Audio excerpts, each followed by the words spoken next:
My stepmother, in order to seize the family fortune worth billions, not only plotted to frame my father but also slaughtered nearly all the family members. She even shifted all the blame onto me, causing me to be wrongfully imprisoned and awaiting execution. In prison, I not only had to endure the beatings and mockery of bullies, but even the prison guards made me eat while standing on my head. Just as I was about to be executed, the tyrant of the prison happened to pass by. He saved me, cleared my name, and said I was a rare martial arts genius. He not only imparted all his skills to me but even lowered his status to become my sworn brother. Now, 3 years have passed, and I have transformed from a spoiled rich kid into a cold-blooded war god. It is time to reclaim everything that belongs to me. On the eve of my release from prison, my elder brother's disciple, Lu Mining, sat up in bed. The thin veil slipped from her smooth fragrant shoulder, revealing her perfectly curved body. But I did not look at her more than once. My sworn elder brother is the tyrant of the prison, who once single-handedly challenged the top 10 ninjas of Japan, killing them all but sustaining serious injuries. Now he is nominally imprisoned, but in reality, he is being protected by the higher-ups of the Great Xia. Lu Mining said to me,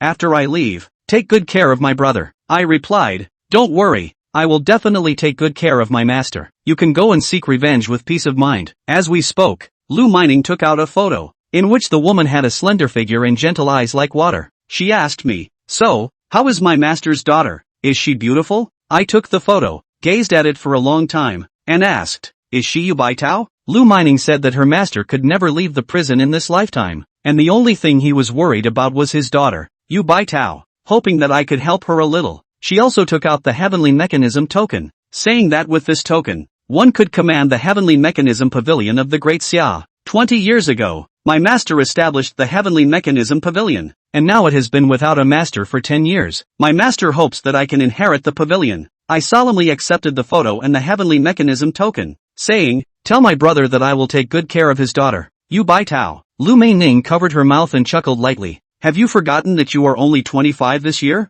Actually, what my master meant was, at this point, she turned and left. I originally wanted to step forward and ask, but thinking of her made me a bit scared, so I just reminded her, "Take good care of my brother. I'm leaving now." The next morning, after arriving in Haibei City, I took a taxi straight to the U Group. Soon after, holding a canvas bag, I stood in front of a 38-story commercial building. Arriving at the elevator entrance, I took out the highest authority card given to me by my brother and headed straight to the exclusive floor for directors. At this moment, in the president's office, Yu Baitao was facing away from the glass door, and I could vaguely see her fair arms, not knowing what she was busy with. Suddenly, a knock sounded, and without thinking, Yu Baitao said, "Come in." After all, the number of people who could enter this room was very few. I pushed open the door and slowly walked in, and when I saw the scene before me, I was instantly stunned. I saw Yu Baitao's delicate white hands holding a black stocking, slowly putting it on her beautiful leg. Even having seen countless beauties in prison, I couldn't help but swallow at this moment. Upon seeing me, Yu Baitao let out a sharp scream, quickly covering her chest with her shirt, and questioned, "Who are you? How did you get up here?" "Turn around." I quickly turned around and explained, "I am a friend of your father's from prison. He asked me to come and see you. I didn't know you weren't dressed properly." Moments later, Yu Baitao, dressed in professional attire, appeared before me. She questioned me in a scrutinizing tone, "What proof do you have that you are my father's prison mate?" I immediately took out the highest authority card of the U Group and a photo with my elder brother. Upon seeing the photo, Yu Baitao's cold little face instantly softened, and she asked, "What is your relationship with my father?" I replied, "He is my elder brother, so according to seniority, you should call me uncle." Yu Baitao furrowed her delicate brows. "My father has always had high standards. How could he possibly have sworn brotherhood with you?" Just as I was about to explain, a sudden wail echoed, and a security guard, looking pained, came rolling in from outside. "President, someone has broken in, and we can't stop him." Immediately after, several more security guards flew in from outside and fell to the ground. Then, a young man with slicked back hair swaggered in, accompanied by a calm elderly man. "Mr. Yu, long time no see." Dong Jingming wore a mocking smile as he scanned Yu Baitao's perfect figure from head to toe. Upon seeing the beaten security guard, Yu Baitao instantly became furious. "Dong Jingming, are you trying to make an enemy of the Yu family?" Dong Jingming crossed his arms and laughed disdainfully. "Mr. Yu, do you think the current Yu family is still the same as it was 10 years ago? Mr. Yu, I am here today to demand 10 billion in breach of contract compensation because the goods provided by the U Group to the Dong family did not meet the standards. According to the contract, you need to refund 10 times the amount." Yu Baitao coldly replied, "Impossible. All the goods from my Yu family have passed quality inspection, don't try to fool me. Dong Jingming, full of arrogance, said, whether it meets the standards is just a matter of my word. Mr. Yu, now you have only two choices. First, pay 10 billion, second,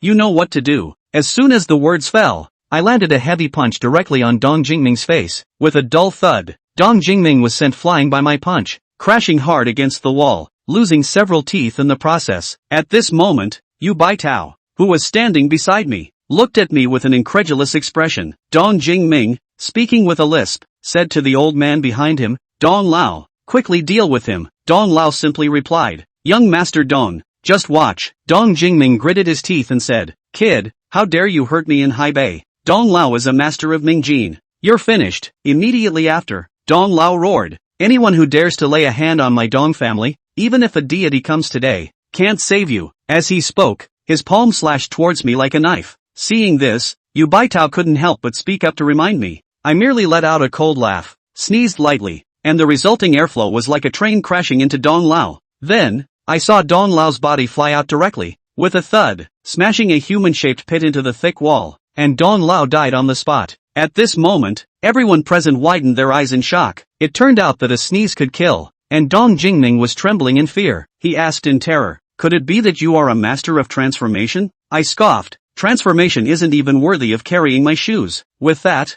I grabbed Dong Jingming and lifted him up. He shouted in fear, what do you want to do? I couldn't be bothered to respond to him and went directly to the floor-to-ceiling window, shattering it with a punch, saying, let you experience the feeling of freedom. Dong Jingming looked down for a moment, his legs went weak, and his pants got wet as he pleaded, please pull me back. My father is a person of influence. Before he could finish his sentence, I let go. In a scream, Dong Jingming's fate was predictable. At this moment, Yu Baitao was still a bit shaken and said, you shouldn't have killed him. The Dong family has power and influence in Haibei, they won't let you go. I laughed dismissively. Don't worry, the Dong family is nothing to fear. If they dare to come, I'll deal with them all at once. Yu Baitao frowned tightly. If you were really that powerful, how did you end up in prison? Do you want to go back in again? Hurry and escape. After saying that, she handed me a bank card. This card has 500,000. You leave Haibei first, and I'll handle the rest. Looking at the bank card in my hand, I knew she wouldn't believe anything I said at this moment,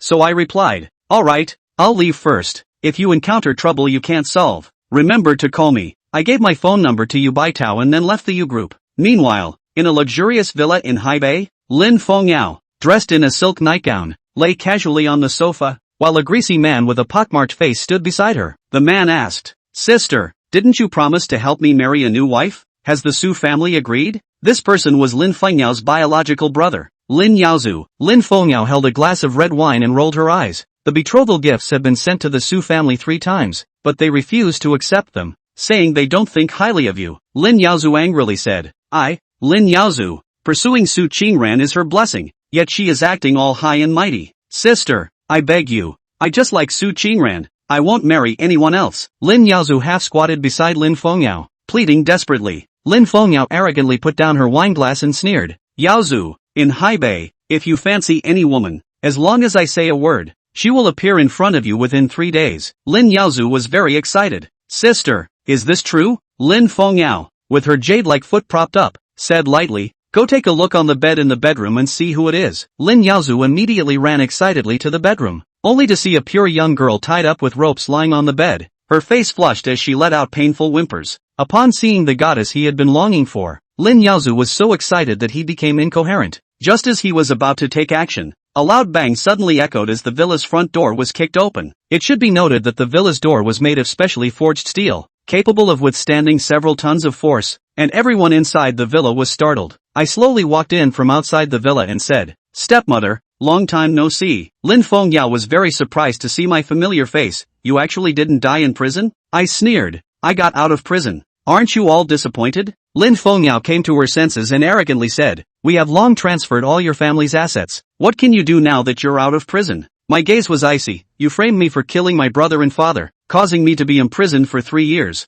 and seized my family's property. You really are calculating and vicious. Lin Yaozu looked at me with disdain. Waste. It's your own incompetence. You can't blame others. If you know what's good for you, get lost quickly. With someone like you, if it weren't for stealing my family's assets, you wouldn't even be able to get a wife. Hearing this, I was so angry that the muscles on my face trembled. Lu Meng, get out here. As soon as the words fell, a tall and strong man walked in. Who was Lu Meng? My father's personal bodyguard during his lifetime. Seeing Lu Meng, my expression was filled with grief and anger. How could you, who my father treated so well when he was alive, collude with them to kill my father? A bunch of ungrateful people. Lu Meng just sneered. You should be thankful you weren't in the family back then. Otherwise you would have been dealt with too. Lin Yaozu angrily shouted, Lu Meng, stop talking nonsense. Quickly take care of him. Then, without saying a word, Lu Meng launched a fierce high side kick towards me. Just as Lu Meng's thigh was about to touch me, I grabbed his ankle and swung him left and right like a windmill,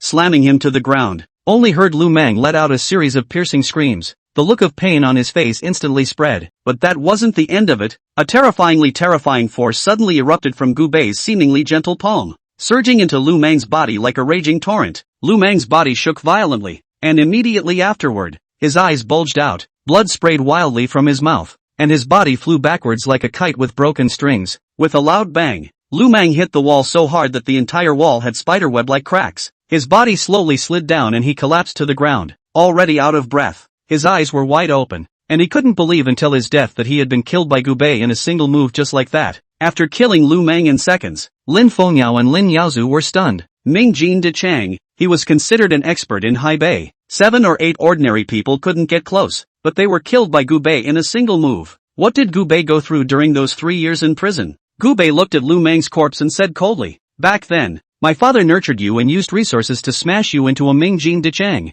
and yet you ate your way out of it. You deserve to die. After saying that, Gu Bei looked at the two of them. Lin Fengyao and Lin Yaozu, who had been extremely arrogant before, were so frightened that their delicate bodies trembled at this moment. The two of them couldn't have imagined that Gu Bei, who was even soft on killing chickens 3 years ago, was now killing people without even blinking. The fear of death immediately enveloped the entire body of the duo. Who the hell are you? You're not the Gu Bei I know at all. Lin Fengyao's voice trembled. Gu Bei looked at Lin Fengyao and Lin Yaozu with icy eyes. He approached step by step, each step seeming to tread on their hearts, causing their fear to grow. Lin Yaozu had collapsed to the ground in fear at this point, his body trembling unceasingly and his pants wet. Gu Bei, you can't kill me. My sister is the head of the Lin family. If you kill me, you won't be able to live either. Gu Bei sneered. By now you still think you can threaten me? The crimes you have committed are unforgivable. After saying that, his figure flashed and he instantly arrived in front of Lin Yaozu. Lin Yaozu turned around and just wanted to run, but a big strong hand directly grabbed his wrist. With a piercing sound, Lin Yaozu's arm was then ripped off by Gu Bei alive. In an instant, blood was spilled all over the place, and Lin Yaozu let out a pig-killing scream. Ah! My arm! Gu Bei! I was wrong! Please spare me! Spare my life! Lin Yaozu was no longer as untouchable as he was before, trembling and kneeling in front of Gu Bei. One hand kept pumping his face, and soon half of his face swelled into a pig's head. Seeing how miserable her brother was, Lin Fengyao hurriedly knelt in front of Gu Bei. Grabbing Gu Bei's thigh, he begged bitterly, Gu Bei, Godmother knows she's wrong. Can you let Yaozu go? Even if you ask Godmother to sleep with you, Godmother is willing, as long as you let us go. Gu Bei sneered, scornfully looking at Lin Fengyao. Sleep with me? You deserve it? Gu Bei slapped Lin Fengyao and sent her flying. With a snap, Lin Fengyao's body smashed the glass coffee table, sharp glass stabbing all over her body. Lin Fengyao instantly screamed in agony, rolling and crawling to escape from the pile of glass. At this moment, Lin Fengyao was extremely fearful in her heart, and she regretted falsely accusing Gu Bei and incurring the trouble of killing her. Lin Fengyao's heart was beyond despair, trembling like a begging dog as she knelt on the ground. Gu Bei, we know we're wrong. We're really sorry. Lin Fengyao, who was covered in blood, kept kowtowing to Gu Bei, and soon her forehead cracked, the skin and blood flowed out. Gu Bei said disdainfully, you don't know you're wrong. You're just scared. When you falsely accused me of patricide and adultery, today I'll let you watch how your loved ones die before your eyes. After saying that, Gu Bei walked towards Lin Yaozu, and when Lin Fengyao saw this, she rolled and crawled to Gu Bei's feet. No, however, Gu Bei directly stepped over Lin Fengyao's body, completely ignoring her. Lin Yaozu's eyes widened in horror, and before he could let out a final cry, Gu Bei's hand had already probed out like lightning and tightly choked his neck. Only with a click, Lin Yaozu's neck was easily broken by Gu Bei, and his body went limp like a pile of mud. Watching her own brother being killed, Lin Fengyao was heartbroken. Her parents died when she was a child, and she had only one relative, her brother. Now watching her loved ones die in front of her eyes was heartbreaking. Inside, there was pain, remorse, and more than anything else, the fear of death. Yojo, Yojo. Lin Fengmiao hugged Lin Yaozu's corpse and let out a cry. But for Lin Fengmiao, even if her own brother died in front of her eyes, the desire to survive still made her suppress her hatred for Gu Bei. Lin Fengmiao raised her head and looked at Gu Bei with tears in her eyes. Trembling, you killed my brother. We're considered even. Is it okay to spare my life? Gu Bei sneered. Spare your life? That's fine. As long as you're still alive after my kick, then I'll spare your life. After saying that, Gu Bei kicked Lin Fengmiao in the chest. Bang! Lin Fengmiao's body flew out like a cannonball. The petite body slammed right into the wall, shaking the mural down. After landing, Lin Fengmiao sprayed out blood, which was mixed with internal organs. A few moments later, there was no breath. After killing the man, Gu Bei took a deep breath and looked at the large villa. The resentment accumulated in his heart for several years was gone. Just as Gu Bei was about to lift his foot to leave, a small panting sound in the bedroom attracted Gu Bei's attention. Gu Bei raised his foot and walked into the bedroom, only to find a tied-up woman lying on the bed.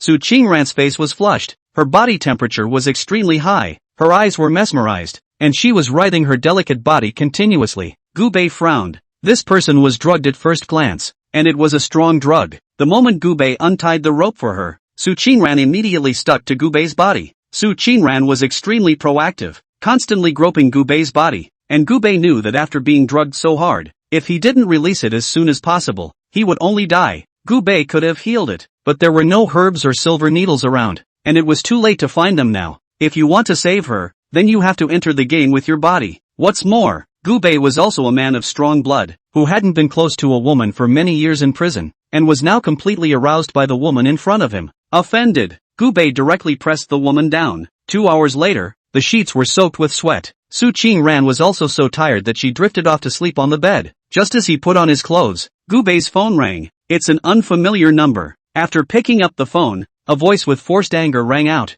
You're Gu Bei, aren't you? I'll give you half an hour to come to Dong's house, or else you'll be waiting to collect Yu Baichao's corpse. Chapter 4 Provoke me Gu Bei. Kill them all together. The Dong family villa. On the lawn, Dong Jingming's body, which had fallen to mush, was now barely pieced together. To the side, there was Dong Lao's dead body. Dong Jinghua, the head of the Dong family, clenched his fists, his face filled with rage. This Gu Bei who killed my son, who the hell is he? In front of him, Yu Baichao had been tied up in 5 different ways. The Dong family has power and influence in the local area. The moment he learns that his son has been killed, Dong Jinghua mobilizes his connections to find Yu Baichao within 10 minutes, and tied him to the Dong family. And in Yu Baichao's cell phone, he found Gu Bei's phone number. I don't know who he is, Yu Baichao said coldly. No? Aren't you afraid I'll make you bury my son with me? Dong Jinghua laughed in anger. Then aren't you afraid my father will come back to avenge me? Yu Baichao sneered. Ha ha ha ha ha, your father? Who doesn't know that your father is suppressed in the dragon prison, unable to leave in this life? Even if I kill you, what can your father do to me? But I won't let you die so painfully. Hasn't my son missed you for a long time? That's just the right time to organize a wedding for my son. Come on people, bury this alive for me. Buried with my son. As the words fell, several people immediately grabbed shovels and dug holes in the lawn. Shortly afterward, a deep pit was dug that could accommodate 2 people. Inside the pit, there was even a good coffin prepared that could hold 2 people, and at Dong Jinghua's gesture, Dong Jingming's minced meat had been laid in the coffin. Go down and serve my son well. Dong Jinghua sneered with his backhand. Then, there were 2 people who wanted to send Yu Baichao, who was tied up in 5 different ways, into the coffin, and Yu Baichao, who had always acted very strong, finally couldn't hold herself together at this moment. She panicked. She was afraid, even if she appeared to outsiders to be a female president who could hold her own. But she's always a woman, too. Let go of me, Dong Jinghua. You won't get a good ending if you dare to do this. Then I'd like to see who can make me, Dong Jinghua, have no good end in Haibei. As soon as the words fell, there was a loud bang, only to see the big iron door of Dong's house, which weighed hundreds of kilograms, being kicked open. A plainly dressed man with a murderous face walked into the Dong family. Move her. Did I agree to that? After seeing Gu Bei, Yu Baichao was angry and anxious. Gu Bei, didn't I tell you to leave Haibei? Gu Bei was indifferent. I said, in Haibei, whoever dares to provoke me, Gu Bei, will be killed altogether. After learning that the man in front of him was the murderer of his son, Dong Jinghua was furious. He pointed a finger at Gu Bei and said angrily, big words, killing my son, I'm going to make you bury my son with me. Kill him for me. As the words fell, several Mingjin Dechang martial artists drew their short swords and directly killed Gu Bei. Gu Bei's eyes were cold as if he was looking at a mole cricket as he scanned the several Mingjin Dechang martial artists who rushed up, only to see his figure like electricity. instantly transforming into a residual shadow to weave through the crowd. A martial artist had just raised his short sword when Gubei violently raised his leg and kicked him in the chest. That martial artist flew out backwards like a cannonball.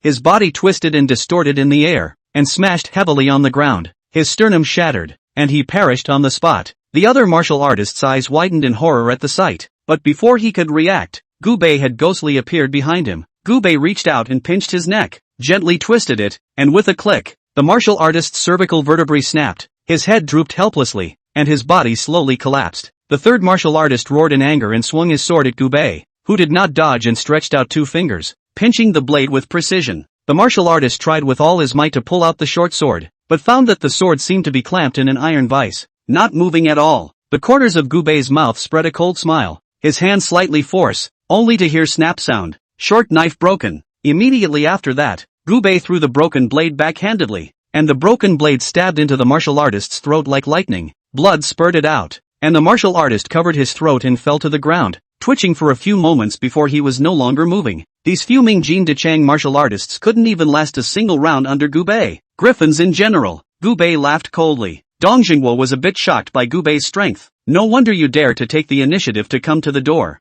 You do have some strength, but you're so young. You're only a small dark strength, but my Dong family has dark strength masters in town. Elder Hades. As the words fell, a figure was seen running wildly from the distance like a ghost. In just a moment, he appeared in front of Gubei. This person had a cloak of hair, a strong aura, and a face full of madness. Old man Jingwa, what's the matter with calling me? Dong Jingwa's attitude was extremely formal when he faced this medieval old man. Hands clasped. This man killed my son, trespassed on my manor. He is too deceitful. I beg Elder Underworld to take action. Extract his tendons and bones, crush his body into pieces. Elder Hades looked at Gubei with scornful eyes. Ha ha ha, it's been a long time since I've seen such a ballsy young man, and I, old man Hades, love killing pretentious people like you the most. Suffer death. As the words fell, old man Hades stomped on the ground with a loud boom, and the ground was stomped out into a large pit. Instead, he sprinted towards Gubei like a cannonball. Dong Jingwa clenched his fists and laughed coldly. A single punch from the dark strength grand finish can open mountains and crack rocks. You're dead. In the face of the raging old man of the underworld, Gubei stood with his arms folded, a disdainful expression on his face. It was only before the underworld elder sprinted to Gubei's face that Gubei lashed out. A light punch, but it contained endless power. This punch, like a nuclear weapon, bombarded the old man of the underworld's chest. Snap! Underworld elder directly exploded into a cloud of blood mist, disappearing into the air. At this point, the scene was deathly silent. Everyone didn't expect that He Lao, a Mingjin Dechang, wouldn't be able to go even a single round in Gubei's hands. Dong Jingwa's eyes widened as he stammered. One punch second dark power. You're a harmonization power expert. Introductory martial artists are categorized into 3 levels, Mingjin, Dark Jin, and Huan Jin. And if Gubei could easily kill a dark force expert in seconds, then he was at least a harmonization force powerhouse. Gubei said disdainfully, Huan Jin? It's not even worthy of my shoes. On the side, Yu Baichao looked at Gubei with a face full of shock. No wonder Gubei dared to come alone. So it turned out that he didn't put the Dong family in his eyes at all. It was no wonder that his own father would befriend him. This young man was truly extraordinary. Gubei slowly walked towards Dong Jingwa, who was scared and backed away. Stop him for me. But at this moment, none of the Dong family dared to step forward to stop Gubei. Even a dark power master would die if he went up there. So how could a mortal like them survive? In just an instant, dozens of people from the Dong family scattered and fled in all directions, leaving only Dong Jingwa in place. Dong Jingwa was frightened and squeezed out a smile towards Gubei. Mr. Gu, Dong Jingwa, no, I'm wrong. I shouldn't have offended you. I'll make amends and apologize to you. Even if I give you the entire Dong family, I only beg you, Mr. Gu, to spare my life. Gubei was filled with contempt. If you were bent on avenging your son's death, I would still respect you as a man. But you are acting coy in front of your son's murderer. There is no need for a goon like you to live. Go down and accompany your son. Chapter 5 Hu Peng. As the words fell, Gubei directly punched Dong Jingwa's head. Dong Jingwa's headless body spun around in place for a week before collapsing into the mound that had just been dug. On the side, Yu Baichao looked at Gubei with a face full of shock. She didn't expect that Gubei was so young and his cultivation was so profound. Even a dark force expert would only be killed in seconds in front of Gubei. In Hai Bei, becoming a Mingjin martial artist would allow you to be clothed and fed for the rest of your life. Becoming a dark power expert, one can even be regarded as the guest of honor by all the big families and live a life of paper drunkenness. Gubei, on the other hand, could kill a dark force expert in seconds. Then he is an even more terrifying Huanjing master. If a Huanjing expert was in Hai Bei, even if he stomped his foot the entire Hai Bei would have to tremble. The point was that Gu Bei was still so young, and he definitely wouldn't stop at Huanjin in his life. At this moment, Yu Baichao could sort of understand why his high-minded and proud father would choose to befriend Gu Bei. After settling the Dong family, Gu Bei came to Yu Baitao, asked, "You're not hurt, are you?" Yu Baitao shook his head. "No, it's you. Didn't I tell you to leave Hai Bei? Why don't you leave?" Gu Bei said indifferently, "Because your father and I are brothers who have passed through life. According to seniority, you still have to call me uncle." After hearing the title uncle, Yu Baitao's face had a somewhat uncomfortable expression. "You're not that much older than me by a few years. I'm not going to call you uncle. From now on I'll call you by your first name and you'll call me by my first name. Generation and all. Don't mention it again." Gu Bei smiled helplessly. "As you wish." Although Yu Baichao was not injured, he was frightened. If it was a girl from an ordinary family, seeing such a bloody scene, she would have been scared to the point of wailing. But Yu Baichao didn't. He just looked a little pale. "You killed the Dong family head. This is big trouble." "What's the trouble?" Gu Bei was full of unconcern. The Dong family is one of the top 10 families in Hai Bei. Although it's the weakest one, it's still not to be underestimated. The reason why the Dong family has risen to prominence is because Dong Jinghua has a son who's in the war zone. Although no one knows what this son of Dong Jinghua's does in the war zone. Whenever the Dong family encounters trouble that they can't solve, as long as his son steps in, they can all be set right. You killed his father and brother, and he's afraid he won't stop. Gu Bei smiled disdainfully. No matter how big his status is, forget about not coming. As long as he dares to come,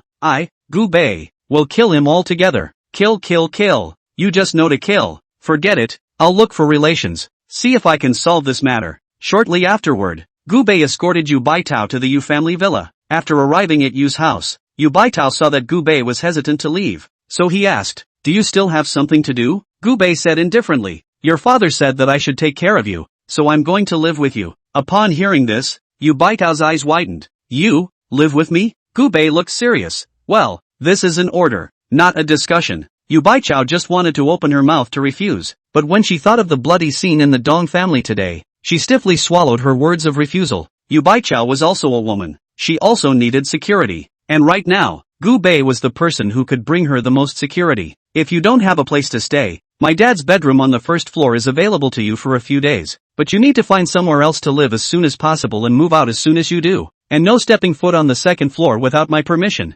After saying that, Yu Baitao hurriedly went upstairs. Gu Bei walked into the bedroom on the first floor of the villa, which was clean and tidy, and the air was still filled with a faint white peach fragrance. I had just laid down on the bed when my cell phone suddenly rang. "Hello? Old slave Yu Tianji, seeking an audience with Pavilion Master." Half an hour later, Gu Bei stepped into a nightclub. As soon as we stepped into the nightclub, the deafening sound of music came like a tidal wave, as if it was going to break one's eardrums. On the dance floor, men and women swayed under the flashing lights. The unsmiling, sportswear-clad Gu Bei, on the other hand, is at odds with the passion in the nightclub. Gu Bei came to the bar alone and ordered a beer before sitting down and quietly sipping his drink. The one who had just spoken to Gu Bei on the phone was the Tianji Pavilion's sub-pavilion master in Hai Bei. Tianji Pavilion is the organization that Big Brother created in China. Tianji Pavilion gathered a large number of powerful nobles in Disya, known as the first force in Disya. At its peak, Tianji Pavilion can easily overthrow a small country outside the country. But ever since Big Brother went to jail,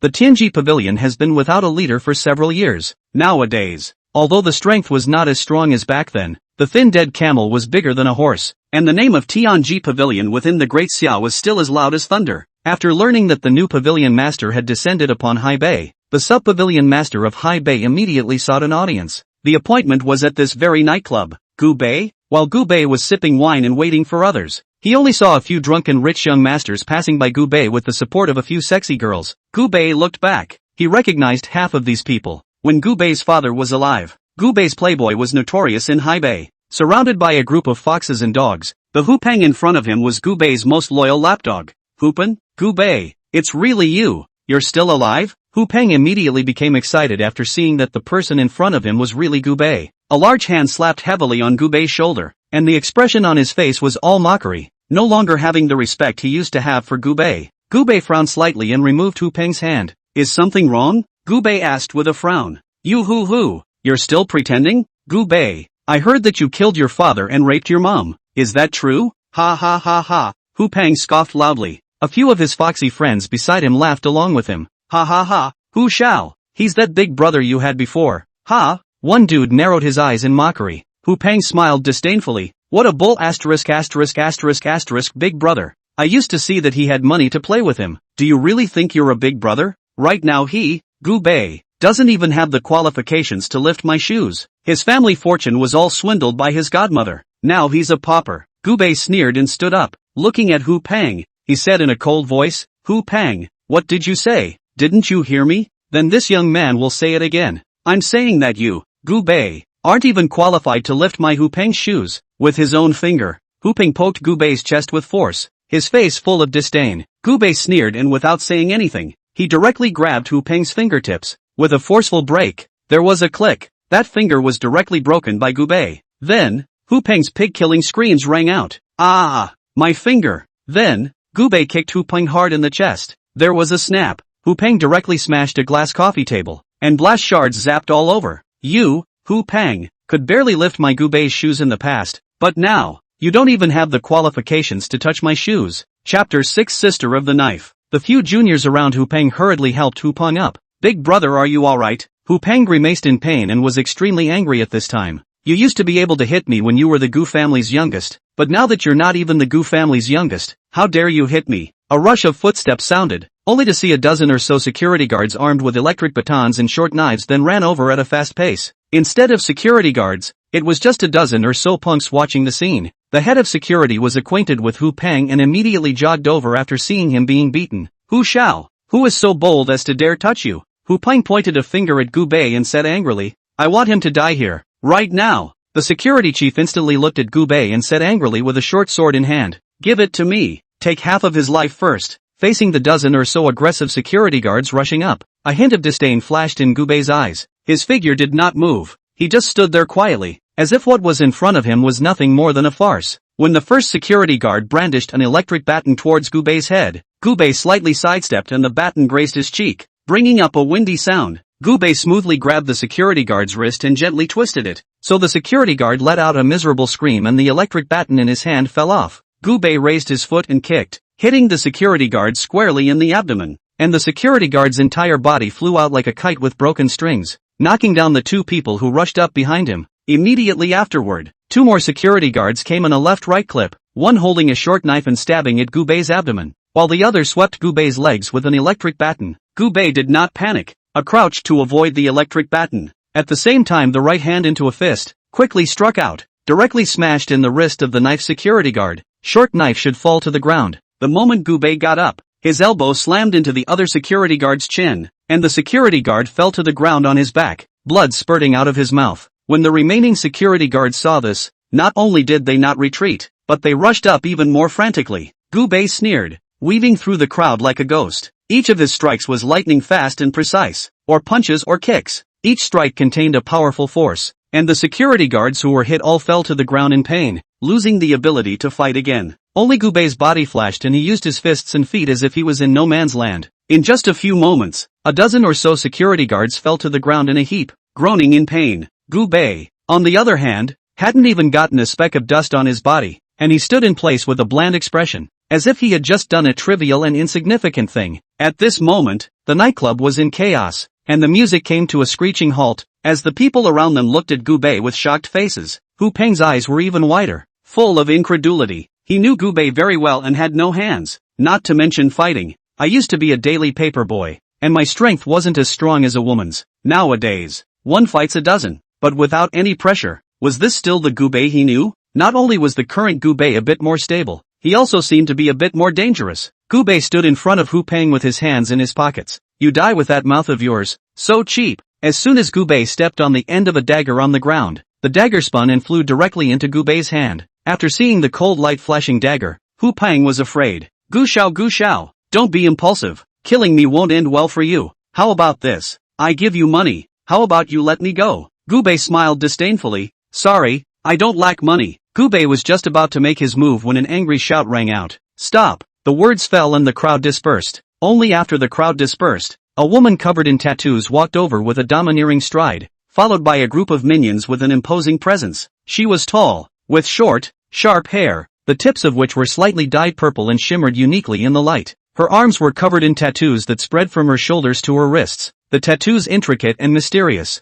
The dozen or so minions behind him were all big and thick, full of social flavor. Hu Peng immediately became excited after seeing this woman. Ha ha ha, Sister Blade is here. Gu Bei, you're dead this time. With those words, Hu Peng hurriedly asked Sister Blade for help. Sister Blade, help me. This kid is trying to kill me. The knife sister in Hu Peng's mouth is also a loud figure on the road in Haibei. She was even known as the Black Widow for having killed 3 husbands. She has made a name for herself by being ruthless on the road. Sister Knife glanced at Hu Peng on the ground and frowned at Gu Bei. Who gave you the guts to make a scene on my turf? Gu Bei said indifferently. What?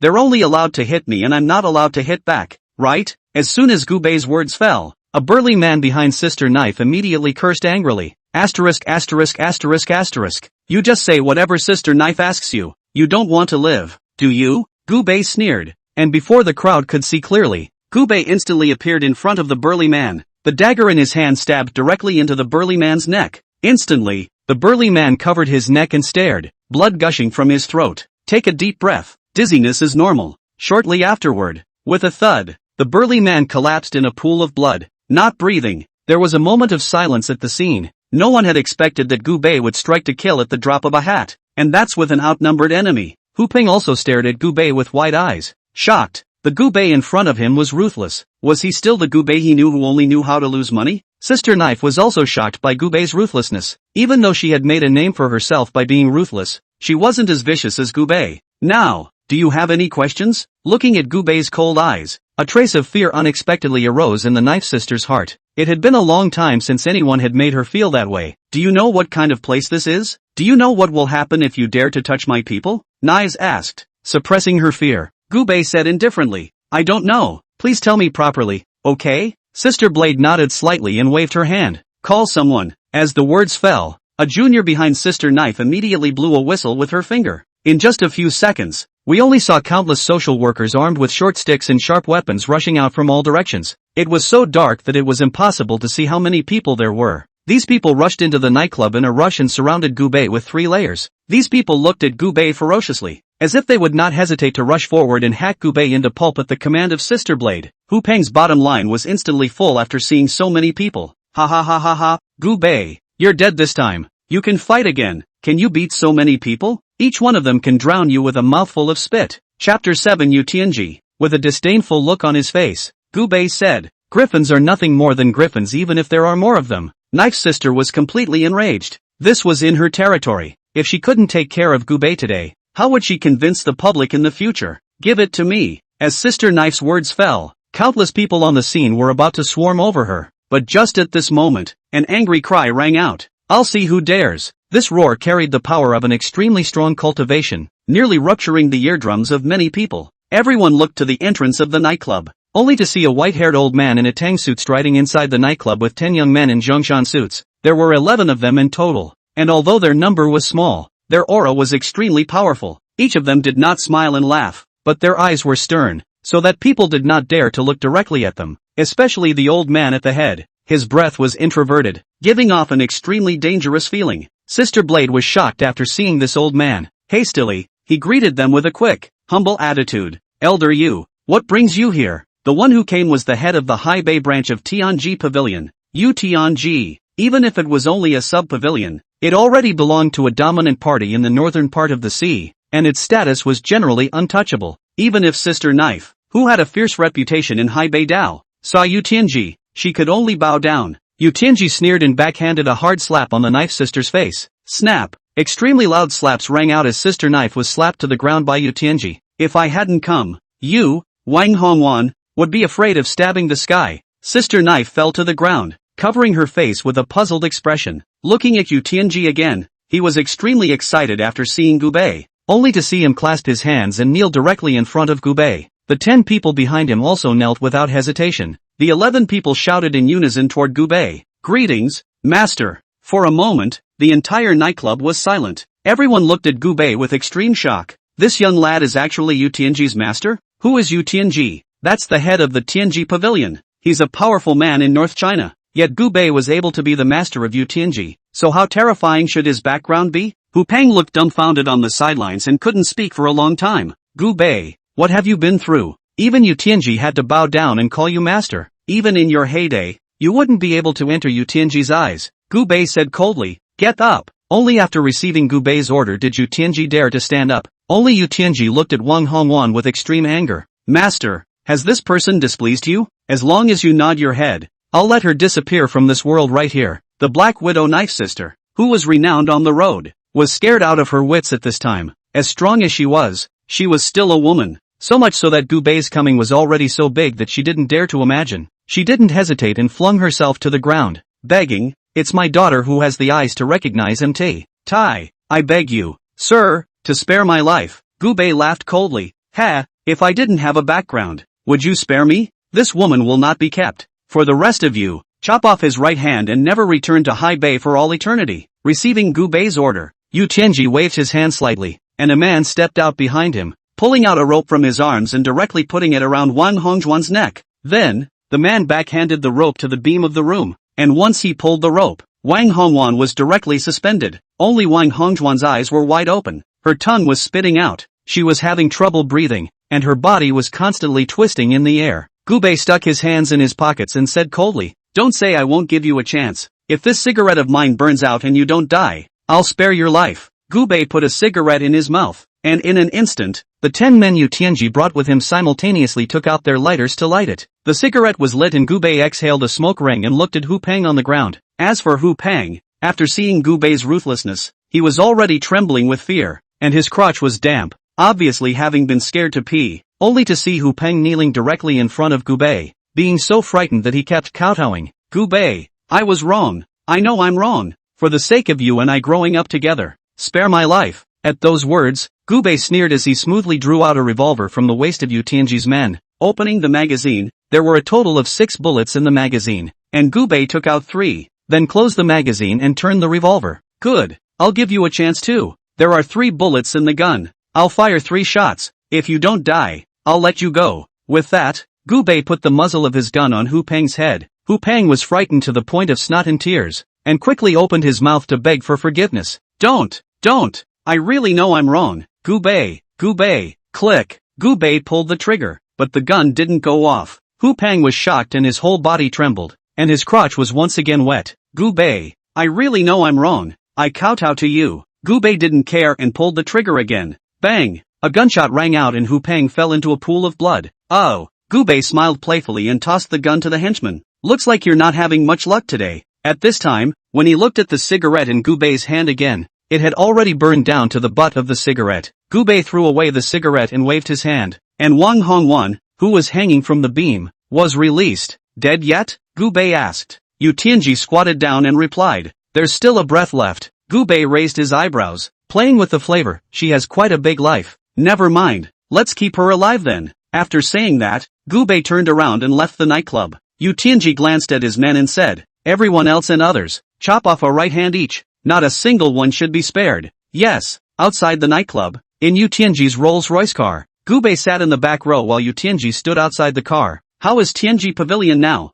Gu Bei asked. Yu Tianji replied respectfully, it's not too optimistic. Right now there are a total of 12 sub-pavilion masters in Tianji Pavilion, and ever since the chief pavilion master entered the dragon prison, these 12 sub-pavilion masters are at peace with each other, and all of them want to be the new chief pavilion master. Now that you, the chief pavilion master, have appeared, some of them are unconvinced, believing that you, the pavilion master, are not worthy of being the pavilion master due to your shallow seniority. Do you think so too? Gu Bei asked half-jokingly. Yu Tianji was so frightened that he hastily knelt on the ground. Pavilion master, the old slave is loyal to the Tianji pavilion. There is absolutely no second thoughts. It is an unparalleled recognition of your identity. Pavilion master, get up. I'm kidding. With Gu Bei's words, Yu Tianji then dared to get up. Since you're the Tianji Pavilion's sub-pavilion master, and you're powerful in Hai Bei, then why is it so difficult for you Baichao to live in Hai Bei? I need you to give me a reasonable explanation. Gu Bei narrowed his eyes at Yu Tianji. That look, not happy or sad, but it made Yu Tianji cold from the bottom of his feet to the bottom of his heart. He knew that if he did not give a satisfactory answer, Hu Peng would be his downfall. Chapter 8 Board of Directors fires. Pavilion Master, you have misunderstood. It was the old Pavilion Master who ordered that in order to train you Baichao, we are not allowed to help you Baichao privately, and unless we encounter life-threatening matters, we are not allowed to take any action. Gu Bei nodded slightly and asked again. But Yu Baichao is the 1,000 gold of Tianji Pavilion, and based on this layer of identity alone, no one dares to bully her, right? Yu Tianji shook his head. No, old Pavilion Master Tianji Pavilion Master's identity is actually kept secret. Not many people in China have learned about it, so no one knows that Yu Baichao is the Tianji Pavilion's Tianjin. Gu Bei nodded slightly. Now everything makes sense. However, now that I've returned, Yu Baichao won't have to suffer from the pain of the experience anymore. With me, Gu Bei, no one in Hai Bei will be able to bully her. Pavilion Master, although the old slave can't go out to help Miss, he's actually been secretly keeping an eye on Miss. Those old directors of the Yu clan, I'm afraid they'll turn on Miss tomorrow. Gu Bei sneered. If they dare to make a scene, there's no need for them to live in this world. The next day, Yu Baichao stepped on her high heels and entered the Yu group with Gu Bei. Yu Baichao walked into Yu group with a steady pace, tall as a poplar, with a powerful aura, legs long and straight, white like ice and snow. Through the cold, professional short skirt suit to show its legs advantage and high cold temperament. The white blouse on top is fitted, with a slightly open neckline to show the collarbone. Cuffs pulled up and a minimalist watch on the wrist. The thin black belt cinches the waist and emphasizes the perfect proportion. Her makeup is delicate and elegant. Eyebrows like willow leaves upward show toughness. Eyes deep like hidden ice. Cold and sharp. High nose. Lips coated with dark red lipstick show majesty. Hair is pulled back into a tight bun. Neat and mess-free. She strides forward with her head held high and her movements crisp, ignoring the awestruck gazes of her employees. Gu Bei, on the other hand, lazily followed behind in his pajamas. Gu Bei,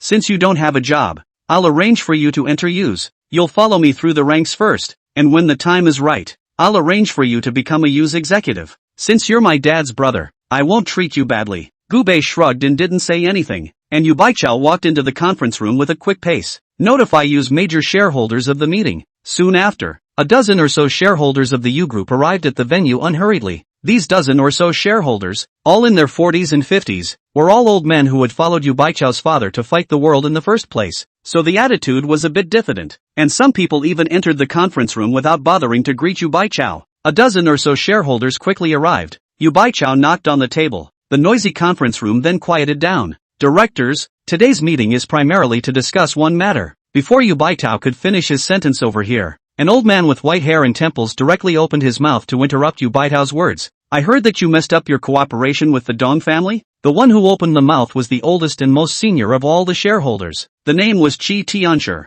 and he was honored as Elder Qi. Among the many shareholders, he is most disdainful of Yu Baichao, who never asks about the company's affairs and only remembers to take dividends. Yu Baichao's eyebrows wrinkled slightly as he said, it's true that the cooperation didn't work out, but it wasn't because of me. It was because the Dong family bought out the quality inspectors and tried to frame me. The Yu clan. At first I said it was too hasty to hand over such a big company to such a little girl. You guys still didn't believe me. Now look, Qi Tianshi looked like he was gloating. Screwed up is screwed up. Incapable is incapable. What's the defense? Yu Baichao. This time you have invested almost all of the company's liquidity. Now that this batch of goods is smashed in the hands, the funds cannot flow. How can the company run? After Qi Tianshi said this, the others chimed in. Yeah, can we still get our dividends? Yu Baichao, don't even think about asking us to contribute. We are not going to pay a single penny. That's right. If you can't get the dividends you gave us, we'll sue you. Yu Baichao frowned and said in a cold voice, there is no need for you to worry about the funds. Even if I, Yu Baichao, sell my family's assets, I won't let yous fall. That's good. Qi Tianshi nodded slightly and continued. Next, I'll say the second thing. I heard that you kept a wild man outside? This wild man also stirred up the Dong family and even killed Dong Jinghua. Is there such a thing? As Qi Tianshi said this, his eyes were fixed on Gu Bei, who was playing with his cell phone on the side. Elder Qi, please show me some respect. What do you mean by wild man? I, Yu Baichao, am that kind of person in your eyes. Yu Baichao said angrily. Ha, it doesn't matter which one it is. It's well known that Dong Jinghua has a son in the war zone. Your man killing Dong Jinghua is the same as cutting off Yu's future. If Dong Jinghua's son comes back to retaliate, none of us will be able to escape. So, in order not to drag everyone down, I advise you to hand over the shares in your hands and leave Yu's on your own accord. Bang! After saying this, Yu Baichao slapped the table and stood up, saying angrily, Elder Qi, you're bullying people too much. Yu is my family's. Who am I to leave? Elder Qi, don't you forget, in the beginning, you were nothing more than a driver for my dad. My dad only gave you Yu shares because of your loyalty. And you, didn't you used to supply me? You guys claim to be old men who followed my dad to fight for the world. But in fact, Use was founded by my dad, and only gave you shares for sentimental reasons. Now you guys are instead trying to turn the tables? Yu Baichao's words completely enraged Chi Tianshi. Yu Baichao, you may not have said that too harshly. Whatever your dad did to us before, that's in the past. You caused the trouble yourself, then you'll set it right yourself. Don't involve us, get out of Use. Surrender your shares. After Chi Tianshi's words, the other directors chimed in. That's right, get out of Use. Surrender your shares. Seeing the dozen or so shareholders protesting themselves, Yu Baichao was so infuriated that her little face turned white and she couldn't say a word. But just then, Gu Bei stood up while applauding. Pop, pop, snap, what a bunch of shameless old dangs. You gives you guys a bite to eat, and yet you want to turn the tables? TSK, TSK, TSK. Gu Bei's words had just finished and instantly caused outrage. A shareholder slammed the table and stood up, saying angrily, what the are you? Is there a place for you to speak here? Gu Bei's eyes froze. Then he grabbed the teacup on the table and threw it towards the shareholder. Snap! The teacup exploded directly on the shareholder's head. The shards instantly blinded him. Blood flowed from his face. You're in no position to yell at me. Chapter 9 My Gu Bei's Connections. No one had expected that Gu Bei, an outsider who had just arrived at the company, would dare to take action against the shareholders, and everyone was stunned. Chi Tianshi slammed the table in shock. How dare you, dare to make a move in my Yu clan? If you can leave here standing today, I, Chi Baishi, will write my 3 characters backwards. As the words fell, only 7 or 8 security guards armed with police weapons rushed in from outside the conference room. Use Group's security guards are not 70 or 80 old men. All of them are young and strong young men, and there are even retired veterans. 7 or 8 security guards directly surrounded Gu Bei, eyeing him intently. Yu Baitao instantly became furious and slammed the table. Who let you in? Get the hell out of here. But the 7 or 8 security guards didn't move a muscle. It seemed like he didn't understand Yu Baichao's words at all. At this moment, Chi Tianshi laughed triumphantly. Ha ha ha, nominally, you are the chairman, but in reality, I, Chi Tianshi, have the final say in you. Try it if you don't believe me and see if they listen to you or me. Yu Baitao was so infuriated that her little face turned white and said angrily, don't forget who pays your wages. Get out of here. The 7 or 8 security guards, however, remained motionless. At this moment, Gu Bei stopped Yu Baichao behind him and said indifferently, I'm only going to give you guys one chance. Either get lost or leave your hands behind. Kid, who are you scaring? With just one of you, you want to cut the hands of 7 or 8 of us? Blow awesome. A security guard said dismissively. Gu Bei smiled playfully and clapped his hands. Snap! Applause fell, only to see the door of the conference room was suddenly pushed open. The black pressure of a group of strong men wearing black mountain suit orderly trotted in from the outside. There were 30 to 40 people, directly surrounding the entire conference table. These people, all of them were members of the Tianji Pavilion, and their battle power was not comparable to these ordinary security guards. Everyone at the scene was also shocked. They also all clearly didn't expect Gu Bei to come prepared. Surprisingly, they had brought 30 to 40 people, and the 7 or 8 security guards who had been clamoring just a moment ago were all silent at that moment, with their heads lowered, not saying a word. Cut off your hands, all of you, Gu Bei said coldly. Seeing this, Chi Tianshi roared. You guys dare? Do you guys know who I am? I am Chi Tianshi, and don't ask around in Haibei. What will happen if you offend me? And Chi Tianshi's words were directly ignored by the members of Tianji Pavilion. In Haibei, even if you're a big shot, can you be as big as Tianji Pavilion? Only to see the members of the Tianji Pavilion like a pack of well-trained wolves, rapidly approaching towards those 7 or 8 security guards. Their faces were cold and their eyes revealed ruthlessness without the slightest hesitation. A member of the Tianji Pavilion in the lead took an arrow step forward and instantly grabbed the right wrist of a security guard and twisted it with such force that the security guard could not react in time before letting out a miserable scream. Another Tianji-gu member was holding a sharp short knife. His hand rose and fell,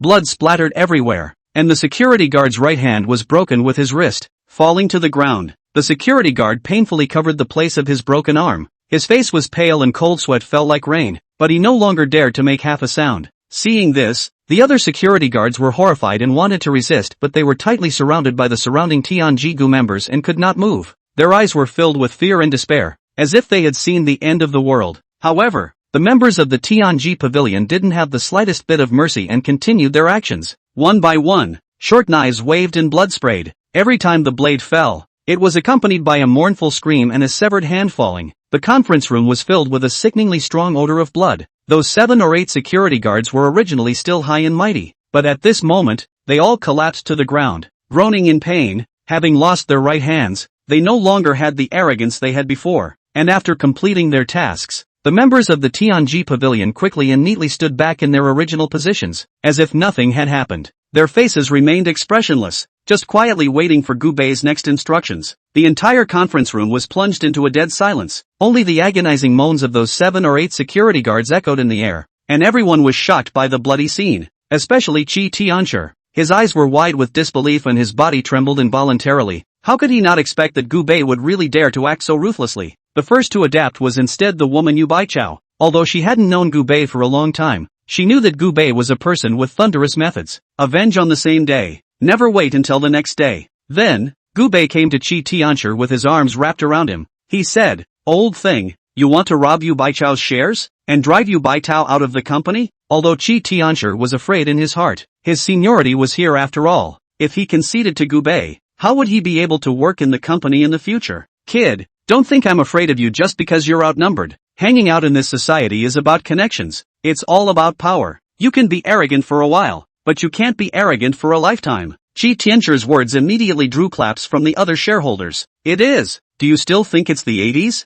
You can get ahead by fighting and killing? One phone call from Elder Qi will put you behind bars. Kid, kneel down and apologize if you are sensible. Otherwise you'll die for sure." Gu Bei looked at these shareholders, smiled playfully, and said, "You guys are right. When you come out, you rely on power and connections. Then I, Gu Bei, will speak to you about power and connections today." After saying that, Gu Bei came to a middle-aged male shareholder. Gu Bei took out a photo, and in the middle of the photo was a young and beautiful girl with a sweet smile. Zhang Lidong, a migrant worker from a building-resistant laborer's background, who flew up to become a phoenix because he married a 300-pound noblewoman upside down. But you're out there harboring an 18-year-old college student. What do you think will happen to you when your wife finds out about this? Zhang Lidong's face changed drastically. He was filled with shock. How did you know? This matter was top secret to him. Not even his parents knew about it. Gu Bei, on the other hand, knew it all. Gu Bei smiled faintly and didn't answer his words, then came to the second shareholder. "Wang Hui, I've heard that you've barricaded your entire fortune and invested in a local enterprise in Haibei?" Wang Hui hugged her arms and arrogantly said, "So what if it is? That's a project under the auspices of the Yamen. You can't still make trouble out of it?" Gu Bei didn't say anything and just stretched out 3 fingers. 3, 2, 1. Wang Hui's phone rang right on time, and the moment Wang Hui took out the phone, she froze, only to see her hastily pick up the phone. "Hello, Bureau Chief Zhang. What? How is this possible?" Chapter 10: The Terror of Tianji Pavilion. After the call was completed, Wang Hui's phone snapped and fell to the ground. Her entire body was frozen in place, completely dumbfounded. Qi Tianshi, who was on the side, frowned and asked, "Wang Dong, what happened?" Only Wang Hui suddenly hugged her head and cried, "The project I invested in was called off. The money I invested has all gone down the drain." After hearing Wang Hui's words, everyone sucked in a breath of cold air. What is this Gu Bei all about? If it is a coincidence that he knows that Zhang Lidong is keeping a mistress, then he can even call off the Yamen project. How can this be explained? Gu Bei then came in front of Qi Tianshi and looked at him, and Qi Tianshi snorted coldly and said, "Humph, what are you looking at me for? I could have not kept a mistress outside, nor did I invest in the Yamen project." Gu Bei smiled playfully and said, "I know, the one thing you're most proud of is your son, who I understand is currently serving in a war zone, right? Still a squad leader?" Qi Tianshi said with a haughty face, "So what if it is?" Qi Tianshi didn't believe that even if Gu Bei had more connections, he could reach into the war zone to mess with his own son. "Qi Tianshi, I've heard that you've spent a lot of money to buy your son an official position. Since your family is so upwardly mobile, I've put in a favor to transfer your son to the front line, where there's a war going on, and there's a chance to make war achievements and get promoted quickly. Don't thank me." As soon as Gu Bei finished saying this, Qi Tianshi stood up in a mischievous manner. "What did you say? My son was transferred to the front line? I don't believe it." Qi Tianshi hurriedly took out his cell phone to call his son, but the phone was busy all the time and there was no answer at all. Gu Bei played with the flavor on the side. "The front line is under constant artillery fire. It's normal that you can't hear the phone. Maybe your son is fighting with the enemy right now." Qi Tianshi sat on his butt in the chair, his entire body dumbfounded. The front lines of the battlefield are huge meat grinders, and if you go there, there's a good chance you won't come back. He is clear that his son, just to go to the war zone gold-plated, he is not at all a war material. On the battlefield does not join the enemy even good. How on earth did this Gu Bei do it? There are people in both the court and the war zone. A single word can get a squad leader transferred to the front line. Is this something ordinary people can do? Qi Tianshi's entire body went numb. Then, Gubei took hold of the handles or weaknesses of the remaining dozen shareholders one after another. Whether it was the underworld or the white world, the government offices or the war zone, Gubei had connections. It made the dozen or so shareholders look away. They didn't know that this was the power of the Tianji Pavilion. Tianji Pavilion gathered a large number of powerful people in China. If you want to join Tianji Pavilion, you have to work for Tianji Pavilion. Therefore, Gubei's connections could encompass the entire China. After showing their connections, everyone was scared. One word from Gubei could stop the yamen. One word could send a squad leader to the front line. Everyone could tell, even if they were stupid, that Gubei was by no means an ordinary person. He's got a big background. Zhang Lidong was the first to concede. He flopped to his knees and trembled. I'm convinced. I'm willing to surrender all my shares and quit use. Please give me a way out. That Wang Hui also knelt in front of Gubei and trembled. I'm also willing to surrender my shares and quit you. Please let the yamen resume work. Otherwise, I'm going to declare bankruptcy. Although Qi Tianshi hated to admit it, he knew that he couldn't fight Gubei. Qi Tianshi, admit defeat. Gubei stuck his hands in his pockets and laughed playfully. You guys don't think I'll let you off the hook if you admit your mistakes, do you? Sorry, Gubei, am not that generous. I will not take back the means I have cast. Now hand over the shares and make up for all the dividends taken from yous. Not a penny less. I can refrain from further investigation. Otherwise, what just happened is just an appetizer. And if you don't believe me, let's try it. After Gubei's words, the shareholders were all dumbfounded. All of them were dumbfounded. Even if they conceded defeat, Gubei would not withdraw his punishment from them. At this point they were too far gone in their minds to pursue their regrets. If they had known that Yu Baichao had Gubei as his backer,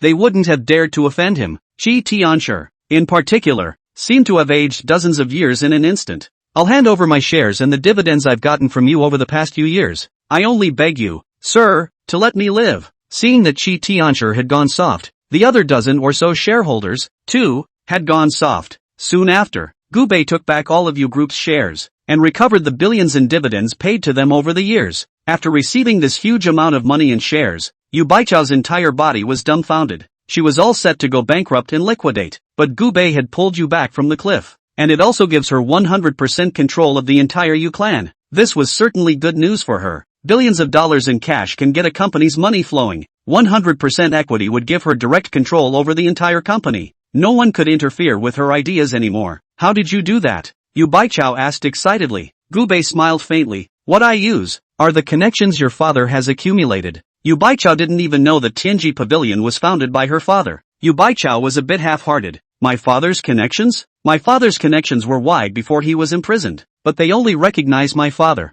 I'm afraid they don't recognize you. That's none of your business. Anyway, I'm not lying to you. Gubei smiled faintly. Cut. Who wants to know? But you've done me a big favor today. How about this? I'll share 30% of the shares with you and appoint you as the company's vice president? Gubei sniffed and shook his head. Never. I am a man who likes freedom and does not like to be bound by the world. And as for shares, there is no need. I am not short of money. In Dragon Prison, every day there were predators who were powerful outside the prison bribing him. Gubei, just to be able to stay in Dragon Prison and be more comfortable. He's got more billions on his bank card than he knows what to do with. Money was something he didn't really need. You really don't want it? Yu Baichao asked again. Gubei nodded again. Then I'll save it for you and tell me when you need it. I'll get busy, Yu Baichao said. Then took the thick pile of equity transfer agreements and walked into his office. Gubei, on the other hand, was sitting outside Yu Baichao's office playing with his cell phone. In the evening, Gubei's phone rang, and it was Yu Tianji calling. Pavilion Master, the person you asked me to investigate. I've found him.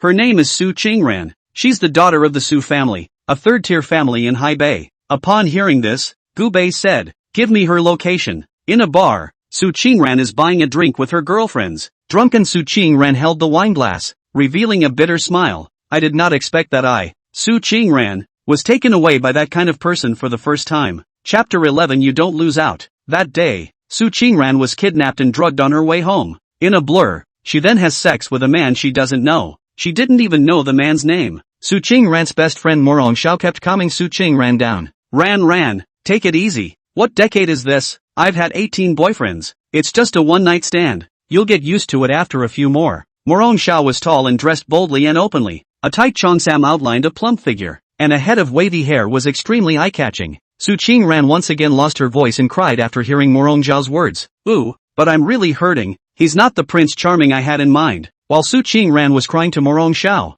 several social workers who smelled of alcohol quietly approached. Yo, who bullied you, pretty girl? Why are you crying so hard? Speak to brother. I'll take revenge for you. The drunken and disoriented Shin-chang looked up and down at Su Qingran's pure face and Morongjiao's hot body, and a demented smile appeared at the corner of his mouth. The few punks behind him followed suit. Two beauties. Our brother Chang is the leader of the street. No matter who it is, they all have to give us some respect. We're with Sister Knife. The appearance of Shin-chang and the others caused Su Qingran to be filled with wariness. She stopped crying in a hurry and said, "No, I don't know you guys." After saying that, Su Qingran pulled Morongxiao and was about to leave. However, Shin-chang directly opened his arms and stopped the two women, playing with the flavor. "Beauty, what are you running for? Since you've come to drink at the venue that I, Shin-chang, cover, you have to drink with me. If you don't drink, you're not giving me face." Su Qingran was at a loss for words for a moment and looked at Morongxiao for help. And Morongxiao had a fiery temper and protected Su Qingran behind her. "Who are you? Why should we give you face? Get out of my way, or I'll call the police." "Yo, this character is spirited. I like it. Call the police? Go ahead. I'll see who dares to come and save you." Shin-chang laughed maniacally, rubbing his hands together and looking at the two women lustfully. And Morongxiao had only just taken out her cell phone when she was slapped away by one of Shin-chang's hands. "You're really reporting it, aren't you? It's your good fortune that I've taken a liking to you. Brother Chang, come to my office and drink with me." 7 or 8 assholes surrounded Su Qingran and Morongxiao, revealing a bad smile on their faces. The surrounding customers also looked on. No one dared to come forward to help. After all, Shin-chang is notorious in this street, and there are 8 or 10 girls who have been hustled by him. Shin-chang's face was full of lewd smiles, and he was just about to lay his hands on Su Qingran when he heard a snap. A beer bottle exploded directly on Shin-kung's head. Blood mixed with beer flowed all over Shin-chang. Ouch! Shin-chang let out a roar of pain and his entire body went limp. Behind him, Gu Bei was holding a broken beer bottle, his face full of cold color. "Get thee out of here!" Knocked to the ground, Shin-chang covered his head, barely staying conscious. After realizing that he had been shot in the head, Shin-chang was furious. Asterisk asterisk asterisk asterisk. "Dare to lay hands on me in my territory. Get him killed." As the words fell, 7 or 8 punks lunged towards Gu Bei. Facing the 7 or 8 punks who swooped in, Gu Bei entered the battle like a cheetah. His form was electric, and after sidestepping a punch, he grabbed a wrist and twisted it out of dislocation, kicking one man and knocking down 2 others in the process. A punk with a wooden stick, he crouched down to avoid. Left leg across the knee to cause him to kneel down. Up straight punch in the face. The punk nose blood splattered and fell back. The remaining punks frantically surrounded the attack. Gu Bei coldly smiled and shuttled, his movements flowing, sometimes dodging, sometimes punching and kicking, hitting the vitals with precision and accuracy. Turned around and elbowed a punk in the chest and kicked another punk in the jaw to knock him out. Within moments, all 7 or 8 punks were knocked over, groaning in pain. Gu Bei was calm and relaxed, holding the bloodied broken bottle. His eyes were cold, and his aura was so powerful that it shook the crowd. Su Qingran and Morongxiao were also stunned. At this time, Gu Bei was standing like a god of war. His aura was fully open. The visitors in the bar were silent for a moment after seeing Gu Bei's stance, and then applauded like thunder. "Good. Well played. What a relief. I've long looked at this kid with disdain." Then look at Shin-chang, was assisted by the minions to climb up, covering the wound viciously said, "You give me weight." With that said, several people fled. On the other hand, Su Qingran and Morongxiao were staring at Gu Bei dumbfounded. Both of them were shocked by Gu Bei's skill, especially Morongxiao. A pair of eyes were even on the verge of sprouting peach blossoms. So handsome. Gu Bei's looks are not bad, plus his temperament is cool. And then there is a hero to save the beauty of the buff plus. Directly let Morongxiao fall. And Su Qingran looked at Gu Bei and froze then. She recognized Gu Bei. He was the man who had taken her first time. "Let's go." Su Qingran was filled with anger and pulled Morongxiao to leave. And Morongxiao looked at Gu Bei with eyes that were almost drawn out, not willing to leave at all. Hey, he saved us. Mustn't we thank him properly?" Seeing that Su Qingran was about to leave, Gu Bei hurriedly blocked the way. "I'm here to explain it to you." Su Qingran stopped and looked at Gu Bei with wide eyes. "What's there to explain? You're just a denizen. Stinking hooligan." That day, Su Qingran was brought to the Gu family villa after being confused. The first person she saw when she opened her eyes was Gu Bei, so she naturally thought of Gu Bei as the one who drugged her. Gu Bei explained, "I was not the one who drugged you that day. There was someone else, and I was trying to save your life." As the words came out, Morongjiao's eyes widened. "You're the man who took my Ren's first time, huh?" After looking up and down, Morongxiao patted Su Qingran. "Ran, he's quite handsome too. You're not at a disadvantage." Morongxiao. Su Qingran glared at Morongxiao in exasperation. and Morong Xiao surrendered in a hurry. Well, no more. You said it wasn't you who drugged me? Then why were you the one I saw when I opened my eyes? Who exactly is the one who drugged me? Gu Bei said indifferently. Lin Fengyao, Lin Yaozu.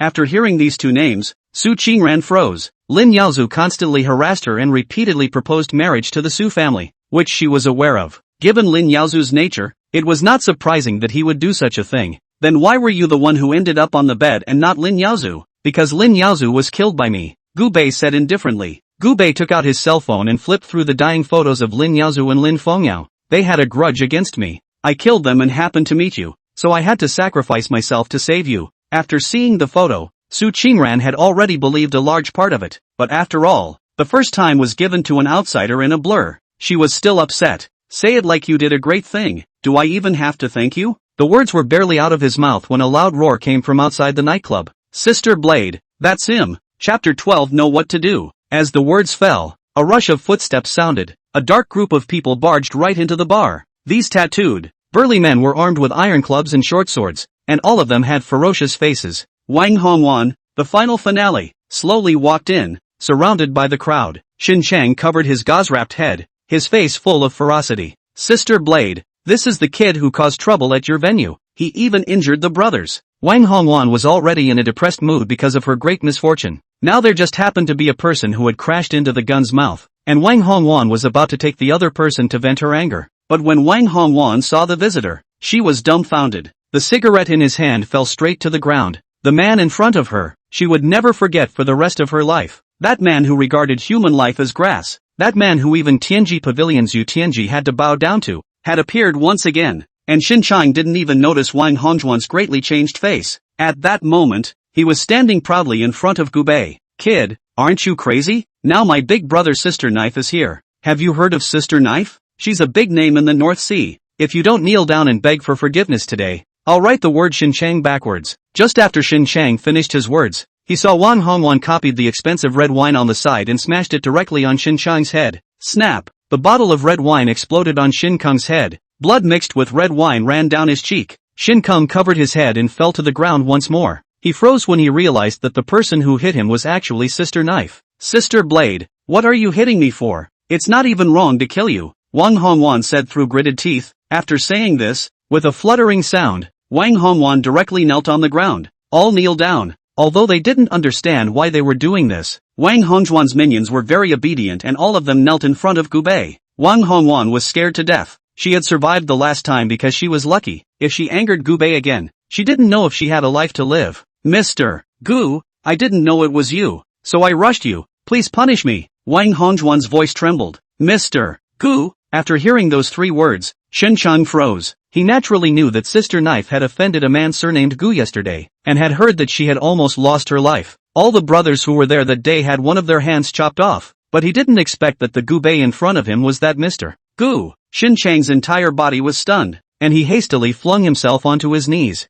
Mr. Gu, I have eyes that don't recognize Entei. Tai. I'm dog-eyed. Please spare my life. Shen Chang, who was unbeatable just a moment ago, was like a lost dog at this moment, constantly kowtowing and begging for mercy. Gu Bei sneered and said, "He's your dog?" Wang Hongwan trembled. "It's my dog. Since it's your dog, you should know what to do with it, right?" Gu Bei asked coldly. Wang Hongwan's eyes flashed with a hint of ruthlessness when she heard this. She glanced behind her at one of her men, who readily understood, only to see him violently take out a spring-loaded knife, rushed to Xin Chang, and poofed a few knives towards his abdomen. A few knives went down and blood dripped all over the place, and Xin Chang stared wide-eyed, dying in resignation. Gu Bei was still satisfied with this result. Faintly, he said, "Forget it this time. If there is a next time, it will never be forgiven. Get lost." Sister Knife sniffed, as if she was relieved, and hurriedly left the nightclub with her people in ashes. When the Knife Sister people left, Morong Xiao and Su Qingran looked at Gu Bei with different eyes then.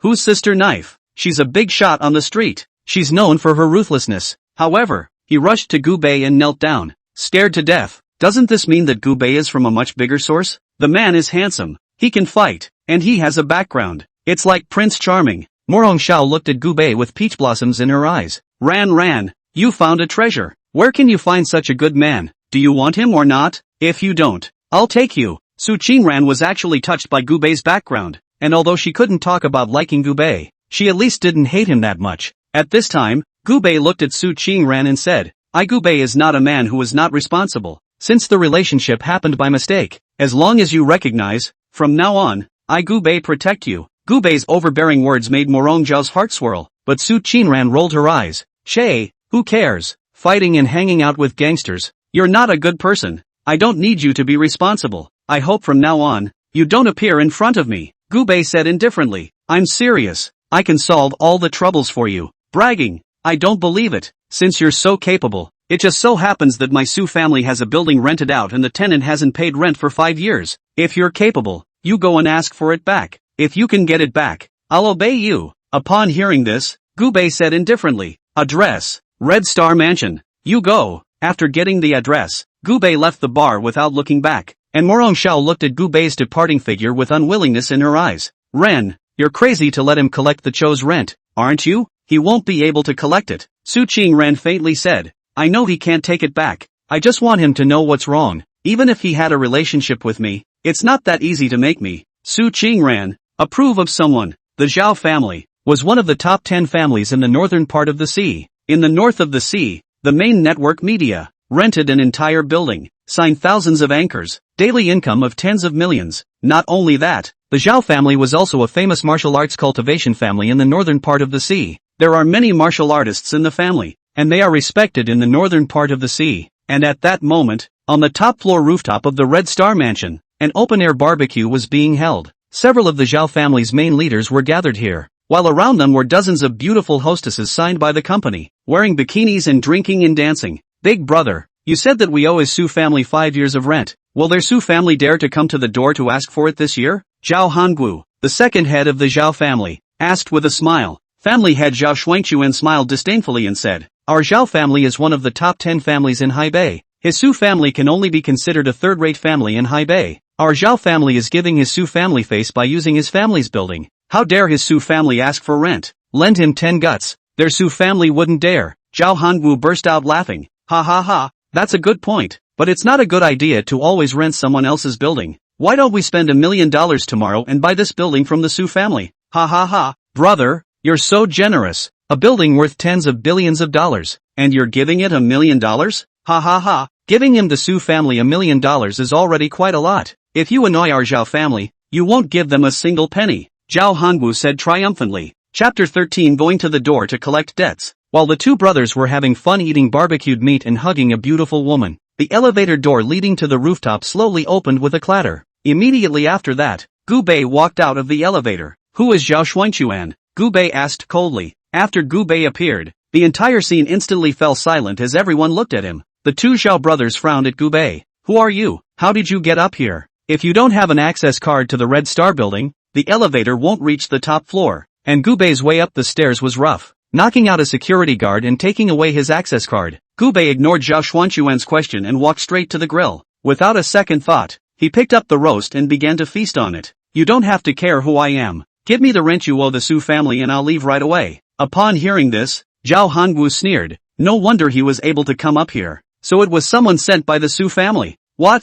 Su Jin, he doesn't dare to come himself? Sending you, a little brat, to demand payment? Who are you Su Jin's people? Gubei said indifferently. I don't know Su Jin. Don't recognize? Then you've come to ask for the Su family's debt? Zhao Hongwu frowned. I know Su Qingran. I've come to collect the bill on her behalf. Zhao Hongwu and Zhao Shuangchuan glanced at each other, and the two of them instantly became enraged. If Su Jin had sent Gubei to ask for the debt, the two brothers would still be able to accept it. After all, Su Jin was the head of the Su family, and it was only right to send someone to ask for money. But who is she? Su Qingran? A junior member of the Su family. She's in a position to send someone to demand money? Bang! Zhao Hongwu slammed the table and said angrily, Su Qingran? Who the hell is she? How dare she send someone to demand money? Even if her father came, I wouldn't give a damn, let alone a junior like her. Go back and tell Su Qingran that the Su family's account. Let her father personally come and demand it. Gubei dropped the iron sign in his hand and wiped the oil from his mouth. How much do you guys owe the Su family? 500 million?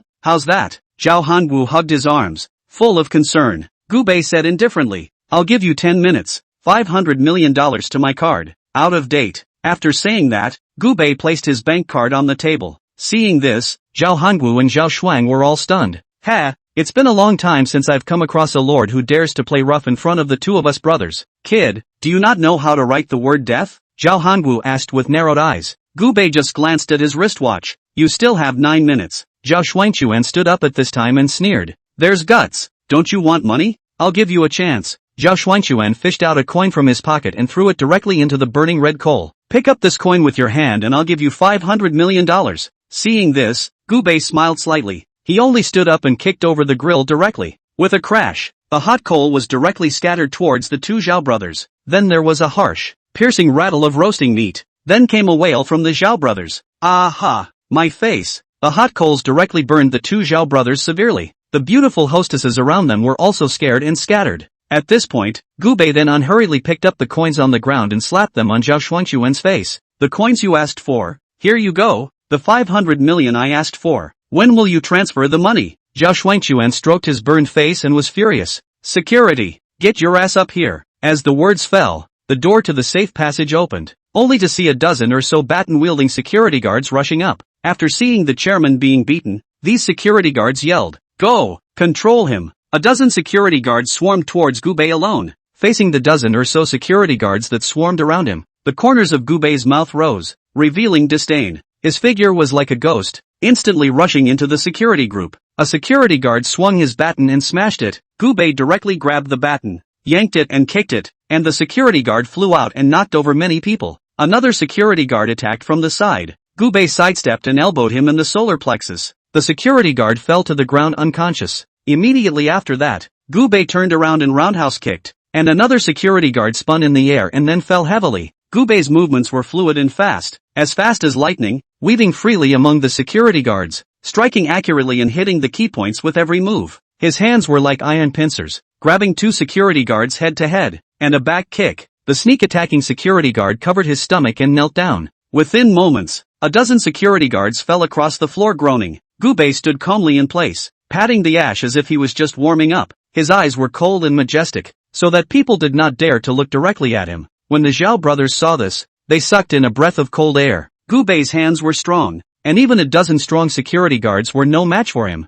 But the Zhao brothers didn't let that scare them. Zhao Xuanquan said in a cold voice. No wonder he dared to come and demand money for the Su family. So you're a martial artist. Looking at your stance, you're at least a dark power. But don't you know that my Zhao family has Huanjing experts? Martial artists are categorized into a number of realms such as Ming Jin, Dark Jin, Huan Jin, Da Chang, Zong Shi, and Da Zong Shi. Each major realm was further divided into 3 realms, minor, major, and complete. The path of a martial artist is extremely difficult. To become a martial artist, one needed not only talent but also hard work. That's why martial artists are extremely rare. Even if one was only a Ming Jin martial artist, one could still join a big family to eat and wear for the rest of their lives. A dark strength martial artist could even be honored as a guest by all the great clans. If one was fortunate enough to cultivate to a Huanjin martial artist, he or she could even be offered as an envoy by the major clans. The reason why the Zhao family dared to default on the Su family's rent and not pay it was because their family possessed a Huanjing martial artist. Harmonization power? It's just an ant. Gu Bei had a disdainful look on his face, not putting the so-called harmonization power expert in his eyes at all. I'll see who's got such a big mouth. Just then, the elevator doors opened. Only a tall, middle-aged man stepped out from it. The man was dressed in a strong suit, with a standard country face and an expression of nonchalance. He stood with his arms folded, his face full of arrogance. After seeing him, Zhao Xuanquan laughed rampantly. Ha ha ha, kid, my Zhao clan's provider Wang is here. Follower Wang is a harmonized power successful strength. Killing you is as simple as stepping on an ant. I'll see how you can still go wild. Confessor Wang walked to Gu Bei with his hands behind his back. When he saw Gu Bei's young age, he looked disdainful. After all, martial arts cultivation was not only about talent, but also age. The older you are and the longer you've been practicing martial arts, the more advantageous it is. Provider Wang was more than 20 years older than Gu Bei, and was quite confident in his own strength. Where's the hairy kid from that dares to run into the Zhao family's territory to spread wildness? Seeing that you're so young, I can't bear to strangle you to death. Kneel down and apologize to the Zhao family lord and see if you can beg for a way out. At those words, Gu Bei was filled with disdain. I see that you're a big old man, and remembering that it's not easy for you to cultivate. Now kneel in front of me and lick my shoes clean, and I won't kill you. Chapter 14 Can't get into my Suzhen's eyes. Confessor Wang's eyes instantly went cold. He said angrily, You seek death. Confessor Wang's eyes widened angrily. His whole body's chi erupted. and his right foot violently stepped on the ground, cracking the floor tiles and sending dust flying. The muscles of his right arm tightened and his veins rippled as he bellowed, his fist smashing into Gubei with a whistling wind sound, as powerful as a cannonball. There seemed to be ripples tearing through the air, and a powerful oppressive force came over the air. In the face of this incoming punch from Provider Wang, Gubei was unconcerned, only to see Gubei casually waving his hand without a care in the world. A powerful internal force directly slapped at Provider Wang through the air. In the instant that Confessor Wan was slapped by the internal force struck by Gubei, it was like a watermelon that had been hit by a cannonball. Snap! The body of Donor Wang instantly exploded into a cloud of blood mist. It dissipated into the air.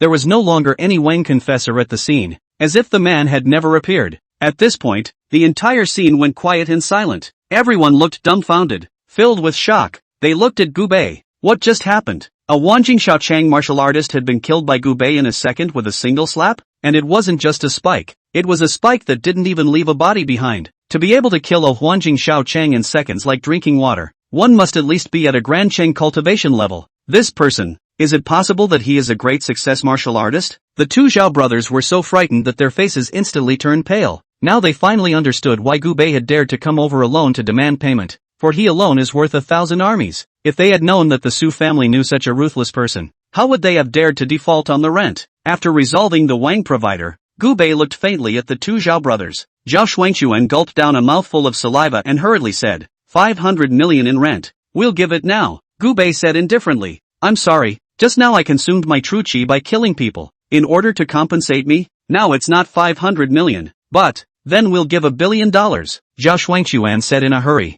No, it's 5 billion, Gubei said indifferently. At those words, the Zhao brothers were shocked. What?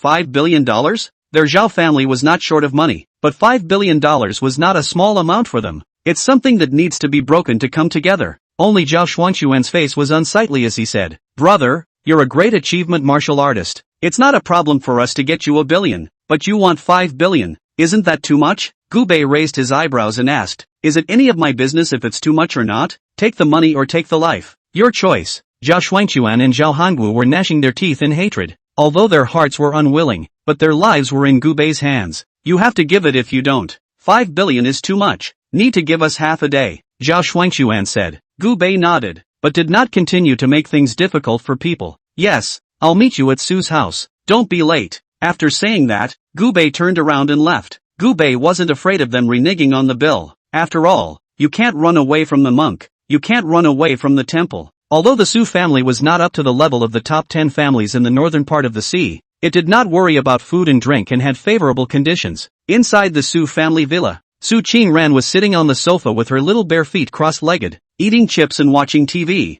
His father, Su Jin, was smoking a cigar and not smiling. Su's mother Wang Ling, on the other hand, embroidered and talked to her daughter Su Qingran. Ran, you're old enough. When are you going to find a date? Aren't you happy with the last one I introduced you to? Wang Ling sighed and asked. Since she didn't want her parents to worry, Su Qingran didn't say anything about her being kidnapped. Su Qingran said with some impatience, Mom. I'm only 23 years old. Why are you in such a hurry? Can you not be anxious? You're the only daughter your father and I have, and we're still waiting for grandchildren. Su Qingran said uncaringly, let's see what fate has in store for us. The one you introduced me to last time. I'm not a fan. Wang Ling was just about to say something else when the doorbell rang. After the nanny opened the door of the villa, she only saw Gubei standing outside the villa with a few simple gifts in his hand. Excuse me, does Su Qingran live here? After hearing this familiar sound, Su Qingran's eyes widened and the chips in her mouth fell to the ground. Who told you to come to my house? Su Qingran ran to Gubei with her bare little feet and was about to push him out. However, Wang Ling's eyes lit up as she looked Gubei up and down. This young man is a good-looking man. Please come in. Ran. No manners. No manners. Why do you push your friend out when he's here? Under Wang Ling's warm welcome, Gubei was invited into the villa. Su Qingran's eyes widened as she huffed. Didn't I say so? You're not allowed to appear in front of me before recovering the rent that the Zhao family owes our Su family. Gubei placed the gift on the table and said indifferently, $500 million. I've already taken it back. Retracted? Su Qingran stared wide-eyed. That was $500 million, not $500. Su Jin's brows furrowed as he looked at Su Qingran. Nonsense. This is our Zhao family's family matter. Besides, that Zhao family is extremely powerful in Haibei. How can you let your friends risk their lives for you? Are you not aware of the temperament of the two brothers of that Zhao family? Last time, I just sent someone to hurry. but that Zhao Shuangquan even directly broke that person's legs. Su Qinran looked Gubei up and down and saw that Gubei was not missing any arms or legs. Then he mocked, "Dad, just listen to his bragging. Can he take the $500 million from the Zhao family's mouth? Not even you, Dad. Can he? Didn't you say you got the $500 million back? Where's the money?" Su Qinran stretched out her small white hand. Gubei replied, "They'll send it over today." Upon hearing this, Su Qinran rolled her eyes. "See, I told you he was bragging, right? Who wouldn't know how to write a blank check?" Su Jin frowned slightly. He obviously didn't believe in Gubei's words,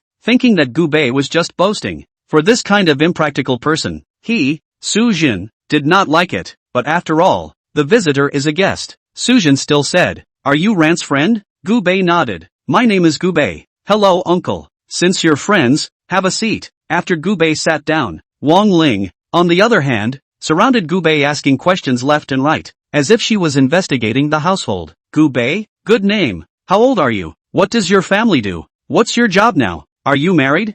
Faced with Wang Ling's various questions, Gubei also smiled helplessly, said, "Not married, no job, both parents dead." At those words, Wang Ling's eyes dimmed a bit, but still said, "At least the young man is quite handsome. It's not bad to recruit him into the family as a son-in-law." Wang Ling was satisfied with Gubei, but Su Jin knocked on the table. "Seriously," he said, "it's okay to be friends, but trying to be Rant's boyfriend? No." Wang Ling froze and asked, "Why? Our Su family isn't short of money. We don't need to find a door-to-door son-in-law. Even a door-to-door son-in-law is fine." Su Jin looked at Gubei and said, "I'm a straightforward person, so I'll say whatever I have to my face. If you don't like my family Ran, it's best, but if you do, I advise you to break this thought. My Su Jin looks for a son-in-law. I don't look at family or background. I only look at character. You just walked in the door and bragged about getting back $500 million in rent for my Su family. You're full of lies. You have poor character. You can't get into my Su Jin's eyes." Chapter 15. This person is not of good character. Upon hearing this, Gubei asked, "How do you know I'm telling lies?" Su Jin let out a cold laugh and said, "You said that you got back the 5 years of $500 million of rent owed to my Su family from the two Zhao family brothers? Then do you know what the Zhao brothers are?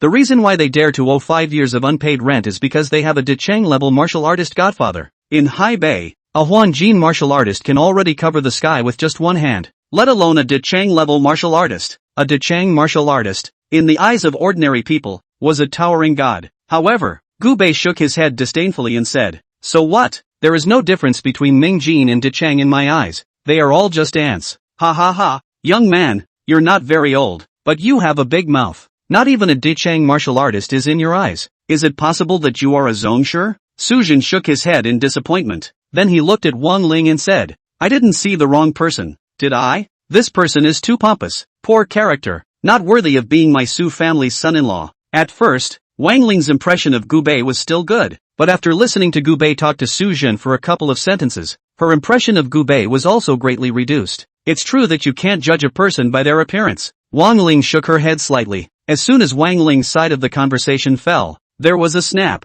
A tapping sound rang out. "Su Jin, open the door for me." Without waiting for the nanny to go over and open the door, there was a loud boom and the bank vault level door was kicked right in. Then, they only saw the Zhao brothers bringing an old man with them, breaking into the Su family with great strides. Su Jin was startled and hurriedly rose to greet him. "Family Master Zhao, what brings you here?" Zhao Shuangquan didn't even look at Su Jin, and his eyes were dead set on Gubei, who was sitting on the sofa. Gritting his teeth, he said, "Kid, you're really here." Gubei raised his eyes and faintly said, $5 billion.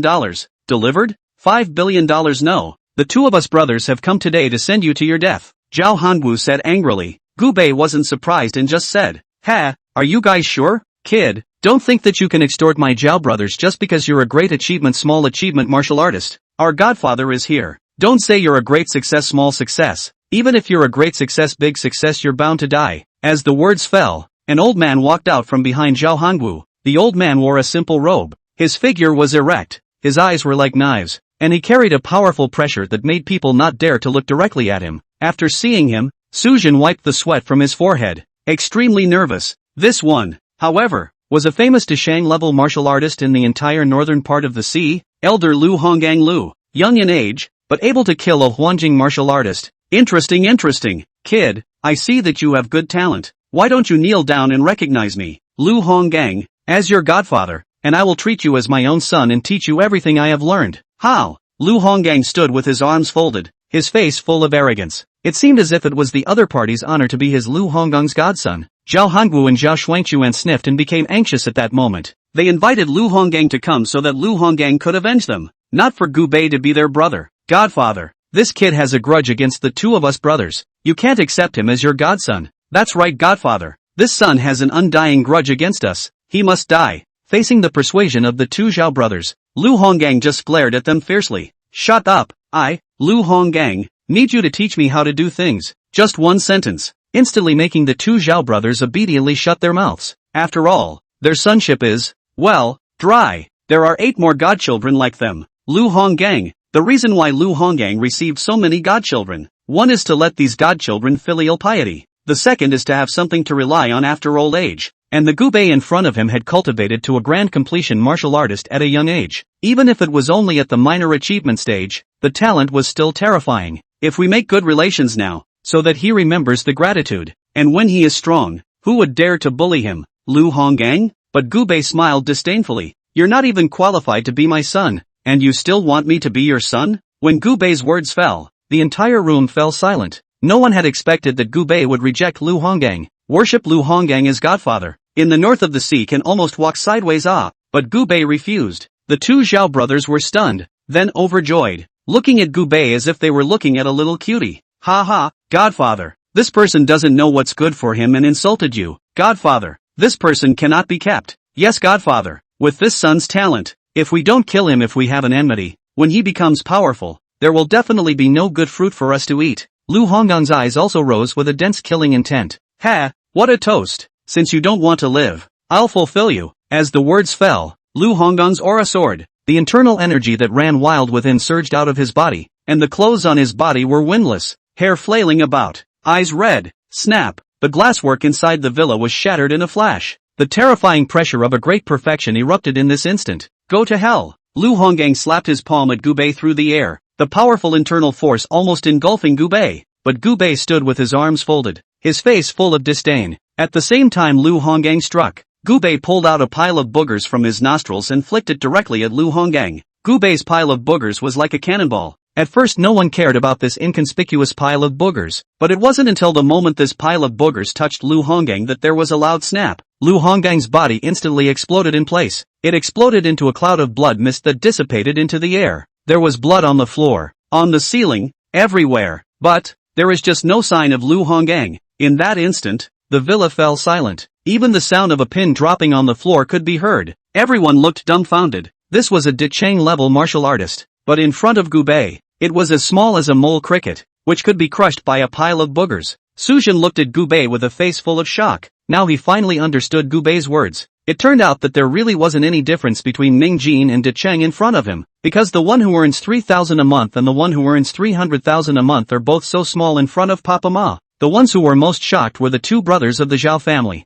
Their expressions were as if they had seen a ghost, and they couldn't speak for a long time. After a long time, Zhao Hanguo was shocked. He's a sect master powerhouse, sovereign master. Everyone sucked in a cold breath. That was a top-tier martial artist who could make the world tremble when he stomped his foot. Gu Bei, however, was a Zhongshe-level martial artist. Otherwise, how could he explain that he had killed the great perfection Lu Honggang in one move? Gu Bei sat on the sofa, sizing up the two Zhao brothers with a teasing face. Originally did not want to kill you. Just let you pay some fines, a small punishment. You say, why do you have to find death? Chapter 16 Dun Gems. The two of them, Zhao Hanguo and Zhao Shuangquan, glanced at each other and with a flutter, they directly knelt down. They understood that the only chance to live now was to beg for mercy. Patriarch, spare your life. The two of us brothers know that we are wrong. We are willing to take out 5 billion. No, 10 billion to honor you. I only ask that you spare our lives. Gu Bei said disdainfully. It's not that you know you're wrong. You're just scared. Seeing that Gu Bei still hadn't relented, Zhao Shuangquan clenched his teeth and said, Lord Patriarch, my brothers and I are willing to give our entire fortune with both hands. And if we can,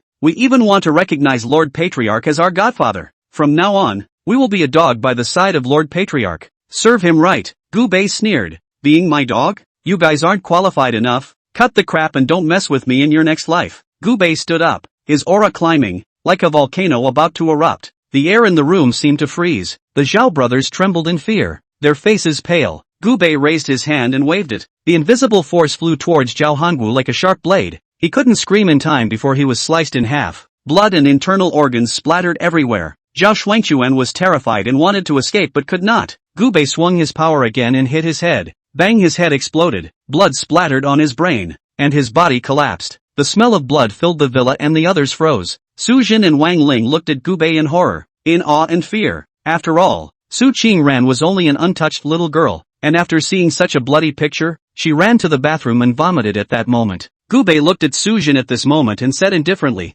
"Since Family Master Su feels that I am of bad character, there is no point in me having the cheek to stay here. Farewell, Mr. Gu." Without waiting for Su Jin to speak, Gubei got up and left the villa. When Gubei left, Su Jin was so angry that he slapped his thigh. He was filled with remorse. "I'm so confused. This Gubei is actually a sect master powerhouse. If I had intended to set him up with Ran Ran just now, then our Su family would have been able to rise above the rest." Wang Ling said grudgingly from the side. "I told you that this young man is not bad, right? You insisted that his character is not good. Now what? You picked up a stone and hit your own foot." Su Jin was chagrined. "You stop talking. Quickly prepare a generous gift and inquire about where this Mr. Gu lives so we can come to the door and apologize." It was dark, and Gubei had returned to the Yu family villa. Just as he entered the door, Gubei could smell a hint of rice. Coming to the dining table, Yu Baichao was wearing an apron and was sitting at the table staring at the 4 dishes and 1 soup on the table. Yu Baichao's face, along with the flour that he had accidentally gotten on it while cooking, looked playful. "Ahem." Gubei gave a dry cough and walked into the restaurant. "I didn't realize you could cook. I thought that all of you big family daughters didn't dip their fingers in the water." Yu Baitao blankly glanced at Gubei. "You're scolding me, aren't you? Even a $1,000 lady is a human being. She also needs to eat and sleep. What others will, Yu Baitao, will. And don't get any ideas. I made all of these for myself, and only made one for you in passing. I didn't make them especially for you." Gubei wasn't polite. He sat down and picked up the bun and ate it. But after just 1 bite, Gubei almost didn't spray out. It's true that all $1,000 ladies don't dip their fingers in the water of spring. Looking at Gubei's hard-to-swallow expression, Yu Baitao asked with anticipation, "Is it good?" Gubei squeezed out a small smile, used his cultivation to seal his sense of taste, and reluctantly nodded. "Good, delicious, that has to be. And don't look who did it." Gubei looked at Yu Baichao, who was full of joy, and asked, "Aren't you going to eat?" Yu Baichao plopped down at the dining table and said, "I'm not eating, I'm full, just finish all the rest." Gubei smiled bitterly and shook his head. "What kind of sins have I created?" After it was hard to finish all the food, Gubei still had to take on the job of scrubbing the dishes. After dinner, Gubei watched some TV and went to bed. The next day, just after dawn, a slamming sound rang out from inside the villa. Bang, bang, bang, open the door. Yu Baichao, open the door. Bang, bang, bang. On the second floor, Yu Baitao, dressed in pajamas, hurriedly descended the stairs and opened the door of the villa with extreme impatience. "You're done." Outside the door, a middle-aged man dressed in scruffy clothes and reeking of alcohol barged straight into the villa. "Yu Baichao, there's no money left. Take a few tens of thousands of dollars and give it to uncle to spend." The man was Yu Baichao's own uncle. Yu Baichao's mother died of an illness, but had a no-good uncle who was addicted to gambling, had terminal lazy cancer, and never worked. Yu Baitao said in exasperation, "Uncle, you've asked me for money 10 times this month. Every time it's been tens of thousands of dollars, and I'm not an ATM here. There's no money." Bang! Tung Jewel slammed the table fiercely and said with wide eyes, "No money? How dare you say you don't have any money when you run such a big company? I am your uncle. What's wrong with asking you for some money? Yu Baitao, do you know how to be filial? Don't you know that an uncle is half a father?" Dang Jewel, at first, my father offered you an executive position in the company. Instead of working hard, you used your position to steal tens of millions from the company. Now you're treating me like an ATM. I can't take it anymore. I won't give you a penny. Get the hell out of here. Yu Baichao almost screamed. Dang Jewel sneered and teetered his legs up on the table with a completely roguish look on his face. "Yu Baichao, don't you come with me. Dang Jewel, told you that I'm set on you for life. If you don't give me the money, I'll live here and not leave." With a click, the door to Gubei's bedroom opened at that moment, only to see Gubei in his pajamas frowning as he walked out of the bedroom. "Who is it? It's making a lot of noise." After seeing Gubei, Tung Jewel first froze, then gloated. "Good for you, Yu Baichao. You dare to bring a wild man home. It's really against you. I'm going to make a video for Fengxiao. Fengxiao has been pursuing you for so many years and you didn't even say yes. If you let Fengxiao know that you're keeping a gigolo, you'll just watch your wild man get killed by Fengxiao. Yu Baichao, quickly give me the money, or I'll pass the video to Fengxiao now." Saying that, Tang Jewel had already taken out his cell phone and started recording. Gubei frowned at Yu Baitao and asked, "Your uncle?" Yu Baichao helplessly nodded his head in acknowledgement. Since he was Yu Baichao's uncle, he was also considered his half-brother-in-law. After all, he and Yu Baichao's father were sworn brothers. But looking at Yu Baichao's expression, she seemed to have been tortured by this in-law uncle. "Yu Baichao,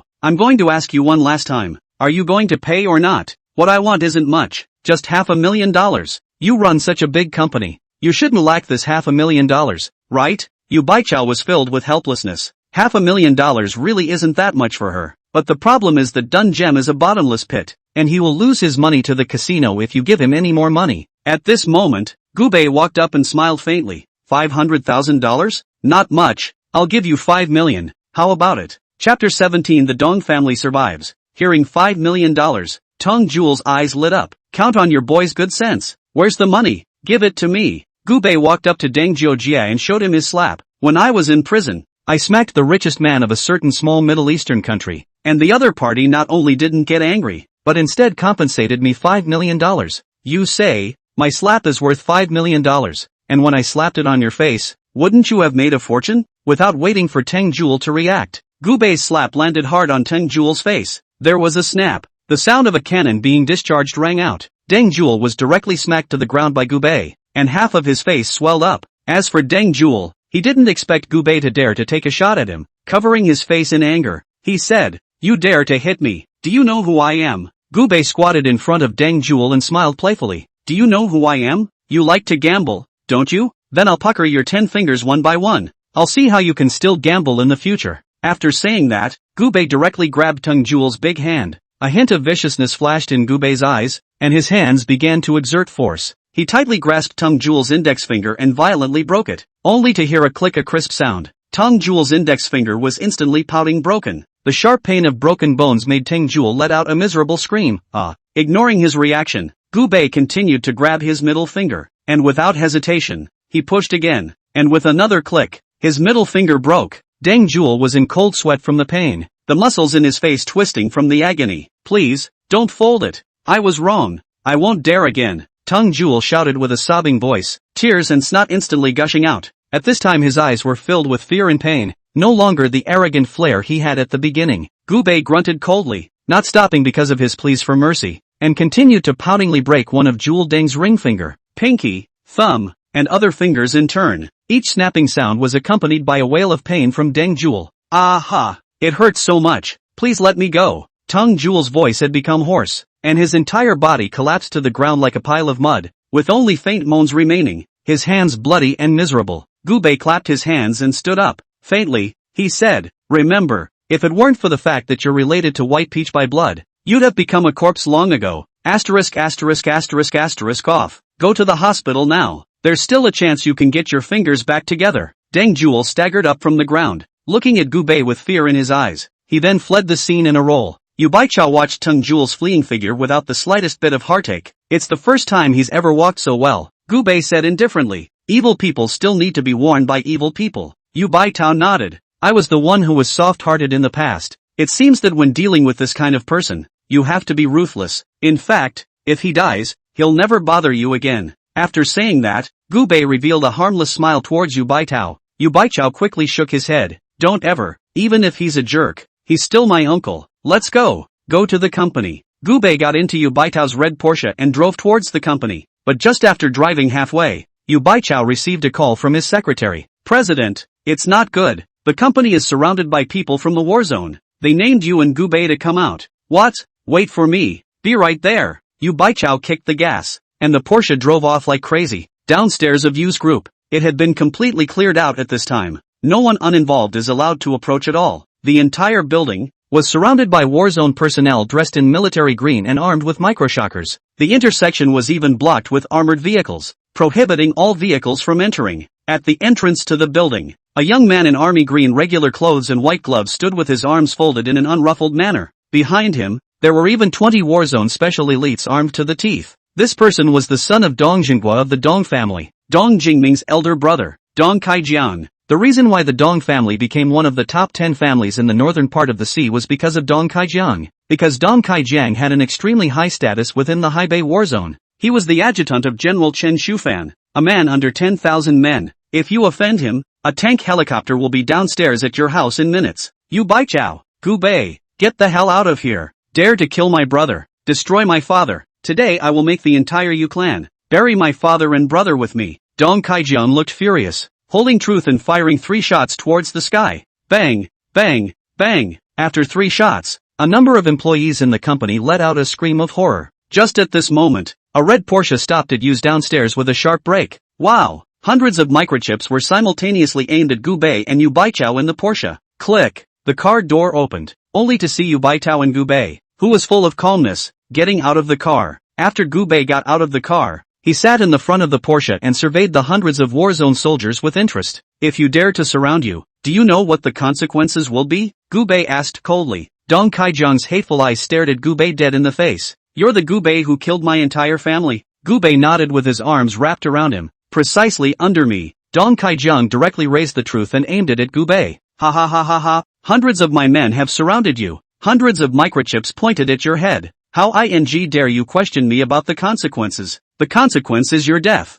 Your woman gives my brother a burial. Dong Kaijiang had a crazy look on his face and his eyes were red. And Yu Baichao was extremely nervous at this time. Although she was clear that Gu Bei's combat power was extraordinary, what he was facing was the regular army of the war zone. No matter how high his cultivation level is, can he beat a bullet? Dong Kaijian, I'm the one who told him to kill your father and brother. So if there's anything you want, come at me. You think you can run away? Dong Kaijian pointed his gun at Yu Baichao. In a cold voice, he said, I really don't know what's so good about you that makes that stupid brother of mine miss you daily. Since he likes you so much, you should go down and accompany my brother. With that, Dong Kaijiang was about to pull the trigger, but at this moment, Gu Bei reminded, be careful if you move your finger, it's definitely not her who will die, but you. How dare you, a bereaved dog who was framed by his godmother and sent to prison. Mouth off in front of me, Dong Kaijiang. Dong Kaijiang angrily pointed his gun at Gu Bei again. You're still pretending when you're dead, aren't you? Then I'd like to see whether it's your mouth or my bullet that's hard. With those words, Dong Kaijiang directly pulled the trigger. Bang! A bullet was fired at Gu Bei's head. Yu Baichao exclaimed in shock and looked at Gu Bei with wide eyes. However, the scene of Gu Bei's brain bursting didn't appear. Only that Gu Bei stretched out 2 fingers and snapped them. Easily clipped the bullet that was shot towards his brow. Chapter 18 Great General Chen Shufan. In an instant, the entire scene was instantly quiet. Dong Kaijian even looked at Gu Bei with a shocked expression. Catching a bullet with your empty hand. You're a clan master powerhouse. In the path of a martial artist, the 3 stages of Ming Jin, Dark Jin, and Huan Jin were all powerful, but bullets were still deadly to them. Deshang cultivation martial artists, if they were lucky enough, could dodge bullets, but they could not carry them hard. Only martial artists at the Zhongshu stage had the strength to catch bullets with their empty hands, but it's only a small caliber. A large caliber bullet a grandmaster powerhouse can't catch. Therefore, after seeing Gu Bei catch the bullet with his empty hand, Dong Kaijiang subconsciously assumed that Gu Bei was a Zhongshu powerhouse. If you say so, Gu Bei smiled faintly.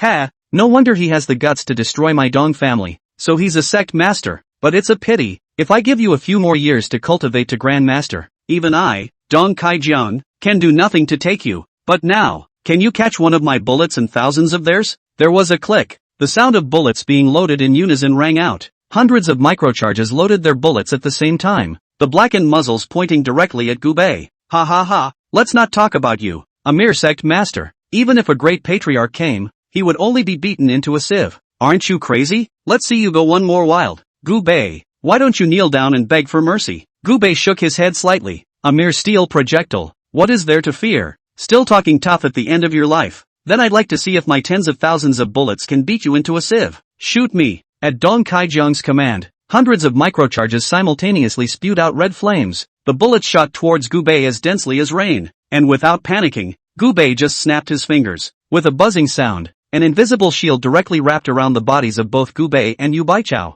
After the bullet struck this layer of transparent shield, it was as if time and space had stood still, and it actually hovered in front of Gu Bei. Can't move. As time passed, the bullets hovering in front of Gu Bei were densely packed and increasing in number. There was not a single bullet that could break through this shield and get close to Gu Bei. Yu Baichao, who was beside Gu Bei, was stunned at this moment. Her beautiful eyes were filled with shock as she watched this amazing scene. This experience is better than watching a movie. At this moment, she finally realized why her father had to befriend him. Gu Bei was so powerful that mortals couldn't imagine it. Not far away, Dong Kai-jung was also filled with shock. It's a bullet. Bullets that can even penetrate steel plates. At this moment, however, it couldn't even penetrate a layer of Gubei's internal force shield. Is it hard to believe that he's a grandmaster? Impossible. Where in this world could there be such a young grandmaster? If he doesn't die, then the one who dies must be himself. At this moment, Dong Kai-jian was a bit scared. He was extremely life-thirsty, and had he known that this Gubei was so difficult to handle, he wouldn't have come to take revenge. Shoot! Shoot me! Kill him!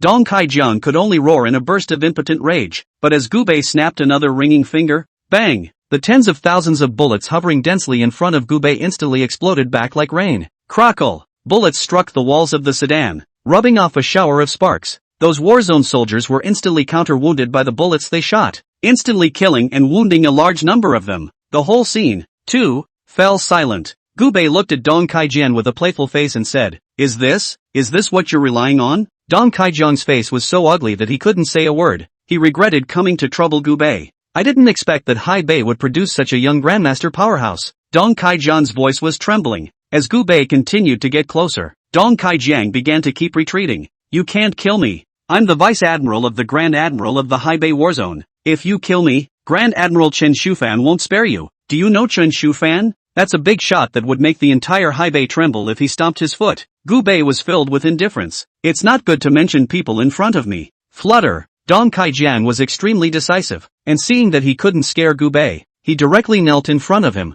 I was wrong. Please spare my life. My Dong family has already been killed by you. If I die again, my Dong family will be extinct. Please spare my life. Dong Kai-jian kept kowtowing towards Gubei until his forehead broke the skin and began to bleed profusely, and Gubei was full of indifference. It's not that you know you're wrong, you're just scared. Go down and find your father for a reunion. Gubei was just about to raise his hand to finish off Dong Kai-jian when a roar suddenly came from the air. Hands down. Buzz off. When he looked up, he saw a dark shadow in the air that was growing from small to large. Upon closer inspection, it turned out to be a Blackhawk armed fighter jet. After seeing that fighter jet, Dong Kai-jian first froze, then laughed maniacally. Ha ha ha ha ha, Gubei, my Hai Bei Warzone Grand Admiral Chen Shufan is here. You can't kill me this time. And you, killing my Warzone soldiers? You'll die for sure. That Blackhawk fighter jet slowly descended from the sky, kicking up a gust of wind. Then, a hardened man in a military overcoat with 3 stars on his shoulders was seen jumping out of the fighter plane. This person had a powerful aura, a tall figure, 1 meter 9, and extremely stern eyes.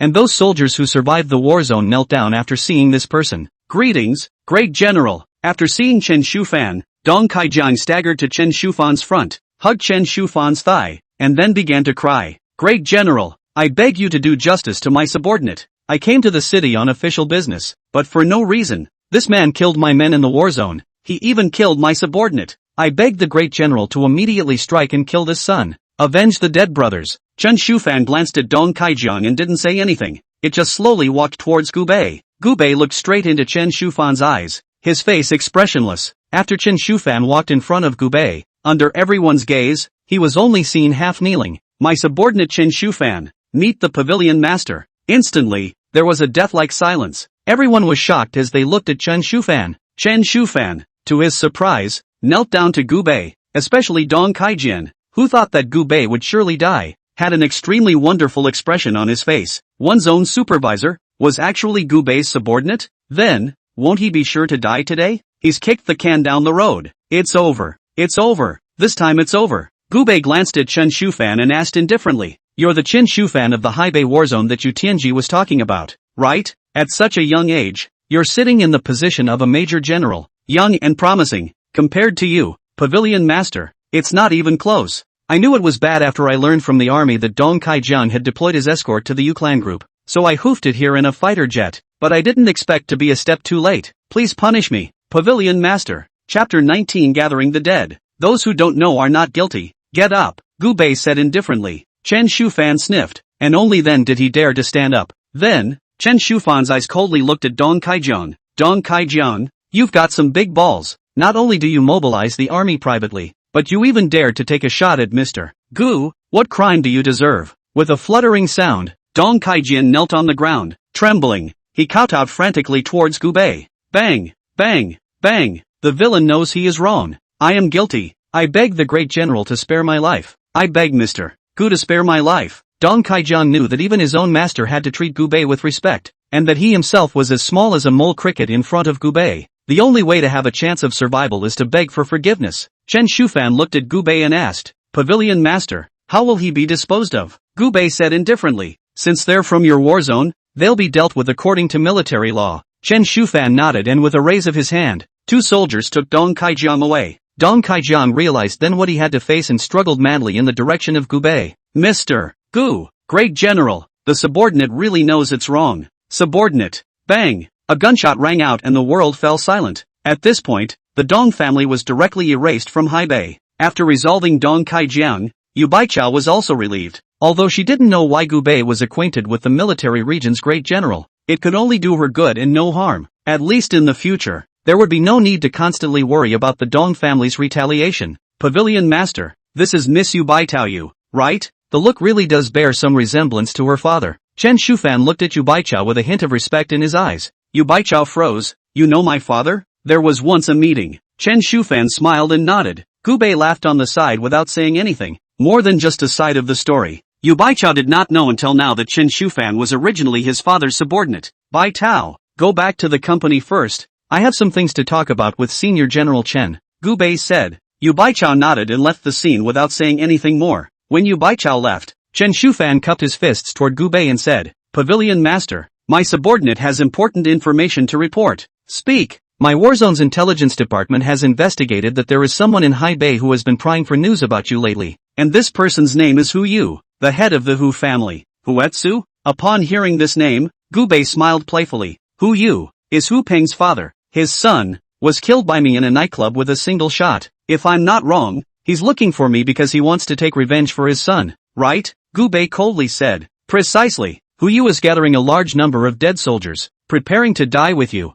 Pavilion Master." "The same? Are they worthy of that? Since they want to find me so badly, I can't let them down. Let's go. Hu family take a trip." The Hu family, in Haibei, belongs to the second-tier families. Although the strength was not as good as the first tier of the 10 great families, it belonged to a plucked existence in the second tier. At this time, the Hu family's quadrangle was filled with white silk. Inside the hearth, Hu Peng's body lies in an ice coffin. Outside the hearth, Hu Yu held a cold long knife and looked at Hu Peng's corpse in the ice coffin, his face full of murderous anger. "Son, no matter who killed you, father will definitely avenge you. Definitely. Where are my Hu family's dead soldiers?" A roar rang out, and countless strong men clad in white rushed out from all parts of the Hu clan. With a short sword in each hand, these strong men rushed behind Hu Yu and knelt down in unison. These dead soldiers, 30 to 40 in total, some of them were orphans who grew up in the Hu family. Some had received huge favors from the Hu family and vowed to serve them for life. Even if the Hu family told them to die, they wouldn't bat an eye. Hu Yu looked at the 30 or 40 people and said angrily, "My Hu Yu's son was killed. Say, what should you guys do? Avenge the little young master. I'll go through fire and water. I'll die for it." 30 to 40 dead soldiers roared at the same time. Hu Yu nodded with a cold smile and took out a photo in his hand. "His name is Gu Bei, the murderer of my son." This man was originally the young master of the Gu family, but was later sent to prison for patricide and adultery. Now that he's out of prison, he's going to shoot my son in broad daylight. Remember what he looks like. If he shoots my son once, I'll return the favor with 100 cuts. Depart. Just as these dead soldiers were about to leave the Hu family, a figure trotted out from within the hearth. "Father, never." Running out this person, 18 or 19 years old, with a childish face. At this time he was in a panic and stopped in front of Hu Yu. "Father, that Gu Bei is by no means simple. The day he killed brother, Yu Tianji was there. He has Yu Tianji's protection. If we kill him, Yu Tianji will definitely not spare our Hu family." Hearing the words Yu Tianji, a trace of scorn appeared on Hu Yu's face. The Hu family was a great clan in the eyes of ordinary people, but in front of Yu Tianji, it was merely like a mole cricket. "So what if Yu Tianji, if he kills my son, even if he's the emperor's old man, I'll still kill him." "Father, you guys are no match for Gu Bei. Even if you all go, you're just going to die." Hu Shaotian was in a hurry and shouted. Snap! Hu Yu slapped Hu Shaotian hard across the face. "It's not your turn to teach your father anything." Hu Shaotian covered his face, his eyes red, and said, "Father, do you know what kind of prison Gu Bei entered? It was the dragon prison. Since ancient times, no one has ever gotten out of dragon prison. But he, Gu Bei, walked out of dragon prison. Do you know what that means? It means that even the dragon prison can't suppress Gu Bei. Don't say he killed brother. Even if he killed the entire people of Haibei, no one would be able to take him over. Do you understand, Dad? The reason why Hu Xiaotian was trying his best to stop Hu Yu was because he was well aware of Gu Bei's terror. Secondly, it is because he was born to the nanny of the Hu family, and Hu Peng has always scolded him for being a wild seed. He has no feelings for Hu Peng, and he is not treated well in the Hu family. What bull asterisk asterisk asterisk asterisk dragon prison. All I know is that killed my son. Hu Yu roared. Hu Xiaotian yelled. Father, don't flatter yourself. You can't fight Gu Bei. If you go, you'll instead bury the entire Hu family with you. Snap. Hu Yu slapped Hu Xiaotian hard across the face again. Roared. Are you my son or not? Why are you so spineless? Not like me at all. After the slap on Hu Xiaotian's face, Hu Xiaotian smiled to himself. Father, if the person who died today was me, would you go out of your way to avenge me like you are doing now? Last time, I was framed by the people of the Zhao family, and they had me arrested and imprisoned in the courthouse for 3 whole years. Obviously you could have bailed me out by simply using your connections, but you didn't. Let me stay in the prison for 3 whole years. To be honest, I'm not sad that Hu Peng died. I'm happy, because he offended someone he couldn't afford to offend. You've never been in prison. You have no idea what kind of existence dragon prison is, much less understand how terrifying someone who can walk out of dragon prison is. When you go to seek revenge on Gu Bei, you're completely bringing these 30 to 40 people to die. I don't care if you want to die, but don't let everyone follow you to death. Chapter 20 down? I'll meet you. Ha ha ha ha ha. It's really ridiculous. Hu Xiaotian, you wild seed. Indeed, you are cowardly to the core. What a bull asterisk asterisk asterisk asterisk dragon prison. It's just a labor prisoner. I don't believe that my Hu family's 30 to 40 dead soldiers can't kill a half-grown kid like him. Hu Xiaotian, that's right. I've never treated you as my son. You're nothing more than the sinful seed I left behind after a one-night fling. Even if your elder brother dies, the Hu family's fortune cannot be inherited by you. Since you're so afraid of that Gu Bei, then I'll chop off Gu Bei's head for you. Let's see if he's the one who's powerful as a labor prisoner or I. Hu Yu, depart. As the words fell, several Black Gold Cup fans pulled up outside the quadrangle. Hu Yu was just about to get on the bus with his men when a slight tremor suddenly came through the air. A clattering sound followed. House Master, what do you see there? One of the dead soldiers suddenly raised his head and pointed to the sky. Hu Yu frowned and looked into the air, only to see a black dot that was rapidly enlarging. That turned out to be a Black Hawk helicopter gunship.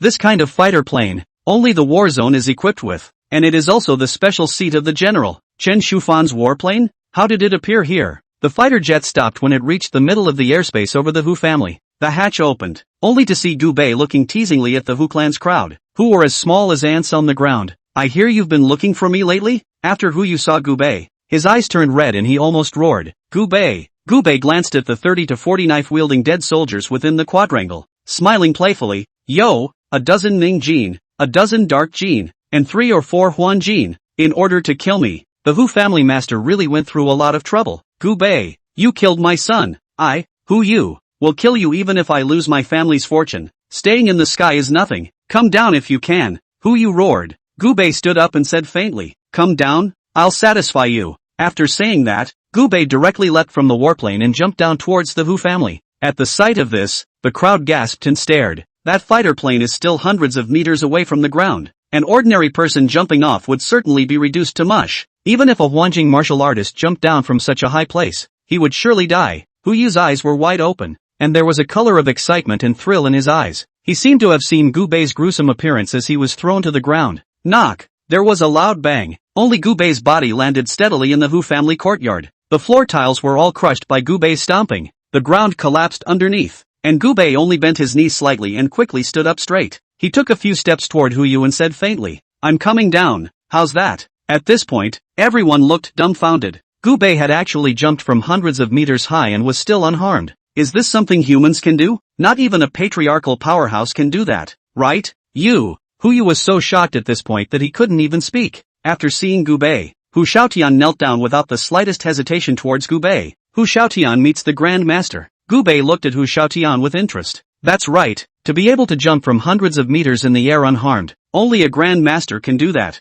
Hu Xiaotian bowed his head and said. Gu Bei smiled. He wasn't a Grandmaster. Even 10 Grandmasters combined wouldn't be his match. You're a Hu? Hu Xiaotian glanced at Hu Yu. Yes and no. I was born to a nanny in the Hu family and have no place in the Hu family. Seeing Hu Xiaoshan kneeling down, Hu Yu instantly became furious. Adverse son, you rebellious son. You even kneeled down to the enemy who killed your brother. Do you have any backbone? Hu Xiaotian replied coldly. He's not my brother. He has also never treated me as if I were his brother. Father, if you want to live, kneel down. The Hu family, they can't fight Mr. Gu. Ha ha ha, my Hu family can't defeat him? Don't forget, he only has one person, whereas I, Hu Yu, have raised 30 to 40 dead soldiers. Give it to me. At Hu Yu's command, 30 to 40 sword-wielding dead soldiers swarmed towards Gubei. I'll see who dares. Just in the nick of time, only to hear boom a loud sound. The Hu family's solid door, as if papier-mâché in general, was a powerful force instantly kicked open.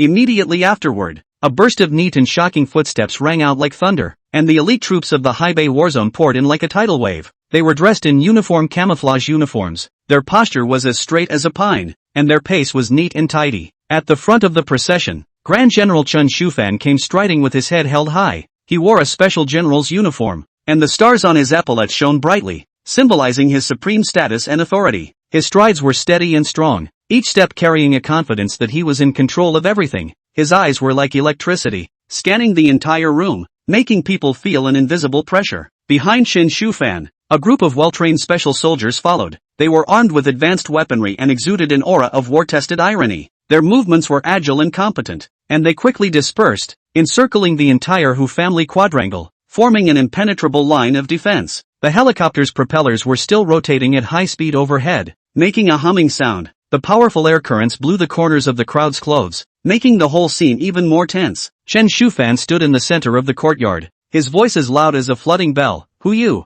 how dare you? How dare you gather dead soldiers privately in a vain attempt to murder Mr. Gu? Do you know what a serious crime this is? The soldiers in the Haibei war zone also shouted in unison. Lay down your weapons. Surrender without killing. Their voices were deafening, as if they were going to bring down the entire Hu family. At this moment, the 30 to 40 dead soldiers of the Hu clan were all stunned. Even if they had more men and sharper knives, they were no match for bullets. Though they were called dead soldiers, they were also afraid of death. Hu Yu's face was extremely ugly as he looked at Chen Shufan and the elite troops of the Haibei warzone. He didn't expect that Chen Shufan would show up at this time and help Gubei. Who's Chen Shufan? The head of the Haibei warzone. He can mobilize all the troops in the entire Haibei region. Comparing himself, a small Hu family head to Chen Shufan, it was the difference between a sesame seed and a watermelon. Gubei, who the hell are you? Hu Yu's voice was trembling a little. At first he thought that Gubei was nothing more than a freshly released laborer, but now it seems that he was wrong. Very wrong. Gubei's identity was by no means simple. He was wrong. Hu Xiaotian was right.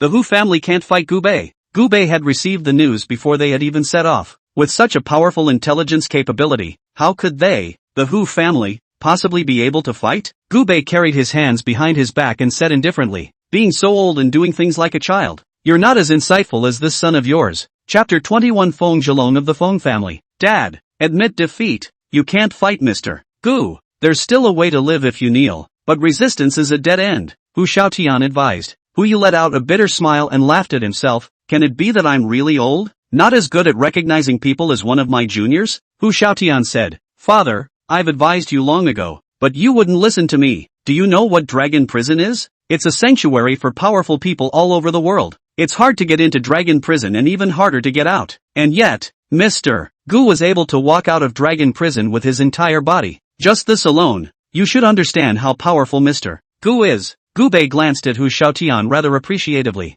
You boys have some insight. With a fluttering sound, Hu Xiaotian knelt directly in front of Gubei. If Mr. Gu doesn't give up, I'm willing to serve Mr. Gu as a dog and horse. Gubei nodded. You're a smart person. I like smart people. From now on, the Hu family, it's yours. Hu Xiaotian was delighted in his heart, then looked at Hu Yu. Father, what are you waiting for? Admit your mistake. Hu Yu's heart was extremely complicated. He was not willing to be inferior to his own son, and even more so, he was not willing to watch his enemies manipulate his Hu family. Gubei, I'll fight you. After a roar, Hu Yu rushed towards Gubei, and Gubei just flicked a finger towards Hu Yu, and with a bang, Hu Yu exploded into a mist of blood in front of Gubei. Hu Yu directly evaporated. It was as if this person had never existed in the world. Seeing his father killed, Hu Xiaotian's eyes were a little bleak. Gubei coldly asked, I killed your father. Do you hate me? Hu Xiaotian shook his head and said, I don't hate, nor do I dare to. I have a very low status in the Hu family,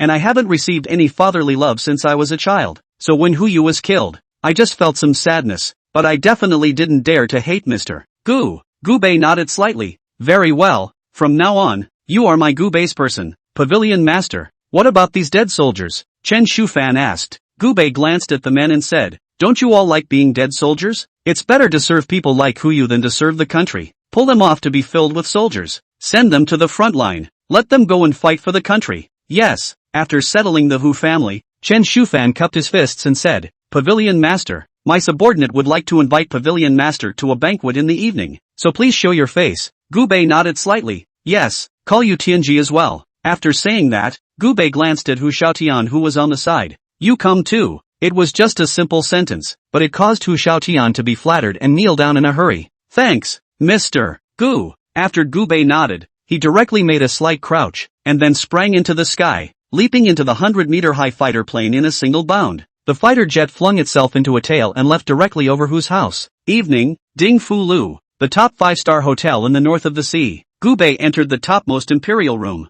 and downstairs at Ding Fu Lu, Sujin had brought his daughter Su Qingran to find this place as well. The reason why Sujin knew that Gu Bei was eating at Ding Fu Lu was because his Su family had shares in Ding Fu Lu, and Sujin had ordered to inquire about Gu Bei's whereabouts, which coincidentally led him to learn that Gu Bei had appeared at Ding Fu Lu tonight. Downstairs, Sujin was extremely nervous, knowing that he was facing, that was a grandmaster, a great master who would tremble even if he stomped his foot in the northern part of the sea. "Daughter, when you see Mr. Gu in a while, you must be polite, understand? If we offend Mr. Gu, our Su family will be wiped out in a snap of our fingers, but if we embrace the thigh of Mr. Gu, our Su family will directly chicken out." Su Qingran had a face that didn't care. "Got it, Dad." Right at this moment, a group of people passed directly in front of the duo of Sujin and Su Qingran and went up the stairs in a flurry of wind. In the elevator, Deng Jewel gritted her teeth in hatred. Although he went to the hospital in time and got his finger back, the pain of having 10 fingers connected to one another was something he could not forget for the rest of his life.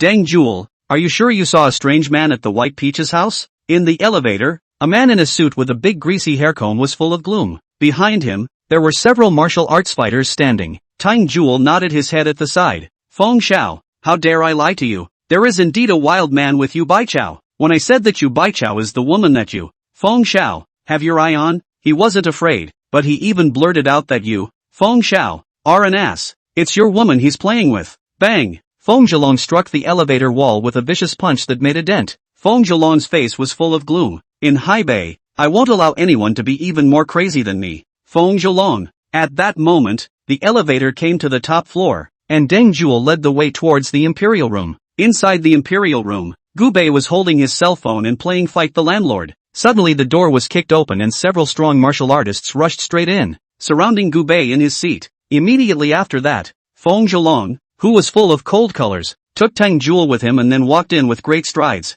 "Feng Xiao, it's this kid." Deng Jewel pointed at Gu Bei, his face full of viciousness. "Kid, aren't you a bull? Didn't you break 10 of my fingers? Now Feng Xiao is here. I'll break all 10 of your fingers and 10 of your toes later." Feng Zhelong looked Gu Bei up and down and sneered. "It's not bad looking, but unfortunately, there's no chance to use that face to pick up girls again." Gu Bei put down his cell phone and asked coldly, "Who are you, kid? You don't even recognize Feng Zhelong Feng Xiao?" Feng Xiao is the young master of the Feng family, which ranks 5th among the 10 great families. The Feng family can be said to have only one hand in Haibei. The people of Haibei can't live, eat, or sleep without the Feng family. Yu Baichao, that's the woman Feng Xiao has his eye on. You ing dare to take advantage of Feng Xiao's absence to take advantage of the situation. Do you think you should die? Gu Bei instantly smiled. Yu Baichao's suitor? You can read it that way. Feng Zhelong reached out and his men immediately handed over a dagger. "I'll give you a chance to chop off your own 10 fingers and crawl under my pants like a dog, and I won't kill you." With a clunk, the dagger was thrown on the solid wood table.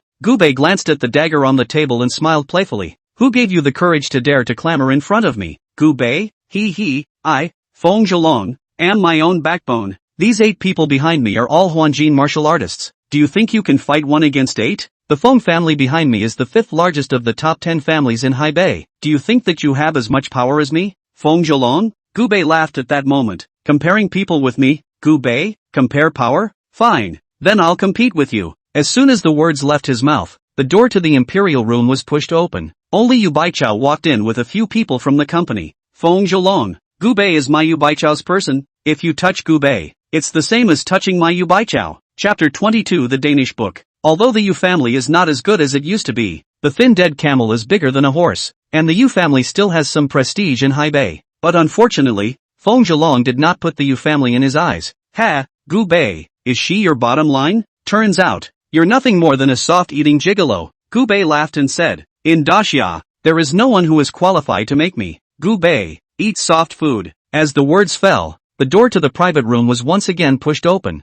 only to see the young Hu Xiaotian walk in with a few of the Hu family's inner circle. Outside the door, Hu Xiaotian had already heard the conversation between Gu Bei and Feng Zhelong, so after walking into the private room, Hu Xiaotian made a direct statement. Feng Zhelong, Mr. Gu is the master of my Hu family. If you touch Mr. Gu, it's the same as making an enemy of my Hu family. As the words fell, the few martial artists behind Hu Xiaotian also rubbed their fists and looked at the people behind Feng Zhelong. At those words, Feng Zhelong only frowned slightly. Then he said disdainfully, ha, the Hu family? A second-rate family, worthy of threatening me? Feng Zhelong, what about adding our Su family to the mix? As the words fell, he only saw Suzhen bring Su Qing ran in with great strides. Suzhen said in a cold voice, our Su family, we are Mr. Gu's absolute followers. Offending Mr. Gu is the same as offending our Su family. Feng Zhelong's eyes narrowed. A Yu family, a Hu family, a Su family, although they were all second-rate families, but after all, the three ignorant cobblers topped a Zhu Guoliang.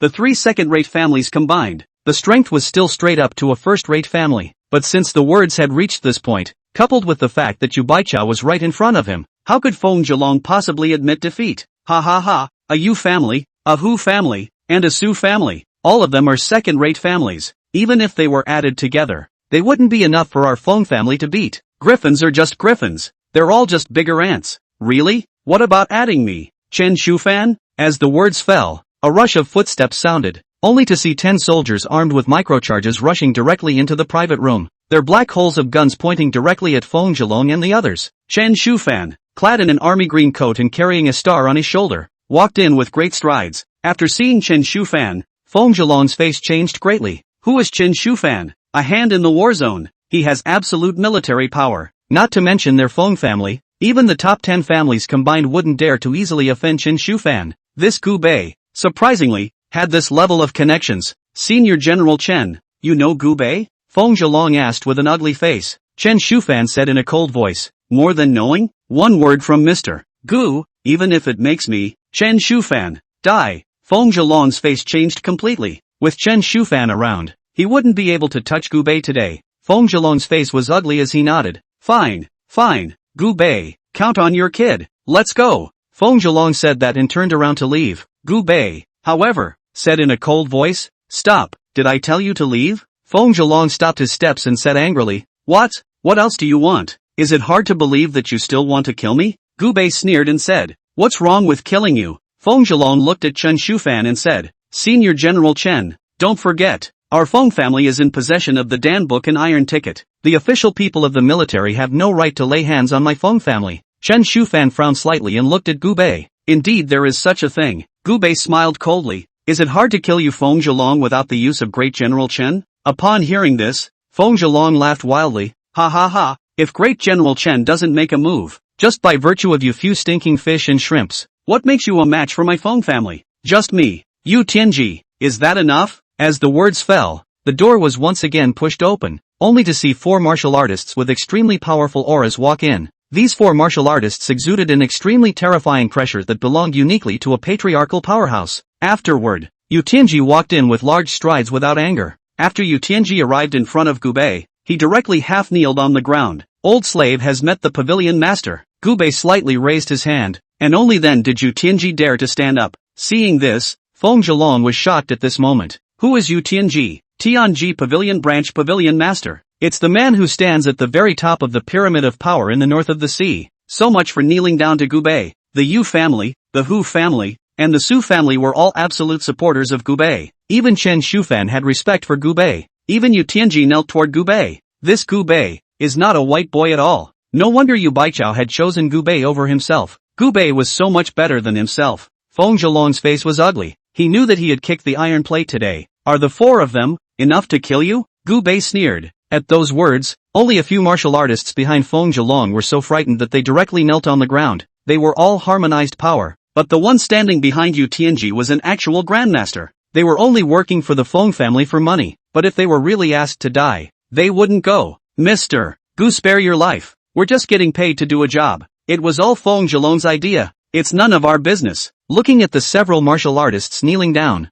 Feng Zhelong was shocked and terrified. You guys, Gubei smiled teasingly at this moment. What other means do you have? Feng Zhelong's face was extremely ugly. He knew that with Gubei's connections, not even his father could do anything about Gubei when he came. I only saw Feng Zhelong clasp his hands and bow. Mr. Gu, it was me, Feng Zhelong, who was abrupt. I, Feng Zhelong, am willing to set up 300 tables at Ding Fu Lu and publicly apologize to Mr. Gu. How about that? Feng Zhelong thought that it was already a great concession for him, as the Feng family's eldest son, to publicly apologize to Gubei. However, Gubei had a disdainful look on his face. Apologize? Who do you think you are? Your face is worthless to me. Feng Zhelong clenched his fists and knelt directly toward Gubei. I beg Mr. Gu to spare my life. Spare your life? Great. Let's see if you're lucky then. This is the 18th floor. You jump down from here. If you don't die, I won't kill you. How about it? Gubei laughed playfully. Feng Zhelong's face changed greatly. Although he was a Huanjin martial artist, this was the 18th floor. It's a 9-to-1 jump. Feng Zhelong's eyes dribbled. He knew that Gubei wouldn't let him go. The only thing he could do now was to escape. In an instant, Feng Zhelong rushed out towards the outside of the private room, but Gubei sneered and with a look, Yu Tianji appeared directly in front of Feng Zhelong, blocking his way. At this moment, Feng Zhelong finally knew that he was afraid, and he knelt down to Gubei once again. Mr. Gu, spare my life. I really know it's wrong. I don't want to die. I'm still young. I will never covet Miss Yu Baichao again. Please spare my life. Gubei stood up and looked at the concrete floor at the bottom of the building. Throw it down. Yu Tianji choked Feng Zhelong's neck with one hand, and Feng Zhelong's body was trembling at this moment. After his body hung out of the window, yellow liquid dripped from his crotch. Mr. Gu, I really know I'm wrong. I'm willing to work for you as a cow. I'm willing to drill your crotch, lick your feet. Please forgive me. Chapter 23 3 Years of Free Clinics. In the face of Feng Zhelong's plea for mercy, Gubei didn't have the slightest bit of softness. At this time, the waiter also served a large meal. Gubei used a knife and fork to taste the top-grade Wagyu beef, while Yu Baichao on the side poured red wine for him. As a scream rang out, Feng Zhelong's body fell free. A few seconds later, there was a loud snap, followed by the screams of passers-by. After seeing Feng Zhelong die, Tang Jewel was so scared that he peed his pants. Kneel and kowtow in a hurry. Gubei, Bai Tao. I know it's wrong. Bai Tao, I'm your uncle. You can't kill me. Gubei looked at Yu Baichao, who was a bit embarrassed. Even if he's hateful, he's my uncle after all. Gubei sneered. Since it's your uncle, I won't kill him. Tang Jewel was overjoyed at his words and just wanted to kowtow and kneel in thanks. However, Gubei pointed a finger at Tang Jewel's chest. Instantly, Tang Jewel slumped on her but in her chair, wide-eyed and motionless. What did you do to him? Yu Baichao was taken aback and said. Gubei said indifferently. It's nothing, just sealing his control over his body. From now on, he can see and hear and smell, but he just can't talk or move. Doesn't he love to gamble?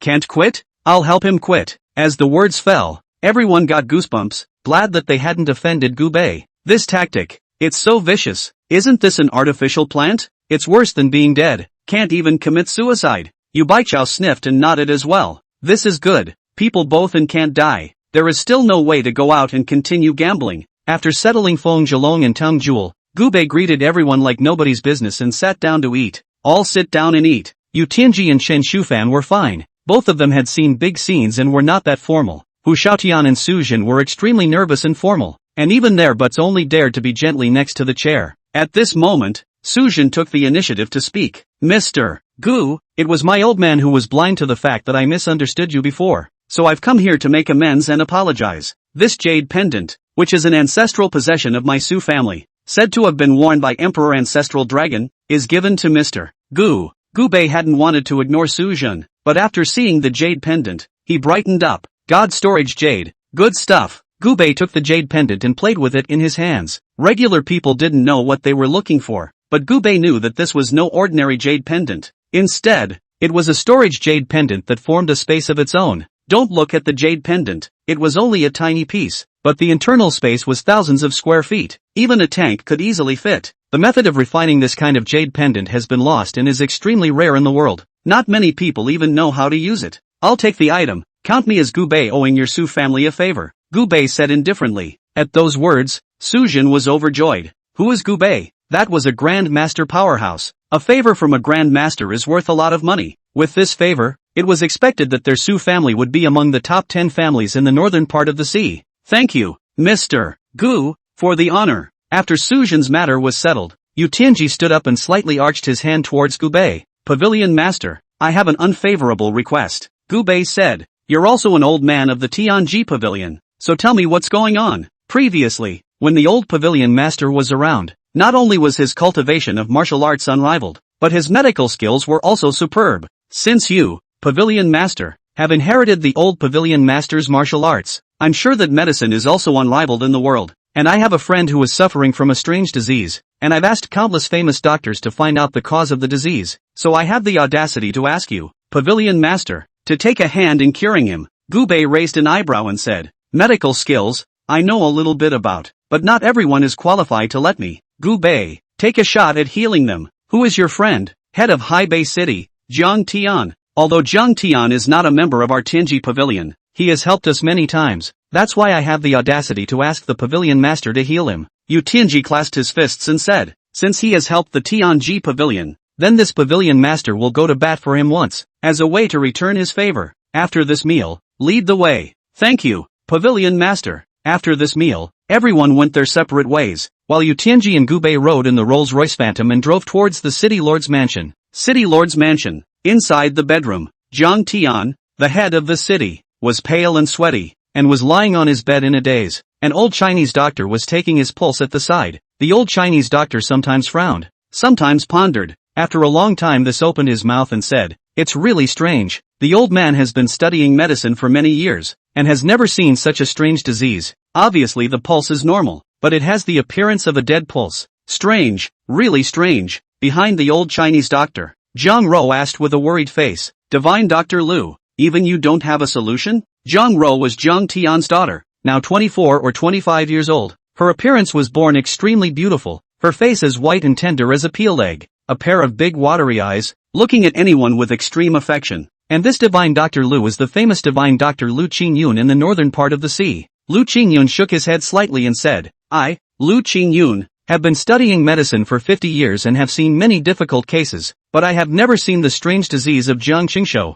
but judging from the pulse, I'm afraid Chief Jiang Chang won't live for 3 days. Cough cough. As the words fell, Jiang Tian on the hospital bed coughed violently. He revealed a miserable smile. I didn't think that I, Jiang Tian, who is just under 45 years old this year, would end up in such a situation? It's really ridiculous. Ridiculous. At this time, Lu Qingyun stood up and said, Jiang Changshou, I can't do anything about your illness, so please hire another expert. But the consultation fee should be settled. Counting the transportation fee, transferring $1 million is sufficient. As soon as the words left his mouth, the bedroom door was pushed open. Gubei walked in with Yu Tianji. Ha, the medicine is not prescribed. The disease is not cured, and you ask for $1 million.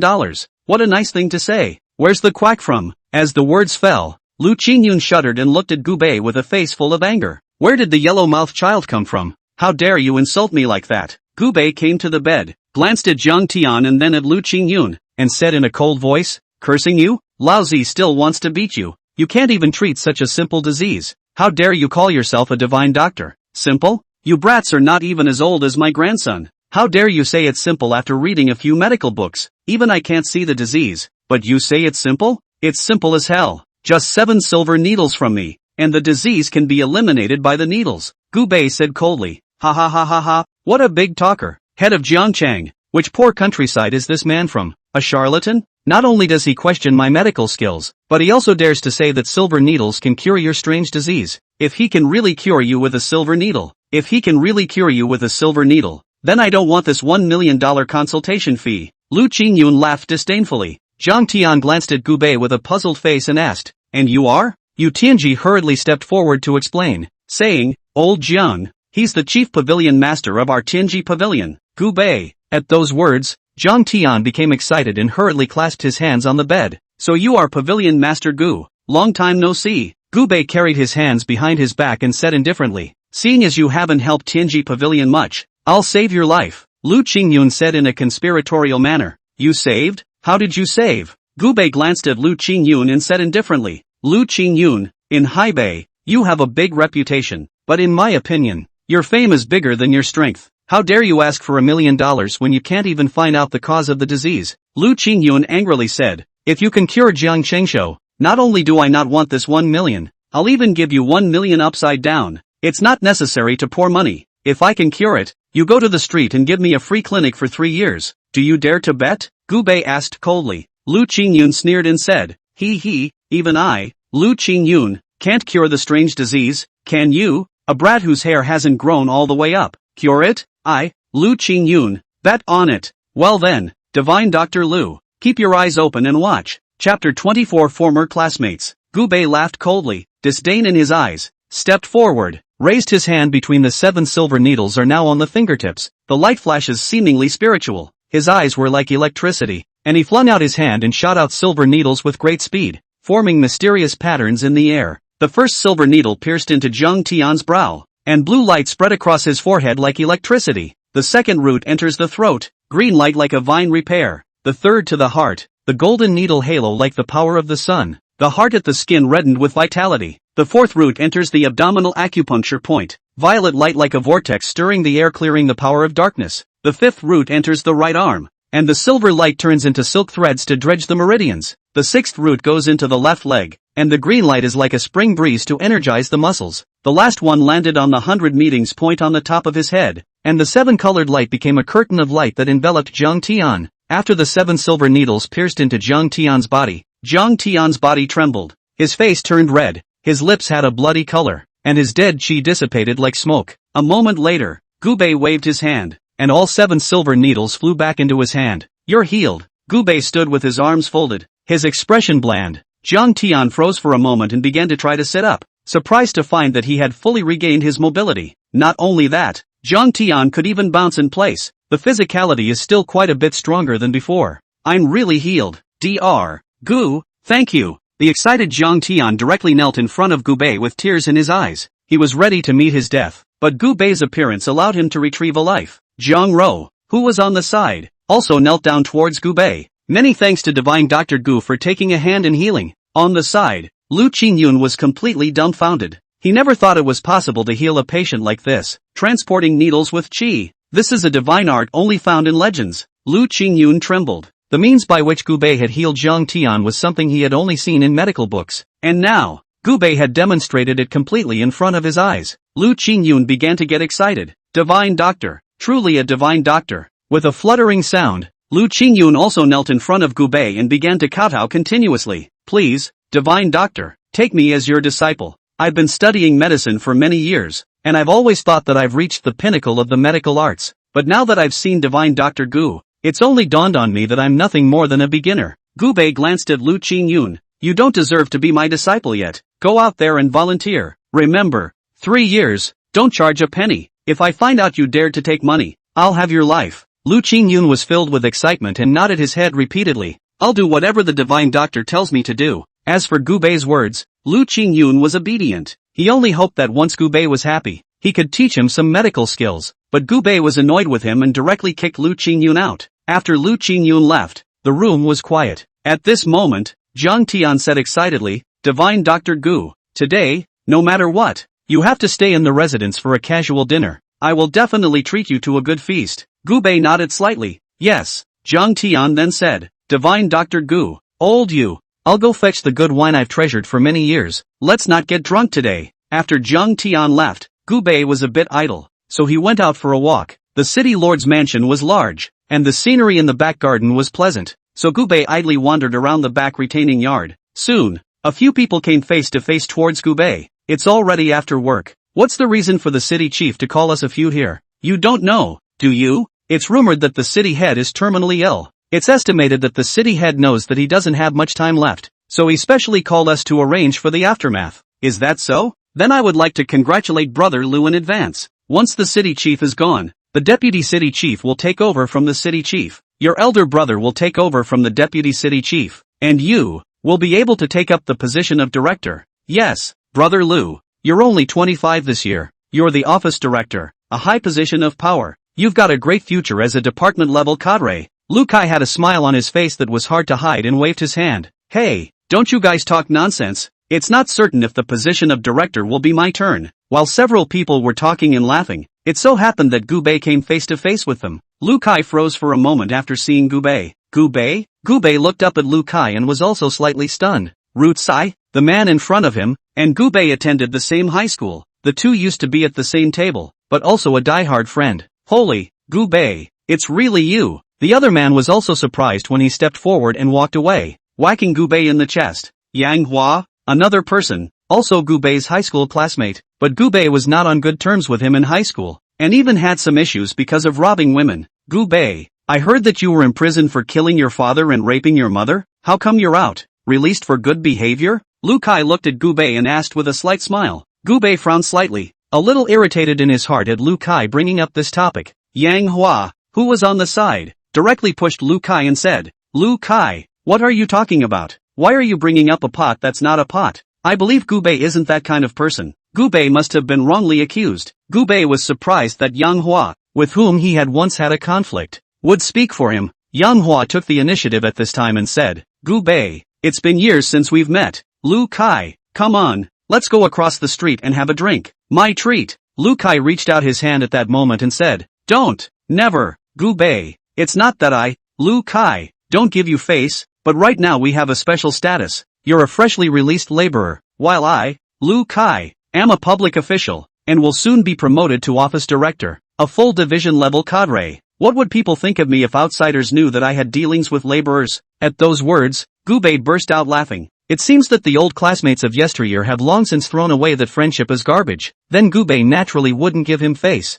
Ha, is not just an office director? A sesame-sized official. You need to put it on your lips? Gubei disdainfully said. This statement instantly pissed off Rutsai. Ha, Gubei, you're just sour. When you first went to school, your grades were the worst. If it wasn't for your family's money and the university they gave you, you wouldn't even have gotten into a college. Now that you're out of prison, I'm afraid you don't even have a job, right? Why don't you beg me and I'll introduce you to a job as a security guard in the city lord's mansion. $8,000 a month. As soon as the words fell, Gubei directly slapped Lu Kai's face. There was a loud snapping sound. Lu Kai's glasses were jerked off. Damn, dog, what a dog's eye. I originally wanted to promote you to be the deputy city chief of Haibei, remembering the love from the past, but now it seems that there is no need for that. Yang Hua, who was on the side, frowned and said angrily, Lu Kai, how can you talk to Gubei like that? At least we're all old classmates. After being hit, Ruchai covered his face and was furious. Asterisk.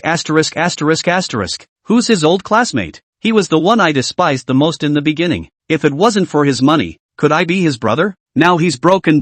I'm not pretending anymore. I'll look down on him. Gubei, how dare you hit me? Believe it or not, one word from me and I won't be able to make it in Haibei. Chapter 25. Let me explain. Gubei coldly asked. Then tell me, how can you make it impossible for me to mix in Haibei? Lu Kai had a scowl on his face and spat. Gubei, I'm currently working in the city lord's office, and soon I'm going to be promoted to office director, a full division level cadre. It's not too easy to target you. With just one word from me, I can make it extremely difficult for you, Gubei, to feed, clothe, and house yourself in Haibei. Do you believe it or not? At those words, Gubei sneered and applauded. Pop, snap. What a chief of staff. What an official authority. Is this how you serve the people? Lu Kai sneered. Gubei, why are you so naive? Who doesn't become an official for himself? Who doesn't do it for power? Let me tell you, if you don't kneel down and beg me today, I, Lu Kai, will definitely not let you go. As soon as the words left his mouth, Gubei struck out like lightning, only to see Gubei ruthlessly kicking at Lu Kai's lifeblood.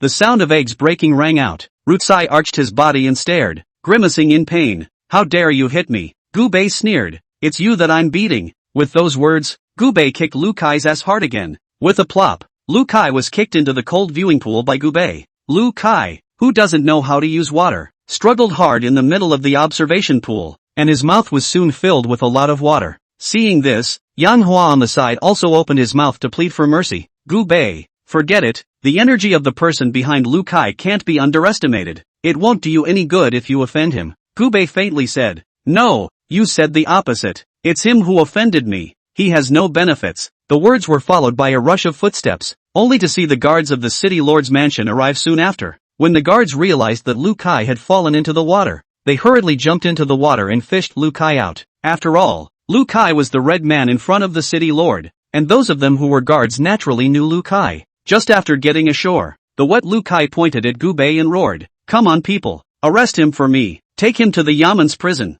I'll make his life worse than death." These guards naturally didn't recognize Gubei, and when they received Lu Kai's order, they subconsciously walked towards Gubei. But just then, a roar rang out. "I'll see who dares." As the words fell, he only saw Jiang Tian bringing Jiang Rou over with him in quick steps. Jiang Tian's footsteps were hurried and his face was flustered. As for Lu Kai and the others, they saluted towards Jiang Tian after seeing him. Jiang Qingshuo, Jiang Tian, on the other hand, walked quickly towards Lu Kai, his face full of anxiety. When Lu Kai saw this, his heart was warmed. He thought it was because Jiang Tian saw him fall into the water, so he was worried about him and purposely walked over quickly to take a look. Only Lu Kai clasped his fists and said, "City Chief, my subordinate just accidentally fell into the water. It's not a problem." Just as he finished speaking, he saw Jiang Tian raise another foot, kicking Lu Kai into the water viciously. With a plop, Rutsai struggled in the water again. "No one gets in the water for him," Jiang Tian roared. Jiang Tian gave an order, and the guards, who were just about to move, were instantly fixed in place,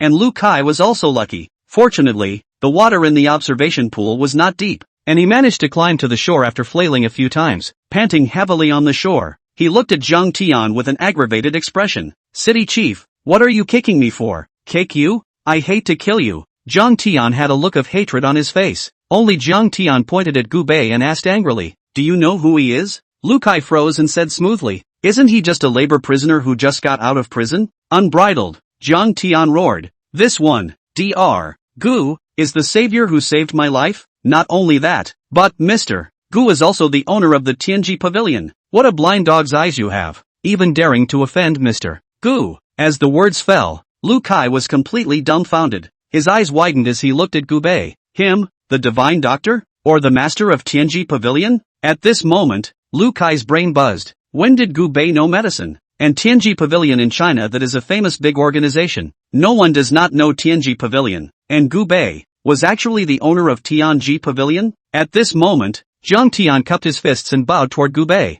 saying, "Divine Dr. Gu, I'm sorry, my men were unintelligent and bumped into you." After seeing the way Jiang Tian treated Gubei, Lu Kai's heart thumped and he immediately felt bad. This Gubei, surprisingly, had transformed into the master of the Tianji Pavilion, or the head of the city's savior. That's the equivalent of a kick in the teeth. At this moment, Lu Kai's face became extremely ugly. Had he known that Gubei still had such a big background, he shouldn't have spoken out to offend Gubei. Otherwise, based on Gubei's relationship with the city chief, he only needed to speak favorably for him in front of the city chief, and it would be easy for him to be promoted to a higher rank. At this moment, Lu Kai's heart was one of regret. "Gubei, I was joking with you just now. City chief, Gubei and I are old classmates. We're very close. Don't you think so, Gubei?" Lu Kai turned towards Gubei and smiled curtly. Gubei said coldly, "Don't ever. I'm not blessed to know your chief friend." "Division chief? Isn't he just a small section chief? How did he become a division chief?" Jiang Tian said. "City Chief Jiang, just now this director Lu said that if you die, the deputy city chief will become the city chief. His boss will become the deputy city chief, and he, in turn, will be able to take over his boss's position as the director." Gubei smiled faintly. At this moment, Lu Kai's head was covered in sweat as he revealed a smile worse than tears towards Jiang Tian. "City chief, listen to my explanation."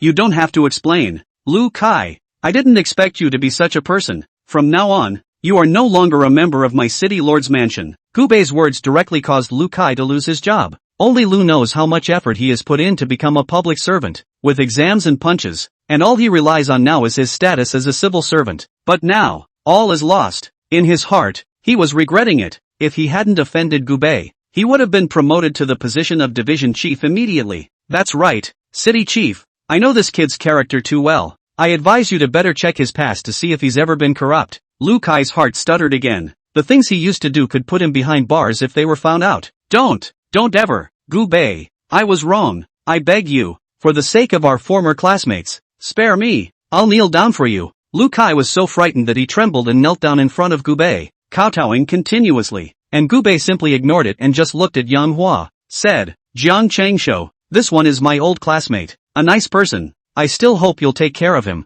Chapter 26 Three Masters. Jiang Tian sniffed and readily understood, saying, "Actually, I've long felt that Yang Hua is a good person, smart and capable. In that case, I'll promote you to the new chief of staff. Do a good job." When Yang Hua heard this, he was so excited that he trembled. It's amazing how he's jumped to become a division-level cadre.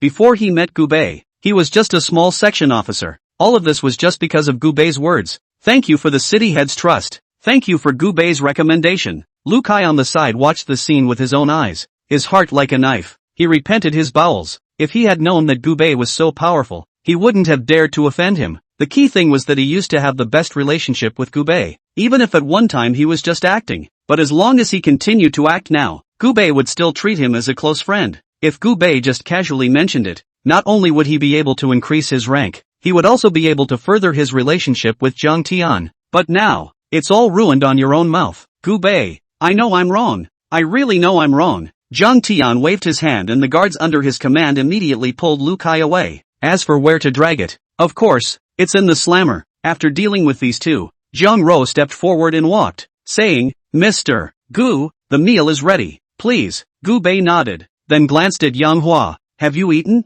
Join us. Yang Hua was overjoyed. After all, having a meal with the city head would allow him to brag for the rest of his life. However, he looked at the head of the city with some difficulty, fearing that Zhang Tian would be unwilling, and Zhang Tian said, Since you're Mr. Gu's best friend, then you're my best friend, please, Mr. Yang. Facing such a polite attitude from the city head, Yang Hua was somewhat flattered. Thank you in a heartbeat. Many thanks to the city head. Many thanks to Gubei. Then, a few people came into the restaurant. The dining room was filled with good food. It's all home-cooked, not over the top, but sincere. For example, handmade dumplings and time-consuming, home-cooked meals. Gubei sat down, picked up his chopsticks and feasted. Those five-star restaurant meals Gubei instead not accustomed to eating. The amount of small not to say, but also not addictive. Seeing that Gubei didn't pick a fight and instead ate with his mouth full of oil, Zhang Tian also revealed a smile. After dinner, Gubei and Yu Tianji played chess in the middle of the back garden of the city lord's mansion. Zhang Tian just watched from the sidelines. It's a joyous experience. Shortly afterward, a guard walked over quickly and informed, City head, the several masters you have handpicked have arrived. Master? Gubei looked toward Zhang Tian, and Zhang Tian cupped his fist towards Gubei and said, It's like this. Our city lord's mansion has recently encountered some troubles that ordinary people can't solve, so we can only ask some masters from the Jianghu to come to our door to solve them. Bring in these masters. Shortly afterward, only 3 people walked in. The first was a Taoist priest, wearing a yellow Taoist robe and looking immortal. The second one was a strong and powerful-looking man with a fine muscular body. The third was a somewhat thieving-looking man. All 3 of them did not bow and curtsy after seeing Zhang Tian. Instead, they all had a condescending and arrogant look on their faces. It was Zhang Tian, on the contrary, who cupped his fists and saluted towards the 3. Greetings to the 3 masters. The Taoist priest at the head of the group said condescendingly, There is no need to be polite. City head, invite the 3 of us here. What's the matter? Just say it. Zhang Tian said,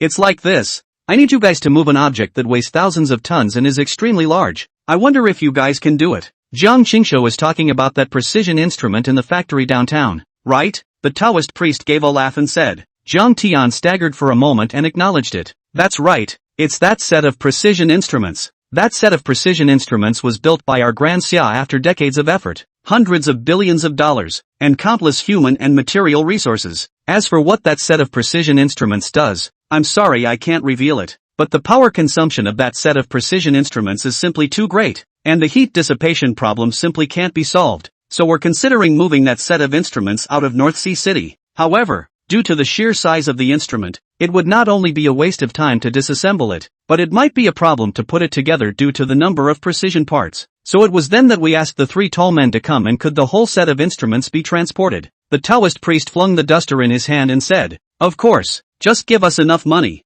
and we guarantee we can get the instruments out of Haibei City unharmed. Zhang Tian was delighted and said, I wonder how much the 3 of you need. No more, no less. 100 billion will do. As the words fell, Zhang Tian's face stiffened. $100 billion? That's too much, isn't it? You know, even building this set of instruments cost only $100 billion. Ha ha ha. Does Chief Jiang Chang really think that the 3 of us don't know what we're doing? Even though the cost of building this set of instruments is $100 billion. But you guys have been developing it for decades. I don't know how much manpower and material resources have been wasted. I don't know how much this instrument loses if it operates one day less. The cost of time is going to be more important than the real money spent. If you do break it up and ship it out, I guarantee you that you won't be able to assemble this set of instruments without 3 years. But with the 3 of us brothers out there, it will only take 3 days to ship the instruments out to you. $100 billion for 3 years. Expensive? The Taoist priest had a lofty expression on his face, seemingly holding Jiang Tian in check, and Jiang Tian's face became very ugly. He was indeed taken out 7 inches by the other side. Time is more important than cash. Now that the scientific and technological aspects of daxia are being curbed by foreign sanctions, if it really takes 3 years to transfer this set of instruments, there is no telling how much it will lag behind foreign countries. But $100 billion, they really couldn't get it out of the High-Bay City Lord's mansion. 100 billion is too much. Can it be less? Not a penny less, the Taoist priest said with his hands behind his back, towering over him. Chief Jiang Chang,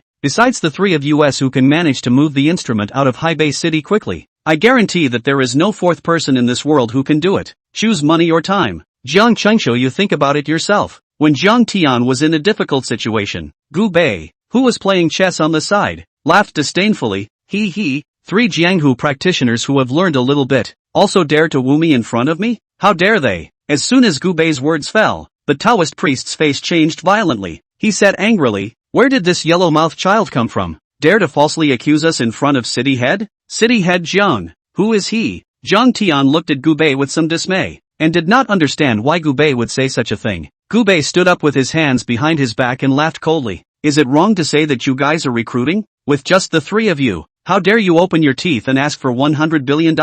What a shame. Chapter 27. The Taoist priest flung his duster and said condescendingly, just the 3 of us? Kid, do you know who the 3 of us are? I am from Maoshan. The one next to me is the famous mountain-moving Rex, and this last one is the famous Captain Goldfinger. Other than the 3 of us, no one else could have gotten a precision instrument of that size out of High-Bay City in one piece in 3 days. And who are you to question us? City Chief Jiang, is this your attitude of begging? Since you look down on us so much, we'll take our leave. With that, the Taoist priest turned around and was about to leave. At this time, Jiang Tian was also in a hurry. He did ask for them. After all, this is a project supported from above and valued by the whole country. In order to move that set of precision instruments out of High-Bay City in its entirety, Jiang Tian had thought of all sorts of ways, but they were all time-consuming and laborious, and now he could only turn to the Jianghu masters. If he offended them, then he, Jiang Tian, could really only wait 3 years honestly. 3 masters? Don't go yet.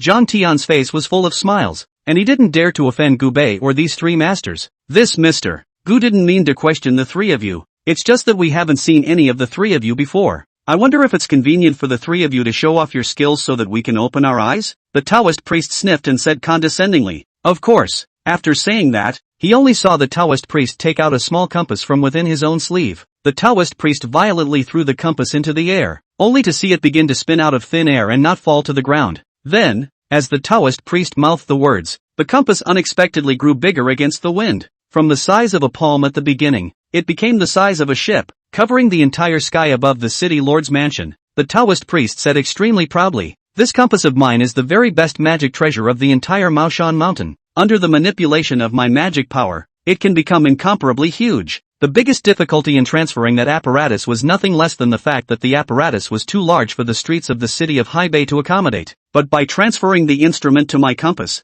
I can maneuver it to fly out of the city of North Sea. Upon hearing this, Jiang Tian was also overjoyed. Good idea. Good way. Only, how to transfer that precise instrument to the top of the compass? The instrument is incomparably huge, and there's no crane capable of lifting it. Ha ha ha, don't worry about that. City head, these 2 brothers of mine are not vegetarians. Moving mountain, touching gold, you 2 show your mana. Amidst the Taoist priest's loud laughter, the burly man and the lewd man also stepped forward. The lewd man first came in front of a fake mountain, and after circling around it, he mouthed some words, and then a few palms slapped on the fake mountain. Under the eyes of the crowd, a faint layer of golden light was actually emitted from the wigwam. The Taoist priest proudly said, this brother of mine is a serious gold toucher. He can make heavy items quite light in a short period of time. Then the burly man came to the wigwam. A roar from the burly man followed, only to see the burly man actually bend down and lift the wigwam, which weighed more than 10 tons. Under the stout man's vigorous lifting, the wigwam actually did move a little bit from the ground. At this moment, the burly man's body was bulging with muscles, and his veins were vaguely bursting out, trembling all over. Under a few minutes of strenuous effort, that wigwam was actually really moved up a little bit by him. This brother of mine has the nickname Mountain Moving Force, and he has boundless strength, combined with the mana boost from this gold toucher. No matter how heavy an item is, it can be moved off the ground. When Jiang Tian saw this, he burst out laughing. Ha ha ha, bravo, bravo. With the 3 of you, I will be able to move precision instruments weighing 1,000 tons out of the sea north. The Taoist priest smiled faintly. As long as the money is there, everything is fine. While the Taoist priest was gloating, Gubei laughed disdainfully and said, "He, I thought there was much skill. After half a day, it's still just a three-legged deceptive kung fu." There was a loud thud. The strong man violently threw the wigwam on the ground and glared angrily towards Gubei. "What did you say? Ha, 3 jungle liars. With your skills, it's fine to move a few dozen tons of items, but can you move thousands of tons?" Gubei said disdainfully. "How do you know we can't move it?" At this point, the Taoist priest had already moved to anger.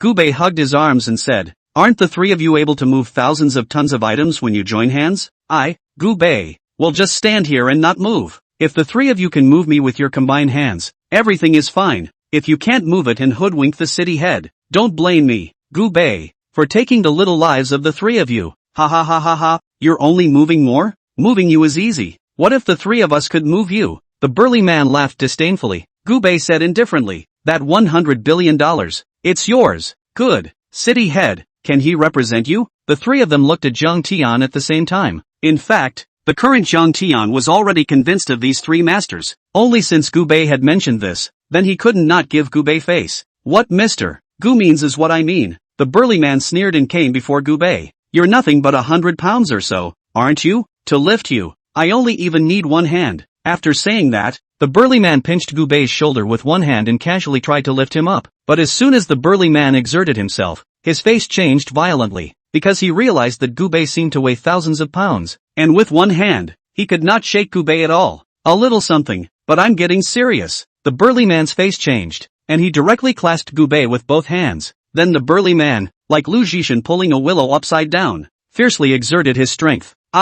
However, even though the strong man used all his strength, Gubei remained motionless. "What's going on?" The Taoist frowned and looked at the lewd man. "Touch kin, you're in this together." The lewd man came to Gubei's side and began to chant, the process being the same as the one he had just used to cast a spell on the wigwam. After casting the spell, the burly man lashed out again. But this time, the strong man used the greatest strength of his life. But Gubei, who was holding his arms, just didn't move. It was as if Gubei's feet had grown with the ground, and his small body weighed hundreds of tons. Gubei looked disdainful. "Ha, is this the spell you talk about that can move thousands of tons? My current weight is nothing more than 500 tons. You guys can't even move 500 tons, and you dare to boast that you can move thousands of tons of precision instruments?" With Gubei's means, he could make his weight heavier or lighter in an instant. 500 tons was the limit for the 3 of them, but not Gubei. Chapter 28 The Wonderful Use of the God Storage Jade. It wasn't long before the burly man ran out of steam. Sitting on the sidelines breathing heavily, Gubei said to Zhang Tian, "City head Zhang, these 3 people are nothing more than crooks who are waving around, daring to come to the city lord's mansion to hoodwink the city head. I suggest, kill them directly." After seeing the results, Zhang Tian was also shaken. These 3 people, they are so ashamed to ask for $100 billion, yet he couldn't even move a single Gubei. Isn't this an obvious attempt to extort him for $100 billion? 3 masters, please give me a reasonable explanation. At this point, a hot sweat began to break out from the dowser's forehead. He pointed at Gubei and said angrily, "Kid, you dare to spoil our good deed. Aren't you afraid of our retaliation?" Gubei said indifferently, "Fear not, because the 3 of you won't be able to leave here alive." The Taoist priest said angrily, "Ha, just by you? Can't keep us yet." With that, the Taoist priest flung an orb from his sleeve and slammed it on the ground. There was a loud bang. The smoke dispersed and the 3 of them fled towards the outside at an extremely fast speed, and Gubei just smiled coldly. He didn't even move, he just closed his eyes. The trio of Taoist priests, who had just rushed to the door, had their bodies lurched, only to see them discover, to their horror, that their bodies, as if they were suddenly out of their control. The 3 of them turned back in unison and walked towards Gubei. What's going on here? It's like I suddenly can't control my body. Hell no. The 3 of them returned the same way to Gubei's front and knelt in front of his eyes with a thud. Only then did Gubei open his eyes. Gubei looked at the 3 with a teasing expression and said, "Now, do you still think you can run away?" The Taoist priest was shocked. This Gubei could even manipulate people's bodies. What kind of heaven-defying tactic is this? They had never even heard of it. Gubei said coldly, "Any more last words? Say them." As soon as Gubei reached out, Yu Tianji behind him directly handed over a dagger. After seeing that dagger, the Taoist trio finally knew fear. The Taoist priest hurriedly said, "Don't kill us. The 3 of us were trying to cheat the city head out of $100 billion, but the 3 of us aren't really incapable. We can't move thousands of tons, but we can do a few dozen. City Chief, keeping us will be of great use. With our help, it won't take 3 years, but 1 year to help you move your instruments out of High Bay. Zhang Tian sniffed and hesitated as well. These 3 masters did hoodwink him, but the 3 of them weren't useless at all. To kill or not to kill? Ha! It's just thousands of tons of small objects. What's the need for a year? With me around, 1 day is enough, Gubei said indifferently at this time. After Gubei said this, the entire room looked at him with questioning gazes. The Taoist priest even said in a cold voice, "Kid, your cultivation is indeed stronger than the 3 of us, but even if your cultivation is stronger, thousands of tons of stuff is not something that you, a mere mortal, can move." Yes? Gubei smiled faintly and arrived in front of the wigwam that the strong man had just moved, only to see Gubei flick a little towards the wigwam and wow, the wigwam disappeared straight out of thin air. Instantly, the whole scene was deathly quiet. Everyone stared at Gubei with wide eyes, looking at him with unbelievable eyes. Zhang Tian even rubbed his eyes, not reacting to what had just happened. A dozen-ton wigwam that disappeared into thin air with a flick of Gubei's finger? Then, Gubei pointed to a house that weighed dozens of tons to the side and clattered. The houses also disappeared instantly. Gubei pointed towards an open space again, and all the houses and wigwams from earlier appeared. It was as if nothing had happened. Looking at these 3 masters again, they all looked dumbfounded, each wide-eyed and full of shock. What means is this? The Taoist priest was shocked. Gubei said indifferently, "Just a small spell." This was all due to the god storage jade that Gubei had just obtained. With the divine storage jade, not to mention thousands of tons of stuff, even a mountain Gubei could easily take away. Zhang Tian became excited after freezing for a moment. "Mr. Gu, I didn't expect you to have such magical powers," Gubei said indifferently. "You're Yu Tianji's best friend, so I'll give you this face. I can help you for once. These 3 people are all Jianghu crooks. There's no need to keep them. I'll kill them for you." After saying that, Gubei made a double finger stroke towards the 3 people in the air in front of Zhang Tian. The 3 of them were like fruits in a game of cut fruit, instantly being cut at the waist in unison. Blood flowed all over the place, and the 3 of them stared at each other with wide eyes, unwillingness in their eyes. Soon, the 3 lost their lives, killing someone in front of the city chief. Gubei could be considered the first person ever to do so. However, this city chief didn't even dare to utter a breath of air, and could only nod his head on the side. Good kill. These 3 crooks opened their mouths to ask for $100 billion. How dare they open their teeth? Don't worry, Mr. Gu, 100 billion will be credited to your card immediately, Zhang Tian said respectfully. Gubei shook his head slightly. Money is just a string of numbers to me. I don't need it. Zhang Tian froze and asked, then what kind of payment does Mr. Gu need? Gubei pondered a little and said, if I don't want anything, it would make the city lord's mansion owe me a favor. Let's do it this way. What's a good project in High Bay lately? Give it to Yu's group. How about it? When Zhang Tian heard this, he rejoiced. Good. It just so happens that the city lord's mansion has been presiding over a $10 billion project recently. And since Mr. Gu has opened his mouth, then let the Yu group do it. $100 billion is nothing compared to $10 billion. Furthermore, a $10 billion project isn't really $10 billion. For the city lord's mansion, relocating away such a large piece of equipment only costing a measly $10 billion. It's simply a big profit. Mr. Gu, wait in your room for a moment. I'll immediately go inform the people above and have them come to meet you. So much trouble? Gubei frowned slightly. Yes, this project is highly valued by the top. After all, precision parts have always been our Desia's weakness. Now it's hard to develop an instrument that can manufacture precision parts. In order to prevent someone from destroying it, the security level that are the highest level. Wait a moment, Mr. Gu, the person who will receive you, will be here soon. Gubei nodded slightly and sat down under the gazebo, waiting. Half an hour later, the convoy traveled directly into the city lord's mansion. The ones that came to greet Gubei were a row of black sedans of unknown make. The doors of these black sedans were so thick that the windows alone were slat thick, and they were obviously all bulletproof grade. Accompanying them were hundreds of professional soldiers in civilian clothes, all with glazed eyes and bulging waists, all obviously carrying the truth. Then, from the first car, a woman stepped out. City Chief, have you figured out how to carry out your mission? Chapter 29 Colonel Lingfrost. The woman who got out of the car stood out. She was dressed in a black leather jacket with a smooth, tough texture that fit her body like a second skin.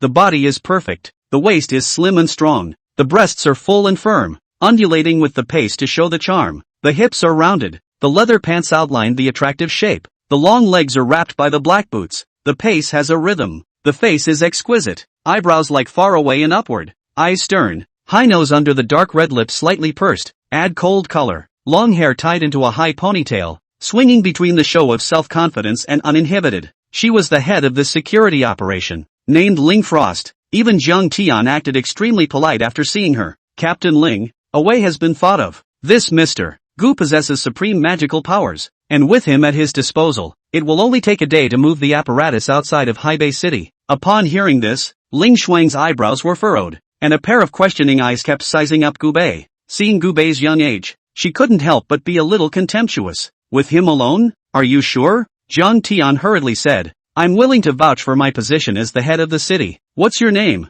Ling Frost asked coldly. In the face of Ling Frost speaking to herself in the tone of an interrogating prisoner, Gu Bei gave her a blank look and directly ignored her. Jiang Tian, who was on the side, hurriedly rounded off the scene. Mr. Gu's name is Gu Bei, a native of Haibei. Very well, without delay. Set off immediately. I also happen to open my eyes and see what Mr. Gu is capable of. Ling Shuang's tone was icy cold, and between her words, she treated Gu Bei with some contempt. In her eyes, Gu Bei was only a half-grown child. What ability could he have to move instruments weighing thousands of tons out of Haibei? It was only that with Jiang Tian's recommendation, she was not in a position to say anything more. Under Jiang Tian's leadership, Gu Bei sat in a black bulletproof sedan. Just as he sat in the back row, he only saw Ling Frost's long legs stretching into the car and followed him in. I'm sorry, I'm not used to riding in the same car as someone I don't know well. You take the one in the back, Gu Bei said indifferently. Ling Frost directly ignored Gu Bei's words and closed the car door. If I wasn't responsible for protecting you,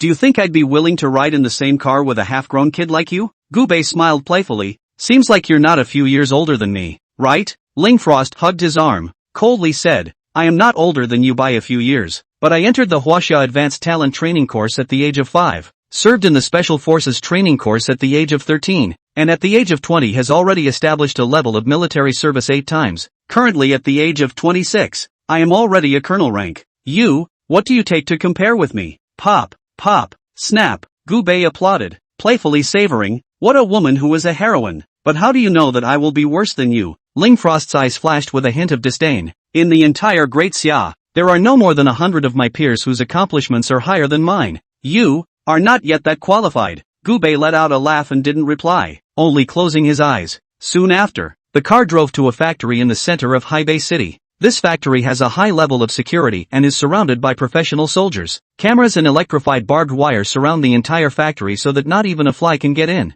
After displaying the passes, the convoy entered the factory. Led by Ling Frost, Gu Bei walked into a huge factory building. Only a huge electronic instrument was displayed in front of Gu Bei. The instrument was in the shape of a huge rectangle, with all sorts of sophisticated wiring and lights spread throughout. This is the only set of machines in Dacia that can independently manufacture micro and nanoscale chips and precision parts, and its importance to Dacia is self-evident. Just its power consumption accounts for 1/3 of the total power consumption of the city of Haibei. Are you sure you can remove it in a day's time? At this moment, Ling Frost was still looking at Gu Bei with questioning eyes. Gu Bei smiled faintly and said, what's so hard about it? With that, Gu Bei took out the God Storage Jade that he was carrying with him. Gu Bei then began to power up. The God Storage Jade formed a space of its own within it, and as long as the mass wasn't particularly large, it could be included within it. It was only the small objects that Gu Bei could easily income, while the large objects consumed Gu Bei's mental energy. Collect! As the words fell, there was a flash of light, and the huge instrument in front of him instantly disappeared.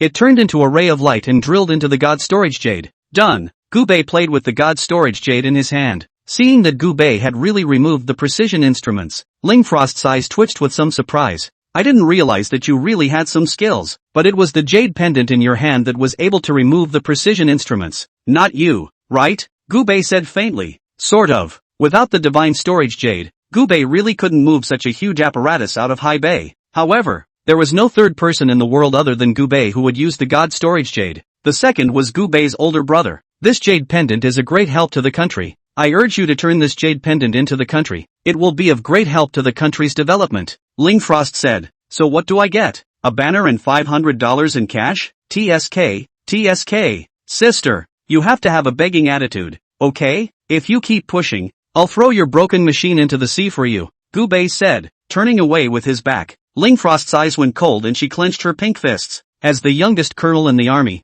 no one her age had ever dared to speak to her like that, but fearing that the precision instruments were in Gu Bei's hands, she could only swallow her breath. Ha! Young and impetuous, You'll know to keep a low profile when you've suffered a big loss. On the other side, Gubei had gotten into the bulletproof limousine. Lingfrost followed and sat in again. Gubei felt annoyed with this self-righteous woman. Big sis, please don't ride in the same car as me, okay? You're really annoying. I'm trying to keep you safe, Lingfrost said faintly. I need you to protect my safety? You think too highly of yourself, don't you? Gubei said disdainfully. Lingfrost clenched his fists and forced down the anger in his heart. A soldier's vocation is to obey orders. Gubei blankly glanced at him, hugged his arms and rested with his eyes closed, no longer bothering with Lingfrost. Soon, the convoy started up and headed out of the city of Haibei. The higher-ups have taken this operation very seriously, and the security level is the highest in Daxia. There were more than 50 security vehicles traveling out of the plant alone. More than 200 soldiers accompanied them.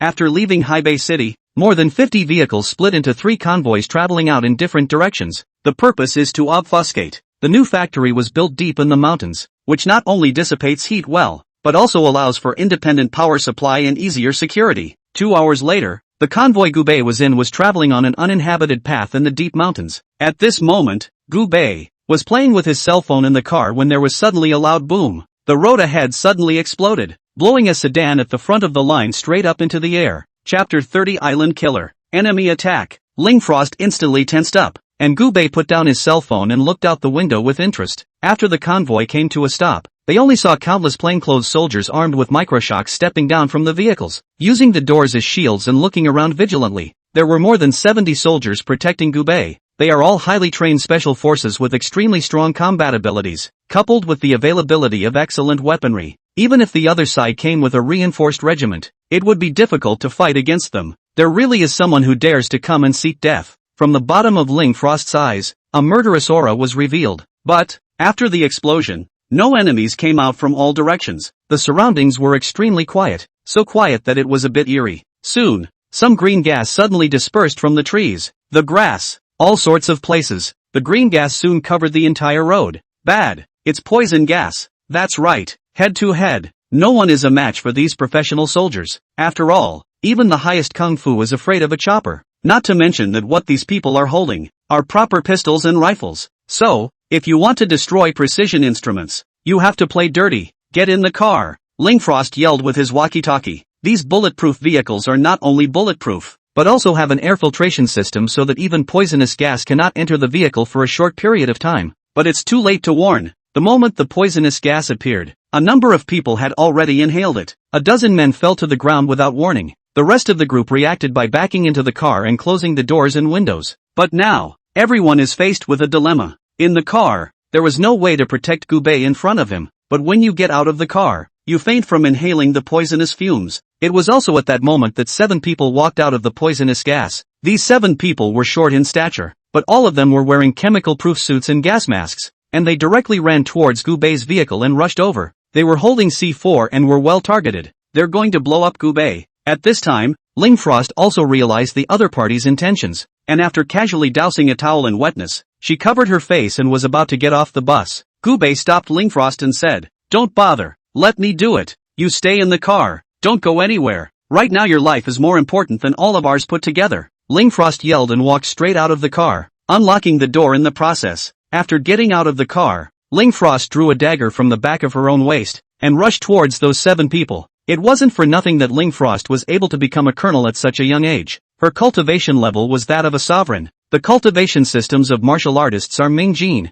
Dark Jin, Huan Jin, Da Chang, Zhong Shi, and Da Zhong Shi. Each major level is subdivided into 3 minor levels: minor accomplishment, major accomplishment, perfection. As for Lingfrost, he was the Zhong Shi Da Chang. To be able to break through to Zhong Shi Da Chang at the age of 26 definitely belonged to the category of exceptional talent. But, the 7 assassins on the opposite side were also prepared. When they saw Lingfrost rushing towards them, they directly drew the katanas behind their backs. Baka! After a roar, the 7 assassins directly rushed towards Lingfrost. Islanders, after learning the identity of the other party, Lingfrost was even more furious. These people, to their surprise, wanted to destroy the research results of the Great Xia in its borders. In an instant, Lingfrost fought 7 island assassins. She took the lead and rushed towards one of the frontmost killers, stabbing her dagger straight into her opponent's throat. The killer reacted very quickly, raised his sword to block. Clang sound, sparks splashed. Lingfrost followed the trend with a sidekick to the assassin's waist. and the assassin was knocked back a few steps by the kick. However,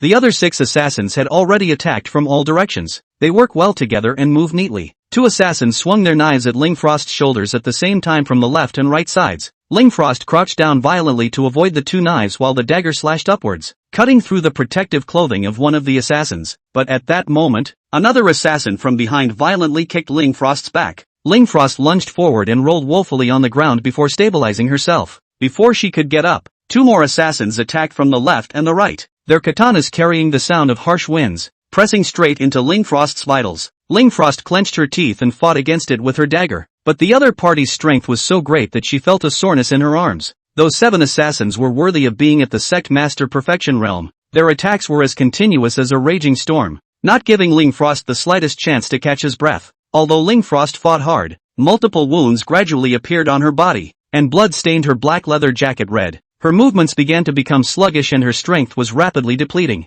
Nonetheless, the fighting spirit in her eyes remained undiminished, and there was only one belief in her heart, which was that she must not let these people harm Gubei and the precision instruments. In a fierce collision, Ling Frost's dagger was knocked away by an assassin. She faced her enemies with her bare hands and didn't flinch. An assassin saw the right moment and slashed at Ling Frost's arm. Ling Frost couldn't avoid it and her arm was cut open with a deep wound, blood gushing out. Immediately after that, another assassin kicked Ling Frost in the abdomen, and her entire body flew out like a kite with broken strings, falling heavily to the ground. She struggled to get up, but realized that her body was extremely weak and her vision was starting to get blurry. 7 assassins, katanas in hand, slowly walked towards the gaze. One of them looked at Ling Frost with mocking eyes. In broken Chinese, he said, "Chinaman, don't give yourself up. Victory belongs to our island nation. Go to hell." With that said, the island assassin raised the katana in his hand high and viciously stabbed Ling Frost in the heart. But just in the nick of time, there was a loud bang,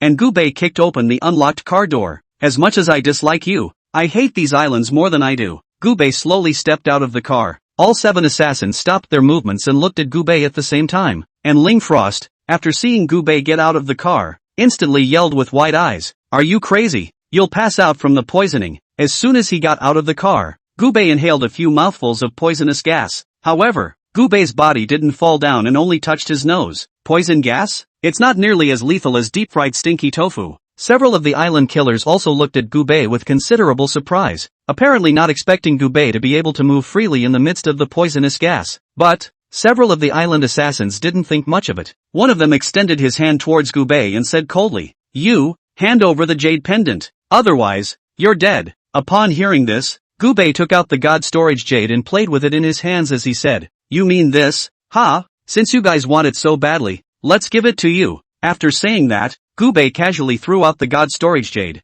Seeing this, Ling Frost's eyes widened. Don't. Chapter 31 Leave One Alive. The precision instruments within the divine storage jade were the efforts of the entire Desya researchers for decades. If it was snatched or destroyed, it would set back the entire Desya's technology by decades. And that island assassin revealed a maniacal laugh after receiving the jade pendant. "Ha ha ha, I've snatched Dasya's precision instruments. Long live the Emperor." At this moment, Ling Frost felt that the sky had collapsed. With the loss of the precision instruments, the entire mission would have been a complete failure. She had no face to face her superiors, no face to face the people of the entire Dasya. But at this moment, Gubei raised his eyebrows and smiled contemptuously. "No, you really dare to take it if I give it to you? Who gave you the courage? Fish Liang?" After saying that, Gubei flicked his finger towards the island assassin. Only a bang could be heard, and that assassin unexpectedly exploded into a mist of blood in place. With a clunk, the jade pendant fell to the ground. 7 killers instantly turned into 6. It was as if the man had never been there.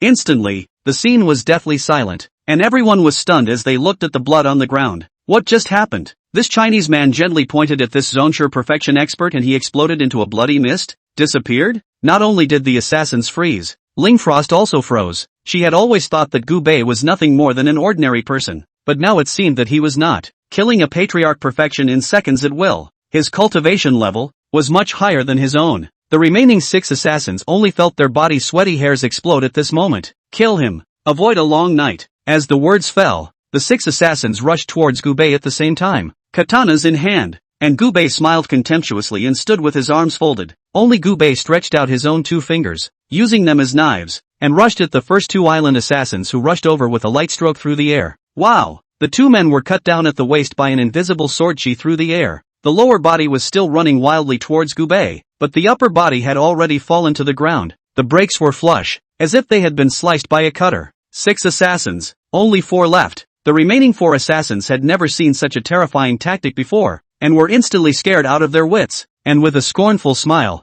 Gubei pointed at one of the killers. It was as if an invisible mysterious hand had grabbed him and thrown his body into the sky. It then slammed into the ground with a thud, directly becoming a mess of mush. 4 killers, only 3 left. The remaining 3 were full of panic, running or fighting, trembling. Don't you want the jade pendant? The jade pendant is on the ground. Pick it up. I'll let you pick up the jade pendant, Gubei said coldly towards the 3. The 3 assassins were so frightened that their faces turned pale and cold sweat ran down their faces. It was only at this time that they realized that the Chinese in front of them was definitely an existence that they could not afford to mess with. Run! It was the only thought the 3 had. In an instant, the 3 of them dashed out furiously in 3 different directions. Extremely fast. They can be said to be the strength of the milker used out. Raw hate their own mother did not give themselves 2 more legs out. And Gubei didn't go after them. He just stretched and casually picked 2 leaves off the tree. It was then casually thrown out. Whoosh! 2 leaves made a cracking sound and shot directly into the back of the heads of 2 of them. With 2 loud thuds,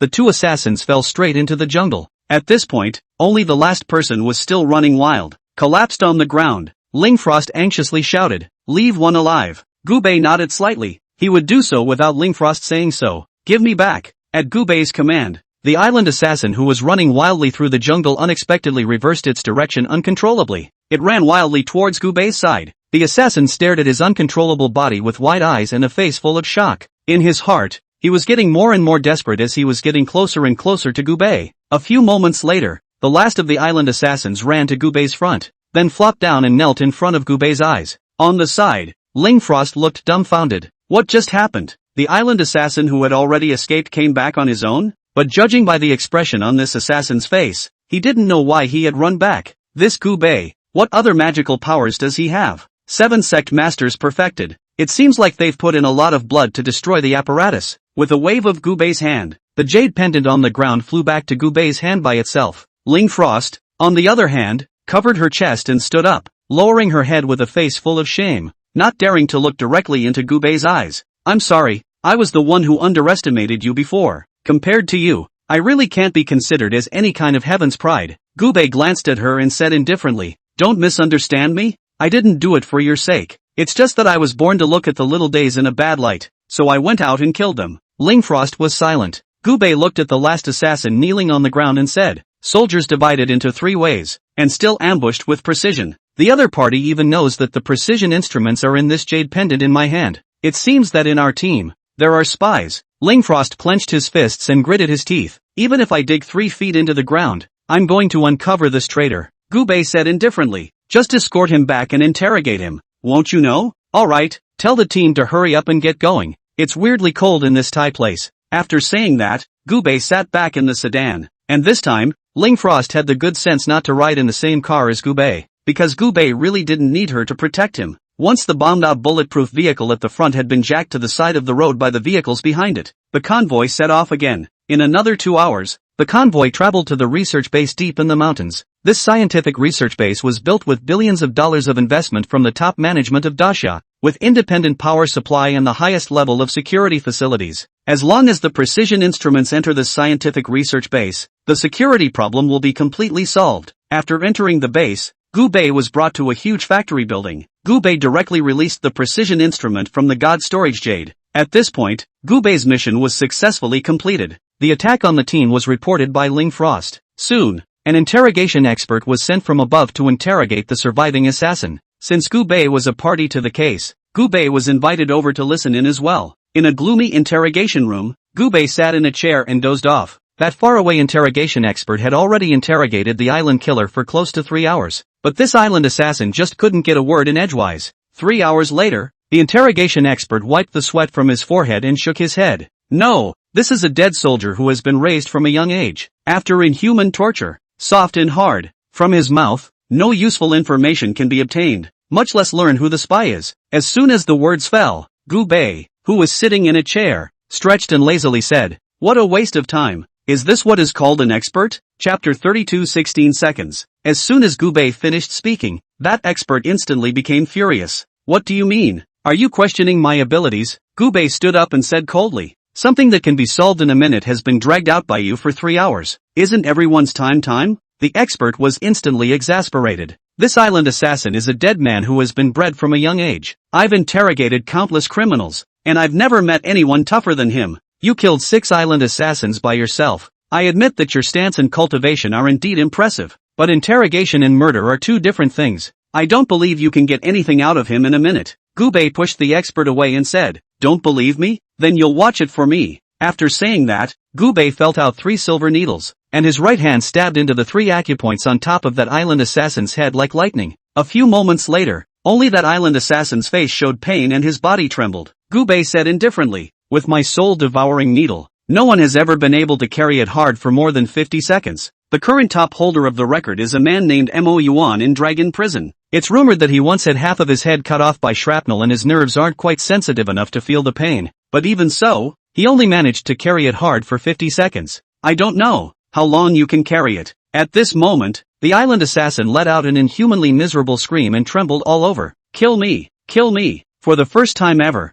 the island killer actually spat out 6 words. It felt like 10,000 ants were tearing at his soul at the same time. It's simply too much for the island killer to handle. Gubei looked at the second hand, and after only 16 seconds, the island assassin yelled, I say! Only then did Gubei pull out the 3 silver needles on top of his head. Then he looked at Ling Frost. If you want to ask anything, ask. At this moment, the eyes of everyone at the scene changed as they looked at Gubei. Even the well-known domestic interrogation experts, who couldn't pry their mouths open for 3 hours. Gubei used only 16 seconds. That's a dead soldier who's been bred and brainwashed since he was a kid. The expert who had just questioned Gubei was as red as a monkey's ass in his old face at this moment. As a criminal investigation expert, he had studied interrogation for decades, but he had lost to Gubei, a young man in his 20s. Shame on you. Ling Frost's eyes changed at that moment when she looked at Gubei. He was even younger than himself, but powerful and mysterious, and if he joined the army, he would definitely succeed as the youngest general of Disya before the age of 30. Then, Ling Frost arrived in front of the killer and began to ask questions, and this assassin knew no better. It turned out that he was a spy sent to China by the island nation. The purpose is to undermine the peaceful development of Daxia. They bought out people in the military hierarchy and learned about the relocation of the precision instruments, so the assassination was planned, and from his mouth, Ling Frost learned the name of the spy. On the spot, Ling Frost took Gubei and returned to Haibei City overnight. At the entrance of the Yu family villa, Gubei stretched and got out of the car. Ling Frost dropped the main driver's window and looked at Gubei. Thank you for today. If it wasn't for you, the instrument would have been lost, not to mention my life. I'm afraid I wouldn't have been able to save it. Gubei said indifferently. You're welcome. Can I trouble you later if I need to? Ling Shuang looked at Gubei with an expectant face. Depends on the mood. Gubei was as shy as gold, but Ling Frost didn't mind, because it's normal for people who are capable to be a bit arrogant. If you can come to the army, I can introduce you. With your ability, you can at least start as a major once you enter the army. Gubei shrugged. Not interested. Okay, Gubei. Bye. Goodbye. After saying that, Gubei walked into the Yu family villa. At this time, it was already late, and Yu Baichao had already rested. Gubei tiptoed back to his room, and after taking a shower, he lay down on the bed to rest. A night without words. The next day, Gubei slept until noon. Even with Gubei's cultivation level, there was already no need for sleep at all. But the routine that has been ingrained in my bones since I was a child is something that I can't really change at a moment's notice. And today at the Yu family villa, there was a special guest. Outside the door, Su Qingran was tapping on the door. Gubei, I know you live here. Open the door for this lady. Gubei was wearing a robe and opened the door of the villa, only to see Su Qingran with 2 cute pill heads, wearing a light green dress, revealing her white neck. The overall outfit was pure and cute. Su Qingran was nonchalant, and just like returning to her own home, she ignored Gubei and walked into the Yu family villa. She casually placed the gift in her hand on the table, picked up an apple, and collapsed on her butt on the couch. You are not polite, Gubei said. Don't get me wrong, it's not that I wanted to come, it's just that my dad had to make me come, and I don't know what my dad saw in you that he had to set me up with you, Su Qingran said with some dissatisfaction. Gubei glanced outside. Su Jin was sitting in the car with binoculars secretly monitoring the villa. Your dad still has a good eye, Gubei Dao. Has anyone ever told you that you're really narcissistic? Su Qingran rolled her eyes. Gubei said, Last time I helped your Su family get back the rent in the building. How can I say that I'm also your Su family's benefactor? Can't you treat me better? A benefactor? Is there a benefactor who takes away someone's first time? Su Qingran asked with a milky ferocity. Gu Bei rubbed his nose. He was indeed at a disadvantage on this point. I said I could be responsible for you. Responsible for me? If I'm not mistaken, you're currently living in the Yu family's Yu Baichao's villa, right? A man and a woman are sharing a room together, and yet you say you're responsible for me? You're really a scum. Gu Bei shrugged his shoulders and said, my big brother once said that a man who achieves great things is never short of women around him, and you won't be my first, nor will you be my last. You're quite honest, unlike some men who say they only love one, but secretly mess around behind their backs. Su Qingran blankly glanced at Gu Bei. To make it up to you, your Su family will win a 10 billion bidding session held by the city lord's mansion in a few days, so don't forget to go then, Gu Bei said indifferently. Just after the words were said, the apple in Su Qingran's hand snapped and fell to the ground.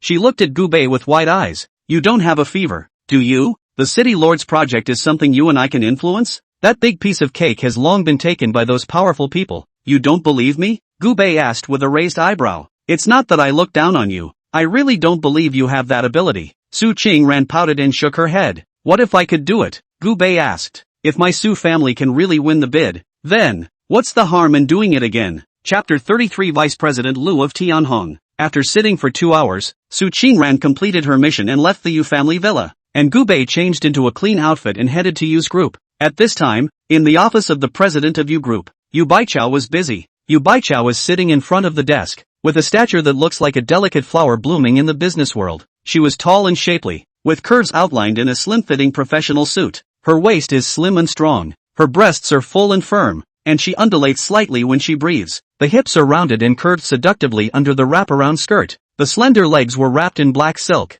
glistening with luster, elegant and charming. Mr. Yu, the vice president of the Tianhong group is visiting, saying that he has something to see you about. Outside the door, the secretary knocked and said. Yu Baichao's eyebrows wrinkled slightly. Tianhong group? That's one of the biggest local groups in Haibei. What's their vice president doing here to see me? Invite him in. Never mind. I'll invite them myself. Soon after, only Yu Baichao entered the office with a country-faced man wearing an expensive suit. Lu Wen was not polite, directly sitting on Yu Baichao's office seat, teetering his expensive crocodile leather shoes on the desk. Although Yu Baichao was a little upset in his heart, he didn't dare to snap. He could only smile apologetically. Vice President Lu, I remember that our Yu clan has no cooperation with Tianhong, right? What are you doing? Lu Wen smiled faintly. Mr. Yu, I'll open the windows of heaven and speak the truth. I know that you recently planned to participate in the bidding for the $10 billion contract for the city lord's mansion, right? The smile on Yu Baichao's face froze. Vice President Lu was well informed. We Yus do have the intention to participate in the bidding. Ha ha ha. Mr. Yu is quite confident in his Yu clan. Does Mr. Yu think that your Yu can win the bid? Lu Wen asked with a teasing smile at the corner of his mouth. Whether it's going to win or not, it's always a good idea to try. Yu Baichao said. He, Mr. Yu, our Tianhong group has a close relationship with the city lord's mansion. 90% of the city lord's mansion's contracts are basically done by our Tianhong group. The remaining 10%, all of which are edges, are not wanted by our Tianhong group before it's someone else's turn to do it. Up and down within the city lord's mansion, from the city head to any office clerk, all have received favors from our Tianhong. Do you think that it's your Yu's turn for this $10 billion contract? Lu Wen held his arms and was extremely proud of himself. Yu Baichao's face was a bit unnatural. She knew that Yu's chances of winning the bid were slim, but she still wanted to try. But a few words from Lu Wen made her confidence vanish. If Vice General Lu is here to persuade our Yu clan to give up, then you can please go back. Who the city lord's mansion chooses is his business. We Yu clan only need to do what we need to do well. Mr.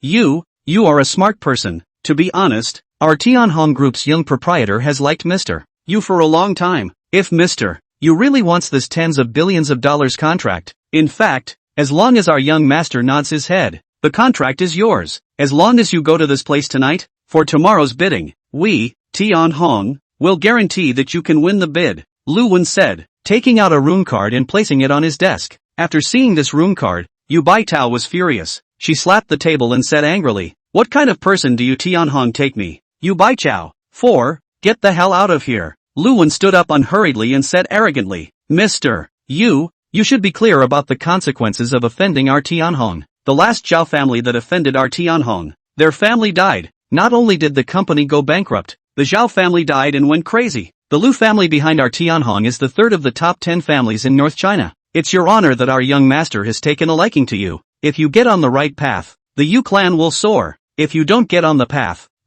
what happens to the Zhao family is what happens to the future Yu clan. After saying that, Lu Wen got up and was about to leave. But Lu Wen had just opened the door to his office when a head hit a powerful body and was bounced back 2 steps. Once he looked up, he only saw Gu Bei showing a cold smile towards Lu Wen. You want to leave after you've put in a hard word? Where can you get such a good thing? After saying that, Gu Bei fiercely blasted Lu Wen's chest with a punch. There was a muffled thud. Lu Wen was knocked out with a punch. The back slammed hard against the wall. The mural was shaken off, and his chest was dented into a large mouth, spitting out blood mixed with internal organs. Gu Bei's punch directly took half of Lu Wen's life. You dare to take a shot at our Lu family. Gu Bei slowly walked in and stomped on Lu Wen's head. Call your master. I'll only give you 3 seconds. Lu Wen shakily took out his cell phone and dialed a number. Before Lu Wen could speak, Gu Bei grabbed the phone and opened the video call. Remember, harass Yu Baichao again, and what happens to him is what happens to you. After saying that, Lu Wen's head snapped open like a watermelon.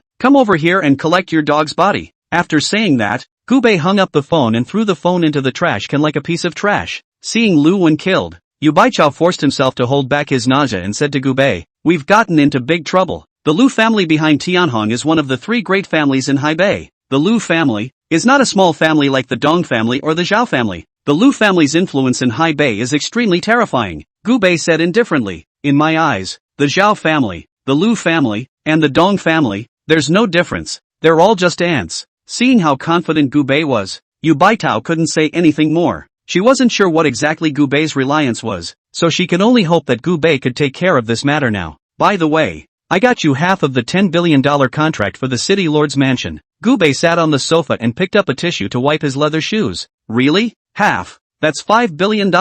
Yu Baichao was extremely excited when he heard this. Have I ever lied to you? Gu Bei said without a trace of humor. Ha ha ha, that's great. Why half though? Are there still 2 bids for the city lord's project? That's not true, and half of it I gave away. Soon after, someone from the Lu family came to collect Lu Wen's body. The person who came didn't say much, but only looked at Gu Bei a few more times. Gu Bei is not afraid of them to look. If they dare to come and make trouble, they will be killed together. At night, Gu Bei waited until Yu Baitao got off work, then walked home with her. The Yu family villa was not far from the company, so Yu Baichao usually walked to and from work. But today's Yu Baichao's face and chi and blood were a bit weak, and from time to time she frowned slightly and stroked towards her belly. Not feeling well? Gu Bei asked. Chapter 34 Cancellation of Benefit Clinic. Yu Baichao nodded slightly and said, "Come to that one." Gu Bei glanced around and said, "Come with me. I'll grab some medicine for you." Yu Baichao followed Gu Bei, turning left and right and soon arrived near the city lord's mansion. In one of the alleys of the city lord's mansion,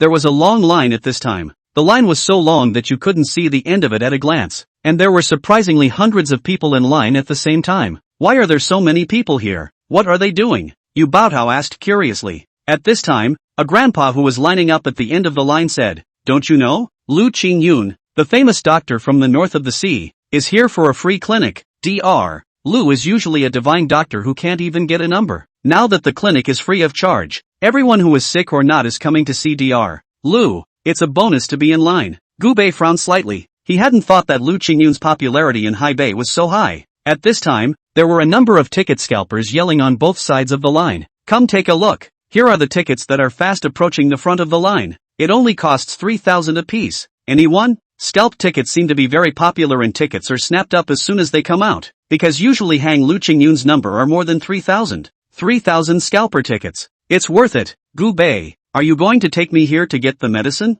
I think I'll forget about it. It'll be dawn if this is lined up for us. Gu Bei said indifferently. We don't need to line up. After saying that, Gu Bei led Yu Baitao forward. Along the way, everyone looked at Gu Bei and Yu Baichao with strange eyes. It wasn't until the two had reached the front of the line that someone finally looked away. Do you two have any quality? Why are you cutting in line? That's right. Look at you. You're so young. How come you're not as educated as us old men and women? What did your parents teach you? Get the hell out of line. We've been waiting in line for over 5 hours before it's almost our turn. Why should you cut in line as soon as you arrive? Several people around them had accused Gu Bei and Yu Baitao. At this time, Yu Baichao also blushed a little, and she tugged at Gu Bei, saying, Gu Bei, don't cut in line. Let's go back to the line. Gu Bei said indifferently. We don't need to queue up. In fact, the The reason why Lu Qingyun is volunteering for the clinic is that he is following my orders. He wants to be my disciple. As soon as Gubei finished this sentence, one of the fat older sisters in the team laughed then. Young man, your breath is not small, and Divine Dr. Lu wants to be your disciple?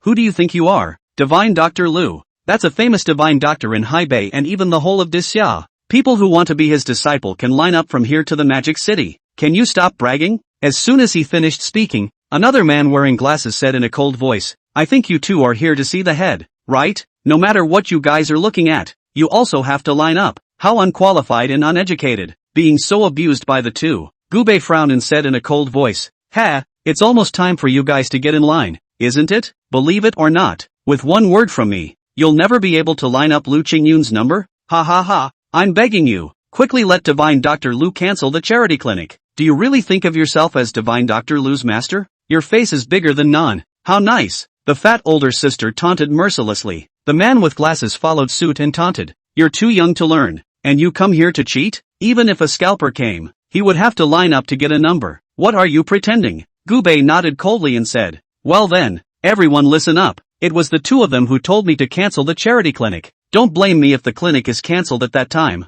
Don't you mess around here. Get the hell out of here. This kid's head is kicked by a donkey, right? What's wrong with him? The girlfriend is quite pretty. How come she's with such a douchebag? People were constantly coming out to taunt Gubei, and Gubei directly shouted at the top of his voice, Lu Qingyun, get the hell out of here. The words fell, and 3 seconds later, only to see a pale old man rolling and crawling rushed out of the medical center. The person who came was none other than Lu Qingyun. Lu Qingyun was very excited after seeing Gubei, and with a flutter, he knelt down in front of Gubei. Master, you're here. Instantly, there was a death-like silence. Everyone looked at Gubei with wide eyes, simply unable to believe that Gubei was really Lu Qingyun's master. So young, yet he's the master of the divine Dr. Lu Qingyun. How did this kid do it? Ignoring everyone's surprise, Gubei said indifferently, from now on, the free clinic will be cancelled. Lu Qingyun was only stunned for a moment and instantly nodded his head. Good, the clinic will now begin to be cancelled. If you want to hang up my number, make an appointment in advance. The registration fee is still the same old price. Lu Qingyun's words caused the scene to clamor, because Lu Qingyun's registration fee is very expensive,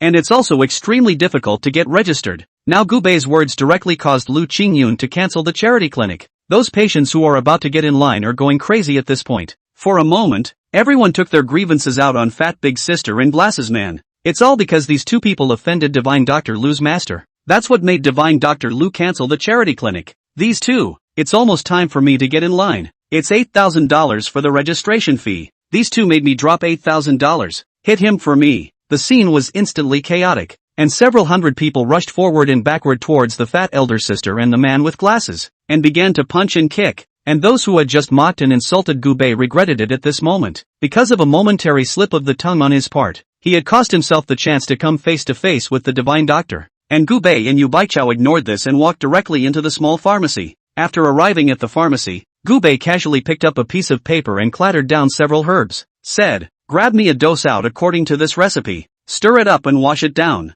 Lu Qingyun took the prescription and instantly became excited. The hand holding the formula was trembling slightly. Good. I, Lu Qingyun, have been practicing medicine for decades, and this is the first time I've known that a prescription can still be prescribed this way. A divine prescription. It is a divine prescription. Lu Qingyun quickly grabbed a few herbs and stirred them up before taking them with hot water. Gubei served it in front of Yu Baichao, who first frowned and smelled it, and found that there was no bitter flavor. Tasting another sip, I was instantly impressed. Sweet. Then, Yu Baichao drank all of the potion in one gulp. After drinking it, Yu Baichao's chi and bloodless complexion soon became much more rosy, and his hands and feet were no longer cold. How do you feel now? Gubei asked. Yu Baichao said excitedly, there, it's as if it didn't come. This potion is truly divine. Let me see the prescription. Yu Baichao took the prescription and looked at it, and opened his mouth to ask, are these herbs famous and expensive? Lu Qingyun shook his head and said, it's not expensive. It's all ordinary herbs, only the way it's paired together is really brilliant. If it wasn't for Master, I wouldn't have been able to think in my life that these kinds of herbs could still be paired in such a way. Gubei, can I have this prescription? Yu Baichao asked with a face full of anticipation. You want mass production? Chapter 35 Migrant Worker Chengong. Yu Baichao nodded. The raw materials of this potion are cheap, and the medicinal effects are okay, so if it can be mass produced, the sales won't be bad. Gubei smiled faintly. If you like it, it's yours. Really? Then I can't take something from you for nothing. When this product goes on the market, I'll share half of the profits with you. Gubei touched his nose and didn't say anything. There were tens of thousands of other remedies like this one in his brain, and taking out any one of them would be enough to shock the world. It really didn't hurt Gubei to send Yu Baichao one. Soon, Gubei and Yu Baichao returned to the Yu family villa. Yu Baichao was very happy today and said he would cook himself. Frightened, Gubei quickly found an excuse to slip out of the house. Other people cook for money. You cook for your life. Arriving at a barbecue restaurant, Gubei casually ordered a few skewers and a bottle of beer and sat down to eat barbecue. When he was jerking off the skewer,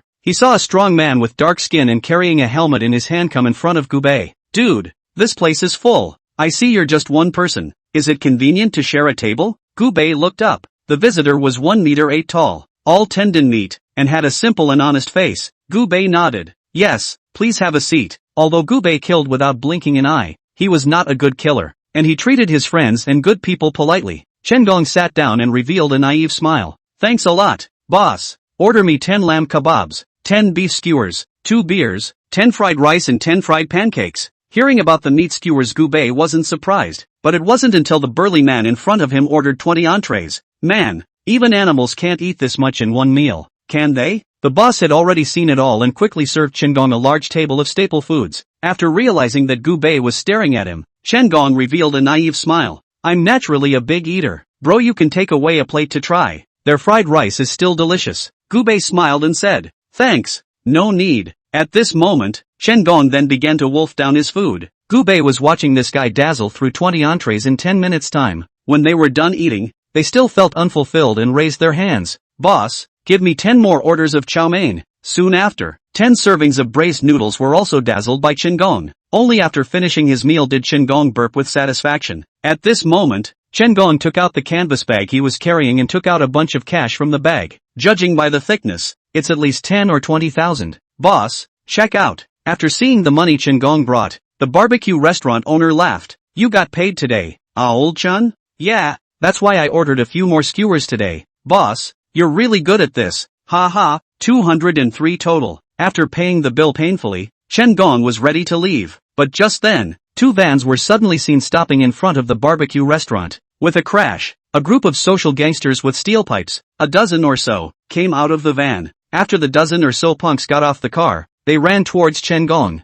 Chen Gong, I knew you were here. The leader, with a gold necklace the thickness of his pinky finger around his neck, wore a floral shirt and carried a machete in his hand. And Chen Gong's face changed greatly after seeing him. Panther, Panther. Li Bao led a dozen people and directly surrounded Chen Gong as well as Gubei in the center. Chen Gong, what the do you mean? You don't work at my construction site, but run to the next site? Not giving me Li Bao face? Chen Gong scratched his head and said with a wince, Brother Panther, where I go to do my job seems to have nothing to do with you, right? Snap. With those words, Li Bao fiercely slapped Chen Gong's face. Asterisk asterisk asterisk asterisk you. How dare you talk back? I give you a bite to eat, is to give you face. How dare you give your face away? If you don't give me a reason today, I'll cripple your legs for you. Chen Gong covered his face and looked aggrieved. Brother Panther, the salary you give is really too low. You only give $200 a day, and you can't get enough to eat. Brother Wang from the construction site next door gives me $1,003 a day. Damn you, you can eat 20 people on your own.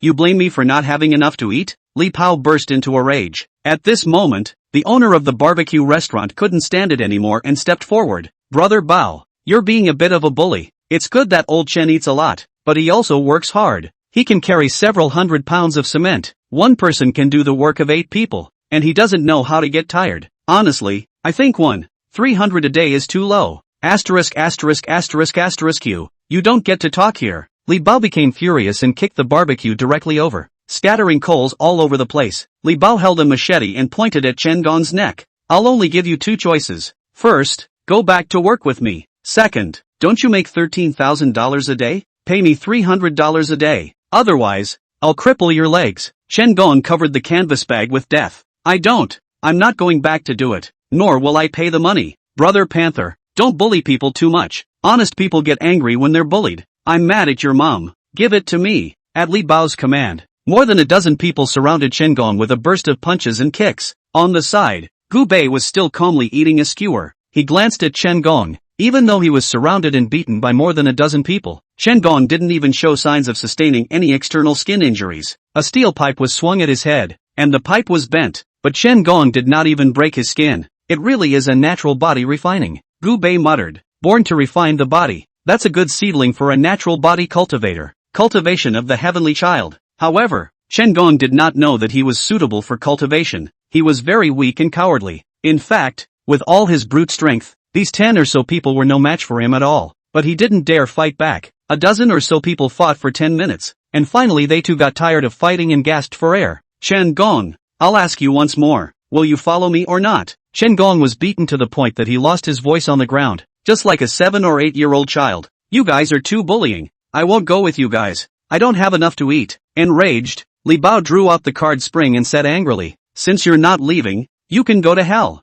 After saying that, Li Bao viciously stabbed towards Chen Gong's abdomen. Although Chen Gong was born with a refined body, but after all, he had not practiced. If he were to get such a hit from the card spring, he would be crippled even if he did not die. At the critical moment, Gu Bei blocked in front of Chen Gong and snapped his 2 fingers to clamp the sharp card spring. Wanting someone's life for a few $1,000s? You may not be too ruthless, right? Li Bao froze, and after looking up and realizing Gu Bei, he said angrily, where did the little brat come from? How dare you meddle in my Li Bao's affairs? Get the hell out of my way. Chapter 36 The Feeling of Killing, Li Bao said, and tried to draw back the dagger in his hand. However, as soon as he exerted force, he realized that the dagger seemed to be stuck in Gu Bei's fingers, not moving at all. Want it? I'll give it to you. Gu Bei smiled faintly and slapped the dagger upside down into Li Bao's stomach with a backhanded slap. There was a plopping sound, the dagger stabbed into his abdomen, and Li Bao instantly spurted out blood. The surrounding minions were furious when they saw their boss injured.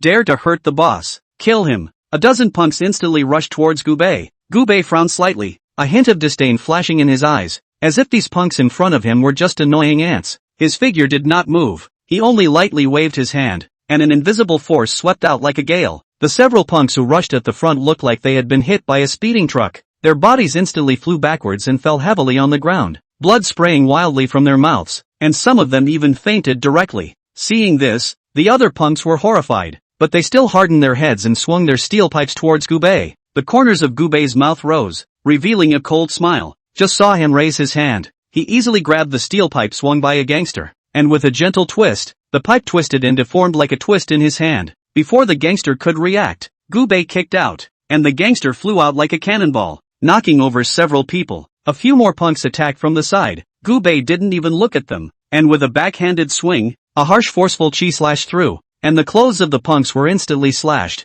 and a deep blood mark appeared on their bodies, and they collapsed on the ground with a miserable shriek. In a short while, half of the punks were already lying on the ground, either seriously injured and unconscious or already out of breath. A dozen or so gangsters were all knocked to the ground by Gu Bei alone. In front of him, Li Bao had looked dumbfounded. A person to fight a dozen without any pressure, even if he was stupid. He understood that the Gu Bei in front of him was not an ordinary person.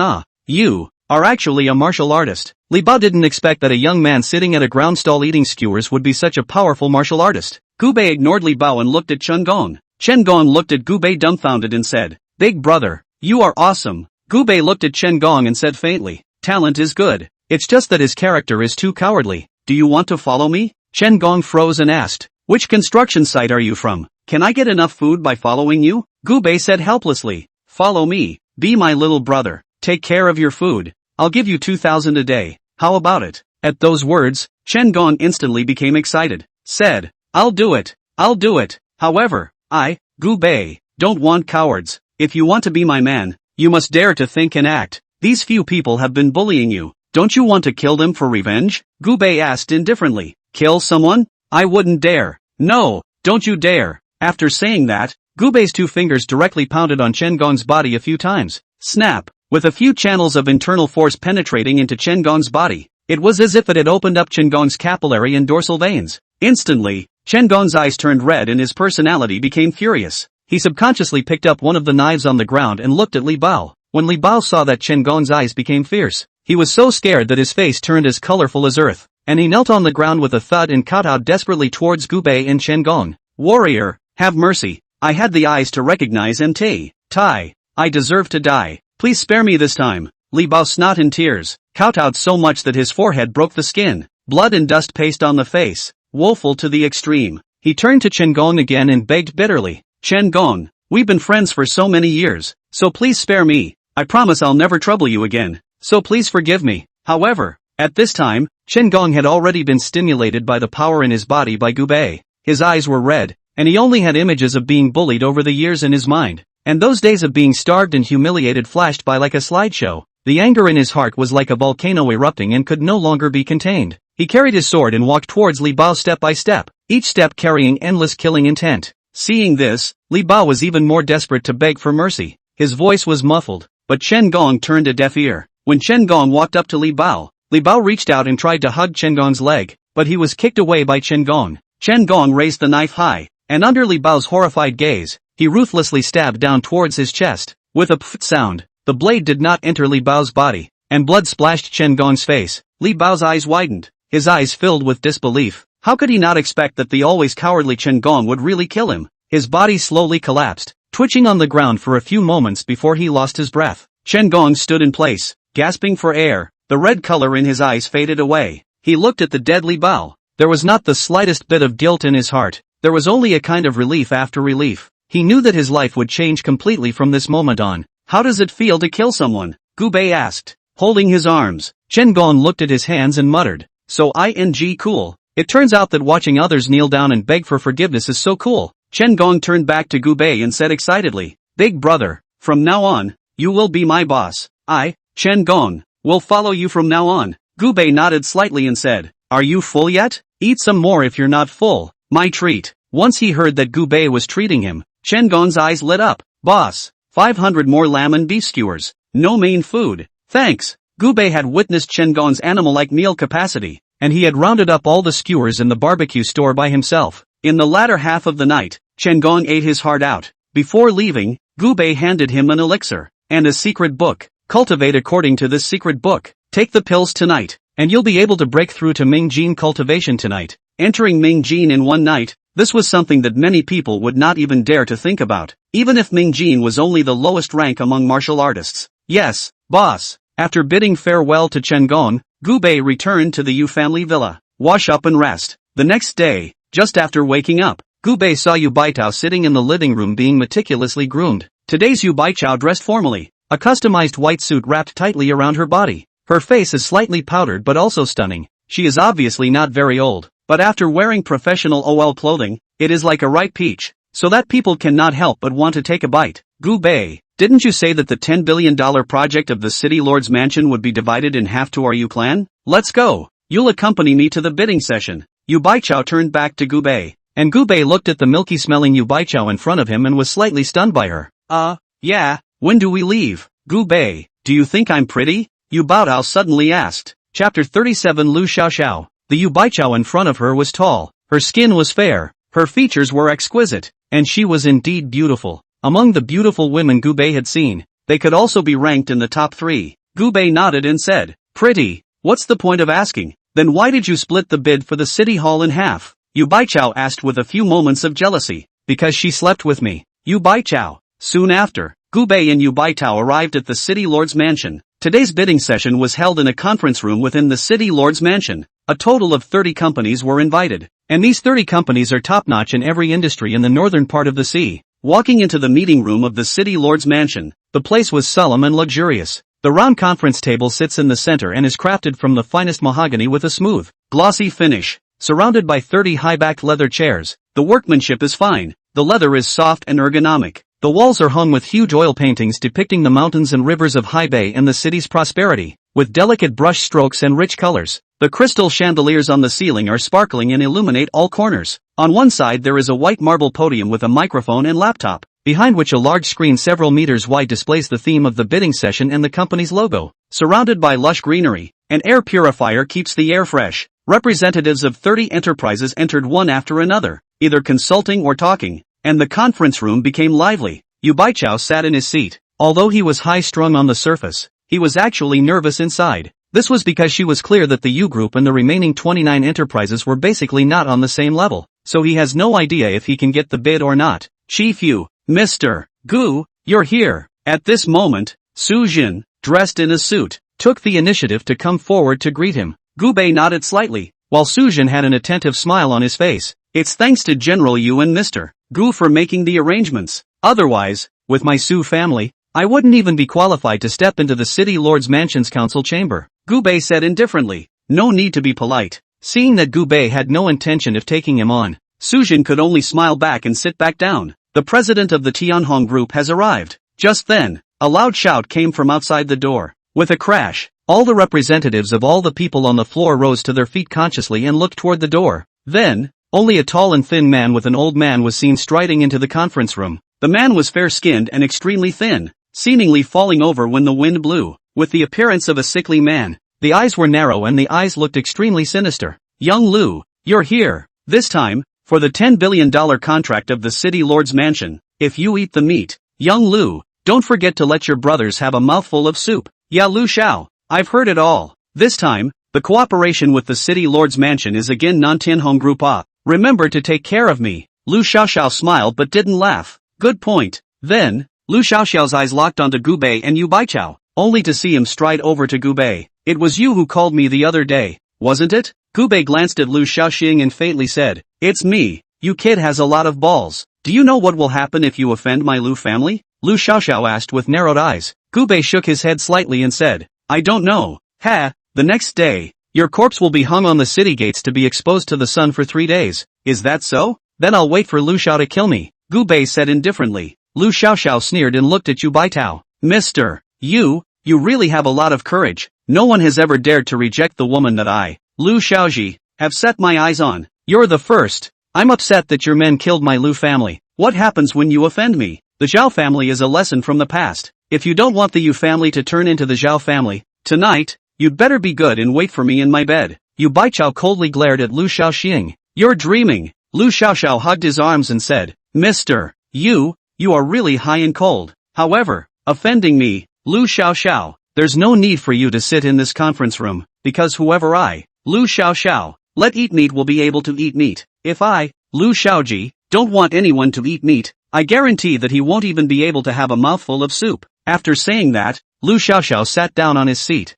Lu Xiaoxiao's position is the closest to the main seat. After Lu Xiaoxiao sat down, only to see the representatives of major corporations come forward to curry favor, another gift and attentiveness. It seems that Lu Xiaoxiao is the person in charge of the city lord's office who is holding the $10 billion project. Quiet. The deputy city chief has arrived. With a loud shout, the door to the conference room opened and the deputy city head stepped in. He was dressed in a straight black suit with gold veins of understated luxury, with a straight posture, a steady pace, and a majestic aura. The face is rigid and well-defined, the deep eyes are wise and majestic, and the lips are slightly pursed under the high nose. After Yan Gang appeared, he directly walked towards Lu Xiaoxiao and revealed a smile towards Lu Xiaoxiao. Halberd, how is your father? Yan Gang asked with a smile. Lu Xiaoxiao nodded and smiled. Thanks to Uncle Yan's concern, father is fine. That's good. Your father even called me before the meeting started and asked me to take extra care of you. Uncle Yan, it's fine for you to take care of me in private, but this is the city lord's mansion, so it's better for Uncle Yan to take care of business.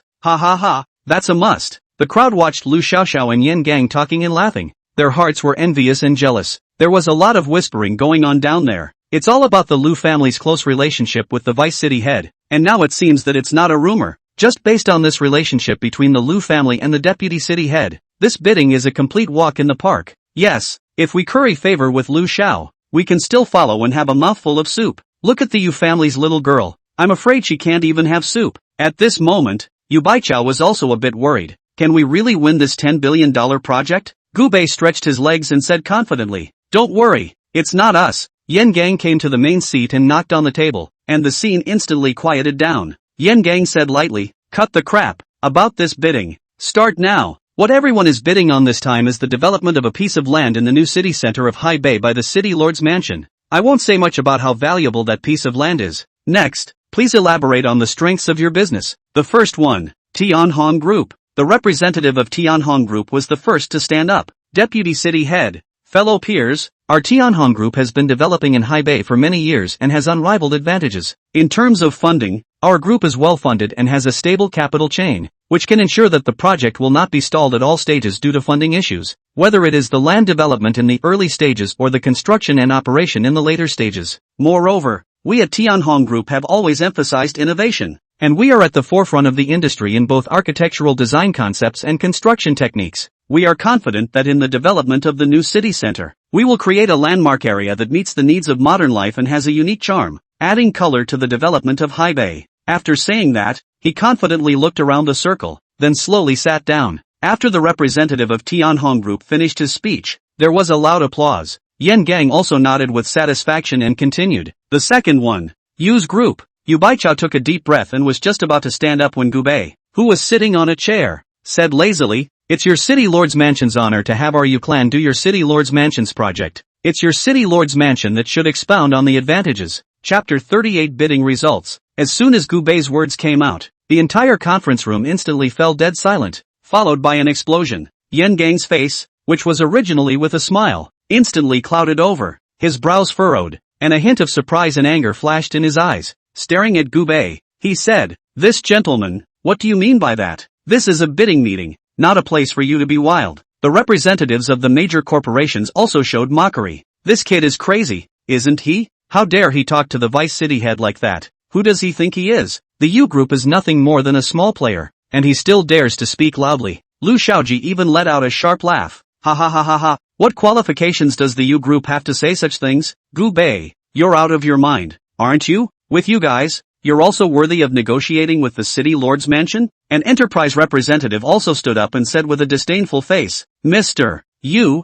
this is a serious bidding occasion, not a place for your nonsense. Yu's group is not worth mentioning among our companies, whether it's in terms of scale or strength. What kind of backbone do you have to say such things?" Another representative chimed in. "Yes, we are all competing for this project based on our true abilities. Are you trying to cause chaos in advance because you are afraid that you will lose too badly by disrupting the order like this?" Yen Gang slapped the table heavily and said loudly, "Quiet, Gubei, you'd better give me a reasonable explanation. Otherwise, I don't mind kicking you out and making you group lose the chance to participate in the City Lord's Mansion project forever." Gubei, however, was still sitting leisurely in his chair, the corners of his mouth slightly raised with a hint of disdainful smile. It was as if the anger and taunts of these people were like a child's farce in his eyes. He slowly said, "Although the U Group is currently small, it has unlimited potential. Moreover, I, Gubei, stand behind the U Group, which is an advantage in itself, and it's your folly if you guys haven't realized my value yet." Lu Xiaoxiao sneered,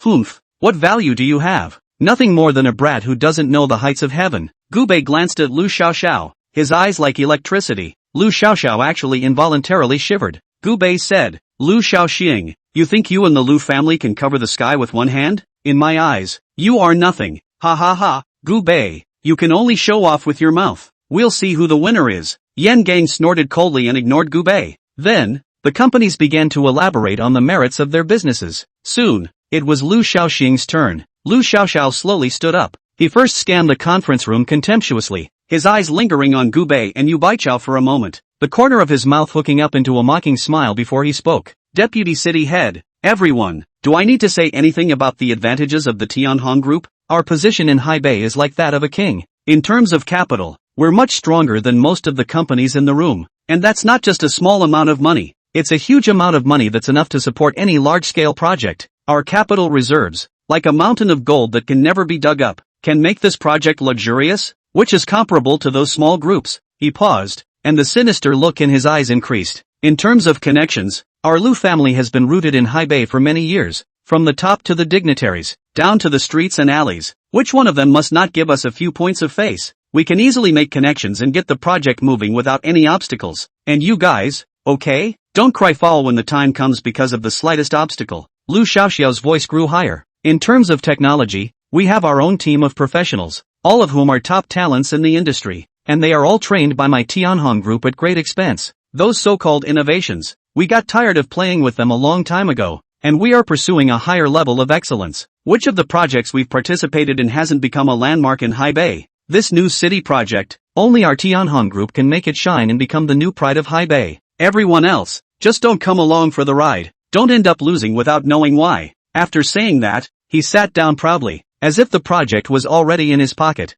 and that crazy look was obvious, not putting other enterprises in the eyes. As soon as Lu Xiaoxiao's words fell, there was thunderous applause in the conference room. Those business representatives who curried favor with him applauded even harder, their palms clapping red, as if this would bring the relationship with Lu Xiaoxiao closer. Yen Gang sat on the main seat and nodded slightly, a satisfied look on his face. He looked at Lu Xiaoxiao with praise in his eyes. "Oh Halberd, you've made a good point. The strength of the Tianhong group is obvious to everyone. Subsequently, Yen just took out a pen and paper. Will be the representatives of the various enterprises, said the words recorded one by one. Every word is written carefully and carefully. These contents will become the city's first to decide the project belongs to an important basis. When he had finished writing, he beckoned an attendant, handed him the recorded paper, and whispered a few words of instruction, which the attendant received and hurriedly left the conference room for where the city head was located. During this time of waiting for the results, Lu Xiaoxiao stretched his legs, leaned his body back slightly, and said in an extremely arrogant tone,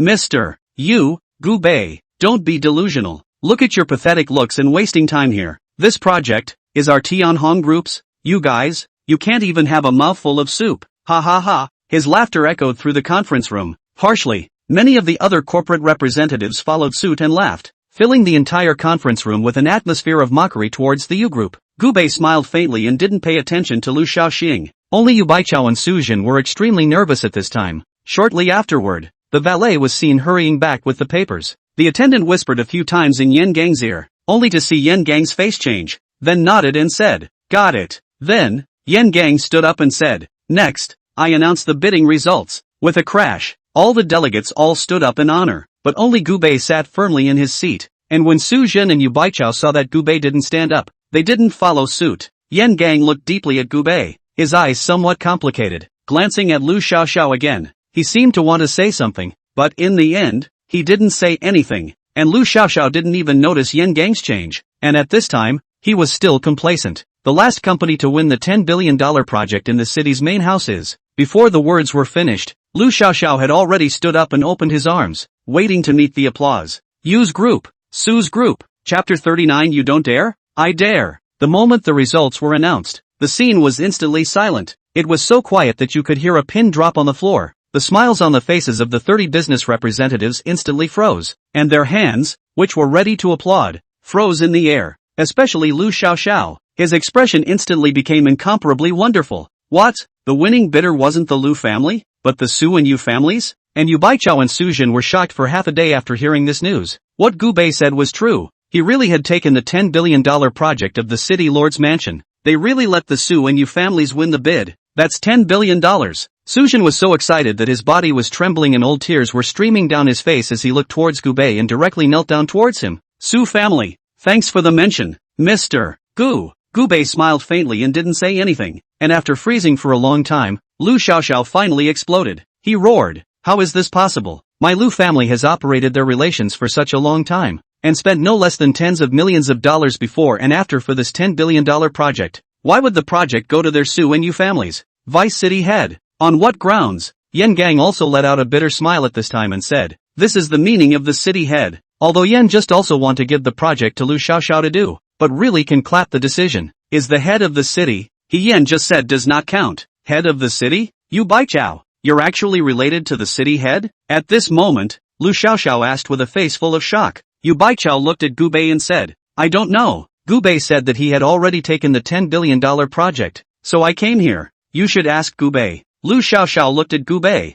and it wasn't until this time that he realized that he had underestimated Gu Bei. If he dared to come, he must have come prepared. I'm sorry Lu Xiao, your connections, your operations, are not as good as my Gu Bei's words. The $10 billion project of the city lord's mansion, I, Gu Bei, can give it to whomever I want. Whoever I want to have meet can have meat, and if I look at anyone who is not happy, I guarantee that he won't even be able to have a mouthful of soup. Gu Bei returned Lu Shaoxing's words as they were. Lu Xiaoxiao's face became extremely ugly, trembling with anger. He's not happy about it. This time, the $10 billion project of the city lord's office. Their Lu family is extremely important. If they can take this project, it is not impossible for the Lu family to leap to become the top 10 families of the northern part of the sea. But now, all of them were snatched away by Gu Bei. Good. You kid is good at it. But you wait for me. I'll make you spit out what you've taken from me. How you've taken it from me. Upon hearing this, Gu Bei said indifferently, what?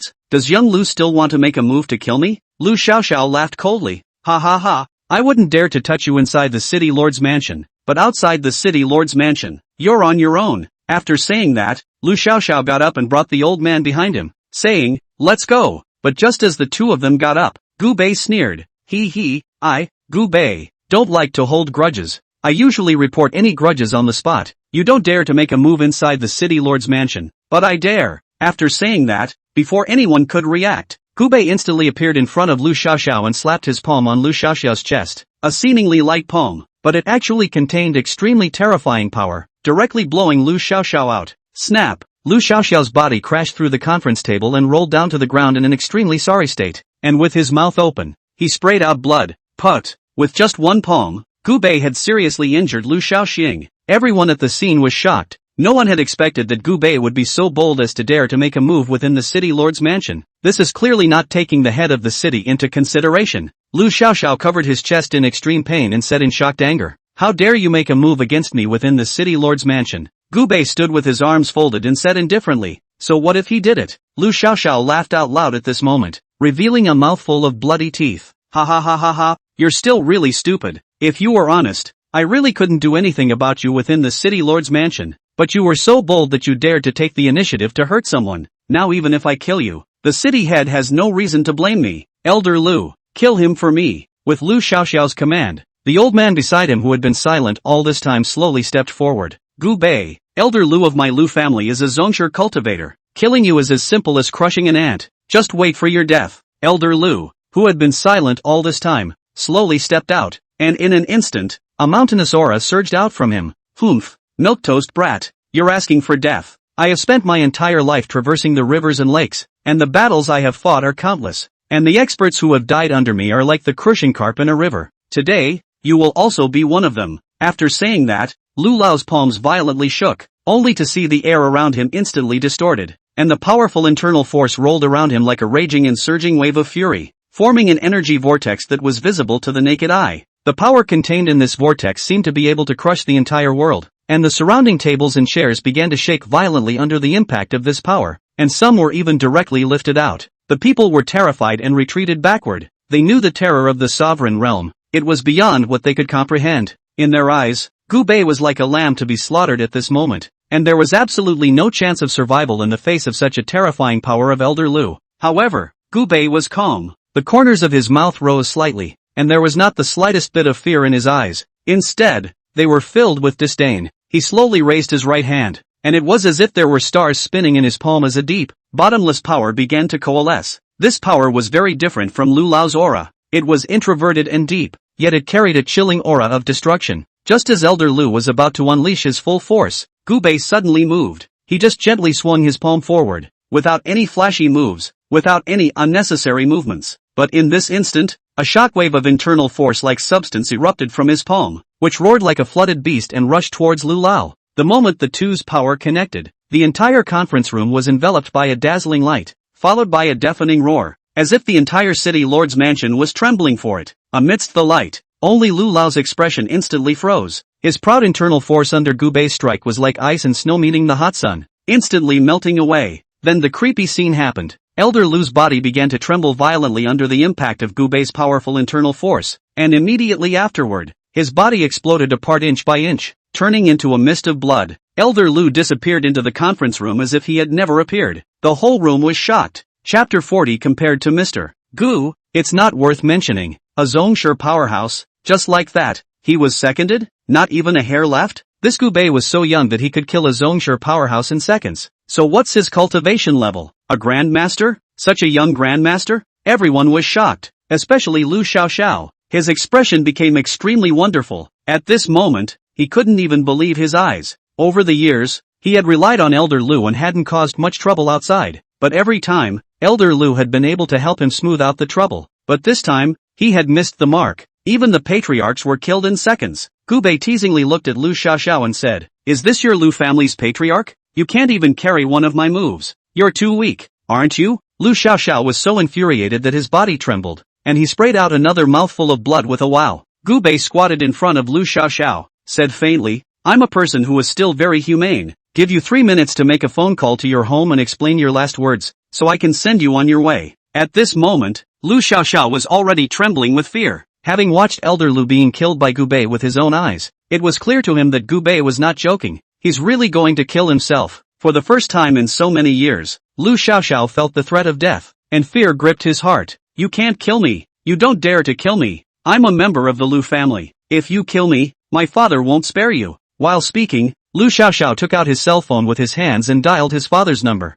Dad, come and help me. Someone is trying to kill me. I'm in the city lord's mansion. Gu Bei stood in front of Lu Xiaoxiao, looked at his watch, and faintly said, "You still have 2 minutes." Lu Xiaoji was scared to the point of snot and tears at this time, rushing to the cell phone to cry continuously, and Gu Bei just looked at him in silence. Soon after, Gu Bei glanced at his watch. "Time's up. I should send you on your way." Just as Gu Bei was about to make his move, a loud roar came from outside. "The head of the city has arrived." The trembling Lu Xiaoxiao's eyes lit up after hearing these words, and he hurriedly looked towards the door. Outside the door, Yan Gang hurried over with Zhang Tian and a few guards from the city lord's mansion. After Gu Bei made his move, Yan Gang hurriedly invited Zhang Tian over, comparing Lu Xiaoxiao's special status. If he died in the middle of the city lord's mansion, it would be a trouble for them as well. After seeing Zhang Tian, Lu Xiaoxiao was like grabbing the last straw, rolling and crawling towards Zhang Tian. "City chief, help me. This madman is going to kill me. He dared to make a move in the city lord's mansion, completely disregarding you. Quickly have someone take him down." After saying that, Lu Xiaoxiao hid behind Zhang Tian. Schadenfreude looked at Gu Bei. "Making a move in the city lord's mansion, that's a felony. The city chief won't let you off the hook. Kid, you're finished." Just after the words were said, a scene that made Lu Xiaoxiao unexpected happened. "Mr. Gu, did he offend you?" Gu Bei nodded slightly. "In that case, this person also deserves to be killed. You should kill him as you see fit. After killing him, I'll find a random reason and say that he attacked the head of the city and was decapitated by the guards and pulled out to hang on the city wall for public display." After Zhang Tian's words, the scene fell silent once more. Everyone was shocked again. Zhang Tian actually turned toward Gu Bei. One must know that Gu Bei killing someone in the city lord's residence was already tantamount to slapping the city head's face. But instead of getting angry, the city chief even helped to cover up. What does that mean? It shows that Gu Bei can't afford to offend even the capital of the city. Lu Xiaoxiao's eyes widened and his entire body was dumbfounded. "City head, what are you talking about? I'm the Lu family's Lu Xiaoxing. My Lu family is the third highest ranking existence among the top 10 families in Haibei. How dare you do this to me?" Upon hearing this, Zhang Tian let out a cold laugh and said, "Not to mention being ranked third, even being ranked first, compared to Mr. Gu, that's not worth mentioning." On the side, Deputy City Chief Yan Gang looked dumbfounded. He had never seen Zhang Tian ingratiate himself with someone so much, but he saw it today, because only Zhang Tian himself knew clearly that what Lu family, Zhao family, and what 10 great families were all too weak compared to the Tianji pavilion behind Gu Bei. Gu Bei nodded slightly and said, "The city head has a heart." As he watched Gu Bei getting closer and closer to him, Lu Xiaoxing's heart grew more and more desperate. It wasn't until this time that he realized that he had incurred a great god that even the entire Lu family had to look up to. "I was wrong. Don't kill me. I know I'm wrong." Lu Xiaoxiao kneeled on the ground and begged bitterly, but Gu Bei wouldn't be soft. As Gu Bei's palm slapped out, Lu Xiaoxing was slapped against the wall and gradually lost his vital signs. Lu Xiaoji died,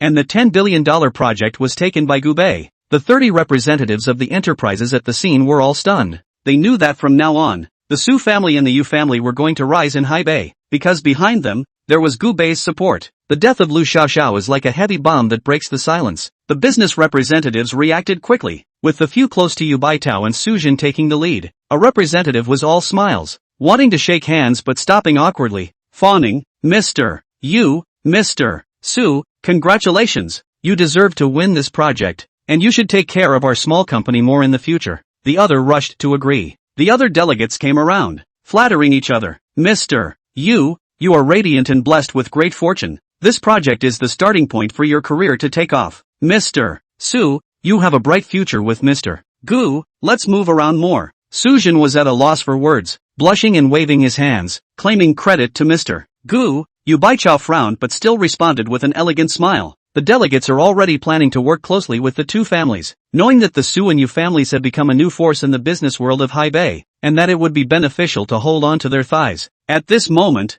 Yu Baichao glanced at Gu Bei with complicated eyes. She had always thought that she had understood Gu Bei, but now it seemed that she still understood too little, less than 1% of Gu Bei. At this time, in the Lu family garden, Lu Suha, the head of the Lu family, was pacing back and forth in the living room in a hurry. Shortly afterward, an underling came scurrying over. "House master, there's news of the young master." "How? What exactly happened to the young master within the city lord's mansion? Is he safe now?" After receiving the call from Lu Xiaoxiao, Lu Suha was anxious. He wanted to drive directly to the city lord's mansion, but he was afraid of disturbing the bidding held by the city lord's mansion, so he sent his men forward to find out the news. Go home to the words of the Lord. Young master has been killed. What? Lu Sua's eyes widened, his face full of shock, and he thumped back 3 steps. How is this possible? How could someone dare to kill my Lu Sua's son within the city lord's mansion? Family master. It's rumored that it was because the young master attempted to assassinate the city head and was killed by the city head's guards. Elder Lu is also dead. But there's also a business representative in the city head's mansion who sent word that a young man named Gu Bei is said to have killed the young master and Elder Lu. City head Zhang Tian had to not stop it and even favored Gu Bei, falsely claiming that it was the young master who attacked the head of the city. Chapter 41 Lingfrost seeks help. Lu Sua was enraged after learning this news and roared, "Dare to kill my son? I will make you pay in blood." On the other hand, Gu Bei and Yu Baichao walked out of the city lord's mansion and left the city lord's mansion under the watchful eyes of the city head. After returning to the Yu family villa, Yu Baichao was in a great mood and said on the spot that she would personally cook. Frightened, Gu Bei didn't even put on his shoes and hurriedly found a reason to escape from Yu's house. Gu Bei, who was wondering where to go, received a call from Su Qingran at that moment. "Gu Bei, are you free?" Su Qingran on the other side of the phone squirmed a bit. Gu Bei said faintly, "Free? Ha? What's wrong? Then why don't you come over to my house and I'll make good on my promise." "Promises? What promise? Bummer. Are you coming or not?" "I don't care if I don't come." Do. Looking at the hung-up phone in his hand, the corners of Gu Bei's mouth rose slightly. A few moments later, Gu Bei arrived at the Su family. Su Jin was not at home, and Su Qingran was the only one at home. After arriving at Su Qingran's boudoir, she only saw Su Qingran wearing a pair of tight jeans, which perfectly outlined that pair of slender legs, while her upper body was a small t-shirt with an exposed umbilicus, revealing that yin and yang's brute waist. After seeing Gu Bei appear, Su Qingran squirmed a bit, embarrassed to meet Gu Bei's eyes. "Don't think too much. It's not that I'm rushing up to backstab you. It's just that I, Su Qingran, have always been true to my word. Come on." After saying that, Su Qingran closed her eyes, with a look of being at the mercy of the king. Gu Bei smiled faintly and said, "You misunderstood. I'm not that kind of person. Last time was just a misunderstanding. I won't touch you." "Ha?" At those words, Su Qingran froze, her small face filled with surprise. She glanced down at herself, and in this moment, she was surprised that she doubted her own figure, her looks, her charm. "You're such a living, breathing, beautiful woman that no one else wants to give her away? Well, it's getting late, so get some rest." After saying that, Gu Bei directly left Su Qingran's boudoir, closing the door in the process. After Gu Bei left, the angry Su Qingran stomped her foot hard on the ground. Milk Fierce roared, "Gu Bei, you beastly thing, you're really not a man." Just as the words were spoken, the door was pushed open. Only a masked man walked in meticulously. "Don't move, hijacker." After seeing the man in front of her, Su Qingran let out a giggle. "Gu Bei, I know it's you. I'm not Gu Bei. Gu Bei isn't like that. Take off your clothes quickly, or I'll whip you with a big whip." With those words, the man directly hugged Su Qingran and threw her onto the bed before pouncing on her. 2 hours later, with Gu Bei's roar, the battle ended. Su Qingran was drenched in fragrant sweat, gasping for breath, and looking contentedly at Gu Bei, who was getting dressed in front of her. "Last time, my consciousness was a little fuzzy. I just felt the pain.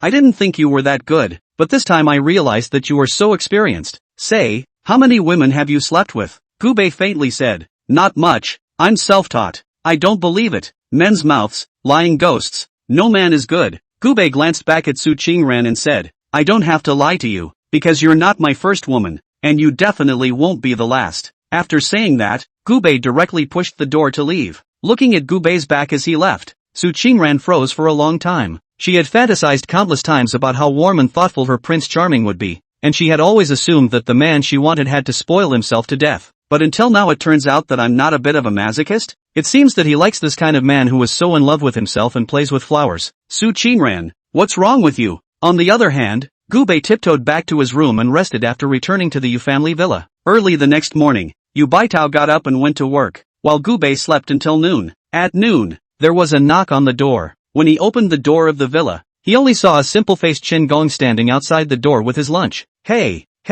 boss. Gu Bei nodded slightly and said, "Come in." Chen Gong had quit his job at the construction site since becoming Gu Bei's little brother, and was now concentrating on working for Gu Bei, but it is also running errands and buying food. But Chen Gong is very content. After all, this job now has more money and easy. Gu Bei placed the boxed lunch on the table, picked up his chopsticks and started eating. "How's the practice going?" Chen Gong was very excited and said, "When I went back, I practiced according to the secret book you gave me, boss, and in just one night, I broke through to the cultivation level of Mingjin. Gu Bei nodded. Well, although Mingjin is only the lowest realm of a martial artist, as long as you become a martial artist, you will no longer be mortal, and at least you will have no worries about food and clothing for the rest of your life. Hey, thanks for the mention, boss. While Gu Bei was eating, there was another knock on the door. Chen Gong consciously jogged over and opened the door. When the door was opened, Chen Gong's eyes lit up and his harangue almost flowed down. As the door opened, Ling Frost's tall figure appeared in front of her.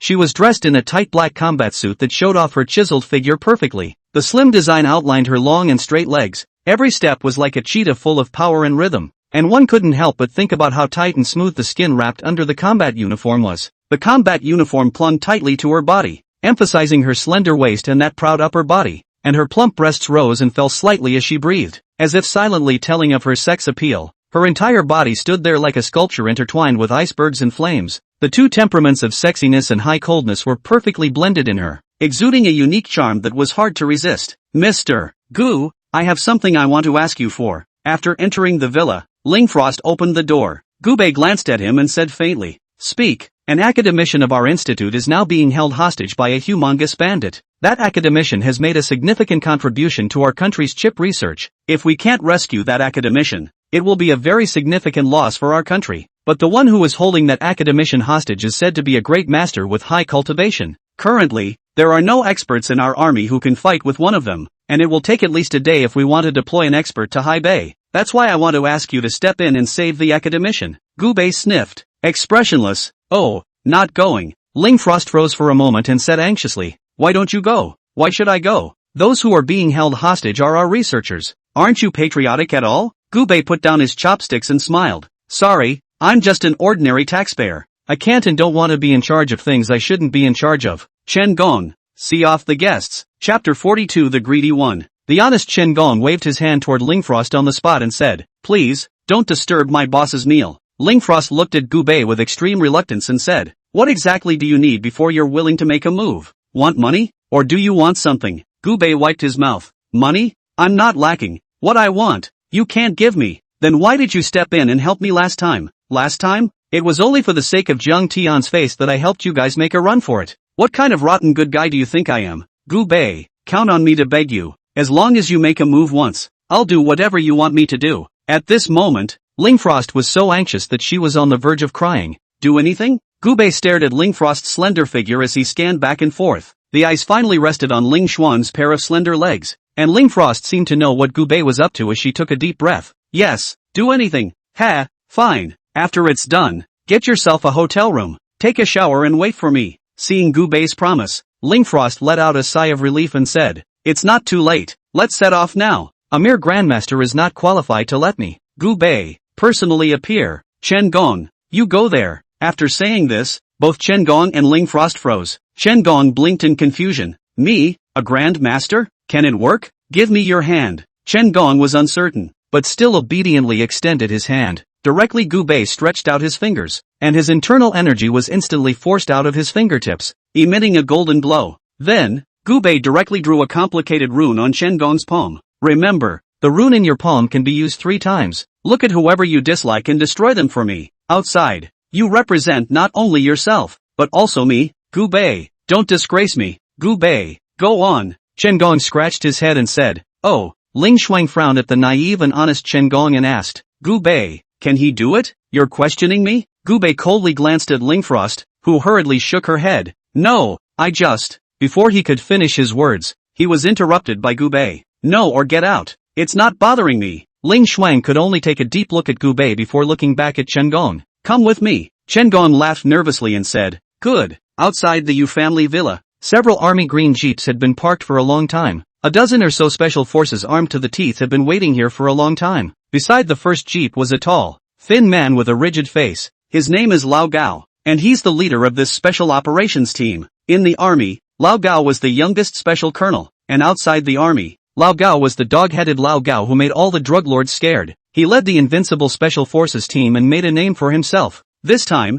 when the academician was besieged, the strongest force that the army could deploy was Lao Gao's 15-member special operations team. After seeing Ling Frost come out, old Gao walked up. "How?" Ling Frost shook his head and said, he refuses to go.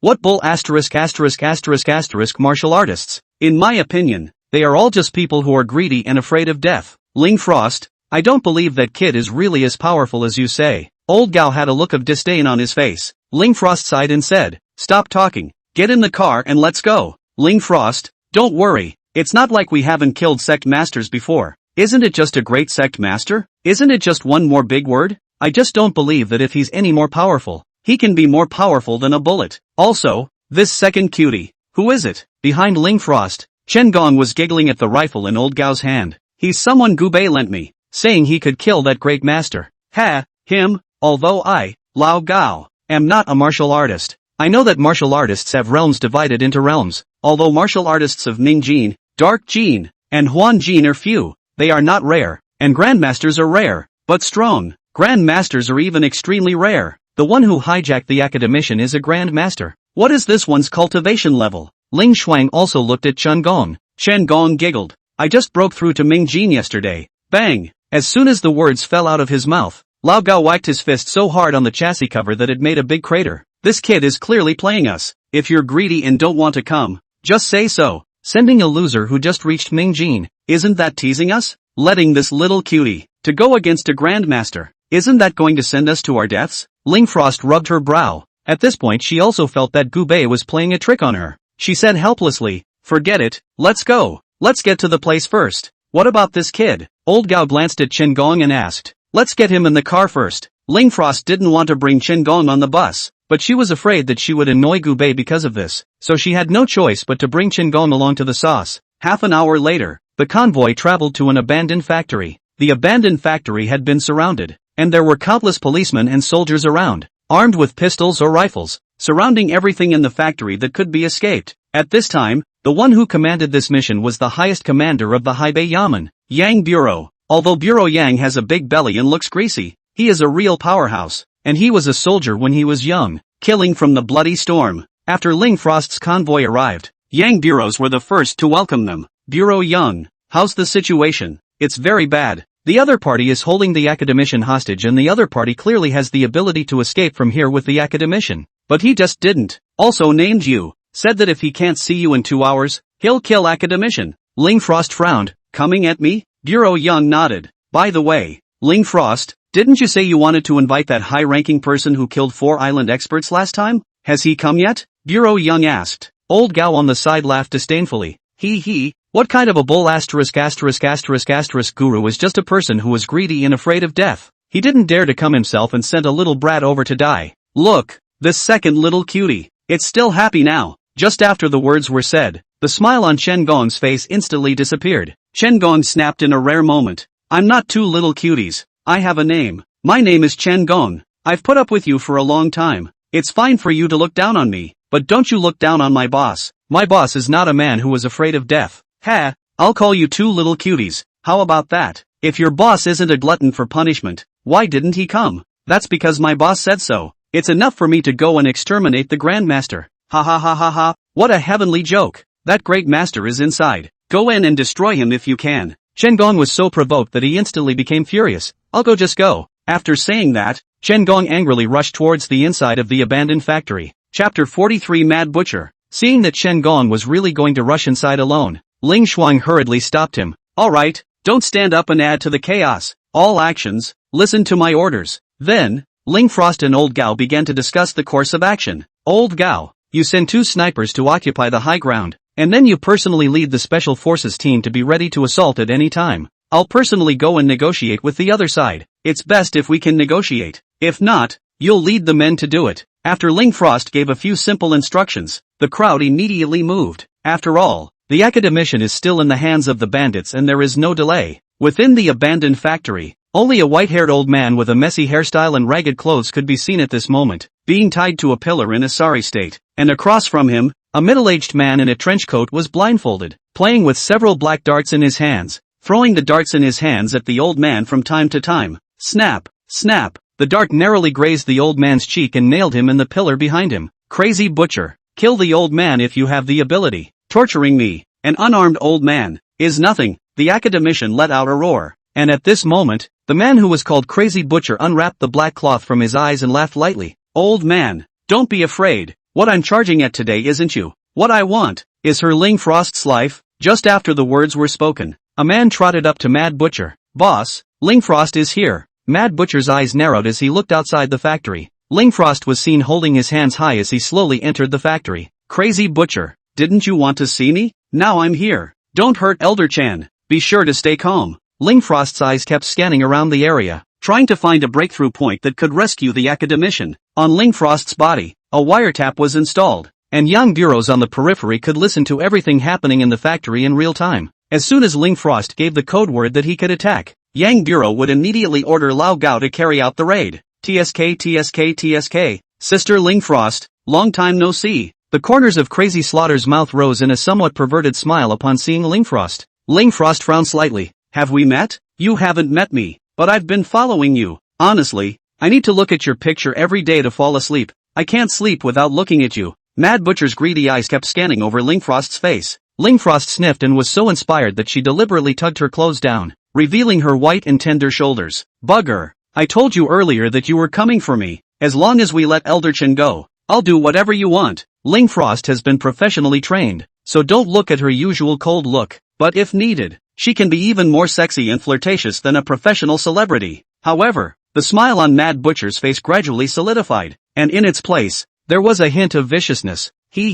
That's how my son died at your hands in the first place. Ling Frost, it's a shame you didn't become an actor. Your son? Ling Frost was slightly stunned, only to see Mad Butcher take out a photo of a handsome-looking young teenager, only in his 20s. Scorpion, you're not unimpressed, are you? After seeing this photo, Ling Frost's heart stuttered. She knew that Mad Butcher was not running to the academician, but to her. 3 years ago, a group of drug dealers were extremely rampant at the border, selling drugs in large quantities at low prices and violently enriching themselves, and the leader was Scorpion. In order to carry out her mission, Ling Frost disguises herself as a dancer in a nightclub and is successfully attracted to Scorpion after a pole dance, thus getting close to Scorpion and wiping out Scorpion and his lair. The Scorpion also managed to get served a peanut rice by Ling Frost, and sailed away on the spot. So, you're here to avenge your son? The wintry smile on Ling Frost's face gradually disappeared. Killing you is too cheap. I'm going to cut the skin off your body inch by inch. I'm going to make your life worse than death. Crazy Slaughter had a sinister face, and when he spoke, the flying dagger in his hand was flung directly at Ling Frost.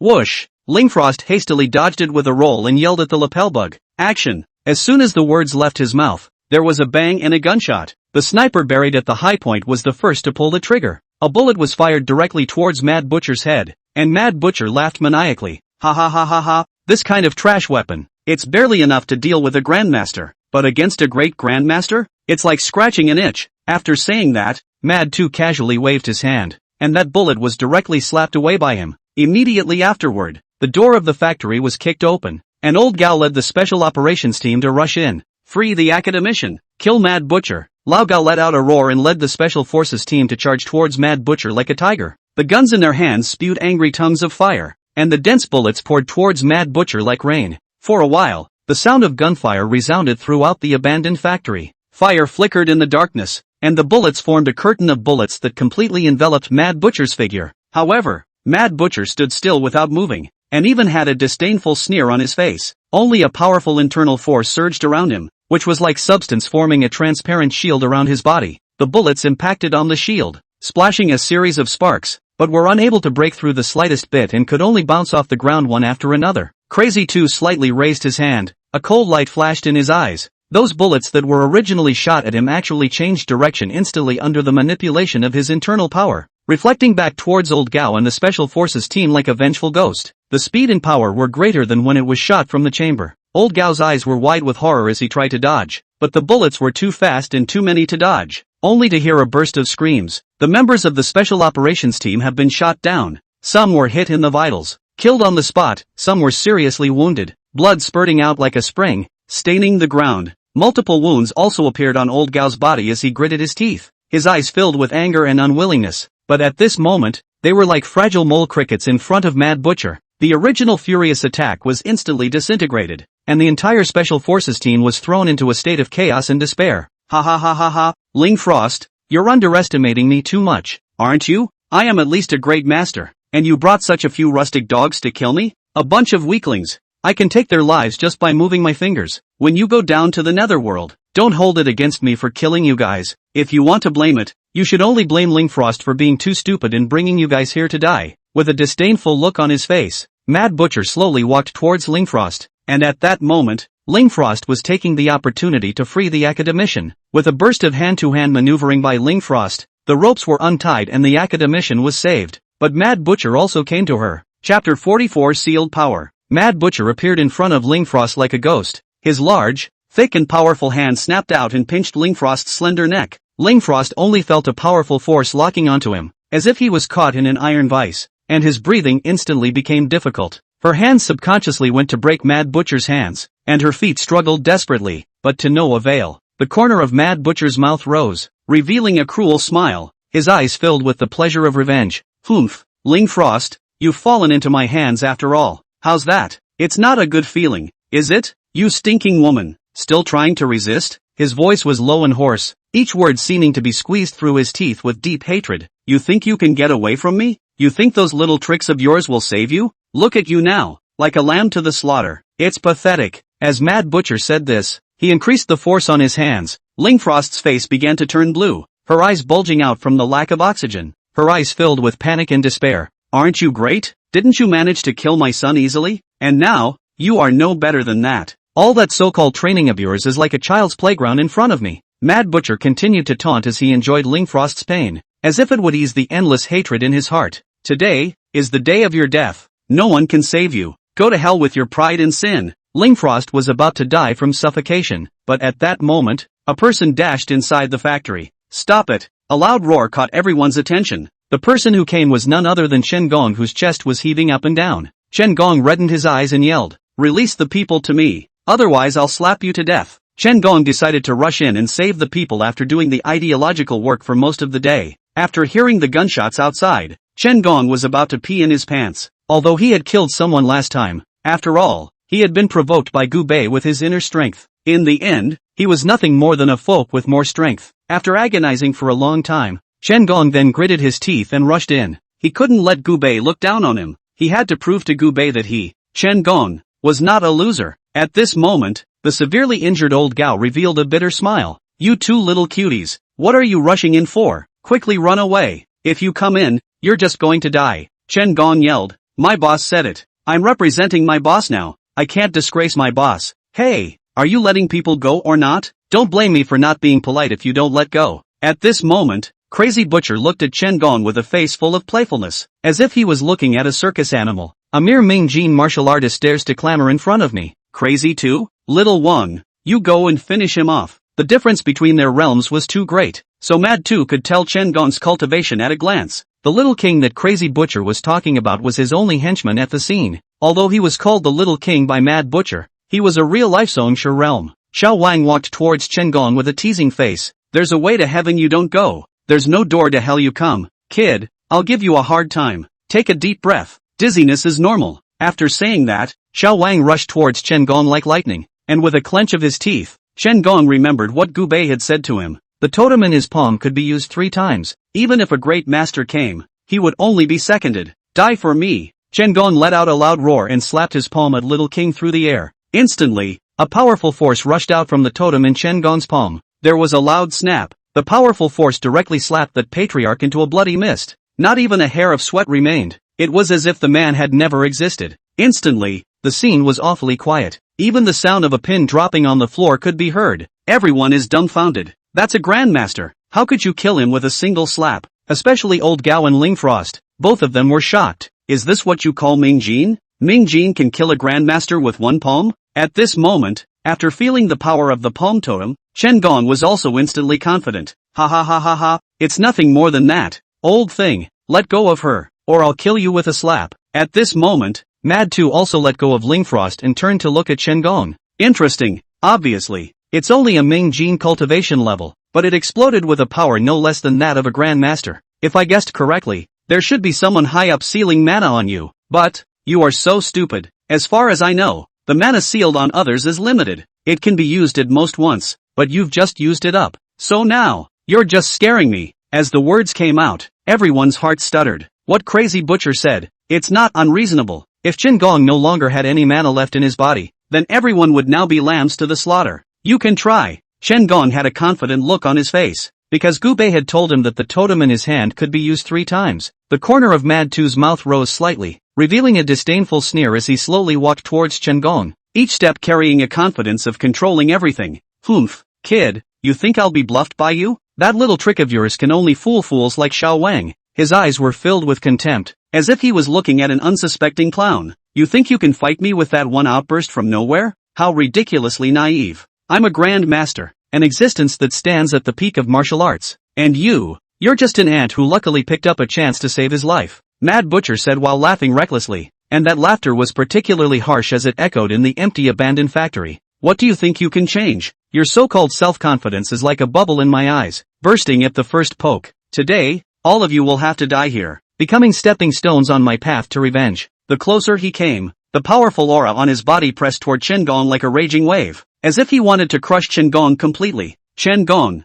however, did not flinch. His eyes were firm as a rock as he stared at Mad Butcher. When Crazy Butcher was only a few steps away from him, Chen Gong violently raised his palm and once again slapped out a palm towards Crazy Butcher. Go to hell! In an instant, the totem in his palm once again shone with a mysterious light, and a heaven-destroying power rushed out like a raging torrent. This force was even more powerful and ferocious than before, rushing towards Mad 2 with a mountainous momentum. Mad 2's face instantly changed drastically. A look of panic appeared in his eyes as he tried to resist with his inner strength. But in front of this power, his resistance was as fragile as a mantis. Only a loud bang was heard, and where the light flashed, Mad Butcher's body was instantly engulfed by a powerful force. His body began to tremble violently under the impact of this force, and immediately afterward, inch by inch, he exploded into a cloud of blood mist that dissipated into the air, as if he had never existed in this world. The entire scene was plunged into a deathly silence, and everyone's eyes were wide open, filled with shock and disbelief. How could they not imagine that Chen Gong had once again erupted with such a terrifying power, obliterating the unstoppable Grandmaster Crazy Butcher as easily as he had killed Little King in seconds before? Chapter 45 Boxing.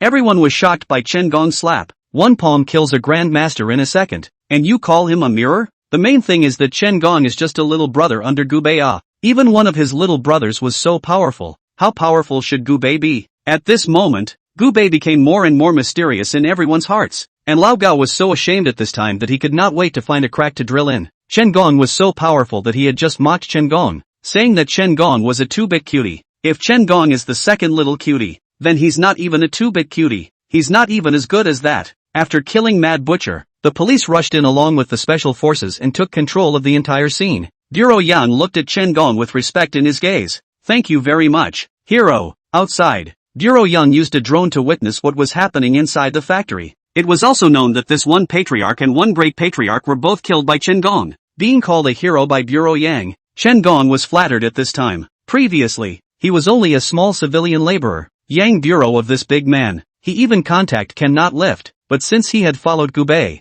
his days had become so wonderful that even a big shot like Bureau Yang honored him as a hero. Ling Frost also walked over, and she looked at Chen Gong very seriously. I apologize for being rude to you before. Thank Gubei for me as well. Shortly afterward, Old Hai dragged his injured body along. His gaze was complicated as he said to Chen Gong, brother, I'm sorry, you're not the second little cutie. You're a hero, being praised by the crowd. A naive smile appeared on Chen Gong's face. After killing Mad Butcher, Yang Bureaus quickly made a call out. Within 10 minutes, several vans arrived on the scene. A large number of journalists swarmed to the scene. Countless flashbulbs lit up around Chen Gong, shaking one's eyes a bit. The reporters' microphones stretched toward Chen Gong like long guns and short cannons, and their questions bombarded him like artillery shells. Mr. Chen, may I ask how you managed to possess the strength of a Grandmaster at such a young age? Mr. Chen Gong, did you have any special training methods this time when you killed Grandmaster Crazy 2 and Grandmaster Xiao Wang in one fell swoop? Chen Gong was a bit overwhelmed by this battle. He scratched his head and said with a simple smile, I'm actually nothing special. It's all because my boss taught me well. Reporters looked at each other, more curious about this mysterious boss, but they still continued to ask Chen Gong, Mr. Chen, you have now become the youngest Grandmaster in Haibei. What are your thoughts? Chen Gong thought for a moment and said, I used to be an ordinary civilian laborer and never thought I would have today. I'm grateful to those who helped me, especially my boss. I will continue to work hard and live up to everyone's expectations of me. His answer was simple and plain, but it made the journalists feel that he was real and lovely all the more. Various major media outlets released this heavy news as fast as they could. Haibei surprises the youngest grandmaster, Shingon. His heroic deeds in the abandoned factory were described in detail in the report, and his picture quickly spread through the streets of Haibei. And at this time, Gubei didn't know that his little brother had become a celebrity in Haibei. At the moment, he was busy cooking in the kitchen. Although Gubei's cooking skills were also average, compared to Yu Baitao, his cooking skills could be said to be at the chef level. In order to prevent Yu Baichao from coming back to cook for himself, Gubei decided to make the first move. He cooked first and didn't give Yu Baichao the chance to cook. At 6 o'clock in the evening, Yu Baichao arrived home from work. As soon as he entered the living room, Yu Baichao smelled an aroma of rice. Wow, Mr. Gu actually cooked himself? Yu Baichao said in a playful tone. The table was set with a simple few home-cooked meals: braised pork, scrambled eggs with tomatoes, stir-fried beans, and a soup. Miss Yu cooks for me every day. I feel bad in my heart, so I specially cooked today to taste how my cooking is. Gubei untied his apron and sat down. Yu Baichao picked up his chopsticks and tasted a bite. Not bad at all, but it's still a bit worse than my cooking. Hearing this, Gubei's face barely managed to squeeze out a smile. While he was eating, Yu Baichao took out 2 tickets from his own bag. I got 2 tickets to a boxing match. Want to come along? When Gubei sniffed, he joked, Miss Yu is also interested in boxing matches? Yu Baichao instantly shook his head and said, No, this is not a normal boxing match. In our Haibei, there have always been 2 underground bigwigs who control half of the territory in each part of Haibei. These 2 bigwigs, one is called Wang Hongwan, nicknamed the Black Widow, and the other is called Tiger Jintian, known as Master Tiger. These 2 big men don't obey anyone. Both want to dominate the underground world of Haibei and become the underground emperor of Haibei, but they've been fighting for 10 years and haven't come up with a high or low. So, they agreed to fight a match to get their respective men out, and the loser of the fight would voluntarily withdraw from Haibei and give up all their territory. In other words, the underground world of Haibei will be unified tonight. Naturally, I want to go and make friends with this king of the underground world. At those words, Gubei smiled faintly. That Wang Hongwan Gubei had seen her twice before, and once almost killed her. What king of the underground was as ridiculous to Gubei as a child playing house? However, since Yu Baichao was interested, there was no harm in him accompanying him on the trip. Well, since you're interested, let's go. Yes. Then the 2 accelerated dry rice. Half an hour later, the 2 drove off. The night shrouded Haibei with its bright lights. Gubei and Yu Baichao drove to the venue of the boxing match, a large boxing gym located at the edge of the city. As the car slowly approached the gym, he could see the bustling scene. The parking lot outside the boxing gym had long been filled with all kinds of vehicles, from luxury sports cars to ordinary sedans, densely arranged as if a grand car show was being held. The 2 got out of the car and walked towards the entrance of the gym. Before even stepping into the pavilion, one could hear the boisterous sounds of people coming out from inside. Shouts and murmurs intertwined, like surging waves one after another. Walking into the gym, I saw that the huge arena was filled to capacity. The lights of the arena focused on the center ring, which was illuminated as bright as day, the protective ropes around it glowing faintly in the light. The audience seats around the ring were spread out in a ladder-like fashion, and each floor was filled with people whose faces were filled with excitement and anticipation. Gubei and Yu Baichao were guided by the staff through the crowded crowd towards their seats. Chapter 46 Want to win? Along the way, Yu Baichao looked around curiously, her eyes full of excitement. After all, this was the first time she had experienced such an underground boxing scene in person. Gubei, on the other hand, looked indifferent, as if all this clamor around him couldn't draw too much attention to him, his gaze occasionally falling on the ring, secretly thinking in his heart how much of a storm this so-called underground Big Brother fight could stir up. Finally, the 2 made their way to their seats and sat down, quietly waiting for the game to begin. At this moment, the atmosphere in the gym had been baked to the extreme, and everyone was eagerly waiting to witness the birth of the new king of the Haibei underground world. After sitting in his seat, Gubei stretched his legs, bored out of his mind. But just then, a QR code appeared on the screen in the center of the gym. What is it? Gubei asked curiously. Yu Baitao, who was on the side, explained, this is a betting platform founded by an enterprise in Haibei, and it's the same as gambling, guessing the winners and losers. Currently the odds for Master Tiger are 1 to 1.1, while the odds for Black Widow Wang Hongwan are 1 to 3, which means that if you buy Master Tiger for $100, you can get 101 if Master Tiger wins. And if you buy Black Widow for $100, you can get 300 if Wang Hongwan wins. Upon hearing this, Gubei instantly laughed. Ha, in that case, everyone thinks that Master Tiger can win? That's natural, although both of them have been dominating the underground of Haibei for many years. Wang Hongwan is after all a woman's man, and there aren't many people who support her. Do you want to buy some? Gubei asked. I don't dare, I'm afraid of losing. Yu Baichao said quite frankly. I'll let whoever you buy win. Do you believe me? Gubei smiled faintly. Yu Baichao looked toward Gubei and asked half-heartedly, are you serious? Naturally. Then I'll believe you. I'll buy Wang Hongwan to win. I'll buy $10,000 then. After saying that, Yu Baichao scanned the code and then began to enter the amount. But after Gubei saw the 4 zeros, he was instantly displeased, and directly snatched the phone, inputting a few more zeros, and the $10,000 directly turned into 100 million. You're crazy. Buying $100 million? What if Wang Hongwan loses? Yu Baichao was shocked. Don't worry, with me here, she won't lose, Gubei said confidently. Right at this moment, the VIP seat sitting above Yu Baichao and Gubei let out a disdainful smile. Cootie, right? How dare you bet on that Wang Hongwan to win? And $100 million? If you have no place to spend your money, why don't you donate it to the Red Cross? At those words, Gubei glanced back at the other party. Above Gubei and Yu Baichao, there were not individual seats, but VIP seats with large sofas. Such seat tickets are more expensive. Sitting on the sofa was a young master in his 20s, surrounded by 2 blonde beauties. None of your business? Gubei said indifferently. Kid, after losing $100 million later I'll see if you can still be as crazy as you are now. The young master said disdainfully. She won't lose. Ha ha ha, what do you know? Under Wang Hongjuan's hand, there is only one Ah Tao who can fight. But under Master Tiger's hand, there are 3 fierce generals. Each one is more powerful than the other. I heard that Master Tiger even hired foreign help to win this match. How can she win? The young master said with a condescending face. These are all inside information that the general public doesn't even know about. Kid, it's not too late to refund your money before the game starts. At most, you'll have to pay a handling fee. Upon hearing this, Yu Baichao also began to worry. Gubei, why don't we return the money? That's $100 million, not a million. Gubei instantly laughed. Since you're so confident, how about we make a bet? The young master proudly said. What kind of bet? I bet that Wang Hongwan can win. If she can't win, I'll pay you $1 billion.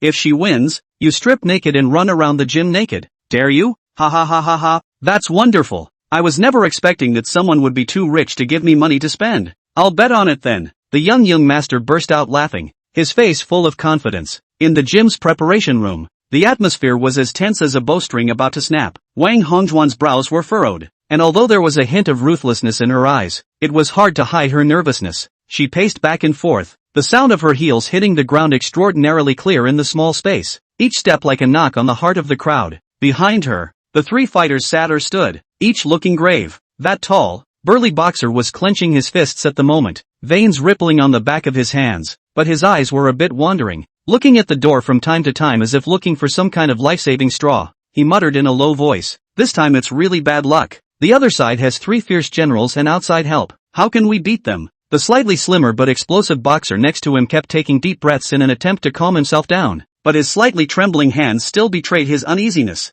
He said bitterly, Sister Blade, it's really too difficult this time. We don't have much of a chance of winning at all. Maybe we'll be beaten up once we get on the field. The short and skinny boxer, who was even more full of panic, lowered his head, his voice with a sobbing tone. Sister Knife, I don't want to fight. I don't want to be killed. We will definitely lose. I don't want to go to death. Wang Hongwan stopped and glared at them fiercely, saying sternly, all pull yourself together. We have no way back. If we lose this match, we're all doomed. You guys have followed me for so long. Is that all you've got? The taller fighter sighed. Sister Blade, it's not a matter of whether or not we have any talent. The other party is too strong. We really can't. Wang Hongwan gritted her teeth and walked over to them, her gaze sweeping over everyone's face. Don't forget, is it easy for us to get to this point today? If we give up now, all our previous efforts will be in vain. Moreover, we still have a chance. As long as we are united and put our best foot forward, there might still be a silver lining. However, her words didn't do much to cheer up the 3 fighters, who continued to hang their heads, and an air of despair permeated the ready room. Want to win? Just then, an abrupt sound rang out, only to see Gubei appear in the battle preparation room without knowing what. After seeing Gubei, Wang Hongjuan's nerves immediately tightened. The one in front of her was an existence that even Yu Tianji had the utmost respect for, so she naturally did not dare to underestimate him. Mr. Gu, what brings you here? Let me ask you, do you want to win? Gubei asked again. Wang Hongwan hesitated and nodded. Naturally, I want to win. I can help you win, but on the condition that you become one of my Gubei's dogs from now on. Are you willing? As soon as Gubei's words were finished, one of the fighters beside Wang Hongwan instantly became furious. He is the strongest general under Wang Hongwan. Ah Tao, how the do you talk to our sister Blade? What kind of thing are you? You're also worthy of letting our sister Blade be a dog for you. Chapter 47 Game On. Just as Ah Tao finished his words, he saw Gu Bei casually wave his hand, and his internal force struck Ah Tao's chest through the air. Bang! Ah Tao was like being hit by a train. The body flew backwards. It hit the wall hard. When he landed, he directly sprayed out a mouthful of blood and paralyzed on the ground. Gu Bei said indifferently, I'm talking to your master. Is there a place for you to interrupt? Inside the preparation room, everyone was shocked by Gu Bei's strong strength. You know, Ah Tao is a master of Huan Jin. However, in front of Gu Bei, he couldn't even make it through a single move and was directly killed in seconds. The Gu Bei in front of him was actually a Zhongshi level expert? Ah Tao was seriously injured and could only look at Wang Hongwan with help-like eyes, hoping that she would stand up for him. After all, he was her person, and hitting himself was the same as hitting her. Wang Hongwan, in the face. But Ah Tao didn't expect that. Instead of helping him out, Wang Hongwan rebuked in a cold voice, punching Mr. Gu, it's lucky you didn't take your life. I hope there won't be a next time for this kind of thing. Tao sniffed and froze. But soon, he realized that the Gu Bei in front of him was afraid that even Wang Hongwan could not be offended. Well, have you considered it? Gu Bei asked indifferently. At this moment, Wang Hongwan didn't have the slightest hesitation and directly agreed. I promise you, from now on, you are my Wang Hongzhuan's master. Wang Hongzhuan's eyes were a bit sultry. Originally, she didn't have a high chance of winning this duel, plus the fact that her number one expert, Ah Tao, had been wasted by Gu Bei, and if she didn't agree to Gu Bei, she would surely lose. By promising Gu Bei, there was still a glimmer of hope of winning. Very well, let the two of them go first, and if the two of them don't work, I will step in and help you. After saying this, Gu Bei turned around and walked out of the preparation room. At this point, there were only 10 minutes left before the start of the game. Shortly thereafter, the moderator took the stage, with the host's highly inflammatory voice ringing through the gym. Ladies and gentlemen, tonight's fight of the century is about to kick off. Let's give a round of applause to welcome the Red Fong Tiger Front Sky Tiger Master, and the 3 contestants under Master Tiger. The entire gym instantly boiled up. The cheers and shouts were like surging ocean waves, one wave higher than another, almost toppling the roof of the arena. Under the eager eyes of the crowd, Tiger Formation Sky entered with his 3 men in a domineering stride. Tiger Formation Sky walked at the front. His stout figure was like a ferocious brown bear.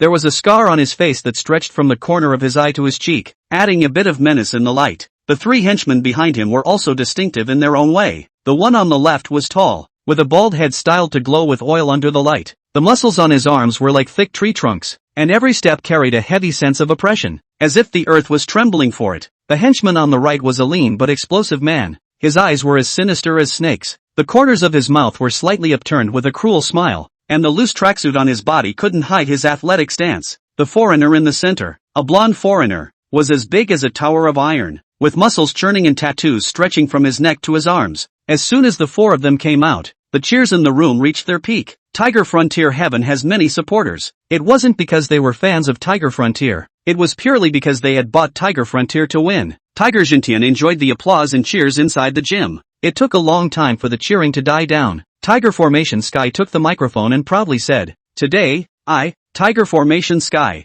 will use my strength to prove who was the king of the High Bay Underground. After today, there will be no more Black Widow in High Bay. Only me, Tiger Formation Heavenly Tiger Master." The words were followed by another round of cheers. Seeing that the atmosphere was almost over, the host spoke. "Let's invite Wang Hongwan and her contestants to enter." The host was obviously in league with Tiger Jintian, and instead of calling Wang Hongwan by her nickname, he called her by her slightly rustic, earthy name, which instantly caused the audience to let out a roar of laughter. In the eyes of the crowd, either in anticipation or in a teasing manner, Wang Hongwan stepped into the arena with her 2 contestants with their heads held high. Wang Hongwan was still in that iconic black tight-fitting leather jacket, which set off her delicate figure even more seductively, while also exuding a cold temperament. Beside her were 2 contestants, one on the left and one on the right, with an imposing presence. When Tiger Formation Sky saw Wang Hongzhuan's entrance, the corner of his mouth hooked up in a mocking smile as he laughed loudly. "Yo, isn't this Wang Hongwan? Why did you bring these 2 people? Are all your so-called men dead? Or did you already know that you will definitely lose today? So you just found 2 random people to fill in the numbers? Ha ha ha ha ha." His laughter echoed through the gym with full disdain and contempt. The henchmen around him followed suit and laughed. The bald henchman laughed extraordinarily openly as he slapped his thighs and said in a conspiratorial manner, "Black Widow? I think you're going to turn into a black crow today. Lose this match and get out of High Bay with your tail between your legs." Wang Hongwan coldly looked at Tiger Jintian and said, "Cut the crap, the fight hasn't even started yet, and it's still not certain who will get the hell out of Haibei. Oh, Wang Hongwan, there's only one of your men, Ah Tao, who can fight some. Why didn't Ah Tao come? He's not afraid, is he? Your most capable henchmen have all run away. What are you going to win against me?" Tiger Jintian had a teasing face and his eyes boldly surveyed Wang Hongwan's sexy body. "I still say that a woman should stay at home and raise her children. As long as you nod your head, I'll be the king of the underground and you can be the sister-in-law of the underground. What does it look like for such a beautiful woman to fight and kill every day? Follow me, I'll let you eat and drink. I'll even let you enjoy the feeling of a man every night. Ha ha ha." After Tiger Formation Sky finished his words, another burst of laughter rang out. Wang Hongwan clenched her fists and said angrily, "If you want to fight, then fight. Where's all the nonsense?" Tiger Formation Sky waved his hand, and the burly man standing behind him immediately stepped out. "Da Shu, teach them a hard lesson." Yes, the tree clenched both fists and made a crackling noise. Wang Hongwan knew him, he was the second general under Tiger Jintian. The first general was the lean man next to the big tree. This big tree used to be a professional boxer and won a lot of fights for Tiger Jintian. It was only that his cultivation level was lower, merely dark strength. He had once fought with Ah Tao and was not Ah Tao's opponent. Only that lean man had the strength to fight with Ah Tao. However, now that Ah Tao had been injured, Wang Hongwan could only look at the two people behind her. "Which one of you would like to fight the great tree?" The two men looked at each other, and one of the taller Zhang Jia stepped forward. "I'll do it." "Good, Jia, if you win the fight, I'll reward you with $5 million.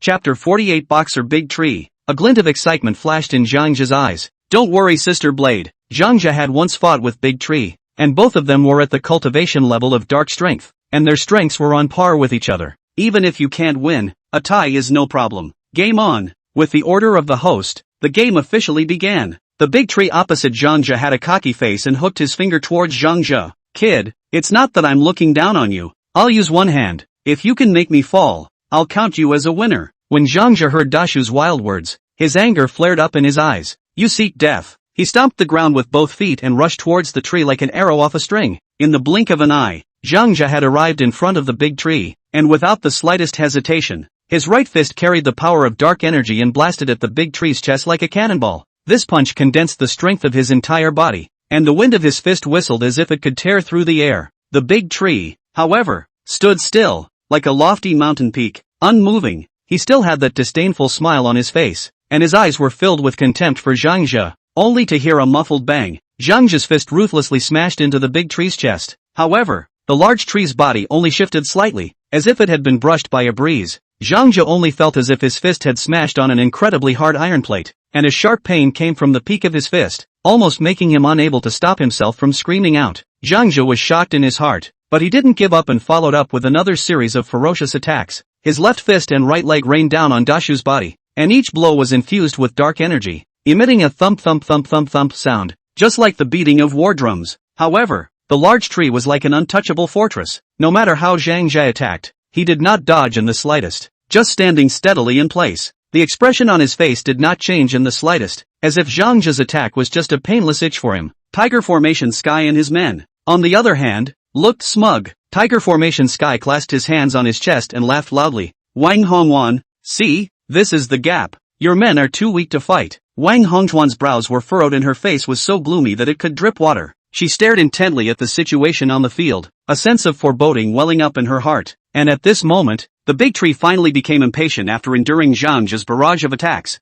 "Had enough fun? My turn," he fiercely bellowed, his muscles instantly pancaking as he kicked out. This kick looked simple, but it contained the power of Huan Jin and was as fast as lightning. Zhang Jia had no time to dodge, and only felt a mountainous force hit his abdomen. His body flew out like a cannonball and fell heavily to the ground, blood spurting wildly from his mouth as his entire body fell into a coma. The entire boxing gym instantly fell into a deathly silence. Everyone was shocked by this terrifying strength of Big Tree. It was then that they realized that Big Tree had already broken through to harmonization power, and his strength was far beyond their imagination. "Ha, kid, who gave you the confidence to fight me?" Big Tree hugged his arms and came to the fallen Zhang Jia, teasingly saying, "In the past, I was good at dark power, but that was because I practiced later than you. But now, I am already a harmonization power. You're a tiny dark force. What are you going to fight me with?" At this point, the hosts came to the ring as well. In a loud voice, he announced, "First match, Master Tiger wins." There was an instant burst of loud cheers and applause. especially those who had bought Tiger Formation Sky to win. At this moment, they couldn't wait to jump up from their seats, and the young master sitting behind Gubei cheered loudly after seeing the big tree win. Ha ha ha, Master Tiger deserves to be Master Tiger. The weakest general under his command also has Huanjing strength. After saying that, the young master mockingly looked at Gubei and Yu Baitao. Kid, do you still think that punk Wang Hongwan can win now? Your $100 million. I'm afraid it's going to go down the drain. Yu Baichao was also a bit worried at this time. Wang Hongwan won't really lose, right? Gubei shook his head slightly and smiled confidently. Don't worry, it won't happen. Off stage, Wang Hongjuan's face was gloomy as she looked toward the slightly shorter Wang Kai. It's up to you. Wang Kai nodded and walked straight up to the ring. In fact, Wang Kai has always been a king bomb hidden by Wang Hongwan. Everyone knows that Ah Tao is the strongest under Wang Hongjuan's hand, but actually Wang Kai has also been hiding his light under a bushel. Wang Hongwan has never let him show his face outside, and what Ah Tao can handle, he is definitely not allowed to handle. Wang Kai's strength, like Ah Tao, was Huanjin de Chang. After Wang Kai came onto the court, Big Tree taunted, "Your big brother has lost. What are you doing up here as a little brother? Looking for death?" Wang Kai said coldly, "It's not certain who will die." Seeing that the atmosphere was almost over, the host directly announced, "The match begins." Wang Kai's gaze was like electricity, his eyes were burning with fighting spirit, and he charged towards the tree like a cheetah. In the blink of an eye, Wang Kai had already reached the big tree. He roared angrily and his right fist blasted out like a cannonball. This punch contained the power of a Huanjin de Chang. The wind of the fist whistled, and the surrounding air seemed to be compressed by this power, forming fluctuations that were visible to the naked eye, and slammed fiercely towards the big tree. Big Tree's face changed slightly when he saw this. He didn't expect this previously unassuming Wang Kai to have such a strong power. Before he could react more, Wang Kai's fist had already heavily smashed into his chest. Bang! There was a loud bang, as if the entire ring trembled with it. Big Tree's body was struck by lightning, and he involuntarily took 3 steps backwards, leaving a deep footprint on the ground with each step. For the first time, a look of surprise appeared on his face, and there was a hint of gravity in his eyes as he looked at Wang Kai. However, Dashu quickly stabilized himself, and the surprise in his eyes was instantly replaced by fervor. "Ha ha, kind of funny, looks like I'm going to have to get serious." He laughed out loud as his muscles began to tremble violently, and an even more powerful aura than before erupted from him. This aura was like a raging tsunami that swept towards Wang Kai, and the surrounding audience could feel the powerful sense of oppression. Big Tree's feet stomped the ground violently, and his entire body rushed towards Wang Kai like a cannonball. His speed was so fast that he left a trail of residual shadows in the air. His 2 fists attacked towards Wang Kai like rain. Each punch contained the power of Hua Jin, and the angle of each punch was tricky to the extreme, as if he wanted to seal off all of Wang Kai's retreats. Wang Kai was shocked in his heart. He didn't expect the Big Tree to have such terrifying strength. He hastily crossed his arms and tried to block the Big Tree's attack, but Big Tree's attacks were as continuous as a raging storm, and Wang Kai gradually began to be unable to withstand them. Bang bang bang! Dashu's fists kept landing on Wang Kai's arms, each punch causing a sharp pain to Wang Kai's body. Despite Wang Kai's best efforts to resist, he was still shaken back by the powerful force of the tree. Finally, Dashu found a break, and he violently threw a punch towards Wang Kai's abdomen. This punch was so fast that Wang Kai had no time to dodge it. Only heard a bang sound. Wang Kai's body flew out like a kite with broken strings, and fell heavily on the edge of the ring, with blood spraying wildly from his mouth.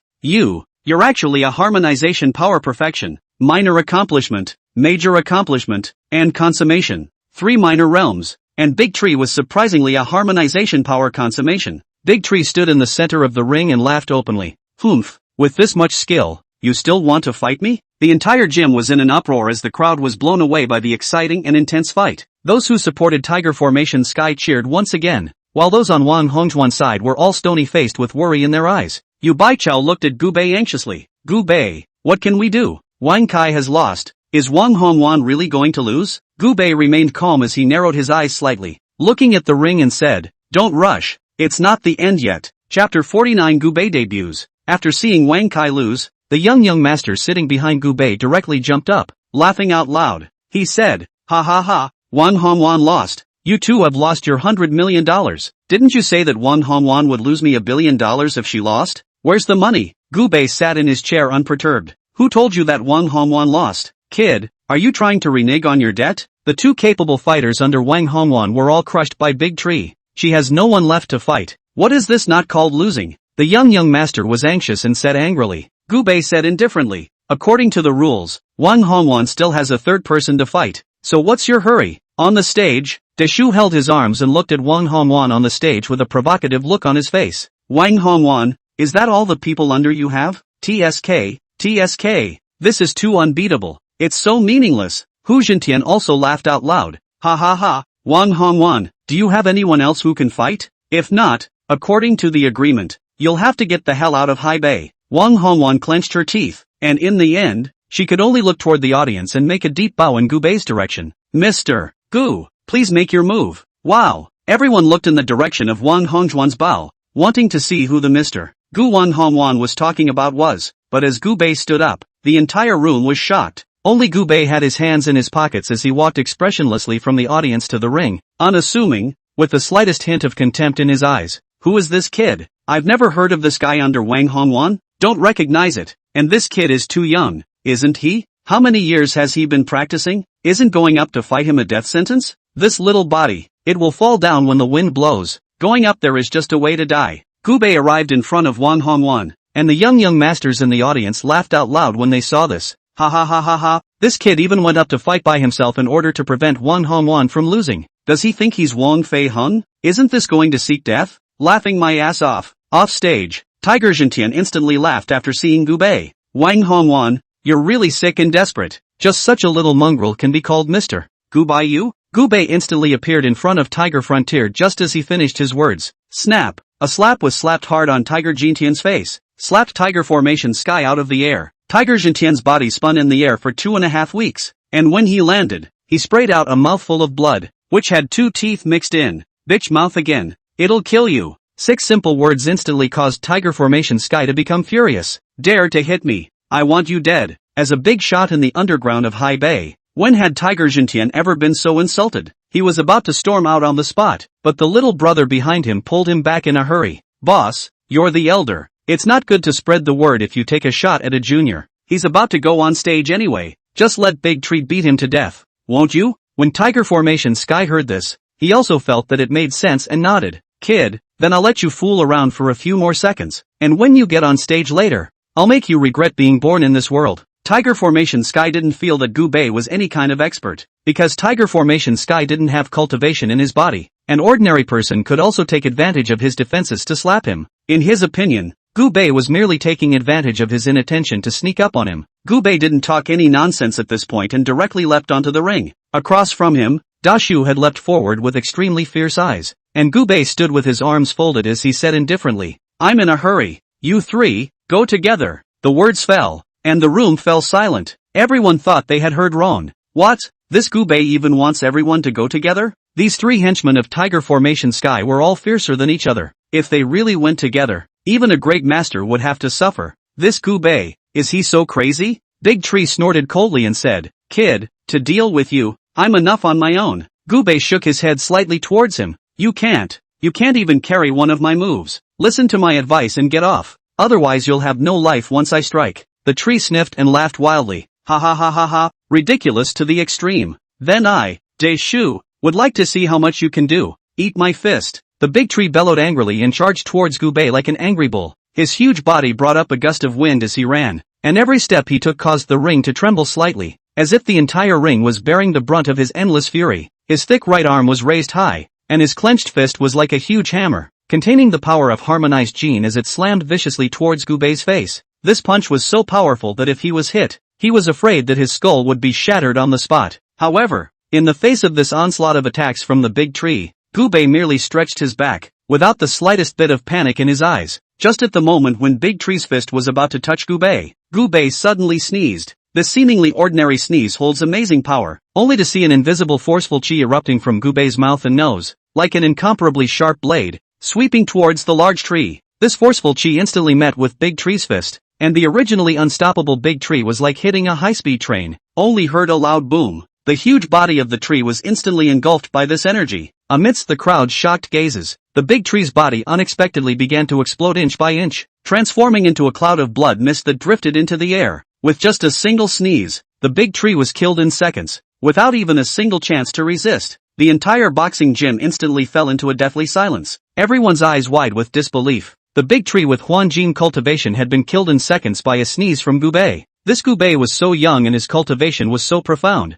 then wouldn't his cultivation level be at least at Zhongshu? Under the stage, Tiger Formation Sky was also shocked, and it was only then that he realized that this Gubei was not an ordinary person. Gubei glanced at Tiger Formation Sky on the stage. Admit defeat? Or are you sending another person up to die? Tiger Formation Sky clenched his fists and took a deep breath. He had waited too long to unify the underground world of Haibei. How could he be willing to admit defeat? He glanced at the lean man on the stage, the first fierce general under him. Currently, he had even just broken through to the cultivation level of a Zhongshu. Zhongshu Shao Chang, give me on. He's 7 or 8 years younger than you. I don't believe that his talent can be that much better than yours. Tiger Formation Sky gritted his teeth. The lean man nodded and mounted the ring, and Gubei just glanced at him and faintly said, admit defeat and you can live. If I make a move, you'll die for sure. Chapter 50 Seconds to Kill Foreign Aid. The lean man played with a dagger in his hand and said, swear allegiance to Master Tiger. Never admit defeat. The lean man's words had just fallen, and in the next second,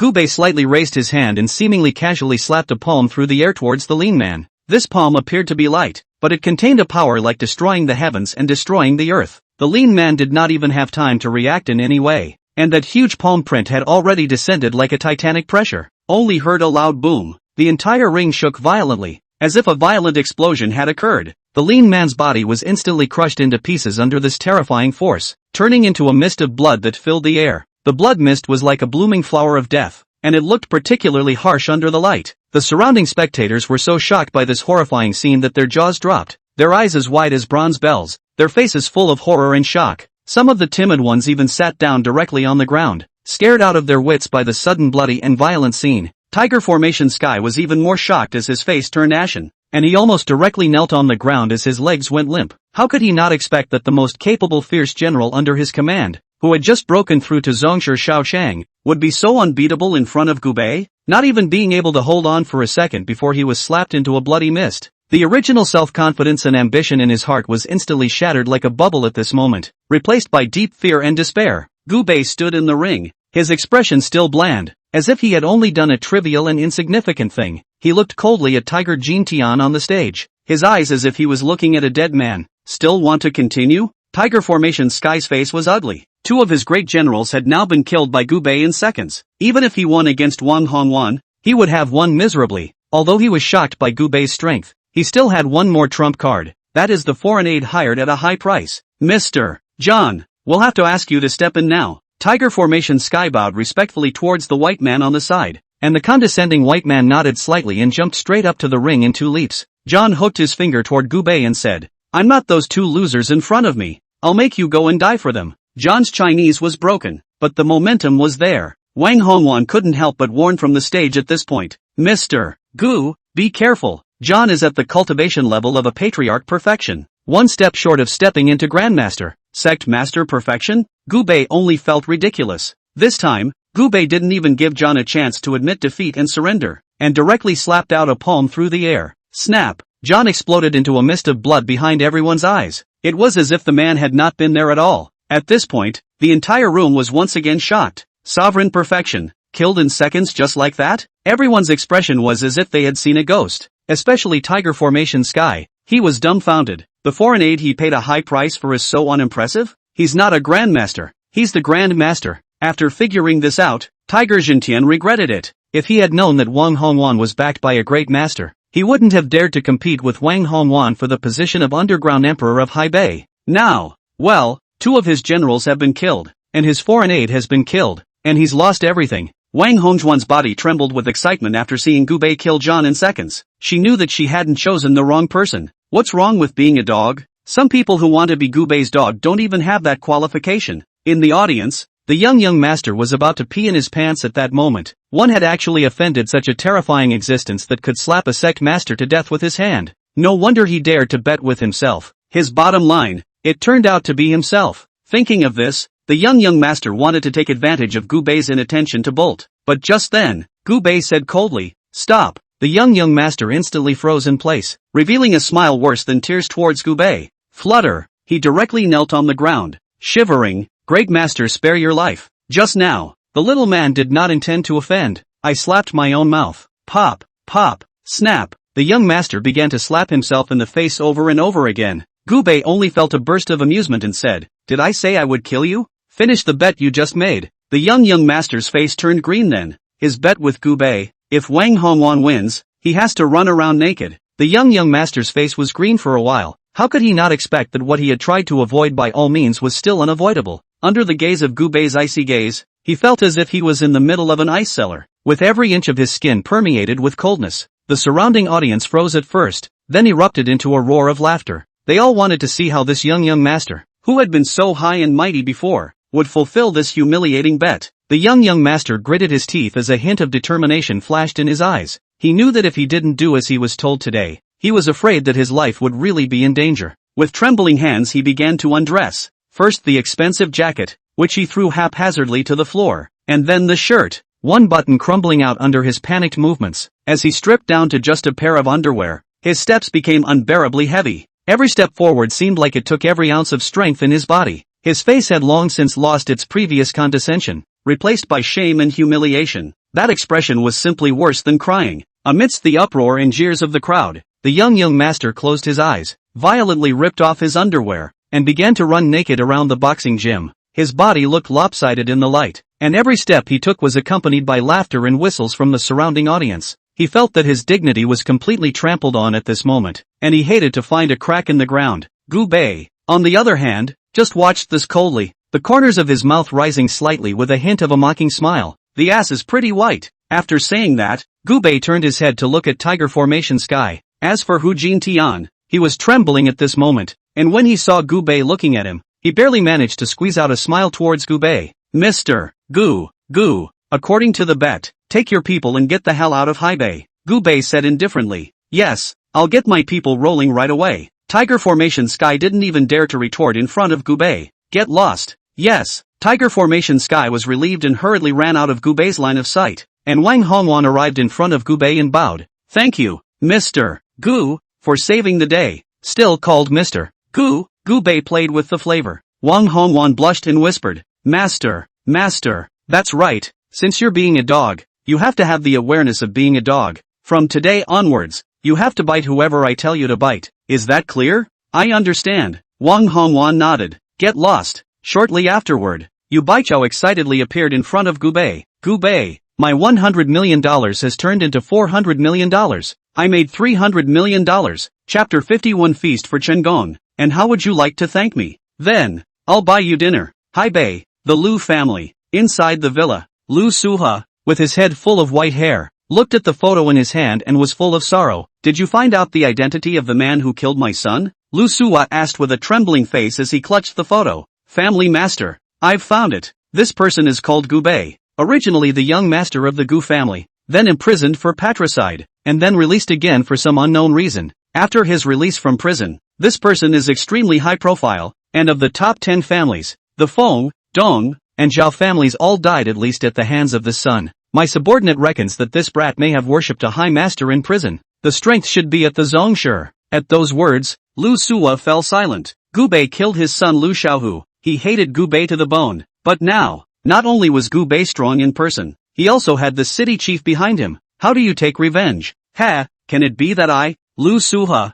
can only watch my son's enemy who killed him go on the loose outside? Lu Suha let out a bitter smile and shook his head. But at this moment, the subordinate on the side took out a newspaper and handed it to Lu Suha. Family master, perhaps we can ask him to make a move. After getting the newspaper, Lu Suha brightened up and hurriedly looked at it carefully. The picture on the newspaper was none other than Chen Gong. Ever since Chen Gong had killed Crazy Butcher, he had become a people's hero in Haibei. A 3-year-old child knows the story of Chen Gong rescuing academicians and protecting the country's researchers. This person was even able to kill Crazy Slaughter, who was a grandmaster, so his strength must be quite not weak. If we can ask him to make a move, he'll be able to kill the tiny Gu Bei. Hand over fist. The underling offered his advice from the sidelines. Lu Suan nodded repeatedly and said, Good, you go and invite this person to me, no matter how much it costs. You must invite him. Yes, it would be good to invite Chen Gong. After this kid made a name for himself by killing Crazy Butcher, he deliberately walked down the street to be recognized by passers-by. Then act like how did you find out and sign pictures for passers-by.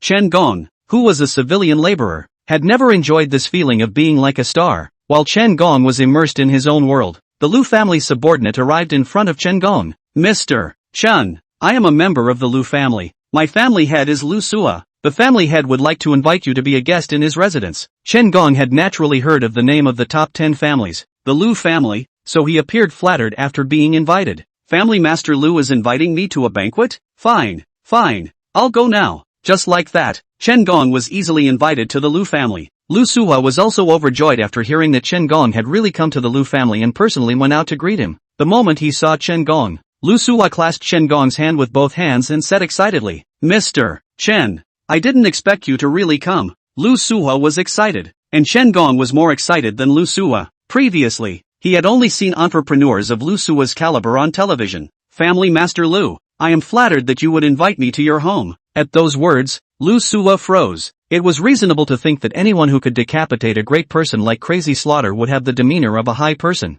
Even if it's not high-flying, it should still be rippling, shouldn't it? Why is this kid in front of me so rustic? He doesn't look like a high-ranking person at all? However, Lu Suhua didn't think twice about it, and pulled Chen Gong into the Lu family villa. Sitting in the opulent villa of the Lu family, Chen Gong had a feeling of being a world away. A few days ago, he was still a civilian laborer selling his labor at a construction site. But in the blink of an eye he had become the guest of honor of the Lu family among the 10 great families. That feeling, good. Lu Suhua smiled and asked, "Mr. Chen, may I ask what kind of tea you like to drink?" "I have aged poor, fine Mao Jian. I have all the tea you want here." Chen Gong grinned. "Iced tea." At those words, the corners of Lu Suhua's mouth twitched. "Iced tea? Is this kid really a high roller?" Lu Suhua waved his hand, and his men immediately fetched a bottle of iced tea and placed it in front of Chen Gong. And Chen Gong is not polite. Unscrew the bottle cap, directly dazzle a bottle. "I invited Mr. Chen here today because I want to beg Mr.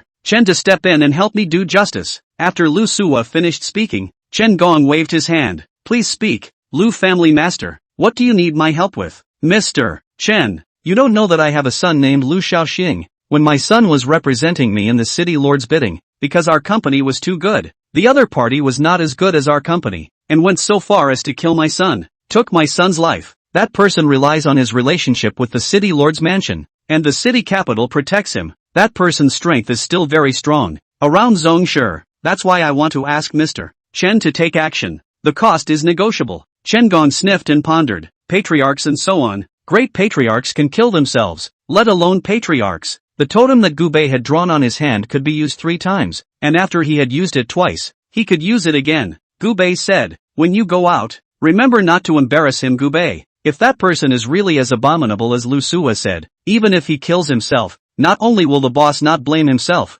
I'm afraid that he will even praise himself for punishing the evil and promoting the good. Smart and capable. I didn't expect there to be such assholes. This kind of thing could even be done. Lu family master, don't worry. This matter, it's wrapped up in me. Chen Gong patted his chest and assured. Lu Suhua was overjoyed and asked quickly, "Then the cost?" Chen Gong sniffed and pondered. "For an expert of his caliber, an appearance fee, how can it be $20,000? After all, when I was a laborer myself, I was still making thousands a day." Thus, Chen Gong stretched out his own 2 fingers. Lu Suhua froze and asked, $20 million?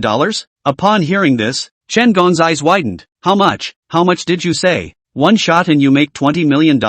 That's too much. And Lu Suhua was taken aback and thought that the price he offered Chen Gong was not satisfied. Hurriedly, he said, No, it's 200 million. Mr. Chen's hand is definitely worth 200 million. $200 million.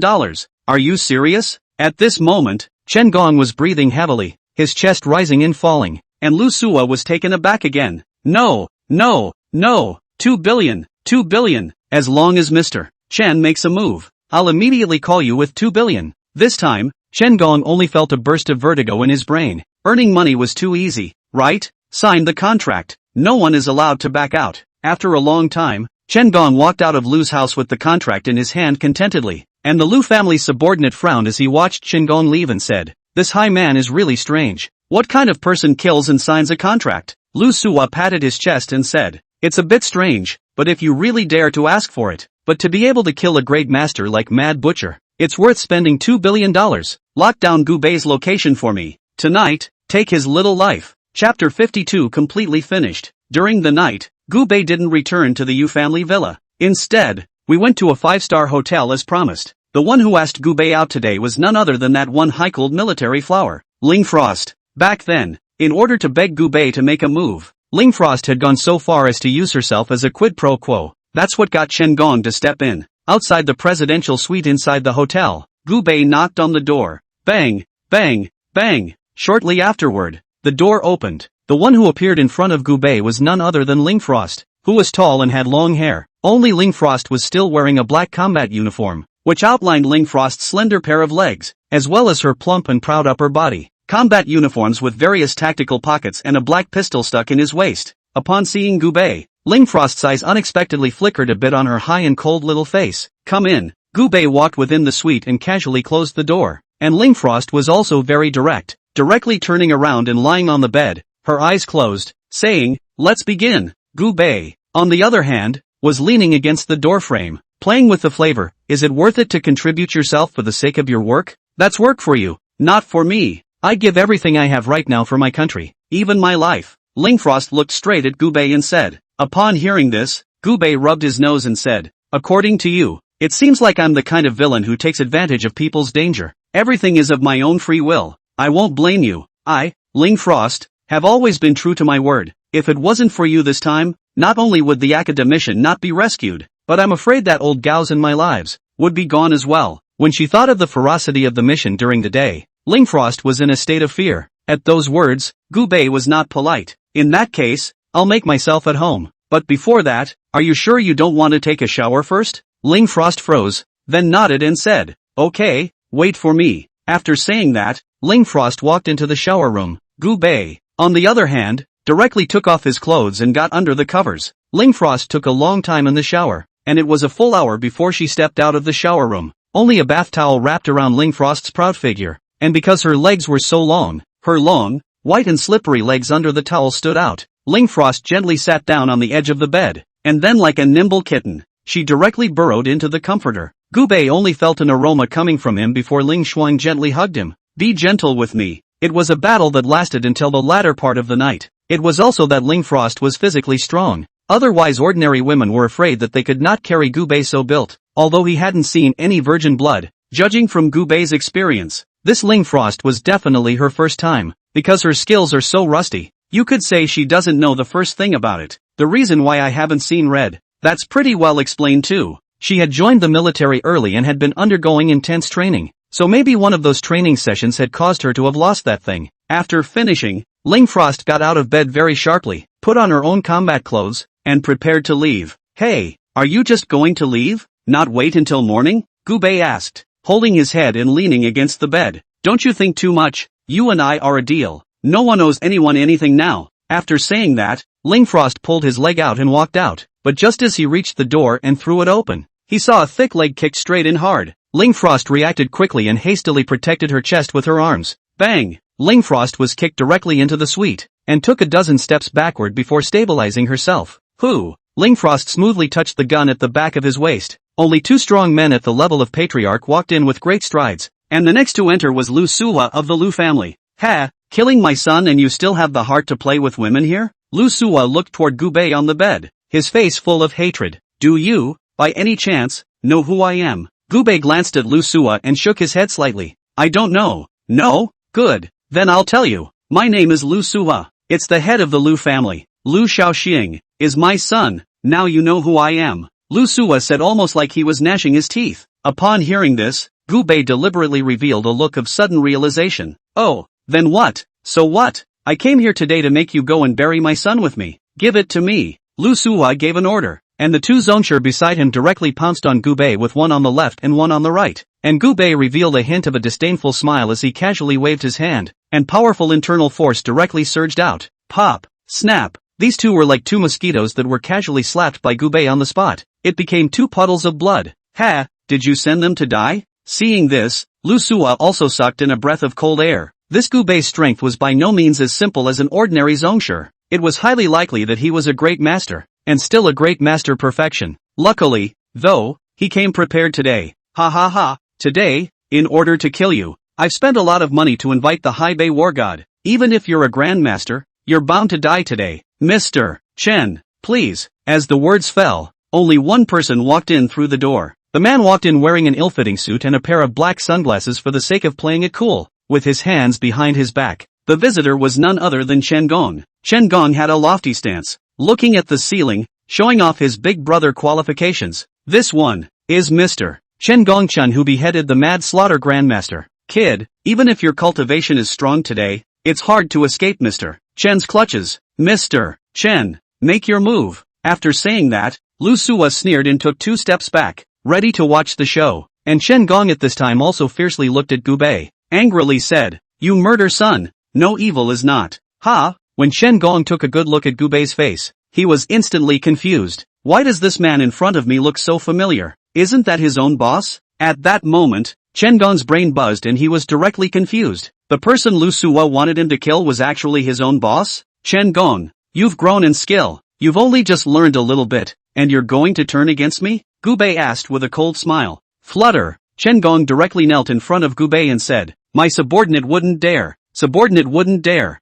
I didn't realize that the person he asked me to kill was you, boss." At this moment, Lu Suha, who was standing at the back, froze. What the hell? The high-ranking person he had spent $2 billion to hire was actually Gu Bei's little brother? He himself invited Gu Bei's minions to kill his boss? That's not possible. The Chen Gong in front of him was capable of killing great masters. If he really was Gu Bei's little brother, didn't that mean that Gu Bei killing great masters was as simple as eating and drinking water? At this moment, Lu Suwa sucked in a mouthful of cold air, cooling from his head to the bottom of his feet. It's over. It's all over now. Chapter 53 Cobra Zhangwen. At this moment, Lu Suwa felt like the sky had collapsed. Shivering, he looked at Chen Gong. Mr. Chen, you're not kidding, right? You call him boss? Chen Gong turned to look at Lu Suwa, his eyes full of anger. How dare you? How dare you take a shot at my boss? I think you're tired of living. After determining that Chen Gong was Gu Bei's man, Lu Suwa's heart went cold. Run! It was the only thing on his mind right now. The 2 patriarchs of the Lu family had already been killed by Gu Bei, and Chen Gong had turned against them, so there was only a dead end if they stayed.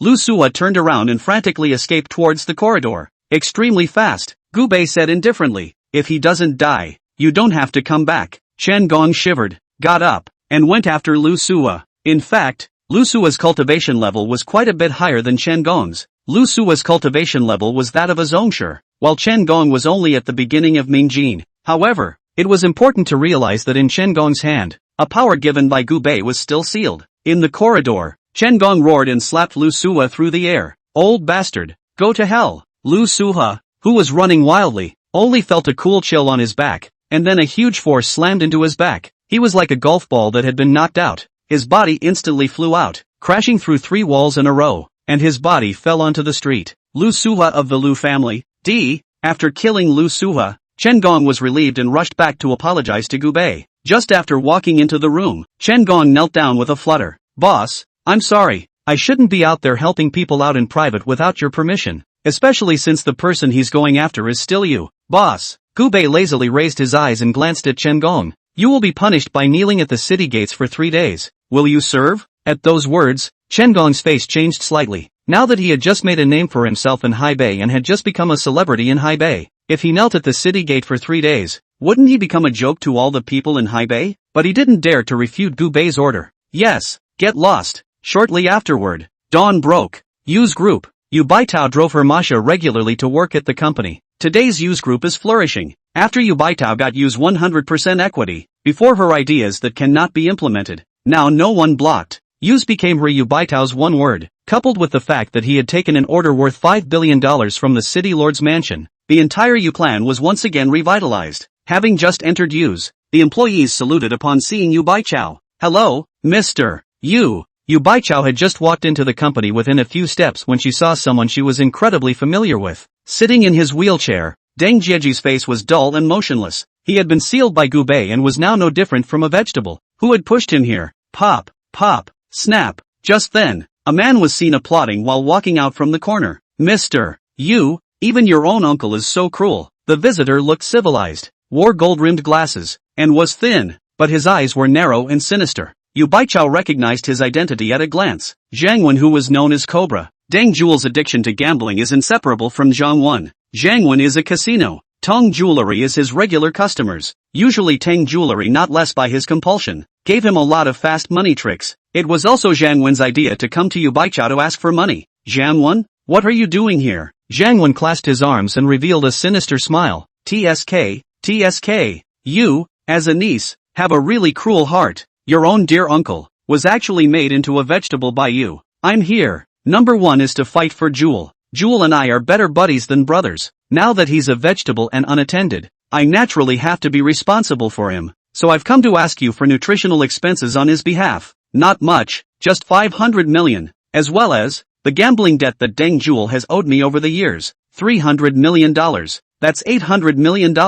How do you see paying for it? Hearing this, Yu Baitao was on fire. Zhang Wen, even if my uncle becomes a vegetable you won't let him go. Right. If it wasn't for your compulsion in the first place, how could my uncle be addicted to gambling? How can you go to the palace 7 times to get money? How did you have the nerve to come to me for money? Where's the security guard? Get him out of here. Yu Baichao let out a roar, and Yu's security guards immediately flew over. A dozen strong security guards directly surrounded Zhang Wen. However, Zhang Wen was not the least bit afraid and smiled lightly. Mr. Yu, have you forgotten what I do for a living? After saying that, Zhang Wen casually took out his walkie-talkie and said, "Come in." The words snapped with a loud bang. A forklift crashed right through Yu's floor-to-ceiling windows and drove in from outside. Then a group of thugs armed with shovels and crowbars and wearing helmets rushed in. A black mass of people. It was impossible to count how many there were. "Get down, all of you." A tanned, fat man covered in tattoos and wearing a helmet yelled out with a machete in his hand. And with his men, he rushed at the security guard. He kicked over one of the security guards with a single kick, the machete in his hand pointing at the rest of them. "Can't you understand what I'm saying?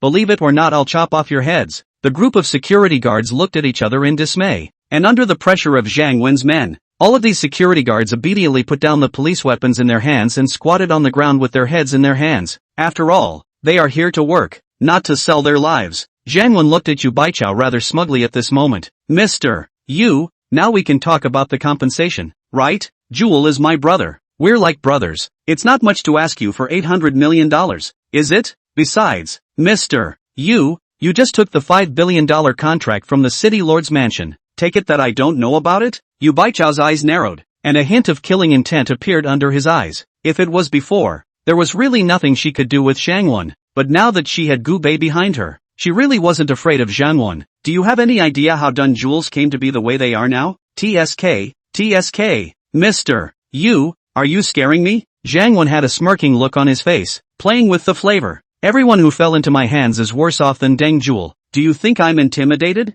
Either you pay today, or you has no need to exist in Haibei." Yu Baichao clenched her pink fists, her face full of anger. "Do you know who the person behind me? Yu Baichao is. Do you know who the person behind me? Zhang Wen is." Zhang Wen inserted his hands into his pockets and said with a smile, "To tell you the truth, I've already defected to Sister Knife of the Black Widow, and just yesterday, Sister Knife annexed all of Tiger Formation Skysturf, and became the true king of the underground in the northern part of the sea. You wouldn't be unaware of that, would you? Your background, how much bigger can it be than Sister Knife's?" Chapter 54 Crazy Shovels. "Then you might as well call Wang Hongwan here and see who's really bigger in Haibei." Just as Zhang Wen finished speaking, Gu Bei, who was clutching a meat bun in his hand, casually walked into the company. Gu Bei's words instantly attracted the attention of the entire room. Zhang Wen looked Gu Bei up and down and said disdainfully, "Where is this brat from that dares to call my boss by his name? If what you just said was heard by Sister Knife, killing you 10 times wouldn't be too much." Gu Bei said disdainfully, "The underground emperor of Haibei who stands tall in your eyes is nothing but a dog in front of me." "Gu Bei, and who gave you the guts to bark at you?" At those words, that dark fat man instantly caught fire. Asterisk.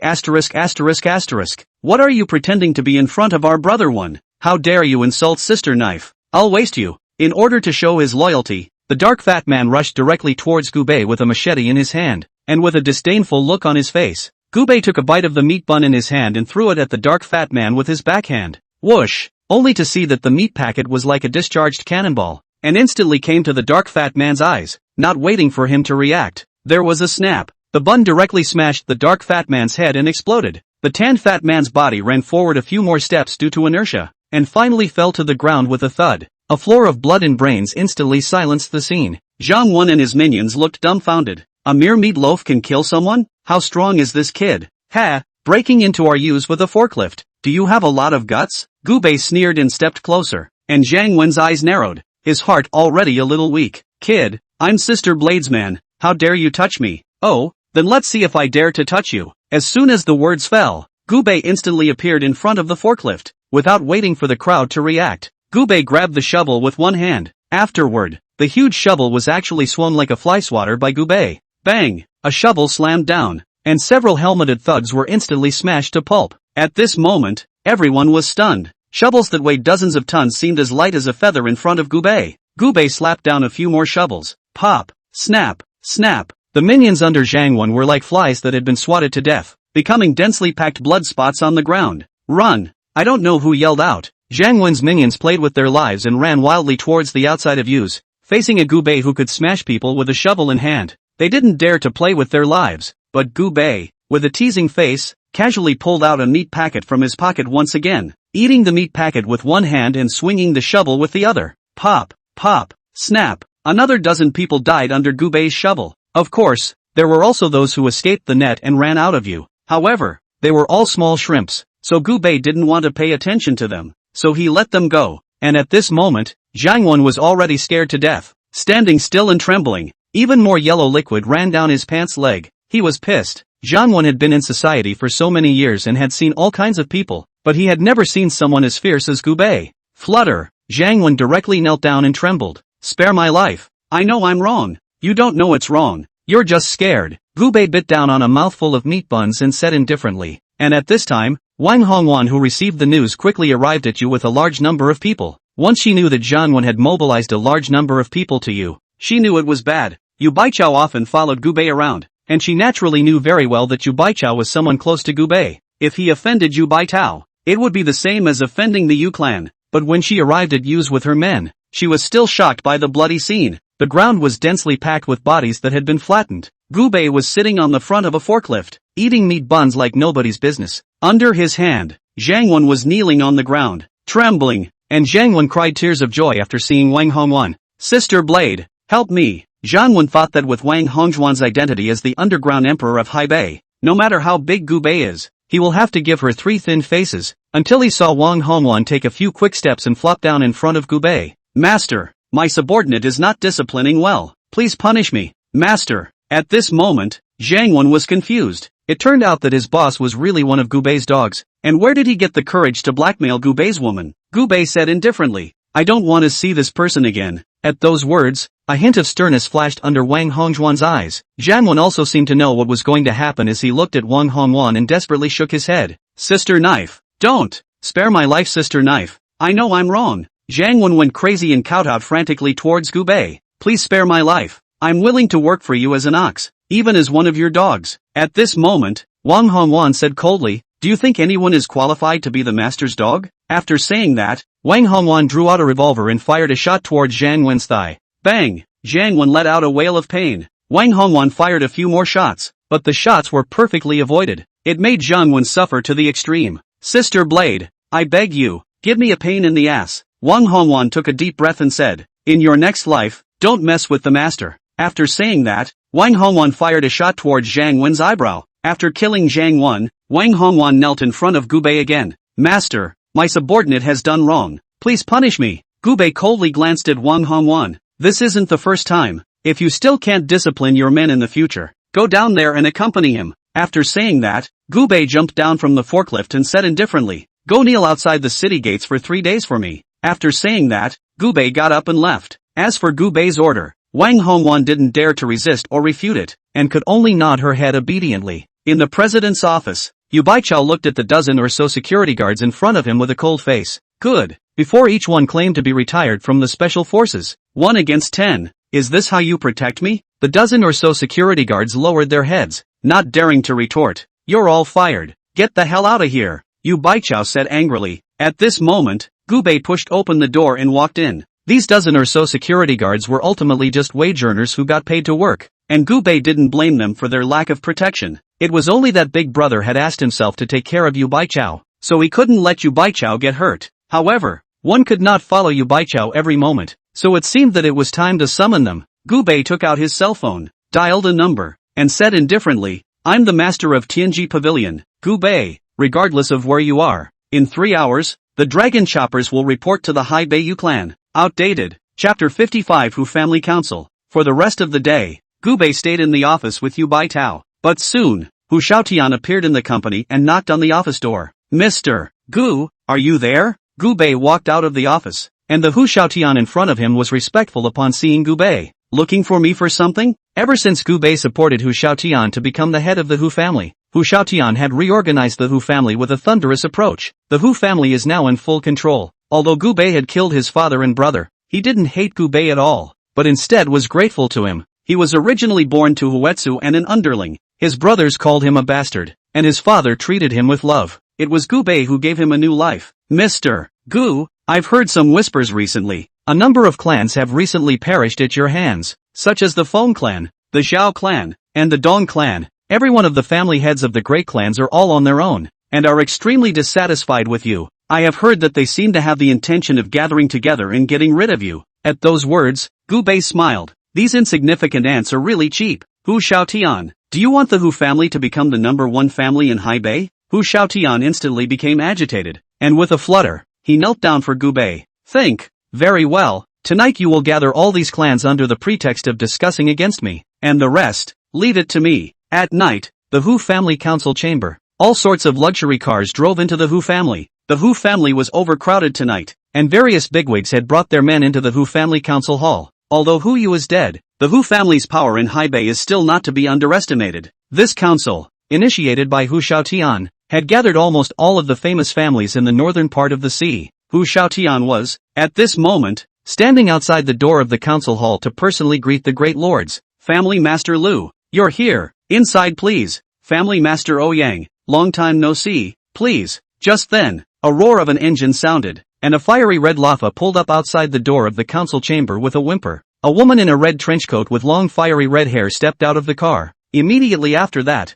2 coolies stopped, and 10 black-clad bodyguards flanked the trench-coated woman, walking towards the council chamber. Seeing this person, Hu Xiaotian was filled with smiles and respect. Long family master, please come in. The woman's name was Long Qin, and she was the head of the Long family, which was recognized as the second family in the northern part of the sea today. Long Qin glanced at Hu Xiaotian and arrogantly said, Little Hu, congratulations, patricide to the throne. In the entire Haibei, you stand alone. Long Qin sneered and Hu Xiaotian smiled awkwardly and dared to say something. Soon after Long Qin entered the council chamber, an imported Escalade with 4 white license plate Mercedes-Benzes parked outside the council chamber. A 6'8" strong man with dozens of strong men stepped down from the car. The person who came was none other than Lei Dong, the head of the Lei family, the #1 family in Haibei. Lei family master, you've come to visit. I've missed the opportunity to welcome you. Hu Xiaotian was respectful. As for Lei Dong, he just glanced at Hu Xiaotian and didn't pay any attention to him at all, directly leading the people to walk in.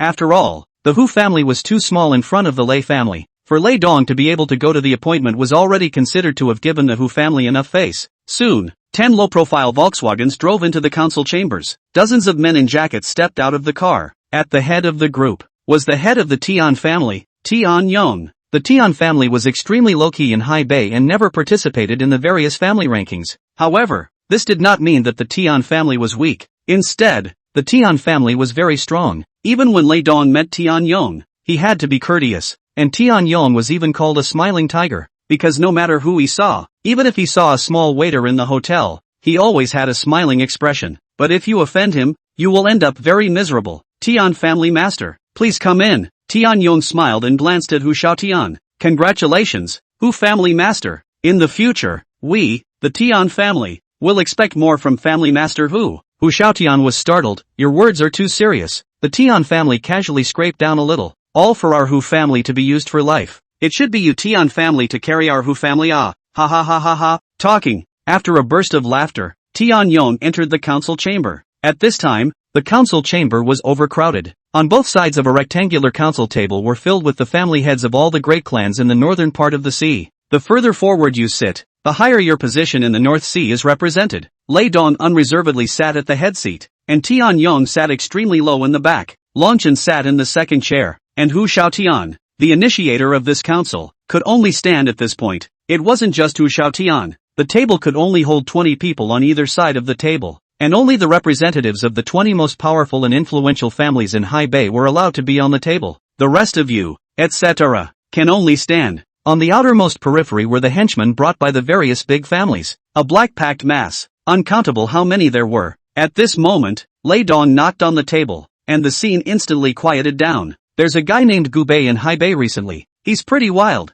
The two brothers of the Zhao family died at his hands. The Dong family head was also killed by him. And the Feng family was also destroyed by him. It's rude to act like this in Haibei without even saying hello, Lei Dong said in an urn. As the words fell, the Lu family head immediately stood up. Yes, if we don't restrain him, won't he finish off all the great clans in the northern part of the sea? The Li family head stood up. It's said that this kid's cultivation isn't low, and that he's able to kill a Zongshi. He might be a patriarch perfection or even a great patriarch. At this moment, Long Qin coldly snorted with extreme disdain. A mere grand master. It's not like we don't have any in the Long family. As long as we join hands, killing him is as easy as a slap in the face. Lei Dong nodded and looked at Hu Xiaotian. Hu Xiaotian, you initiated this council. Tell us what you think. Among the crowd, Hu Xiaotian stood out, and everyone looked at him. Hu Xiaotian smiled and said, I think that if you don't want to die, you should submit to my master. As the words fell, the scene instantly fell silent. Everyone looked towards Hu Xiaotian,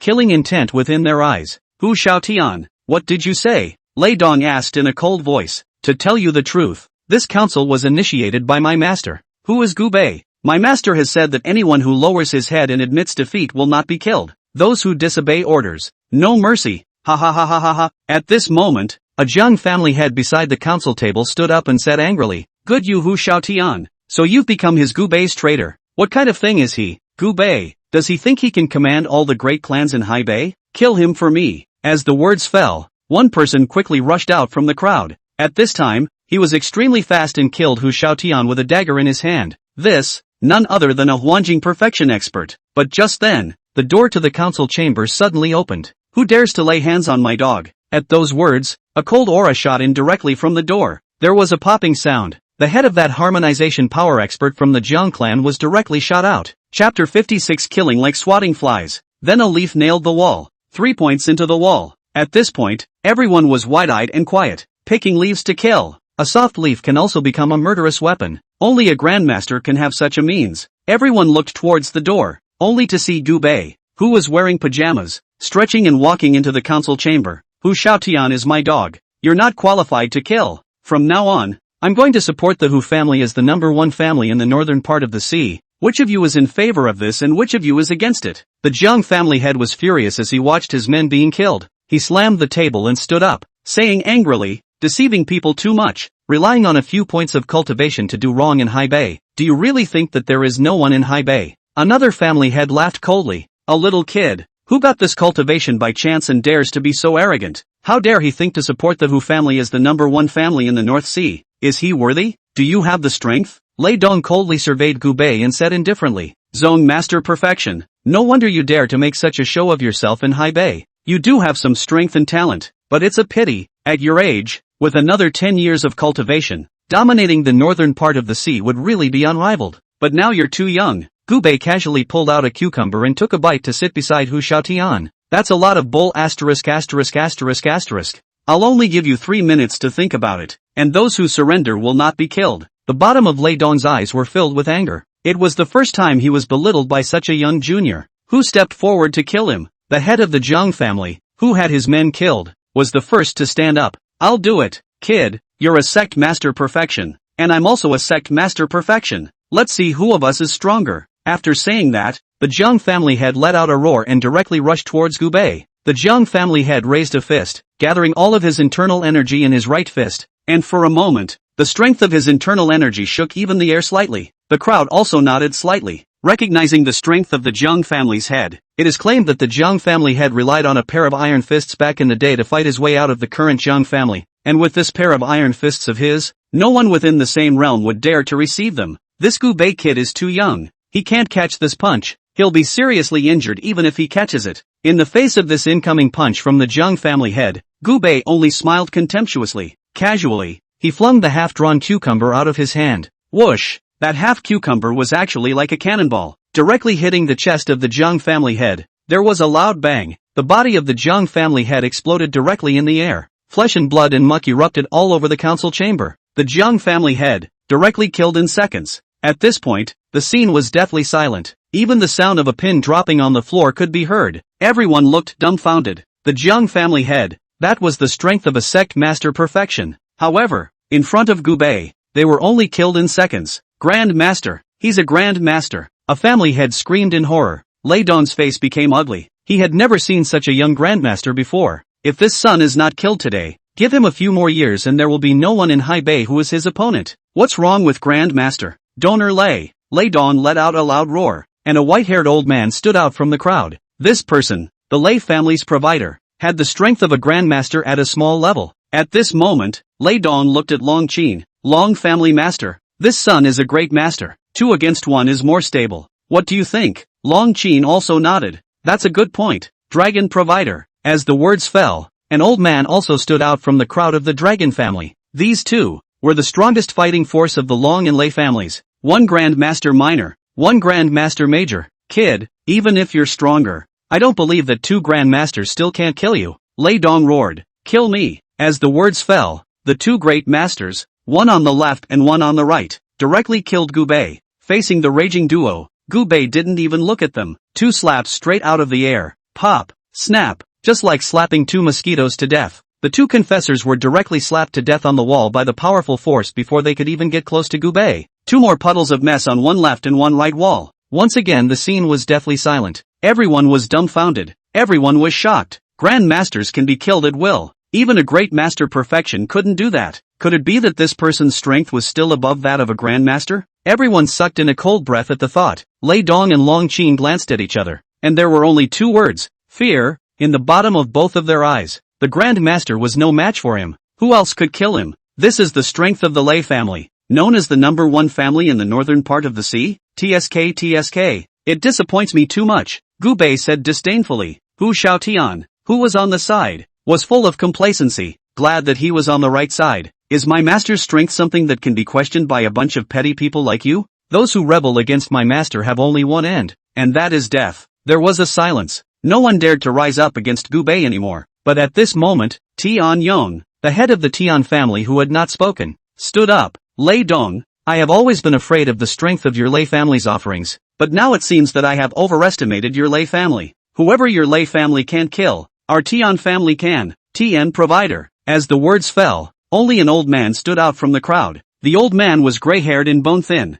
as if he would fall at the blow of the wind, with half his foot in the coffin. But the moment the old man's aura exploded out, the entire crowd was shocked, only to see that the clothes of the Tian provider were windless, and the powerful pressure shattered all the glassware in the council chamber in an instant. There were even those with low cultivation who were directly scared to the point of kneeling on the ground. Lei Dong's face changed greatly. Martial Saint. Surprisingly, it's a martial saint. Martial artists are categorized into Ming Jin, Dark Jin, Huan Jin, Zhong Shi, Great Zhong Shi, and further up is the legendary Martial Saint. Martial saints were extremely rare in the northern part of the sea. There were almost none. Almost no one could break through to the Martial Saint realm. This is because the legendary Martial Saints are the gods and goddesses on land, and they are honored as land gods and goddesses. No one had expected that the Tian family would have a Martial Saint. Tian Yong laughed wildly at this moment. Ha ha ha ha ha, Gu Bei, you've given me a great opportunity. If I kill you today, the Tian family will be the number 1 family in High Bay. You're the one who helped us bring them together. Anyone who opposes me must die. At this moment, Gu Bei had a look of impatience on his face and casually slapped his hand directly. Snap,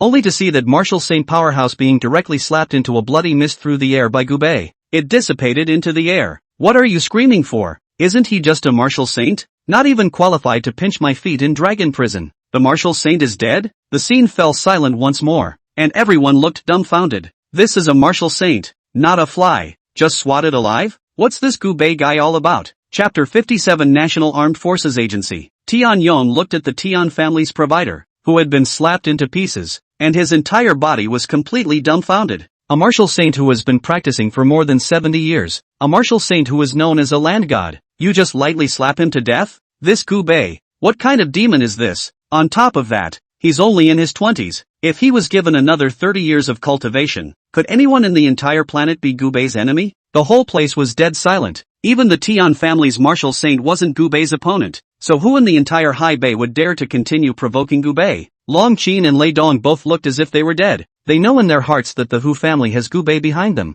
And from today onwards, the head of the High Bay family is not the Hu family. Now I ask all of you to recognize Hu Xiaotian as your master and be his dog. Which of you is in favor of this? And which of you is against it? Gu Bei asked coldly. Not everyone was qualified to be Gu Bei's dog either. When Gu Bei was in a good mood, he collected a dog or two, like Hu Xiaotian and Shen Gong. But if Gu Bei didn't want to take it, he wasn't even qualified to be his dog if he wanted to. At this moment, the dozens of family heads on the scene looked at each other, all hesitating to submit to Gu Bei. The gazes of everyone in the room looked toward the duo of Lei Dong and Long Qin. All that's missing now was someone to lead the subjugation, and Thunderdome struggled with hesitation. His Lei family was originally the top 10 families in the northern part of the sea, and the former Hu family didn't even have the qualifications to lift his shoes. Now that he, Lei Dong, was made to submit to a latecomer of the Hu family, his heart was not willing, but Gu Bei killed without blinking an eye, and human lives were as small as ants in his eyes, so he didn't dare to open his mouth to retort. He was afraid that if he opened his mouth, he would end up in the same situation as the Tian family's offerings, blowing up into a bloody mist on the spot. At this moment,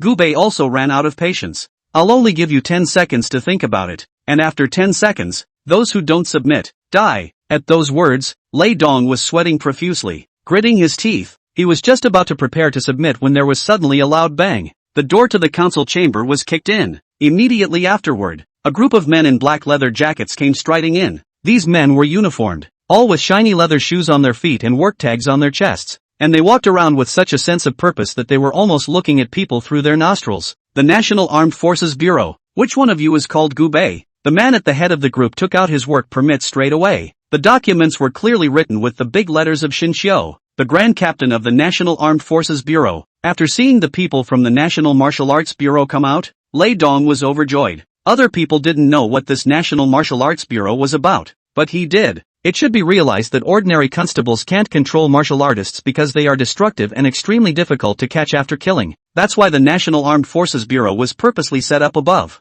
specialized in managing martial artists. And there was only one reason for being approached by the National Armed Forces Bureau. The boy Gu Bei had committed a crime. He's Gu Bei. He is. Lei Dong was the first to jump up, pointing at Gu Bei and shouting. Xinxiu frowned at Gu Bei and said lightly, Gu Bei, right? Now you're suspected of more than a dozen murders in the Dong, Feng, and Zhao families, so come with us. Cuff him. As the words fell, two people walked out from behind Xinxiu and were about to arrest Gu Bei on the spot. When Lei Dong saw this, he gloated and laughed on the spot. Ha ha ha, Gu Bei, just you still presume to support the Hu family to dominate Hai Bei? When you enter the National Martial Arts Bureau, you're afraid that you won't have the life to come out. The NWO never arrests anyone at random until they have evidence. Since the National Armed Forces Bureau had arrested someone, it meant that they had absolute evidence. That was why Lei Dong dared to be so arrogant. He didn't believe that Gu Bei would dare to kill someone in front of the people from the State Martial Arts Bureau, but he had underestimated Gu Bei and overestimated the NWO. Gu Bei pulled out his ears with a look of impatience. So damn noisy. With those words, Gu Bei directly slapped Lei Dong through the air. Snap! Lei Dong directly exploded into a mist of blood, dissipating into the air. At this point, the scene was again deathly silent. Everyone was shocked. This Gu Bei is too crazy, isn't he? The people of the National Martial Arts Bureau were right in front of him, and he even treated them as if they were nothing, killing people directly in front of them. That's like putting evidence in the mouth of the NRA. Xinxiu's face was extremely ugly, too unbridled. How dare you wantonly kill in front of our National Martial Arts Bureau? Do you still have our National Martial Arts Bureau in your eyes? Gu Bei shrugged and said lightly, sorry, no, you, the National Armed Forces Bureau, are not qualified to arrest me. Joke. Xinxiu sneered and said, our State Martial Arts Bureau specializes in governing martial artists. As long as they are martial artists, then they are all under our control. We have evidence that you have intentionally killed multiple people. Today, we must arrest you. Gu Bei smiled disdainfully and said, so what if I have the evidence? I don't care. In the entire Grand Xia, no one can control me, Gu Bei. Yet, with those words, Gu Bei's eyes turned cold, and a powerful pressure erupted directly from his body. Buzz. Instantly, everyone in the council hall only felt like a mountain was pressed on their bodies. Both knees fell to the ground uncontrollably, and the powerful pressure seemed to be squeezing them. The dozens of people from the National Martial Arts Bureau all flopped to their knees as well, their faces full of pain and grimaces. Even Grand Captain Xinxiu, a Grandmaster level powerhouse, was as weak as a mole cricket in front of Gu Bei's pressure. Xinxiu, under great pressure, said hideously, Gu Bei, you dare to lay hands on the State Martial Arts Bureau. It's equal to provoking the entire Grand Xia. You're in no position to threaten me, Gu Bei said indifferently. And Xinxiu was a man. Even though he was on the verge of bursting under Gu Bei's powerful pressure, he didn't admit defeat. Even if your cultivation is strong, you're only one person in the end. You can't fight our National Martial Arts Bureau. surrender immediately now, lest you be hunted down by the strongest members of our National Martial Arts Bureau.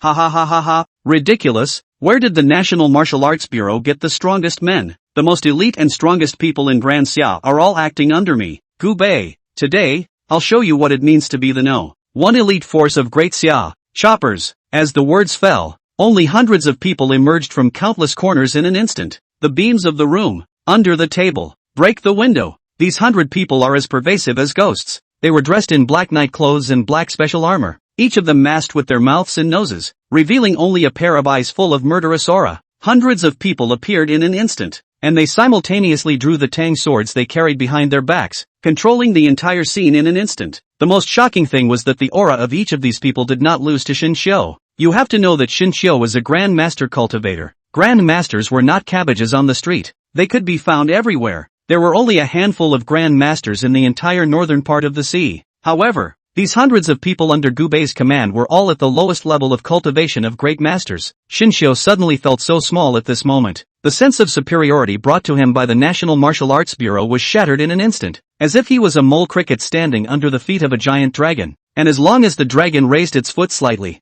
it could easily crush him. Chapter 58 Hu Family, Master of Hai Bei. Who the hell are you? Shin Xiu was breathing heavily. It was only then that he realized that the identity of the other party was simply not something that someone at his level could look into. Gu Bei flung out a token and threw it in front of Shin Xiu. Open your doggy eyes and see if you're qualified to check me. The moment Shin Xiu saw the token, he was dumbfounded. The Order of the Sky. You are. The rest of the words Shin Xiu did not say. In this instant, he finally understood Gu Bei's identity and why Gu Bei dared to be so wild. Because he's the head of the Tianji Pavilion. Although Tianji Pavilion was not an official organization, it was the number one force in Xia. The business and members of the Tianji Pavilion were spread all over the Great Xia. If they wanted to move him, not to mention him being a small state martial arts bureau captain, even if they reported it to the Dragon City State Martial Arts Bureau, they wouldn't dare to move Gu Bei. If the Tianji Pavilion is in chaos, the Great Xia will wait for the change of sovereignty. Forgive my eyes for not recognizing your identity. We will leave quickly now, and we will definitely not bother you in the future. Shin Xiu shivered and said. Gu Bei said indifferently, do you know why I didn't kill you guys? It's because you're considered to have served your country, so I'm leaving you with a dog's life. But if you charge me, you can't escape from death. Go kneel at the city gates for 3 days and 3 nights. Upon hearing this, Shin Xiu let out a sigh of relief. He knew that with Gu Bei's status and strength, no one would dare to say a word even if they killed him. Going to the city gates and kneeling for 3 days was the best that could be done.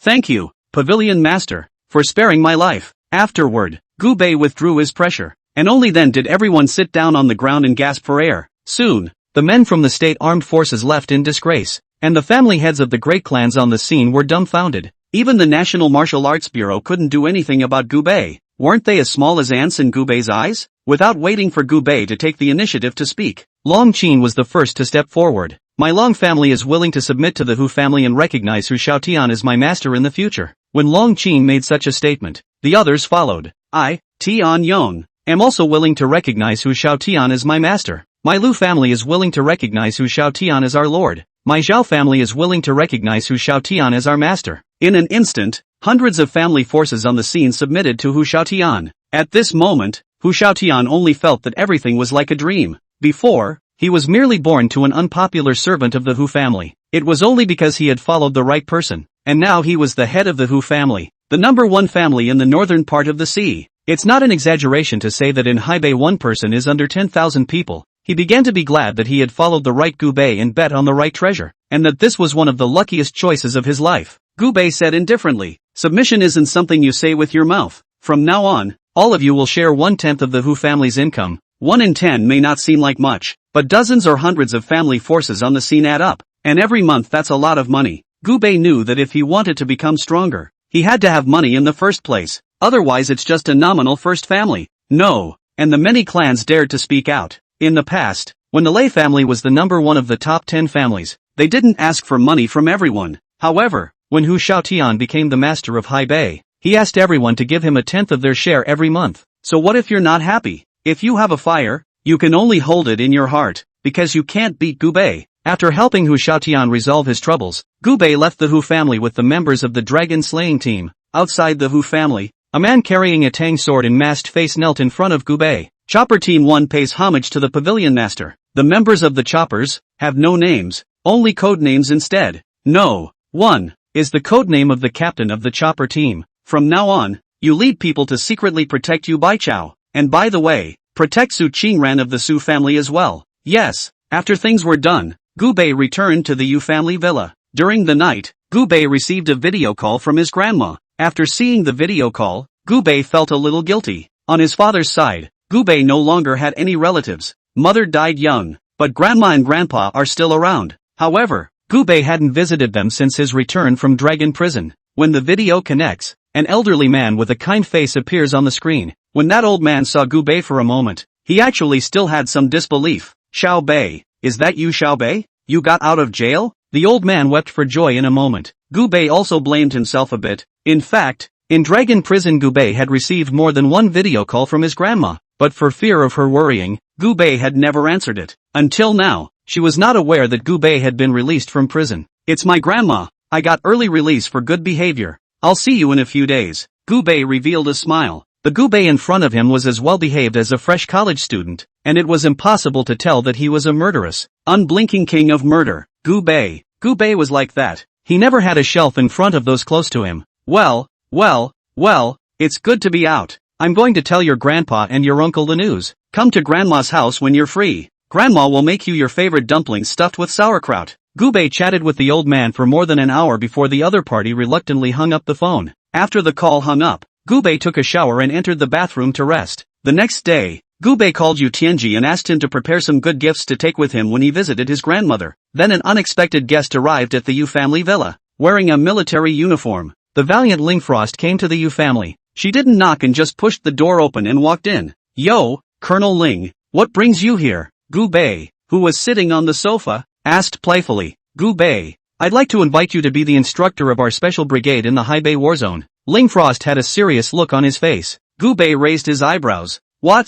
Being an instructor? That's right. Our Haibei war zone has gathered the most elite special forces in the country this time and formed the Jialong Brigade. I want to invite you to become an instructor. You're so strong. Their strength will definitely soar after being trained by you. Gu Bei laughed at once. Not interested, not going. At those words, Ling Frost was instantly enraged. You men are all the same, lifting up your pants and denying them. Have you forgotten what happened to us that day? Gu Bei played with the flavor. Who was it that said on that day that we were just a deal, and that no one would owe anyone from then on? For a moment, Ling Frost was speechless. Ling Frost continued. Just letting you go as an honorary instructor won't tie up your freedom. If you casually teach them a move or two, it'll be enough for them to be used for the rest of their lives. I love that, but what do I get? Chapter 59 Augur Brigade. What do you want? Ling Frost asked, almost gritting her teeth. Gu Bei smiled playfully and looked up and down at Ling Frost's tall and slender figure. Slowly, he said, last time, you didn't move a muscle down there, just like a dead man. It was really boring. This time, I want you to be up there. Upon hearing this, Ling Frost's eyes were almost ready to spit fire, but she was asking for something, after all, and after much hesitation, she nodded her head in agreement. You can, but you have to get me back to the war zone first, and if you can conquer them, I'll promise you. Gu Bei got up and said confidently, what conquest or not? A bunch of little kids. I'll just play house with them. Let's go. After saying that, Gu Bei got up and got into an army green jeep with Ling Frost. The car traveled out of Haibei City after more than 2 hours of driving, came to the outskirts of the North Sea. It's no secret that the North Sea war zone is set up right here. Only ordinary people and others couldn't get close to the war zone, which was surrounded by a high iron wall with electrified barbed wire. 3 paces, 1 post, 5 paces. There's surveillance everywhere, and it's also shielded from all outside signals, and the drone goes black when it flies here. After showing his credentials, Ling Frost drove his car and led Gu Bei into the Haibei war zone. At this time, in the Haibei Theater Special Brigade concentration camp, several hundred elites from various war zones were assembled here. They all start at the rank of sergeant at the lowest, either a special forces sharpshooter or a highly educated officer. The Jialong Special Brigade is a sharp knife that Dasha wants to build out. The above demands that these already elite of the elite be sharpened, and these elites from various war zones can be said to defy no one. Several instructors were sent down from above, but none of them were able to suppress the group of sharpshooters, and they were all pissed off. I heard that Colonel Ling Frost went outside the war zone to hire an instructor who wasn't a soldier in order to train us. At this time, Colonel Bai Muhu said. Bai Muhu, who has experienced several actual battles and has received 3 first-class honors, the elite of the special forces. He's the highest ranked and strongest here. Ha, Old Gao can't even train us, let alone some instructor hired from outside. We're not your average rookies, and if you want to train us, you'll have to convince us. But so far it seems that the instructor who can convince us has yet to be born. Another sharpshooter, Lu Jianzhuang said, holding his arms. A roar of laughter erupted at the words. Colonel Lingfrost's car is here. As the words fell, the scene instantly fell silent. Only Lingfrost pulled up in front of the crowd in the army green jeep. The ranks of several hundred people were in perfect formation and silent for a moment. Pricks are pricks, but there is still a basic military quality. At this moment, Lingfrost walked down from the car with Gubei. At this time, although Gubei could not be said to be unkempt, but wearing a pajamas extremely casual, after getting off the car also stretched a lazy waist, seems to be on vacation. Lingfrost led Gubei to all the soldiers of the Jialong Brigade. Introducing, he said, this is the instructor I hired for you from outside the Haibei Warzone. Gubei. The words fell silent. There was no applause, and everyone looked at Gubei with a teasing, contemptuous look. The look seemed to say, who are you, a half-grown brat, to train us? Indeed, Gubei was younger than many of them. Report. At that moment, a soldier raised his hand. Speak, Lingfrost said. The soldier glanced at Gubei and said disdainfully, we are elites from various war zones. We came here to undergo intense devil training, not to be used as stepping stones for a young master's gold plating. As the words fell, a roar of laughter erupted. Apparently, they all thought of Gubei as a punk instructor who had come to gild the lily. After all, having trained the Augur Brigade, it's good to talk about it. Shut up. Lingfrost let out an angry cry and said, although Gubei isn't a soldier, I can see his strength for all to see. He trained you guys and definitely qualified. Upon hearing this, Baimovu faintly said, report. Speak, Colonel Lingfrost. We are all men who have rolled over mountains of swords and seas of fire. For you to find such a white boy to train us, you're looking down on us too much, aren't you? What can he teach us? Marksmanship? Fighting? Tactics? I'm afraid he doesn't know the first thing about it himself. Gubei nodded slightly and said, I really don't understand what you guys are talking about. Baimovu shrugged his shoulders and said, look, he admitted it himself, but it's not a problem for me to beat hundreds of you by myself. As the words fell, Gubei aroused the hatred of almost everyone on the scene. What's all this bragging about one man fighting hundreds? Even Tyson wouldn't dare to say that one can beat hundreds of us, let alone hundreds, not even Colonel Baimovu alone on him. And Lingfrost looked at Gubei. He knew that he had to show off Gubei's sharpness, otherwise these people wouldn't serve Gubei. Kid, don't brag. You're not qualified to get us all together. Defeat me first before you're qualified to challenge a group of us. Baimovu patted his chest in scorn. As soon as the words fell, before the crowd could see clearly, Gubei had instantly appeared in front of Baimovu. The right palm pushed so lightly and boom. Baimovu only felt as if he had been hit by a train. The body flew directly backwards. A full dozen meters flew out. He rolled several times on the ground before stopping in an extremely sorry state. At this time, Baimovu's face was pale, and his internal organs were churning. If I wanted to kill you, you would have died just now, Gubei faintly said. Although he defeated Baimovu with one move, Baimovu was clearly unconvinced. Ha, even if you can defeat me, I don't believe that you alone can single-handedly take on hundreds of us.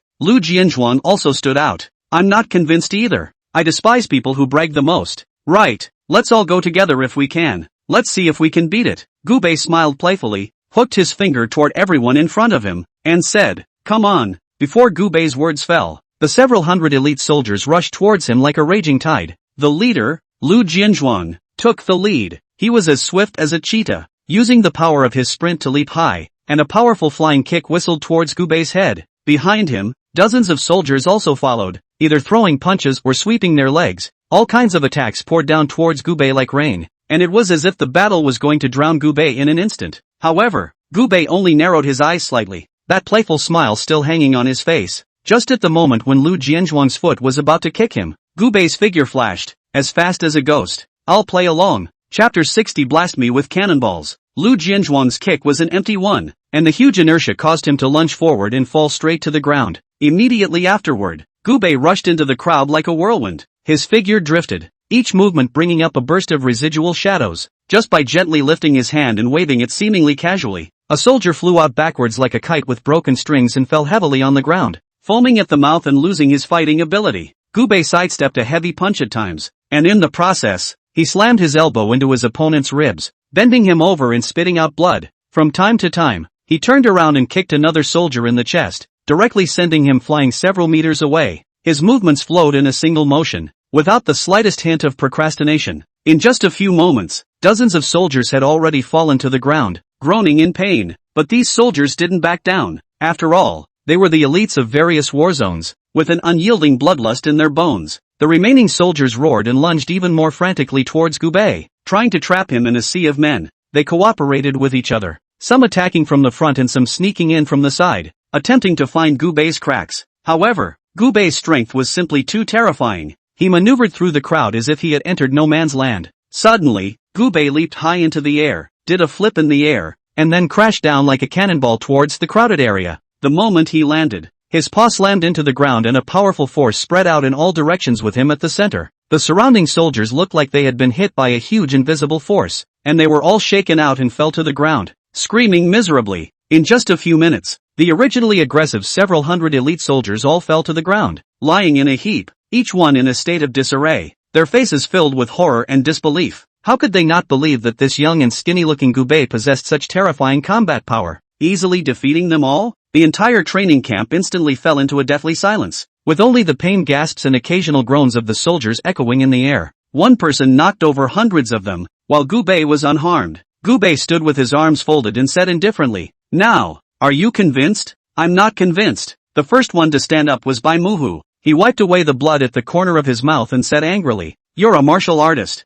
Gubei nodded lightly. "So what if it is? Who doesn't know that martial artists have strong chi and blood? With bare hands, we are naturally no match for you. But you have to realize that we are special forces. We rely on tactics, rely on equipment. Have you ever seen a soldier go into battle without a gun? It's just a drill. If you really went to war, you'd already be a dead soul under our bullets." Bai Muhu said angrily. Lu Jianzhuang followed suit. "Yes, martial artists are inherently strong in fighting. What kind of ability is it to rely on that to bully us? If you were our enemy, I would have shot you long ago." "We're not convinced either. What gives a martial artist the right to teach us special forces?" The crowd, you and I, were unconvinced by Gu Polar's behavior. Gubei laughed lightly. "Do you guys think that with guns, martial artists are unbeatable in front of you? Isn't it? If martial artists were really that powerful, would we still be needed to defend our country?" Bai Muhu stood with his hands in the air and proudly said. Gubei smiled playfully and said, "Fine, since you're so confident in your guns, come on, hit me with your guns." As the words fell, the entire room was shocked. This Gubei, does he not want to die? Even martial artists are afraid of bullets. Ming Jin, Dark Jin, and Huan Jin, these types of martial artists can't defend themselves against bullets at all. Zoners can protect against normal bullets. The Archon is protected against sniper bullets. And since Gubei was so young, there was no way he could be a great master. "Are you sure? Instructor Lingfrost, if I kill him with one shot, do I have to be responsible?" Bai Muhu asked. With her hands behind her back, Lingfrost said, "No need." She believed that Gubei wouldn't brag when any of his juniors could kill a grandmaster in seconds. "Good, then I'll see just how awesome you martial artists are." After saying that, Bai Muhu beckoned, and someone immediately handed over a pistol. "TSK, TSK, TSK. You can't even beat a chicken with that thing. Get another one." Gubei played with the flavor. Bai Muhu froze and looked deeply at Gubei, then picked up another 9-5. "This is an assault rifle. One shot in the vitals can kill a man." "Not enough, not enough," Gubei continued. Bai Muhu put down the type 9-5 and picked up a sniper rifle. Sniper rifles can only be defended against by Archons. Gubei was so young, could he possibly be a grandmaster? "Not enough, still not enough," Gubei continued. At this moment, Bai Muhu sneered. "You're not afraid, are you?" Gubei scanned the racks of weapons on the side and finally jumped for the biggest one. "Use this, are you sure?" Bai Muhu as well as all of the pointed swordsmen's faces all changed, because what Gubei picked was a Barrett. One shot from this thing would put a tank through a tank. The Grand Master couldn't even defend himself. One shot can break a man into pieces. "Are you a man? Being abrasive. I'm not even afraid of being beaten." "What are you afraid of?" Being so provoked by Gubei, Bai Muhu was also on fire. "Everyone saw it. He made me fight." With that said, Bai Muhu loaded an armor-piercing round and clicked it into place. He then aimed at Gubei's chest and directly pulled the trigger. Bang! A loud bang. Deafening. The bullet that could pierce through steel plates shot towards Gubei. At this moment, there were already people covering their eyes, unable to bear to see the scene of Gubei being beaten to a bloody pulp. But Gubei smiled playfully and directly extended 2 fingers. Snap! A round landed firmly between the fingers. For a moment, the entire scene was silent. Everyone was shocked. "This is too sick." Barrett's bullet, he actually caught it with his hand. In other words, Gubei couldn't even be killed with a gun. Everyone at the scene looked like they had seen a ghost. Although they knew of the existence of martial artists, They were all the sharpest soldiers in the various war zones. He had also rounded up a lot of martial artists when he was on a mission, so they felt that under the truth, martial artists were absolutely no match for them. But Gu Bei refreshed their knowledge, catching Barrett bullets with his empty hand. If they had met them on a frontal battlefield, they would have been dead already. Bai Muhu's hands were trembling slightly at this time. His heart was nothing but shocked. That was still shocked. Convinced? Gu Bei asked. There was a silence and no one spoke. Gu Bei smiled playfully. I know that in your hearts, you may still feel unconvinced. You think, if a Barrett can't kill me, a cannon can kill me, right? If the gun can't kill me, the atom bomb can kill me, right? Here, see that tank? Blast me with the cannon. Chapter 61 Conquering the Augur. Cannonball? Not to mention Grand Masters, even above Grand Masters, there were no martial artists who could block the cannonballs. Bai Muhu glanced at Ling Frost, only to see Ling Frost nodding slightly. Ling Frost was also eager to see where Gu Bei's limits were. Good, then I'll shell it. Only Bai Muhu jumped into a tank, then turned around and aimed the gun at Gu Bei. Everyone ducked away and covered their ears at the scene. With a loud boom, a shell whistled out. Instead, Gu Bei just stretched out a finger to block that shell. The moment the shell hit Gu Bei's finger, it directly exploded. The tremendous power directly blasted out a large crater. The flames are sky high. Those who were close were even bombarded by the aftermath and stumbled. Bai Muhu jumped down from the tank and squinted at the white smoke in front of him. It's over and done with. Bai Muhu, you've blown someone away. Yeah, I told you. What kind of martial artist can block a cannonball? This person is also too capable of bragging, and says he can block shells. I think it's just. Before the words were finished, the scene fell silent. The white smoke dispersed, and Gu Bei stood unharmed. Even though a large crater had been blasted out around him, he was unharmed. Not even a single strand of hair fell out. He remained in the position of holding out his fingers to block the shell. Instantly, the scene was silent. Everyone was shocked. The eyes that looked at Gu Bei were as if they had seen a ghost. It's really fake. Gu Bei was surprisingly able to carry a shell hard and remain unharmed. That's a cannonball, not peanuts. The Jialong Brigade elites who had always been extremely disdainful of martial artists were silent at this moment. Only now did they realize that a truly powerful martial artist could stand up to 1,000 armies on his own. If this was a real battlefield, then they'd all be dead by now. Snap! With Colonel Lingfeng's initiative to applaud, the crowd then woke up as if from a dream and began to applaud. Convinced? They are not pricks. They just serve only the strong. And the Gu Bei in front of him managed to conquer them with his strength. The scene applauded thunderously, and Gu Bei patted the dust on his body and walked towards them. Now, I'll be the instructor. Do you have any more comments? Everyone's head shook like a rattle. Gu Bei said indifferently, martial artists have the power of martial artists, and soldiers have the specialness of soldiers. Powerful martial artists are ultimately in the minority, while soldiers are in large quantities, which is why the mainstream fighting force of each country is still the military. But let me tell you, I can train you into a special brigade capable of hunting any martial artist. I'm going to make martial artists all over the world be scared out of their wits upon hearing the 4 words Jialong Brigade. I don't know anything about tactics, but I can make you into beings that are not martial artists, but are better than martial artists. Gu Bei's few short words had completely stirred the hearts of this group of hot-blooded sons and daughters. They applauded until their faces were red. As a man, who doesn't want to get stronger? And Ling Frost, who was on the side, also revealed a pleased smile. After finding so many instructors, only Gu Bei could overpower them. Next, Gu Bei began to train these elite soldiers. What Gu Bei taught them was a special body refining technique. It was extremely difficult to become a martial artist,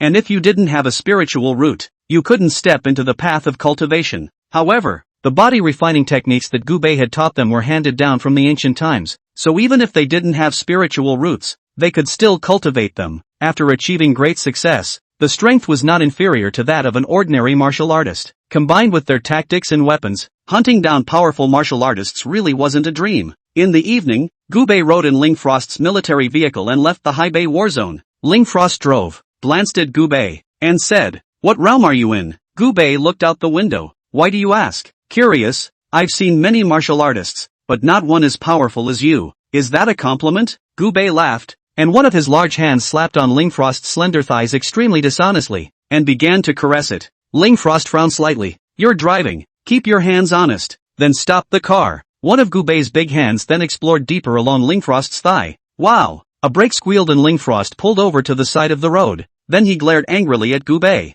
"Are you that much of a monkey?" "What Gu Bei, want to do never waits until the next day," Gu Bei said, and as soon as he did, he carried Ling Frost down from the driver's seat and let her ride on his lap. "Today it's a deal. You're on top. It wasn't long before the jeep began to shake. Luckily, the roads leading to the war zone were so sparsely traveled that no one even noticed the rickety jeep. After an hour and a half, the jeep finally stopped rocking. Some white toilet paper thrown out the window. Inside the car, Gubei was a bit tired and sat in the back row, closing his eyes and falling asleep. Lingfrost drove the car and drove Gubei home, only her eyes looking at Gubei in the rearview mirror from time to time. Even she didn't realize that every minute, she was looking at Gubei no less than 10 times. After arriving home, Gubei took a shower and sat in the living room to eat. The Yu family does have ants, and as long as Yu Baichao doesn't have a whim, the meals can still be eaten normally. What did you go and do today, coming back so late? It looked to me like a woman drove you home, Yu Baichao asked while eating, pretending not to care. Dating, Gubei faintly said. Yu Baichao froze, his expression somewhat unnatural. A date? You have a girlfriend? Gubei shook his head. Not really, not really. Then what? You're not going whoring. Before Yu Baichao could finish her words, Gubei glared at her. I'm not horny enough for that. Just a female friend. Did her a little favor today. By the way, are you free tomorrow? Go back to grandma's house with me. Gubei Dao. Back to grandma's house? What am I going to do? Yu Baichao asked. Grandma has been nagging me to find me a girlfriend, and I couldn't put it off. So I lied and said I already had a girlfriend. And tomorrow you're pretending to be my girlfriend, Gubei said. Yu Baichao was a bit delighted in his heart, but on the surface, he still put on a reluctant look. Why don't you get the girl who sent you back to pretend to be your girlfriend? She's so tigerish and cold-blooded like a killer. People who don't know think I'm a wife-beater. Poof. Yu Baichao began to bury his head in dry rice. The next day, the gifts that Yu Tianji had purchased for Gubei also arrived. Gubei just asked Yu Tianji to just watch and buy some, but never thought that Yu Tianji would buy Gubei that more than just a little. Enough of a semi-trailer stopped outside the Yu family villa. Chapter 62 Zhou Jiaxing. The gifts in the semi-trailer are also fancy. Cigarettes, wine, jewelry and antiques were loaded on a cart. It seems like Yu Tianji really has his heart in the right place. After giving the driver an address, Gubei got into the same masha that Yu Baichao had and set off early. Gubei's grandma's house is in a county below Haibei City. Gubei's grandma's family wasn't rich, and when the Gu family had been brilliant before, her family had followed suit for a while. But after the Gu family fell, grandma's family returned to their old life. At this time, outside the rural self-built house, two elderly people are waiting with bated breath. At their side was Gubei's great-uncle, Zhou Ping. Dad, Mom, it's only 7 in the morning. Why are you two up so early? Zhou Ping hugged his arms and asked with some impatience. The two old men were Gubei's grandma and grandpa. Grandma Zhou looked at the table. Didn't I tell you? Your great-nephew is coming back today. How many years have we not seen him? Don't you want to miss your great-nephew? Zhou Ping had a look of impatience on his face. What's there to think about? A man who even dares to kill his own old man is still a labor prisoner. If it wasn't for your two old men insisting on seeing him, I couldn't even let him into our Zhou family's door. Shut up, Grandmaster Zhou angrily rebuked. What kind of person is Gubei? Aren't you clear in your heart? It's absolutely impossible for him to do something like that. He was wrongly accused. Alright, if you guys say it's wrongful, it's wrongful. Zhou Ping rolled his eyes. Just then, a black BMW 5 Series was seen driving by. The car stopped directly in front of Zhou's house, and then a spirited young man stepped out of the car. Dad, Grandma and Grandpa. This person was Zhou Ping's son, Zhou Jiaxing. Ouch, my baby boy is back. Who is this? Beside Zhou Jiaxing, there was also a 7-point beauty, wearing an ultra-short skirt and carrying a designer LV bag in her hand. She unconsciously frowned after seeing the environment of Zhou's house. This is my girlfriend, Wang Xini. Zhou Jiaxing introduced himself with some pride. With Zhou Jiaxing's looks, it was really not easy to find such a beautiful girlfriend. At those words, Zhou Ping was overjoyed. Ha ha ha, it's still my son who has gotten ahead, not to mention driving a BMW. His girlfriend is so good looking. Come in.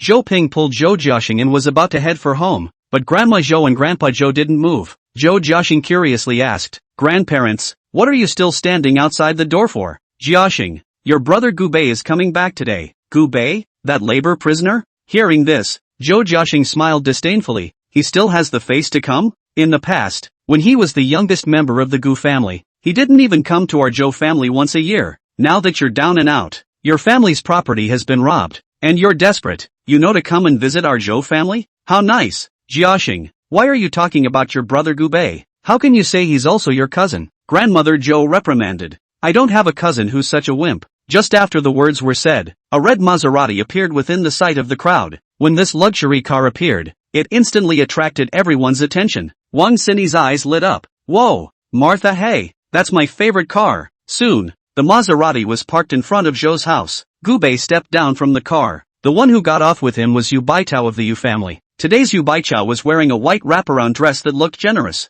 With a slightly powdered face, delicate features and fair skin, she instantly became the center of attention as soon as she got off the bus. Zhou Jiaxing's eyes went wide after seeing Yu Baitao. If Wang Xinyi was a 7-point beauty after putting on makeup, then Yu Baitao in front of her was definitely a 10. Wang Xinyi stood in front of Yu Baitao and immediately shamed herself. Grandma, Grandpa. Gubei also revealed a long-lost smile after seeing the two old men. And Grandma Zhou and Grandpa Zhou revealed excited smiles after seeing Gubei. Xiao Bei, it's been 3 years. You finally came to see Grandma. Come and let Grandma see if you've lost weight. Grandmother Zhou took Gubei's hand and refused to let go. At this moment, Grandmaster Zhou looked at Yu Baichao behind Gubei and asked, Xiao Bei, who is this? This is my girlfriend, Yu Baichao. Gubei faintly said. Yu Baitao did not have the arrogance and dislike that Wang Xinyi had, and took the initiative to bend down and extend her hand to the two old men. Hello Grandma and Grandpa. Grandma Zhou and Grandpa Zhou looked at the generous Yu Baitao and were extremely satisfied in their hearts. Good. It's a blessing for my Xiao Bei to find such a beautiful girlfriend like you.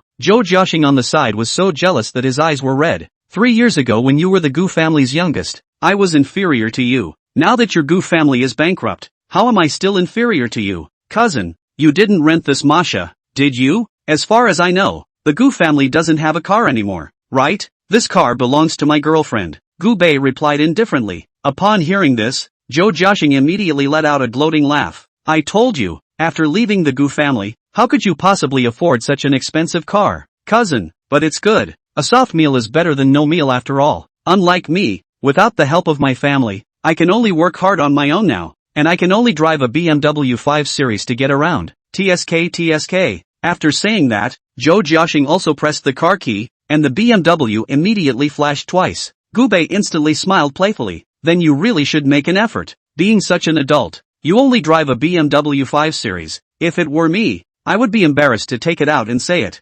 You. Zhou Jiaxing was instantly furious and glanced at Gubei with a sneer. Then said to Grandma Zhou, Grandma, I brought you a gift. I forgot to bring it out for you. Just wait. After saying that, Zhou Jiaxing took out a small bag from the trunk of the car. After seeing the small bag, Wang Xinyi was immediately anxious. Because what Zhou Jiaxing took out was the gold jewelry that she had begged Zhou Jiaxing for months before he agreed to buy. Seeing that Wang Xinyi was about to flip out, Zhou Jiaxing hurriedly whispered, Don't talk, when we return to Haibei, I'll buy you another one. Upon hearing this, Wang Xinyi then stomped her foot with a face full of displeasure. Grandma, look, this is the full gold bracelet I bought for you. It cost tens of thousands of dollars. See if you like it. Saying that, Zhou Jiaxing opened the box. And what was contained in the box was none other than a golden gold bracelet. The bracelet has an extremely youthful design and is not meant for the elderly at first glance. But the second old man also didn't understand that after seeing the bracelet, Grandma Zhou was so happy. Jiaxing, is this really for Grandma?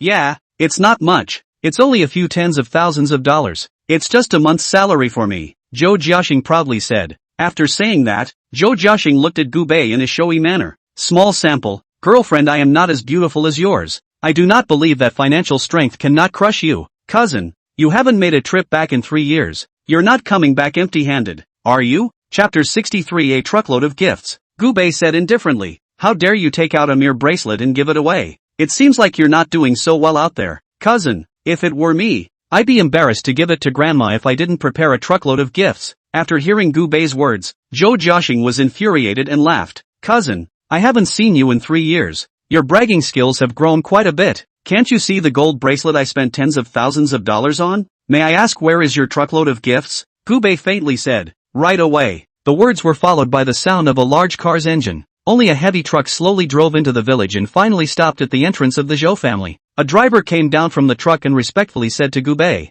Mr. Gu, the goods you wanted are all inside the car. At this point, the crowd was dumbfounded. Gubei had really prepared a truckload of gifts. Not kidding. Zhou Jiaxing's expression became wonderful. He couldn't compare to Gubei in the past. Now that the Gu family was bankrupt, he still couldn't compare to Gubei. Cousin, what are you pulling a cart for? It can't be a load of cabbage for Grandma, right? A load of cabbage isn't worth much money, Zhou Jiaxing said in a conspiratorial manner. Come over and see if you don't know. After saying that, Gubei assisted Grandma Zhou. Grandma, come see the gift I prepared for you. The group arrived at the parking space, and with a wave of Gubei's hand, the driver immediately stepped forward and opened the door. Everyone was shocked when the gift was displayed in front of them. The first thing that caught my eye was the boxes and boxes of flying mutai. Grandpa, I know you like to drink, so I bought some specially for you. Unload. With a wave of Gubei's hand, the driver and the few workers he brought with him started unloading the truck. Further inside, there are expensive cigarettes, 9 to 5,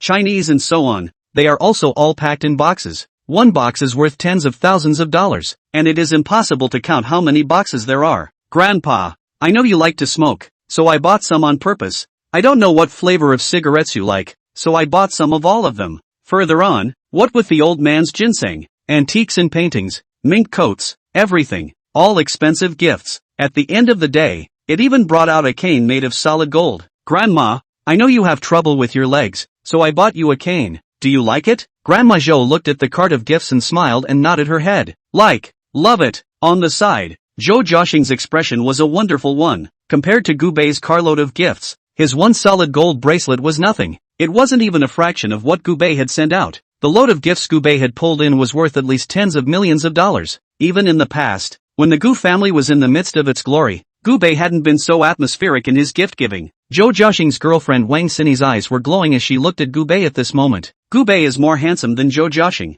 and he's also so rich in gold. Who wouldn't like it when he sees it? At this moment, Zhou Ping also walked over, seeing his son being compared to him. Gubei, everyone knows that the Gu family is in decline. Where did you get the money to buy so many gifts? Gubei said lightly. Don't worry, big uncle. Although the Gu family has fallen, but I, Gubei, have not fallen. Money, to me, is just a string of numbers. Zhou Jiaxing sneered and said, Cousin, with so many gifts, you wouldn't have bought them all by relying on your sister-in-law, would you? Now Zhou Jiaxing seriously suspected that Gubei was a gigolo and ate soft food. Otherwise, it doesn't make sense that Gubei is so generous. At this moment, Yu Baichao walked out with his arms wrapped around him and said, I didn't buy the gift, but if Gubei can eat soft rice, that's also his skill. I'm afraid that some people can't even eat soft rice. With these words, Yu Baichao was mocking Zhou Jiaxing's lack of ability. You'd have to be a little white boy to eat softly, wouldn't you? You, Zhou Jiaxing, don't even look in the mirror. Do you have the face to eat soft food? Grandmother Zhou smiled at this time and said, Alright, Xiao Bei, come home first. Old man, go to the big restaurant and order a few hard-cooked dishes for Xiao Bei, and treat him well. Gubei then followed into the house. Soon afterward, Grandmaster Zhou prepared a large table of dishes for Gubei. Gubei wasn't polite, so he picked up the bowls and chopsticks and started to eat. During the meal, Uncle Tu showed up as well. My second uncle's name is Zhou Ming and he is now working as a construction laborer. It's just getting off work at this hour. When Zhou Ming, who was wearing a helmet, entered the house and saw Gubei, he froze for a moment and then became excited. North, you're out of jail. Gubei stood up and hugged Zhou Ming. I'm out. Ha ha ha, that's great. Today, second uncle must have a few drinks with you. Zhou Ming also sat down, picked up a wine glass and filled it, clinking glasses with Gubei. At this point, Zhou Ming began to chat about the Gu family's past back then. Xiao Bei, when your godmother said you killed your father, second uncle never believed you were that kind of person.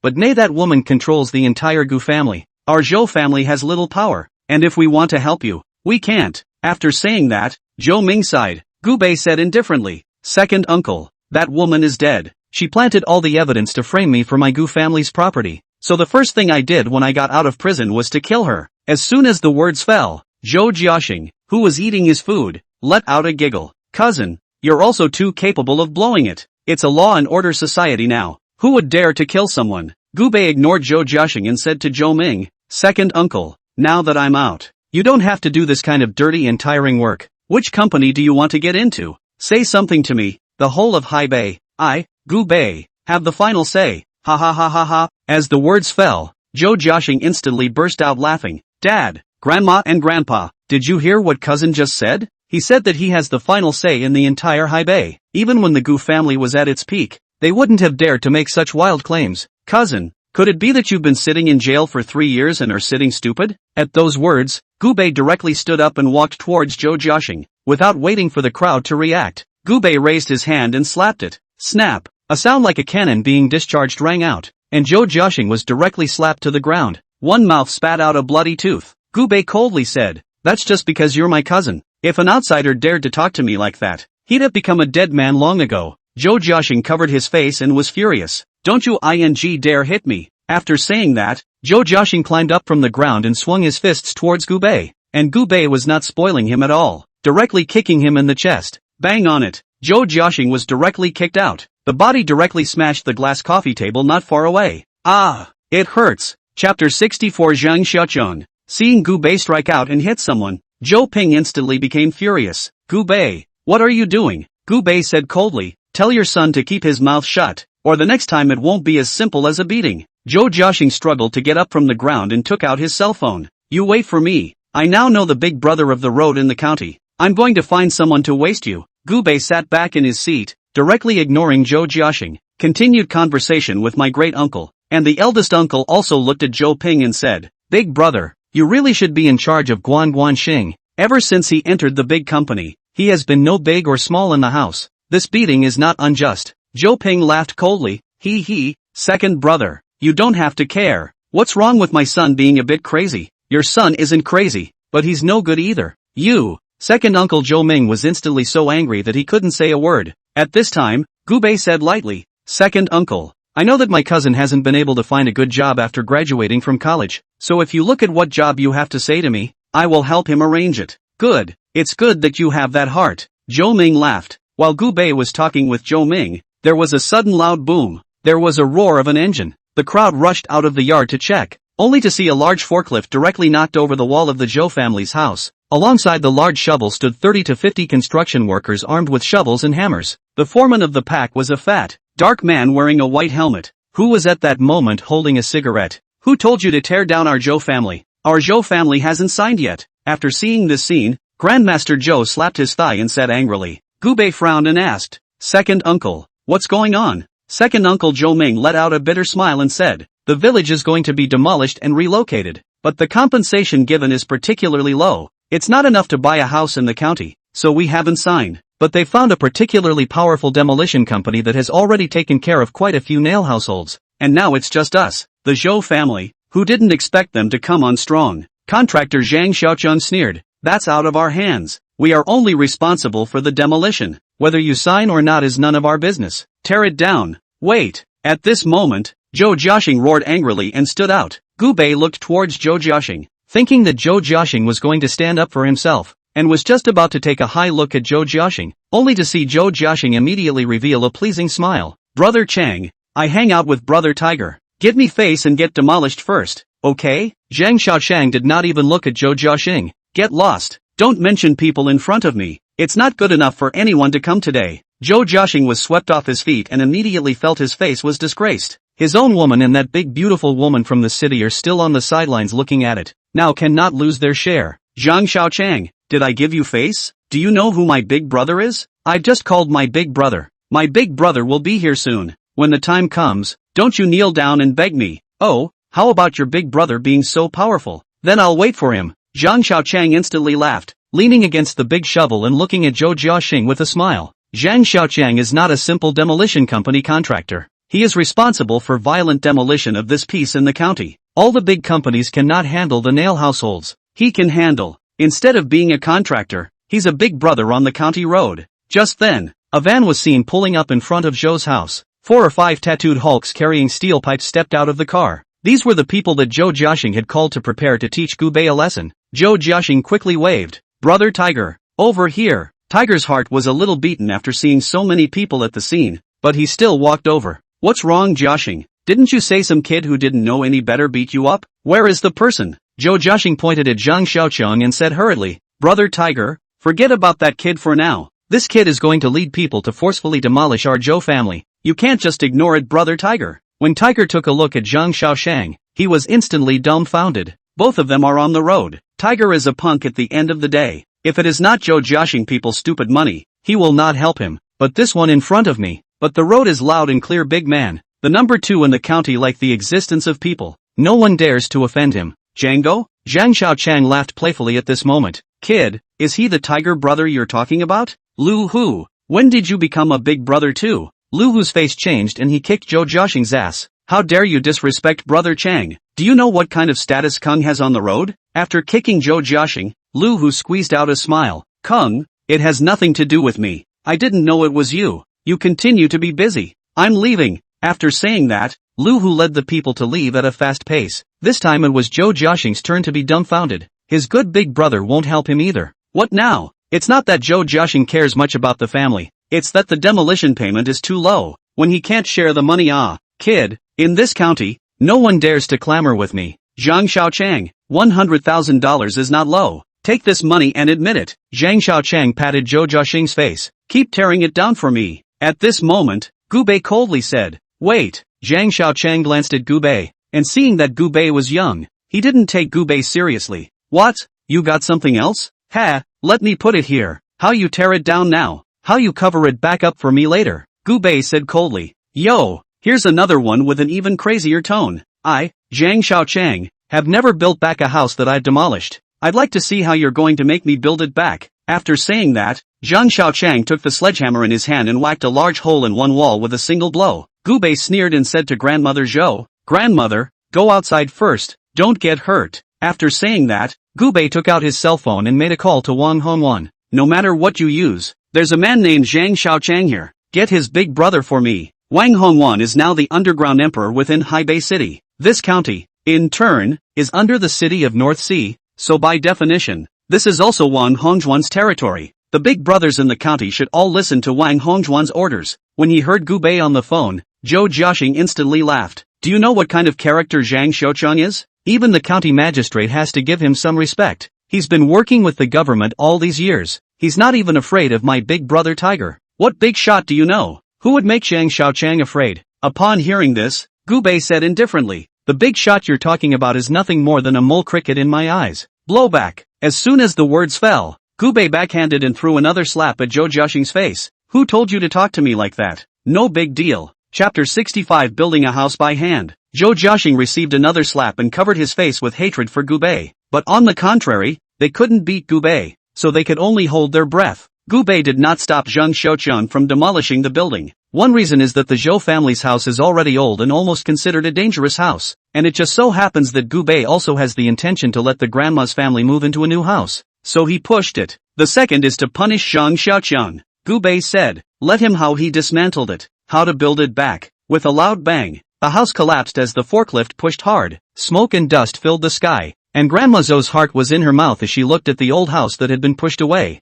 My home. Where are you going to make us live when you demolish my home? Grandma, don't worry, I'll let them build it back up however they tear it down. Gu Bei stood with his arms folded and said indifferently, if Gu Bei wanted to kill all these people, it would be easy, but these people's status was too low, and they weren't qualified to let him personally take action. Secondly, Gu Bei was afraid that they would retaliate against Grandma after she left. It would be better to let them be clear about their connections and means, and forever fear the Zhou family in the future. Soon after a low, jarring engine roar came from far away. The crowd followed the sound and saw a convoy of 10 brand new Mercedes-Benzes speeding in like black lightning. The convoy was head to tail, its bodywork glinting brightly in the sunlight. The convoy came to a screeching halt in front of Zhou's house, and the sound of neatly applied brakes echoed through the air like explosive thunder. Immediately afterward, the doors opened at the same time. A group of black-clad men in black suits fishtailed out of the car. They were all big, with cold eyes, and moved quickly and neatly. At the head of the group was a big brother with a powerful aura, dressed in an exquisite black trenchcoat that fluttered with the wind in a domineering manner. Behind him, the men in black quickly dispersed. Surrounding the scene, they stood in staggered positions, forming a tightly packed human wall that was intimidating. Zhang Xiaochang immediately looked over, and after seeing the person in the lead, his face instantly changed. The person who came was the number one person in the local underground world, Yan Dongshan, who was known as the Grey King of Hell. He is in charge of all the entertainment venues in the county, with countless fighters under his command, and exists like a king in the local area. Zhang Xiaochang could only be considered a younger brother in front of him. Zhou Jiaxing was also shocked after seeing Yan Dongshan. Yan Dongshan, why is he here? Zhou Lulu curiously asked. Who is Yan Dongshan? Is it very powerful? Zhou Ping, who was on the side, said, more than powerful. In our county, no one dares to mess with him. Zhang Xiaochang led the people towards Yan Dongshan with quick steps, a humble smile on his face. Both from the same county, both knew each other. Brother Dongshan, what brings you here? Are you here to inspect my work? Although Zhang Xiaochang is not Yan Dongshan's little brother, but the hands of many projects are Yan Dongshan do not want to throw to him. So Zhang Xiaochang was in awe of Yan Dongshan. Yan Dongshan, on the other hand, directly ignored Zhang Xiaochang and directly brushed past him. It came directly to the Zhou family. Then he asked respectfully, dare I ask, who is Gu Bei? Gu Bei stepped forward at this time and said, I am At those words, Yen Dongshan's eyes lit up, and without saying a word, he directly made a deep bow towards Gu Bei. Greetings, Mr. Gu. The 20 men in black behind Yen Dongshan also bowed to Gu Bei at the same time. Greetings, Mr. Gu. The 20 people greeted Gu Bei in unison. This scene shocked everyone at the scene. Yen Dongshan actually bowed to Gu Bei in greeting. Who was Yen Dongshan? The underground emperor of the county. And Gu Bei, a bankrupt outcast, could make Yen Dongshan bow for him. Zhou Jiaxing's eyes were filled with shock. He hadn't expected Gu Bei to have this layer of relationship. Get up, Gu Bei said indifferently. Yen Dongshan then dared to straighten his back. He had to be 100% cautious when dealing with Gu Bei, because he was clear about Gu Bei's identity. Just now, Black Widow Knife Sister called personally, saying that her big brother had encountered a bit of trouble in his territory and asked him to come over to solve it. Yen Dongshan was rushing over without stopping. Sister Blade's big brother. That must be a big man with monstrous energy. He didn't dare to slack off. Yen Dongshan, right, this one called Zhang Xiaochang. Do you know him? Gu Bei asked coldly. Zhang Xiaochang, who was on the side, shivered and was about to pee in fear. He himself had actually raised the home of someone who even Yen Dongshan had to be in awe of. Aren't you looking for death yourself? No wonder he just dared to say that he would let himself be covered back up how he dismantled it. He wasn't bragging. Mr. Gu, I know, but not well. Yen Dongshan said. Oh, this man razed my grandma's house. What to do with it is up to you. Gu Bei stood with his arms folded and said indifferently. Upon hearing this, a hint of murderous intent flashed out from the bottom of Yen Dongshan's eyes. The 20 people behind him also walked slowly towards Zhang Xiaochang, and Zhang Xiaochang was instantly stunned. He is clear about Yen Dongshan's means. Yen Dongshan's hands of human life.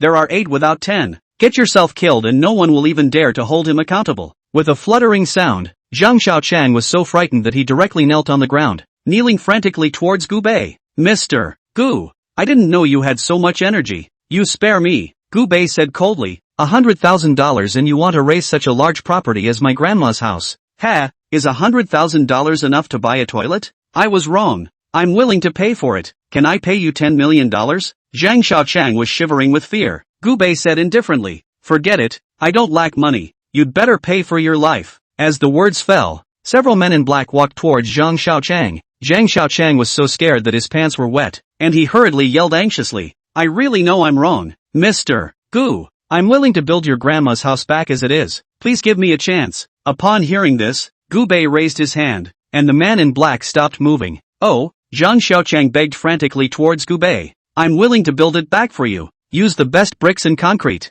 Do you think it's okay? Gu Bei smiled playfully and said, yes. Zhang Xiaochang's heart was instantly relieved, but at that moment Gu Bei continued. I just said, let you build back how you dismantled it, but it can only be covered by you alone. No one else is allowed to help. Ha? Zhang Xiaochang was dumbfounded. How long will it take to build it all by yourself? No machinery of any kind is allowed, and if I find out, I'll have your life. Gu Bei faintly said. No machinery was allowed, and it would take years to build a house with bare hands. Zhang Xiaochang had sort of reacted at this point. Gu Bei was trying to punish himself. What?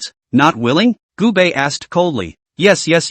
Building a house for a few years has been a great boon to him than losing his life. Also, you demolished my grandma's house. Where does my grandma's family live? Gu Bei asked coldly. Chapter 66. The sun is not a thing of the pool. Zhang Xiaochang's head was full of cold sweat, and he hurriedly said, I just bought a villa in Marina Masterpiece, and I'll lend it to you for rent. Borrow? A hint of killing intent flashed under Gu Bei's eyes. Zhang Xiaochang hastily slapped himself and said, No, it's a gift. It's a delivery. The key is for you. The real estate license will be renamed tomorrow. Zhang Xiaochang respectfully sent up a key to the villa. Only then did Gu Bei nod in satisfaction and accept it. Then, Gu Bei looked at Yen Dongshan and said indifferently, Yen Dongshan, please send us to Marina Masterpiece, and send 2 more people to supervise his work. If you find that he is lazy or substandard, you know what to do. Yen Dongshan bowed deeply and said, Understood, Mr. Gu. Then, Gu Bei took his grandma and grandpa and got into Yen Dongshan's Mercedes. Soon after, the Zhou family arrived in front of that villa of Zhang Xiaochang.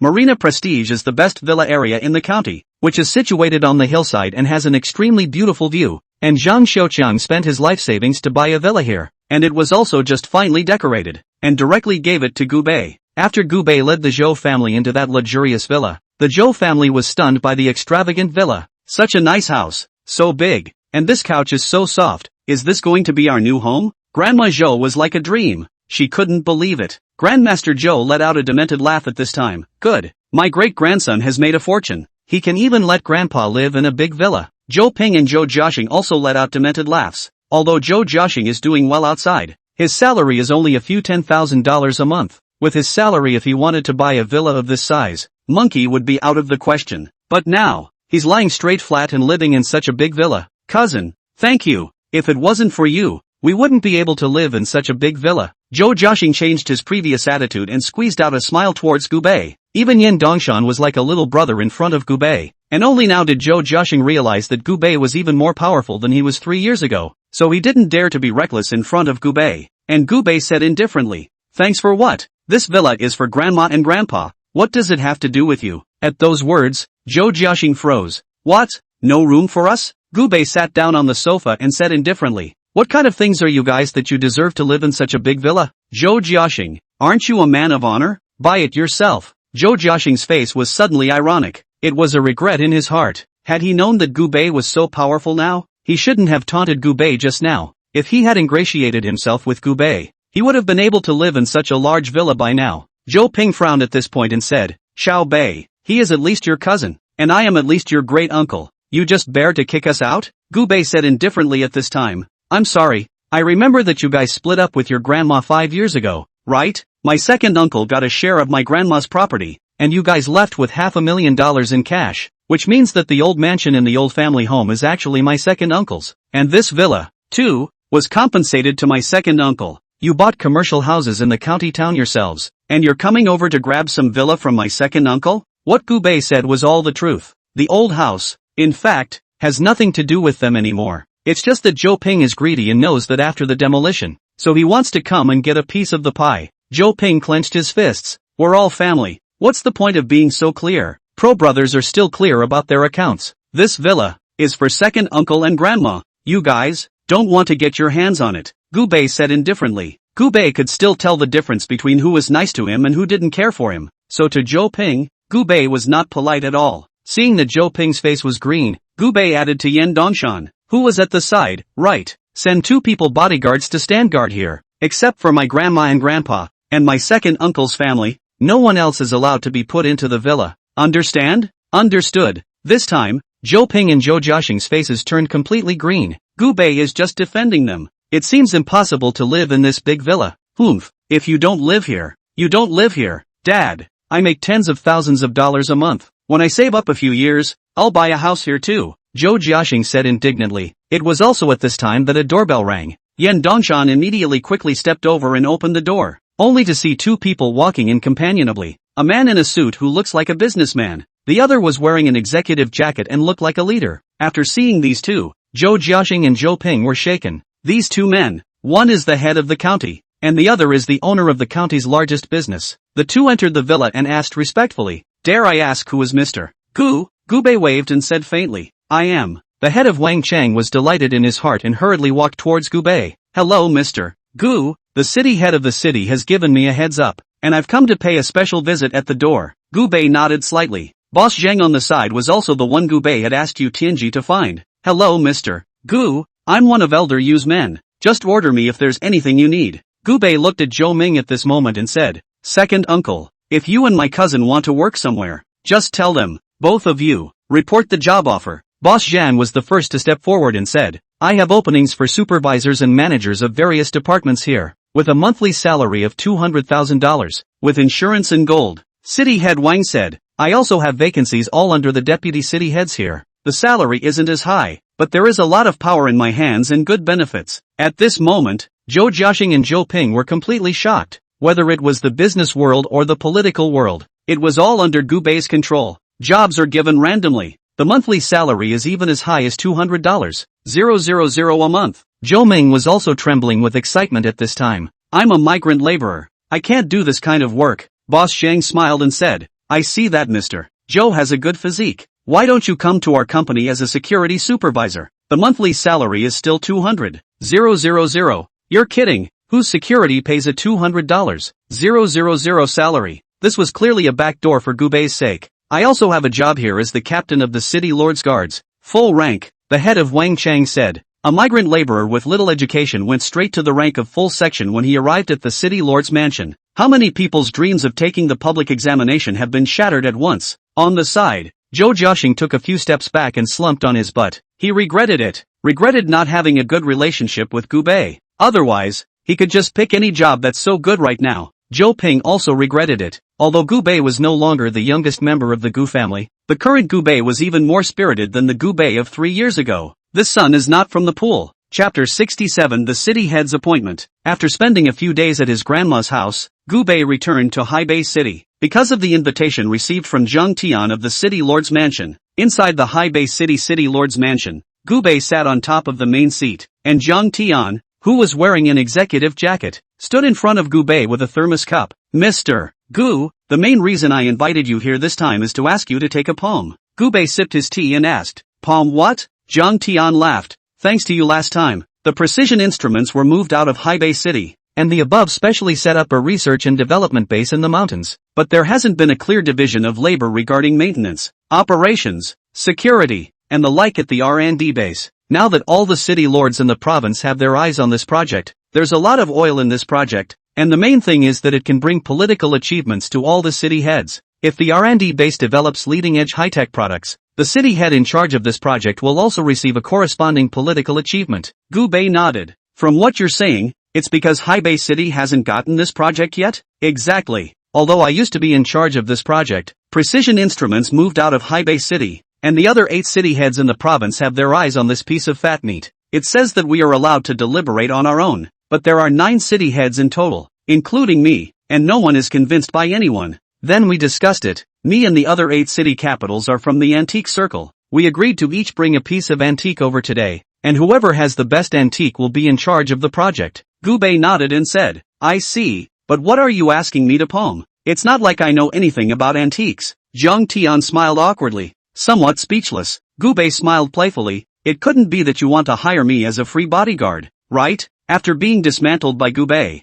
Zhang Tian became even more embarrassed. Ahem. The main reason is that this curio was bought by me after spending several years of my salary. It's too valuable for me. Plus you, Mr. Gu, have a high level of cultivation, so I feel more secure with you around. Gu Bei waved his hand and said, Alright, stop it. I thought it was something big. Since you are on good terms with you Tianji, that means you are on good terms with our Tianji pavilion. I'll do this favor. Zhang Tian was overjoyed. Thanks, Mr. Gu, Mr. Gu, please. Then, Gu Bei followed Zhang Tian into the car that the city lord's mansion had assigned to him, a black red flag H9. Then the car drove out of Haibei City. The place Zhang Tian agreed with these 8 city heads was at a remote summer resort, and Zhang Tian had invited Gu Bei not just because he wanted Gu Bei to protect his antiques, it was mainly because they wanted to rely on Gu Bei to support them. He knew that Gu Bei's cultivation was very strong, and the cultivation of the people brought by the other 8 city heads were not low, so if he brought a weak person over, not to mention losing his own face, he was afraid that in the future, the other city heads wouldn't take him seriously. Soon afterward, the car drove to the summer resort. The scenery is beautiful, and standing on the top of the mountain, you are able to have a great view of the mountains. Under the gazebo at the top of the mountain, the other 8 city heads had already arrived long ago. Below the gazebo, the seats of these 8 city heads were parked. Gu Bei took a look. Compared to them, Zhang Tian's red flag H9 was a bit shabby. Although Zhang Tian's car was worth $400,000, it was already the most expensive car an official of his level could ride in. However, the driver of the other 8 city heads is a $1 million Audi A8 in the lowest profile. Some of the more pompous ones even came in a Rolls Royce. After Zhang Tian got out of the car, he led Gu Bei directly towards the gazebo. Zhang Tian, you really have a big frame. Your Haibei City has the lowest economy and is the least developed, but it's you, Zhang Tian, who has the biggest frame, and you're the last one to arrive. Just as he sat down in the gazebo, a big-bellied, greasy-faced city chief snickered. His name is Deng Jia, and he is the head of the city of Lingguan, the most economically advanced of the 9 city heads. Zhang Tian smiled sarcastically and said, there was a traffic jam on the road, so there was some delay. At this moment, Zhang Tian looked at the dazzling Rolls Royce below and frowned slightly. It's a bit too ostentatious to drive over in such a luxurious car, isn't it? Deng Jia smiled playfully and said, what era is this? Zhang Tian, why are you still so closed-minded? If you don't drive a Rolls Royce, are you sitting in a broken red flag like you? Ha ha ha. After the words were spoken, several other city heads also laughed out loud. Zhang Tian frowned. Isn't it over the limit to drive such a luxurious car? Are you stupid? At this moment, an extremely young city chief stood up. His name is Jia Yuding and he is only 34 years old, but he is already the head of a city. It had little to do with his efforts. The main thing was that he had a father who was an official. The official position is so high that TV dramas don't even dare to play officials of this level. Jia Yuding played with the flavor. These vehicles surely cannot be credited to their own name.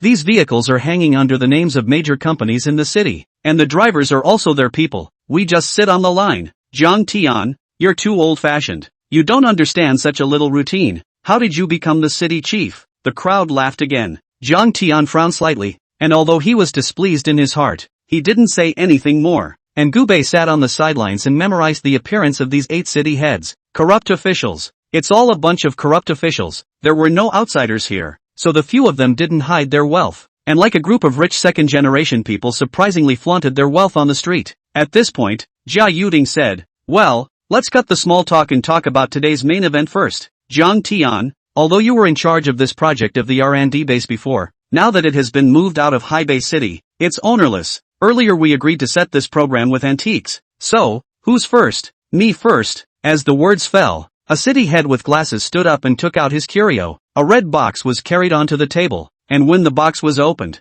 there was a rounded jade ruby in the middle of the box. This city head flaunted extremely proudly. How is the quality of this piece of jade? Honestly, I've paid a lot to get this piece of jade. The 9 city heads not only came themselves, but also brought along three appraisal experts who were highly reputable in the antique world. The jade ruin was handed over to the 3 experts, who then began to value the jade ruin. A short time later, the 3 experts finished their deliberations and put the jade ruins back on the table. Good stuff. This jade ruby, it's worth around $30 million. At those words, the crowd sucked in a breath of cold air. Old Chen, this jade ruin is not bad. Why don't you bear the pain and give it to me? Q. I traded several projects for this. What are you trading me for? In this case, I have a stolen money here that I can't handle. About $80 million. How about exchanging it for your jade ruby? Chapter 68 The $10 billion apple. Q. Do you think I'm stupid? I don't want $80 million of black money that I can't even spend. Gu Bei, who was on the side, frowned. These corrupt officials even don't carry people anymore. They even take the project and the stolen money as the capital of the deal. At that moment, another city chief stood up. The curio he took out was surprisingly worth $80 million after valuation. Then, one after another of the city heads had taken out their own antiques. The lowest in value was $20 million. The highest value, surprisingly, was over $300 million.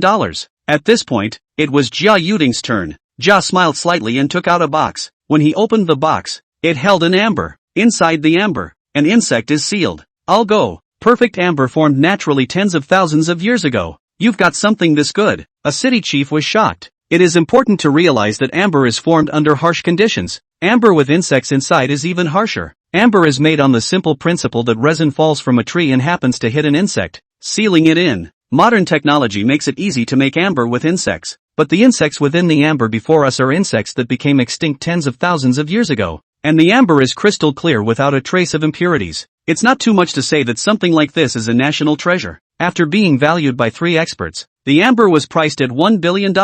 At this point, Jia Yuding has already won. Looking smugly at the crowd, I guess there's no need to compare, is there? Ha, don't be in a hurry. I haven't even lit up my curio yet. At this moment, Deng Jia smiled playfully, and with a wave of his hand, his subordinates carried up an extremely heavy large box. The crowd was stunned when they opened the large box. Inside the large box, there was surprisingly a jade Buddha head. Upon seeing the Buddha's head, the crowd was once again shocked. Isn't this the jade Buddha head from the museum? Old Deng, why is it here with you? Deng Jia smiled playfully. That's not easy. Find a fake one and put it in a museum. Won't the real one belong to me? The crowd was shocked. I only saw the other city heads give a thumbs up and say, Old Deng, it's still you who knows how to play. Go back and I'll get one too. After the valuation by the 3 experts, the Buddha's head was surprisingly worth $3 billion. The crowd was once again shocked. At this moment, everyone looked at Jiang Tian. Jiang Tian was a bit embarrassed at this point, because he hadn't expected the value of the antiques everyone took out to be so expensive.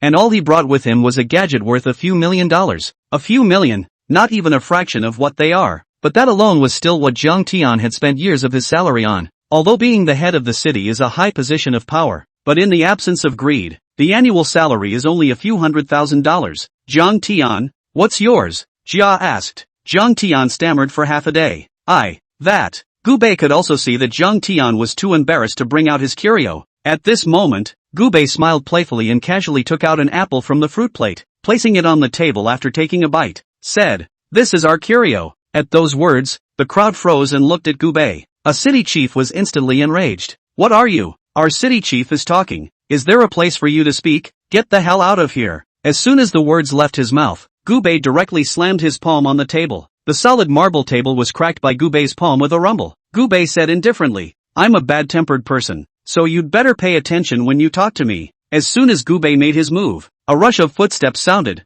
only to see the guards brought by these few city leaders rush up with a few arrow steps. Dozens of them surrounded Gubei. Zhang Tian looked at Gubei with some surprise at this moment, while Gubei patted his shoulder and gave him a hand-me-down look. Gubei held his arms and said, "This apple was bitten by me, Gubei, and it was originally worthless, but now it's worth $10 billion.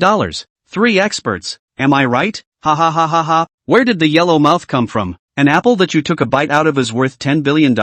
Who do you think you are? Even if it was the president of Rice who took a bite of this apple, it wouldn't be worth $10 billion. Gubei sniffed and threw a backhanded slap directly onto that city chief's face. With a loud snap, a clear 5-finger print appeared on the face of that city chief. Is it worth it now? That city chief was shaken with rage after being beaten. As the head of a city, he was a respected being wherever he went. When had anyone dared to hit him? "I think you're tired of living. Come on people, kill him for me." With a command, a harmonized power expert instantly rushed out from behind that city chief. The Huanjin expert's eyes were sharp, holding a dagger as he directly killed Gubei. The other cities were all gloating, with no intention of stopping them at all, and Gubei smiled disdainfully, not even moving, just a look. Bang! That harmonization power expert exploded into a mist of blood directly in front of Gubei. Blood splattered all over these 8 city heads. Gubei coldly asked, "Now I ask you, how much is this apple worth?" Seeing that Gubei had easily killed the Huanjin expert with just a single look, the 8 city leaders were extremely shocked, but even so, they were not alarmed, because they had plenty of harmonization power experts, and they had brought quite a few strong people who were more powerful than harmonization power. No wonder he dares to be so rampant. So he has some cultivation in him. But you can kill a Huanjin. Can you kill a Zongshi? Another city chief let out a cold snort and waved his hand, and an extremely burly and strong man stepped out from behind him. Sect Master Perfection. Killing you is as simple as crushing an ant. It's not too late to kneel down and beg for forgiveness. As soon as the words left his mouth, Gubei casually waved his hand. Bang! That Sect Master consummate powerhouse directly exploded into a cloud of blood mist. It was as if it had never existed. At this point, the entire room was shocked. This kid's cultivation is too strong. He can even kill a Sect Master Perfection in seconds at will. The faces of several city heads had become extremely ugly. Gubei was hitting them in the face. Pop, pop, snap. At this point, Jia Yuding applauded and gave a playful smile. Killing Sect Masters with your hands. I guess you should be a Grandmaster. Such a young Grandmaster is truly rare. But, you don't think that you're the only one who's a Grandmaster, do you? Elder Wang. As the words fell, a 60-year-old man appeared behind Jia Yuding. As soon as the old man appeared, he instantly erupted with the terrifying aura and pressure of a Grandmaster Perfection. His clothes were windless and his eyes were stern. Wherever the aura passed, glassware was directly shattered. Several luxury cars in the distance. The glass burst open at the same time. Kid, all I need to do to kill you is to move my fingers. Gubei smiled disdainfully, pulled out a booger, and directly flicked that one booger at the Grandmaster level powerhouse. Chapter 69 Second Kill Martial Saint. No one took that booger of Gubei's seriously, but only this king's old man was like an enemy. He tried to use his inner strength to shake that one booger away, but found that it shot at him like a bullet. Pust! The booger went straight through Wang Lao's head. Bloody flowers sprayed out from the back of Wang Lao's head. Elder Wang's eyes widened. Then he collapsed to the ground with extreme unwillingness, losing his breath. At this moment, the entire room was dead as shock. Even the sound of a pin dropping on the floor could be heard. Everyone was dumbfounded. This Gubei's cultivation was too perverse. At such a young age, he was able to crush even Grand Masters at will. If he was given another 10 years to cultivate, there would be no one else in Haibei or even the entire Grand Xia who would be his opponent. After killing this Grandmaster, Gubei acted like a nobody. Faintly, he asked, "Now, how much is this one apple worth?" All the city heads looked at me and I looked at you, looking at each other in disbelief, so shocked that they didn't know what to say. Pop, pop, snap. Just then, Dunja clapped. After learning that Gubei's strength was extremely terrifying, instead of being afraid, he looked like he was winning. Even Grand Masters can be killed at will. If my guess is correct, you should be at Martial Saint cultivation. But, You don't think you're the only martial saint, do you? To tell you the truth, there is also a martial saint traveling with the city head this time, Elder Jiang. As the words fell, another old man appeared. This old man had a bone-thin appearance, with a head of white hair, and walked trembling as if he would fall to the ground at any time. However, the terrifying pressure emanating from him made it extremely difficult for everyone to even breathe. This martial saint expert was already over 100 years old, and he had stayed up for his entire life to reach the realm of martial saint. After seeing that Deng Jia had the backing of a martial saint powerhouse, all the city capitals breathed a sigh of relief. It's still the head of Ting City. Even a martial saint level powerhouse can be taken under his wing. Yeah, even if this kid is also a martial saint, Jiang is still old and hot. In terms of cultivation and experience, he's definitely no match for Elder Jiang. Kid, you're suspected of murdering all the city heads. Bind your hands. Numerous city heads began to verbally attack Gubei, and Gubei smiled disdainfully. Old man, you're a big old man. Why don't you spend your days at home, and have to come out to die? I miss that it's not easy for you to cultivate, so I'll give you a chance to escape. Get out of my sight within 10 seconds and I won't kill you. Gubei's words instantly angered this martial saint powerhouse. You seek death. As soon as Elder Jiang reached out, a large hand condensed from the power of qi and blood appeared out of thin air and grabbed Gubei, and Gubei smiled playfully. If you're given a chance and you don't cherish it, then you can go to hell. After saying that, Gubei slapped the air with a bang. Zhang Lao disappeared at the same time as his large hand, and was directly slapped into a bloody mist, dissipated into the air. At this point, the scene was once again deathly silent. Everyone was shocked once again. That's a martial saint level powerhouse. There weren't even a few martial saints in the entire northern part of the sea. However, in front of Gubei, it was like a mole cricket that was casually crushed. This kid, what kind of cultivation is he? Could it be above the martial saint? Everyone was shocked. Deng Jia's face became incredibly ugly. This Elder Jiang was invited only after he had paid 3 visits and promised to give a sky-high honorarium every year. As a result, they were casually destroyed by Gubei. His heart was like a knife. Gubei looked at the crowd coldly and asked, "This apple, how much is it worth?" The 3 experts were so scared they peed themselves. Facing such a terrifyingly strong person like Gubei, they simply didn't dare to go against Gubei's wishes. The 3 experts scrambled. It's worth $10 billion. That's right, $10 billion. Bull asterisk asterisk asterisk asterisk. It's worth $100 billion.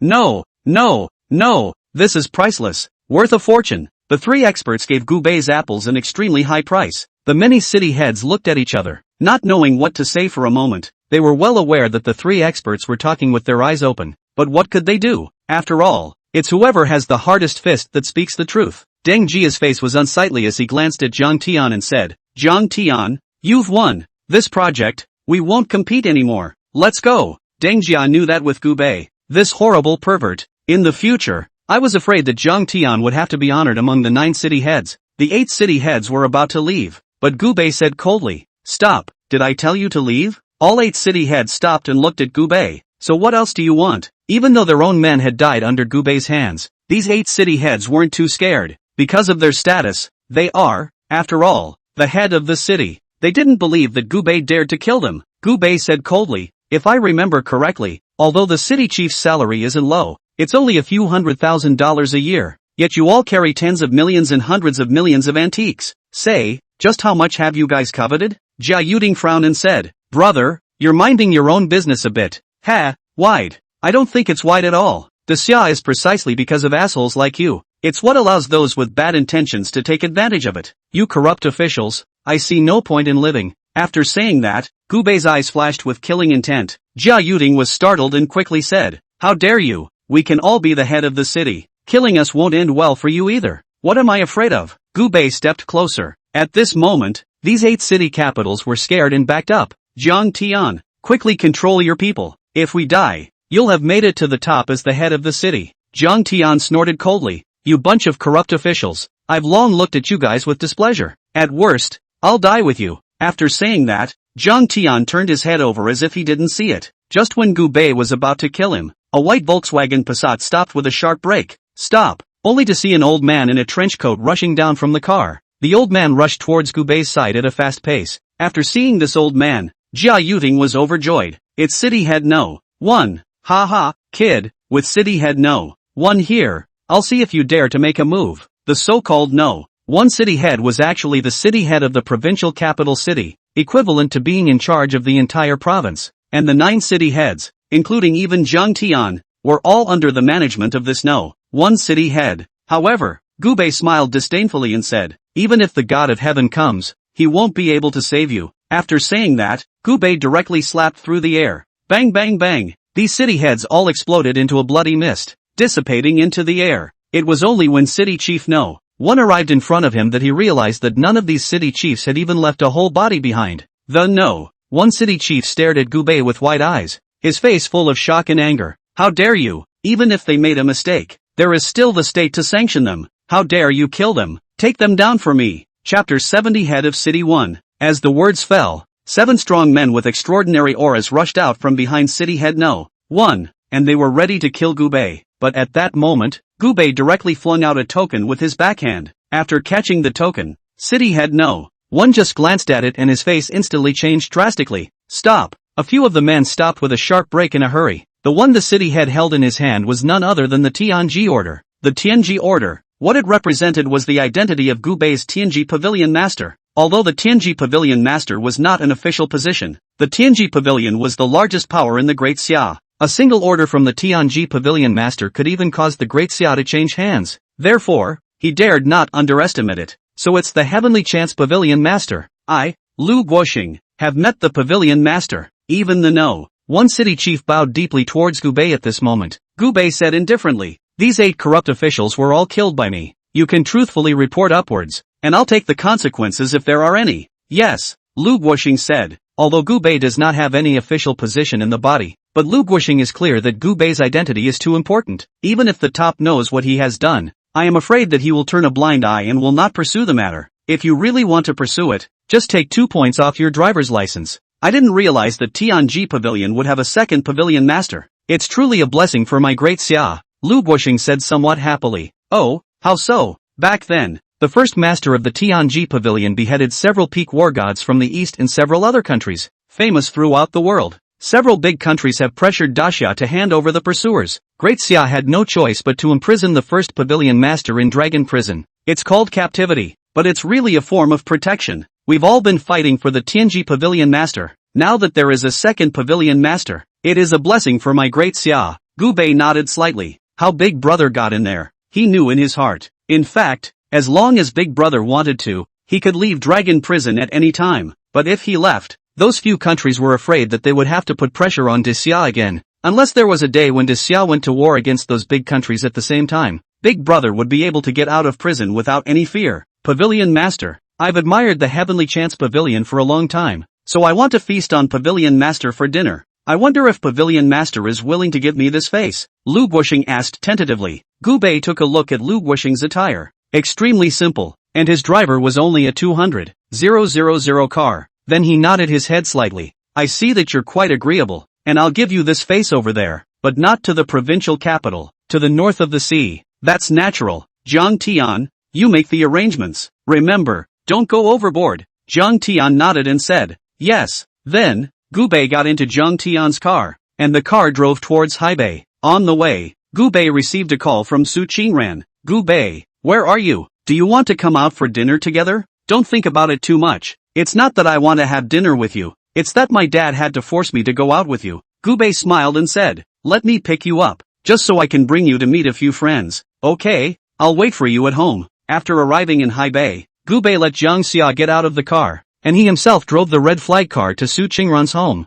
In front of Su's house, Su Qingran and her girlfriends were already standing outside the door, waiting early. Today's Su Qingran was dressed casually, a pair of tight jeans, outlining that pair of long and slender legs, and a beige cardigan on top, revealing that small waist and plump upper body. By Su Qingran's side, there stood a hot girl with a 7 out of 10 face value, but dressed extremely boldly. The hottie was extremely hot in a super short skirt with black stockings over her legs and a simple piece of smocking on top, only she was full of high spirits and had a look of being unapproachable. Ran, this new boyfriend of yours, what kind of goods is he? How dare you reject the Hong Xiao that I introduced to you? Hong Xiao in Haibei, that's also a famous rich second generation. I'd like to see who's so charismatic to charm you. Qi Lingwan skimmed her lips. As the words fell, Gubei drove the red flag and parked in front of Su's house. Get in the car. Dropping the window, Gubei said. After seeing this red flag of Gubei's, Qi Lingwan frowned slightly and said, is he your boyfriend? Su Qingran nodded and directly pulled open the car door to sit in the passenger side.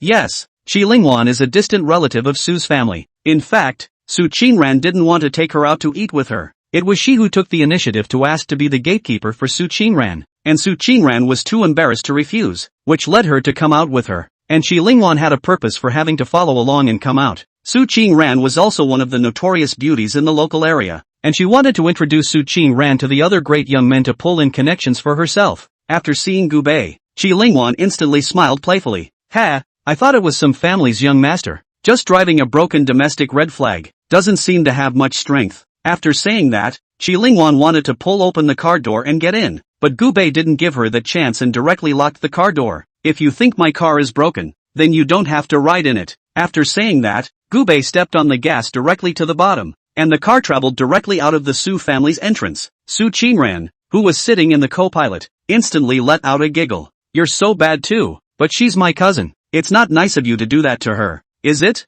Gu Bei said indifferently. I don't even spoil my own cousin, let alone yours. I'd better send her a location or she'll have to tell my dad about me. After saying that, Su Qingran took out her cell phone and sent a location to Shi Lingwan. Soon after, the car drove under a quaint restaurant. This restaurant is not much of a luxury restaurant, but it's not too cheap either. At 200 or 300 per capita, Jiang Tian and Lu Guoxing, after all, had a special status, and it was impossible to banquet Gu Bei to a 5-star restaurant. The two had just arrived downstairs when a roar of an engine sounded. A red Ferrari pulled up under the hotel with a flip. The scissor doors rose and Shi Lingwan stepped down from the passenger side with her bag, and from the driver's seat came down a man dressed in a designer label. Shi Lingwan looked up and down at Gu Bei, who had just gotten out of the car, and bristled. A domestic car is a domestic car, and even if we let you guys set off first, it's not as fast as Hong Xiao's supercar. After that, Shi Lingwan looked at Su Qingran and said, Su Qingran, I don't know what you think. You don't choose a supercar. You have to choose such a broken red flag.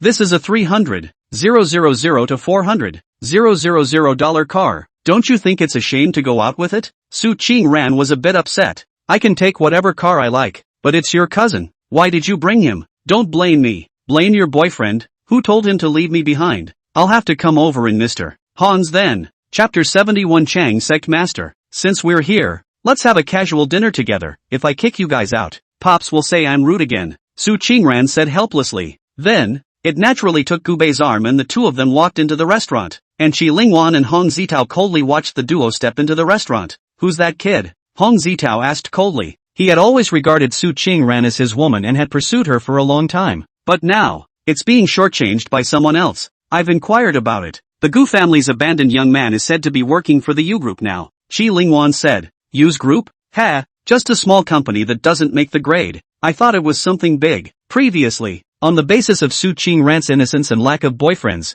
she had only been pursuing her without using force, but now it seems that I don't have to pretend. This kind of woman who doesn't love herself, just play a few times and lose it. Hong Zitao stuck his hands in his pockets and said coldly. Shi Lingwan said at the side, everything is up to Hong Xiao. A moment I am responsible for supporting away from that boy. Hong Xiao, you take the opportunity to get her drunk. If she is still a virgin, Hong Xiao, you stay around to play slowly. If not, a foot kicked is. Hong Zitao smiled playfully, and his big hand pinched hard on Shi Lingwan's arse. Don't worry, after it's accomplished, you won't be spared the benefits. The two of them, Hong Zitao and Shi Lingwan, then entered the restaurant. In the middle of the private room, Gu Bei and Su Qingran had already started ordering food. Gu Bei didn't wait for Lu Guoxing and Jiang Tian. He didn't have the habit of waiting for people, and these two were not qualified to make Gu Bei wait. Therefore, when Hong Zitao and Shi Lingwan entered the private room, the meal had already been served. The main business of this restaurant is actually local cuisine, which is simple in approach but focuses on fresh ingredients and delicious flavors. For example,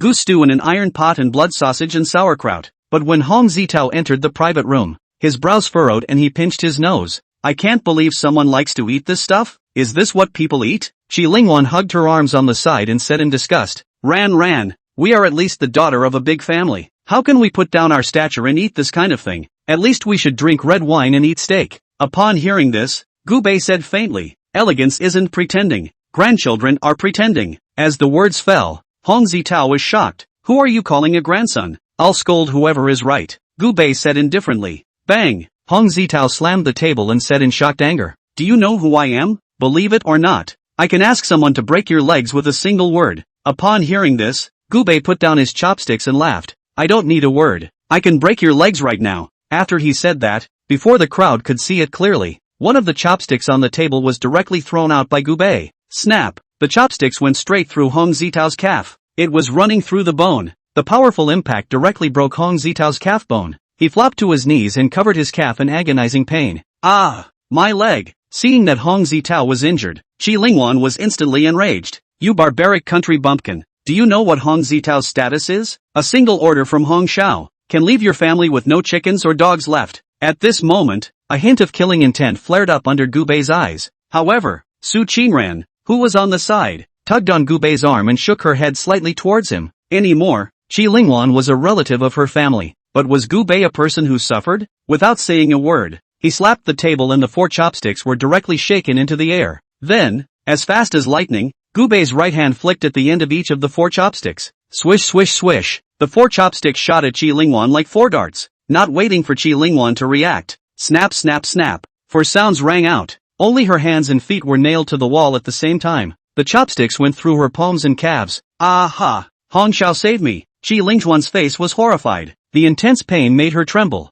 and tears flowed down her chin. Gubei picked up a new pair of chopsticks and said indifferently, "Do you know what my status is? Not many dare to talk to me like this in High Bay." At this moment, the angry Hong Zitao trembled and took out his cell phone. You wait. The phone number Hong Zitao dialed was the number of the Lord of the High Bay Yamen, the Lord of the Chang Gate. After the call was dialed, Hong Zitao angrily said, "Sect Master Chang, I had a leg broken by a terrorist. You bring someone here immediately. I want him shot tomorrow." After hanging up the phone, Hong Zitao looked at Gubei with eyes full of anger. "If you don't get shot tomorrow, I, Hong Zitao, will write the 3 words backwards." At those words, Gubei smiled playfully. "Fine, then let's see who will be shot tomorrow." The magistrate still acted quickly at times, and in less than 10 minutes, several police cars with sirens were parked downstairs. Dozens of constables with guns and uniforms then rushed into the room. At the head of the group, wearing a black uniform with a big belly, he was the highest leader of the Yamen, the Changmen Master. After seeing Sect Master Chang, Hong Zitao was overjoyed. "Sect Master Chang, he's the one who broke my leg. Take him down for me." The Changmen Master glanced at Gubei, and when he saw that Gubei looked unfamiliar, he smiled coldly. "Committing murder and wounding people without a reason. Take him back to the court. You'll be punished." Gubei looked coldly at Sect Master Chang. "Are you sure you want to arrest me? Without reporting it to the higher-ups?" The Chang Sect Master's superior leader was Zhang Tian, the city head. But Sect Master Chang didn't recognize Gubei at all and said disdainfully, "What kind of a thing are you? Also worthy of having me report? Good. Is this how you people at the government offices work? No wonder there are more and more commoners who are dissatisfied with the government offices these years. You want to arrest me without asking?" Gubei hugged his arms and sneered. "What's there to ask? In High Bay, I say whoever is guilty. Whoever is guilty. I am the law." Sect Master Chang said extremely wildly. "Good one. You are the law." As soon as the words left his mouth, a cold laugh resounded from outside the door, only to see the city lord's escort rushing in,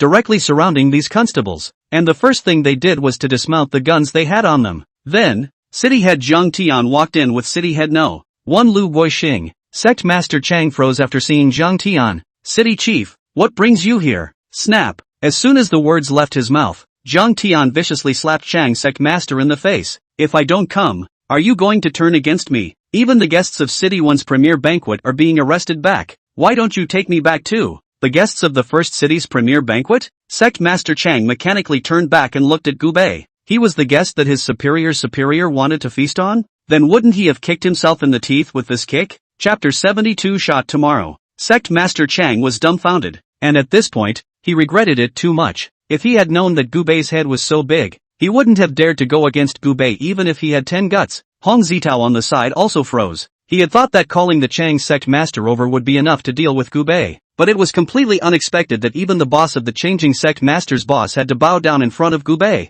It was only at this moment that Hong Zitao realized that Gubei was not an ordinary person at all. No wonder Su Qinran chose him over him. Hong Zitao. It was only at this time that Hong Zitao realized that he was a clown in front of Gubei. At this moment, Lu Guoxing walked in and just glanced at the Chang Sect Master and Hong Zitao on the ground before asking, "Mr. Gu, what happened? What do you need us to do for you?" After seeing the way Lu Guoxing treated Gubei, the two of them, Hong Zitao and Sect Master Chang, were as if their hearts were dead. "It's over. It's completely over." Even City Head No. 1 treated Gubei so politely. So what were they in front of Gubei? Gubei pointed at Lu Guoxing and said indifferently, "He said he would shoot me tomorrow. so he called this Chang sect master. Upon hearing this, Hong Zitao was so shocked that he hastily knelt on the ground. I bragged about it. Mr. Gu, spare my life. Sect Master Chang even revealed a smile that was worse than tears. I don't know your identity, ah. If I knew your identity, give me 10 guts, I wouldn't dare to touch you, ah. Upon hearing this, Gu Bei smiled playfully. Oh,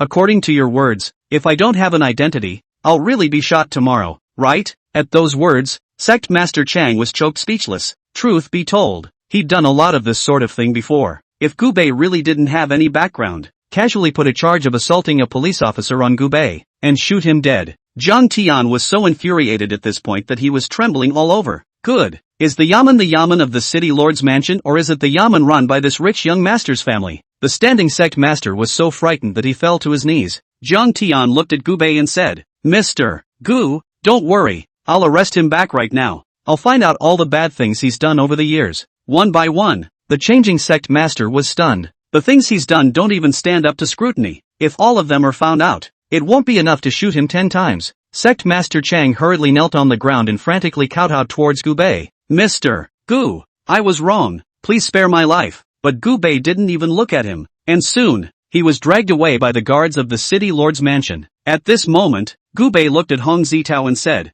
I want him to be shot tomorrow. Is that okay? Zhang Tian nodded and said, bribing officials and buying murders. It's not too much to give him the death penalty. He'll be dragged off to be shot tomorrow. Hong Zitao was so scared that he pissed his pants, with a handful of snot and tears. Mr. Gu, have mercy. I wouldn't dare. I won't dare again. But the guards of the city lord's mansion didn't give him time to beg for forgiveness and directly pulled Hong Zitao away. At this moment, Gu Bei looked toward Qi Lingwan, who was nailed to the wall. Qi Lingwan witnessed the whole thing from the wall. She then realized that no wonder Su Qingren couldn't look at Hong Zitao, because Gu Bei's background and origin were 100 times stronger than Hong Zitao, and by himself, he had actually offended such a terrifying existence. Qi Lingwan knew that begging Gu Bei was useless. Gu Bei was ruthless. She could only look at Su Qingran at this moment. Ran. I didn't expect your man to be so powerful. Cousin knows it's wrong. Cousin has been duly punished. Let cousin go, okay? Su Qingran said coldly. Sorry, my man is in charge of my home.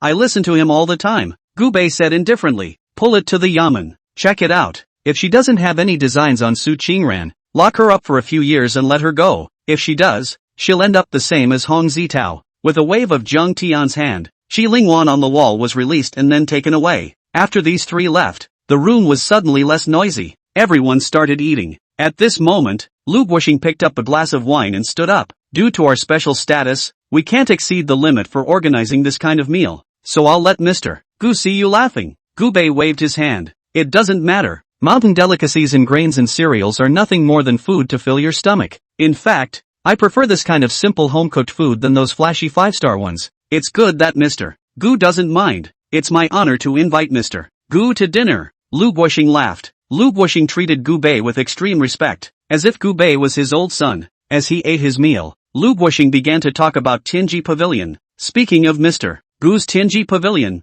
it's not as prosperous now as it was a few years ago, but it's still a big organization that counts in the country. There's a sub-pavilion master of the Heavenly Hall that's located in our one city. I'm also very close to that sub-court master. There were a total of 12 sub-pavilion masters in the Tianji Pavilion, spread out across the Great Xia. Yu Tianji is just one of them. Gu Bei nodded slightly. Since you have a close relationship with the Heavenly Qi Pavilion, you're my Gu Bei's friend, so if there's anything you need help with in the future, just ask. Lu Guoxing was overjoyed and hurriedly stood up, clinking glasses with Gu Bei. After a few glasses of wine, Gu Bei was so drunk that he was unconscious. Lu Guoxing and Zhang Tian personally sent Gu Bei to a nearby hotel. Zhang Tian also specially instructed Su Qingran before he left. Miss Su, make sure you take care of Mr. Gu. Su Qingran stiffly coped with 2 sentences, then sent the 2 away. Standing by the window, looking at Gu Bei on the bed, who smelled of alcohol, Su Qingran had 2 big heads. Let this young lady take care of people? This young lady has never taken care of anyone before. Why don't we wash his face first?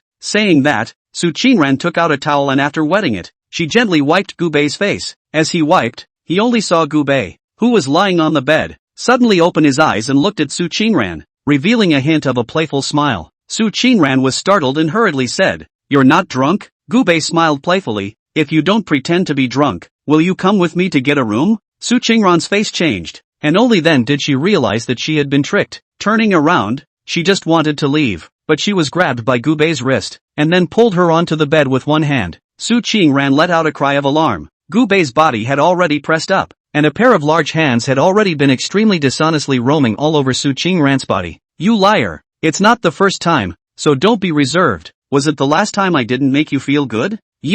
This time this lady is going to be on top. Gu Bei drove in and Su Qingran clamped down. This battle shook the bed straight through the night. It wasn't until Su Qingran repeatedly begged for mercy that Gu Bei ended the fight. The next day, early morning, Gu Bei's phone rang, urgently. Mr. Gu, I've been beaten up. Chapter 73 My Rules Are Rules. Gu Bei had an impatient look on his face. Wouldn't you hit back after being hit? The one who called Gu Bei was the newly crowned uncrowned king of Haibei, Hu Xiaotian, the head of the Hu family. With Gu Bei's support, all the major clans in the northern part of the sea had submitted, and every month, they were required to hand over 10% of their family's profits to the Hu family, and Hu Xiaotian was also very understanding, giving all 70% of the proceeds to Gu Bei. Although Gu Bei didn't see the money, he accepted all of it on the basis of Hu Xiaotian's filial piety. Mr. Gu, the ones who beat me up are from the hidden family. Hidden family? Gu Bei raised his eyebrows. Hu Xiaotian said with a sobbing voice. That's right, Mr. Gu, you've been away from Haibei for years. There are some things you don't know.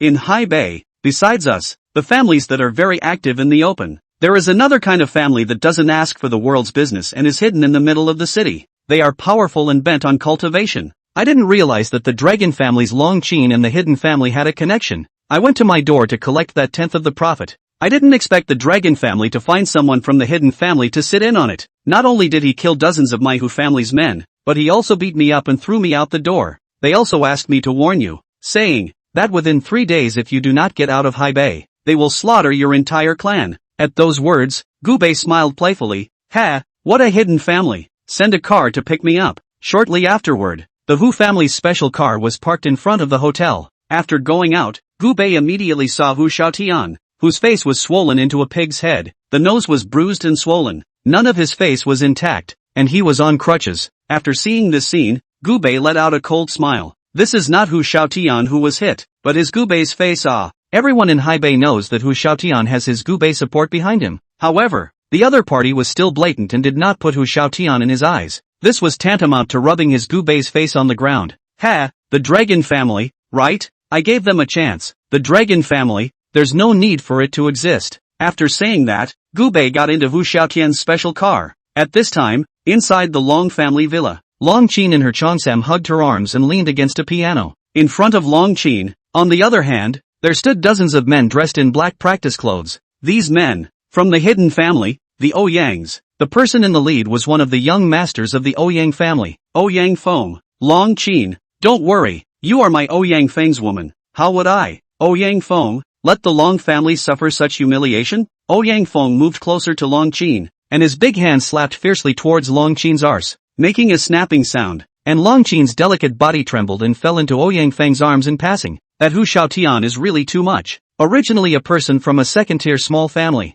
now relying on that martial sage to back him up behind the scenes. He doesn't even put my dragon family in his eyes, and he also presumes to draw 1/10 of our dragon family's profits every month. What a bull ****** martial saint. Ouyang Feng had a disdainful look on his face. The last thing my Ouyang family lacks is martial saints. As for that Hu Xiaotian, purely a fool. With so many hidden families in the north of the sea, taking out just one of them would be able to dominate the entire north of the sea. Why haven't these hidden families done so? It's because we don't care to get involved in worldly fights. And this Gu Bei, I guess he's a martial artist from one of the hidden families who doesn't know the rules. That's why he's so arrogant in Haibei. If he is willing to obediently get out of Haibei, I, Ouyang Feng, will spare his life. If he dares to continue provoking, I will teach him the rules of being a human being. As soon as the words fell, a cold laugh rang out. Ha, who's going to teach me the rules of being a human? Ha, only Gu Bei brought Hu Xiaotian, as well as several members of the Hu family, to the Long family villa silently. As for Long Qin, she was shocked. She had sent quite a few people to guard the outside of the Long family villa, but Gu Bei was still able to appear in front of her silently. Then there was only one explanation. All the people from the Long family had been taken care of. Gu Bei had no problem sitting on the biggest and softest sofa in the living room. Faintly, he said, Long Qin, when I spared your life, instead of abiding by the rules set by me, Gu Bei, and not paying the profits, you killed so many people in this dog's family of mine, and beating my dog like that, You're not going to give me an explanation? If Ouyang Feng wasn't there, Long Qin would definitely fear Gubei. But with Ouyang Feng, the youngest of the hidden family, right in front of her, how could she be afraid? Ha! The reason I chose to obey that day was merely a delaying tactic. Do you really think that my Long family would willingly submit to a tiny Hu Xiaotian? As for you, don't say you've beaten your dog. Even if you kill your dog, you'd have to endure it. Pop, pop, snap. Gubei applauded and smiled playfully. In that case, there's no need for the Long family to exist in Haibei. What a mouthful. Ouyang Feng stood out with his hands behind his back, a look of arrogance on his face. To have a martial saint cultivation at such a young age, one must be a personal disciple of some hidden family. But let me tell you, the reason why the hidden world families are called hidden world families is because we never participate in worldly disputes. Gubei, you've broken the rules by supporting the Hu family to dominate Haibei. Gubei said disdainfully. Who said I'm from a hidden family? Ha, don't admit it? Stop pretending in front of me. I know you don't want to cause trouble for your clan, but you can't hide it from me. Ouyang Feng. After saying that, Ouyang Feng clasped his arms in a tent-like manner. Gubei smiled playfully. Ha, looks like you've got me pegged pretty well. Kid, I don't care which lineage you are from. Now I order you, get out of Haibei City. Don't ever appear in front of me again. Otherwise, Jesus can't keep you. I say. Ouyang Feng stuck his hands in his pockets and said in an extremely domineering manner. He thought that the current Long Qin must not worship him to the point of madness? Asterisk asterisk asterisk asterisk. 2 words spat out from Gubei's mouth. When these 2 words came out, Ouyang Feng thought he had heard it wrong and was stunned for a moment. What did you say? Ha, you're such a... You even have to hear the curse word a second time. As soon as these words came out,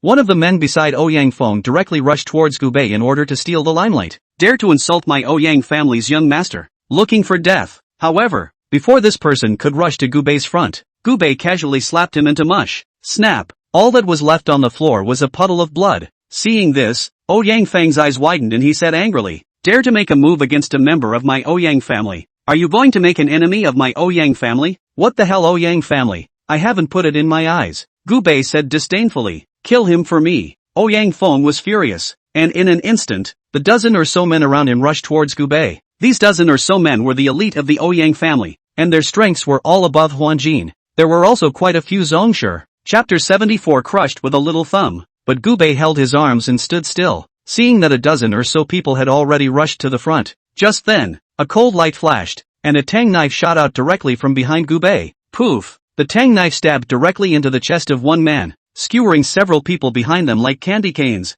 Then, 10 black-robed men wrapped all over their bodies and holding tanged swords rushed into the villa. The people who came were none other than the choppers under Gubei. The 10 members of the dragon-slaying team are all grandmasters. Killing these Huanjin martial artists was like killing chickens and slaughtering dogs. For a moment, it was like a tiger entering a flock of sheep. One slash at a time. Blood splattering. A burst of wailing sounds rang out, and in just a minute's time, all of Ouyang Feng's dozen or so henchmen were chopped under the knife. After doing so, the 10 members of the dragon-slaying team took their knives back into their sheaths and retreated back into the darkness. Looking at Ouyang Feng again, his face was extremely ugly. Long Qin on the side was even more frightened. She had thought that with Ouyang Feng standing up for her, she would be able to rest easy. But I didn't expect that the Ouyang family would be like ants in front of Gubei, so they would die if you stepped on them. Gubei, you've successfully provoked me. Ouyang Feng's eyes were red, and instead of being afraid, he took a step forward. It's good that you're a martial saint, but my Ouyang family has martial saints too.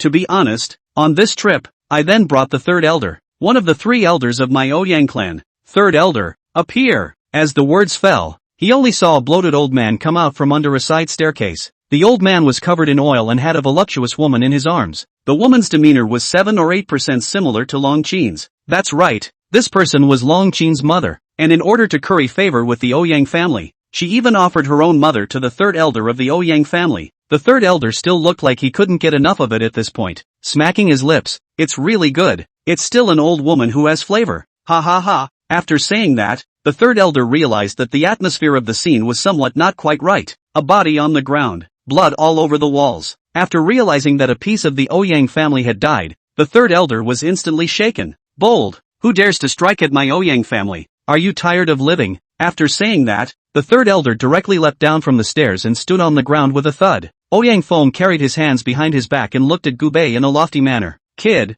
you're so young. At most you're a martial saint minor achievement. But my family's third elder is a martial saint great achievement. having been immersed in the martial saint realm for many years, even if you're a martial saint great achiever, in front of my family's third elder, you can only be killed. Now, what last words do you have to say? Upon hearing this, Gubei laughed playfully. Martial saint great achievement? How awesome. The third elder sneered and said, He, young people don't know the heights of heaven. Do you really think that just because you have good talent you can do whatever you want? At least right now, you're no match for old husband. I can slap you to death with one hand. Gubei held out his little thumb. Do you believe I can crush you with one little thumb? Ha ha ha ha ha, it's really laughable, let alone you being a martial saint minority. Even if a martial saint perfection came, you wouldn't dare to say that you'd run over Lao Fu with a single finger. The third elder laughed wildly. Gubei said indifferently, who told you that I'm a martial saint? Not a martial saint? Then it's a grandmaster? Humph. Then it's even more nonsense to think of crushing old me with one little thumb.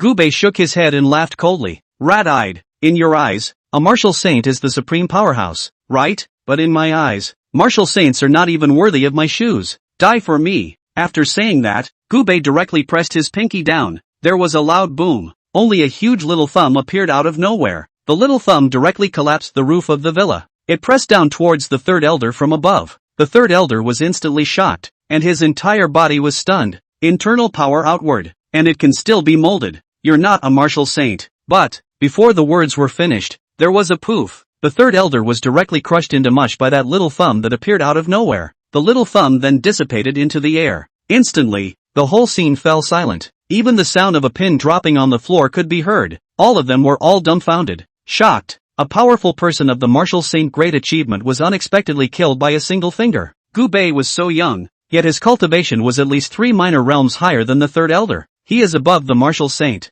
At this point, Ouyang Feng could no longer manage to be as smug as he was just now. Instead, his head was covered in a cold sweat and his whole body was on pins and needles. It was only at this time that he realized that he might have offended an existence that the entire Ouyang family could not afford to offend, and Long Qin was shaking with fear and regret in his heart. Had she known that Gubei was so powerful, how would she have dared to betray Hu Xiaotian? And Hu Xiaotian was on the sidelines for a while in his heart. What's wrong with being a dog? My master is great. I'm better than you even as a dog. Ha, why isn't anyone talking? Hu Xiaotian looked at Long Qin and Ouyang Feng with cold eyes and said, didn't you guys say before that you wanted my master to get out of Haibei? Now that my master is standing right here, why don't you guys say anything? The two men's faces were extremely ugly. Only after a long time did Ouyang Feng squeeze out a smile. Gubei, I think this is a misunderstanding. Perhaps our Ouyang family can shake hands with you. Gubei said indifferently. What kind of a thing are you to be worthy of shaking hands with me? Gubei? Ouyang Feng was outraged and said, even if friends can't be friends, then let's at least not become enemies,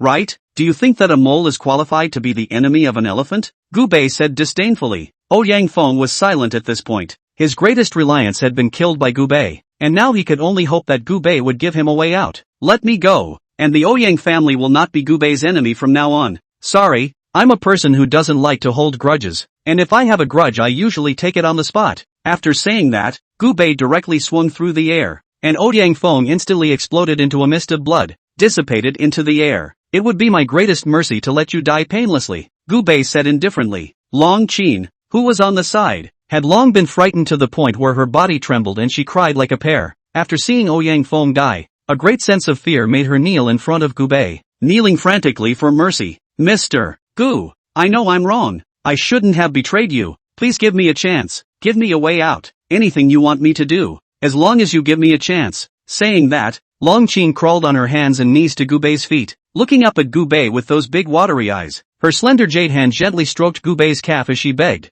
I can also be my master's dog. I'll do whatever my master tells me to do. Gubei grinned and said, sorry, I don't like random male yes. You can go to hell. Chapter 75 Xiao Zhantian. When Gubei finished speaking, a cold, chilling light flashed in his eyes as he slightly raised his foot and lightly kicked it. Long Qin's body was like a fragile leaf, instantly knocked out by this force. Her body arced through the air and hit the wall hard with a dull thud. Blood spurted wildly from Long Qin's mouth, her eyes filled with despair and fear. She tried to struggle to her feet and beg Gubei for mercy once again, but her body had been heavily injured and she couldn't move. Did you think betraying me would end well? Gubei said coldly. Long Qin's lips trembled slightly as he tried to say something, but could only let out a weak whimper. Her eyes were filled with remorse, regretting why she had betrayed Gubei in the first place, why she had colluded with the Ouyang family. But now, it's too late. Gubei stopped talking nonsense as he stretched out his hand and lightly waved it. An invisible force was like a sharp blade, instantly cutting across Long Qin's throat. Long Qin's eyes instantly widened as a final stream of blood spurted out of her mouth before she slowly collapsed.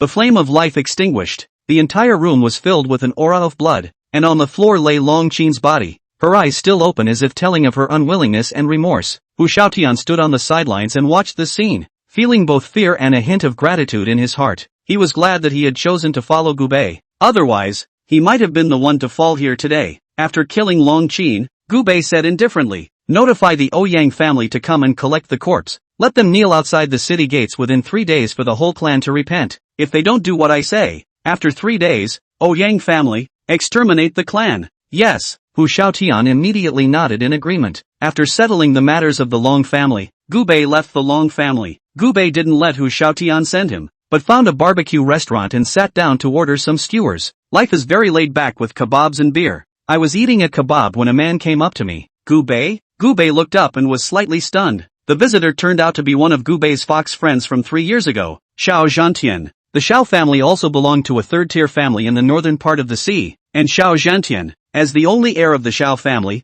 could be said to have been favored by the entire Xiao family. 3 years ago he was extremely close to Gubei, and the two often raced cars, drank, and picked up girls together. However, after Gubei entered the dragon prison, he broke contact with Xiao Zhantian. I didn't expect to run into Xiao Zhantian here. The Xiao Zhantian in front of him was still the same as he was 3 years ago, preferring to wear a white suit that was spotless. "Why are you still dressed like someone died in the house?" Gubei cursed. Xiao Zhantian froze for a moment after hearing the scolding, and then was overjoyed. "It's really INGU." After saying that, Xiao Zhantian pounded Gubei's chest. Gubei smiled faintly. "I just came back a few days ago. I haven't had time to tell you yet." Xiao Zhantian was not polite and sat down, picking up the skewer and jerking it. "As a brother, you're too inadequate. You didn't know to look for a brother to drink when you returned to Haibei. You came here by yourself to drink?" Gubei shook his head. "How come you've come to spend your money in a place like this as well? Didn't you not bother to go anywhere else but 5-star hotels?" At those words, a bitter smile appeared on Xiao Zhantian's face. "Don't mention it. The company is about to go bankrupt. Life is very tight now. I used to have a few $1,000,000 a month in pocket money, but now my father gives me $10,000 a month. 5-star hotel. Go once 10,000 is not enough to spend. Fortunately bumped into you. Also can let me save a barbecue money." At those words, Gubei put down his wine glass. "What happened at home?" Xiao Zhantian let out a bitter smile. "It's still not because of Zhao Tai?" Zhao Tai, a man with slanted bangs who liked to smile crookedly, immediately came to Gubei's mind. "That's right, he used to like to go against me, and ever since he took over the company, was suppressing my Xiao family at every turn. Also have to admire, this kid eating soft rice kung fu is still first class. It is said that evening a rich woman, his Zhao family soared to the sky. Pinch our Xiao family hand-holding pinch. By the way, what exactly happened to your Gu family 3 years ago, and how did you get out?" Mentioning the Gu family, Gubei smiled faintly. "It's just a matter of slandering me, and now that it's cleared up, I've been released. I told you, how could my brother even kill his own old man? Luckily it's all in the past. Come on, have a drink." Xiao Zhantian clinked glasses with Gubei, and the two of them drank it all in one go. "I heard that the Gu family is now bankrupt. Do you want to consider following this young man?" Xiao Zhantian asked. "Pull back. Your Xiao family is a clay bodhisattva who can't protect himself, and you still have the money to support me as an invalid?" Gubei laughed faintly. "Look, what's this?" Only Xiao Zhantian took out a bank card and showed it off in front of Gubei. "Inside this card, there's $10 million.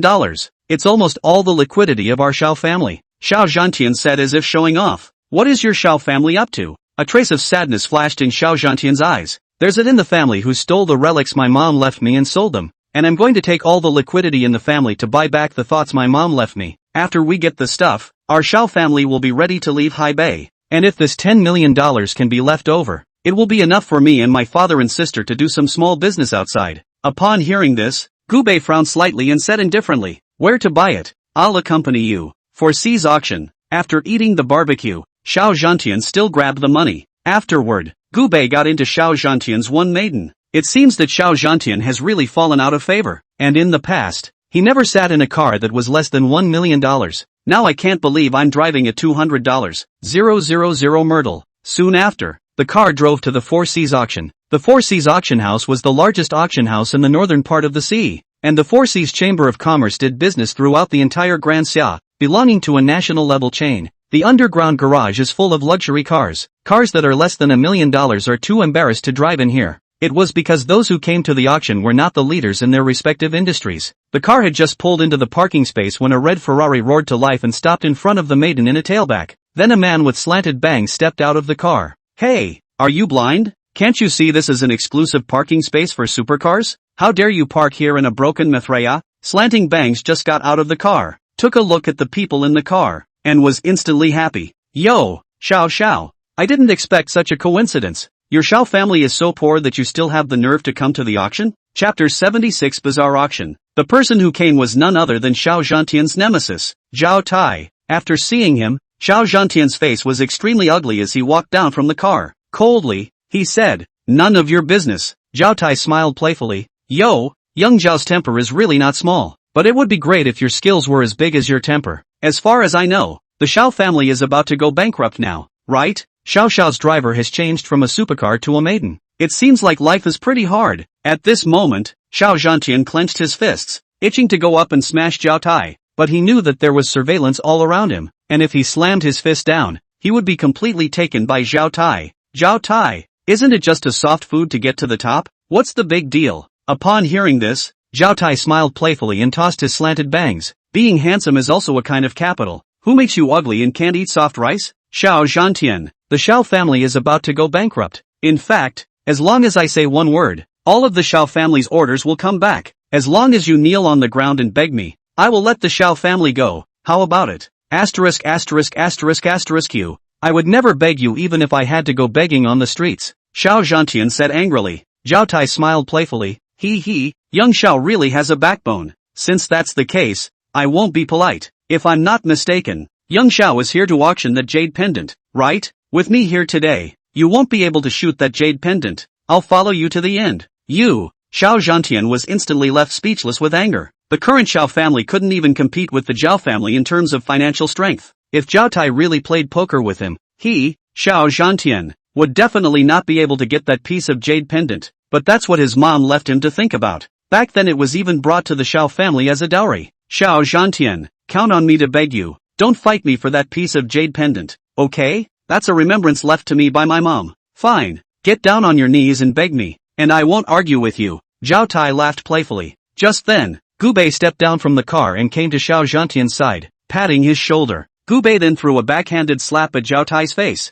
There was a loud snap. Zhao Tai was directly jerked away by Gubei. After landing, Zhao Tai opened his mouth and sprayed out a bloodied tooth. Don't you dare hit me. Zhao Tai was instantly furious. At this moment, Zhao Tai also recognized Gubei's identity. Zhao Tai and Xiao Zhantian had always been arch rivals, and as Xiao Zhantian's brother, Gubei hadn't met Zhao Tai much in the past. Gubei stuck his hands in his pockets and said indifferently, "Any more nonsense and I'll take your life." After saying that, Gubei kicked the supercar in front of him. There was a rumbling sound. The front end of the supercar was kicked out of a big hole by Gubei, and it was even kicked out several meters away. On the spot, Xiao Zhantian was shocked by Gubei's amazing strength. Gubei stuck his hands in his pockets and brought Xiao Zhantian with him, strutting directly past Zhao Tai. "You wait." Zhao Tai looked at Gubei's back and put down harsh words, and at this moment, Gubei brought Xiao Zhantian and directly entered the elevator. In the elevator, Xiao Zhantian frowned. "Beat up Zhao Tai. Now there's trouble. This kid has connections with the Yamen. If he finds someone,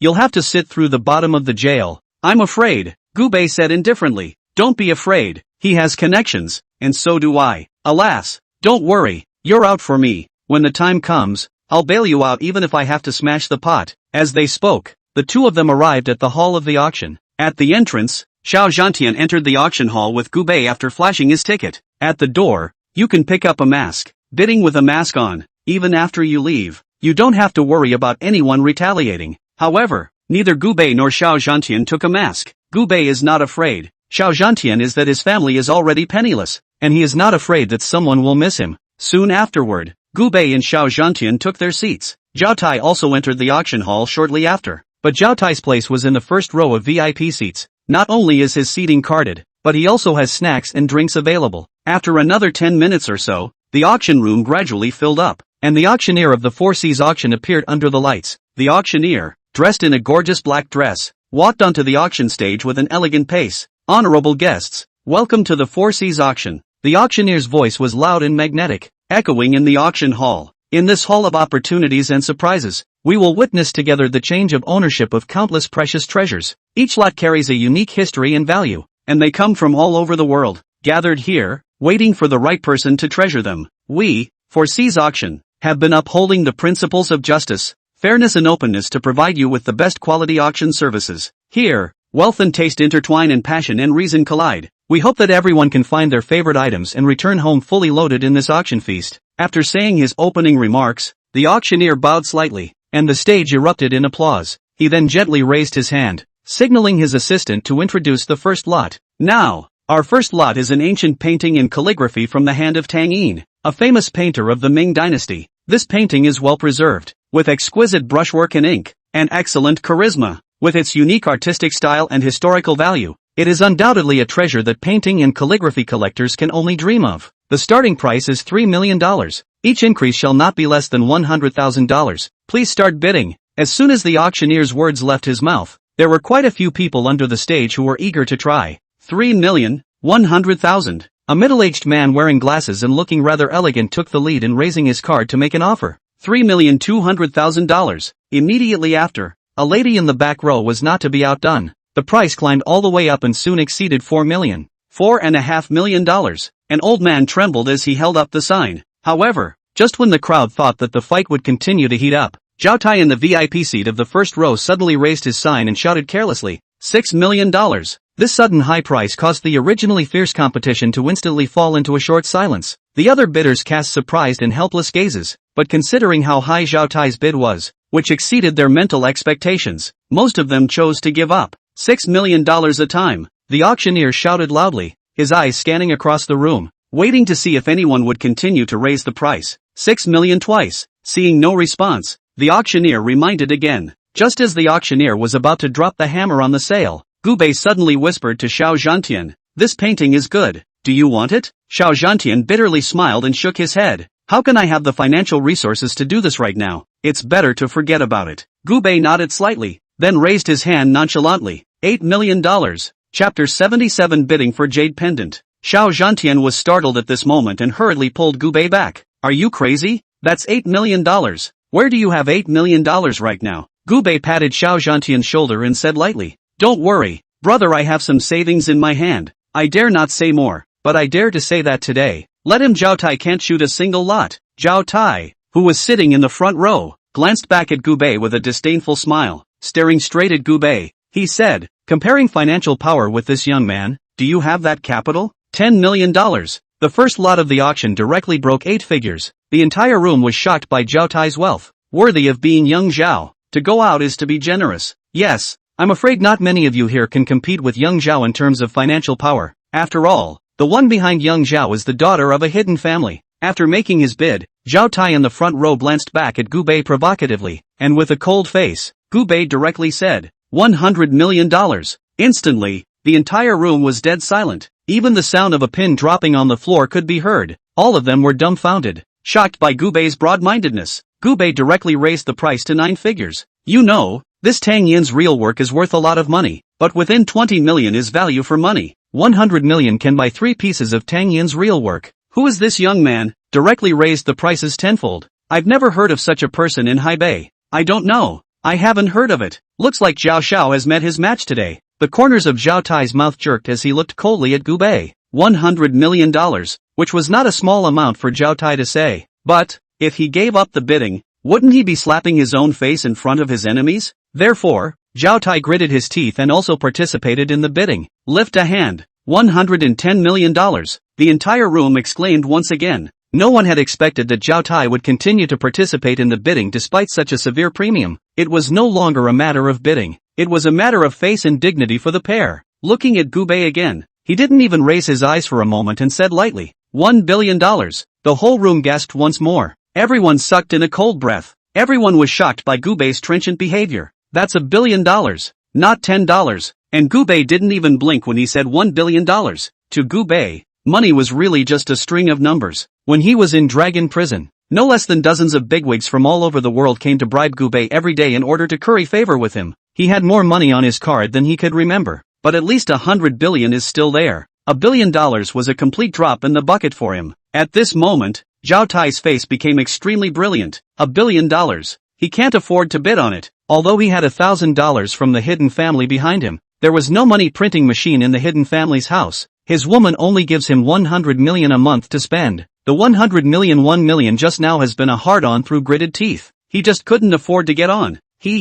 Well, since you like this painting so much, then I'll give it to you. I'd like to see how many more billions you have. Zhao Tai sneered and directly abandoned the bidding. The auctioneer was overjoyed at this point. He also didn't expect that a painting that could be sold for $20 million at most would be sold for $1 billion. This is also a big profit for the Four Seas Chamber of Commerce. 1 billion for the first time, 1 billion second time, 1 billion third time. Sold. As the hammer fell, Gu Bei managed to auction off the painting for $1 billion.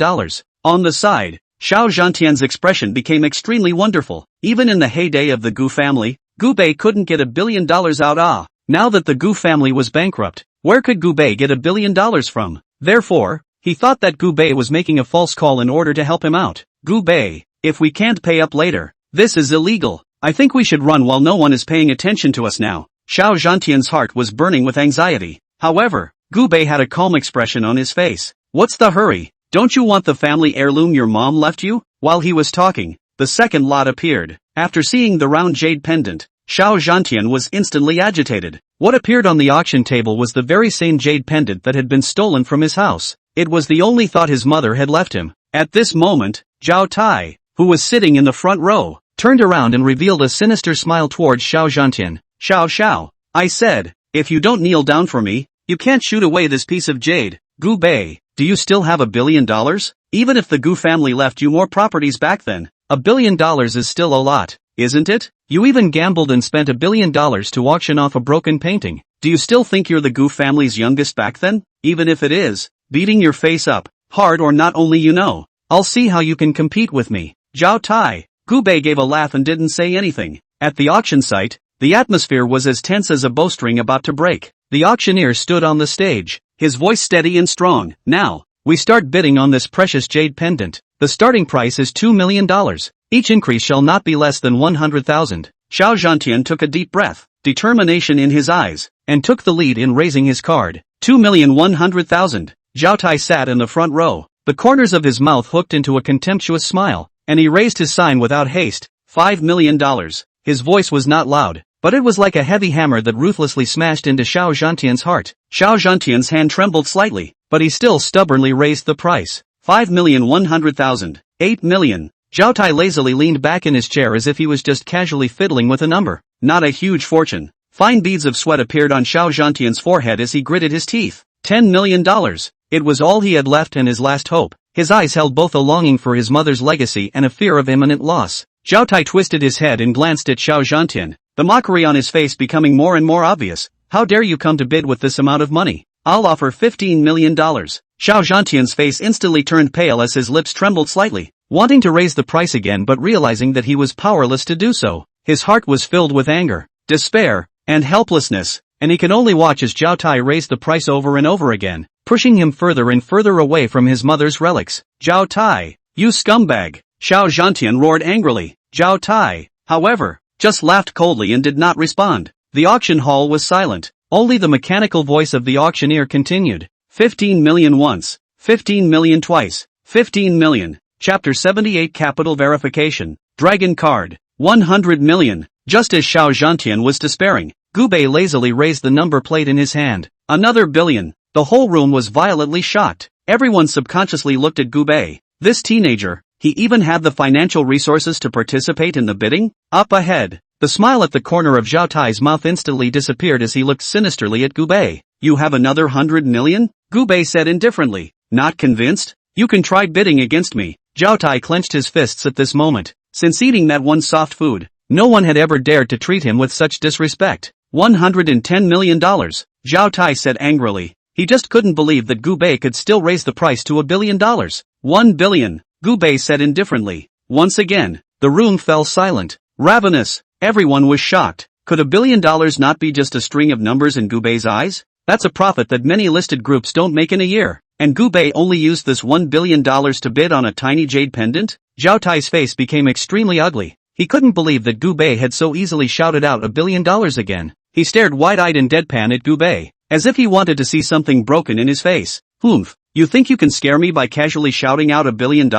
Who knows if you are bluffing? If you have the ability to take out the real thing, let's see if you really have this financial power. I demand a capital inspection," Zhao Tai said loudly, his voice echoing in the auction hall, causing a slight commotion. The people around them began to whisper as they too became skeptical of Gu Bei's financial power. After all, $1 billion was not a small amount of money, and it was indeed hard to believe that this price was shouted out so easily. Gu Bei, however, only sneered slightly as he unhurriedly took out a card from his pocket. That cartoon body black, the material seems to be gold, like jade, the only card face exquisitely carved a lifelike golden dragon. In the light of the illumination exudes a mysterious and majestic atmosphere. The moment this card appeared, the entire auction hall seemed to be suppressed by an invisible force, instantly quieting down to a pin drop. Is this the dragon card, which is limited to 10 cards nationwide? I don't know who in the crowd was the first to let out a gasp, followed by gasps and intakes of breath. The gazes of the crowd were locked onto the card in Gu Bei's hand like a spotlight, their eyes filled with shock and awe.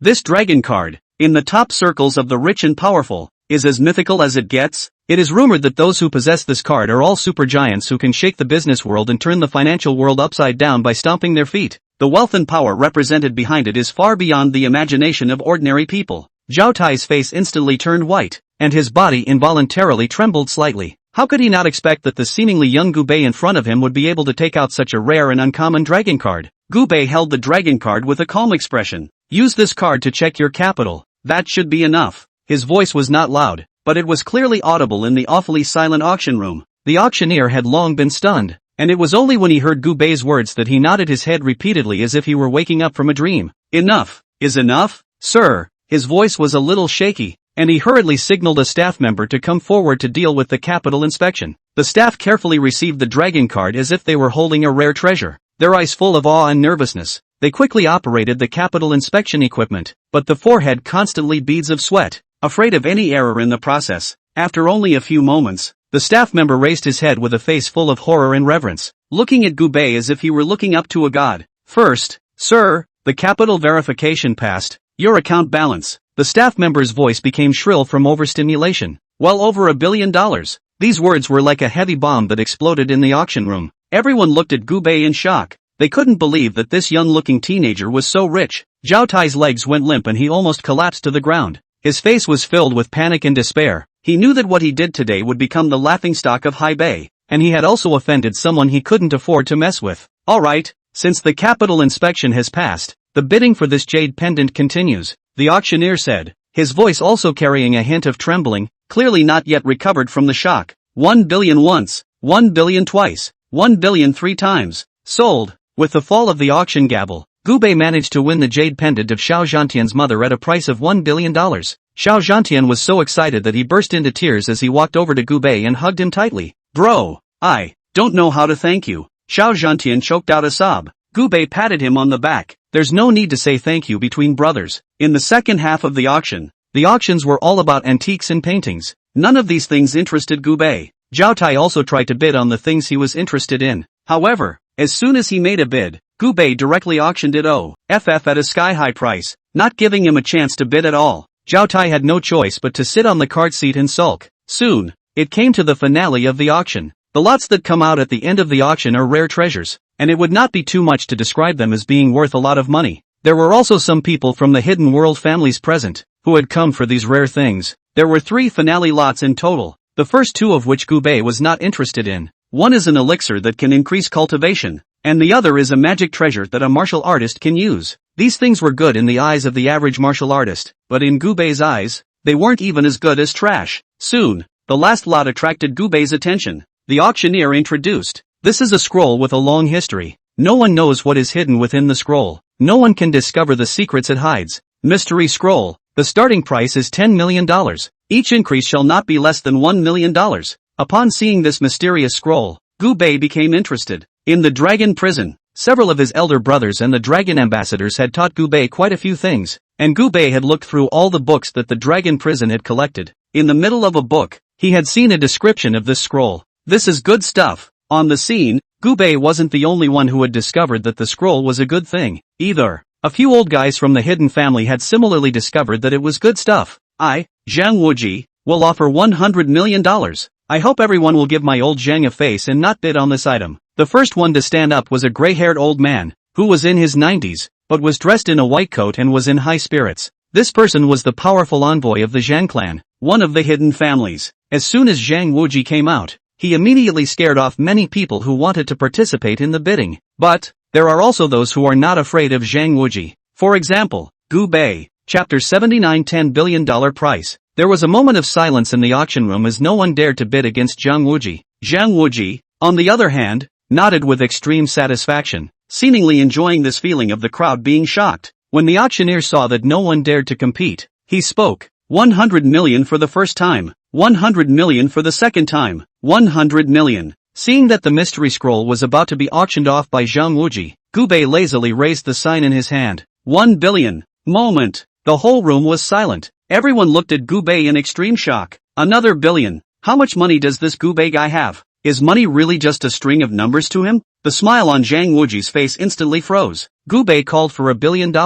This was clearly a slap in his face. It showed that he, Gu Bei, didn't put him, Zhang Wuji, in his eyes at all. Seeing this, Zhao Tai on the side gloated and laughed. Zhang Wuji was an envoy of the Zhang family, a hidden family, and if he dared to not give him face, Gu Bei would not have a good ending when the auction was over. At this moment, Zhao Tai then began to say in a conspiratorial manner, Gu Bei, it's fine if you don't give me face, but how dare you not give face to Elder Zhang? Elder Zhang is an enshrined member of the hidden family, the Zhang family. He is respected in Hebei. How dare you rob what Elder Zhang has his eye on? If I were you, I'd immediately photograph the mystic scroll and give it to Elder Zhang to make amends. Zhang Wuji had his hands behind his back. His face was ironic, and he didn't say a word, almost waiting for Gu Bei to apologize to please him. And Gu Bei smiled disdainfully and said, what kind of a thing is he? Who is he to ask me, Gu Bei, to give him face? As the words fell, the entire room was shocked. Gu Bei was picking a fight against Zhang Wuji. It's not giving any face at all. Zhao Tai smiled gloatingly at his words. Gu Bei is setting himself on fire. TSK, Elder Zhang. You've seen it. This kid is so arrogant that he doesn't even give you face. If I were you, I couldn't stand it. Zhao Tai was fanning the flames while Zhang Wuji had a gloomy face. In Hebei, no one has ever dared to be so disrespectful to old man. Kid, you're the first. With a look of impatience on his face, Gu Bei said, this is an auction house. The highest bidder wins. If you have the strength, bid against me. If you don't, get lost. Well. Zhang Wuji was so infuriated that he nodded repeatedly. If I, Zhang Wuji, were to use my power to suppress you today, it would appear that I am bullying the small. Then I, Zhang Wuji, would like to see how much money you have to bid against me. Zhang Wuji and Zhao Tai were different. Zhang Wuji himself was from a hidden family and did not lack money. Coupled with the fact that Gu Bei had already spent a lot of money, Zhang Wuji didn't believe that Gu Bei's financial strength could be even stronger than his. 11 billion. Zhang Wuji said angrily. Gu Bei sniffed and said indifferently, $3 billion. Everyone in the room sucked in a breath of cold air. It was a straight-up $19 billion raise. That's 9 billion, not 19 bucks. Was money really just a string of numbers to him? Gu Bei? Even Zhang Wuji was extremely distressed at this point. Although he was an offering from a hidden family, his salary was only a few $100 million a year, calling for $11 billion. He was already extremely needy. But unexpectedly, Gu Bei directly added $19 billion. If he retreated at this time, he, Zhang Wuji, would definitely be laughed at by the crowd. The joke is that he's not as financially strong as a half-dozen kids, but if he continued to bid, he didn't have enough money in his hand, and if he continued to bid, he could only temporarily divert money from his family. Elder Zhang, you are highly respected. There's no need to fight with this kid. If you really don't have the money, just forget it, Zhao Tai said in a conspiratorial manner. Being so provoked by Zhao Tai, Zhang Wuji instantly caught fire. 3.5 billion. Zhang Wuji directly added $500 million. Everyone in the room let out a gasp of surprise, shocked at Zhang Wuji's financial power. But Gu Bei didn't even blink as he faintly said, $10 billion. The room was silent. Even the sound of a pin dropping on the floor could be heard. Everyone was shocked. It's a straight-up $6.5 billion raise. Gu Bei can be regarded as the first fierce person who doesn't regard money as money since the establishment of the Four Seas Chamber of Commerce. This time, even Zhang Wuji was dumbfounded. $3.5 billion was his limit, but Gu Bei directly added $65 billion. He can't afford to bid on it. On stage, the auctioneer's mouth went numb with laughter. It's a blessing for him to meet such a generous client. It's just the commission that's going to get him a lot of money. Zhao Tai was also dumbfounded at the side. Gu Bei not only had money, but also more than he could spend. Zhang Wuji felt that his face was dishonored and said 3 good words in a row. Good. Kid, since you like this so much, take it. In the Four Seas Chamber of Commerce, there's nothing I can do to you, but if you have the money to bid, then you have to have the life to bring things out. Threats. This has been a naked threat, but Gu Bei wasn't the least bit afraid, and with a wave of his hand, he began to swipe his card. $10 billion was swiped out, and something Gu Bei managed to get his hands on. With the sale of the last lot, the auction was completed. At this moment, Xiao Zhantian pulled Gu Bei and said, "Let's take the back door, or seek the shelter of the Four Seas Chamber of Commerce. There are a lot of people staring at us right now." There were many people in the middle of the auction who hadn't left. The eyes stared straight at Gu Bei and Xiao Zhantian. After all, the duo was a big fat sheep. After buying so many treasures, Gu Bei still had a black card in his hand. In the Four Seas Chamber of Commerce, no one dares to make a move. But when we get out of the auction house, I'm afraid these people will swarm all over us, Gu Bei said indifferently. No need. If anyone dares to go hard, one will die if they come. After saying that, Gu Bei brought Xiao Zhantian with him and left the auction hall in a big way. And just as Gu Bei left, with a clatter, a large group of people followed Gu Bei and left. Over here, Gu Bei and Xiao Zhantian had just arrived at the underground parking lot, only to see a large group of people pouring out from the security channel. At the head of the group was none other than Zhao Tai. Zhao Tai had a gloating smile on his face at this moment. TSK. I don't know whether to say you two are stupid or ignorant. Don't you understand such a simple principle as not revealing one's wealth? Gu Bei, you were quite wild when you were only in the auction hall. If I were you, I'd seek the shelter of the Chamber of Commerce. After all, you've spent so much money, and you belong to a big client, but you just walked out with a straight face. You're so smart, Gu Bei said indifferently. Gu Bei, don't steal or rob, so why should I seek shelter from others? Why can't I come out in the open? Gu Bei said, leading Xiao Zhantian towards the car. But at that moment, the elevator opened, only to see Zhang Wuji walk out first. Go, can you walk? Behind Zhang Wuji, there were also many experts from the Zhang clan. At this point, the entire parking lot was overcrowded. There were those who wanted to take advantage of the fire, those who were watching the fun, and those who were running towards Gu Bei. In their eyes, Gu Bei was the meat and potatoes. Chapter 80 Bloodshed Basement. Gu Bei and Xiao Zhantian walked in front of their masses, and Gu Bei turned back faintly, glancing at these people who were eyeing them with disdain. Gu Bei, can leave whenever I want to. What can I leave? Zhao Tai clasped his arms and laughed coldly. Kid, you dare not give face to Elder Zhang, robbing what old Zhang has his eye on. You say you can't walk away? Rob? Gu Bei glanced at the mysterious scroll in his hand and said indifferently, if I remember correctly, this is the one I spent $10 billion to auction, right? What's this talk of robbing it? Kid, don't be so slick here. So what if you paid to shoot it? In Haibei, no one dares to disrespect Elder Zhang yet. If I were you, I'd kneel down and beg for forgiveness from Elder Zhang right now, and offer the treasure with both hands. That way, there might be a chance of survival. Zhao Tai gloated and laughed. Oh, then you kneel. After Gu Bei said that, he directly ignored everyone and sat in the passenger side of the Volkswagen. Drive, Gu Bei said to Xiao Zhantian, who was sitting in the main driver's seat. Xiao Zhantian was extremely nervous at this time. His hands were full of sweat, and as soon as Gu Bei gave the word, he directly stepped on the gas pedal and rumbled, wanting to bring Gu Bei to break out. But, with dozens of people staring intently at Gu Bei, how could they let Xiao Zhantian's car drive out of the basement? A burly man was seen rushing straight to the front of the Volkswagen Maiden and kicking the front of the car hard. That burly man was actually a Zongshi's strength. A kick goes down. There was a loud bang. The front end of the car dented. The airbag burst open instantly. Xiao Zhantian was head over heels in the airbag, hitting his brain and eyes. The burly man sneered, "Can you guys leave? Give the treasure to Elder Zhang, before making some money for the brothers to spend. Otherwise you'll wait to die in the basement." Gu Bei's face was full of grimness as he opened the car door and glanced at the dented front end. In a cold voice, he said, "Very well, you have succeeded in provoking me." The burly man clasped his arms and said dismissively, "So what if it angers you?" Gu Bei sneered and instantly appeared in front of the burly man. Without waiting for the strong man to react, Gu Bei directly grabbed the strong man's wrist with one hand. The burly man was startled and immediately exploded his cultivation as a Zongshi, trying to shock Gu Bei out of the way. However, he realized that his cultivation had been suppressed to death by Gu Bei, and he couldn't exert himself at all. Afterward, Gu Bei directly swung the burly man around and slammed his body onto the ground. Snap! There was a loud bang. The burly man's body was like a squashed candy cane. It was instantly in pieces. There was blood all over the floor, and Gu Bei still didn't feel relieved, and swung the strong man's body on the floor a few more times. Pop, pop,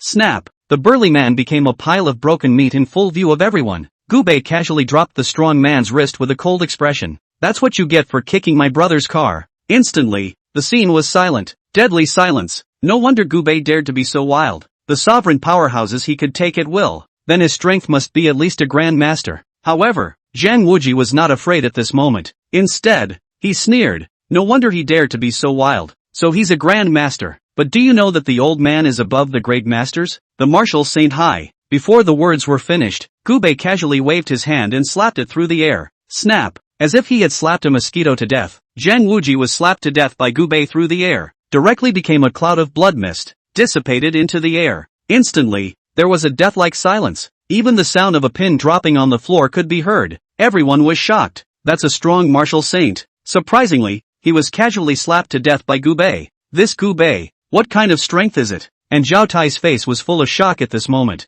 His eyes were about to glaze over. A martial saint powerhouse, just casually slapped to death? And all the people around who wanted to watch and take advantage of the fire were dumbfounded. What kind of existence did they provoke? Dozens of people began to retreat to the back, even trying to escape. Run! I don't know who called out, but the crowd began to run wildly toward the exit. Choppers, Gu Bei said indifferently. Dozens of black-robed men wearing black power suits that wrapped their heads and faces all over then killed their way out from the shadowy corners. Carrying tang swords on their backs, they directly killed these fleeing people. With Gu Bei's order, the dragon slayers swept out like black lightning. Their movements were neatly organized, yet as fast as ghosts, instantly cutting off the retreat of those who attempted to escape. The black-robed man in the lead, the tang sword in his hand was sheathed, and the cold light flashed, like a shooting star passing through the night sky. His figure flashed, and the light of his sword flashed across the parking lot, each swing bringing up a mist of blood. Those who escaped didn't even have time to let out a scream before they were cut down by the powerful blade chi and fell down one after another.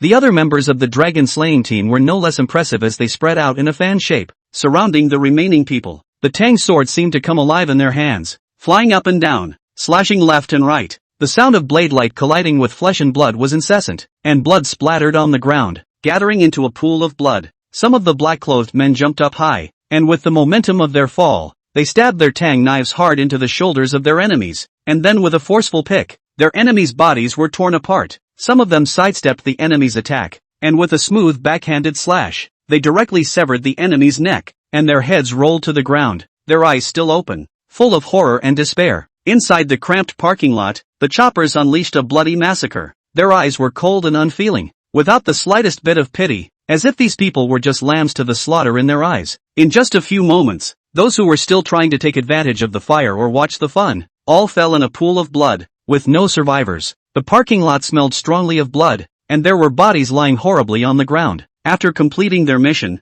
the members of the dragon slaying team quickly put away their tang blades and reappeared in the darkness as silently as they had come. After settling these people who wanted to take advantage of the fire, Gu Bei looked at Zhao Tai, the only survivor, and Zhao Tai was directly scared less at this point. The legs couldn't stop shaking. He was so sorry in his heart. If he had known that Gu Bei was so terrifying, how would he have dared to mess with him? The current Gu Bei didn't even blink when he spent $10 billion. There was even a group of experts like ghosts around him. Can such a person be an ordinary person? If he had known Gu Bei's background, it would have been too late for him to kneel down and curry favor. Now it's good. Offending Gu Bei to death. Gu Bei, Xiao Zhantian, I was wrong. Flutter. Zhao Tai was so frightened that he directly knelt down, trembling. Xiao Zhantian, Gu Bei, we are also old acquaintances. For the sake of knowing each other for many years, spare my life. I'll be your dog from now on. After saying that, Zhao Tai kowtowed frantically towards Gu Bei and Xiao Zhantian. At this moment, Xiao Zhantian walked down from the car, though he was also nervous and scared in his heart as he looked at a field of corpses. But after seeing Zhao Tai on his knees begging for forgiveness, there was a relief in his heart. If I had known, why would I have done it? Chapter 81 Difficulties of the Xiao Family. Gu Bei's eyes were cold as he looked at Zhao Tai, who was kneeling on the ground, without a trace of pity in his eyes. Do you think it's any use begging for mercy now? Zhao Tai kowtowed desperately, his forehead hitting the ground with blood as he cried out,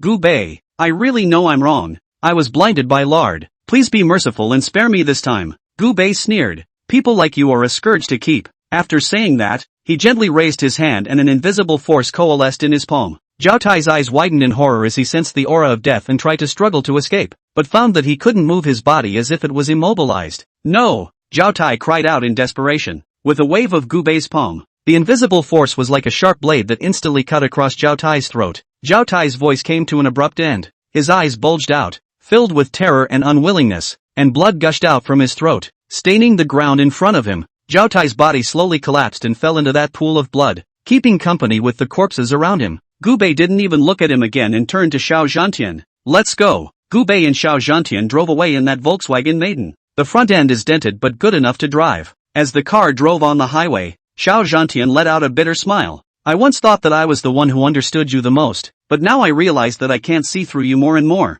Gu Bei, what on earth have you been through? The Gu Bei in front of him had strength and money, and was decisive in killing, and was a different person from the Gu Bei of the past. Gu Bei patted Xiao Zhantian's shoulder and said, no matter how much I've changed, I'm still your brother. You don't need to know what I've been through. You only need to know that with me as your brother, you can walk sideways in Haibei. No, you can walk sideways in the whole of Xia. Upon hearing this, Xiao Zhantian laughed out loud. Ha ha, good son. You've made a name for yourself. Dad is very excited. With those words, Gu Bei punched Xiao Zhantian in the chest. In the entire Grand Xia, you're the only one who can joke with me like that. Gu Bei shook his head and laughed, pulling out 2 cigarettes. He shared one with Xiao Zhantian. You're so strong now. It looks like my Xiao family is saved. There's no need to look at that face anymore. Xiao Zhantian gripped the steering wheel with a face of hatred. Gu Bei exhaled a smoke ring and asked, what happened to the Xiao family? It's all my Xiao Kun that. Xiao Kun is my uncle. He collaborated with Zhao Tai inside and outside and emptied my Xiao family's property. If it wasn't for Xiao Kun the traitor, my Xiao family wouldn't have fallen so quickly.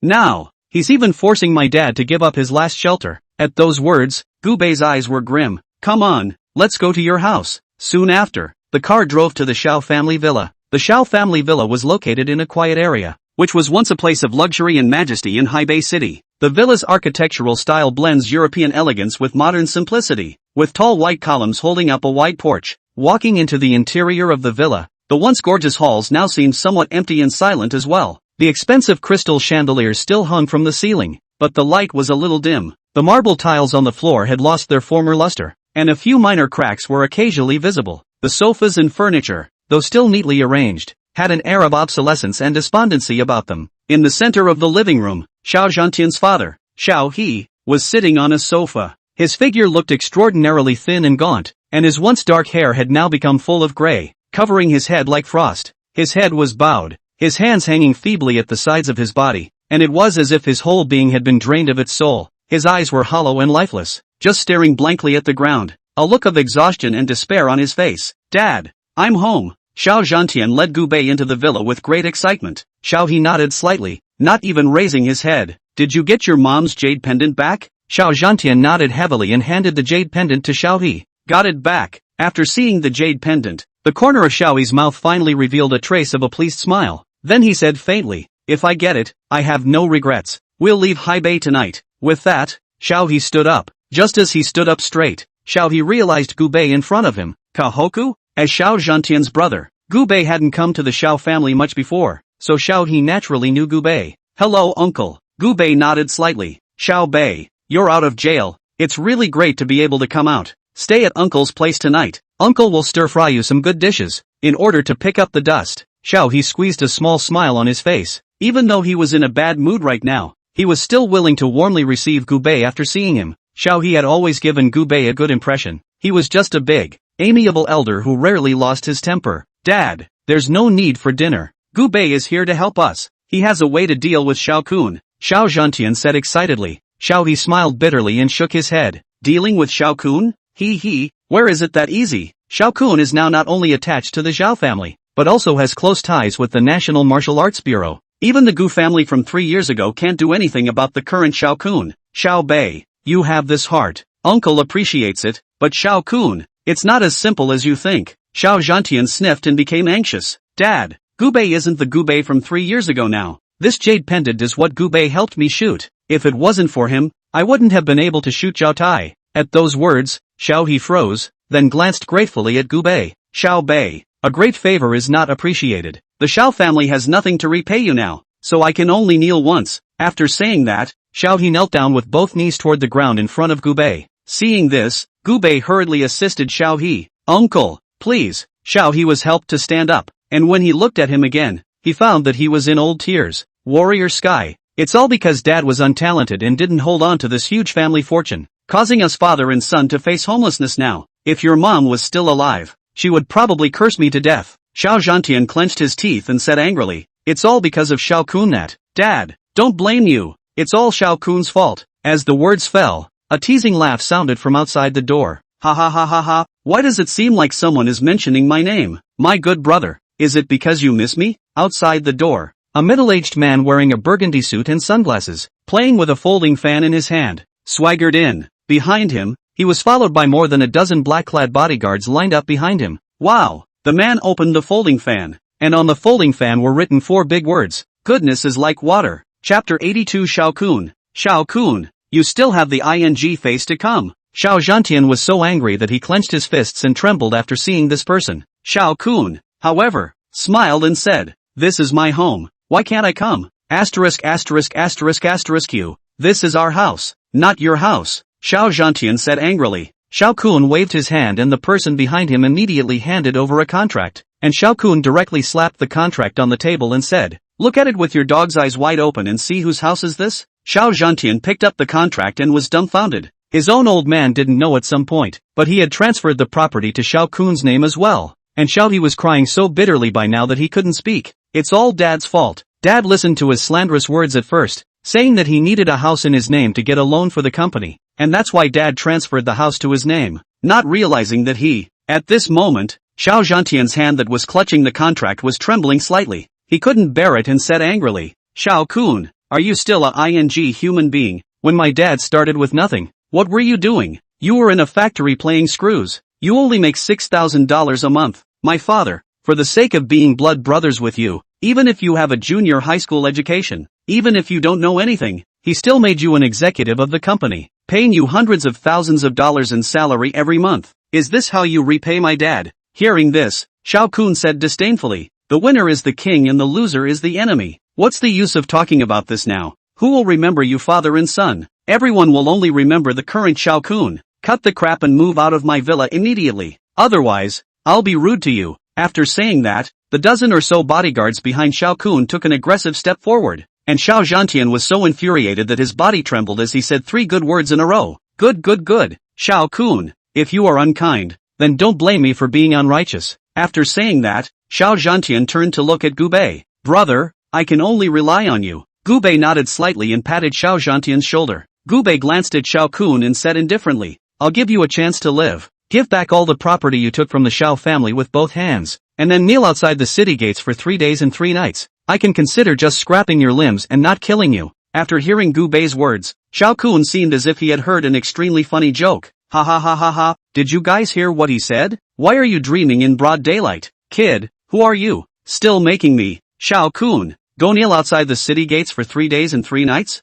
Ha ha ha ha ha, Xiao Zhantian said in a cold voice. He is my brother, Gubei. He, so it's your little mongrel brother. What big shot can you? Xiao Zhantian. No, I, Xiao Kun, would like to see how this kid killed me? Xiao Kun. Just after the words were said, Gubei directly raised his hand and slapped it. Bang! Xiao Kun was directly slapped out of the air by Gubei. The body smashed right through the floor-to-ceiling window and rolled outside the villa with a snap. Only Xiao Kun was seen all over his body, impaled with glass shards. Xiao Kun immediately let out a shocking scream. Aha! I'm going to kill him! Kill him for me! After a roar, a dozen bodyguards rushed towards Gubei in unison. Gubei directly snapped his fingers. Choppers! As Gubei's ringing finger fell, the air seemed to ripple subtly. Immediately afterward, a dozen black shadows flashed out from all corners of the villa like ghosts. The members of the chopper team were athletic and moved like black lightning. They quickly spread out in a fan shape, surrounding the dozen or so bodyguards who were rushing towards Gubei. Before those bodyguards could react, the choppers had already struck, only to see the tang sword sheathed in the hands of the black-clothed man in the lead, a cold aura appearing, like a silver-colored pike cutting through the void. It instantly chopped at one of the frontmost bodyguards. The bodyguard's eyes widened in horror as he attempted to raise his gun to fend off. However, the speed of the tang blade was simply too fast. Only heard a pfft sound. The bodyguard's arm was chopped off, and blood sprayed out like a spring. He screamed miserably, and before he could let out a second cry, the tang knife had already slashed across his throat in a smooth manner, and his head instantly flew up and rolled down in the flowers on the side, his eyes still round and open, full of horror and disbelief. The other members of the chopping dragon team were no slouches either, as they either leapt high into the air and flipped their bodies in the air, using the force of their descent to thrust their tang knives ruthlessly into the backs of the bodyguards, penetrating straight through the front chest from their backs, or his body deftly weaved between the bodyguards. The tang knife danced in his hands into a sheet of light and shadow, and wherever he passed, blood splattered and limbs and broken arms flew horizontally. For a while, the shouts and screams of murder and misery were intertwined within the villa, and the scent of blood quickly filled the air. In just a few moments, the dozen or so bodyguards all collapsed in a pool of blood, with no survivors. After completing their kills, the members of the dragon slaying team didn't stop for a moment. They quickly put away their tang blades and their figures merged into the darkness once again, as if they had never appeared. At this point, Xiao He was shocked. He didn't expect that this latecomer, who had played with his own son since he was a child, would have grown to such a powerful level by now. A mere ringing of the finger took the lives of a dozen people, and he didn't even blink from start to finish. Such a calm and collected demeanor was something he, a veteran who had lived for more than 50 years, could not achieve. And Xiao Kun, who was covered in shards of glass, only had 2 words on his face: fear. What kind of person does Xiao Zhantian know? Kill all your bodyguards with a snap of your fingers? These are human lives, not ants. But in Gubei's eyes, the lives of these people seemed to be worth less than ants. Gubei walked towards Xiao Kun and said indifferently, "Now I'll give you half an hour. You can call as much as you want. You can call for someone to retaliate against me, or you can return all of the Xiao family's property. Give back the property and I can give you a pain in the ass. But if you want to find someone to take revenge on me, I'm sorry, I'll make your life worse than death." After saying that, Gubei sat down on the sofa to the side. And now,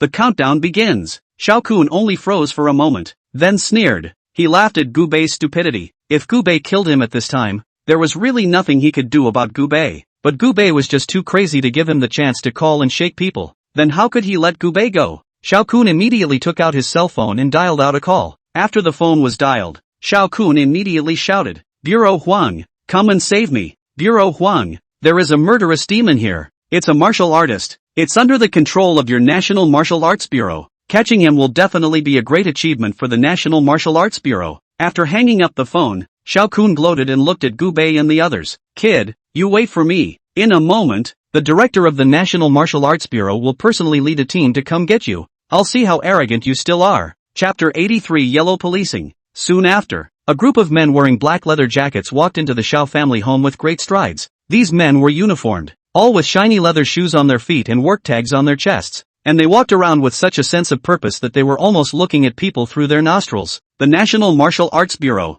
which only enrolls martial artists. The benefits are extremely high and the power in hand is immense. It was equivalent to a civil servant among martial artists. So the people of the National Martial Arts Bureau were generally extremely arrogant. A total of a dozen or so people from the National Armed Forces Bureau, NAB, came, and the one who led the way was the NAB's Directorate of Huang Jianliang. After seeing the yellow vigilante, the beaten Xiao Kun was overjoyed, even rolled and crawled to the yellow vigilante. "Bureau Huang, you finally come. Look at me being beaten by this kid, and my men, they were all killed by him." Law and Order Huang looked at the corpses on the ground, the corners of his mouth slightly upturned. Catching another martial artist who had committed the murder was a great achievement for him. Promotion to the provincial capital next year. Steady. Who is so bold to commit murder in broad daylight? Xiao Kun, don't worry. Out of my friend Sake, I will help you. Out of my duty as the director of the National Martial Arts Bureau, I will also definitely not let the murderer go. After saying that, Law and Order Huang looked at Gubei. "Take it down for me." In an instant, a dozen or so martial artists from the National Martial Arts Bureau were about to make a move against Gubei. Since they were able to enter the National Martial Arts Bureau, the cultivation level of these martial artists naturally wouldn't be too low, and with a dozen against one, they didn't put Gubei in their eyes. Xiao Kun also smiled smugly at this time. "Kid, you think you can rest on your laurels just because you are a martial artist? Now I'll tell you what it means that there is a world outside of people. In the face of absolute power, your kung fu is nothing. Xiao Zhantian, Xiao He, this is what you guys forced me to do. I was originally only seeking wealth and not harming my life in consideration of my kinship, but you guys put your hands on me, so don't blame me for being impolite. Bureau Huang, arrest them all together." Law and Order Huang carried his hands behind his back and said indifferently, "A matter of passing." Seeing that the dozen or so martial artists of the State Martial Arts Bureau were about to make their move, a captain beside Huang Yunqing suddenly bellowed out, "Wait!" Everyone looked at the man. This person's name was Xin Xiu, a captain of the National Martial Arts Bureau. Xin Xiu knew Gubei and was clear about Gubei's identity. He had met Gu Bei during his last mission.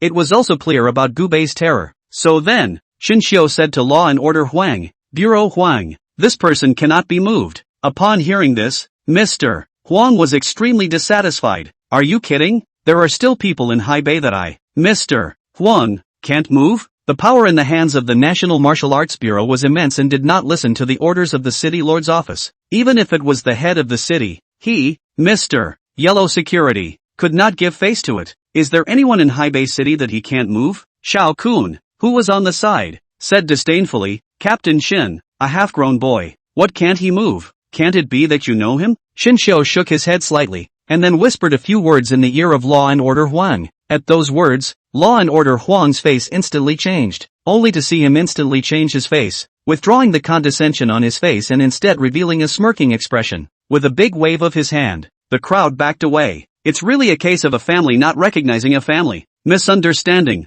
It's all a misunderstanding. Law and Order Huang jogged extremely enthusiastically to Gu Bei's front, stretching out his hands and wanting to shake Gu Bei's hand. But Gu Bei didn't even look at him. Law and Order Huang could only smile back and withdraw his hand. Said, so it's Mr. Gu. I didn't know it was you just now. Pardon me, Gu Bei said coldly. You should be glad that you didn't do anything, or else what you are now is a bunch of dead people. Law and Order Huang hurriedly nodded his head in agreement. Xiao Kun, who was on the side, looked dumbfounded at this moment. What's going on here? His own backer was actually lowering himself in front of Gu Bei? What kind of background does this Gu Bei have? Bureau Huang, what's going on here? Who is this kid? Upon hearing this, Law and Order Huang's face changed drastically, and he slapped Xiao Kun hard in the face. There was a loud popping sound. Xiao Kun covered his face and fell to the ground with an ouch. Really blinded your dog's eyes. You don't even recognize Mr. Gu. Mr. Gu, that's someone from the Tianji Pavilion. After hearing the three words Tianji Pavilion, Xiao Kun's brain buzzed and went blank.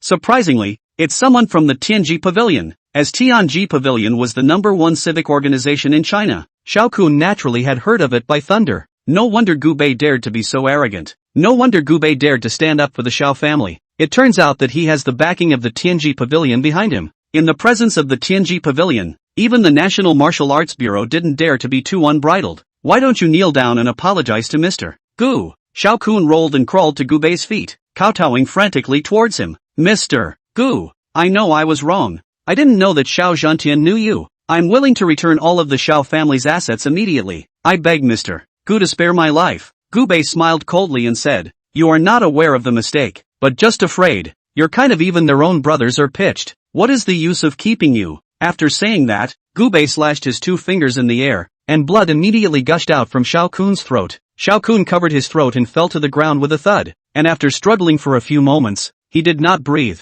As the director of the National Armed Forces Bureau, Law and Order Huang was now watching Gu Bei kill people in front of him, and he dared to be angry. Gu Bei looked at Xiao Zhantian. I killed your own uncle. You won't hate me, right? Xiao Zhantian's head shook like a rattle. How can it be? This death 10,000 times is not too much. Don't worry, he can't affect the two of us brothers. A trace of sadness flashed under Xiaoyi's eyes on the side and he did not speak. Even if Xiao Kun was a jerk, he was still his own brother. But he also knew that Gu Bei was not to blame for this matter. It was indeed Xiao Kun who had gone too far. On the side, Law and Order Huang smiled broadly and said, I've long heard of Mr. Gu's great name. I would like to invite Mr. Gu to a banquet. I wonder if Mr. Gu is willing to show his face? Gu Bei didn't even look at him and said indifferently, no time. Not everyone was qualified to invite Gu Bei to dinner either. Law and Order Huang smiled awkwardly after being defeated, but he didn't give up and continued. Mr. Gu, I've long admired the Tianji Pavilion, and to be honest,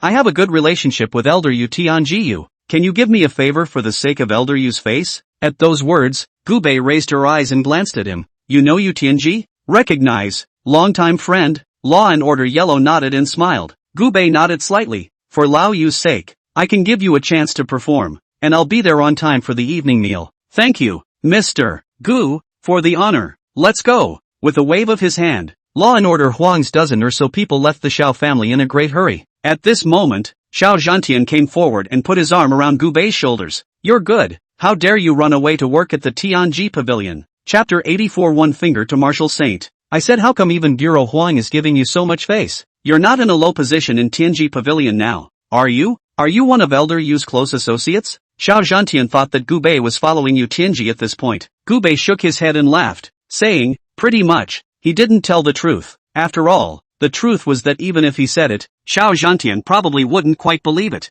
Then I, Xiao Zhantian, will follow you from now on. Upon hearing this, Gubei glanced up and down at Xiao Zhantian and said, stretch out your hand. Xiao Zhantian froze for a moment, then honestly extended his hand. Gubei took Xiao Zhantian's pulse for a moment, then said indifferently, your kung fu is still quite good. Merit? What merit base? Xiao Zhantian was dumbfounded. Gubei said, do you want to become a martial artist? A martial artist? Upon hearing this, Xiao Zhantian instantly became excited and said, I want to. Of course I want to. It's just that no one has taken me to the initiation. Plus becoming a martial artist is very hard and requires a very long time to cultivate every day. So I haven't tried to become a martial artist. From what you're saying, I've got a pretty good bottom. Ha! Gubei nodded indifferently. The foundation is good. Wanting to become a martial artist is indeed hard work, but the hard work is only in the first three realms. Ming Jin, Dark Jin, and Huan Jin. The reason why these three realms are hard work is because you have to lay down the foundation. But there is no such thing as hard work once you step into the clan master. I'll pass on a trace of your cultivation.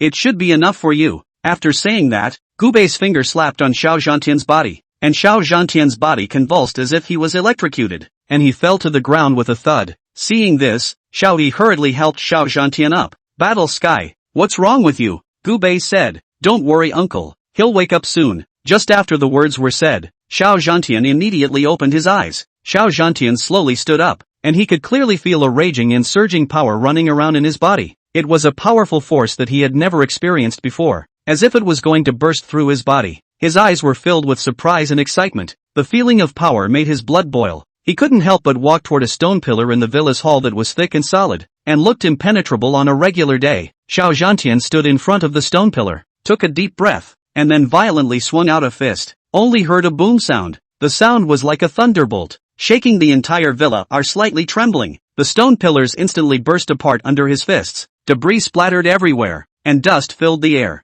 Xiao Zhantian stared blankly at his fist and then at the stone pillar that had been reduced to a pile of rubble. An ecstatic smile appeared on his face. Ha ha ha ha ha, I did it! I've really become a martial artist. This power is too strong. Xiao Zhantian shouted excitedly as he jumped back and forth in the hall, feeling the lightness of his body and the fullness of his strength. He turned his head to look at Gubei, his eyes filled with gratitude and reverence. Brother, thank you so much. You've given me a whole new level of strength. I'll definitely make a good break with you in the future. Xiao He was also shocked by the scene in front of him, and as he looked at his excited son, his heart felt both relieved and a little worried. Relieved that his son finally has great power, worried that behind that power may come more strife and danger. But at the moment, looking at the joy on his son's face, he also temporarily put those worries behind him. By the way brother, what realm should I be in now? Xiao Zhantian asked. Gubei said indifferently, I guess it's a martial saint. As the words fell, Xiao He, who had just picked up a teacup on the side, was directly shocked and threw the teacup out of his hand. There was a loud snap. Xiao Zhantian was uncertain and asked, Martial saint? Is it very powerful? At this point, Xiao He was so excited that he burst into tears. More than awesome. If you can cultivate to Ming Jin, you can guarantee yourself a lifetime of food and clothing. If you can cultivate to dark power, you can live a well-off life. Being able to cultivate to Huanjing, being a bodyguard for a big shot won't be a problem. It can be cultivated to the level of a sovereign, can sit on one side. To be able to cultivate to a grand master, there aren't many grand masters in the entire High Bay. Martial saint, that's an existence that would make the entire High Bay tremble 3 times if it stomped its foot. How many people have spent their entire lives not being able to cultivate a martial saint? With just a little bit of light from you, he became a martial saint? Xiao He's eyes were nothing but shocked. Gubei nodded slightly and said, that's right, but in fact, martial saints aren't as powerful as you guys think they are, and in my eyes, martial saints are nothing more than a little bit bigger ants. In Gubei's eyes, he was an ant, but in Zhanghai, a martial saint was enough to start a sect. Be a brother in heart. Thanks. Xiao Zhantian patted his chest and pointed at Gubei again. Gubei asked, going to the dinner at night with Law and Order Huan? Go. Why don't you go? I'd like to see how big of a banquet Sheriff Huang, as the head of the National Martial Arts Bureau, has invited our brothers. Gubei smiled and nodded, then led Xiao Zhantian away from the Xiao family. Shortly afterward, Gubei and Xiao Zhantian came to the meal as promised. The restaurant looks extremely understated on the outside and doesn't match the stars at all. But after walking into the private room, the extravagance that came to the surface caused even the second-generation Xiao Zhantian to freeze. Stepping into the private room, the crystal chandelier is bright, like stars pouring down, coloring the space full of luxury. Under the feet, the Western woolen blanket is thick and soft, with delicate lines and warm touch. Ancient paintings hanging on the wall, landscape misty meaning deep, vivid characters like the world. Each one is a rare treasure of value is difficult to estimate. The center of the large round table, built by the whole piece of superb mahogany, natural texture such as water ripples, flooded with a faint luster. The table delicacies are listed. Deep sea abalone big meat fat,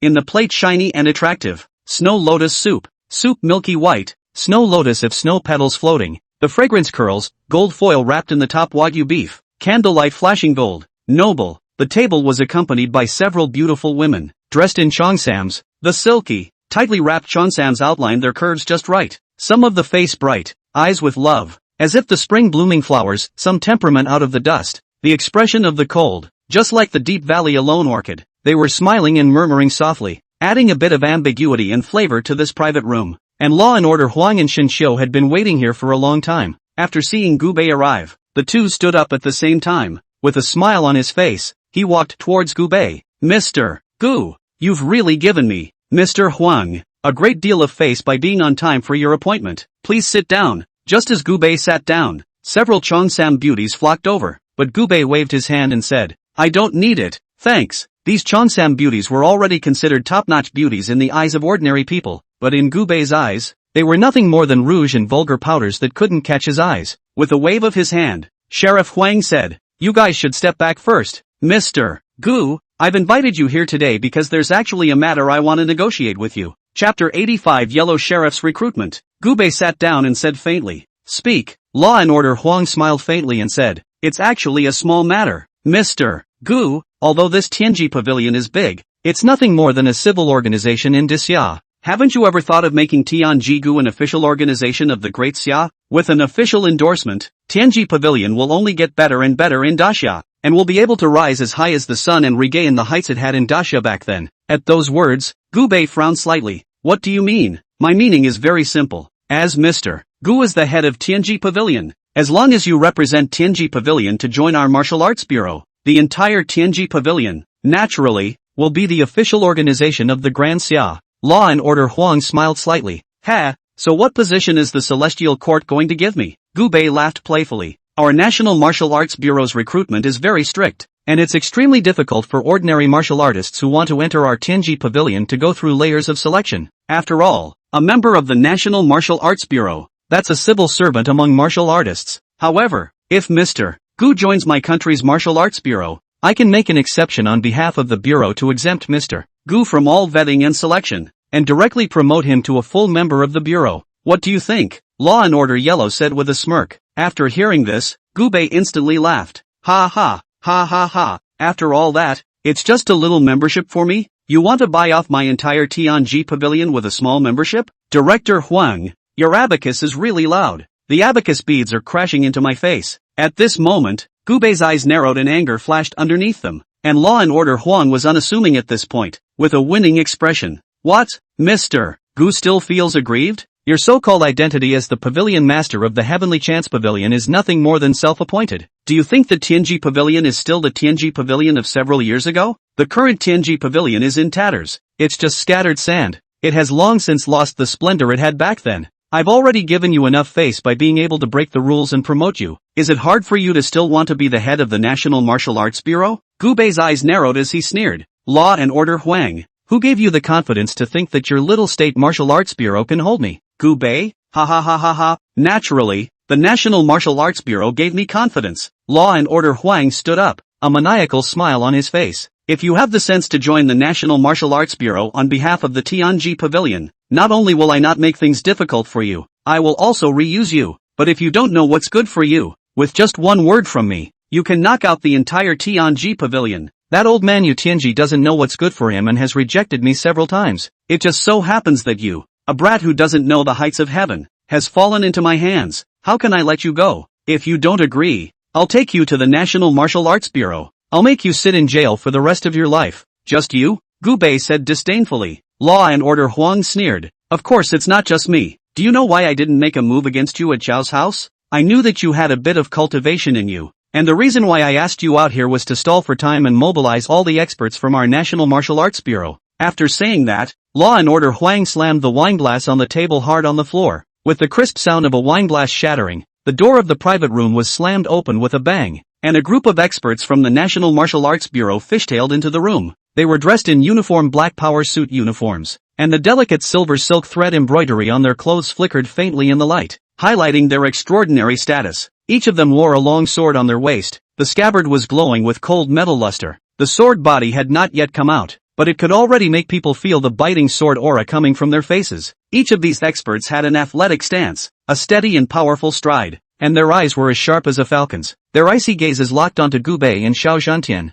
They quickly spread out in a fan shape, neatly and orderly surrounding Gu Bei and Xiao Zhantian in the core. The encirclement was airtight, like a big invisible net had already fallen. In an instant, the air in the booth seemed to be frozen. The tension was as thick as substance, and a thrilling encounter seemed to be on the string, ready to happen. Law and Order Huang stood up with a proud face. These people, they are the elite of our martial arts bureau. Each of them is the strength of a grandmaster. Kid, even if you're a good fighter, can you still escape our National Martial Arts Bureau? At those words, Gu Bei shook his head and said, not enough. What's not enough? Law and Order Huang's eyes narrowed as he said, these people aren't enough for me to kill. Ha ha ha ha ha. Kid, your words are too full. I know that you are not weak and have about a martial saint cultivation level, but do you think there are no martial saints in my country's martial arts bureau? Pop, pop, snap. Law and Order Huang clapped his hands 3 times. Then, only 4 old men were seen entering within the private room. These 4 old men were also wearing the uniforms of the National Armed Forces Bureau, but each of them had their hands behind their backs. Old and calm, the 4 old men simultaneously erupted their martial saint level cultivation, and in an instant, the glassware in the room was instantly shattered. It made a crackling sound. Is it enough to kill you now? Law and Order Huang sneered.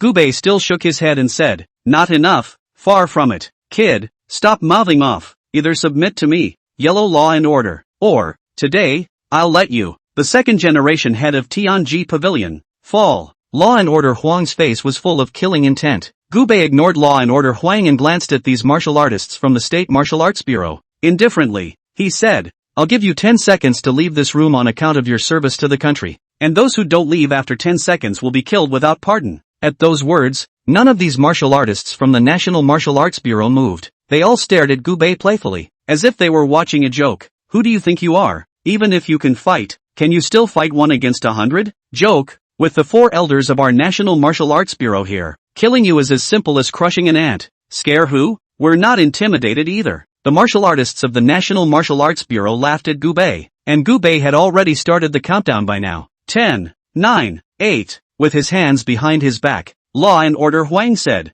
stop being obsessive. You think someone can save you? 7, 6, 5. What about counting down to 10? Get on your knees and beg for mercy? 4, 3, 2, 1. The countdown was complete, and at this moment, Gu Bei stood up and glanced at these martial artists around him, shaking his head slightly. It's a shame. It's a real shame. Law and Order Huang asked with a sneer. What's the pity? Too bad they're all dead. After saying that, Gu Bei sat down and glanced at Xiao Zhantian beside him with a smile. Scared? Xiao Zhantian rolled up his sleeves and said in a cold voice, with you by my side, what do I have to fear? Gu Bei could make him break through his martial saint cultivation with a casual finger, and with Gu Bei sitting on his side, he really wasn't afraid. Since you're not afraid, let's give it a small try. Chapter 86, a small test. Xiao Zhantian grinned and said, just what I wanted. With a bang, Xiao Zhantian slammed the table and stood up, and lunged towards the martial artists of the National Martial Arts Bureau in front of him. Law and Order Huang also lost his patience. Toast them. Kill them for me. Xiao Zhantian was like a tiger coming out of the mountain. His body was athletic as he pounced on the martial artists of the National Martial Arts Bureau. His eyes were filled with excitement and determination, not the least bit fearful, only to see him swing out his iron fist, the wind whistling like a powerful whirlwind, smashing into one of the foremost martial artists with a mountainous force. The martial artist hurriedly drew his sword to resist. However, Xiao Zhantian's fist was incomparably fierce. Bang, a loud sound. The fist and the long sword intersected, and even directly shook the long sword into several sections. The residual force even sent the martial artist's entire body flying out, hitting the wall so hard that the wall was knocked out of a large pit, and dust rustled down. He turned to meet a few more martial artists who were besieging him, his body nimbly weaving between the shadows of the swords. From time to time, he sidestepped a harsh sword, and in the process, he slammed an elbow strike into the chest of a nearby martial artist, knocking him backward with blood in his mouth. From time to time, he leaped up high in the air with a flying kick, hitting the head of a martial artist, who flew out backwards like a kite with broken strings, smashing down a piece of tables and chairs. Although the dozens of people from the National Martial Arts Bureau were outnumbered, it was difficult for them to gain the upper hand under Xiao Zhantian's storming attack. Their encirclement was torn apart and closed again and again by Xiao Zhantian,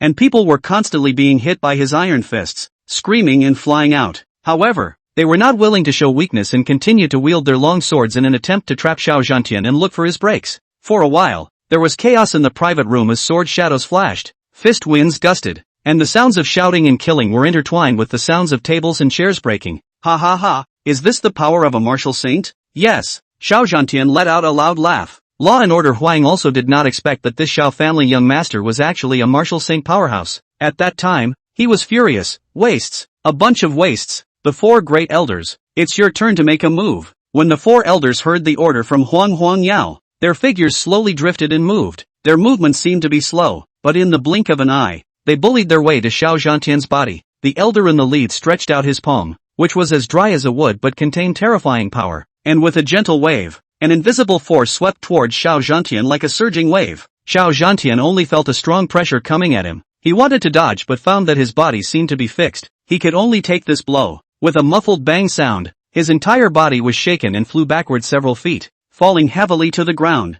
a trace of blood spilling out of his mouth. The other elder struck immediately afterward, his fingers closing together and pointing at Xiao Zhantian like a sharp sword, the tips of his fingers flashing with a cold aura. In an instant, a powerful sword chi whistled out, cutting through the air and pushing straight for Xiao Zhantian's throat. Xiao Zhantian hurriedly sidestepped, and the sword chi grazed his cheek, bringing up a stinging pain and leaving a shallow bloodstain on his face. The third elder took advantage of the situation. A faint halo of light surrounded his body, and between the flashes of his figure, he had arrived above Xiao Zhantian's head. He shouted and slammed out with both palms facing downwards, a majestic palm force blasting towards Xiao Zhantian like a titanic pressure. Xiao Zhantian crossed his hands to protect his head and resisted with all his might, but he was pressed by this powerful force to the point that he knelt down on both knees, and a crack appeared in the floor under his feet. The last elder did not rush to attack, but instead made seals on the side, chanting under his breath. A moment later, a mysterious rune took shape in his hand, and he pushed the rune forward, which instantly transformed into a huge net of light that enveloped Xiao Zhantian.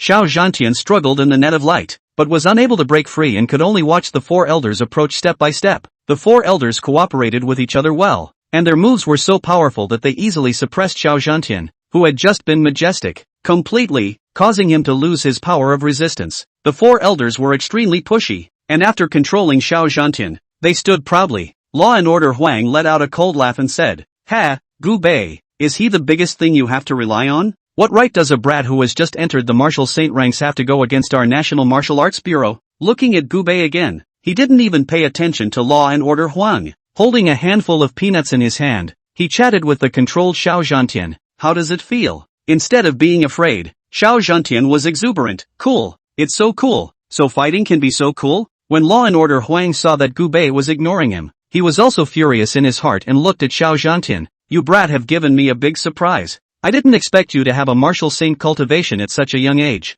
Come to my country's martial arts bureau, I can give you a captain's position." And Xiao Zhantian ignored Law and Order Huang and said to Gu Bei, "I'm no match for these four old guys together, but if they go one by one, I may not have no chance of winning." Gu Bei laughed. "You're new to martial saint. It's already good enough for you to fight like this." Seeing that none of the two men paid any attention to him, Law and Order Huang instantly felt that his face was dishonored and he was furious. "Gu Bei, Xiao Zhantian, resistance is a dead end. Kneel on the ground and surrender." With Tianji Pavilion merged into the National Martial Arts Bureau, you still have a way out. Gu Bei smiled and asked Xiao Zhantian, "Say, have you talked about your girlfriend yet?" Xiao Zhantian smiled awkwardly. "Old me has passed through all the flowers, not touching a single leaf. A girlfriend? It will only affect the speed at which I draw my sword." Seeing Gu Bei and Xiao Zhantian chatting about family matters, one of the four elders was furious to the core. Angrily, he said, "Our director is talking to you. Are you deaf?" Gu Bei frowned at this moment and casually slapped his hand through the air. Snap!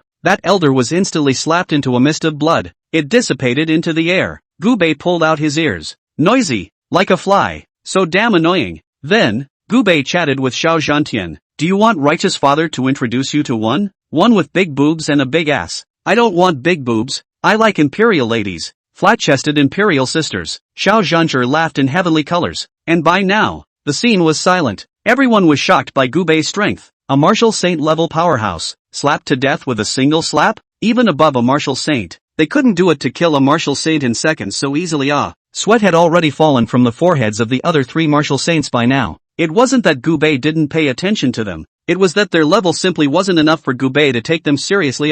Gubei killing them was as simple as swatting a fly, and the yellow vigilante was beginning to break out in a cold sweat. At first, he didn't pay attention to Gubei when he saw that he was young. He only thought of subjugating Gubei and controlling Tianji Pavilion so that he could use it as his own political achievement, so that he could be transferred to the capital city of the province next year to become a director. But now, it seems like he has incurred an extremely terrifying existence. Chapter 87 Death of Yellow Law and Order. Who the hell are you? At this point, Law and Order Huang stuttered in his speech. He no longer dared to belittle the young man in front of him, and Gubei finally looked up at him coldly and slowly stood up. The one who wants you dead. Hearing this, the sweaty hairs on Sheriff Huang's body exploded. Kill him. After a roar, the 3 great elders simultaneously pounced on Gubei. The 3 great elders were also clear that today, either Gubei would die or they would die, so the 3 of them didn't hold back, and when they struck, they were killing moves, running towards Gubei's life, and Gubei didn't even look at them with a disdainful face, just stretching out his own 2 fingers and snapping them in the air. This one ringing finger seemed to ignite the dynamite inside the 3 great elders. Bang! Bang! Bang! The 3 great elders all exploded in the air. It exploded into a mist of blood, dissipated into the air. It was as if it had never existed. At this point, the entire room was silent. Law and Order Huang's jaw dropped to the ground as he watched this extremely terrifying. 3 martial saints, 1 ring of the finger, and they're wiped out? Is this still human? Gubei stuck his hands in his pockets with a disdainful look on his face. With these 3 little reptiles, you want to kill me, Gubei? The remaining members of the National Martial Arts Bureau took a look. Even the 4 great elders were dead. So what's the point of this? They were trying to escape towards the door. But, although the door was left open, it was as if there was an invisible barrier that stopped them. No matter how much they broke in, they couldn't break out. Gubei said with a teasing look on his face. I gave you guys a chance to live just now, but you didn't take it. Now, none of you will be able to leave through this door. You want to live, don't you? You can. Jump down from here. If you live, count your lives. If you die, this is your life. Gubei pointed out the window and said faintly. The crowd looked out the window and all exploded. What a joke. This is the 8th floor. The ground is still concrete. If you jump, you'll die. Everyone was hesitant to jump down, but at this moment, Gubei directly snapped his fingers. Snap! Bang! One of them directly exploded into a mist of blood. The rest of the group screamed in terror, crashing through the glass and jumping toward the ground. Even though this is the 8th floor, there is a chance of survival by jumping. Staying here is certain death. Soon, dozens of people all jumped in their heads. Most of them fell dead on the spot. There were lucky ones, though, and those who jumped behind them survived by falling right on top of the bodies of those who came before them. At this moment, Huang Yunqing subconsciously also wanted to jump down. Gubei, however, said coldly, did I tell you to jump? The yellow Law and Order legs soft, Flop fell to his knees, face white as paper, forehead beads of sweat rolled down, eyes full of panic and despair. His body kept trembling, and his lips were shivering slightly, and it was with great difficulty that he was able to squeeze the words begging for mercy out of his teeth. Mr. Gu, spare my life. I have eyes and I don't recognize MT. Tai, it's my mistake. Please be generous and spare me this time. I won't dare to do it again, he said, while constantly kowtowing, forehead and the ground collision with the thump sound. In a short while, the forehead has been red and swollen skin, blood seeped out. The eyes of Law and Order Huang were full of pleading, as if a lamb about to be slaughtered was desperately praying to the butcher for a chance of survival. Gubei grinned and said, killing you is as easy for me as crushing an ant. Do you think I'll let you go? Seeing that Gubei had no intention of letting himself go, Law and Order Huang's heart was hardened, and with a clench of his teeth, he said angrily, Gubei, you dare. I'm the director of the National Martial Arts Bureau. If you kill me, it's the same as stirring up a big blunder. If the above investigates, it can definitely make you suffer. Gubei hugged his arms and said indifferently, I'm sorry, not only can I walk in my pocket, I can also pack my bags. Gubei's eyes were cold as he looked at the yellow vigilante who was kneeling on the ground and begging for mercy. Slowly squatting down, the corner of his mouth hooked into a cruel smile. He reached out his hand and gently pinched one of Law and Order Huang's fingers, exerting a slight force. With a click, the fingers of the yellow sheriff were broken, and he let out a mournful scream, which echoed in the silence of the private room, making people's hair stand on end. Gubei, however, acted as if he didn't hear it and continued to pinch his second finger, breaking it again, accompanied by another scream. The yellow vigilante's forehead was bruised. Bean-sized beads of sweat kept rolling down, and his eyes were filled with fear and pain. Gubei unhurriedly broke his fingers one by one, each time accompanied by the screams and pleas for mercy from Law and Order Huang. But this didn't make Gubei feel any mercy at all. After the fingers were all broken, Gubei stood up, picked up a table knife from the table, and waved it in front of Sheriff Huang's eyes. He walked behind Sheriff Huang and violently stabbed the table knife into Sheriff Huang's shoulder. Sheriff Huang's body trembled violently, and he desperately struggled, but he was kicked in the knee by Gubei, and once again fell to his knees. Gubei stabbed him again randomly on his thighs, arms, and other places that weren't vital, bringing out a stream of blood with each stab, staining the yellow vigilante's clothes and the ground around him. Law and Order Huang's voice had become hoarse, and he begged bitterly, "Gubei, please, kill me, give me a pain." But Gubei remained unmoved and continued his torture. As he lost more and more blood,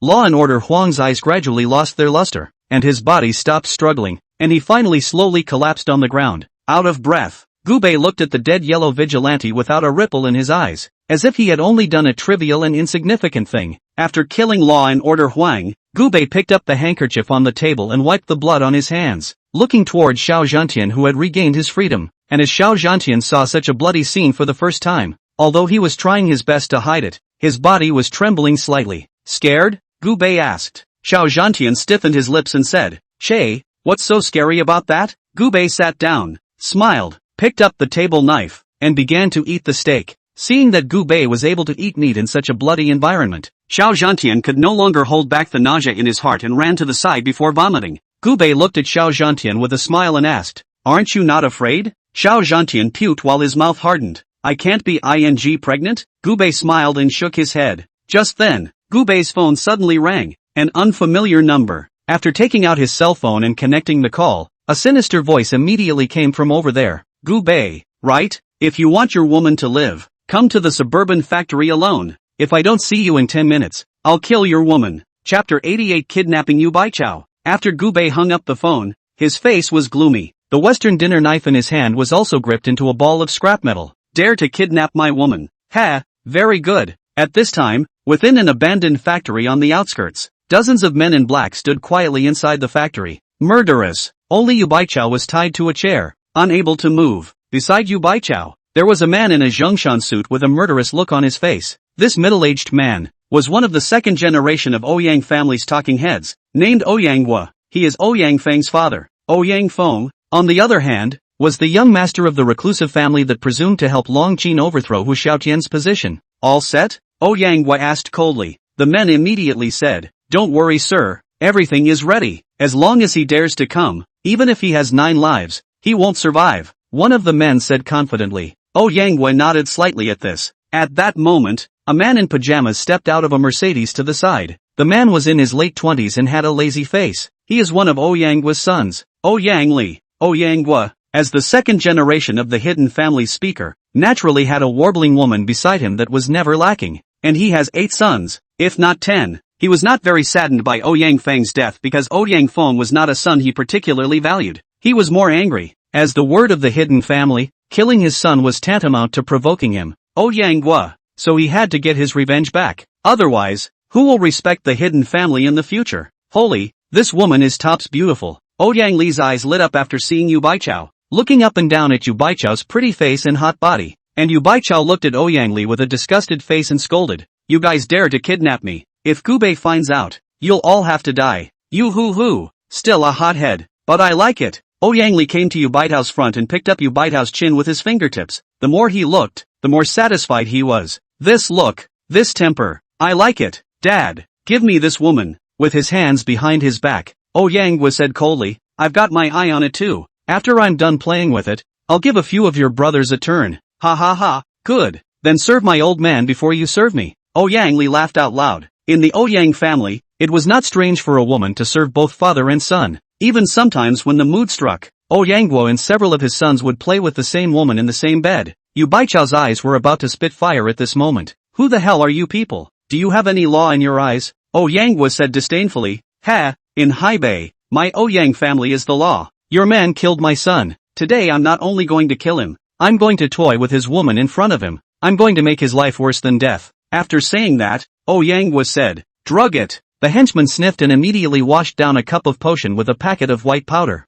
not caring whether Yu Baichao agreed or not. He broke open Yu Baichao's mouth and then poured in the cup of white medicinal water. Yu Baichao desperately coughed, but those medicinal waters had already entered her body and she couldn't cough them up at all. What have you given me to drink? Yu Baichao asked angrily. Oh, Yang Li laughed extremely pervertedly. Ha ha, of course it's a potent aphrodisiac. In a moment, when that Gubei kid arrives, you'll have an aphrodisiac in front of your man. Then you'll serve us both. It's very exciting just thinking about it. Yu Baichao was furious. You guys are simply, with a cup of potent potion down her throat. Yu Baichao quickly reacted, only to see her face begin to flush. She just felt extremely hot, but it was bearable for the time being. Just then, there was a loud bang. The door to the factory was kicked in. Immediately afterward, Gubei was seen striding inside the factory alone. After seeing Yu Baichao tied to the chair, Gubei was furious in his heart, but on the surface, he was extremely calm. Those who knew Gubei knew that Gubei was going to start killing people. Ha, even my Gubei's people dare to kidnap them. You guys really think you've lived too long, Gubei said coldly. At this moment, one of Ouyang's men stood out and said in a cold voice, your kid is already dead. How dare you be arrogant, entering this factory? Your brat's life is in our hands. Why don't you kneel down and beg for mercy? Just after the words were said, Gubei instantly rushed to the man's face, a direct punch to the man's chest. Bang! Gubei's punch went straight through the man's chest. Bloody fist through the man's back. The man's eyes widened in shock. Even in death, he hadn't expected that Gubei would actually dare to make a move. Seeing this, Ouyang was furious. Good. How dare you be arrogant when you're all dead in the water? Kill him for me. For a moment, countless killers with sniper rifles and rifles appeared from all directions. These assassins aimed their guns at Gubei and pulled the triggers at the same time. For a while, the sound of gunfire was loud, and dense bullets rained down towards Gubei. However, a shocking scene appeared. Those bullets hit Gubei's body, but it was as if they had crashed into hardened steel,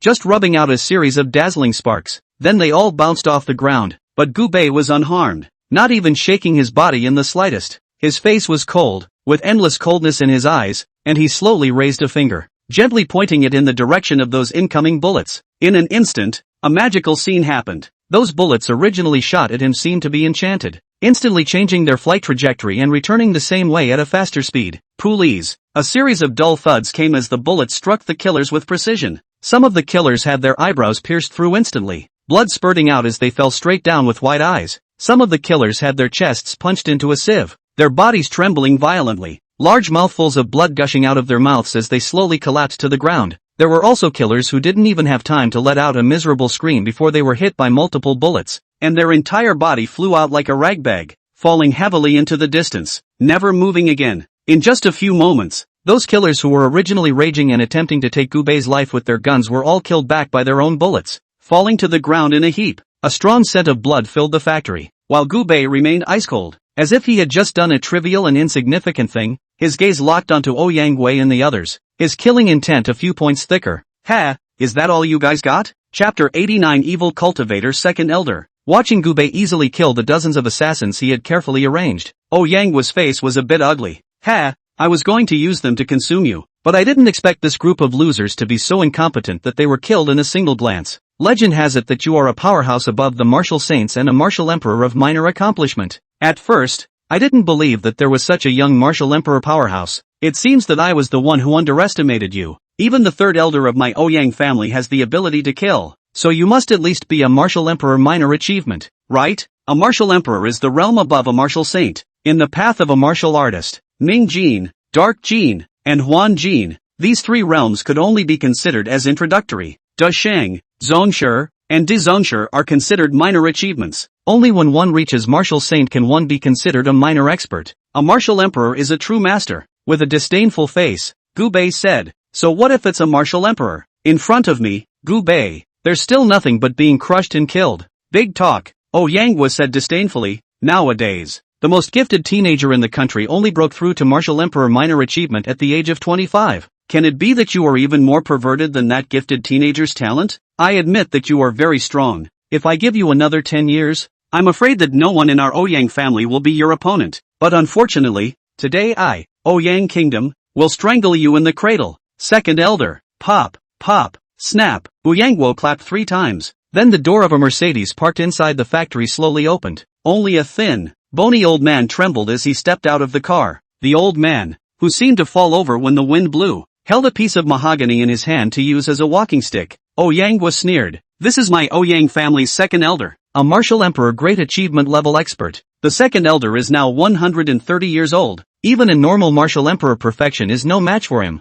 Killing you is as simple as crushing an ant. Blood. The smell of blood. After the old man got out of the car, his eyes suddenly erupted with a brilliant light. Looking at the corpses on the ground, he actually let out an eerie, strange laugh. Jia jia jia. So much blood. I'll suck it. Only to see the skinny and bony old man slowly crouch down, open his mouth, and a powerful suction force gushed out from his mouth. In an instant, the dozens of killers' corpses on the ground even seemed to be pulled by invisible ropes, slowly flying towards the old man's mouth. One corpse after another was sucked into the old man's mouth, and his throat continued to bulge and fall as if something was writhing inside. As the corpse continued to be devoured, a shocking scene appeared. The old man's originally dry and wrinkled skin began to become tight and smooth, and the age spots on his face gradually disappeared. The original thinning white hair has also become black and thick. The body is more and more erect. The trembling posture has long disappeared. However, in a few moments, dozens of corpses on the ground were all swallowed into his stomach, and his whole person seemed to be a few dozen years younger,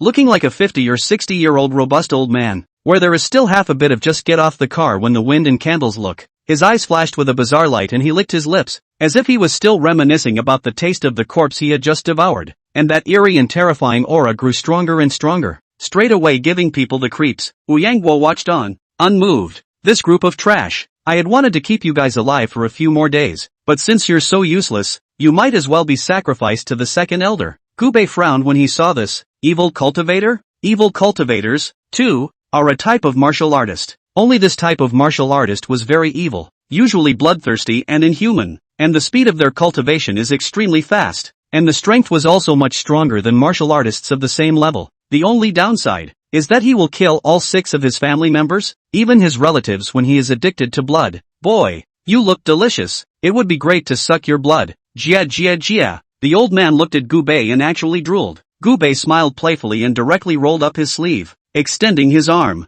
I'll stand still for you to suck. Don't you dare suck my blood. What wouldn't an old man dare? In an instant, the old man appeared in front of Gubei, and Gubei didn't duck or dodge, allowing the old man to open his bloody mouth and take a bite on his arm. And when Yang saw this, he let out a cold laugh. This kid must have been scared to death by the second elder, so he doesn't even dare to move. But immediately afterward, a scene that made everyone's jaws drop occurred. The old man bit down, expecting to suck Gubei's blood to his heart's content. However, the moment his teeth pierced Gubei's skin, a fiery and strange force surged down his mouth. The power blazed as hot as lava, instantly causing the old man to let out a miserable scream of pain. His eyes widened in horror as he tried to loosen his mouth but found it impossible to do so, and he could only watch as Gubei's blood flowed into his mouth. The blood was not an unusual red color, but a golden color that shone with a strange light, like flowing liquid gold, and exuded an unbearable high temperature. As the golden blood entered his body, the old man's body began to tremble violently, and his skin quickly flushed red, followed by festering and blistering as if it was being burned by a blazing fire. Howls of agony echoed chillingly through the abandoned factory. Ah! So hot! So hot! So hot blood! The inside of his body seemed to have been eroded by the golden blood. His bones made a clicking sound, and his internal organs were twisting painfully as if they were being boiled. In just a few moments, the old man's body gradually melted under the corrosion of this golden blood, eventually collapsing to the ground and turning into a puddle of pungent-smelling blood. Only a few broken scraps of clothing and the mahogany walking stick remained to prove his former existence. At this point, the entire scene was silent. Everyone looked at Gubei with extreme shock. That look was like looking at a demon. Who the hell is Gubei? Why is his blood golden? Just one inhalation could corrode a person into a mass of blood. Is it possible that he is the reincarnation of a heavenly god? Everyone sucked in a cold breath. Yangwa's palms were even more sweaty. At this point, Yangwa already regretted holding Yu Baichao hostage to blackmail Gubei. Had he known that Gubei was so perverted, he wouldn't have been willing to mess with this bogeyman even if he had suffered this loss. Ah, Yangwa, what other moves do you have? Yangwa backed up and looked at Gubei with a horrified expression. Now that even the second elder had been killed by him, what else could he do? But right at this moment, Yang suddenly rushed behind Yu Baichao. A silver desert eagle in his hand was directly pressed against the back of Yu Baichao's head. One more step and I'll shoot her. Chapter 90 Threat of Explosion. At this moment, Gubei's eyes narrowed, and a hint of killing intent flashed out from the bottom of his eyes. He hates it when people threaten him. Gubei had already pronounced Yang Li's death sentence in his heart. You can try shooting. After saying that, Gubei took another step forward. At those words, everyone was shocked. Wasn't this woman important to Gubei? Yu Baichao also stared at Gubei with wide eyes in some shock. Didn't Gubei say he would take care of her for her father? It's hard not to lie to her all the time. If you come any closer, I'll really shoot you, Ouyang Li roared. Gubei didn't care and continued to walk towards Ouyang Li. And at this moment, Ouyang Li had already broken out into a hot sweat. He's too nervous. If Gubei really rushed to him, would he shoot or not? If he shoots, and the hostage dies, what will he threaten Gubei with? If he didn't shoot,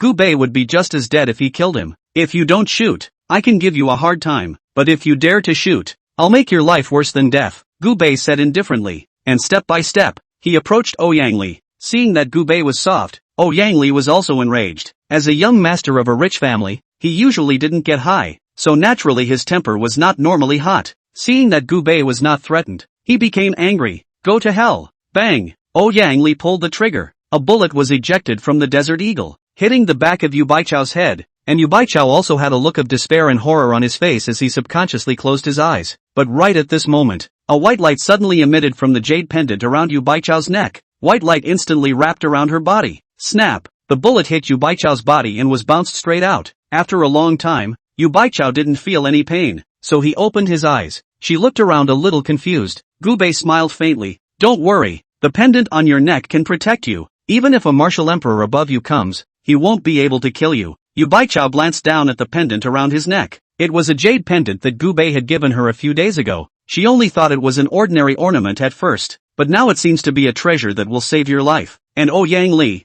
red-eyed at this point, fired several shots in disbelief. I don't believe I can't kill you. Bang, bang, bang. A series of shots rang out, but the bullets hit Yu Baichao's body and were bounced off. It couldn't hurt Yu Baichao in the slightest. Gubei sneered. Now, it's my turn, isn't it? Gubei instantly flashed in front of Ouyang Li and blasted his chest with a punch. Bang! Ouyang Li's body flew backwards. It hit the wall with a thud, then slid to the ground. Put! Opening his mouth, Ouyang Li sprayed out blood. Gubei stepped closer to Ouyang Li. Ouyang Li also had a look of despair on his face at this time. Just then, Ouyang Gui roared. Stop it! Gubei stopped and turned to look at Ouyang Gui. He only saw Ouyang Gui with a maniacal look on his face, holding a remote control in his hand. Ha ha ha ha ha, I've buried no less than 300 pounds of explosives in this warehouse. If you push me too far, we'll die together. This warehouse is where Ouyang Gui usually asks his competitors to negotiate. That's why there are explosives buried here all year round by Ouyang. Ouyang Li covered his chest and stood up, grinning,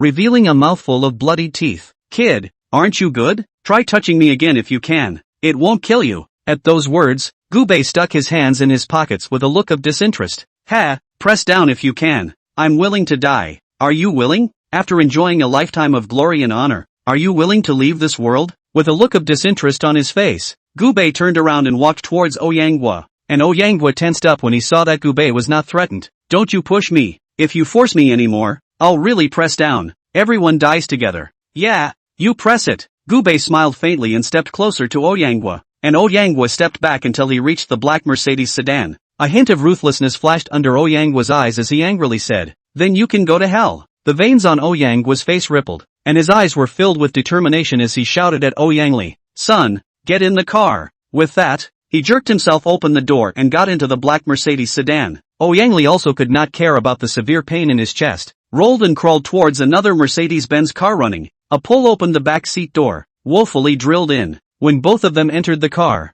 Ouyang Gui gritted his teeth, a hint of ruthlessness flashed in his eyes, and his fingers ruthlessly pressed the button on the remote control. Instantly, there was a loud boom as if the whole world had been set on fire. Violent explosions erupted from all corners of the abandoned factory at the same time. The flames instantly engulfed the entire factory, and the blazing flames rose up to the sky, licking everything around them in a rampant manner. Powerful shock waved to the explosion point as the center, in a circular pattern to the surrounding crazy spread. Wherever, walls, steel beams, machinery and equipment were all blown to smithereens. Debris like rain splashed around, and in midair by the high temperature baked red. The ground also looked like it had been viciously torn apart by an invisible giant hand, and a huge crack appeared, and large concrete slabs were blown away, raising dust in the sky and mixing with the smoke. This area was instantly plunged into a blackout, and nothing could be seen clearly. Only the deafening sound of explosions and the crackling sound of various objects being blown to pieces could be heard. However, Those two Mercedes-Benz cars were not much harmed in this destructive explosion, as if they were enveloped by an invisible protective shield.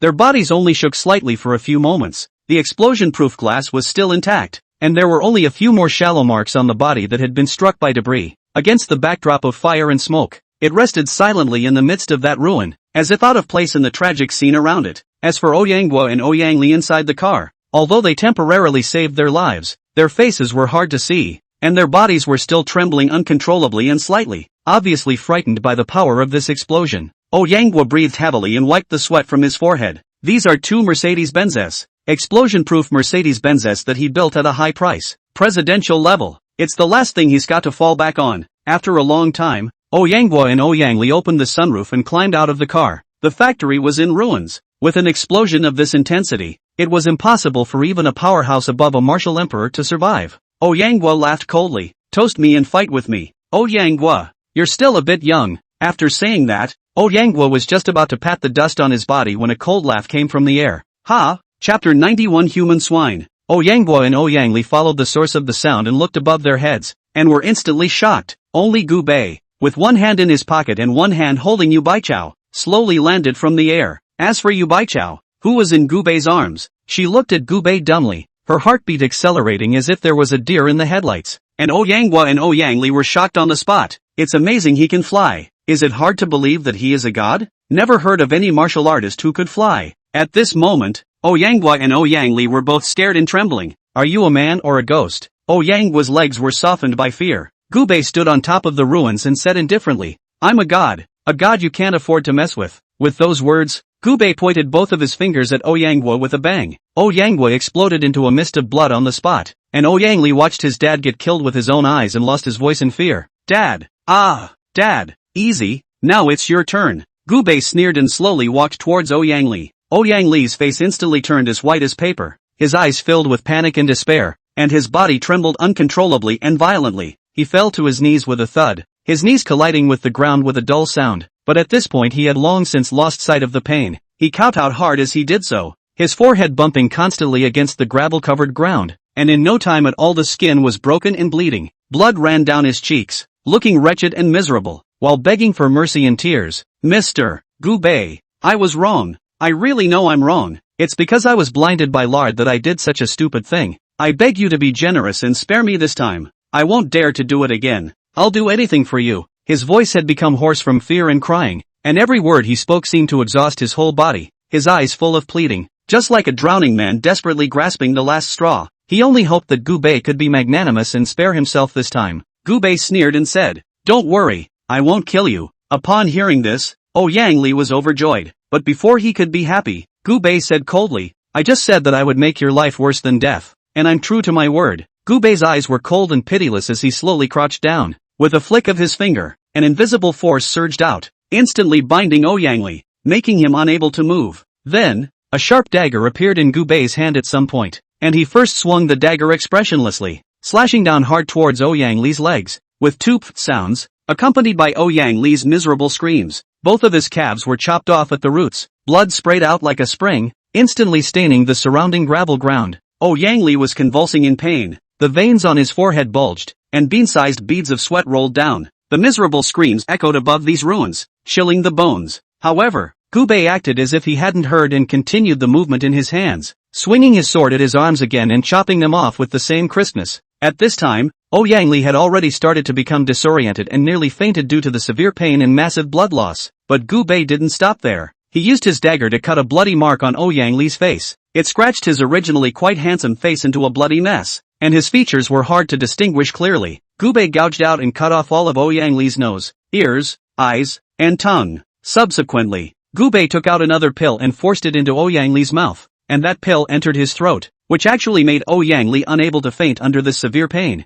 and he could only be awake to feel the heartbreaking pain coming from all parts of his body. At this moment, Ouyangli had already been made into a human pig by Gu Bei, collapsing in a pool of blood like a lump of rotten meat. All that was left was endless pain and remorse. There were also faint pleas for mercy and moans of pain coming out of his mouth from time to time, and the misery was simply unbearable to look at. Gu Bei looked at Ouyangli and said indifferently, From now on, you've lost your hands and feet, as well as your nose and ears, and even more so, your eyes and tongue. You won't be able to hear or see. You won't be able to eat without taste, you won't have a lower body, you won't be able to walk, and you won't even be able to bite your tongue to kill yourself. This is what you get for touching my woman, Gubei said, casually dropping the dagger on the ground. Gubei could give Ouyangwa a hard time because Ouyangwa at least didn't kill Yu Baichao. However, Ouyangli didn't know how to die and threatened him with Yu Baichao, which touched Gubei's reverse scale. Then, Gubei pulled out a cell phone from Ouyangli's pocket. After randomly finding a WeChat friend, he took a picture of Ouyangli's miserable condition and sent it over. Then a voiceover was sent. If you don't want him to die, come to this location as soon as you can to find him. After doing this, Gubei casually threw his cell phone away and looked at Yu Baichao. Go! Yu Baichao nodded slightly and subconsciously took Gubei's arm. Together with Gubei, they left the ruins. Along the way, Yu Baichao looked soulful until he reached the Yu family villa. Although she had seen many big scenes, the process of Gubei scrapping Ouyangli today still made her feel incredibly cruel and bloody. She was even afraid that Gubei would use the same tactics against herself in the future. Scared? Gubei asked. Yu Baichao nodded slightly, her small face white. Gubei directly wrapped his arms around Yu Baichao's white and tender shoulders and let her lean into his arms. Don't worry, if anyone dares to harm you, I'll make anyone's family fall apart, and life is worse than death. In this world, there are only two people who mean the most to me. One is Big Brother and the other is you. Gubei looked at Yu Baichao, his eyes showing his true feelings, and Yu Baichao's heart was touched at the same time. Looking at Gubei's face in front of him that was full of security, the original fear in her eyes was gradually melted by Gubei's sincere words, and her gaze became softer, which was mixed with touching and a trace of unspeakable sentiment. She bit her lip slightly, as if she had made some sort of determination, then slowly approached Gubei. Gubei also lowered his head, and between the four eyes, it was as if time stood still at this moment. Their breathing gradually became rapid, and they could clearly feel each other's warm breath. Immediately afterward, Yu Baichao took the initiative to close her eyes and slightly stood on her tiptoes, her soft lips pressing up towards Gubei's lips. Gubei first froze, then responded passionately as he tightened his arms around Yu Baichao's petite body, wrapping her a little tighter into his arms. The lips of the two were tightly pressed together, and the tip of the tongue gently probed out, first cautiously touching, then like dry wood meeting fire, passionately entangled together. The kiss was passionate and long, as if they wanted to pass all their thoughts to each other in this way, and everything around them seemed to cease to exist, leaving only the two of them immersed in this atmosphere full of love and deep affection. Chapter 92 God's Eye. A kiss ended, and a trace of crystallized saliva remained at the corner of Yu Baichao's mouth. Only Yu Baichao's small face was red. Gubei was similarly a bit embarrassed. Gubei, how could you not hold back? What were you doing just now? You're doing this to stand up to Big Brother? The words Gubei had just said to comfort Yu Baichao were just to give Yu Baichao some sense of security, but little did they realize that those words would become the seeds of a love affair between the two. However, Yu Baichao's little mouth was still quite sweet, like white peaches. It's getting late. Go to bed early. After Yu Baichao left this sentence, he trotted into his room and closed the door with a bang, and Gubei scratched his head and returned to his small room. At this moment, Gubei remembered the mysterious scroll he had obtained in the auction. Gubei took the mystic scroll out again. Gubei didn't know what secrets were hidden within the scroll, but he had read from an ancient book that in the ancient times, the great god Pangu had 12 great aptitudes, and the great god Pangu had sealed the 12 aptitudes in 12 mysterious scrolls. As for the whereabouts of the scroll, no one knows. This scroll was very similar to the scrolls Gubei had seen in books. Gubei wasn't sure if this was a scroll left behind by the great god Pangu, but he still bought it with the intention of trying it out. After opening the scroll, the contents within the scroll were obscure, and Gubei couldn't understand any of the words or paintings, yet he knew exactly how to inspire this scroll. That's with blood. The blood of an ordinary person could not even inspire this scroll. If it was a martial artist, they had to be at least a strong martial emperor to have the ability to inspire the scroll. Gubei took a deep breath, a hint of determination in his eyes. He stretched out his finger and without hesitation, made a cut on his fingertip, and crimson blood immediately seeped out, slowly dripping down on top of the mysterious scroll. As the blood dripped down, the scroll began to tremble slightly as if it had been injected with life, followed by emitting a soft and strange light. The light was faint at first, but gradually it grew brighter and brighter, illuminating the entire room like a dream. The originally obscure characters and paintings on the scroll looked like they had come to life, and those characters began to slowly swim in the air, combining into a mysterious rune that rotated around Gubei without stopping. The pattern on the scroll also flickered with light, as if it wanted to break free of the scroll and merge into Gubei's body. Suddenly,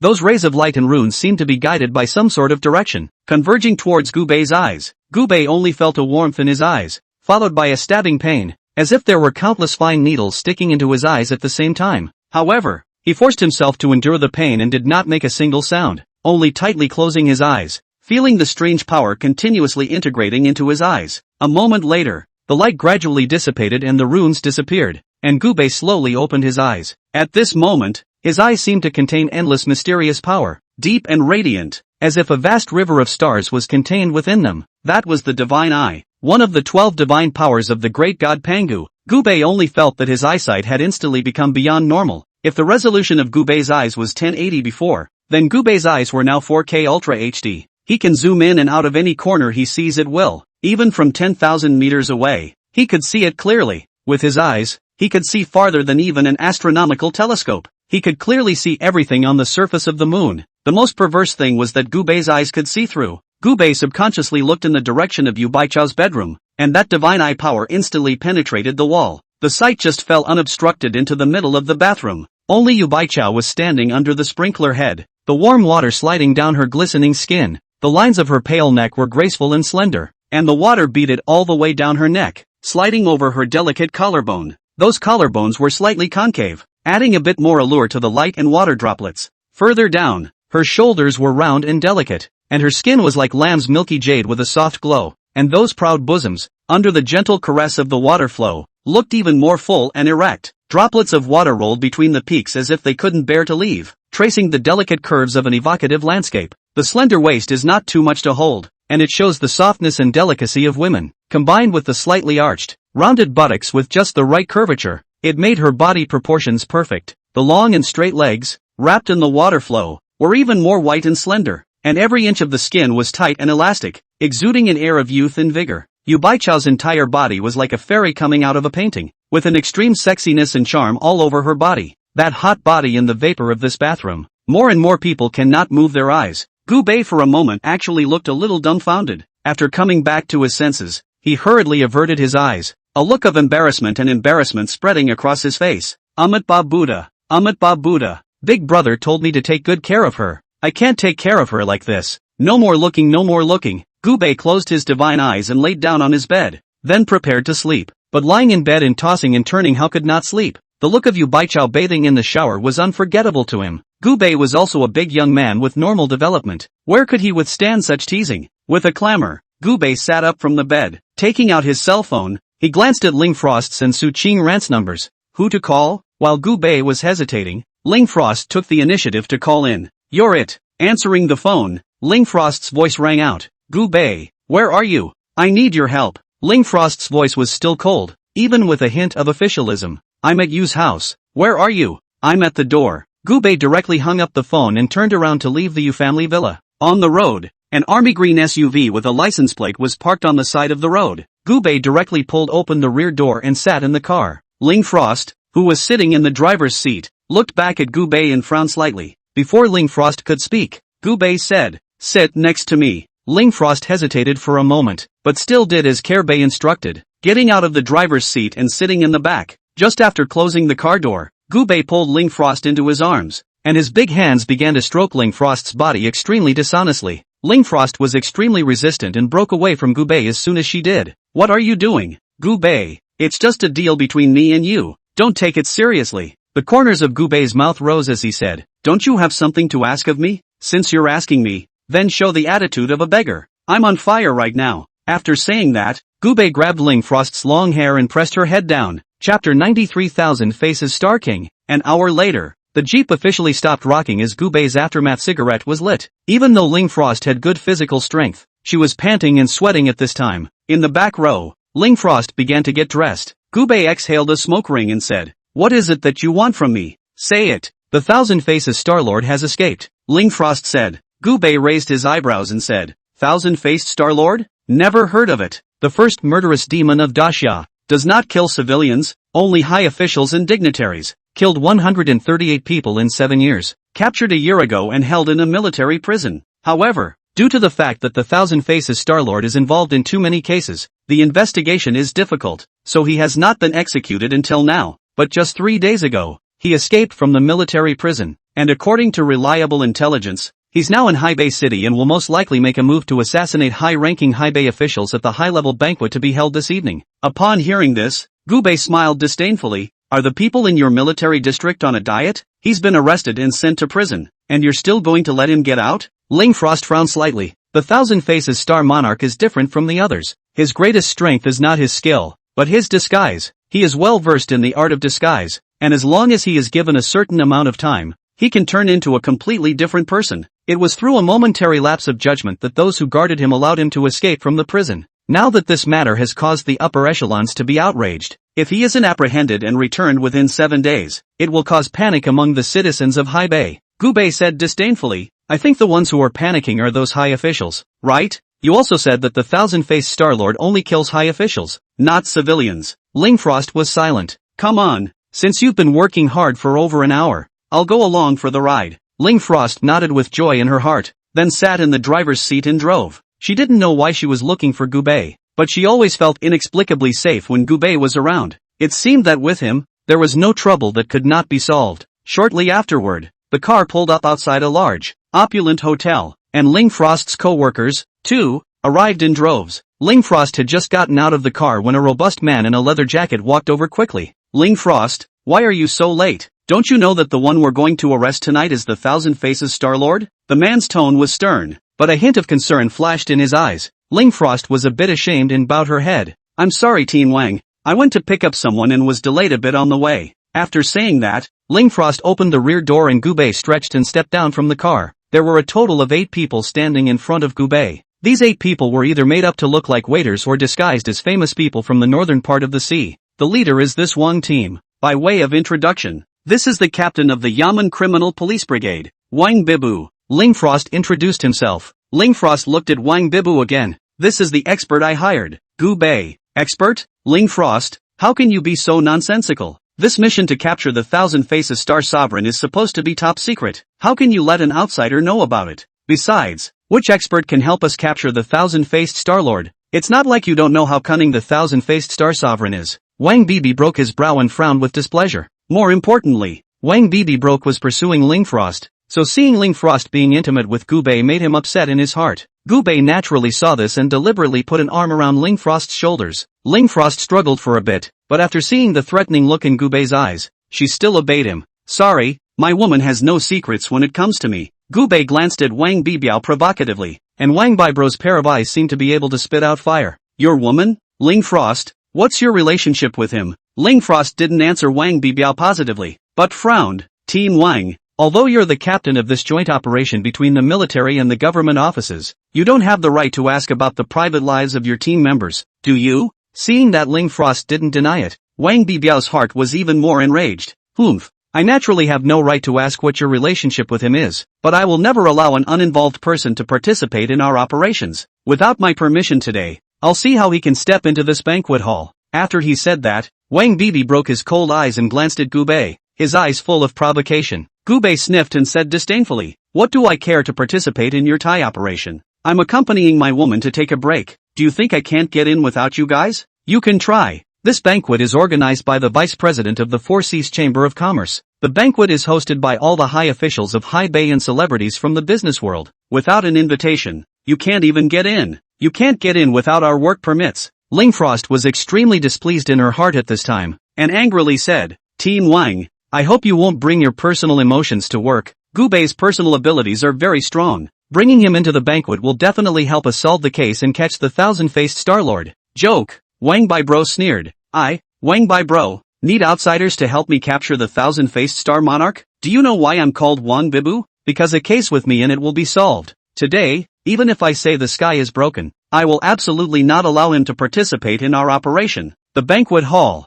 he definitely won't be able to enter. While Wang Bibro was swearing, he only saw a black Rolls-Royce parked outside the main door of the banquet hall. The crowd exclaimed, it's Hu Xiaotian of the Hu clan, only to see the suited Hu Xiaotian striding towards the banquet hall, surrounded by a group of bodyguards and a celebrity level. After seeing Hu Xiaotian, Wang Bibi broke his eyes and said to his men, he's one of the few we're focusing on today. The Hu family is now the #1 family in High Bay, and Hu Xiaotian's status is significant in High Bay. It's highly likely that the Thousand-Faced Star Sovereign will strike at him, so we have to pay special attention to this Hu Xiaotian. Never let him suffer any harm. As he spoke, Hu Xiaotian had already walked to the entrance of the banquet hall. Wang Bibi immediately walked up to Hu Xiaotian, and after saluting, he made his identity known. Hello Mr. Who? I'm the captain of the Yamen Criminal Police Brigade, Wang Bibu. I will arrange 2 people for you next, to protect your safety closely. After saying that, Wang Bibro waved his hand, and 2 disguised criminal police officers blended into Hu Xiaotian's group.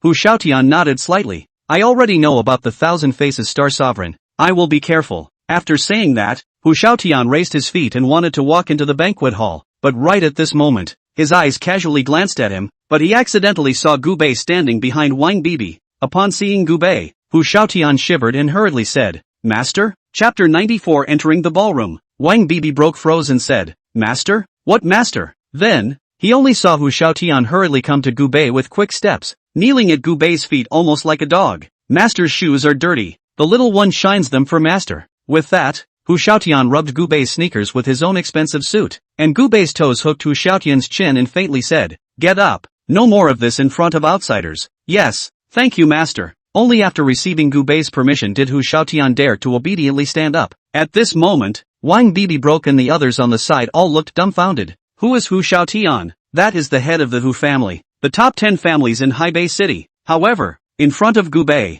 he was wagging his tail like a dog. What is this Gu Bei? Not only was Wang Bai broken, even Ling Frost looked at Gu Bei with extreme surprise. Although she knew that Gu Bei's cultivation was powerful, she didn't realize that even Hu Xiaotian was Gu Bei's dog. At this moment, Wang Bai suddenly thought of something. This Hu family was originally a small 2nd or 3rd tier family in Hebei, but it had become the top 10 families in Hebei City in just a few days, claiming the north of the sea. It was said that behind Hu Xiaotian, there was a great power supporting him. However, the identity of this great power was mysterious and not many people had seen him. Could it be that the Gu Bei in front of him was that great power? Thinking of this, Wang Bai immediately sucked in a breath of cold air. How old is Gu Bei? Yet he can support the Hu family to become the top 10 families in the northern part of the sea. Then how horrible should the background behind him be? While Wang Bibi broke in a daze, Gu Bei said indifferently, The host of this banquet didn't invite me, so go, take me in with you. Hu Xiaotian quickly nodded. Master, you have always kept a low profile, plus being alone. It's normal that Vice President Liu doesn't know about you. I'll bring him here to meet you. Master, no need. It's just as well I'm hungry. I'll go in and have a meal without disturbing anyone. After saying that, Gu Bei entered the banquet hall accompanied by Hu Xiaotian, and on the side, Wang Bai's face was slapped. The team looked at him differently. Just now, Wang Bibi had claimed that Gu Bei couldn't enter the banquet hall, but he had easily entered the banquet hall. Isn't that a slap in the face? Wang Bibi also felt a blush and coughed dryly. What are you looking at? Go inside and get ready for action. Gu Bei stepped into the banquet hall, only to see that the entire hall was spacious and brilliant. Brilliant crystal chandeliers, like strings of shining stars, hung down from the high ceiling, illuminating every corner of the hall as bright as day. On one side of the ballroom is a small stage. At the moment there was a band playing soothing and elegant music up there, and the melodious melody echoed in the hall, adding a bit of romance and coziness to the bustling atmosphere. The Cheongsam ladies who walk through the banquet hall are a bright landscape. The slit of the Cheongsam was just right, and as they walked, their white and slender legs were hidden, attracting people's reverie. They have a gentle smile on their faces, holding trays in their hands, with fragrant wine on the trays, and from time to time they serve a cup to the guests, asking them gently about their needs, and every move is characterized by elegance and generosity, which has become the most fascinating embellishment in this luxurious banquet hall. Gu Bei just casually found a relatively quiet corner, stood in front of the long table where the buffet was set up, and started picking out the food on his own. And after Wang Bibro and the others entered the banquet hall, they started to get busy. The Interpol officers, disguised as bouncers, waiters, and celebrities, began to observe the celebrities entering and leaving the banquet hall one by one, trying to see through the disguise of the Thousand Faces Starlord so that he could find him. Gu Bei, on the other hand, didn't care about them at all and ate his steak by himself. It was also at this moment that Ling Frost appeared in front of Gu Bei. Ling Frost and Wang Bibi disguised as a couple of celebrities. Wang Bibro changed into a suit and looked like a rich young master. Ling Frost, on the other hand, had put on a purple slit cheongsam.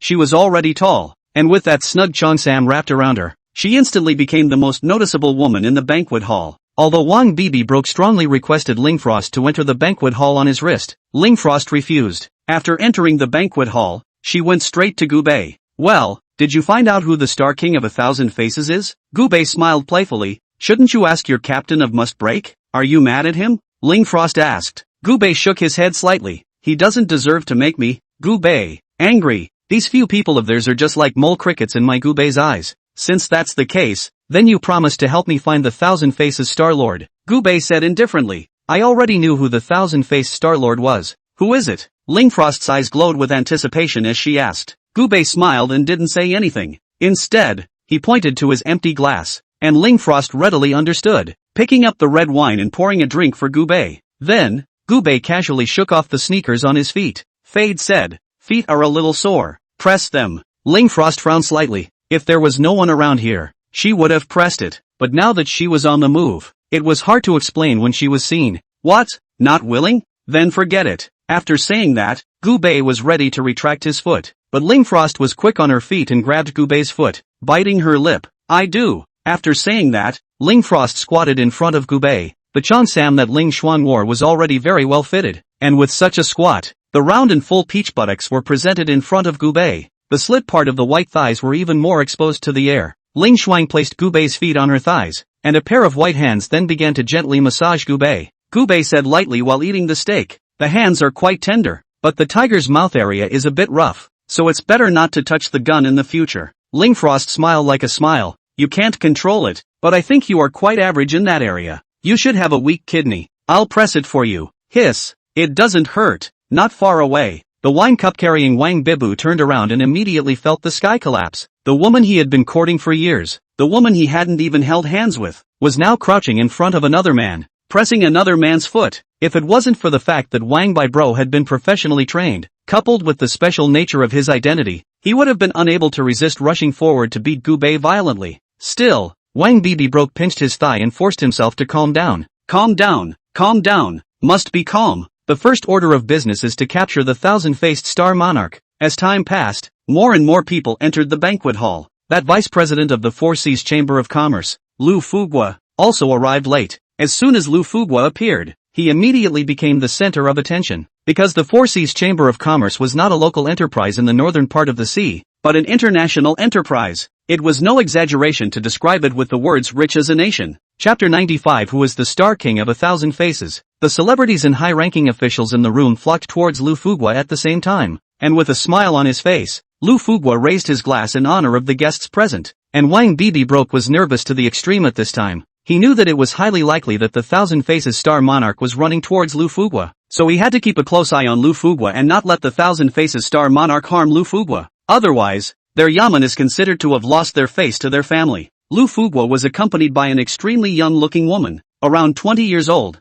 with a slim figure, long legs and sweet looks. Just on face value, it's definitely an 8. The only person on the scene who could overpower her was Lingfrost, who was pinching Gubei's feet. Lu Fugua brought the woman to the stage, took the microphone, and said with a smile, "Thank you all for coming to my wife's 20th birthday banquet. I wish you all good food, good drink and good fun. Those who can be here are all my Lu Fugua's friends, and in the future, the door of my Four Seas Chamber of Commerce will always be open to all of you." As the words fell, a roar of approval rose. Gubei raised his eyebrows slightly and said faintly, "It's good to be rich, being in your 40s and finding a daughter as a wife." Ling Xuan blankly glanced at Gubei and said, "You're envious of him?" "No, what he has, I can take away with just a snap of my fingers. What am I envying him for? This kind of person who doesn't even have the ability to defend himself?" Gubei smiled faintly. Lingfrost didn't doubt what Gubei said in the slightest. She had seen Gubei's strength. "You're a demon." After Lu Fugua arrived, Wang Bibro and the others got busy. While protecting all the celebrities and high-ranking officials, he had to observe everyone on the scene to determine who was the Star King of 1,000 Faces. An hour later,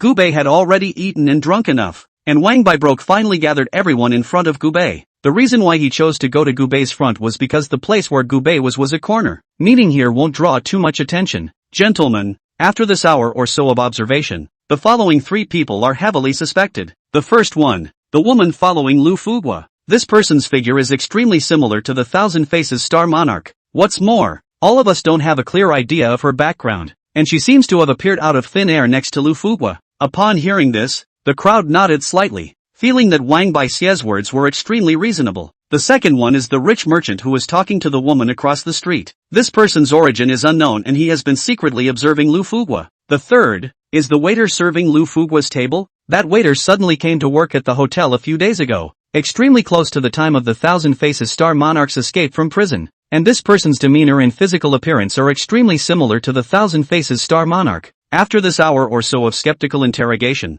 all 3 of these people, are highly likely to be the Thousand Faces Star-Lord. Wang Bibi broke skeptically. The henchman immediately asked, "Boss, so which one do we arrest?" Wang Bai brothers hesitated for a moment and said, "Capture them all." Though the thousand-faced star monarch's disguise is powerful, as long as he is controlled, his disguise can be uncovered. After saying that, Wang Bibi was ready to take action with his men. However, at this moment, Lingfrost interrupted Wang Bai Xia. Said the man, "I think we need to hear what Gu Bei has to say." It was fine not to mention Gu Bei, but once Gu Bei was mentioned, Wang Bibi broke instantly on fire. "We need to listen to an outsider's opinion when we're handling a case in the government office? Lingfrost, as a soldier, how dare you pinch the feet of an outsider during working hours? Can you stand up to the uniform you're wearing?" The bottom of Wang Bai bro's eyes was nothing but anger. That was envy. No, jealousy. Lingfrost, that's his goddess. After years of unsuccessful bitter pursuit, he pinches Gu Bei's feet. Gu Bei smiled playfully at this moment and said, "Don't say pinching my feet. She has touched any part of my body.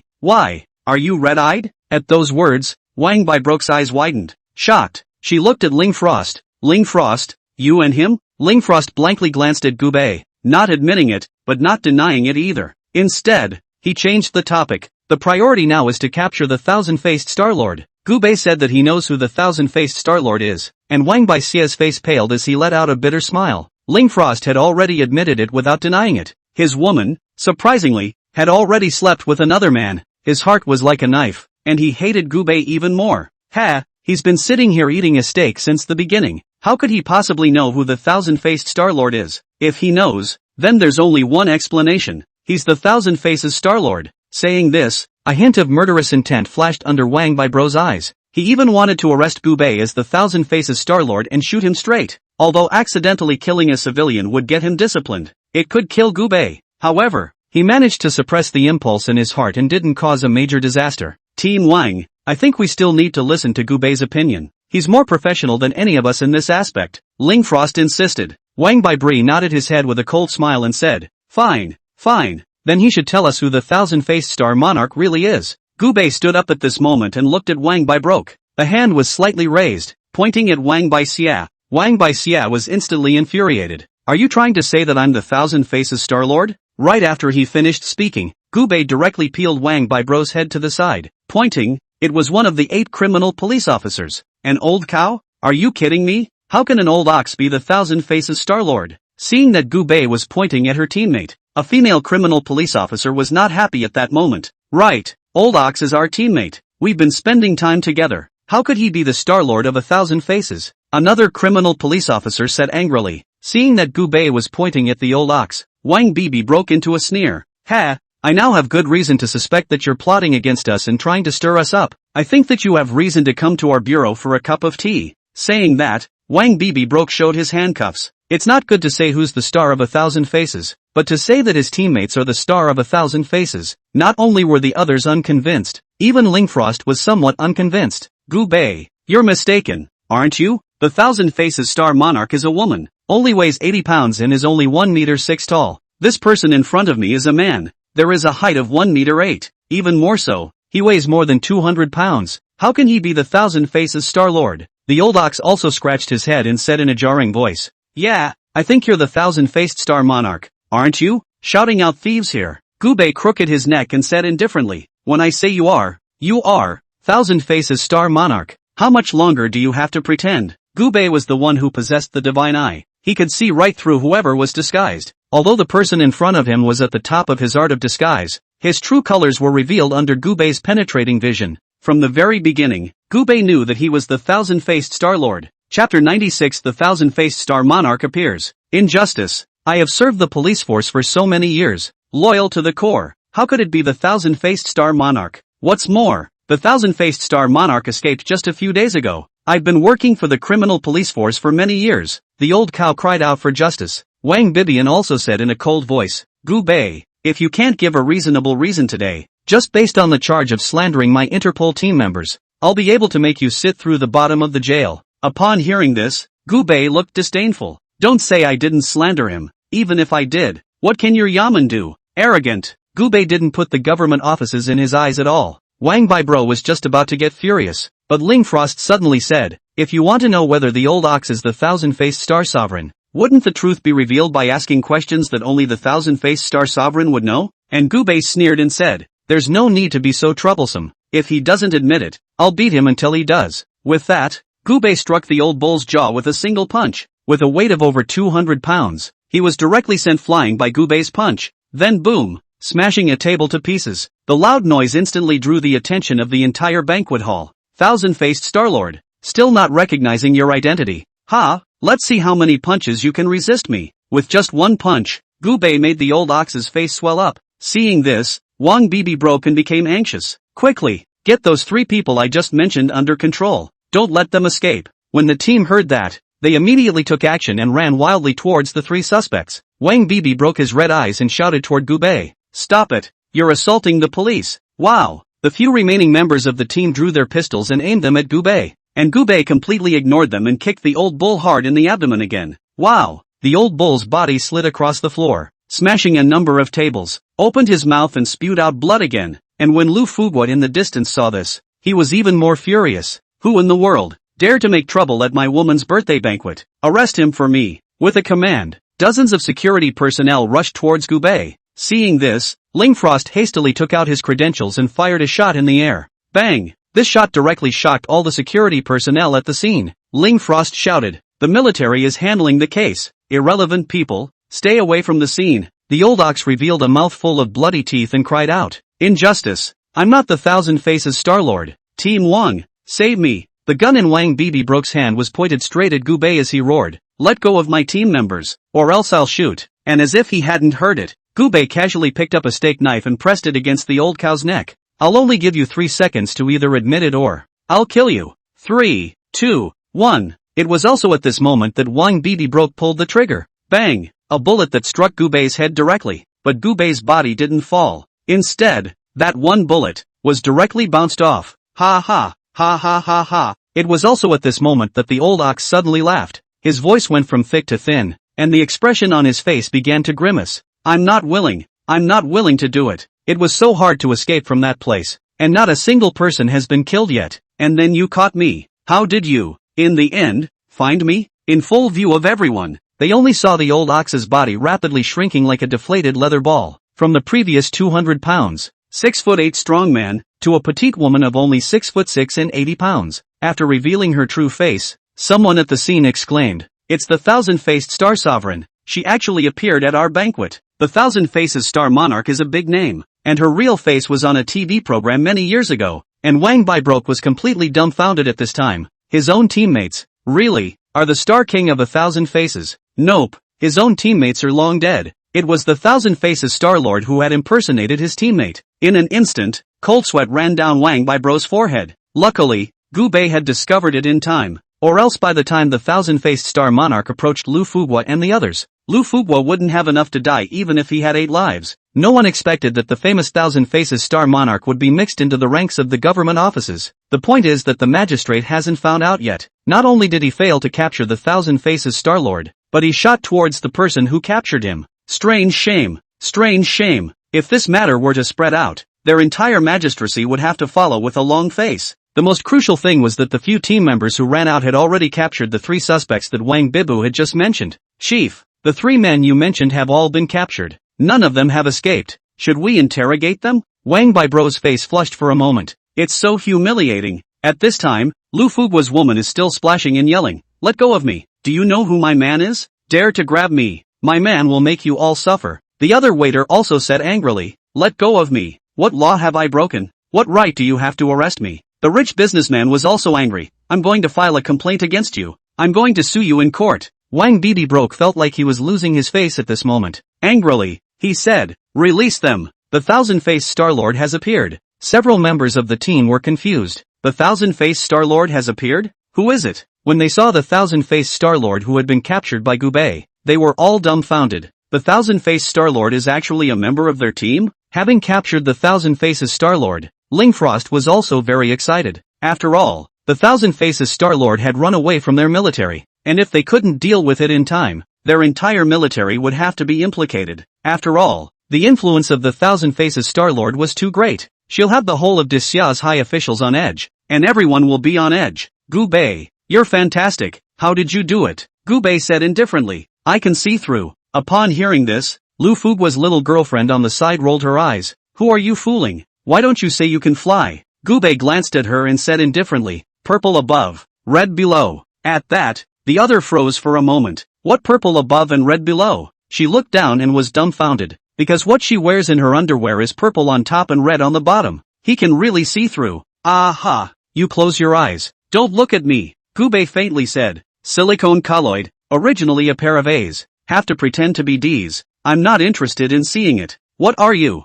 babbling about? At this moment, the other side had clearly gone yellow. Lu Fugua's face turned iron blue as he angrily said, didn't you say you're purely natural? Your breasts are fake? Honey, don't listen to him, my boobs are real. Snap, asterisk asterisk asterisk asterisk, how dare you lie to me? You, after all the money I spent on you, after all this time I've been touching a pair of artificial silicone gels. Gubei directly ignored them and turned to look at Wang Bibiao. Faintly, he said, you hit me with that shot just now. I've always been a fair guy. You shot me. You give me the gun. I'll shoot you back, and we'll be even. Chapter 97 Big Brother's Gift. Cold sweat immediately dripped from Wang Bibro's forehead. He didn't know why he hadn't killed Gubei with that shot just now, but he knew that he would die if he took a shot. Wang Bibro said with a frown, just now it was just a misunderstanding. Besides, aren't you alright? Upon hearing this, Gubei smiled. Then what if I'm killed by you? Wouldn't it be a wasted death? Wang Bibi broke his brow and said angrily, you should stop being unreasonable. I am a member of the government office. Even if I give you my gun, do you dare to shoot me? Assaulting a police officer is a major offense. After saying that, Wang Bibro really handed the gun in his hand to Gubei, and when Gubei took the gun, he didn't even hesitate for a second and directly pulled the trigger on Wang Bibro's head. Bang! A gunshot rang out, and a bloody hole appeared on Wang Bibro's forehead. Then with a fluttering sound, Wang Bibi broke down in a pool of blood, too cold to be seen. Seeing this, the crowd gasped. No one had expected that Gubei would actually dare to make a move against the people of the Yamen in broad daylight. The one who killed him was still a captain. For a moment, those men of Wang Bibi were at a loss, not knowing whether to arrest Gubei or pretend to turn a blind eye. Only Ling Frost said indifferently, leave the matter here to me to solve. You guys bring Team Wang's corpse with you. You can go back. I'll report truthfully to the top. Ling Frost knew that Gubei's relationship with the city chief was very shallow, so she was confident that she would be able to suppress the matter of killing Wang Bibi. In reality, even if Ling Frost wasn't needed,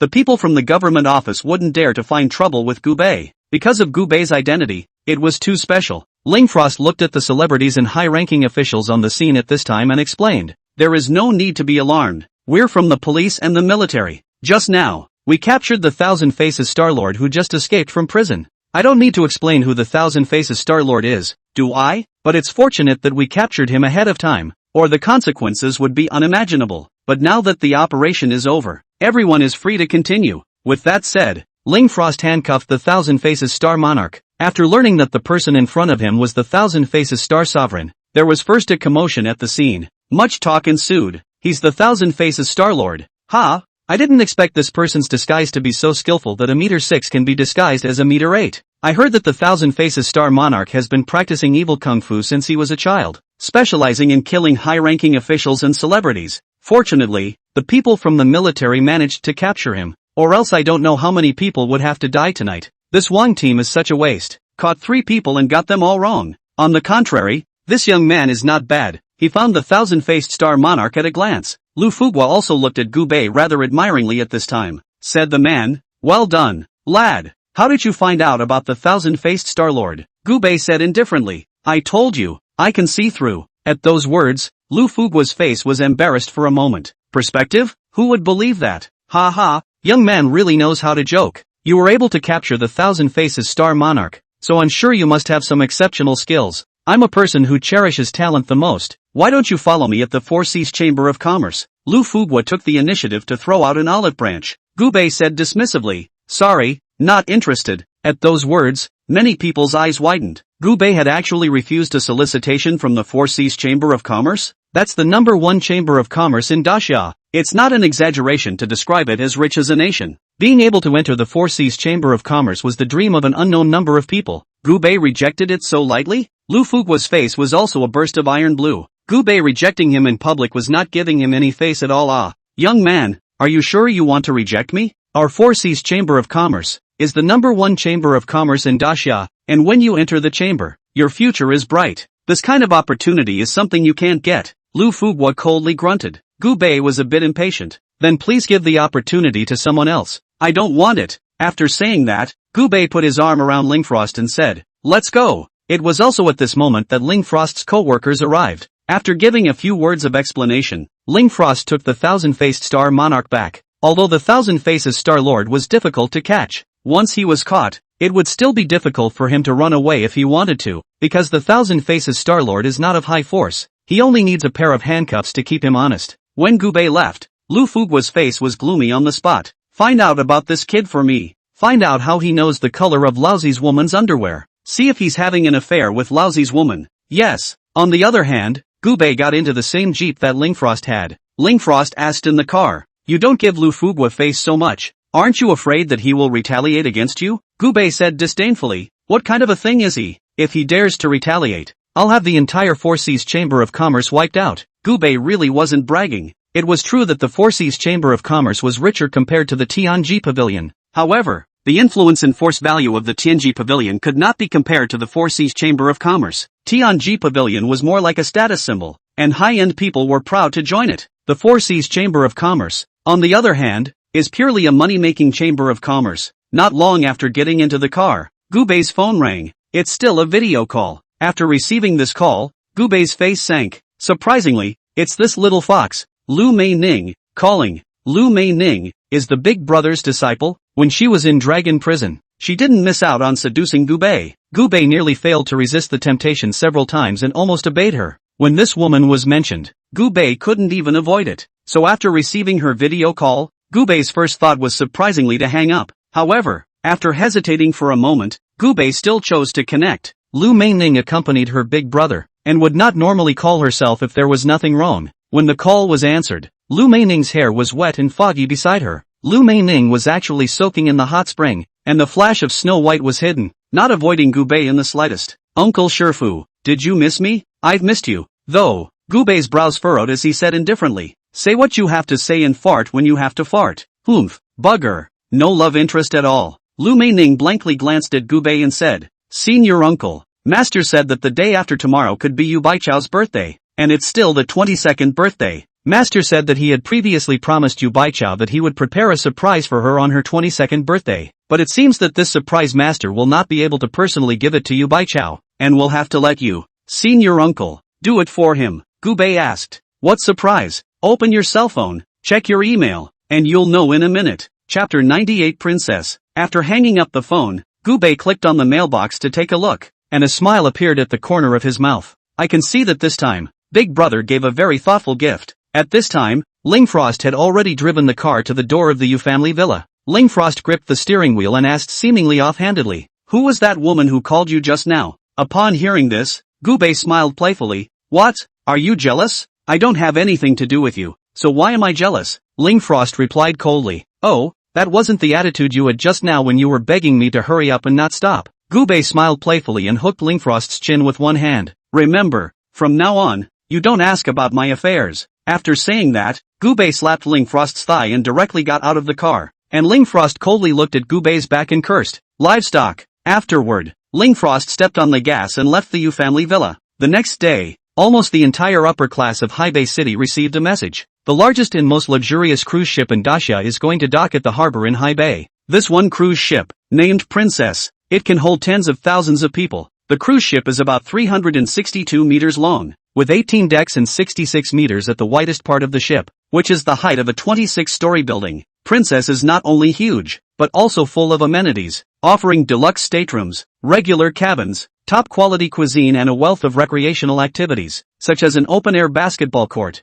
surf slides, simulated surfing equipment, an ice skating rink, a dance studio, rock climbing, a movie theater and a gym. The cost of this cruise ship, too, is extremely expensive. It is said to have cost tens of billions of Daxia dollars from development to launch. You know, having tens of billions and spending tens of billions to build a ship are two different concepts. There are a few people who own tens of billions of dollars in Haibei City, but if you ask them if they dare to spend tens of billions of dollars to build a cruise ship out of it, they definitely won't dare. And this time the Princess docked in Haibei. It was rumored that thousands of invitations would be distributed, and famous people in Haibei would be invited to attend the birthday party of the owner of the princess. Everyone was very curious and wondered who the owner of the princess really was. In the living room, Yu Baichao, who was eating an omelette with chopsticks, looked at the flat panel with an envious face. The princess, it's amazing that such a big cruise ship has changed hands. I wish I could go on a cruise to see it, but I don't think I'll have that chance. At this time, Gubei came out of his room and asked, "Why don't you have this opportunity?" Yu Baitao sighed. "I didn't receive an invitation. It seems that I'm still not famous enough in Haibei. If my father was still around, he would have received an invitation." Gubei smiled without saying anything. "Silly girl, don't you realize this cruise is for you? I have to go out for something, so you can eat first." After saying that, Gubei put on his clothes and left the door. Outside the door, Xiao Zhantian drove his supercar and had been waiting for Gubei for quite some time. Xiao Zhantian in the car was still in high spirits. Gubei smiled and didn't open the car door, but jumped in directly through the window. "Did you get all the cars back?" Xiao Zhantian grinned and said, "All of them are back. What's the reason for calling me over today?" Gubei said directly, "Take a trip to Haibei Harbor and take a look at the princess. Looks like you know about the princess too. I have an invitation here. You can get on the ship for free tomorrow. It is said that this princess is the #1 cruise ship in Dacia, which can accommodate tens of thousands of people and is extremely fun and lively up there. I'm going to have to visit this one." With that, Xiao Zhantian stepped on the gas and took Gubei away. It wasn't long before the two were below the princess. When Gubei and Xiao Zhantian arrived at the harbor of Haibei, the immense and incomparable princess cruise ship came into their eyes, instantly attracting everyone's attention and causing people to feel shocked by its spectacular appearance. The princess is quietly docked in the harbor, like a giant castle on the sea. Its slender hull stretched out, 362 meters long, and at a glance, it seemed to be unable to see the end. The widest part of the ship reaches 66 meters, like a lofty sea beast lying there. The height is equivalent to a 26-story building. Looking up, it almost covers a large part of the sky, giving a strong sense of oppression and visual impact. The ship's body as a whole was painted a dazzling white, reflecting a glittering light under the sunlight, as if it was clad in a layer of brilliant white gold armor, appearing both noble and elegant. "It's huge." This was Xiao Zhantian's first intuition. Gubei also nodded slightly. This ship, too, was indeed big enough. On the dock, there is a staircase that leads right up to the princess, but at this time it was guarded, and there was no way to board the princess without the permission of an outsider. And Gubei had come this time to find the captain of this ship, because right now, Gubei was the owner of this ship. The two had just made their way to the boarding gate when they were stopped by security. "Stand still. Got a work permit?" The princess is huge, with over 2,000 crew and staff alone. Xiao Zhantian took out his invitation and said, "Without a work permit, will an invitation do?" The security officer directly shook his head no and said, "No way. The princess doesn't open to visitors until tomorrow, and the invitation doesn't go into effect until tomorrow." Xiao Zhantian, who had touched a snub, looked toward Gubei and said, "It seems like we can only take a look down here today." Gubei said indifferently, "Call your captain here, and say, the owner of the princess is here." The security officer looked Gubei up and down with some skepticism in his eyes, but still, he took out his walkie-talkie to inform about the incident. Just as Gubei and Xiao Zhantian were waiting for the captain, a supercar roar sounded. A supercar was seen pulling under the boat with a dump. It was a fiery red Ferrari. After seeing this car, Gubei raised his eyebrows. "This car, it seems a bit familiar." Xiao Zhantian passed Gubei with his own arm.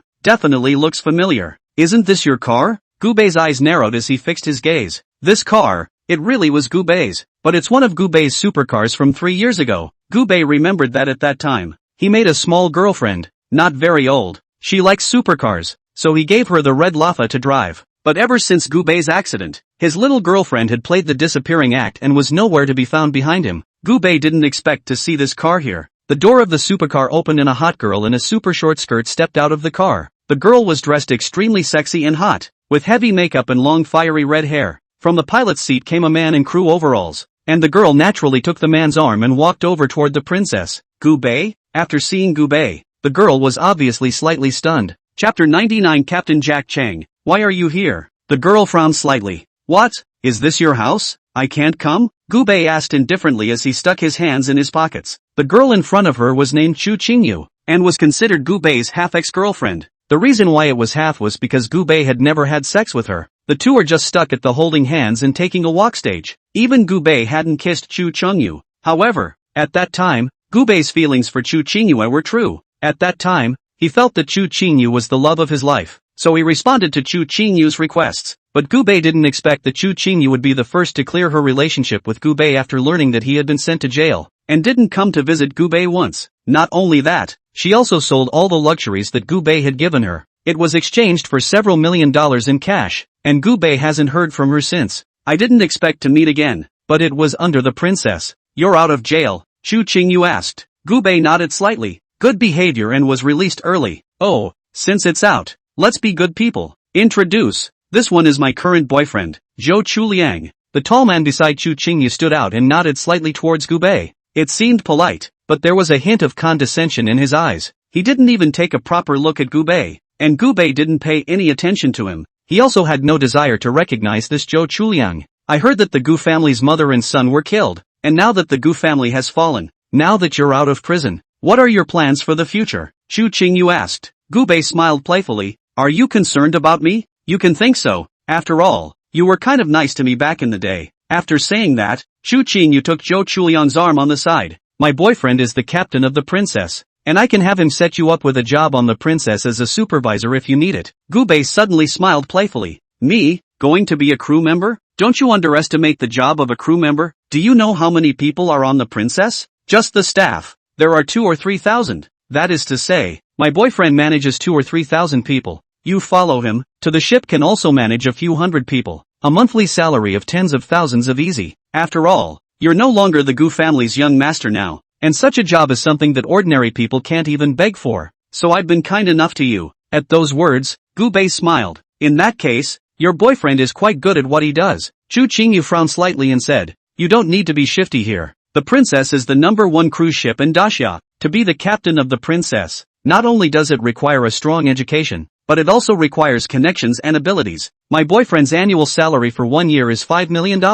There was a hint of bragging between Chu Qingyu's words. Oh, Gu Bei was expressionless. Well, without telling you so much, you can call me if you figure it out. My number hasn't changed. After saying that, Chu Qingyu took Zhou Chuliang's arm and the two of them boarded the cruise ship together. Gu Bei wanted to follow on board, but was stopped by 2 crew members. Stop, no one gets on the boat without a work permit. At this moment, Zhou Chuliang, who had just boarded the princess, turned back and faintly said, let him come up. After saying that, Zhou Chuliang disappeared within Gu Bei's line of sight. As for Gu Bei and Xiao Zhantian, they had finally boarded this great summer's #1 cruise ship. That kid is loaded enough. Xiao Zhantian played with the flavor. But Chu Qingyu may not know that her ex-boyfriend is an incomparably powerful martial artist. Many times more powerful than that what's-her-name captain. Just wait, there will be a time for her to cry in the future. Gu Bei smiled faintly. That's her own choice. That's right, with my brother's current condition, what kind of woman can't he find? If I were a woman, I would fall hard for you.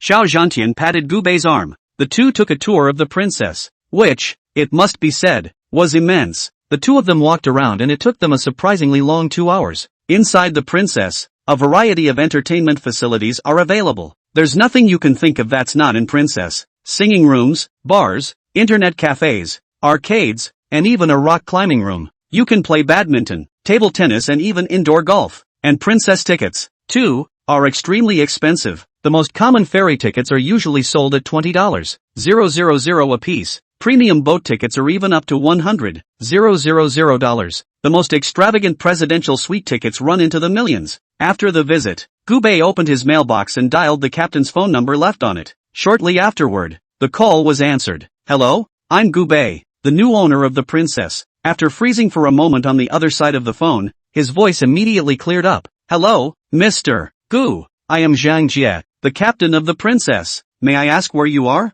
On deck. Okay, Mr. Gu, I'll be right there. After hanging up the phone, Xiao Zhantian on the side stared with wide eyes. The princess is yours? Gu Bei nodded lightly. To be precise, it's something I'm going to give to someone else. Holy, who's so lucky? This princess ship cost tens of billions just to build. You kid is too rich. Xiao Zhantian's face was filled with envy. When you come to play on the boat later, it's free. Gu Bei faintly said, righteous father, I'll kowtow to you. As he spoke, a man hurriedly walked towards Gu Bei. It was a middle-aged man in his 30s, in a suit, and of mixed race. Before coming to Gu Bei's face, the man bowed respectfully. Hello, Mr. Gu, I'm Captain Zhang Jie of the princess. Isn't the captain of your princess ship named Zhou Chuliang? Gu Bei asked. Zhou Chuliang? He's the second in command. What's Mr. Gu asking him for? Zhang Jia asked suspiciously. It's nothing. Have you prepared what you were told to prepare? Gu Bei asked. Zhang Jia immediately said, please don't worry, Mr. Gu,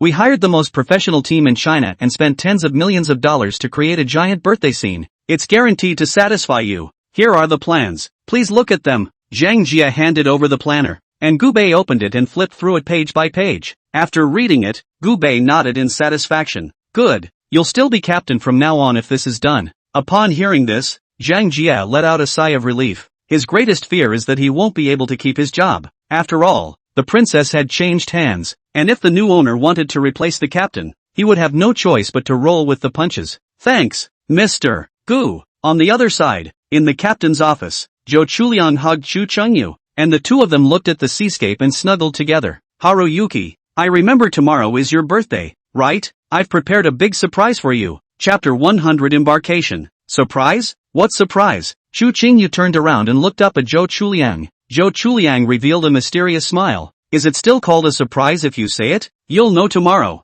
Well, go back when you've had enough fun. I need to work late today and won't have time for you. Zhou Chuliang touched Chu Chengyue's head, and Chu Chengyue reluctantly left Zhou Chuliang's office. After leaving the captain's office, Chu Chengyue unintentionally found many ribbons and balloons within the corridor. A short distance away, several stacked lighted signs lay on the ground. Chu Chengyue casually picked at it and saw the words Happy Birthday. At that moment, Chu Chengyue froze for a moment. Could it be that the surprise Zhou Chuliang was talking about was organizing a birthday party for himself on the princess? In an instant, Chu Chengyue was moved to tears and turned back to Zhou Chuliang's office. Looks like I didn't pick the wrong person this time. After saying that, Chu Chengyue ran all the way and left the princess ship. And at this time, Gu Bei and Xiao Zhantian happened to leave the princess ship as well. The three met again under the ship. Gu Bei stuck his hands in his pockets and indifferently watched Chu Chengyue pass by his side. 3 years ago, Chu Chengyue had very gently tidied up Gu Bei's collar, but the current Chu Chengyue turned a blind eye as if she were a fellow passerby, passing directly in front of Gu Bei. Xiao Zhantian said indignantly from the sidelines, Brother, with just one word from you, you can fire her boyfriend. We don't have to suffer this. Gu Bei said indifferently, there's no need. I don't care who her boyfriend is, because her man is just a mole in your eyes and mine. Would you voluntarily lift your foot to step on a mole? Xiao Zhantian thought about it and shook his head. No, it's too pricey. That's not right. No more talk. Let's go. Let's drink. Xiao Zhantian pulled Gu Bei, and the two of them drove to a small tavern, ordered some small barbecue and beer, and then drank bitterly for the rest of the night. The next day was still busy on the princess. Inside the Yu family villa, Yu Baichao was standing in front of the floor-to-ceiling mirror constantly dressing herself. When she woke up in the morning, Yu Baichao suddenly received an invitation from the princess, which made her happy. The company is also not going to be there, so I purposely have a day free to prepare for the princess cruise. Today's Yu Baichao is wearing a beige trench coat, with a pair of black boots on his feet, and a red scarf around his neck, looking youthful and beautiful. Am I pretty today? Yu Baichao asked as he turned around in front of Gu Bei. Pretty, but it just doesn't look like a female president anymore, which isn't your usual style. Gu Bei leaned against the door frame. Yu Baichao glanced at Gu Bei. Come on, it's not like I'm working today. I can't wear a uniform and have a stern face every day, can I? I don't smile in the office. That's a job requirement, but in reality I'm just a 22-year-old girl. I've always wanted to go on the princess. When my dad promised to accompany me on a circumnavigation of the princess, but he reneged on his promise. But now that I have you with me, my dream is complete. Talking about his father, a touch of sadness appeared on Yu Baichao's face. I'm all dressed up. Now let's go? Yu Baichao said excitedly. Gu Bei glanced at the time. The princess sails at night, and it's only noon. Would that be too early? Yu Baichao, however, pulled Gu Bei's arm and walked out one by one. I've had a hard day off and I don't want to stay home all the time. So hurry up. I can't wait. Gu Bei smiled helplessly and could only accompany Yu Baichao out the door. The two of them rode in the Porsche that Yu Baichao had, and soon drove under the princess ship. After seeing that huge cruise ship, Yu Baichao laughed out like a child. Wow, what a big boat. By now, there were a number of vehicles parked underneath the princess. This time, the princess sent out a full 3,000 invitations.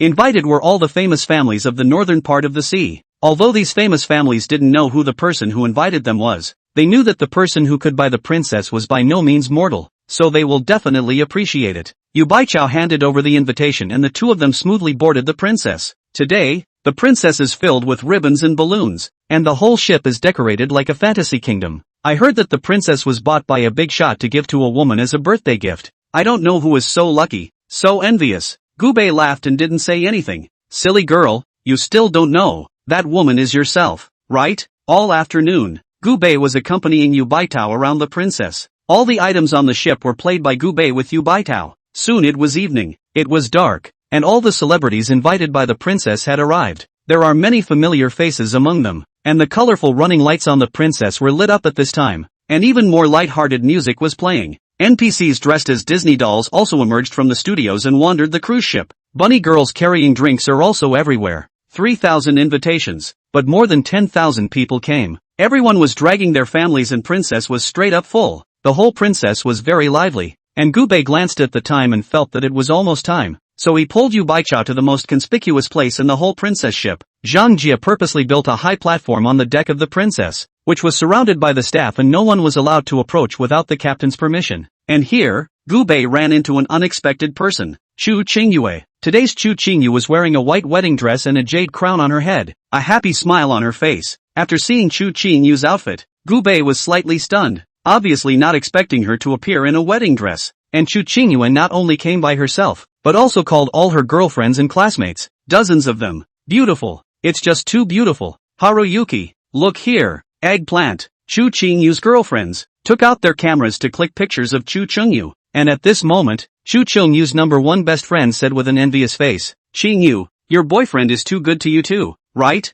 Such a big cruise ship. Look at the NPCs and arrangements on the site. You simply can't get off without a few million, right? He knows that today is your birthday and has specially prepared such a big surprise for you. Do you think if he proposes to you today, will you say yes or no? Chu Qingyu's face was filled with a happy smile. That depends on his behavior. If he has a sincere attitude, then I'll reluctantly agree to him. Chapter 101 Who's the hero? As she was speaking, Chu Qingyu looked up and saw Gubei not far away. After seeing Gubei, Chu Qingyu frowned slightly, asked, Gubei, how did you get up here? Gubei said indifferently, what, can't I come up? He. Only 3,000 invitations were sent out for the princess. Only those famous families in Jianghai City are qualified to receive invitations. Your Gu family was destroyed long ago, so it's impossible to receive an invitation. So there's only one way for you to get up here, and that's to rub my boyfriend's name in it. Yesterday my boyfriend told security you were his friend, so today you used that as an excuse to trick security into letting you in, right? After hearing Chu Qingyu's words, Gubei instantly smiled playfully. Ha, I own the whole ship. What do I need to cheat? After hearing this, Chu Qingyu rolled her eyes fiercely. Come on, will you stop pretending? Even the Gu family couldn't afford a third of the princess in its heyday. Know how much the princess is worth? Tens of billions. Gubei, I know it's hard for you right now, but when you're a man, you have to be open and honest. If you want to get on the boat, just give me a call and I'll bring you up. After all, we can't be boyfriend and girlfriend. We can still be friends. But this behavior of you assuming my boyfriend's name on a ship without my consent is really annoying. Gubei smiled and shook his head, his eyes full of playfulness. He didn't say anything more because he knew that even if he said more, the other party wouldn't believe him. When the birthday banquet started in a while, Chu Qingyu would naturally know who was the clown. But, how could Yu Baichao see Gubei being bullied? At that time, Yu Baichao naturally took Gubei's arm and fell into his arms in a very intimate manner. Mockingly, he said, Yo, Gubei, she's the ex-girlfriend you mentioned. Ha, you didn't have a good eye before.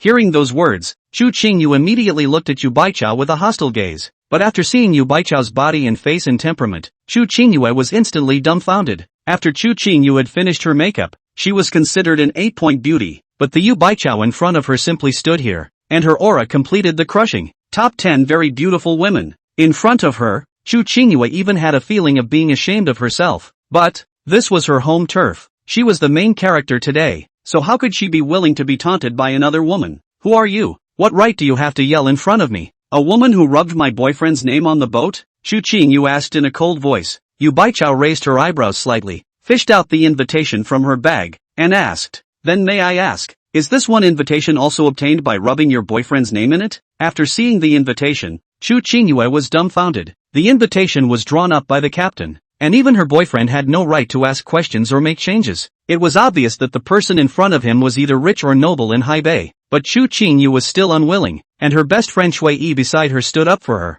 So what if I have an invitation? Do you know who the main character of the princess is tonight? It's my Haruki. Today is my family's Haruyuki's birthday, and Haruyuki's boyfriend is the captain of the princess ship, and everything that's been set up tonight is to give my family Haruyuki a surprise. And what does your boyfriend, what does he offer you? After saying that, Chui Yi also rolled her eyes in contempt. Chu Qingyu's army of girlfriends also began to yin and yang at this time. That's just it. What's so smug about having an invitation? I still don't know which man gave it to you as a handout. You want the stinky man our Haruyuki doesn't want. Ha! Dabbling in my family's Haruyuki's birthday banquet to take pictures here is really nice too. Upon hearing this, Yu Baitao's aura weakened by a few points. Turns out she's the star of the show today, and she's on her home turf. And Gubei smiled coldly, directly wrapped his arm around Yu Baitao and said faintly, "Don't listen to their nonsense. The main character tonight is not her, but you." Me? At those words, Yu Baitao froze slightly. Gubei nodded slightly. "This cruise ship, it's Big Brother's birthday gift to you." Instead, Yu Baitao shook his head. "Don't tease me, how is this possible?" Not to mention Yu Baitao didn't believe it. Even Chu Qingyue didn't believe it. "Gubei, can you die without bragging? Now that we've broken up, don't make me look down on you. Dang it, like a man, okay?" Gubei didn't pay any attention to Chu Qingyue at all, but instead glanced at the time on his wristwatch. At this time, it was exactly 7 o'clock in the evening. It was also at this moment that all the lights on the entire ship instantly went out. The entire princess plunged into darkness. The tourists all gasped, wondering what was happening. But just then, a light slammed down on a man. It was a host in a suit, holding a microphone and wearing a mask. The host opened sharply. "Hello ladies and gentlemen, welcome to Princess Tonight. I'm the host of this banquet, Jie Zhang. Jie Zhang, the host, is also the captain of this ship. Tonight, the new owner of the princess will be visiting the princess. And, today is also the new owner's 22nd birthday. Will you all wonder who the owner is?" As the words fell, there was a murmur. The new owner of the princess is only 22? My god, who the hell is so rich? Such a grand birthday party. This is something that only princesses get, right? It's worthy of being the princess. And in the midst of the crowd, Chu Qingyue was bursting with excitement. "New owner? I'm the new owner of the princess? Can it be that Zhou Chuliang isn't the captain of the princess, but is actually a hidden rich second generation? He hasn't revealed his identity and is actually trying to test me? Wow!" A light came on momentarily. Under the light, Yu Baichao subconsciously squinted his eyes for a moment, then looked around with some dismay. Zhang Jia's voice sounded once again. "Welcome, dear Miss Yu Baichao, to the princess ship, and congratulations to Miss Yu Baichao, for becoming the new owner of the princess." Applause. "Welcome." The scene instantly thundered after so many seconds of silence. No one expected the new owner of the princess to be a girl and so young, only 22 years old. There were those who knew Yu Baichao on the scene and those who did not, but there was only one word for Yu Baichao under the light. And that was beautiful. It's like a princess in a fairy tale. It was also at that moment that the princess sounded a melodious music. Layers of colored lights gradually came on. NPCs dressed as Disney dolls then came out from all corners holding happy birthday signs. Chapter 102, The Real Protagonist. Several dolls surrounded and clustered around Yu Baichao. For a moment, Yu Baichao became the center of attention in the room. Wow! Another searchlight's light struck a man's body. This person is Gubei. Gubei under the lights was wearing a decent suit, a faint smile hanging at the corner of his mouth. He lowered his head to look at Yu Baichao, his bangs fluttering slightly as the wind blew. At this moment, Yu Baitao and Gubei were like the male and female protagonists in an idol drama, causing everyone at the scene to gasp. Only Gubei picked up a platinum-colored crown and tenderly put it on top of Yu Baitao's head, then slowly said, "The princess, a gift from Big Brother to you, and this, my gift to you." After saying that, Gubei raised his hand and pointed to the night sky in the distance. A second later, only hundreds of points of light were seen shooting from the ground into the sky. Snap! Shortly afterward, hundreds of points of light exploded in the sky in unison. The fireworks in the sky, for a moment surprisingly made the city of Haibei from night to day.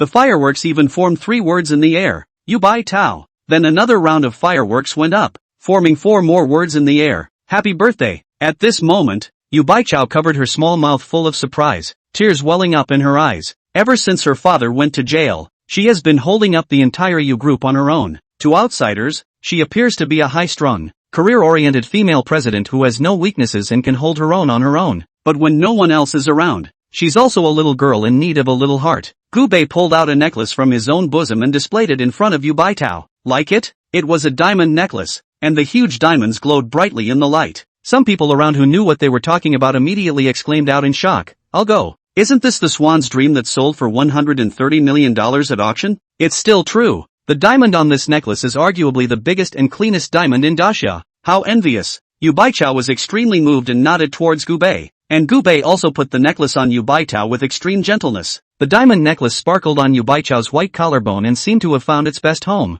It was also at this moment that the lifting platform under Yu Baichao and Gu Bei's feet slowly rose. The two became the center of attention. At this moment, the applause was thunderous and everyone was clapping their hands. There were even countless people who were up in arms to kiss one. Yu Baichao also slowly closed her eyes. Her slender jade hands embraced Gu Bei and fell into his chest. Gu Bei, on the other hand, was unable to control himself as he cupped Yu Baichao's small face and gently kissed it. At that instant, the room erupted in thunderous applause. Countless flashbulbs lit up. The two became the only protagonists on The Princess. And at that moment, below the elevation platform, Chu Qingyu's entire body was dumbfounded. She and her girlfriends were all silent. Clowns, you're practically a clown yourself. After all, it's someone's birthday party. I can't believe I'm trying to take it for myself, and showing off in front of the rightful owner. Her so-called boyfriend was nothing more than a part-time worker under Gu Bei's hand. When Gu Bei casually made a move, it was a $130 million diamond necklace. That boyfriend of hers who's a sea captain couldn't earn $130 million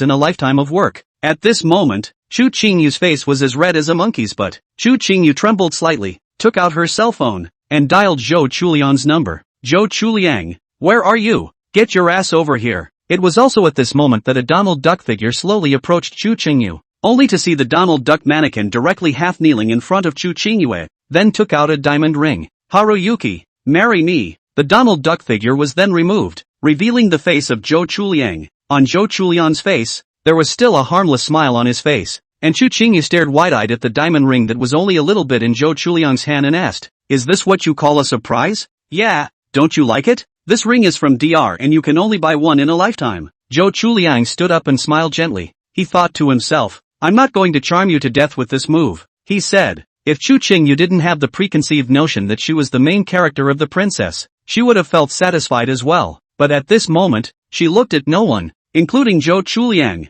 "Zhou Chuliang, we're through." Chu Qingyu fiercely slammed the ring in Zhou Chuliang's hand onto the ground, then ran wildly into the distance with tears streaming down her face. Several of Chu Qingyu's girlfriends hurriedly chased after her. Only Zhou Chuliang was left standing alone in a daze, saying, "What's going on? What mistake did I make?" Soon, Chu Qingyu darted off the ship alone. At this point she no longer had the face to stay on that ship. She regretted it, regretted why she had left Gu Bei in the first place. If he hadn't left Gu Bei, the main character on the ship right now would be himself, right? But there's just no pills of regret to take in this world. A miss is a miss. After a kiss, the elevator slowly descended, and the scene resounded with Jia Zhang's voice. "Honored guests, the princess will be departing in 2 hours for a week-long romantic voyage at sea. Guests with invitations are free for the entirety of this trip. If you wish to disembark, please leave the princess within 2 hours." This was followed by the sound of upbeat music. The crowd dispersed, and Gu Bei held Yu Baichao's hand, leaning against the fence and blowing the sea breeze. Gu Bei asked, "Do you like today's birthday present?" Yu Baichao's little face flushed as she nodded.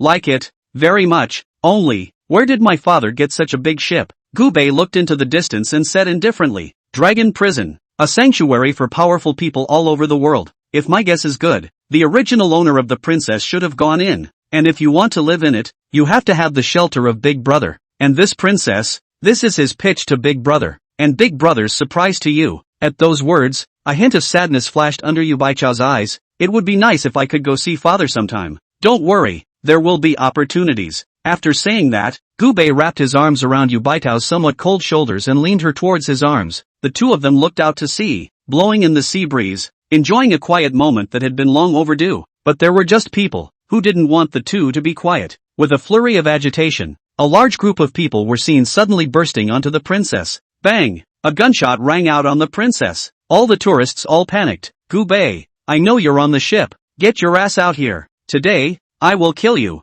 Wow! Hundreds of black-clad men had broken onto the princess. Each of these hundreds of people had a strong aura, and they were obviously all martial artists. As for the security on the princess, they couldn't stop them at all and were sent flying. Chapter 103 Ouyang Qitian. These martial artists pushed forward with great strides, not giving a damn about the security personnel on the princess. When they saw a security officer trying to block them, they either swung their iron fists directly and sent the security officer flying heavily, or a flying kick, the powerful force of which caused the security officer to fly backward for several meters like a kite with broken strings, falling heavily to the ground, groaning in pain but unable to resist. They were just like this, rampaging like nobody's business, rapidly moving deeper into the interior of the cruise ship, and chanting under their breath, "Gu Bei, I know you're on the ship. Get your ass out here. Today, I will kill you. That voice was full of hatred and murderous intent, echoing throughout the princess, causing the originally joyful atmosphere to be instantly shrouded in fear and tension. With the tourists running in all directions,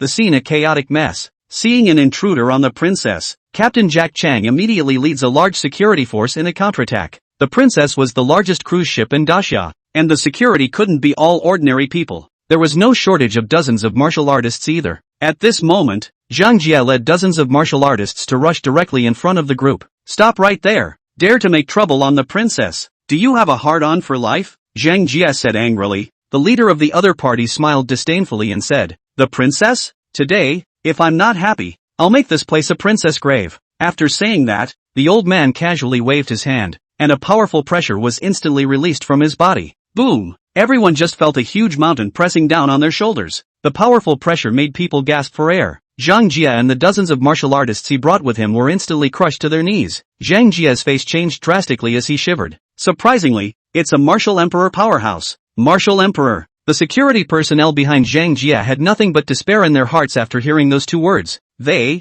security personnel, the highest cultivation level among them was only a grand master. Martial emperors were unattainable gods before them. Gu Bei, get the hell out of here. Today, I, Ouyang Qitian, must avenge my son and grandson. After hearing Ouyang Qitian's name, everyone at the scene was taken aback. The Ouyang family, that's the hidden family of Haibei City. Everyone here knew by heart how terrifying the hidden family was. Offending the hidden family would never end well, for the hidden families are powerful beyond the imagination of mortals. In full view of everyone, Gu Bei slowly walked out with Yu Baitao. Gu Bei glanced at Zhang Jie and the others who were kneeling on the ground, and his eyes narrowed. Family Master Ouyang, what an imposing presence, trespassing on my territory and making my people kneel? Are you ignorant of how the word death is written? At those words, Ouyang Qitian looked coldly at Gu Bei. You killed my son and my grandson? Gu Bei boldly admitted. Yes, my Ouyang family elders also died at your hands? Gu Bei nodded. Exactly. Ha ha ha, then what else do you have to say? Killing to pay for one's life is a matter of heavenly justice. Today, Old Me is here to take your dog's life. You made my Ouyang family into human swine. If this revenge is not repaid, won't my Ouyang family become a joke in Haibei City? Today, I'm going to change my body with the way of my people. Upon hearing this, Gu Bei smiled playfully. Just by you? A tiny martial emperor? Gu Bei. The fact that you were able to kill the second elder of my Ouyang family means that you're somewhat capable as well. And I'm afraid that your cultivation is at martial emperor perfection. But, my Ouyang family lacks everything, but it just doesn't lack martial emperors. Where are the Ouyang family members? With Ouyang Qitian's shout, in an instant, 6 figures flashed out like ghosts, standing firmly behind him.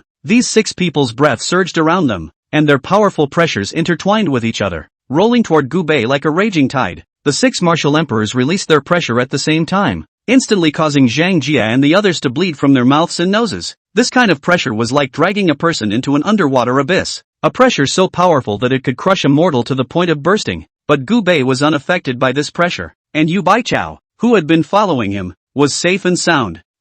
6 martial emperors? How awesome! Gu Bei played with the flavor. Ouyang Qitian had an arrogant look on his face as he said in a cold voice, Kid, even if you're a martial emperor perfection, even if you're overly gifted, can you, alone, be a match for our 7 martial emperors? Today, you will surely die. Gu Bei casually found a place to sit down and faintly said, I see, not necessarily. Compared to a martial emperor, I, Gu Bei, have never been afraid of anyone. As the words fell, Xiao Zhantian was the first to step forward. Xiao Zhantian's martial emperor's aura instantly erupted out. With me, Xiao Zhantian, I'll see who dares to hurt my brother. Seeing this, Ouyang Qitian's eyes narrowed. He had never heard of another such a young martial emperor in Haibei. However, a mere Xiao Zhantian was not in his eyes. Even if you add him, you only have 2 martial emperors. 7 against 2. What are your chances of winning? As soon as the words left his mouth, an angry voice rang out. Who said it was 7 against 2? After he said that, he only saw Hu Xiaotian walk out from the crowd with 2 martial emperors with powerful auras. The current Hu Xiaotian was already the uncrowned king within Haibei City, except for the hidden family. Therefore, there were also martial emperors who were willing to follow him.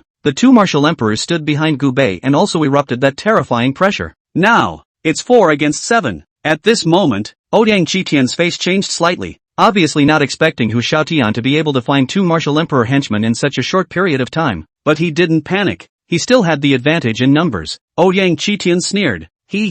Even so, 7 against 4. You guys don't have much of a chance of winning, and if you add me to that? The next one to appear was Zhang Tian, the city head from the city lord's mansion. Zhang Tian had originally traveled in plain clothes. After all, as the head of the city, it wasn't quite appropriate for him to roam around an extravagant place like the princess, but now that Gu Bei was in trouble, he couldn't help. Behind Zhang Tian, 2 martial emperor powerhouses also followed. That was the senior guard of the city lord's mansion, and a strong person responsible for keeping Zhang Tian safe. Zhang Tian had also dipped into Gu Bei's light. Originally, with his rank, he was not qualified to be protected by a martial emperor powerhouse. However, Gu Bei had helped him take down the experimental base project, so his security had been directly upgraded by a level. 2 martial emperor powerhouses were specially sent down from above to protect him. Together with these 2 martial emperor powerhouses that Zhang Tian had brought, it was now 6 against 7. There are some disadvantages, but the difference is no longer significant. Looking at Ouyang Qitian again, his face became very ugly. He had thought that killing a tiny Gu Bei,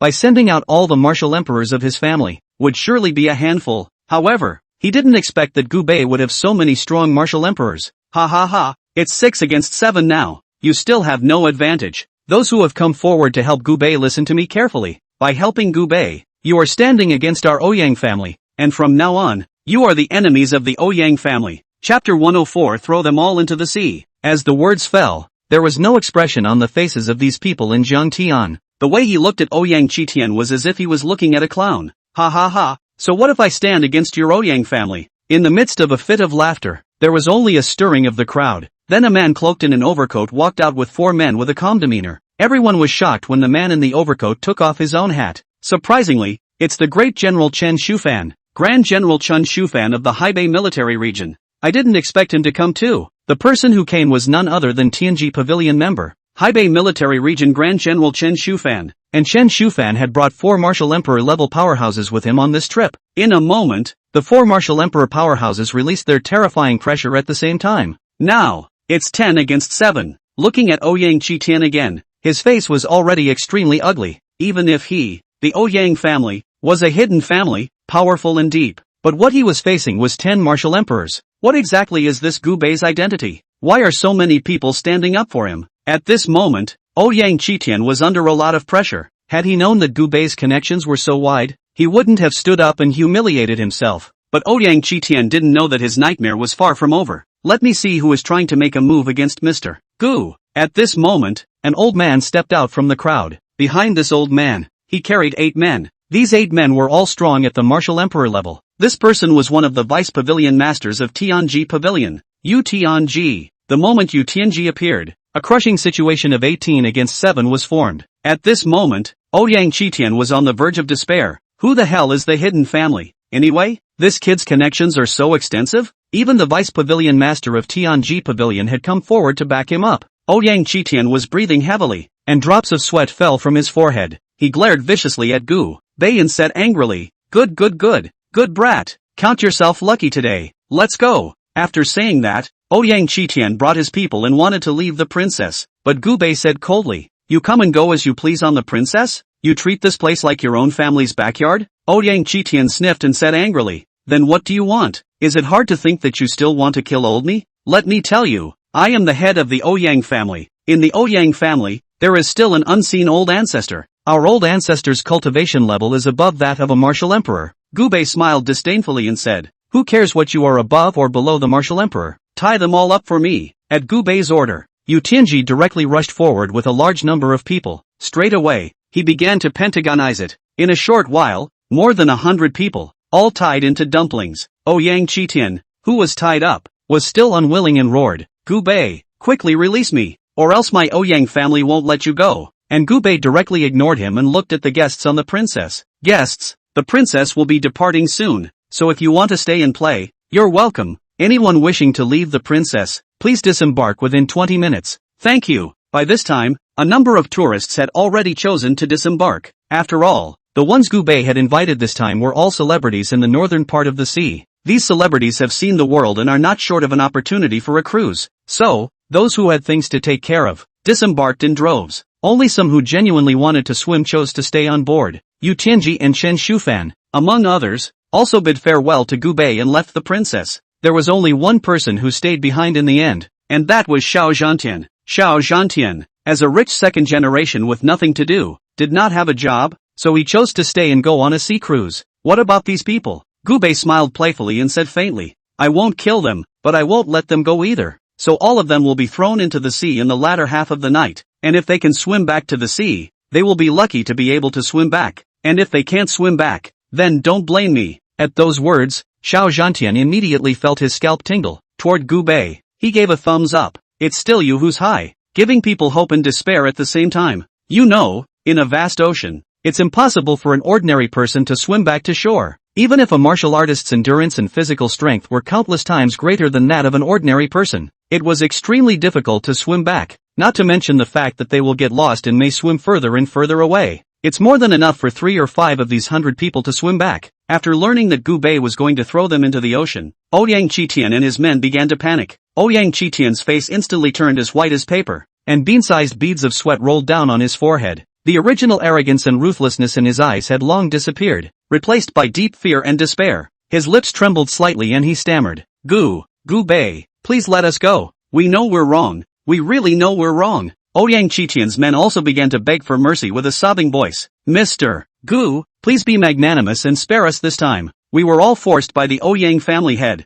We really can't help it. One of the men cried out tearfully, with a sobbing tone in his voice, as if he was going to faint in the next second. Yes, Mr. Gu, we have an old man and a young man. If we die here, what will they do? Please have mercy on us. The other henchman followed suit and pleaded, his eyes filled with a desire for life and a plea to Gubei. They begged for mercy as you spoke and I begged for mercy, and their miserable appearance made people look at them with pity. However, Gubei stood there expressionlessly, his eyes as cold as ice, as if he was looking at a group of insignificant ants. He said indifferently, when you all came to kill me in the first place, did you ever think that there would be today? It's too late to beg for mercy now. In the latter part of the night, the sea was dark, and the rough waves beat mercilessly against the hull of the princess with a chilling sound. At Gubei's command, his men came forward to untie the ropes from Ouyang Qitian and the others. As soon as Ouyang Qitian and the others were released, they tried to struggle against it, yet they had long since been tortured by the prolonged bondage to the point of weakness and numbness of their limbs. Before they could stand still, they were thrown one by one into the icy cold sea like chickens. A series of falling sounds rang out as they flailed desperately in the seawater, which instantly filled their mouths and noses, the salty taste filling their mouths and nasal passages and causing them to feel a sense of suffocation.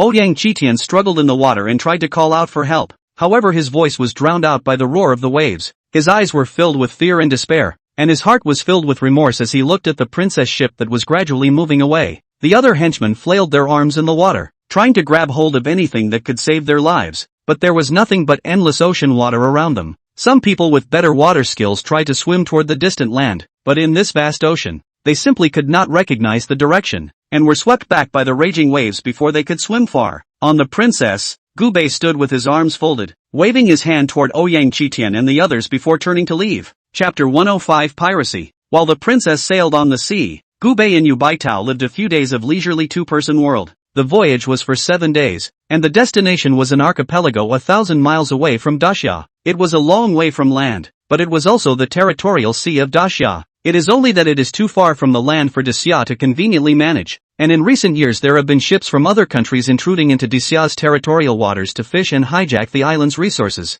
On the 4th day of the voyage, the sky had just dawned, and Gubei and Yu Baitao were already sitting on the deck eating breakfast. The morning's big ocean breeze was cool, and both men were draped in blankets. But in the distance, the outlines of the North Sea Islands have come into view. Many tourists ran out onto the deck to look out over the distant North Sea Islands. Wow, it's so beautiful. Is this the southernmost part of Daxia? Not a bad trip. It's really so beautiful. Thank goodness for the princess. Otherwise I would never have had the courage to come to such a beautiful place in my life. On the deck, Gubei looked out and immediately frowned slightly. Nope, Yu Baichao, who was eating a bun, blinked. What's wrong? Gubei said faintly. The island is very wrong. Other people couldn't see it, but Gubei possessed divine eyes, and the wind and grass on the island couldn't escape Gubei's eyes. The Beihai Islands are a tourist attraction that has not been fully developed, and there are basically no people living here except for a few domestic cruise ships that occasionally visit the area. It is said that there are only a few thousand aborigines on the island, but now, the island is densely packed with all people, and many harbors have been established, with many ships anchored off the coast. It clearly already has the look of a small country.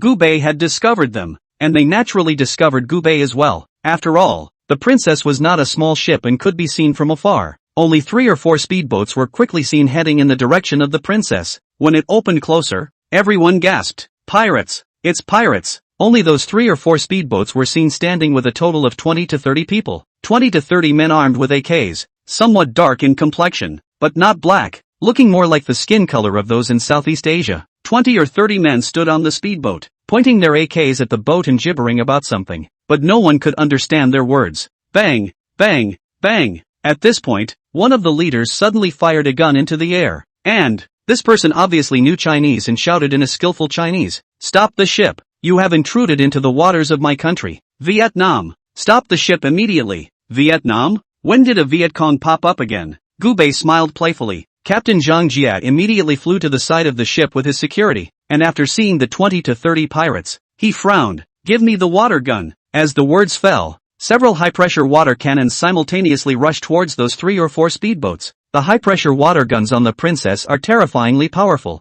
enough to turn a small speedboat right over, and Zhang Jia's actions directly angered these pirates. "Seek death," the leader roared, then picked up an octopus hook from his feet, flung it around, and threw it with vigor toward the princess, only to see the octopus hook throw a perfect parabola and then hang firmly on the railing of the cruise ship. Zhang Jia was shocked at the sight. This person's strength was so terrifying that he could throw the octopus hook dozens of meters. Then an even more startling sight appeared, only to see that these pirates actually stepped on the ropes and flew towards the princess. 20 to 30 pirates all landed on the deck of the princess in no time. After boarding the ship, the pirates fired their guns in the air. Bang! Bang! Bang! "All of you, hold your heads and kneel down," the leader, AK in hand, spoke angrily. It could be seen that these people were obviously not ordinary people. They were all martial artists, and the cultivation is not low. Zhang Jia, as the captain of the ship, was not at all weak at this time, and with an order, dozens of security all gathered together. "What do you want? Tell you guys, this is a cruise ship belonging to Xia. What you're doing is tantamount to offending my Grand Xia," Zhang Jia said angrily. The leader smiled disdainfully. "Da Xia, I'm sorry, but the sea under your feet is the territorial waters of my country. You, Viet Cong? Never heard of it." The leader pointed toward the North Sea islands behind him and said with a cold color, "See, this is the country of you. You have intruded into the territorial waters of my country, Vietnam, and I can assume that you are enemy elves who intend to launch an attack on my country, Vietnam. Therefore, all of you are now being detained." At this time, Zhang Jia was also infuriated and laughed. "Put your mother's ass on the line. Where is this Sum Yu country? This is my Great Xia's North Sea Islands." Since the North Sea Islands were too far away from De Xia had neglected to manage the place, not realizing that it would be overrun by others. "Da Xia? Joke. This is our Yu's territory. It was you, De Xia, who once overran our Yu country. Now, we're just taking back everything we once lost. Cut the crap. All of you kneel on the ground. I'll give you 3 minutes. After 3 minutes, those who are still standing in front of me will all have to die."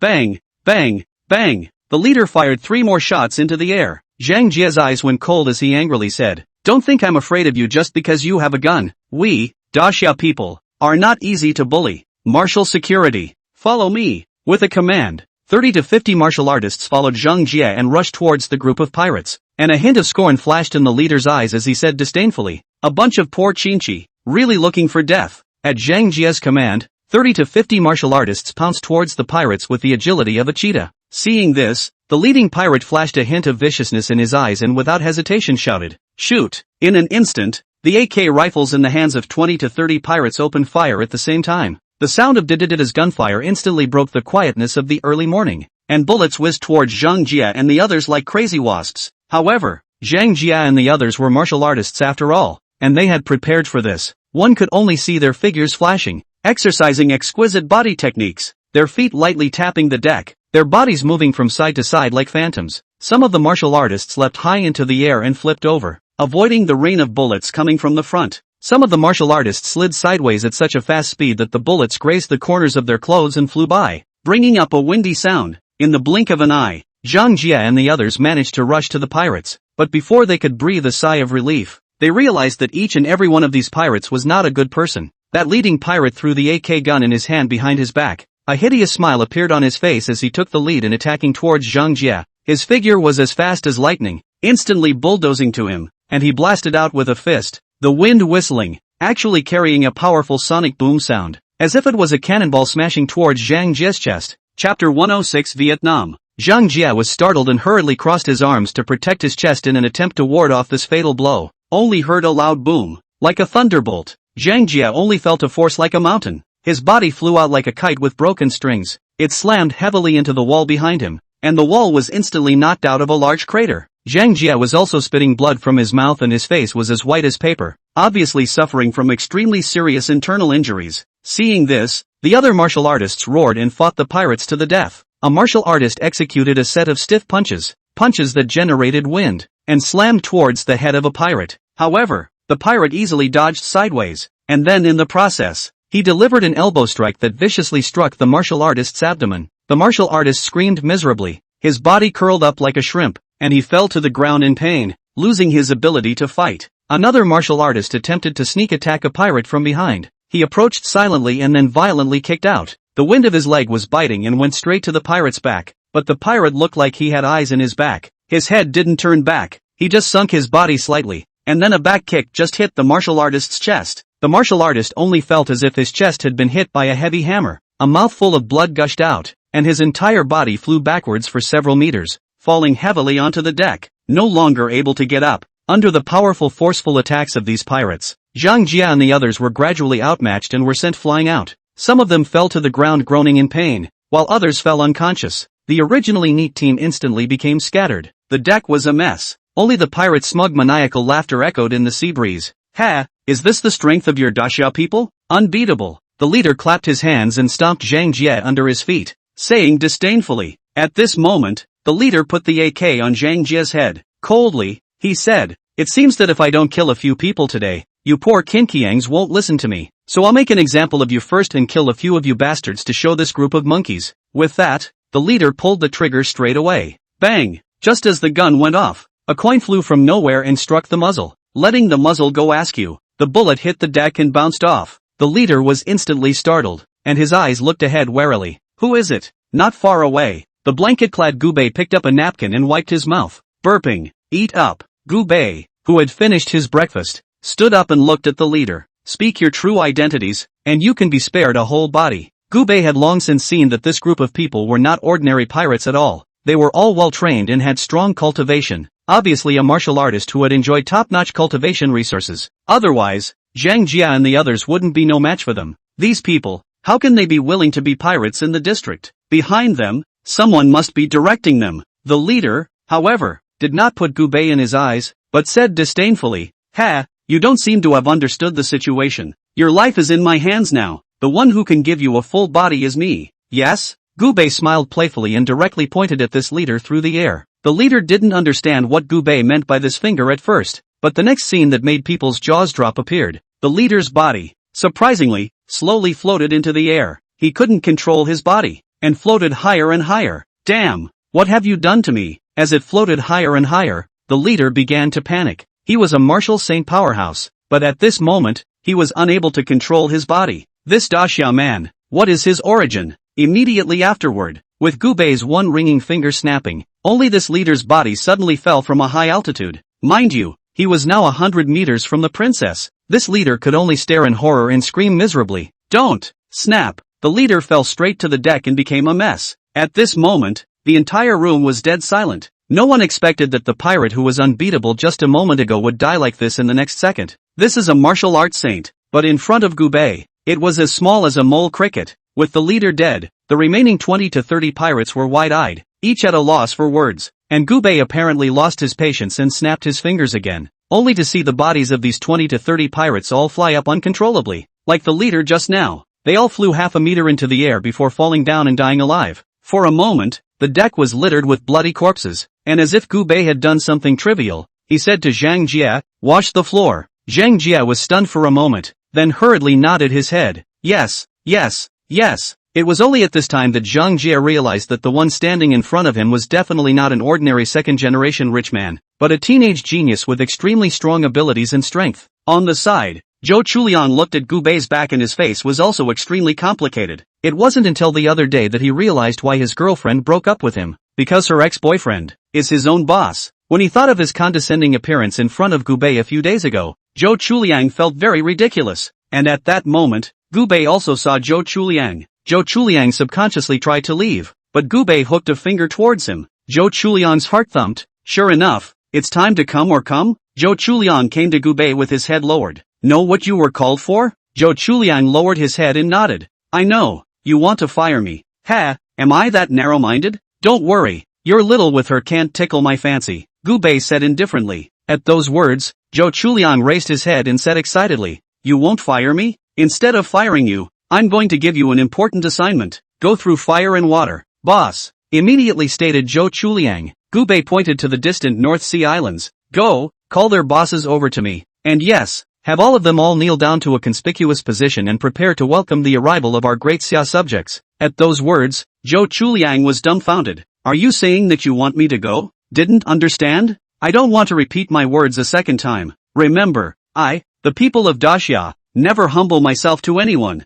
When I send you, you represent me, Gubei, and the image of the Grand Xia. Remember, whoever you look at and don't like, give me a big smack in the mouth. If anyone dares to fight back and come back, you tell me. I'll throw him into the sea and feed him to the sharks. After saying that, Gubei kicked Zhou Chuliang's ass and said, go on, don't lose face for me. Chapter 107 Envoy Zhou Chuliang. Zhou Chuliang got off the boat with extreme apprehension and drove a speedboat driven by pirates towards the North Sea Islands. There are dozens of islands in the North Sea archipelago, large and small, which are connected together. The larger islands are the size of a county and the smaller ones are the size of a soccer field. And at this point, on the largest main island, it had been completely transformed into an improvised military base. There are tens of thousands of pirates stationed here, said pirates, but in fact, a handful of AK-47, in addition to not wearing uniforms, and military personnel are no different. There are no airplanes or tanks on the island, but there are a number of mortars and rocket launchers. There is a guard at every 3 steps and a watchtower at every 5 steps, and there are many watchtowers on the island. The houses of the original local residents of Daxia were completely occupied by them. On the largest island, there is a huge open space surrounded by barbed wire. In the middle of the open space, there were densely packed uncountable Daxia's children imprisoned. These children of Daxia were exposed to the scorching sun and had no items to shield them from the heat. 2,000 or 3,000 people were shackled on their hands and feet, all skinny and bony as beggars. They were originally natives of the North Sea Islands and made their living by fishing. But suddenly, one day, several large warships came and stepped off thousands of pirates who claimed to be sons of Vietnam and directly overran the North Sea Islands, controlled them in chains like slaves. During the day they were made to dig trenches and build houses, and at night they were thrown into prisons surrounded by barbed wire. Anyone who resists and dares to run away will be put down with a single shot. In just a few months' time, more than half of the island's 5,000 or 6,000 Daxia subjects were killed or injured. Not only that, if there was a beautiful woman, they would forcibly take her captive, with dozens of big men sharing a Daxia woman. Even the girl child they are not spared. The children of Daxia could be said to hate them to the bone. They confiscated all the communication devices of the children of Daxia and did not allow the children of Daxia to transmit any news to the outside world. As for any ships that come here, they are forcibly detained. The North Sea Islands were even forcibly renamed Vietnam by them. In the center of the island, a blue Vietnamese flag was fluttering in the wind. At this time, in a more luxurious tiled room, the King of Yu was blowing on the air conditioner, and at his feet 2 women from Daxia were carefully kneading his feet. Outside the gate, there were Viet Cong subjects with AKs on their backs standing guard. This king had a big belly, looked like he weighed 300 pounds, and smelled like sweat. At this point he was huffing and puffing. Just then, a Viet Cong subject barged in and shouted, "Commander, it's no good, the Ahu sent out to them." Before the words were finished, the king opened his eyes with a look of anger in them. He slapped his opponent hard across the face, knocking him to the ground with a slap. "How many times have I told you? Don't call me commander here, call me His Majesty." Yes, yes, yes, yes, yes, yes, yes, yes, yes, yes, yes, yes, yes, yes, yes, yes, yes, Your Majesty the King, Hu Yumin said coldly. What happened? The henchman hurriedly told the whole thing one by one. You're telling me that Ahu went to hijack that cruise ship with a couple dozen men and no one has returned in half an hour? Yes, sire. That cruise ship is very luxurious and huge. It should be a high-class cruise ship from Daxia, and the tourists they are traveling on should be either rich or noble. Maybe they have high-class martial artists there. Ahu is no match. Upon hearing this, Hu Yumin smiled coldly and said, What are you afraid of? We have mortars, bazookas, and martial artists, and we're still afraid of one of their Daxia's luxury cruise ships? Use the radio to inform them to come over here. If they try to escape, I'll directly sink their cruise ship. Since they're all rich, they'll get rich. tie them up on the island, blackmail Daxia, and get a nice amount of income again. Ha ha ha ha ha. Hu Yumin laughed out loud. Not waiting for him to finish laughing, another henchman hurried in. Your Majesty the King, Ahu's ship has returned. But it's not Ahu who's back, it's a Daxia man. He says he wants to negotiate with you. Upon hearing this, Hu Yumin's eyes narrowed. Looking for me to negotiate? Good. Bring him in here for me. Soon after, Zhou Chuliang apprehensively entered Hu Yumin's room. At this time, in addition to Hu Yumin, there were also several of Hu Yumin's beloved men standing in the room. The men all had tan pistols on their belts and a murderous aura within their eyes. Where had Zhou Chuliang ever seen such a battle? At that time, he was so frightened that his body was slightly shaking. Hu Yumin sat on the sofa and stomped on the back of a Daxia woman who was kneeling on the floor. Lightly, he said, "You came to negotiate with me? What do you want to talk about?" Zhou Chuliang clenched his teeth and braced himself. "It's not just me I represent, it's also the entire Grand Xia. You are overrunning our Great Xia's land and building a country on our Great Xia's land. You are deceiving people too much, so our boss is pissed off, and he's making you. Hu Yumin's eyes narrowed and he asked, "What do you want us to do? Let you all kneel down and surrender. Greet the arrival of our great Summers people." Snap! Hu Yumin threw a hard slap on Zhou Chuliang's face, causing Zhou Chuliang to stagger on his feet and fall straight to the ground. "Ha! How dare you speak up when you're in my Yu's territory? What bull Daxia's territory? This is my Yu kingdom's territory. What's so awesome about your Daxia? The mountains are high and the emperor is far away here, and I'm the boss." Hu Yumin poked the muzzle of his gun in Zhou Chuliang's face and said, "Kid, how many people are on board? Who is the martial artist with the highest cultivation? Tell me." Zhou Chuliang was originally scared to death, but after being slapped, the bloodiness in his blood was stimulated instead. "Damn it, what are you afraid of in the land of Daxia itself? Even in death, one is a martyr. I won't say anything even if it kills me. Son of a. I'm telling you, my boss is very powerful. He said if you dare to touch me, he'll feed you all to the sharks in the sea." Bang! As the words fell, a gunshot rang out. One of Hu Yvon's men cracked Zhou Chuliang with a shot to the thigh, and Zhou Chuliang immediately let out a miserable scream. "Ah!" the bearded man said coldly. "You Daxia people are just cheap. If I don't make you suffer, you won't be honest." This shot went down, completely making Zhou Chuliang red in the eyes. He grimaced. I say, see, I told you that all Daxia people are cheap, right? Ha ha ha." Several of the Vietnamese in the room laughed out loud. "Get over here and I'll tell you." Zhou Chuliang hooked his hand towards the bearded man, and the bearded man, without any defense, came closer to Zhou Chuliang. But suddenly, Zhou Chuliang threw a hard slap on the bearded man's face. Snap! Chapter 108 Treading the Sea. The slap was extremely loud, like a cannon being fired. Ha ha ha. My boss said that she would greet anyone with a big mouth if she looks at them. If you guys dare to touch a hair on my head, my boss won't let you go. Bang! Another shot rang out. The infuriated bearded man shot Zhou Chuliang in the other leg. Zhou Chuliang let out another miserable scream. Xinjiang is poor. I'll kill you. The bearded man was about to go on a killing spree when Hu Yumin called him off. He said lightly, "Pull it outside and let everyone on the cruise ship watch what happens when you offend us." "You!" The bearded man sneered and dragged Zhou Chuliang out of the house. Soon, Zhou Chuliang was tied to a wooden stake and erected on the seashore, facing the princess cruise ship not far away. The bearded man was carrying a megaphone in his hand, and he started yelling in the direction of the princess. "The Daxia people on the ship, listen to me. Bring the ship to the harbor at once. If you dare to run, mortars and bazookas will be waiting. I'll make sure your cruise ship sinks in the ocean. What you are intruding into are the waters of my country of you. It is my Yu's territorial waters." The representative you sent was loud and outspoken. "Now shoot them down as a warning to others." After saying that, the bearded man picked up the pistol in his hand and then pressed it against Zhou Chuliang's head. And Zhou Chuliang was so frightened at this time that he was trembling with old tears. He shouted in the direction of the princess, "Gu Bei, tell my mother, I'm not a coward." The bearded man smiled disdainfully and said, "Go to hell."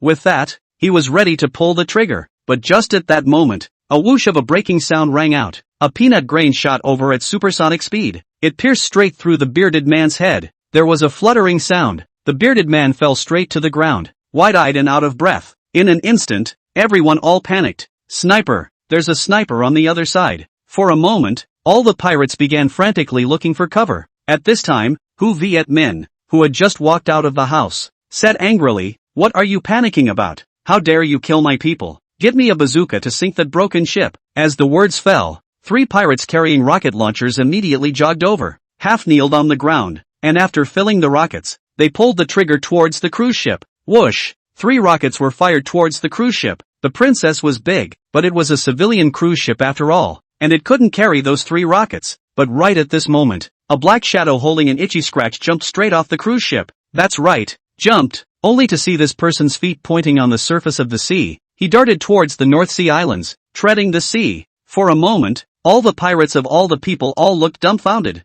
and the 3 rockets were all chopped down to the surface of the sea by this person with an itchy scratch. A martial artist. It's a martial artist from Dacia, a pirate exclaimed. Hu Min's eyes narrowed as he sneered. It's just stepping on the sea. A martial artist will be able to do it. Shoot me. No matter how high a martial art is, it's still afraid of a chopper. With so many bullets, I don't believe I can't kill him. As the words fell, several hundred AKs fired at the same time. Densely packed bullets shot towards the black shadow in an overwhelming manner, but the dark figure danced densely in front of himself with an itchy scratch in hand. No matter what bullets were fired at them, they were only sent flying. It couldn't hurt him at all. At this moment, Hu Min was a bit flustered. What a strong martial artist. With an itchy scratch in his hand, he could actually ignore the sweeping fire of a large caliber rifle. This person is very strong. Within a short time, the visitors arrived at the seashore of the North Sea Islands. This person's toes gently stepped on the surface of the sea, but his body did not fall into the water, as if he was floating on the surface of the sea.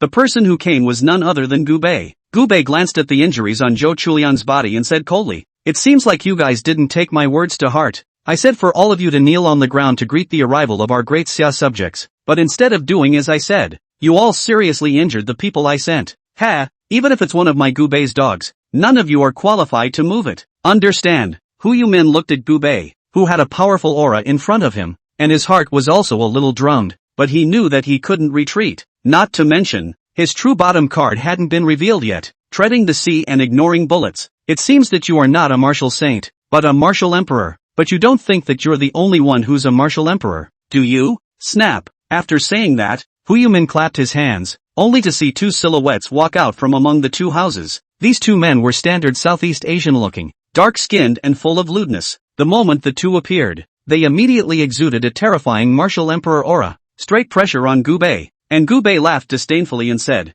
"Ha, just 2 bedbugs, and you presume to find presents in front of me. Gu Bei, die for me." With that said, Gu Bei killed directly with the itchy scratch in hand. Swing an itchy scratch and slash. No fancy moves. A martial emperor powerhouse didn't react at all and was directly cut down at the waist by an itchy scratch. Before the other martial emperor powerhouse could make a sound, the itchy scratch chopped through and his head had already landed on the ground. It all happened so fast. In just a second. In a second, Gu Bei beheaded 2 martial emperor powerhouses with his itching scratch in hand. Seeing this, Hu Min's eyes widened in shock. That's a powerful martial emperor. It's not a cabbage on the street. He was killed by an itchy scratch? What he was holding in his hand wasn't a supreme weapon. It was just the most ordinary itchy scratch.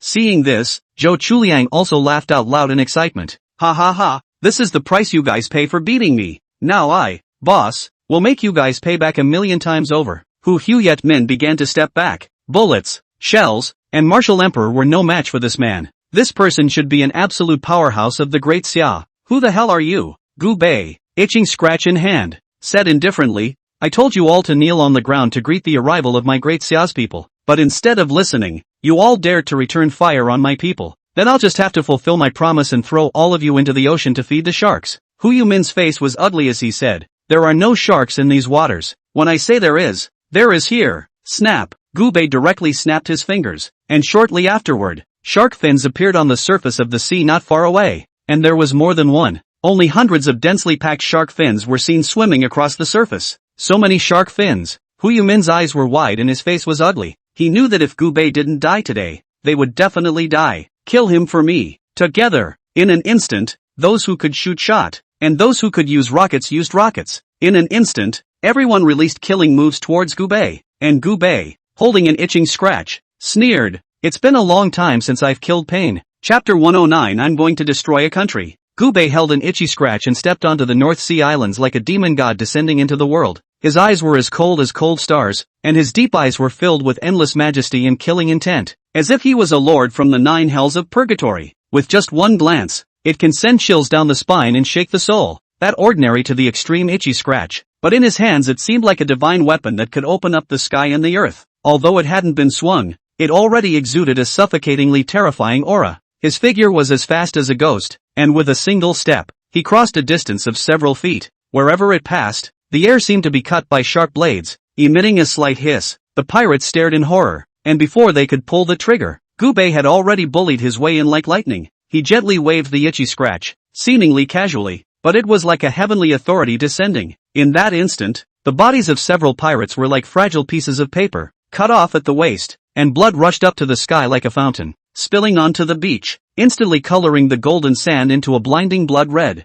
Another group of pirates tried to rely on the crowd. They shouted, swarmed from all sides. The AK rifles in their hands swept wildly. Bullets like a rainstorm poured down on Gubei. However, Gubei only frowned slightly, and with a gentle spin of the itchy scratch in his hand in front of him, he formed an invisible barrier. The bullets impacted on the barrier, spattering a series of sparks, falling like moths to a flame, and were unable to break through in the slightest. Immediately afterward, Gubei's body flashed like a phantom as he traveled through the pirate group. Wherever the itchy scratch went, blood and limbs flew. The pirates' heads rolled off like ripe melons. Their bodies were split open at the waist, and their organs flowed all over the place. The pungent scent of blood permeated the entire island. Those pirates holding rocket launchers tried to resist. They panicked and loaded their ammunition. Before they could fire, Gubei had already leaped up in the air, like a hawk pouncing on a rabbit. The itchy scratch cut through the air with a cold light, chopping precisely on top of the bazooka. Boom! Boom! With a few loud bangs, the bazooka instantly exploded. The flames shot up to the sky. The pirate holding it was blown to pieces,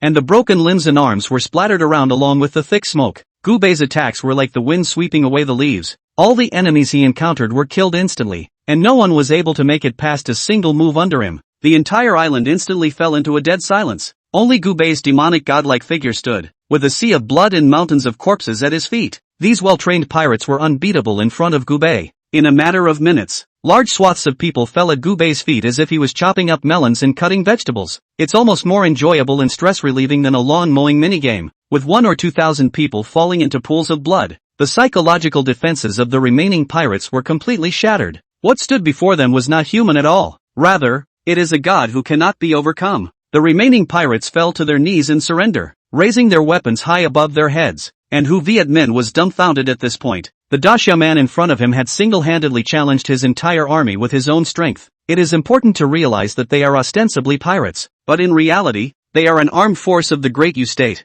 But in front of Gubei, it was still unbearable. At this time, Hu Yumin only had one thought, and that was to run, take the boat and leave before Gubei notices him. Only Hu Yumin was seen quietly walking towards the speedboat on the beach, but before he could reach the speedboat, an icy voice rang out from behind him. "Where are you going?" Hu Yumin turned back mechanically, only to see Gubei showing him a harmless smile. Hu Yumin, on the other hand, had a smile that was worse than crying. "Master, spare your life." With a fluttering sound, Hu Yumin directly knelt down. Gubei sneered and said, "Spare your life? Then you have to ask the people of my daxia if they agree." After saying that, Gubei looked toward the great summer's children who were confined by the barbed wire fence, and each and every one of these daxia's children were picking at the barbed wire fence and looking in Gubei's direction. Seeing Hu Yumin beg for mercy, these people roared in anger. "No promises, absolutely no. Damn Diveets, they killed my wife and my daughter. I want them to return blood for blood, one life for another. Never let him go, kill him." Hu Yumin had a look of despair on his face at this point. He knew that he would not survive. Only Hu Yumin revealed a bitter smile and said, "Ha, give me a pain in the ass." Gubei said indifferently, "That's fine, but you have to say who instructed you to come and overrun my Great Xia territory?" The troops led by Hu Viet Minh were well-trained and well-equipped, definitely not ordinary pirates, more like an organized armed force, so there must be someone behind them. "Kill me, even if I die. I will never betray the organization." A hint of determination flashed in Hu Yumin's eyes. "Oh, that's quite a tough mouth, but there's never been anyone with a tough mouth under my Gubei's silver needles." Gubei snorted coldly. 3 more silver needles appeared in his hand, and with a flash of his figure, he had bullied his way to Hu Yumin's body. Hu Yumin only felt a flash in front of his eyes, and before he could make any reaction, Gubei had already inserted 3 silver needles into his head steadily. In an instant, Hu Yumin's face instantly became as white as paper. Bean-sized beads of sweat rolled down from his forehead like raindrops, and his body began to tremble violently and uncontrollably, as if he was being torn from his soul by an invisible force. His eyes bulged out and were covered with blood,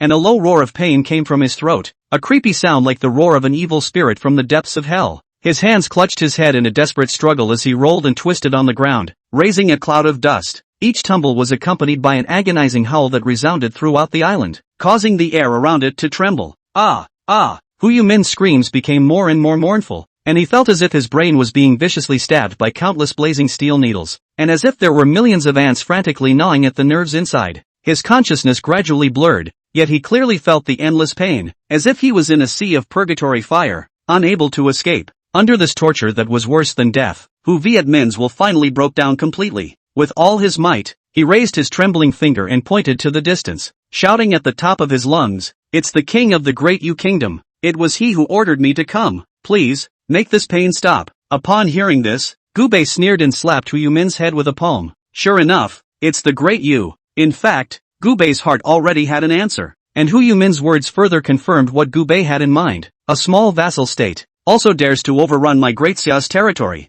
I haven't punched you in a few years, but my skin is really itchy. After saying that, Gubei looked in the direction of the princess, took out his walkie-talkie, and spoke with Xiao Zhantian. Bring someone to the island and settle down. I'm going to destroy a country. Chapter 110 Great Vietnam. The state of Dazhou was a vassal state of the Daxia dynasty in ancient times. The king could only claim vassalage to the Daxia emperor. Every year, it is necessary to pay tribute to Daxia. A few decades ago, Daxia had also helped the Great Yu to drive away foreign enemies. There was no shortage of help for this former little old man, but instead of being grateful, this former little old brother has been in constant dispute with Daxia over territorial waters. There were many islands in the territorial waters of Daxia that were directly occupied by the Daxue state. Daxia had always turned a blind eye to this matter, because Daiyue is, after all, a small country, and the islands that it has commandeered are all commandeered-sized places. But Gubei didn't expect that they would make a move on the North Sea Islands and station 10,000 troops. It's not a secret fight anymore, it's an open robbery. At this time, in the king's residence of the Great Yu country,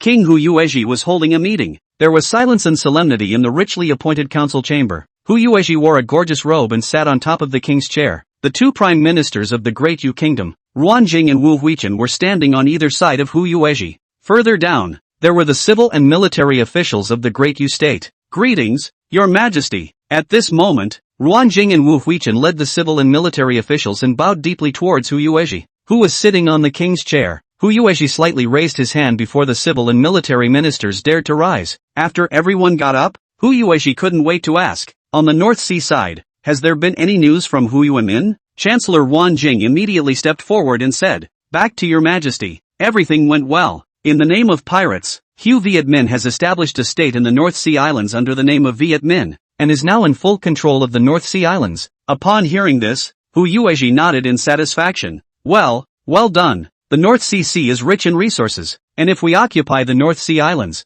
we can also develop an airbase on the islands, and using the North Sea Islands as a base, we can strike at Daxia's territory faster and more accurately. Only by occupying the North Sea Islands can we show Daxia who is the uncrowned king of Asia. Dai Viet is no longer the Dai Viet of 100 years ago. The people of Dai Viet have stood up. As the words fell, the civil and military officials below shouted hooray. But at this moment, Chancellor Wu Huichen's brows were furrowed. Your Majesty, I don't think it's a good idea to do that. At those words, Hu Yuezhi's brows furrowed in extreme displeasure. What's wrong, Your Majesty? Although Hu Yumin has temporarily taken control of the North Sea Islands and blocked the news, paper can't wrap fire. Sooner or later, Daxia will know. At that time, if the Grand Xia retaliates against us, we, the Grand Yu Kingdom, are afraid that we won't be able to withstand the wrath of the Grand Xia. As the words fell, Ruanjing slammed his palm hard on the table. Angrily, Wu Huichen said, Wu Huichen, you are growing others' ambition and destroying your own. So what if he knows about it? The islands in the North Sea, we have occupied not just this one or two, haven't they, Daxia, been pretending to be deaf and dumb all along? Within the Great Vietnam, the dispute over the North Sea was divided into two factions. One is the Manhwa faction led by Nguyen Nguyen. They proposed to occupy all the islands in the North Sea to form a siege against Daxia. One was the peace-loving faction led by Wu Huichen, who proposed to give up all the islands in the North Sea and to have reverence for Daxia. But, not many officials supported Wu Huichen, because Hu Yuezhi is also a main war party. Those islands we occupied before were all uninhabited islands the size of a sesame seed. Daxia wouldn't care. But this time is different. We are occupying the North Sea Islands, which are of great military significance. What's more, we've rounded up and imprisoned several thousand of Daxia's subjects. It's also garrisoned on the island. If Daxia knew about this, it would be outraged. When the time comes, will we be able to withstand the wrath of Daxia? Wu Huichen analyzed it methodically. Dacia is nothing more than a larger country. What other point is stronger than our Dai Viet? Don't forget that our Dai Viet is now strong in troops and horses, and their Dacia subjects don't even have enough to eat. How dare they offend our great Yu kingdom? Hu Yuezhi sneered and said. Wu Huichen shook his head in disappointment and clasped his fists. Your Majesty, I don't know where you got the information from. How could the people of Dacia not even have enough to eat? You should personally go to Dacia and see for yourself. Dacia now has a strong army. The cities are well developed. It's even known as an infrastructure fiend. Science and technology are leading the way. Everything is better than ours. Even the great general's drone that has been making the rounds on the Guswu battlefield lately. That's all produced by Dacia. Bull asterisk asterisk asterisk asterisk. As soon as Wu Huichen finished his words, they were countered by Wan Jing, the Grand Admiral's drone. That's clearly produced by the meter country. When did it become his? Wu Huichen, don't try to confuse the public here. Don't think that I don't know that your mom is from Dacia. That's why your heart is toward Dacia, but in fact you're just greedy and afraid of death. Your Majesty, Wu Huichen's heart is not in the right place and he is so pro-Xia. I suspect that he is a spy sent by Dacia. I propose that he be removed from his post and investigated to find out if his background is clean or not. Ruan Jing was powerful in the Great Yu Kingdom, and he was even Hu Yuezhi's teacher. Hu Yuezhi was also extremely trusting, but in reality, Hu Yuezhi knew nothing about the outside world, and what he knew about Dacia was entirely from Wan Jing's mouth. And Wu Huichen was so angry at this time that he knelt on the ground. Your Majesty, we mustn't offend Dacia anymore. Immediately withdraw your troops from the North Sea Islands, apologize to Great Xia and negotiate peace. That's the best option. Otherwise it will only lead Dai Viet to extinction. Hu Yuezhi was also completely enraged by Wu Huichen's words. You speak of Dacia. Are you a Dacia or a Daiwa? I just don't believe that a mere Dacia has anything to fear. I, Dai Viet, have countless martial artists. There are even 4 great martial kings close by to protect me. Even if he is more powerful, can he still kill me? Hu Yuezhi, men, give me Wu Huichen to the prison. Check for me. At those words, a cold smile appeared at the corner of Wan Jing's mouth. He and Wu Huichen have always had a competitive relationship.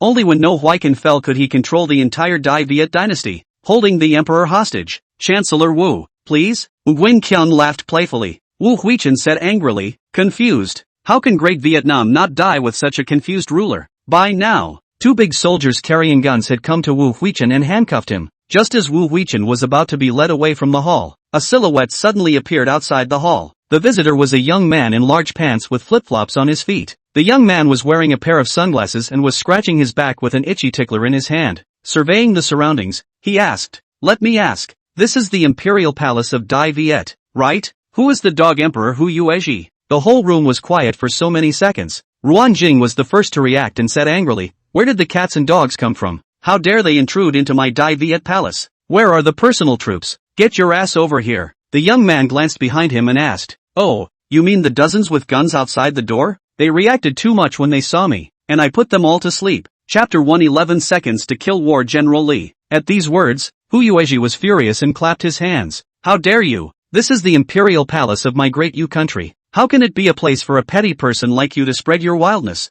Who are you? Gubei picked up an itchy scratch and scratched his back, faintly saying, Daxia, Gubei, a Daxia person? The crowd was shocked in their hearts. How could a Daxia person appear here? Could it be that he was a messenger sent by Daxia? The occupation of the North Sea Islands has come to light? Ruan Jing's eyes narrowed as he asked, are you a messenger sent by Daxia? Upon hearing this, Gubei shook his head and said indifferently, no, I'm just an ordinary tourist in Daxia. At those words, everyone breathed a sigh of relief. If it was just a tourist, there was nothing to be afraid of. Even if he was killed in Dai Viet, a random report of a disappearance to Daxia would be enough. A Daxia citizen trespassing into my Daiyu Imperial Palace is a great offense. It's not too much to let you sit in jail. Plus the fact that you've offended my Daiyu Emperor is even more of a crime. When you see my great Yu Emperor, why don't you kneel down? Gubei said disdainfully, the people of the upper state don't worship the ruler of the lower state. Such a simple truth. Do you need me to teach you? You Daxue used to be a vassal state of my Daxia, but now that your wings have hardened, you dare to ask my Daxia people to kneel to your Daxue's emperor? What qualifications does he have? Gubei's words were undoubtedly rubbing salt into the wounds of the 100 officials of Great Vietnam. For them, it was a shame that they had once belonged to Daxia. Daring, what you are saying is all old-fashioned from the past few hundred years. Now that my Daiyu is strong, my Daiyu is truly the country of the upper states. You, an ordinary subject from Daxia, dare to speak out in my Daiyu's palace. You really don't know the heights of heaven. Men, arrest this person for me. Send him to prison for interrogation, Ruan Jing said angrily. As the words fell, dozens of security personnel inside the palace immediately rushed over. The men were plainclothes bodyguards, each wearing a black suit and sunglasses. And to be able to work as personal bodyguards at Hu Yueji's side, none of their cultivation levels were considered weak. Clearly a martial saint cultivation. 30 martial saint experts pounced on Gubei at the same time, and Gubei smiled playfully, holding an itchy scratch, and said indifferently, "Good timing. Today, I, Gubei, will show you the true strength of my great Xia." 30 martial saint experts swooped towards Gubei in a fan shape, coming with a fierce momentum, their aura as if they wanted to crush Gubei instantly. However, Gubei's face was cold and fearless as his hand slowly gripped the handle of the itchy scratcher, and in an instant, a majestic power was infused into it. With that, Gubei violently unsheathed his sword, an action as fast as lightning. Only a cold light flashed across the sky like a silver-colored pike. That itchy scratch instantly transformed into an overwhelmingly sharp blade, carrying an unrivaled blade aura that spread rapidly in all directions in a fan shape with Gubei as the center. This blade chi was like a substantial storm, and wherever it went, space seemed to be cut and twisted. The 30 martial saint experts didn't even have time to let out a cry of surprise before the biting blade aura swept over their bodies, only to hear a series of clicks. Their bodies were like fragile rotten wood, and they were chopped off at the waist in unison. The upper body was still in a forward position, but the lower body had collapsed with a loud bang, and blood gushed out from the break like a raging tide,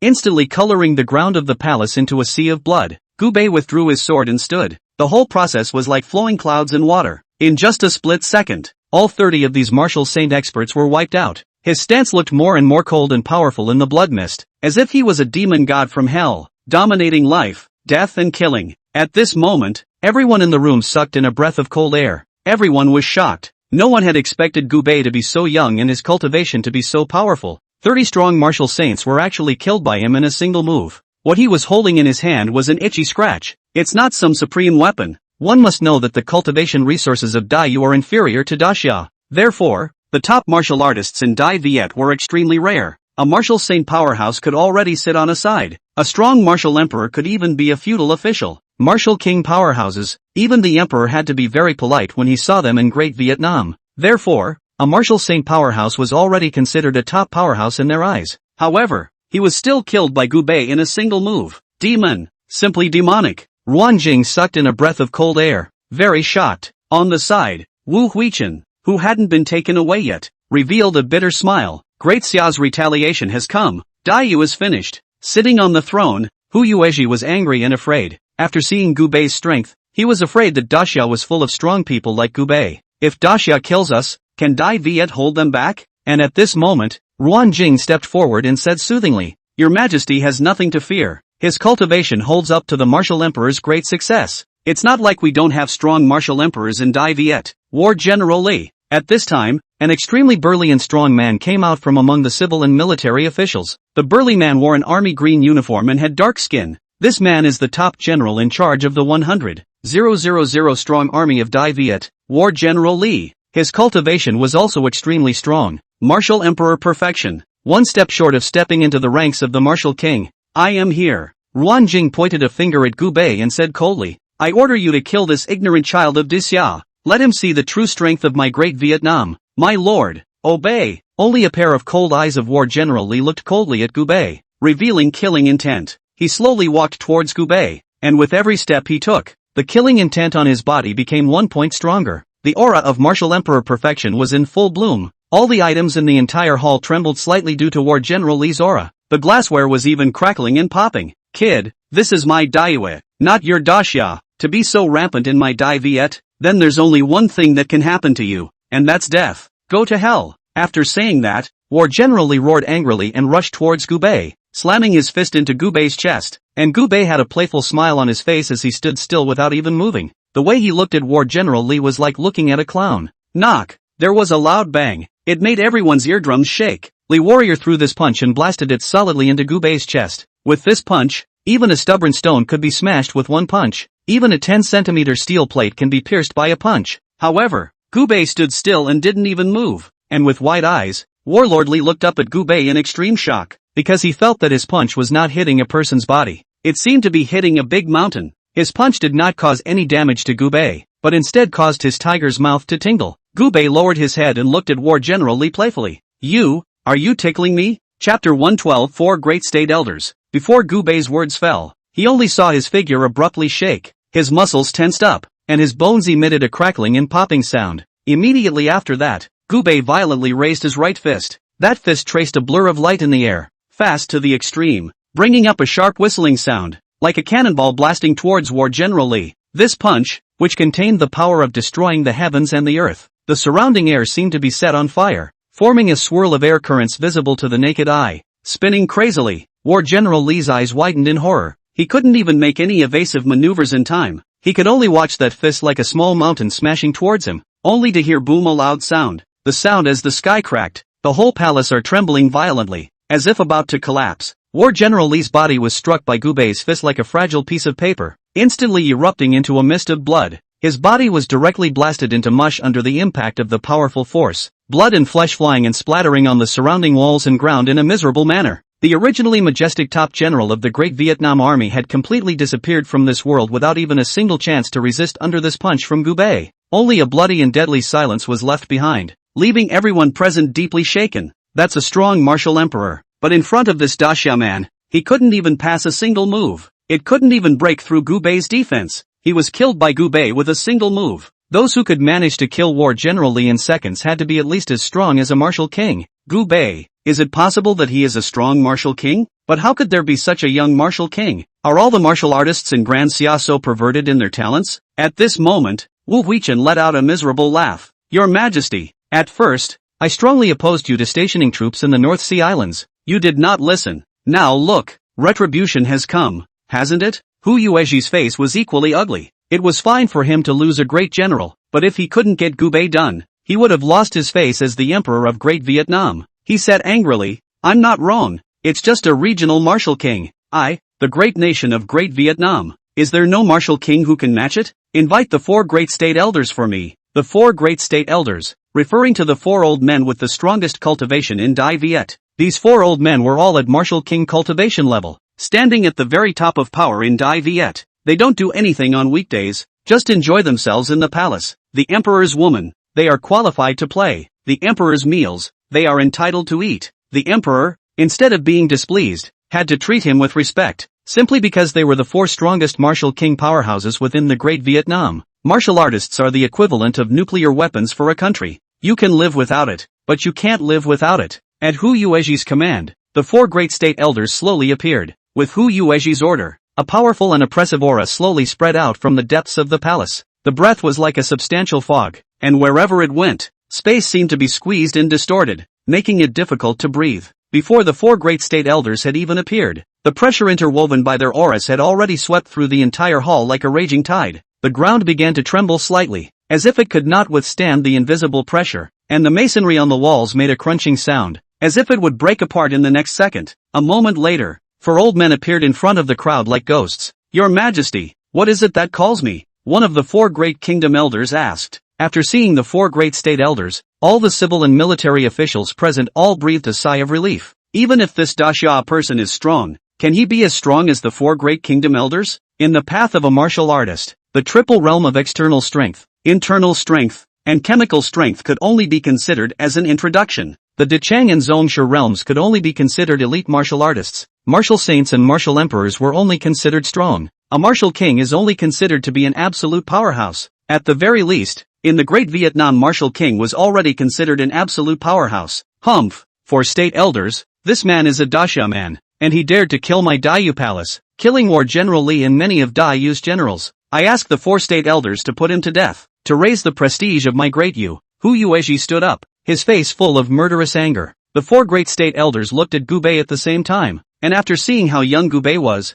the four great state elders all revealed disdainful smiles. In front of the four of us, even if a martial king above us came, we would have the power to fight, not to mention a mere child of the Great Xia. Say, kid, how do you want to die? One of the four great kingdom elders asked. Gubei shrugged his shoulders and said, I'd like to die, but I'm just afraid you four don't have the strength to kill me. Ha ha ha ha ha. Joke. The four of us have been cultivating for over 100 years, enjoying the best cultivation resources in all of Great Vietnam. You've only been cultivating for a few years? How dare you speak up in front of us? The four of us don't even need to make a move. We only need to release our might and we can completely crush you to death. It's like crushing an ant. Gubei smiled at his words. Is that so? Then I'm looking forward to the might of the 4 state elders. Since you want to die, then old me will fulfill you. The 4 great kingdom elders' faces sank as they snorted coldly in unison. In an instant, the breath around the 4 people surged out like a volcano erupting, and the powerful pressure intertwined and entangled with each other, forming a black cloud that was as if it was substantial,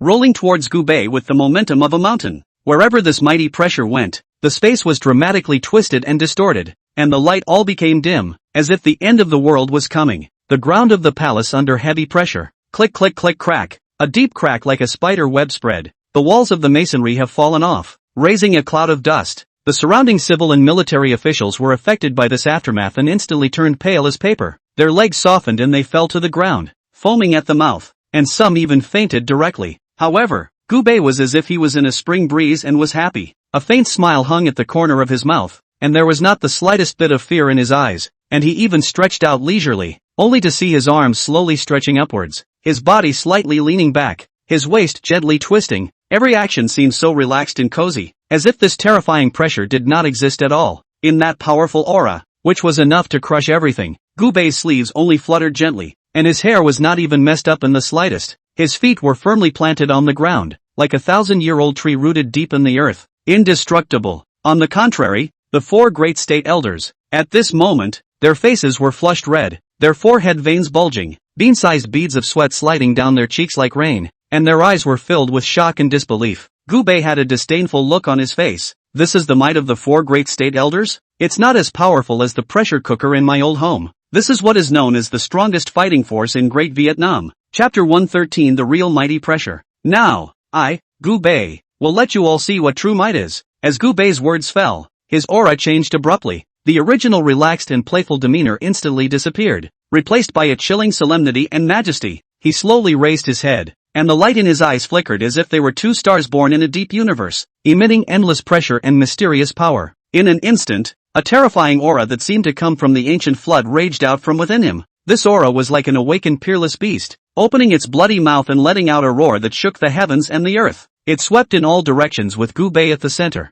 like a surging tsunami. Wherever this pressure went, space was like fragile glaze, instantly breaking apart and sending out crackling and popping explosions. The buildings of the palace were like papier-mâché toys in front of this force, as the walls, palaces, and towers collapsed and disintegrated, turning into countless pieces of powder, and were swept into that violent energy vortex. The 4 great kingdom elders were the first to bear the brunt of this, and they didn't even have time to let out a miserable scream before their bodies instantly collapsed under this unimaginably powerful pressure. Their bodies were like ice that had been thrown into a high-temperature furnace, rapidly melting and dissipating, turning into a cloud of blood mist that filled the sky above the palace that had already become ruins. The surrounding civil and military officials who had originally been paralyzed by the waves of pressure from the 4 great state elders were even more devastated at this moment. Their bodies felt like they had been hit hard by a heavy hammer, and they all spat out blood, flying backward like kites with broken strings, falling heavily into the distance, not knowing whether they were alive or dead. In the entire scope of the palace, except for Gubei who still stood proudly on top of that piece of rubble, there was no one left standing, leaving only a dead silence and a mess, as if the end of the world had just descended. Then look at Hu Yuezhi, as the emperor of Dai Viet. Where is he still looking like an emperor? Ragged and frightened, he fell to his knees and shivered. The civil and military officials, at this time, were all in a sorry state as if they were bereaved dogs, falling to the east and to the west. Gubei didn't want to kill them, or else it would only take a single thought from Gubei for them to become broken pieces in Gubei's mighty pressure as well. At this moment, Hu Yuezhi and everyone else were all shocked. What's the name of the game? That's what's called a bully. A single thought can make a house into pieces. Let the 4 great patriarchs of Dai Viet become a mist of blood. Those were the 4 people with the strongest cultivation in Dayoshi. But in front of Gubei, it was as weak as a mole cricket. Gubei had killed the 4 great state elders in seconds without even making a move. With this kind of strength, no one in the whole of Daiwei is a match for him. At this time, Hu Yuezhi's heart is a regret. Ruan Jing, this is what you said, that you cannot even eat enough dasha? They could have wiped out Great Vietnam with one random visitor. Hu Yuezhi regretted in his heart. He regretted listening to Ruan Jing's words and offending Daxia. And to the side, Wu Huichen let out a miserable laugh. Ha ha ha ha ha. Ruan Jing, Hu Yuezhi, did you guys see that? This is what happens when you offend Daxia. It's a pity that you guys don't listen to old me. Nguyen Kyung was so shocked that his face was bloodless and he was trembling. He had wanted the dim-witted and incompetent emperor to offend Daxia, so that Daxia would put pressure on Dai Viet, and then he himself would rise up and take his place. But he's taking everything too literally. The current Daxia is long gone from the Daxia of a few decades ago. If anyone dared to offend Daxia would not apply pressure at all, but would act directly. Do not give the other person time to react or the opportunity to regret. Seeing that he was no match for Gu Bei, Ruan Jing cupped his fists towards Gu Bei and said, "Your Excellency is truly a divine man of Daxia. Your Excellency's matchless cultivation is something we've all seen, and we, the great Yu imperial family, are convinced." Gu Bei sneered. "What can you do if you serve or not? We, Dai Viet, are willing to cede land and pay for damages, begging for Daxia's forgiveness," Hu Yuezhi said in a hurry. "Now, not to mention ceding land and paying compensation, even letting him bow down to Daxia would be willing as long as I can save one of my little lives." Gu Bei instantly smiled playfully. "Ha, you killed my Daxia's people and occupied my Daxia's land. How can a mere cession of land and compensation offset the mistakes you made? You, the Dog Emperor, are dim and incompetent, and the Chancellor is aiding and abetting the evil. I see you, too, have no need to live." When Hu Yuezhi heard Gu Bei's words, his face instantly turned as white as paper, and bean-sized beads of sweat rolled down from his forehead. He fell to his knees with a thud, grabbed the ground with his head, and kowtowed several times. The forehead was instantly red, swollen and broken, with blood oozing out. His voice trembled terribly as he cried out with a sobbing voice, "Warrior Gu, immortal Gu, I beg you to be magnanimous. I know I'm wrong. I really know I'm wrong. I was blinded by lard and compelled by that traitor Ruan Jing to make such a great mistake. I would like to pour out all the wealth of Daiyu and offer it to Daxia. I only beg you to spare my life." As he said that, his nose and tears were pasted all over his face. His eyes were full of fear and despair, and his hands tightly hugged Gu Bei's legs as if he had grabbed the last straw to save his life. Ruan Jing also hurriedly knelt aside, his body shaking like sifting chaff as he desperately kowtowed, each stroke causing the ground to shake and his forehead to bruise. "Mr. Gu, I deserve to die. I'm guilty as hell. I shouldn't have encouraged His Majesty to offend Great Xia. I'm an ancient sinner. I beg you to be merciful and give me a chance to reform myself. I would be an ox or a horse to repay your favor. Just please don't kill me." His voice was mournful and incomparable, echoing above these ruins, contrasting sharply with the dead silence around him, making it seem extraordinarily miserable and sad. In the face of the duo's pleas for mercy, Gu Bei didn't listen to them, but instead arrived in front of Wu Huichen. "You're a bit of an interesting person. Tell me, why do you oppose the Dog Emperor's occupation of my Daxia's land?" Wu Huichen clasped his fist towards Gu Bei and said, "Because Daxia is a huge dragon in the east that will awaken.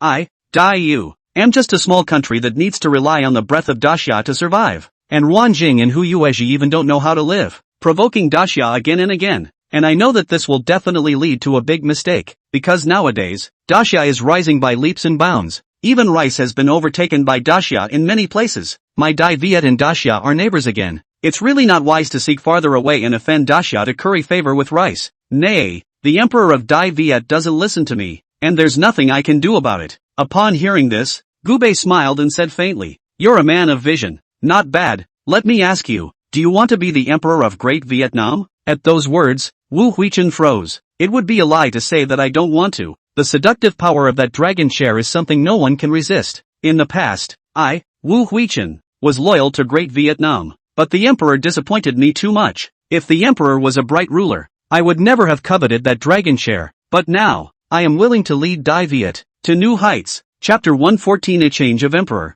Gu Bei nodded in satisfaction. What he wanted was this attitude from Wu Huichen. Gu Bei casually picked up a long knife from the ground and threw it to Wu Huichen. "I'll give you this chance. Kill them and you'll be the Emperor of Great Vietnam. Let Wu Huichen kill these two so that he can have no way back and be loyal." Wu Huichen tremblingly picked up his long sword and walked towards Ruan Jing and Hu Yuezhi with a trembling body. Hu Yuezhi and Ruan Jing were even more frightened when they saw Wu Huichen walking towards them with a long sword. His voice was hoarse with a desperate wail. "Wu Huichen, you can't kill me. I am the Emperor, and I order you to put down your sword. You let me go." His eyes were full of pleading and fear, and his snot and tears were mixed together and smeared all over his face, making him look extremely wretched. Ruan Jing also kowtowed frantically on the sidelines, blood running down his cheeks from his forehead. He shouted, "Wu Huichen, don't be compelled by Gu Bei. We still have a chance to fight him together." His voice became shrill and piercing from fear, and he waved his hands wildly in the air as if that would stop Wu Huichen in his tracks. However, although a hint of hesitation flashed in Wu Huichen's eyes, it was quickly replaced by determination. He knew deep down that this was his only chance, and Dai Viet's only chance of survival. He slowly raised his long knife, which shone coldly in the sunlight. as if announcing the coming of death. Wu Huichen took a deep breath and bellowed as he swung down the long sword in his hand. As the blade flashed, Hu Yueji's head instantly rolled off, and blood rushed up to the sky like a fountain, spilling on top of the ruins. His body also slowly collapsed, twitching a few times before he stopped moving. Ruan Jing's eyes widened, and before he could let out a scream, the long knife had already slashed through his neck, and his head rolled to the side, with terror and unwillingness still lingering in his eyes. After Wu Huichen killed the two men, he threw his long sword aside and knelt in front of Gu Bei with a thud. Clasping his hands together, he said respectfully, Mr. Gu, I, Wu Huichen, have shown my resolve by killing these two today. I would like to dedicate everything in Daiyu to Daxia, and follow your dispatch, with absolutely no second thoughts. I will lead Daiyu to become the most loyal ally of Daxia and work together towards glory. If I violate this, I will be struck down by the heavens and not be allowed to die. Gu Bei nodded in satisfaction and said, Stick out your hand. Wu Huichen obediently extended his right hand. Gu Bei casually drew a few strokes on Wu Huichen's palm, then said, The seal on your palm can be used 3 times. Below the cultivation level of Martial King, you can be killed in seconds. This is my reward for your loyalty to me. Upon hearing this, Wu Huichen was overjoyed. Under the Martial King kills in seconds, with this seal, he can not only better control Daiyue, but also deter those who want to oppose him. Thank you, Master, Gu Bei said lightly. Take charge of Daiyu for me, and remember, Daiyu is not yours, but mine. After Gu Bei said that, he turned around and walked out of the ruins. When Gu Bei left, Wu Huichen let out a long sigh of relief. He looked towards the extremely wretched civil and military officials at the scene, and between his eyes, there was some smugness. In the past, you looked down on my proxia and said that I was a dog of Daxia. Now I'll show you what's wrong with being a dog. I've become the Emperor of Great Vietnam. You're all under my authority. Does that mean you're worse than dogs? At this time, those who previously had a bad relationship with Wu Huichen, or those who had contradictions with Wu Huichen, at this time regretted their intestines. If they had known that Wu Huichen had the potential to become an emperor, they should have curried favor with him earlier. But now, it's too late to say anything, and those who supported Wu Huichen were all rejoicing in their hearts at this time. One man gets a government position. When Wu Huichen became emperor, the benefits naturally went to them. At this moment, Wu Huichen's close friend was the first to kneel on the ground. Minister, meet your majesty. Someone took the lead, and the civil and military officials all knelt on the ground with a crash. My lord, greetings to your majesty. At this time, Gu Bei had already left Daiyu and was treading the waves. Soon, Gu Bei returned to the North Sea Islands. At this time, all the children of Daxia on the island were freed, and the Dai Viet soldiers who posed as pirates all ended up extremely miserable. They were here to oppress the people and toy with the women of Daxia, and after the people gained their freedom, they almost slaughtered them clean, and Xiao Zhantian and the others were too lazy to care. After all, if you are unkind, then don't blame me for being unrighteous. After seeing Gu Bei return, Xiao Zhantian immediately greeted him. You're back, Don. Gu Bei nodded slightly and said, The Emperor of Daiyu was disobedient, so I replaced him. If it was someone else saying such words, Xiao Zhantian would definitely feel that he was bragging. But when this came out of Gu Bei's mouth, he felt it was reasonable. By the way, there's something I need to say to you. The people of the island hated these pirates so much that they almost slaughtered them. The bodies I threw them all into the sea to feed the sharks, as you instructed. But it seems that the blood attracted a huge whale. That whale was seen next to the princess a couple of times, and that whale was huge, almost the size of 3 princesses. At those words, Gu Bei raised his eyebrows. Whales are big, but the size of 3 princesses is a bit of an exaggeration. The princess is the largest cruise ship in Daxia, with a capacity of 10,000 people. 3 princesses that big, how much of a stretch is that? There's no need to panic, it's just a small fish. If it's not hostile, let it swim here. If it dares to take the initiative to attack, then I'll chop it up and eat roasted fish.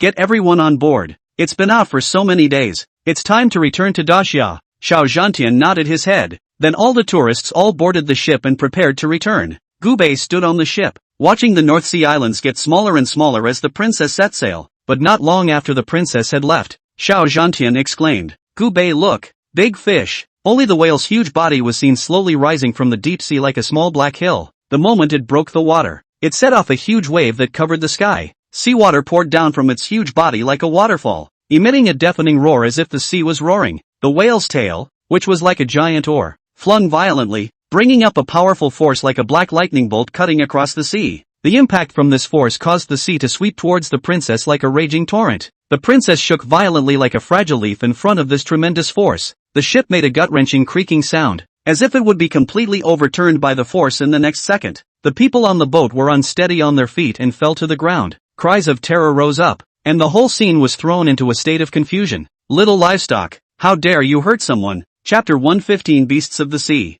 Gubei stood on the deck and frowned slightly as he looked at the giant beast in the sea. Xiao Zhantian, who was on the side, had long since been unable to endure it. Ever since Gubei had helped him become a martial emperor, he had always felt invincible. Now that he saw the behemoth in the sea, he couldn't wait to prove his strength by decapitating it. I've put up with you for a long time. How dare you attack my princess ship? Let's see how I'll skewer you as a roasted fish. After saying that, Xiao Zhantian directly jumped down from the deck, and with a large sword in hand, he rushed towards the giant beast in the sea. Xiao Zhantian shot out from the deck like a meteor, his figure hovering steadily in the air. The sleeves of his clothes hunted in the wind, and he exuded a powerful martial emperor's aura. Only to see him clench his large sword with both hands, he bellowed and swung it out violently. In an instant, several powerful and incomparable swords cut through the sky like silver pizzas, raging towards the giant beast in the sea with a sharp whistling sound. Wherever these sword passed, the air seemed to be cut by sharp blades, making hissing sounds. The surface of the sea was also cut out by the sword into a deep gully,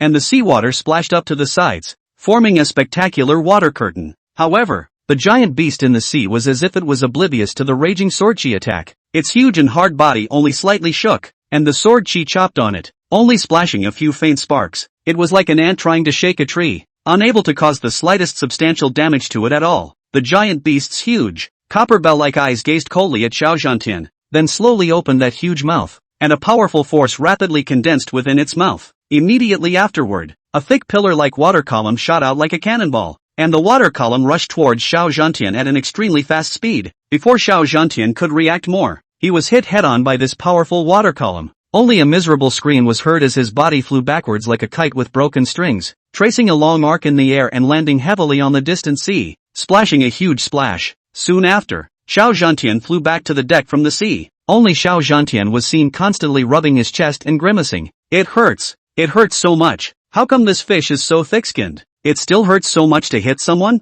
In fact, if Gubei hadn't secretly protected Xiao Zhantian, just seeing that water column just now would have killed Xiao Zhantian. Do you know what its cultivation level is? Gubei asked with a playful smile. Much stronger than me. It can't be a martial king, right? Xiao Zhantian asked in surprise. Gubei shook his head slightly and said, it's a few realms higher than a martial king. At those words, Xiao Zhantian was shocked. A martial emperor was already considered an expert, and a martial king was even a supreme expert. This fish was actually a few realms higher than a martial king? I'll go. This fish's cultivation level is so high? Gubei stood with his arms folded and said indifferently, Earth, the sea occupies 71%, land only occupies 29%. Sea resources are extremely abundant. In the deep sea, there are even countless demonic beasts that can be cultivated. Your upper limit is just someone's lower limit. Gubei's words directly refreshed Xiao Zhantian's three views. He'd always thought that humans were the ones who ruled the earth, but now it seemed that wasn't necessarily the case. Those powerful creatures in the sea are much more powerful than humans. The reason they don't go on land is because in their eyes, the sea is the best easy place to live on earth. The cultivation resources in the sea were countless times greater than those on land. What now? This stinky fish seems to have its eye on us. If we don't take care of it and it capsizes the boat,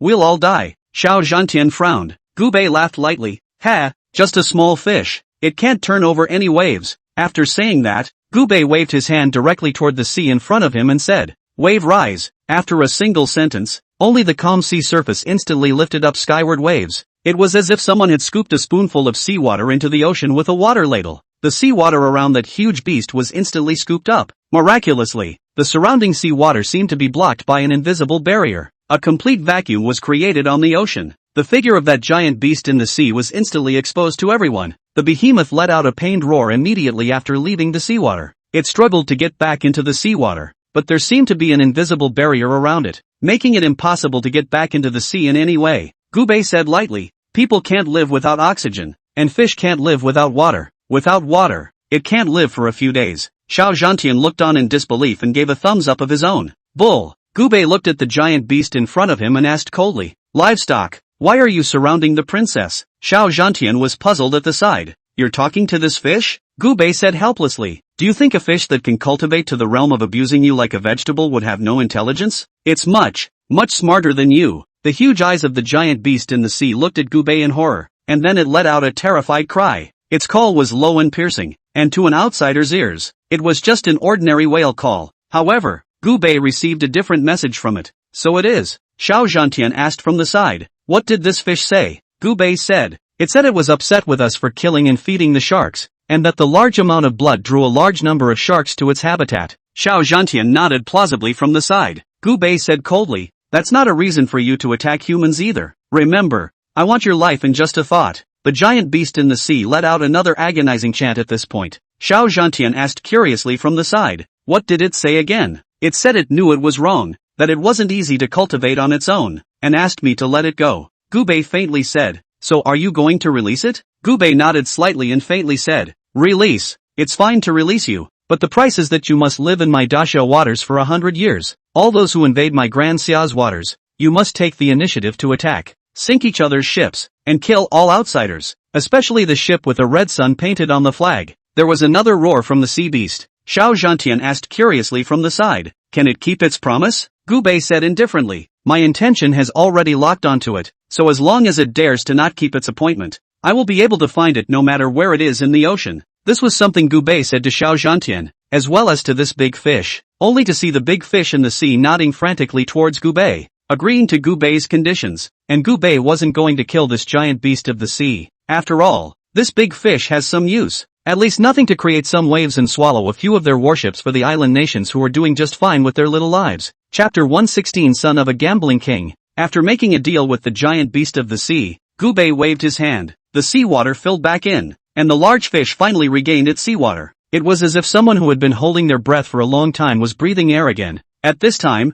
Yu Baichao also walked over and exclaimed in shock after seeing that huge fish in the sea. Wow, what a big fish! Gu Bei smiled slightly. Do you want to sit on it? Yu Baichao's eyes lit up and nodded. I want to. Then, without saying a word, Gu Bei wrapped his arm around Yu Baichao's waist and flew directly onto the back of the giant beast in the sea. This giant beast of the sea was as big as 3 princess ships. On its back, it was like an incredibly wide soccer field, or as big as several soccer fields. It was like standing not on the back of a fish, but on an island. Gu Bei looked toward Xiao Zhantian on the ship and waved his hand. Goodbye. You escort the people on the ship back. I'll go first. At those words, Xiao Zhantian froze and cursed. Gu Bei, your sister, you can't leave me alone. I want to go home too. But this big fish had already received Gu Bei's command and swam quickly into the distance. This beast of the sea traveled several times faster than the princess. Gu Bei and Yu Baichao were also both tired of playing, so they went ahead in the big fish. What had been a journey of 3 or 4 days on this big fish took only half a day to the harbor in the northern part of the sea. By the time I got home, it was evening. Gu Bei had just finished washing up and was lying on the soft bed when he took out his cell phone,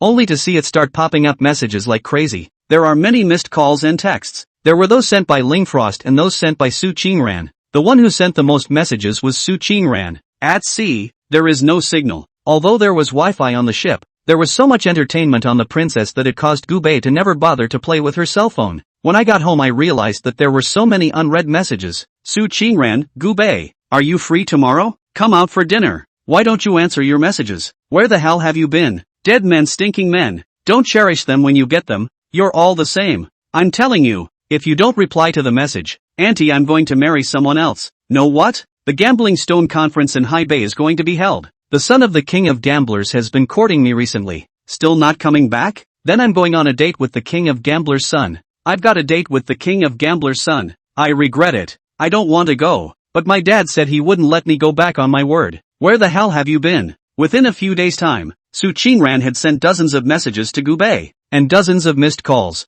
A gambling convention? The son of the King of Gamblers? Gu Bei shook his head helplessly and clicked on the video call. Almost seconds after the connection, Su Qingran's puffed-up face appeared in the screen. Gu Bei, you still have the nerve to call. 4 days, 4 whole days you haven't returned my messages. Gu Bei said helplessly. I'm sorry. I went on a trip abroad and my cell phone didn't have a signal. Su Qingran seemed to be very dissatisfied with this answer. Yo, Gu Xiao is really good at having fun. Who did you go abroad with? MS. Yu Baichao you, right? Su Qingran said sourly. A few days ago Yu Baichao's birthday party stirred up the entire High Bay. Su Qingran naturally knew about this matter. Yes, that's her. Gu Bei wasn't going to hide it either. He has never been accustomed to women. Gu Bei is a lot of women. If you can accept it, accept it. If you can't accept it, get out of the way. And Su Qingran seemed to be clear about Gu Bei's nature, so she didn't delve deeper in this matter. Tomorrow, accompany me to the stone gambling conference. Su Qingran said. Why? It's because I've promised the son of the king of gamblers to go to the stone gambling conference together. If you don't come, then I can only go with him alone. Su Qingran was so angry that she swung her little milk fist. Gambling on stones? Gu Bei wasn't really interested, but since Su Qingran wanted to go, it was fine for Gu Bei to accompany her to have some fun. Good. By the way, I'll see who dares to hit on my woman. After saying that, Gu Bei hung up the phone. A night without words. Day 2. Suzhen's brows furrowed as he counted Su Qingran, who was putting on makeup at the side. Tell me about you. Obviously you're already Gu Bei's woman. Why did you still agree to He-jun's offer? Su Qingran pouted. A face of aggression. I was not angry by Gu Bei, a moment of confusion. You didn't want to when I said cool it. Confused. Suzhen's face turned red with anger. What kind of person is He-jun? That's the son of the king of gamblers. Can we afford to offend the king of gamblers? The king of gamblers is renowned all over the world. A random stone in someone's home is worth hundreds of millions of dollars. How dare you miss an appointment with the king of gamblers' son? I just hope Gu Bei won't be angry with you. As he spoke, the nanny walked quickly over. Sir,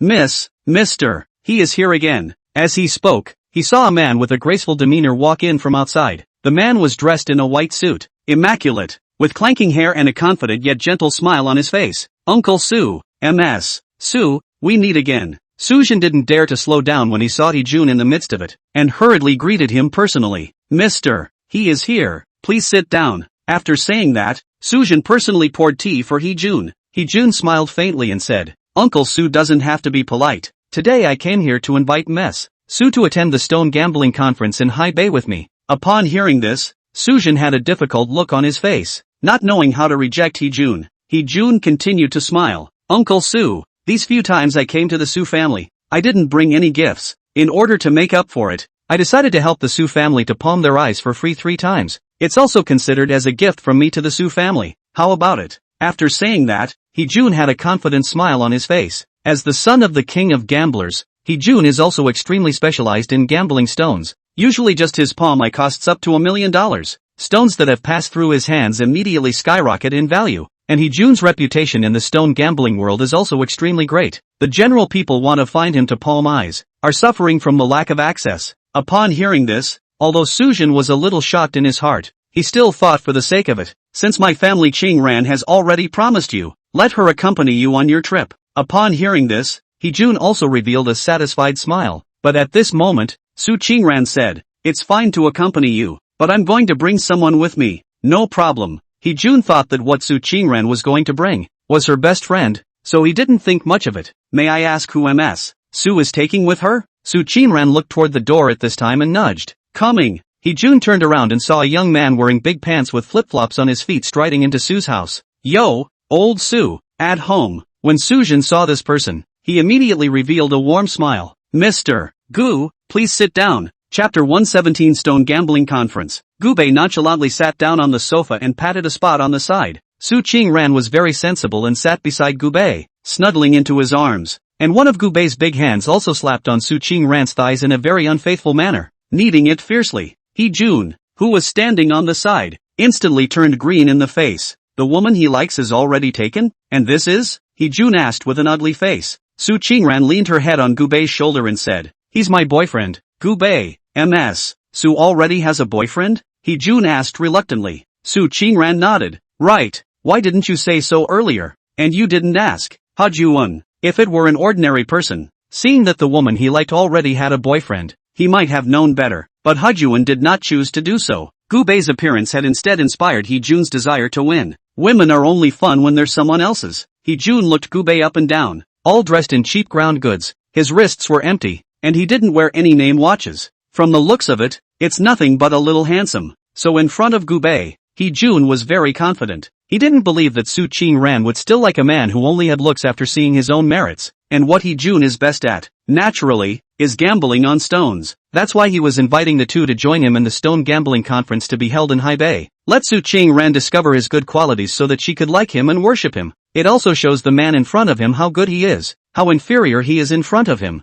and lets him know what to expect. Since everyone is here, let's get going. Any later and the good stones might be picked off. He-jun smiled slightly. Gu Bei smiled playfully and stood up with his arm around Su Qingran, saying, Yes, with the son of the king of gamblers in attendance today, Let's also dip our toes in the water and gamble out a few pieces of extremely good jade. Hee-jun laughed confidently. Good talk, good talk. Gubei left with his arm around Su Qingran, and after the two of them left, the smile on Hee-jun's face gradually disappeared and was replaced by a sinister face. Dare to steal a woman from me, Hee-jun? I'll make you realize the gap between you and me. Hee-jun drove a big Mercedes G. The car was spacious and big. Gubei and Su Qingran sat in the back row very nonchalantly, and Hee-jun, who was driving in the front row, was very much a driver. After the car started, Gubei casually asked, why would the stone gambling conference be held in Haibei? I remember that Haibei isn't rich in jade either. Hee-jun from the front row explained. It's true that Haibei doesn't abound in jade, but people who love to gamble on stones in Daxia have it everywhere, and Haibei is centrally located in Daxia,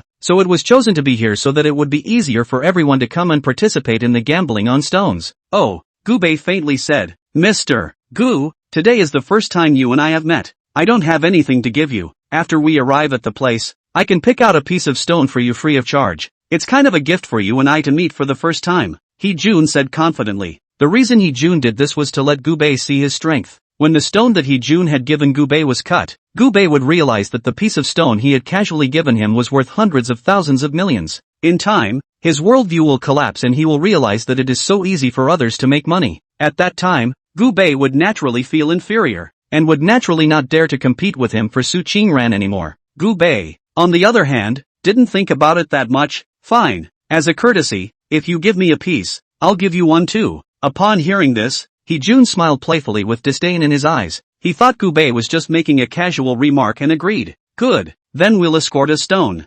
Gubei, today I will let you see the gap between you and me. You send me a stone, it is just a stone, but I send you, but it is worth tens of millions of superb jade. Soon, the place was reached. The site of the stone gambling conference was bustling with people. A magnificent venue stands in front of us. The venue's appearance is uniquely designed. Inspired by the warm texture and lines of jade, the white marble facade shimmers with a soft luster under the sunlight, as if it were a huge diamond in the rough. The gates of the arena are tall and wide, like the open maw of a giant beast, welcoming guests from all directions. Walking inside the venue, the first thing that catches your eye is a huge exhibition hall. Neat rows of stalls are arranged in order, and the stalls are filled with various kinds and sizes of stones. The stones come in a variety of shapes, some rounded and smooth, some angular. In the center of the showroom, there is a specially set up area for stone solving. The masters of stone decomposition skillfully operated the machine, and with a sharp cutting sound, the stone was slowly cut. The people around them held their breath, their eyes fixed on the stone,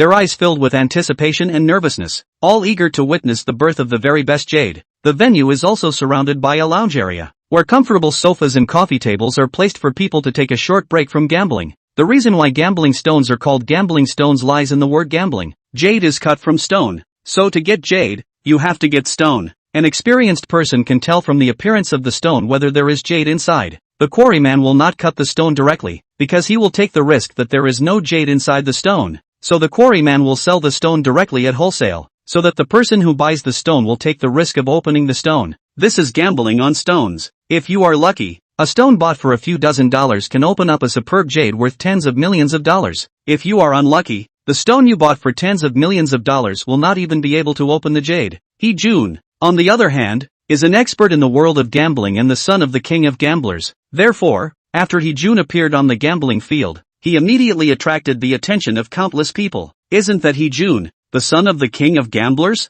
He's actually here. My goodness, I didn't expect to see Hee-jun in person. Take a picture. Hee-jun, I'm your fan, can I get an autograph? Hee-jun was immediately surrounded by clusters of spectators when he appeared. While Hee-jun had a faint smile on his face, his afterglow had been observing Su Qingran's reaction. He was just showing off his popularity in front of Su Qingran. At the same time, it also let Gubei know what it meant to be a dragon among men. Looking at Gubei again, he held an apple in his hand and took a nibble, not even looking at him at all. Does Gubei know how to gamble on stones? Naturally, he doesn't, but he has a superb golden finger, which is the divine eye. In other words, he can see through the exterior of all stones and visualize the interior. Whether or not there was a stone within the stone, he could tell at a glance. So as soon as he entered the scene of the stone gambling conference, Gubei's eyes kept scanning over the stalls. Soon after, Gubei locked onto a stone. Chapter 118 Mutual Gift of Stones. Gubei walked up to the stall, and the stall was set up by a small vendor with a small stall. How was the stone sold? Gubei directly picked up a stone with a pitted surface. The stone is only the size of a fist and is gray in color. This piece of rock is the kind of rock that you put on the side of the road and people don't even look at it. And the vendors selling the stones were dressed in extremely rustic attire, wearing straw hats and a white towel over their shoulders. The old man wiped his sweat and revealed a smile. These are all the stones I personally pulled from Hotan. This one in your hand is cheap. Only $500. 500? I'll take it. Gubei took out his cell phone and directly scanned the code to pay. On the side, Su Qingran tilted her head curiously. Do you know how to gamble on stones? Gubei shook his head and said, no, but I can see through. Cut. Bragging. On the side, Hee-jun saw that neither Gubei nor Su Qingran had any intention of taking care of him, so he could only break away from the chaotic crowd and walked over on his own initiative. Here, this stone is for you. Gubei casually gave the stone to Hee-jun. Hee-jun took a look at the stone. Immediately disdainful smile. Heh, this stone surface pits. No feel to speak of. 100% is a piece of empty stone. Not to mention $500.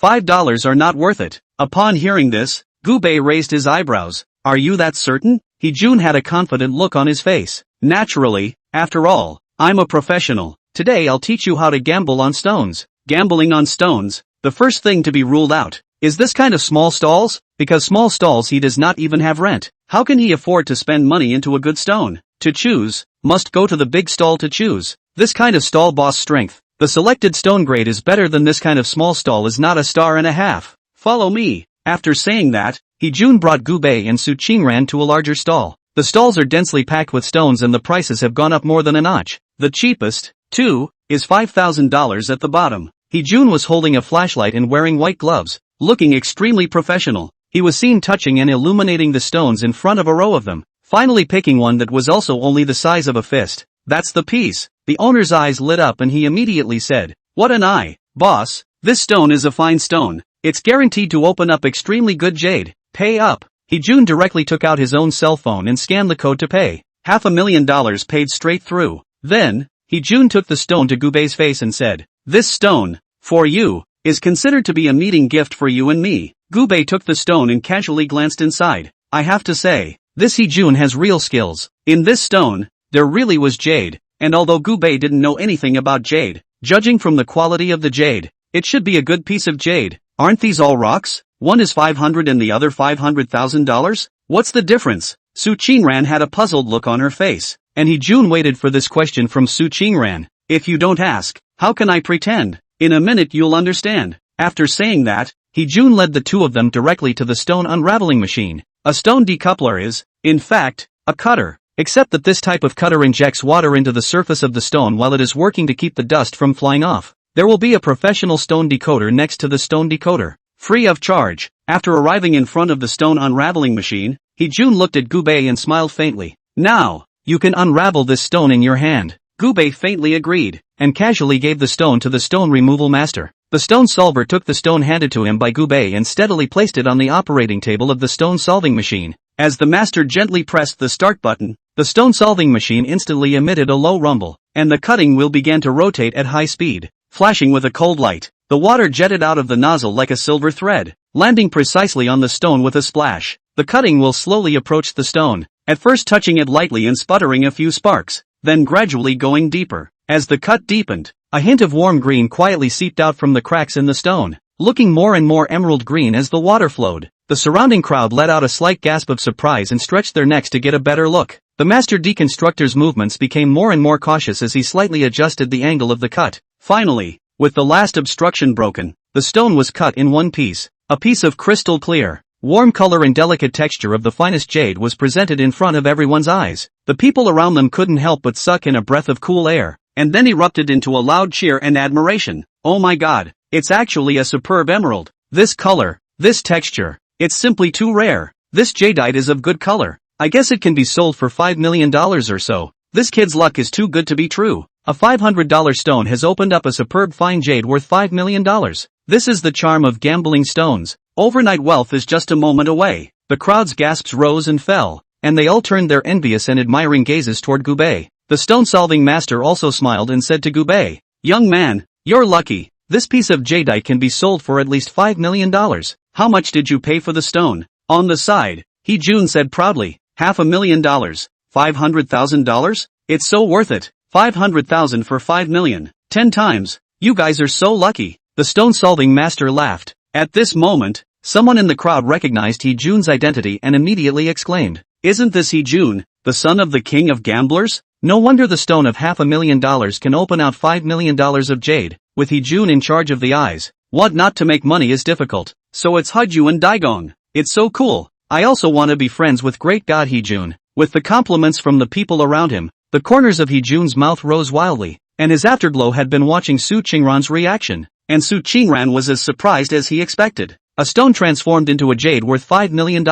No wonder so many people are obsessed with gambling on stones. This is even faster than gambling for money. Hee-jun looked towards Gubei and Su Qingran and smiled slightly. This is the charm of gambling on stones. But for ordinary people, it's gambling. For me, Hee-jun, it's just base manipulation. I have been deeply handed down by my father, and I can tell at a glance which stones have jade in them and which ones don't. For me, it's not gambling, it's buying. It's buying stones. Buy stone. If an ordinary person said such words, outsiders would surely laugh their teeth off and say that he was bragging. But the one who said these words was Hee-jun, which made people unconvinced. But at this moment, Gubei smiled playfully and said, "I think you're too confident in your abilities. I believe you can tell which stone has jade in it, but you definitely can't tell which stone doesn't have jade in it." "Oh, how?" Hee-jun's eyes narrowed as he asked. Chapter 119 Betting against Hee-jun. For example, this stone in your hand. You say it has no jade and is a piece of trash. But on the contrary, not only is there jade in this stone,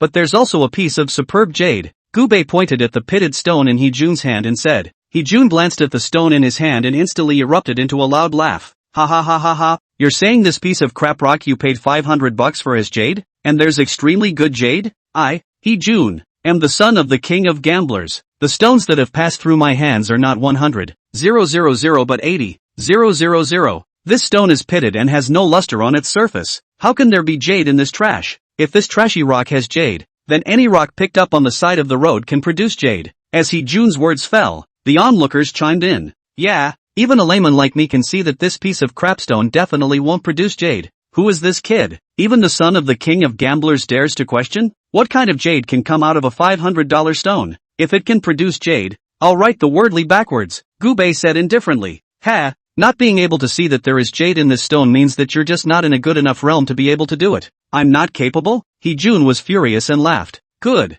then I'll unravel the stone now. If this piece of broken stone can produce jade, I'll worship you as my master." After saying that, Hee-jun immediately handed over the piece of stone that Gubei had bought and given to him to the stone-solving master. The stone master took the stone handed over by Hee-jun, although there was also a little skepticism in his eyes, but still professionally placed it on the stone machine. He started the machine and the cutting wheel rotated at high speed, making a sharp whistling sound as the water sprayed like a stream over the surface of the stone. At first, the cutting process looks uneventful, with the outer layer of the stone being chipped away a little, raising stone dust that mixes with the water spray. The surrounding crowd was in a state of mind to watch the show, exchanging words and letting out a few cackles from time to time. However, as the cuts went deeper, a warm glow began to loom between the cracks in the stone. This slight change instantly caused some people to gasp in surprise, and the originally noisy crowd instantly quieted down, all of them staring intently at the stone-solving machine. As the cutting continues, a piece of emerald green, crystal-clear jade gradually reveals its true colors. The jade's color was bright and vivid, as if it contained endless vitality, and its texture was delicate and warm, radiating a mesmerizing glow under the light and water mist. The hands of the stone deciphering master also trembled slightly. He was well aware of the extraordinary value of this piece of jade.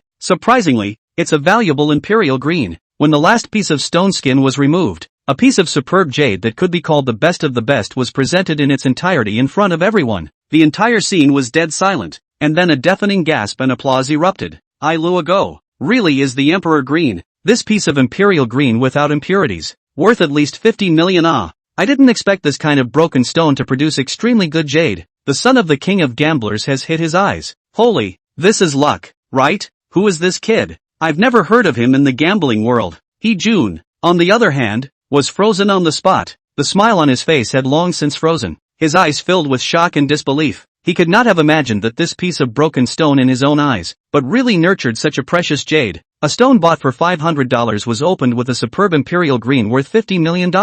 This was many times better than his Hee-jun's $500,000 to open a $5 million jade. Hee-jun is the son of the king of gamblers, and Gubei is just a beginner in the world of gambling ah. And now, Hee-jun was slapped in the face by Gubei. On the side, Su Qingran's eyes lit up as she looked at Gubei with a face of adoration. Wow, you're awesome. $5 million for a stone, and you made $50 million in one turn. Gubei laughed lightly. I told you, I can see through. Hee-jun's face was extremely ugly. He had wanted to show off his powerful stone gambling ability in front of Su Qingran, but I didn't expect that the pussy had let Gubei pretend. He's not convinced. Gubei picked up the imperial green at this time and casually threw it to Hee-jun. First time we met. This piece of imperial green is from me. Hee-jun held the imperial green in his hand, but his face was groundless. Imperial green worth $50 million.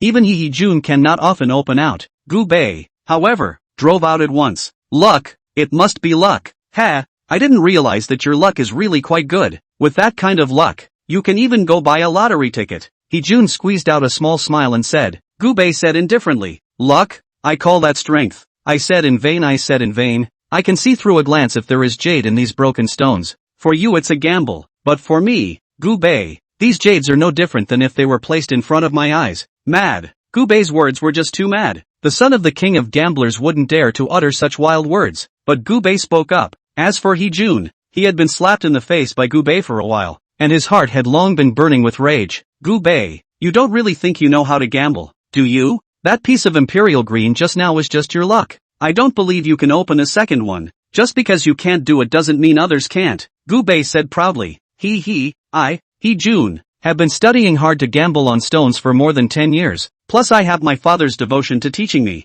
so that I can make at least 7 profits from 10 bets nowadays. Who are you, a beginner in the world of gambling stones, to say such wild words in front of me? Upon hearing this, Gubei said playfully, oh, son of the king of gamblers, is he very good? Then I, Gubei, will bet with you, the gambling king's son, to see whose gambling skill is more powerful. Do you dare to bet? Gubei's words completely stirred Hee-jun's desire to win. Yeah, what's the bet? Gubei said indifferently. You and I will each pick 10 stones, then come here to decipher the stones. Then we'll get 3 jade experts to judge the quality of the jade, and finally estimate the price. The total price minus the price of purchasing the jade, and whoever has more money left at the end will win. If I, Gubei, lose, I'll lose $1 billion to you. If you lose, you only need to lose $1 to me. Do you dare to bet? $1? What Gubei wants is not $1 of his Hee-jun, but the honor of his Hee-jun and his father.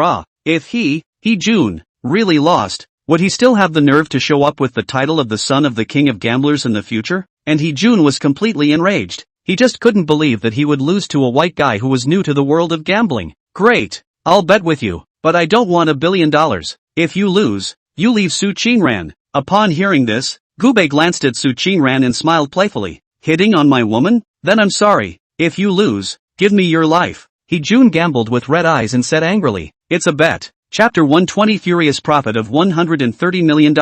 Then, Hee-jun turned around and walked towards the high-grade stall. Gubei smiled playfully, with the divine eye in his body. How could he possibly lose? With the divine purpose's blessing, Gubei began to pick out the stones. Soon after, Gubei picked out 10 stones that were of good quality and low price. It cost Gubei $17,000 in total, and Hee-jun had a long time to pick out the stones. Gubei had used less than 10 minutes, while Hee-jun had used a full 3 hours. At this point, the two men, with 10 stones each, met in the unraveling area. Hee-jun had a confident, winning expression on his face at this moment. $17,000? You think Lady Luck will always favor you? If everyone could make money gambling on stones, you wouldn't even be qualified to buy a stone. These 10 stones of mine cost a total of $36 million.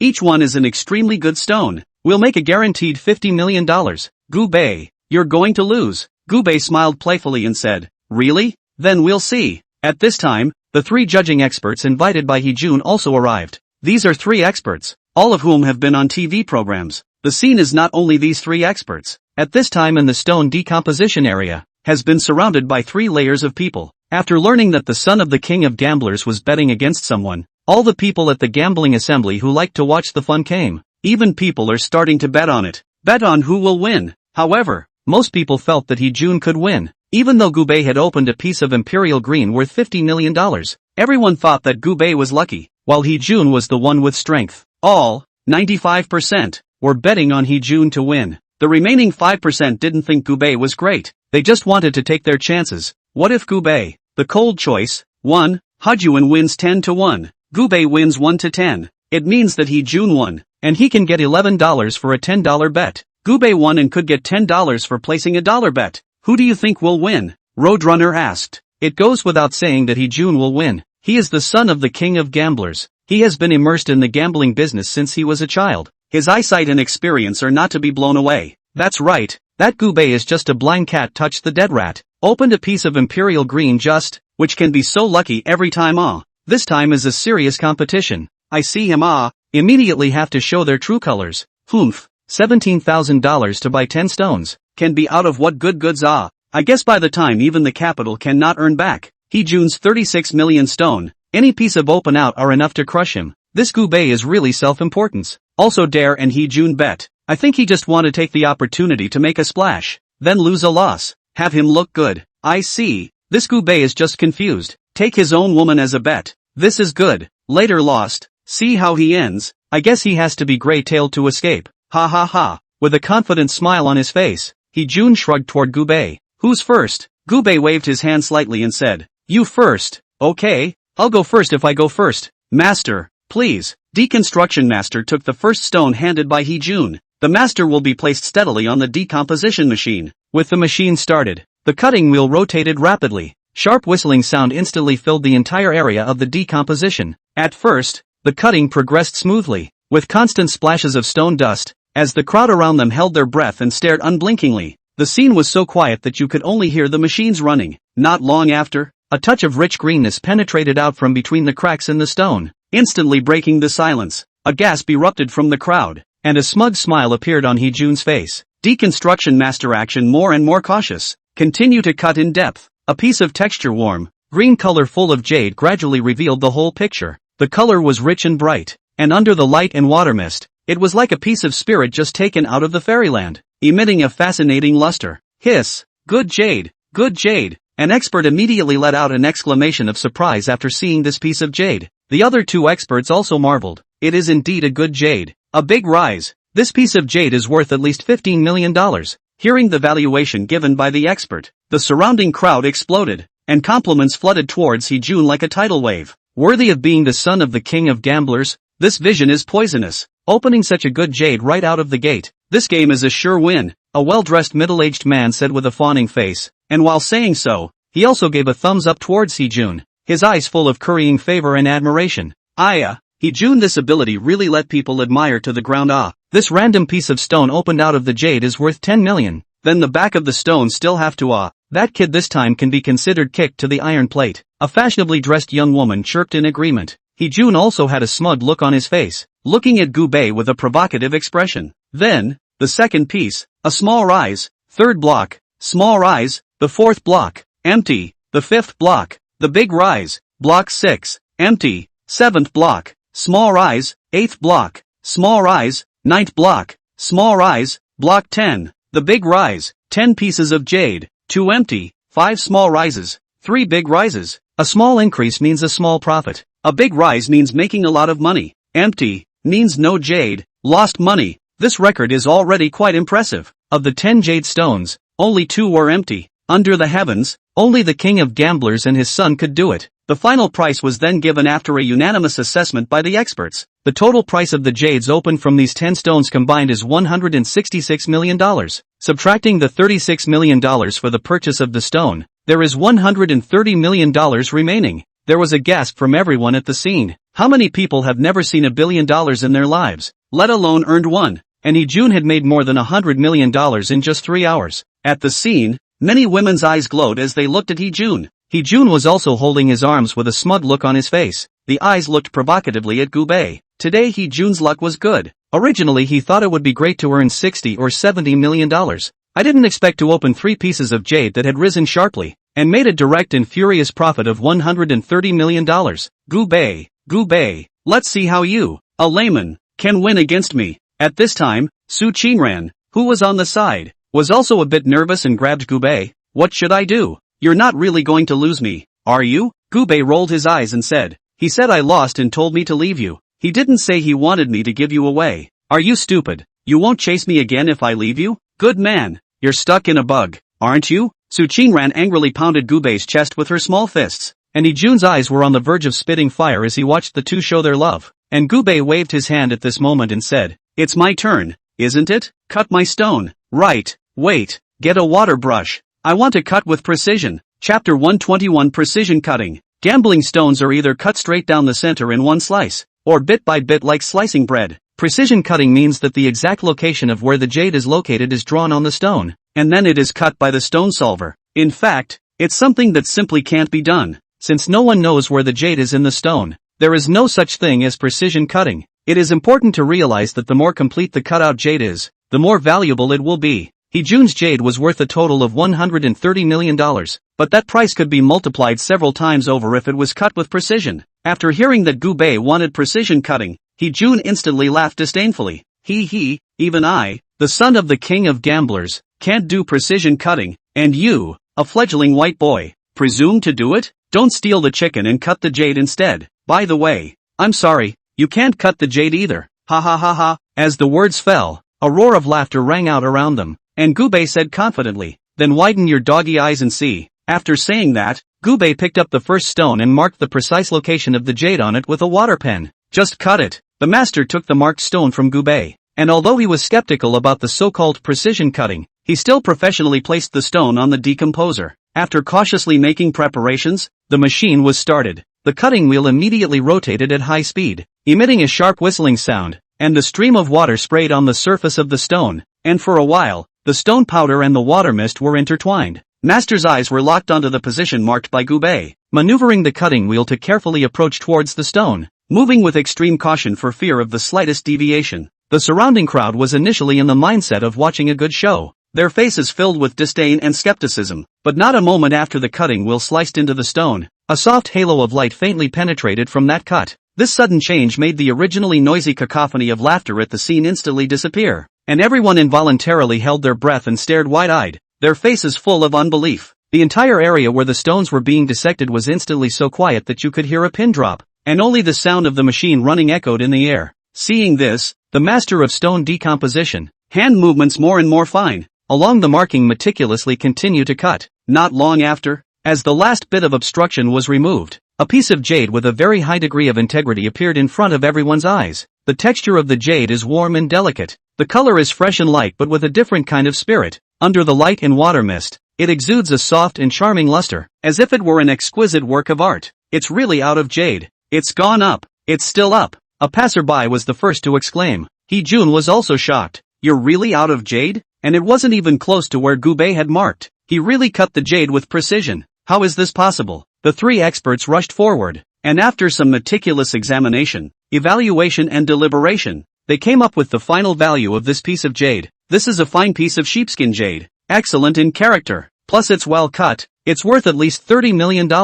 As soon as this result came out, the scene first fell into a short silence, and then exploded with gasps and murmurs. Those who had laughed at Gubei before were now frozen in place in embarrassment, their faces burning hot. Heejun's face became extremely ugly. The original confidence of victory has long been gone, replaced by a full of consternation and uneasiness. How could he not have expected that Gubei would actually be able to make a precise cut and open a jade stone of such high value? That's something even his gambling father couldn't do. "Luck, it must be luck," Heejun muttered. Gubei smiled playfully. "Really? The first time was luck, so the second time shouldn't be luck, right?" After saying that, Gubei picked up the second stone, also marking the exact location of the jade on the stone, and continued to let the master decode the stone. The stone solver took the second marked stone handed over by Gubei, and after taking a deep breath, he once again placed it steadily on the stone solver. Not long after the cutting wheel had just sliced into the stone, a brilliant light violently blossomed out from the incision. The light was so dazzling that it instantly illuminated the entire stone-solving area. The crowd was shocked by the light and sucked in a breath of cool air. The originally quiet scene once again fell into a dead silence, followed by a burst of uncontrollable gasps. The movements of the master's hands became more and more steady, cutting finely along the markings, and as the last part of the stone was removed, a stunning piece of jade was presented in its entirety. This piece of jade was crystal clear, as if it had gathered the spirit of heaven and earth, and its color was rich and mellow, like a deep lake, reflecting a dreamlike luster under the light and water mist. Between the flow of that luster, it seemed to have a kind of magic power that made people unable to move their eyes, and at a glance, it was clear that it was a rare and superb jade. Up again, or a big rise, and the precise cuts aren't bad at all. Is it hard to believe that this dude can really see through? Passers-by were shocked. Three experts see the situation, rushed forward quickly. They took professional tools, again with a magnifying glass to carefully check the texture. Again, a strong flashlight was shown to observe the permeability, and while checking it out there was also a small exchange of discussion. After a good deal of rigorous evaluation and deliberation, the final conclusion was reached. Amazing this is a rare glass seed Emperor Green the quality of the top, and this cut so perfect, retaining the greatest integrity of the jade, the value of at least 80 million one of the experts announced loudly, his voice dripping with uncontrollable excitement. As soon as this result came out, the scene completely exploded like a powder keg that had been ignited. There was a clamor of exclamations, cheers, and murmurs intertwined. Those who had previously been certain that Gubei was just lucky and had laughed at him were all red-faced at the moment, itching to find a crack in the ground, their faces filled with embarrassment and remorse. Jun, on the other hand, looked as if he had suffered a heavy blow, his body shaking slightly, his face as white as paper, his eyes full of despair and disbelief. He could never have imagined that Gubei had once again precisely cut an extremely valuable jade stone of such a high value. The first time was luck. Is the second time still luck? No, this is the third time. Gubei had already opened extremely rare jades 3 times in a row. Now Gubei's 2 pieces of jade together were worth $110 million. Do we have to keep competing? Can he win? Gubei looked at Jun and mocked. Today, I'll let you see what it means to be a true god of gambling. Chapter 122 It's just a bet. After saying that, Gubei then took the remaining 8 pieces of stone and precisely marked the location of the jade stone for all of them. Cut them all. As the master looked at the 8 pieces of stone handed over by Gubei, all of which had been accurately labeled with the location of the jade, his heart was both shocked and nervous. Shocked by Gubei's previously demonstrated magical ability, nervous about the next 8 pieces of stone cutting responsibility. Nevertheless, the master quickly steadied himself, and placed the stones in turn on the stone decomposer, ready to begin the remarkable cutting work. As the machine started, the cutting wheel spun rapidly, and the sharp whistling sound seemed to play a shocking prelude. The water sprayed out, and the stone powder and water mist instantly filled the area, and the entire area of stone decomposition was shrouded in a haze. The master's gaze was focused beyond compare, aligning the positions marked by Gubei on each stone in turn, maneuvering the cutting wheel to carefully cut in, his movements cautious to the extreme. The surrounding crowd also held their breath and stared without blinking. The scene was so quiet that they could only hear the continuous roar of the machine. Soon after the first stone was cut in, a warm glow seeped out of the cut. As the cutting goes deeper, a piece of jade with a warm texture and bright color gradually emerges. The jade emitted a fascinating luster under the light and water mist, and it looked like an extremely valuable piece. The experts rushed up to check out the assessment and after some deliberation gave a high price. Immediately after the second stone began to be cut, and again, after the cutting wheel sliced into it, brilliant light appeared. When the complete cutout was made, another piece of jade of excellent quality and translucency appeared, and the exquisite appearance drew a gasp from the crowd. In this way, one stone after another is cut under the skillful and careful operation of the stonecutter. Each piece was as precisely rendered as Gubei had marked it, and without exception, all of them were extremely high-quality jade. With the last piece of stone cut, the 3 experts busily shuttled between these jade stones, holding a variety of professional tools to repeatedly view, compare and evaluate. They frowned and thought at times, and at other times they discussed heatedly, and the crowd at the scene looked at them nervously and expectantly. Finally, after a long and rigorous evaluation, the experts came to a final conclusion. These 8 pieces of jade, all of which are of top quality, with a variety of rare categories such as glass seed, high ice seed, etc., and are perfectly cut, retaining a very high degree of integrity. Altogether, they are worth a total of $560 million, the expert announced loudly, his voice trembling slightly with excitement. As soon as this result came out, the scene was instantly like a detonated nuclear bomb, erupting into deafening cheers, marvels, and enthusiastic murmurs. Those who had previously sneered at Gubei, certain that he would definitely lose, were now frozen as if they were wooden chickens, their faces red for a while and white for a while, with remorse, embarrassment, and other emotions intertwined, wishing to find a place to hide themselves. And when Jun heard this result, his body shook violently a few times, and if he hadn't been holding on strongly, I'm afraid he would have collapsed to the ground. His face was as pale as a ghost, his lips trembled, his eyes were full of despair and collapse, and his original unrivaled self-confidence had long since disappeared without a trace. At this moment, he was like a poor man who had lost everything. How could he not accept this cruel reality in front of him? After all, it meant he'd lost the bet, and in a way he'd never dreamed possible. He's the son of the king of gamblers. Gambling is what he does best. As a result, he lost, and losing by a mile. All 10 of Gubei's stones were big UPS. There is not an empty stone. All precision cut. Together, these jades are worth a total of $680 million. And Gubei had only spent a total of tens of thousands of dollars to purchase these stones. This can no longer be described as a big rise. It's almost like picking up money. The crowd at the scene was also shocked by Gubei's stone gambling methods. Even the son of the king of gamblers had lost in front of Gubei. This is the god of gambling. Even if Heejun's father came, he'd have to bow down in front of this one. Cool. It's great. All 10 stones are up, and they're all precisely cut. Who in the whole of Grand Xia can do that? This man is bullish. There's a big god in the gambling world. The crowd was talking. Gubei looked at Heejun with a smirk and said, "You've lost. Your life. It's mine." Heejun was incredibly confident in his strength, so he bet his life with Gubei. But does Heejun want to die? Naturally, he couldn't. Forget it, it's just a bet. Are you still serious? Heejun sneered and said. Gubei sniffed and raised his eyebrows. Originally he did not want to kill Heejun. After all, the two have no grudges. As long as Heejun's attitude is better, bowed his head and admit his fault, he will also let him go. But I didn't expect that this Heejun's attitude was still so tough after losing the bet. Forget it? You say forget it when I win. What if I lose? Gubei played with the flavor. What?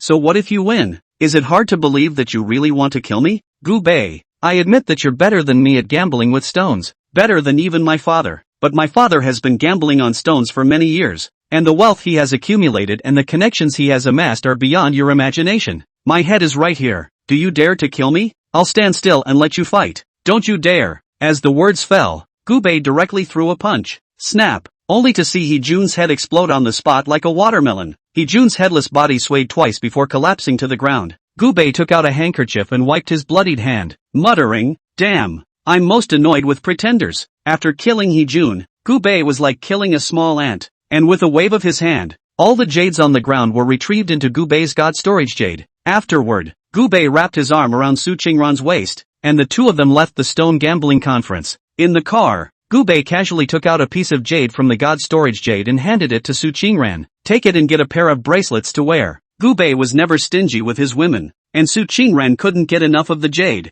Murmuring, "You're so generous." Gubei smiled playfully and said, "Generosity has a price. There is no one here in all directions. Why Don? You do it? You." Before he could finish his words, Gubei directly picked Su Qingran up and made her sit across his lap. The car then rocked up and down. Poor Heejun. Not only did the man die, but his big G also became Gubei's gun carriage. An hour and a half later, the battle was over. Gubei smoked an afterthought cigarette while Su Qingran began to put on her clothes. Just then, Su Qingran's phone rang. When the call was answered, Su Qingran instantly froze. "What did you say?" "The city lord's office has withdrawn the $10 billion project given to our Su family." At the same time, Yu Baichao's phone call came through, and Gubei picked up. "Gubei, it's bad. The city lord's mansion has suddenly withdrawn the tens of billions of dollars of projects given to our Yu clan." Chapter 123 A new officer's job. Tens of billions of orders were withdrawn? Gubei frowned. Although $10 billion was not a large amount for Gubei, but what was given to him was asked back for no reason, and he felt bad about it. Gubei was angry, and the consequences were serious. As it happened, Zhang Tian's phone call came in at this time. Gubei directly picked up the phone. "Mr. Gubei said coldly, "You'd better give me a reasonable explanation." Zhang Tian hurriedly said, "Mr. Withdrawing the $10 billion order wasn't my intention, but I'm going up." Mr. City Chief Number 1 has been promoted, and he recommended me to be the new City Chief Number 1, and I'm not familiar with the head of the new city in Hebei City, and it was his decision to withdraw the $10 billion order. I called you, Mr. The first time after I learned of this news, just to avoid any unnecessary misunderstandings. Upon hearing this, Gubei said indifferently, "I see, then I'll go and meet this new city head for a while." After saying that, Gubei hung up the phone. It's really a new officer, but alas, this first fire of his was unlucky enough to burn the dynamite. Gubei first drove the big G back to the Yu family villa, and after picking up Yu Baitao, he drove towards the city lord's mansion. In the car, Yu Baichao frowned slightly and said, "Why is there a strange smell in the car? It's fragrant, and there's a hint of tartness." Gubei coughed dryly and said, "It's not my car. It should be the smell that the owner accidentally got in." Yu Baichao didn't ask anything more. Soon after, the car drove to the city lord's mansion. Since the city lord's mansion, Gubei had also been here several times. The guards here also recognized Gubei. After seeing that it was Gubei, he was directly released. At this moment, within the hall of the city lord's mansion, the new head of the city, Yang Manhwa, was sitting on a tie-shirt chair. Yang Manhwa, 1 meter 6.5 tall, with a rounded body, 35 years old, with a sleek color in his eyes. And sitting beside Yang Manhwa was Lu Fugwa of the Four Seas Chamber of Commerce. President Lu, this $10 billion order is my first gift to you. Only Yang Manhwa placed a contract on the table and smiled slightly. Lu Fugwa picked up the contract and glanced at it, nodding with great satisfaction. Since city head Yang is so generous, old Lu, won't be stingy either. Don't worry, at least 2 billion out of this 10 billion, is for you. City head Yang Manhwa's eyes lit up and nodded. Working with smart people is just easier and more enjoyable. Just on his first day in office, he earned $2 billion, TSK. This Haibei city, it really is a city with a lot of oil and water. It's a pity that the previous city head, Zhang Tian, was such a cutie. With so much oil and water, he didn't even scrape it at all. There's money to be made well. Lu Fugwa laughed out loud. Heroes see eye to eye. That's what I think too. But city head Yang, you took back the orders of the Yu clan and the Su clan to me.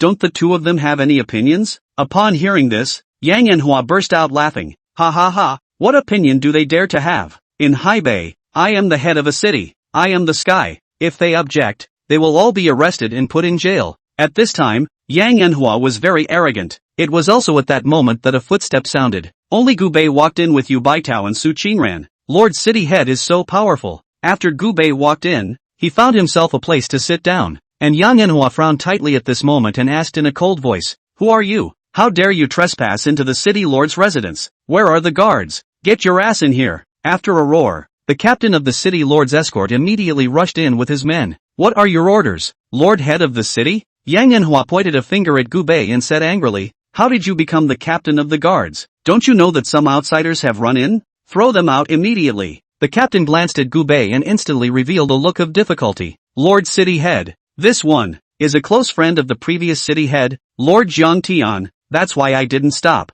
"Zhang Tian's best friend? Ha, that's already a thing of the past. I'm in charge of the city lord's mansion now. Zhang Tian is no longer here. 3 of you please return." Yang Manhwa waved his hand and sent the guests off directly. Gubei smiled playfully and said lightly, "I'm only going to ask one question. I'll leave afterward." After saying that, Gubei didn't care if Yang Manhwa agreed or not, and coldly asked, "The $10 billion of orders given to the Yu family and the Su family, why did you take them back?" Upon hearing this, Yang Manhwa came to a realization. "Oh, so you're that Gubei? I've heard of you. A few days ago on the princess ship for a woman's birthday, the gesture was quite magnificent, but to hang out in Haibei, it's still not enough to be rich, you also have to be entitled. This $10 billion order has so much oil and water, if you eat it all by yourself, aren't you afraid that it will kill you?" Gubei's eyes narrowed as he asked, "So Lord City Head is blaming me for not honoring you? Humph, when doing business in Haibei, you must be smooth. What people can be offended and what people can't be offended.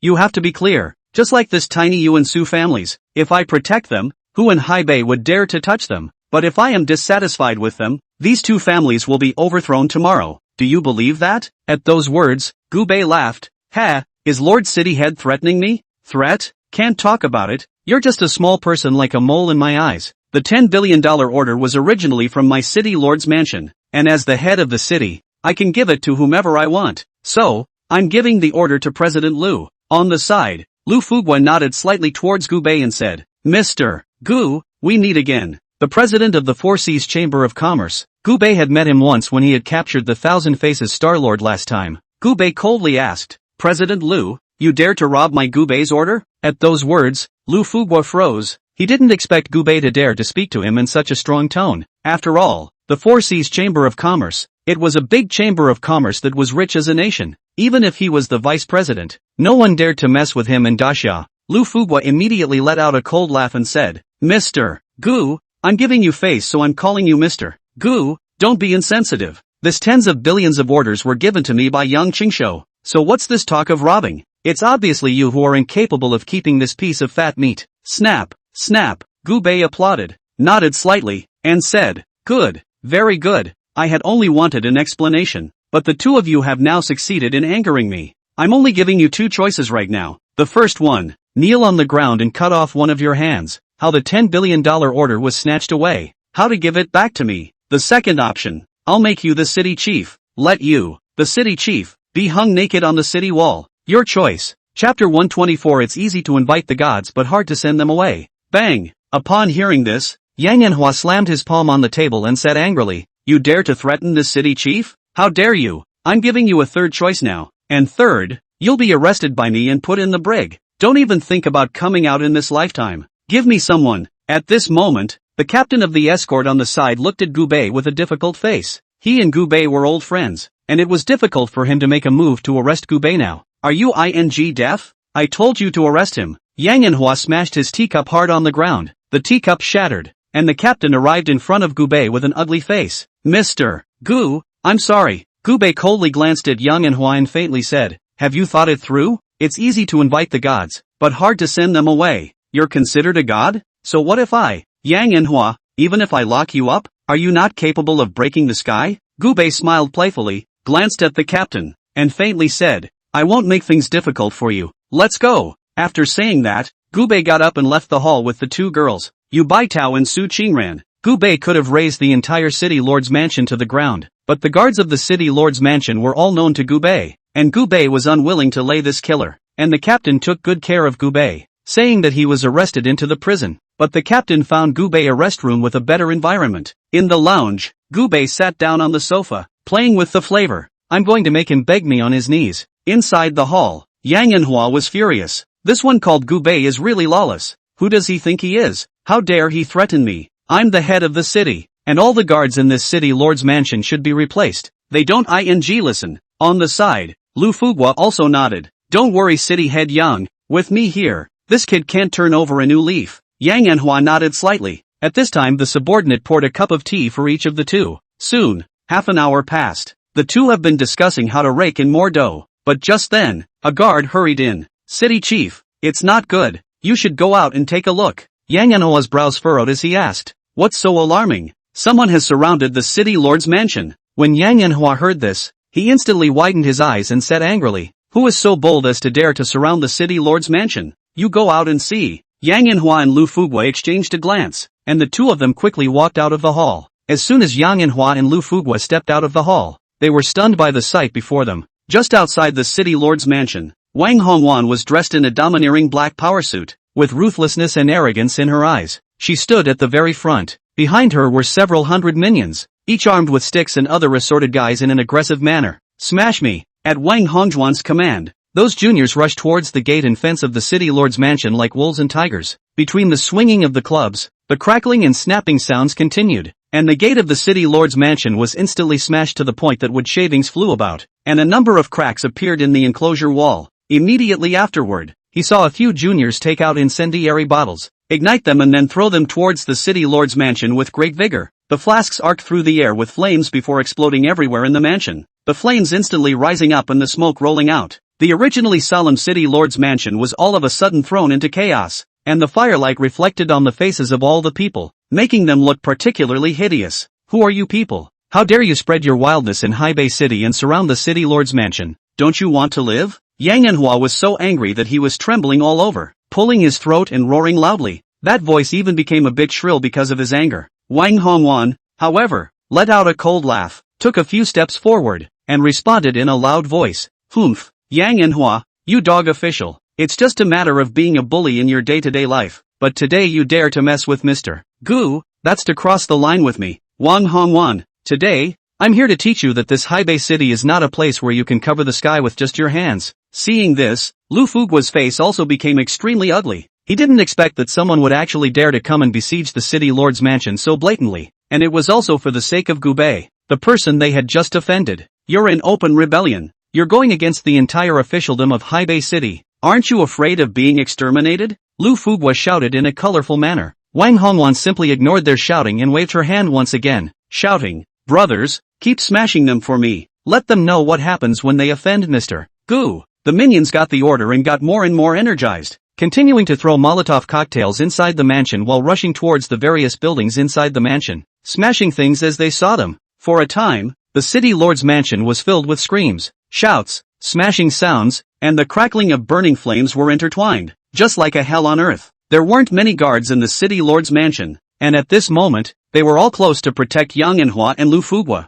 Yang Enhua was so furious that his face was livid, and he roared, "Get me the people from the yamen! Reverse it! Reverse it!" Not long after, a rush and clutter of footsteps came. and people from the government offices finally arrived at the scene. They were all dressed in uniforms, wearing steel helmets and holding explosion-proof shields, which glowed with a cold metallic luster in the sunlight. The other hand was gripping the baton, which swayed rhythmically with their steps, in a stance of strict readiness. The official leading the group, his face full of crossflesh, his eyes fierce and impatient, shouted at the top of his lungs, "All of you, stop it! You are blatantly breaking the law and committing a crime. Are you trying to revolt?" While shouting, he commanded his men to quickly form up, ready to press over towards Wang Hongwan and the others to carry out the suppression action. But just as the people of the yamen were about to make a move, an even more neat, heavy and powerfully intimidating sound of footsteps boomed out. The crowd turned their heads to look, only to see the men from the military district speeding in like a torrent of steel. The leader of the General Chen Shufan was upright. A straight military uniform showed the majesty of the military. The national emblem on the military cap glittered in the sunlight, as if it was signaling justice and inviolable authority. His face was as if it was cut by a knife, penetrating with perseverance,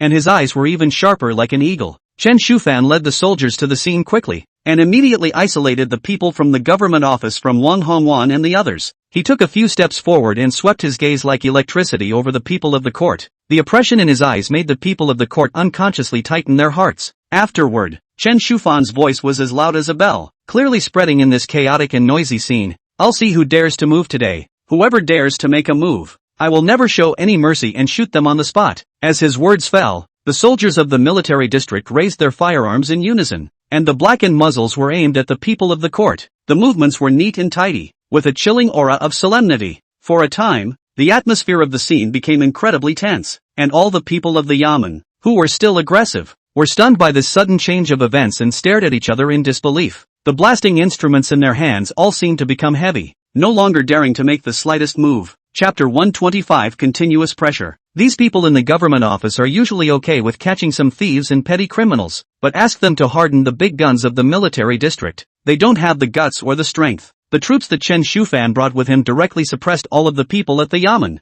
As for the rogues and gangsters that Wang Hongwan brought with her, they acted as if they didn't see them. Seeing this, Yang Inhua's face turned red with anger. "Chen Shufan, since ancient times, the military does not interfere in politics. What do you mean by that?" Chen Shufan stood proudly and said indifferently, "Ha, just because you offended someone you shouldn't have." After saying that, Chen Shufan coldly glared at the people from the government office in front of him. "From now on, stay on the ground and don't move, and if you do, I'll shoot you straight. You." Upon hearing this, hot sweat began to trickle down Yang Inhua's head. Chen Shufan was a great general of the military region, and he, Yang Inhua, had no right to interfere with all of Chen Shufan's actions. Moreover, Chen Shufan was a major general of the military region, and the power in his hands was not below him. Yang Inhua, the status can be equal to that of the head of the city. The only one who can control him is the commander of the military region. Yang Inhua never expected that Gu Bei knew a group of small hooligans, even if he didn't expect to know even the generals of the military region. It's so easy to invite the gods and hard to send them away. At this time, Yang Inhua already had some regrets in his heart. If he had known that Gu Bei had such a relationship, he wouldn't have moved Gu Bei's $10 billion contract in the first place. But now, since he had already torn his face, then Yang Inhua would definitely not back down just to be concerned about Chen Shufan's appearance. After all, to be able to sit on the position of the city head, he, Yang Inhua, also had a backer. Good ah, Chen Shufan, you're bull. You dare to bring people to surround my city lord's mansion. Then you dare to bring people to break into my city lord's mansion. At those words, Chen Shufan said nothing. Indeed, he dared to bring people to surround the city lord's residence, but did not dare to break into it. Breaking into the city lord's mansion, that changes the nature. There is a suspicion of a power grab and rebellion. Can you still weld yourself to death here with so many people? Aren't you guys just trying to force me to release that Gu Bei kid? I won't release him. If you're capable, you'll be guarding this place for the rest of your lives. Yang Inhua sneered and sat directly at the gate of the city lord's mansion. Lu Fugua also laughed coldly from the side. A bunch of fools, daring to go against the city chief? Stupid. Chen Shufan sneered from the sidelines and said, I think the one who is truly stupid is you. Let the fun begin. Yang Inhua naturally wouldn't understand Chen Shufan's words, but soon, a henchman ran over quickly and pulled out a computer. City head, you look quickly. It's no good. The henchman had an anxious look on his face, beads of sweat on his forehead, his hands trembling slightly as he turned the computer on and quickly clicked on the news page that was being broadcast live. The image shows the streets and alleys of Haibei City, where a large number of workers have put down their work and gathered together. They were holding up signs with various words of demands, looking either angry or determined, and shouting slogans, and the voices converged and came out through the live broadcasting equipment with an ear-splitting sound. The door of the factory is closed. The original production scene should be in full swing at the moment. A dead silence. The machine stopped roaring. Transportation vehicles are also stopped in place. On the streets, more and more people gathered. Traffic came to a standstill, and the whole city seemed to have been pressed the pause button all of a sudden,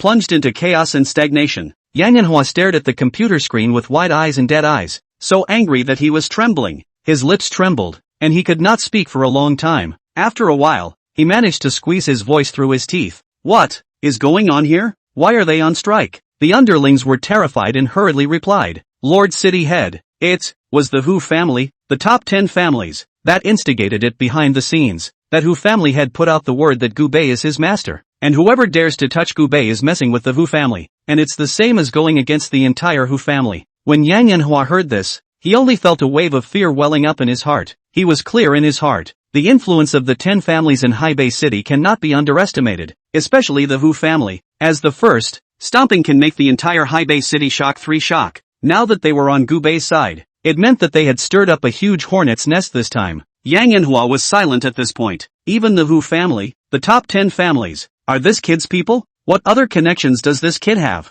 At this time, Yang Manhwa, in his heart, his intestines are repenting. If he had known that Gubei had such a wide network of people, he wouldn't have dared to touch Gubei if he had been given 3 guts. But now, it's too late to say anything. Lu Fuguo frowned at the side and said, there is no need to worry. City chief, these workers will lose their financial resources after the strike and won't last long. In a few days, they'll have to go back to work like a good boy. Yang Manhwa sniffed and nodded. That's true, but the fact that I've just taken office has caused a massive strike by the workers, which will smear a black mark on my political performance. Gubei's move, ruthless. With him doing this, I won't be able to get promoted in 10 years. At this moment, Chen Shufan, who was on the side, looked at Yang Manhwa teasingly. Lord City Head, you're still not releasing him? Although Yang Manhwa regretted it in his heart, he was still talking tough for the sake of face. If you don't let go, I'll see what kind of tactics Gubei still has. At this moment, Chen Shufan laughed playfully, full of schadenfreude. Just as Yang Manhwa's words fell, he saw a henchman running in a panic, bean-sized beads of sweat rolling down his forehead nonstop, his eyes filled with panic and anxiety. Lord City Head, something big has happened. The Haishin Group has just sent a notice saying that they want to dissolve the cooperation agreement with our city lord's mansion, and the large-scale commercial complex project that was originally planned to be constructed in the western part of the city has been put on hold. What? Yang Manhwa was shocked. Haishin Group was a famous large consortium in Daxia. At first, Zhang Tian had gone through a lot of trouble to invite Haibei. If it is completed within Yang Manhwa's term of office, it will be considered as his Yang Manhwa's political achievement. How do you say quit? Before Yang Manhwa slowed down from this bad news, another henchman panting ran to the front. City chief, Tongtai Technology also came the news. They decided to withdraw all the investment in the city of Haibei, before the commitment to the construction of high-tech industrial parks also came to naught. How can this be good? Immediately after, a third henchman almost stumbled and ran, his voice tinged with tears. Lord City Head, even the local Hongyu real estate has said that it wants to terminate its contract with the city lord's mansion, and that several properties under development are going to be halted. They said it's all because of Mr. Gubei, and they don't dare to have anything to do with the city lord's mansion anymore. Chapter 126 Sending God. Yang Manhwa's face instantly turned as white as paper, and his body couldn't help but tremble slightly as he stared wide-eyed, his face full of shock and disbelief. What the hell is this for? How can they just say they're terminating the contract? The men looked at each other in dismay, and one of them replied with trepidation. Lord City Head, it's said that these companies are under pressure from all sides, and they don't dare to offend the forces behind Mr. Gubei, so they have no choice but to draw a line with the city lord's office in order to protect their own interests. Lu Fuguo was listening from the sidelines, and his face became more and more ugly. How could he not expect that Gubei's influence would be so great? Just one person could cause such a huge upheaval in the business landscape of the entire Haibei city. This made all of their previous calculations and plans completely come to naught, and now the situation, which was completely out of their control, became precarious. Yang Manhwa slumped to the ground on his butt. Mob harassment, military district pressure. Hundreds of people went on strike and the group broke up the contract. All these pressures together were enough to give him, the head of the city, a pot to drink. Even the one behind him would definitely choose to abandon him after learning of his current situation. After all, a city chief who had just taken office within a few days had offended so many forces and people, and there was really no need to support such a stupid person. On the side, Lu Fuguo was also silent. Although the Four Seas Chamber of Commerce was the largest chamber of commerce in Daxia, a strong dragon could not suppress a snake. Here, he couldn't fight the figure behind Gubei either. Who is it? Who is it that wants me, Yang Enhua,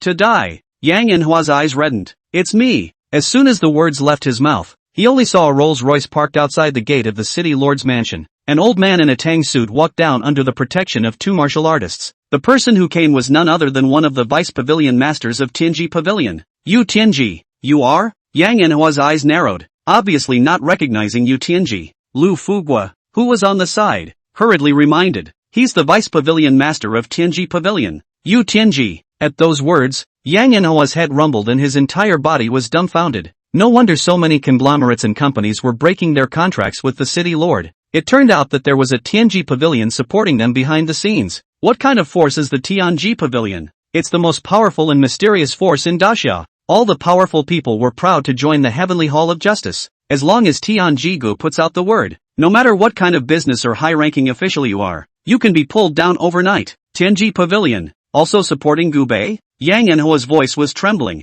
Yu Tianji sneered and said, "You've got it wrong. It's not that Tianji Pavilion supports Gubei, but without Gubei, there would be no Tianji Pavilion." There was a loud boom, and the young envoys were dumbfounded. Now, it seemed that Gubei's relationship with the Tianji Pavilion was inextricably linked. Gubei, you have such a relationship. Why didn't you say so earlier? If you had said you were connected to Tianji-gu, how dare I make things difficult for you? At this time, Yang Enhua repented his intestines. Quickly assist me to bring out Mr. Gu. Under the support of the guards, the trembling Yang Enhua walked into the city lord's mansion. At this moment, Gubei, who was sitting on the sofa in the private room, was sipping tea and watching TV. Just then, there was a knock on the door. Bang bang, enter. After the door to the room opened, only Yang Enhua came in trembling, nodding his head at Gubei. Yang Enhua forced out a fawning smile, but his body still cannot stop trembling. Carefully said, "Gu, Mr. Gu, you see that this outside the matter is almost the same.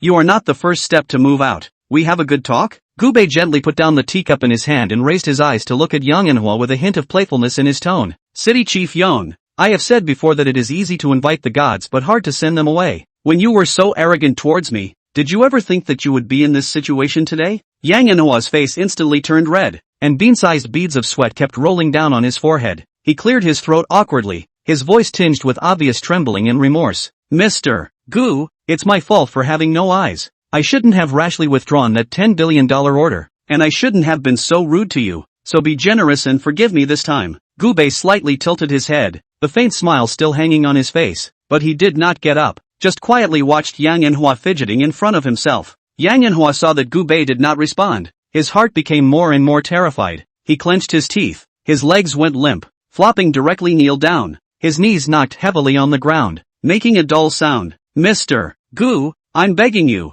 as long as you're willing to go out and let this whole fiasco die down, I'll do whatever you want me to do." A trace of imperceptible mockery flashed in Gubei's eyes as he slowly stood up and paced in front of Yang Enhua, looking condescendingly at the kneeling city head. "You don't know it's wrong. You're just scared. Want me to leave? Ha, fine. As I said, I'll make you appear naked on the city gates of Haibei, hanging to be mobbed by all the citizens. How about if you strip naked, run from here to the gates of the city, and find yourself a place to hang yourself for 3 days and 3 nights, then I'll forgive you and leave right now?" Gubei said with a smile. At those words, Yang Enhua's eyes widened in shock. "Gubei, don't you go too far. I am at least the head of a city. You want me to run around naked in front of all the people, and hang outside the city gates? Then am I still the head of the city?" Gubei shrugged and said, "That's none of my business." Yang Enhua was furious at this point and said angrily,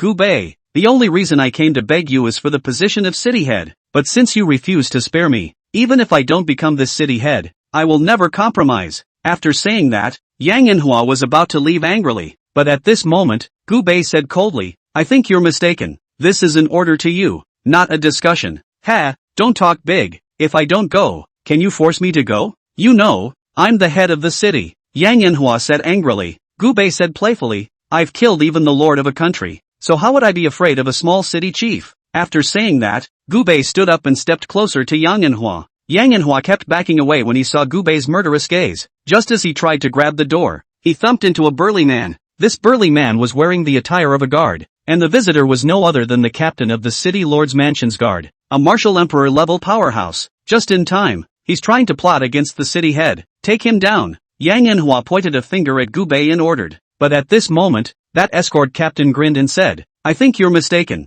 aren't you? What qualifications does a dead man have to order me around? Chapter 127 Honored to be the head of the city. A cruel smile hung on the escort captain's face as he slowly raised his hand, light flickering in his palm. A powerful aura instantly filled the room. It was the pressure belonging to a martial emperor-level powerhouse, making the air in the entire room seem to become heavy. Yang Manhwa sensed this fatal danger, and the color of horror on his face showed. His eyes widened and his voice trembled as he shouted, You dare to betray me? Do you know the consequences of doing so? The escort captain, however, snorted coldly, his eyes full of disdain. Consequences? In front of Mr. Gubei, you are nothing. From the moment you offended Mr. Gubei, your end was already predetermined. After saying that, his figure flashed, like a ghost instantly bulldozing in front of Yang Manhwa. His palm transformed into a stern palm wind, fiercely slapping towards Yang Manhwa's chest. This palm is extremely fast, the power is even more amazing. Wherever it passes, the air is torn apart,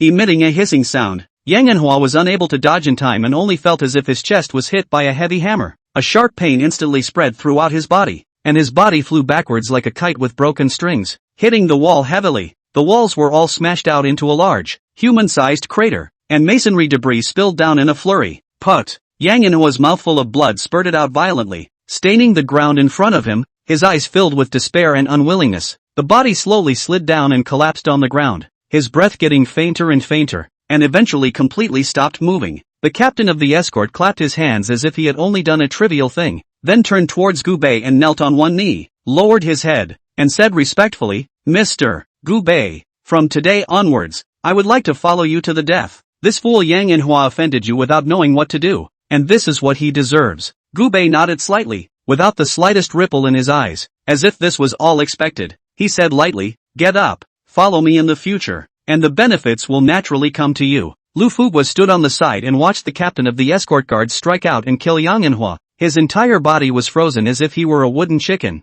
His brain was blank. For a moment he simply could not accept the cruel and shocking turn of events in front of him. After a while, he came back to his senses, his eyes full of panic and alarm, bean-sized beads of sweat rolling down his forehead unceasingly, and his body trembling slightly uncontrollably. Seeing Gubei's gaze toward him, Lu Fugwa subconsciously wanted to get back on his feet and forced himself to straighten his back, shouting at the top of his voice, Gubei, don't be too crazy. I'm the vice president of the Four Seas Chamber of Commerce. The Four Seas Chamber of Commerce is a rich and powerful existence. No one dares to touch me easily in this great Xia territory. If you dare to do anything to me, the entire Four Seas Chamber of Commerce won't spare you. And at that time, even if you have more connections, you'll have to weigh the consequences. When Gubei heard this, but he just gave a disdainful sneer. His eyes were full of mockery as if he was looking at a jumping clown. Four Seas Chamber of Commerce? Humph, in my eyes, it's nothing more than a jumping clown. Do you think I'll be afraid of you? Lu Fugwa did not expect Gubei to be so insensitive to his face. His face immediately turned red,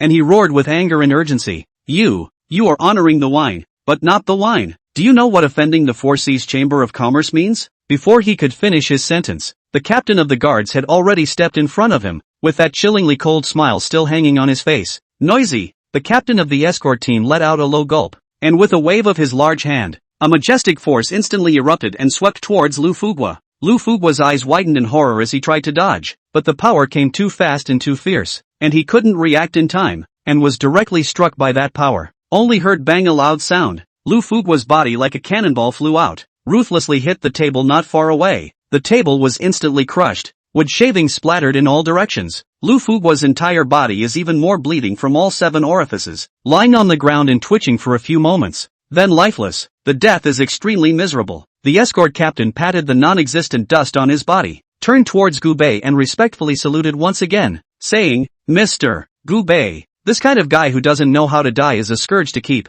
so I'll help you solve it, so that we can also eliminate any future troubles. Gubei nodded slightly, his expression still bland. Clean hands and feet, dare to kill, not bad, your character, I like it. What's your name? Gubei asked. The captain of the escort hastily half-kneeled and said, recalling the words of Sir Villain Luo Zhong. The escort captain knew Gu Bei's background and his connections. He knew that in Hai Bei, anyone could be messed with, but just not Gu Bei. Luo Zhong? Very well, from now on, the city head of Hai Bei will be you, Gu Bei said indifferently. At those words, Luo Zhong directly froze. Su didn't react for a long time. One word from Gu Bei and he became the head of the city? Is this real? Only Gu Bei directly took out his cell phone and dialed a phone number. Hey, the new city head of Hai Bei was killed by me. Luo Zhong, the captain of the city lord's guard, is a good person. Let him be the city head from now on. After saying that, Gu Bei hung up the phone, as if he had done a very simple little thing. Not more than 3 minutes time,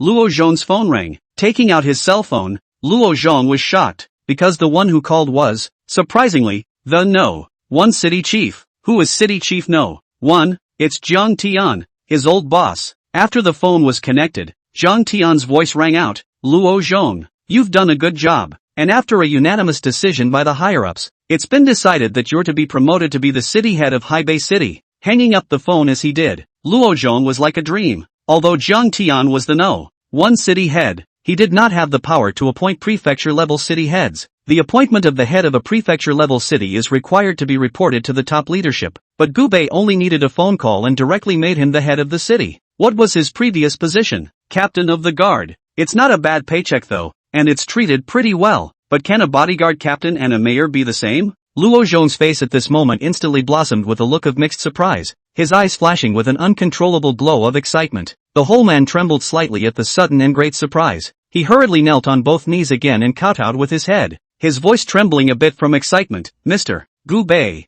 I am truly grateful for your love. I will certainly offer my life and my brain, and do my best for Mr. Gu Bei. I will never fail to live up to Mr. Gu's trust and expectations. Gu Bei nodded slightly and said, be a good official and don't let me down. Luo Zhong was very happy at this time, happy that he had made the right choice. If he really followed Yang Manhwa to go against Gu Bei, then what happened to Yang Manhwa would be what happened to him. Chapter 128 Taking Qingong to look for a job. After settling the matter of the city lord's mansion, Gu Bei left the city lord's mansion with Yu Baitao and Su Qingran. First, he sent Su Qingran back to the Su family. Then Gu Bei drove Yu Baichao to the Yu family in his car. However, all along the way, Yu Baichao looked sullen and seemed to be sulking. After arriving at the Yu family, Gu Bei finally couldn't help but ask, what's wrong? Did someone bully you? Why did you keep a stern face all the way? Yu Baichao blankly glanced at Gu Bei with her afterimage and asked, how come that Su Qingran is so close to you? What is your relationship? At those words, Gu Bei was also in tears. Feelings are jealous. Her? She's just a good friend of mine. Just good friends who can get laid. Gu Bei spat in his mind. Now Gu Bei and Yu Baitao's relationship was complicated, saying that they were lovers, but there was still a layer of window paper between them that hadn't been pierced. Most of all, it was Gu Bei who couldn't get past the hurdle in his heart. Big Brother asked himself to take good care of Yu Baichao. According to the generation, he is Yu Baichao's uncle. If Big Brother knows he's banging his daughter, he mustn't kill himself? After all, when he first arrived at Dragon Prison, Big Brother hadn't helped himself much, but Gu Bei does have a good feeling about Yu Baichao, and for other women, Gu Bei can be overbearing and doesn't care about the other person's feelings, but not for Yu Baichao. She was the woman that Big Brother had given to him to take care of, and he wouldn't let her suffer half the time. A good friend? Who'd believe that? I see peach blossoms coming out of her eyes when she looks at you. Gu Bei, I let you live in my house before when you didn't have a place to stay. Since you have a woman outside now, then I think you should move out of my house. After all, it's not really appropriate for a lone man and woman to share a room. After saying that, Yu Baitao directly rushed into Gu Bei's room, stuffed Gu Bei's clothes and luggage haphazardly into the suitcase, and pushed Gu Bei towards the outside of the villa. White Peach, stop it. Where am I going to live if you kick me out? I'm really just good friends with her. Without waiting for Gu Bei to finish his sentence, with a bang, the door of the villa was directly shut. Only Gu Bei was left alone to remain messy in the wind. Did Gu Bei really have no place to live? Naturally not. With his financial resources, he could live anywhere he wanted in Hai Bei. But living with Yu Baichao is to protect Yu Baichao, and Yu Baichao didn't really want to kick Gu Bei out. She was just playing with her princess temper. Because the door to the villa, she didn't even lock it. Soon after, Gu Bei opened the door of the villa and re-entered his room. The next day, Yu Baichao went to work early. After Gu Bei woke up, he also found a second breakfast on the table. That little girl. Gu Bei helplessly shook his head and smiled. A knock on the door came while breakfast was being eaten. Enter. The door to the room opened, only to see Chen Gong wearing a helmet, wearing a labor suit,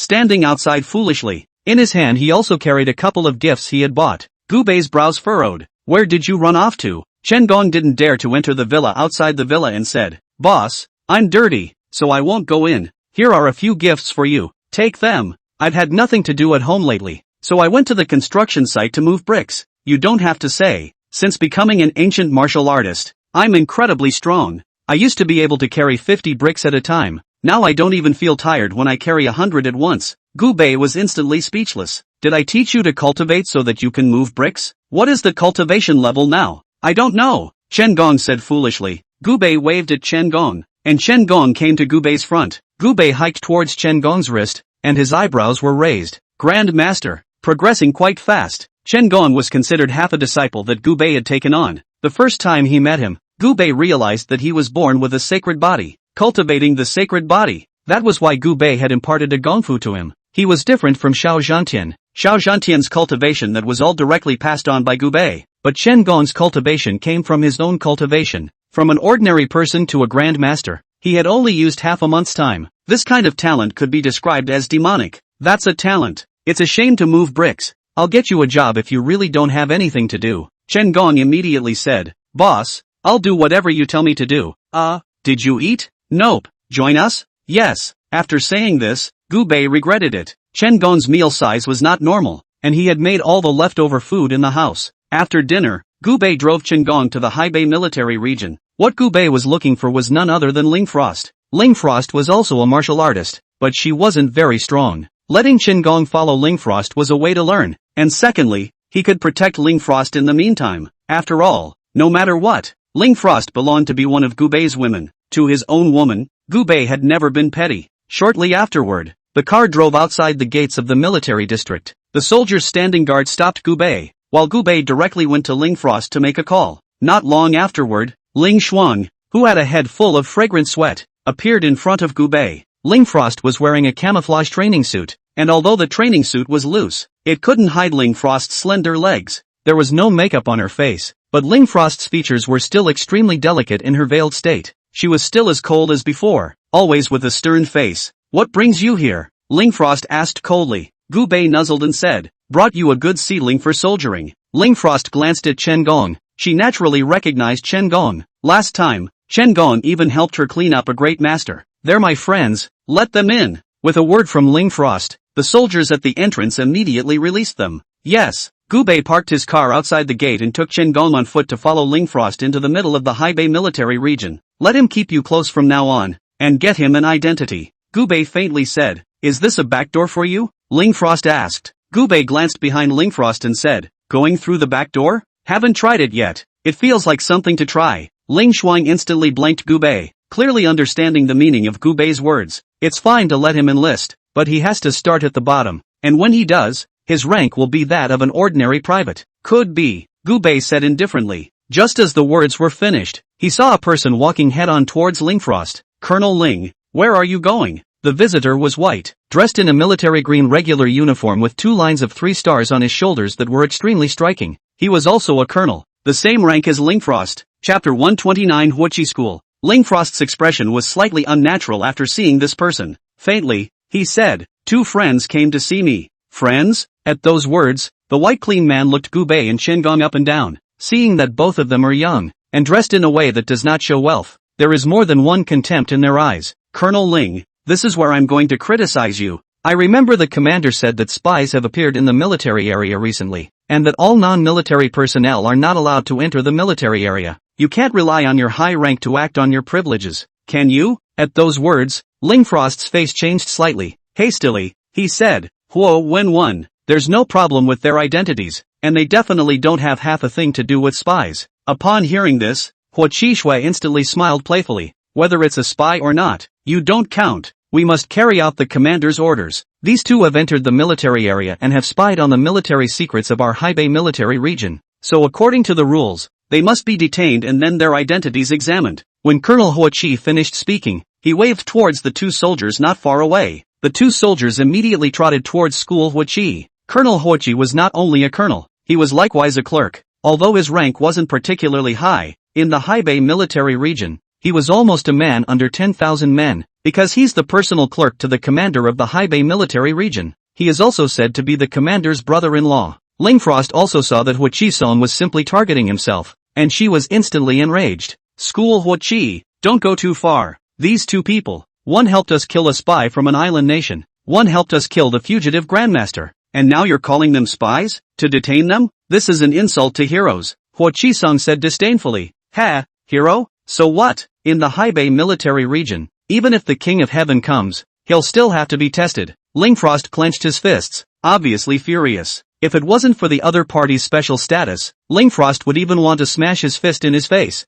Angry? Hua Chi-song smiled playfully, his aggressive eyes scanning Lingfrost's marvelous figure. Hua Chi-school surrounded Lingfrost and said slowly, Lingfrost, how have you considered what I told you last time? You're a woman. Why do you need to throw yourself out there? It's enough to leave these things to men. Just nod your head and I'll have you transferred to the civilian corps in no time. Give you the rank of Major General. And do you know how many people would like to see your delicate dance moves? It wasn't a day or two since Hua Chi-school had thoughts about Lingfrost. He had hinted at Lingfrost countless times, but Lingfrost had turned a blind eye and ignored him. Due to his status, Hua Chi-school is not good to use force, so he has been giving Lingfrost a secret trip, and Lingfrost could only keep enduring in silence, not uttering a word. I'm sorry, but I don't want to go to the civilian corps, and the rank of Major General. I don't care. Lingfrost directly rejected Hua Chi-school with a single bite. Civilian rank is better to get, after all, nothing real power, just a rank. With Colonel Hua Chi's status, it could be said to be easy to give someone a random civilian major general. After being rejected, Colonel Hua Chi's eyes narrowed with some anger. Colonel Ling Shuang, you're good at your job, and you've made many great achievements, but do you know why you haven't been promoted in the past 3 years? To tell you the truth, as long as I don't agree, you'll never be promoted in your life. These words directly caused Lingfrost to be unable to hold back, raising his fist to fall. You fight. As soon as your fist hits me in the face, I can not only get you out of this uniform, but I can also get you thrown in jail. Do you believe that? Hua Chi-song's words caused Lingfrost to forcefully suppress her anger and retract her fists. At this time, the two soldiers also jogged to the front of Colonel Hua Chi, and gave a direct salute. Good day, Chief. What are the chief's instructions? Hua Chi-song pointed at Gu Bei and Chen Gong and said, these two are suspected of being spies, so arrest them in the interrogation room and check their identities. Note that if they don't cooperate, it's okay to use special methods. The statement was clearly implying to the two that it was okay to get their hands dirty. The two soldiers sniffed and were immediately about to make an arrest. Instead, Gu Bei sneered and looked at Hua Chi-school. What kind of a thing are you to try to arrest me? Upon hearing this,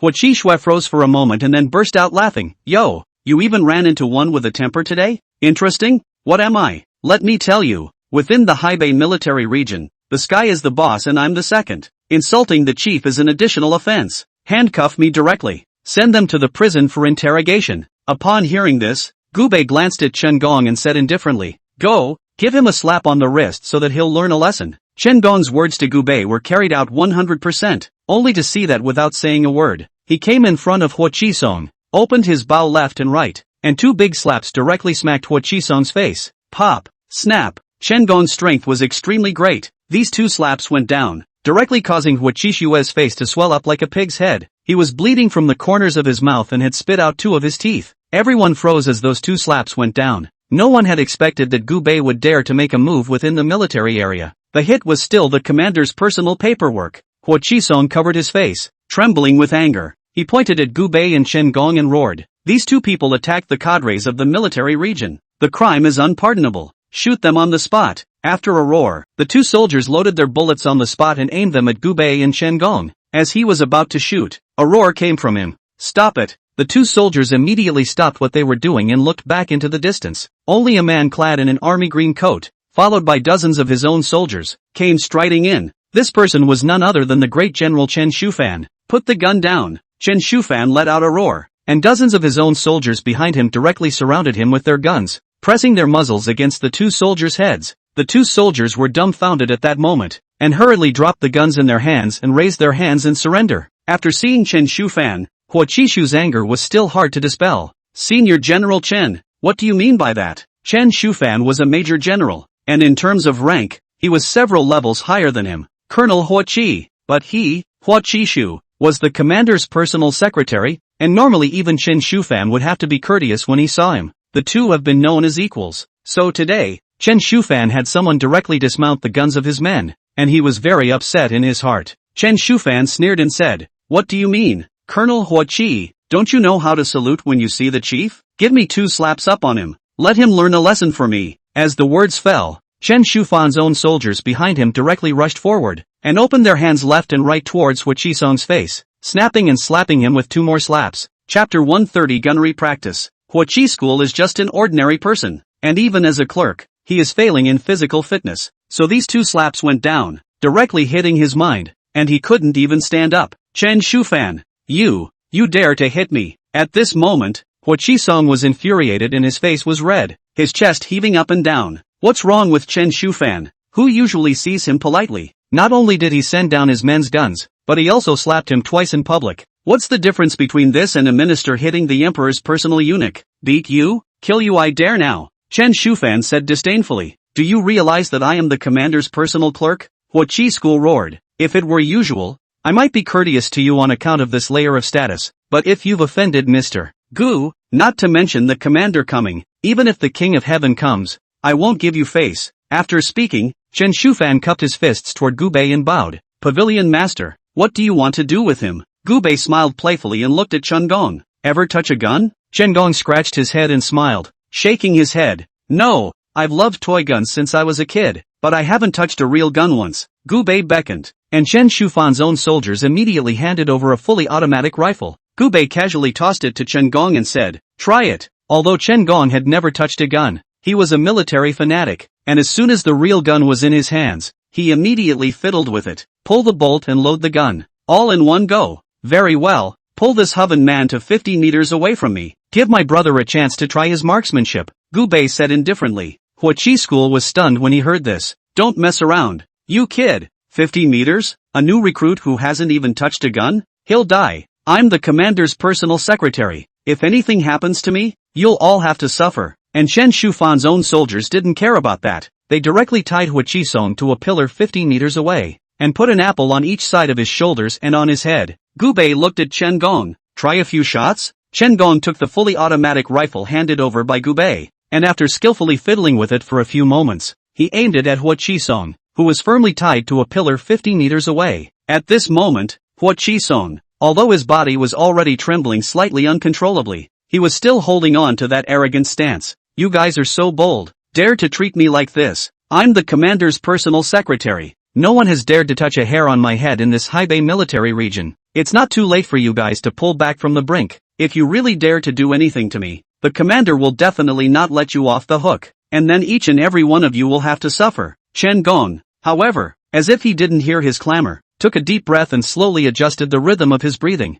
His eyes locked onto the apple placed on Huaqi Song's shoulder through the scope, and he prepared to shoot with full concentration. Bang! A gunshot rang out, and bullets flew out wrapped in a sharp whistling sound, instantly breaking the silence. The bullet, however, just grazed the edge of the apple and ended up hitting the clearing behind it, raising a small cloud of dust. Huaqi School heart thump. Originally that arrogant flame instantly by this gunshot to scare down half. Still, he gritted his teeth and tried to look composed. Only the increasingly violent trembling of his body betrayed the fear he felt inside at the moment. Without the slightest hesitation, Chen Gong continued to adjust his posture and aimed to shoot again. Bang! Bang! Several more shots were fired in quick succession, and bullets continued to fly in the direction of Huaqi School. Even though they all failed to hit the target accurately, either high or low, each gunshot was like a heavy hammer, smashing hard on Huaqi Xing's heart, causing his fear to spread like a tidal wave. As the gunshots rang out again and again, Huaqi Xing's forced composure could no longer be maintained. The blood color on his face quickly faded and became as white as paper. His eyes were full of panic. Bean-sized beads of sweat kept rolling down from his forehead, and his body was shaking like sifting chaff. Finally, that hoarse plea for mercy shouted out from his mouth. Don,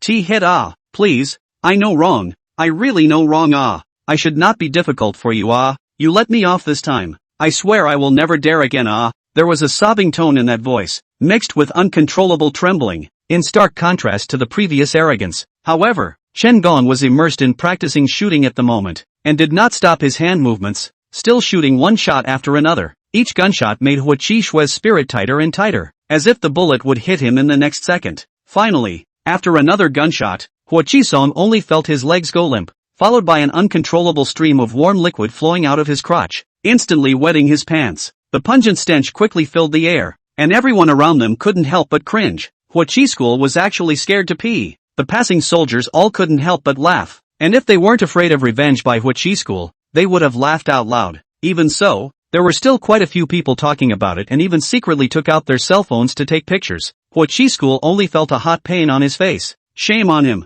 I can't believe I peed myself. Chen Gong also scratched his head with a silly smile on his face. Scared to pee, so shall I continue? Gubei kicked him in the ass and said, if you can't knock off these 3 apples today, then you'll go for him. Chen Gong was scared out of his chrysanthemums and hurriedly started shooting with his hands again. Bang! Bang! Gunshots rang out continuously. Countless bullets grazed Huachi Shue's face. Every time, Huachi School felt that death was so close to him. Finally, after consuming hundreds of bullets, with a snap, the apple on top of Huachi School's head finally burst. Huachi School was scared at this time, covered in sweat, and his crotch was already wet. Seeing that the apple had been burst, Huachi Shue hurriedly shouted, can you let me go? The apple is busted. Gubei smiled playfully and said, apples are too big. Give me grapes instead this time. Upon hearing this, Huachi Shue's eyes widened and he hurriedly exclaimed, grapes? It'll kill you. But Chen Shufan's own soldiers didn't care about this, and really found 3 grapes and placed them on top of Huachi Shue's head and shoulders. Gubei said indifferently, keep fighting. Chen Gong was also a bit nervous at this time. After all, if his gun muzzle shook a bit, Huachi School's life would be gone. Just as Chen Gong was about to raise his gun and shoot, he saw several military vehicles speeding by. Stop it! A bellowing sound rang out, only to see several military vehicles stop at the side of the road with a sharp brake, and then well-equipped Special Forces soldiers darted down from the vehicles in a well-trained manner. After these Special Forces soldiers landed, they directly surrounded Gubei and the others without saying a word. In the distance, Huachi-san laughed out loud when he saw this. Ha ha ha, the commander is here. I'll see how arrogant you guys still are. Chapter 131 Commander 1. With a sharp sound of brakes, several military vehicles stopped sharply on the side of the road, and the soldiers of the Jialong Special Brigade quickly appeared. They were athletic and sharp, wearing Special Operations camouflage uniforms, Kevlar helmets, camouflage-colored oil paint on their faces, and sharp, alert eyes. The tactical undershirt is fully equipped with magazines, walkie-talkies, daggers and other equipment, and the combat boots step out with a neat and powerful sound. The assault rifle in his hand was shiny and gave off a cold aura. After landing, they quickly dispersed, and in the blink of an eye, they tightly surrounded Gubei and the others, with a powerful aura of solemnity, as if they were able to respond to any unexpected situation at any time, defending the majesty of the military region. Quick, put me down! Huachi Shui, who was tied to a pillar, exclaimed. The 2 Special Forces soldiers immediately trotted towards Huachi and freed him, and Huachi-san was looking at Gubei and the others with a gloating expression at this moment. Aren't you a crazy kid? Show me another one. Do you know what the origin of this unit standing in front of you is? The Jialong Special Brigade. The members are all the elite of the Special Forces. Try hitting me again. Gubei laughed disdainfully and stepped forward to directly slap Huachi Shue's face hard. Snap! The slap stunned Huachi School. No, my men are here and you're still hitting me? Wouldn't my men have come for nothing? At this moment, Huachi Shu was furious, pointing a finger at Gubei and roaring, someone come, take him down for me. Today, I, Huachi Shu, vow not to be a human being until I've taken this revenge. The words fell, but all the soldiers of the Augur Special Brigade did not move. Colonel Huachi was furious. Are you guys deaf? I order you to take him down. With a playful look on his face, Gubei glanced at the Special Forces in front of him. Lightly, he said, good practice, great progress. As Gubei's words fell, the dozens of Special Forces soldiers at the scene all stood at attention and saluted towards Gubei. Hello instructor. A cry of hello instructor confused School Huachi. Legend has it that when the Augur Special Brigade was first assembled, no one was convinced by anyone, and no instructor can tame them. Legend has it that an instructor was brought in from outside the military region to straighten out these pricks in just one sitting. That outside instructor was actually the Gubei in front of him? Good. If I can't order you around, I'll see if the commander can order you around. Huachi School's face went white with anger. At this moment, a middle-aged man walked down from the last military vehicle. The middle-aged man was in his 50s, with a slightly blossomed body, draped in an army green coat, looking extremely low-key. But after seeing him, even Chen Shufan saluted in place. Hello Commander, this person is the highest leader of the North Sea military region. Commander No. 1. Huachi School was so aggrieved that tears fell from her eyes after seeing number 1. Commander, you have to do it for me. These 2 are unidentified. I stopped them to check their identities, and instead of cooperating, they beat me up like this. Instead of helping to subdue these 2 unidentified thugs, Chen Shufan helped them tie me up and put an apple on my head to beat me with a gun. At those words, Commander Number 1 looked up at Gubei. Only a hint of a smile appeared on Number 1's face as he turned his head to look at School Huachi. And what do you want me to do with him? Huachiji School smiled gloatingly and said, first, arrest him in the prison, strip him naked, check his identity, then torture him severely to force him to ask what he came for, and finally punish him. At that, Number 1 nodded. Feasible. Action. Number 1 waved his hand, and the special forces of the Augur Special Brigade immediately took action. Colonel Huachi also laughed out loud. Ha, now I'll let you know who has the final say in the Haibei military region. Kid, you're finished. Before the words fell, only 2 special forces soldiers directly took down School Huachi. Huachishu froze at that moment and said, what are you doing? You've got the wrong person. What are you doing with that kid and me? The 2 special forces soldiers were silent. At this moment, Number 1 sneered and said, do you know who he is? Huachishu froze and said, I don't know. Don't know, huh? Well then, let me introduce you properly. With his hands behind his back, Number 1 said in a cold voice, the one standing in front of you once subdued several top killers of the island nation by himself, and even served as the honorary instructor of the Jiaolong Special Brigade, and most importantly, he's the owner of the Tianji Pavilion. Boom! The head of the Tianji Pavilion. These 6 words exploded directly in the middle of Huachi School's head. This young man in front of him was actually the lord of the Tianji Pavilion? What kind of power is the Tianji Pavilion? That's the most mysterious and powerful force in Disya. All the powerful people were proud to join the Heavenly Hall of Justice. If he knew that Gubei had this layer of identity, he wouldn't have dared to mess around even if he was killed. If you don't know who he is, then I can introduce you to his big brother. Several years ago, that man used his own strength to kill the island country's top war god of several countries already, and that battle made my Grand Xia famous all over the world. All the small countries that had offended my Grand Xia were all beaten honestly. Many diplomatic problems disappeared. That man, it's his big brother. Who gave you the nerve to cross-examine him to check him? You can doubt anyone's loyalty to Disya, but you can never doubt his undying love for Disya. You're right. You deserve to be identified and tortured. After saying that, Number 1 waved his hand, and the special forces handcuffed School Huachi. Send it to Warehouse 1. Upon hearing this, Huachisong's face revealed a great shock, and his complexion instantly turned pale. No one else knew what Warehouse 1 was. He did. It was the cruelest place in the North Sea military region. It was the intelligence department of the North Sea military region, and likewise the bloodiest penal department. Those in the intelligence business will do anything to get information. School Huachi was being held up by 2 special forces soldiers, his body shaking like sifting chaff, his face filled with panic and despair. He desperately twisted his body and struggled over in the direction of Gubei, shouting hoarsely,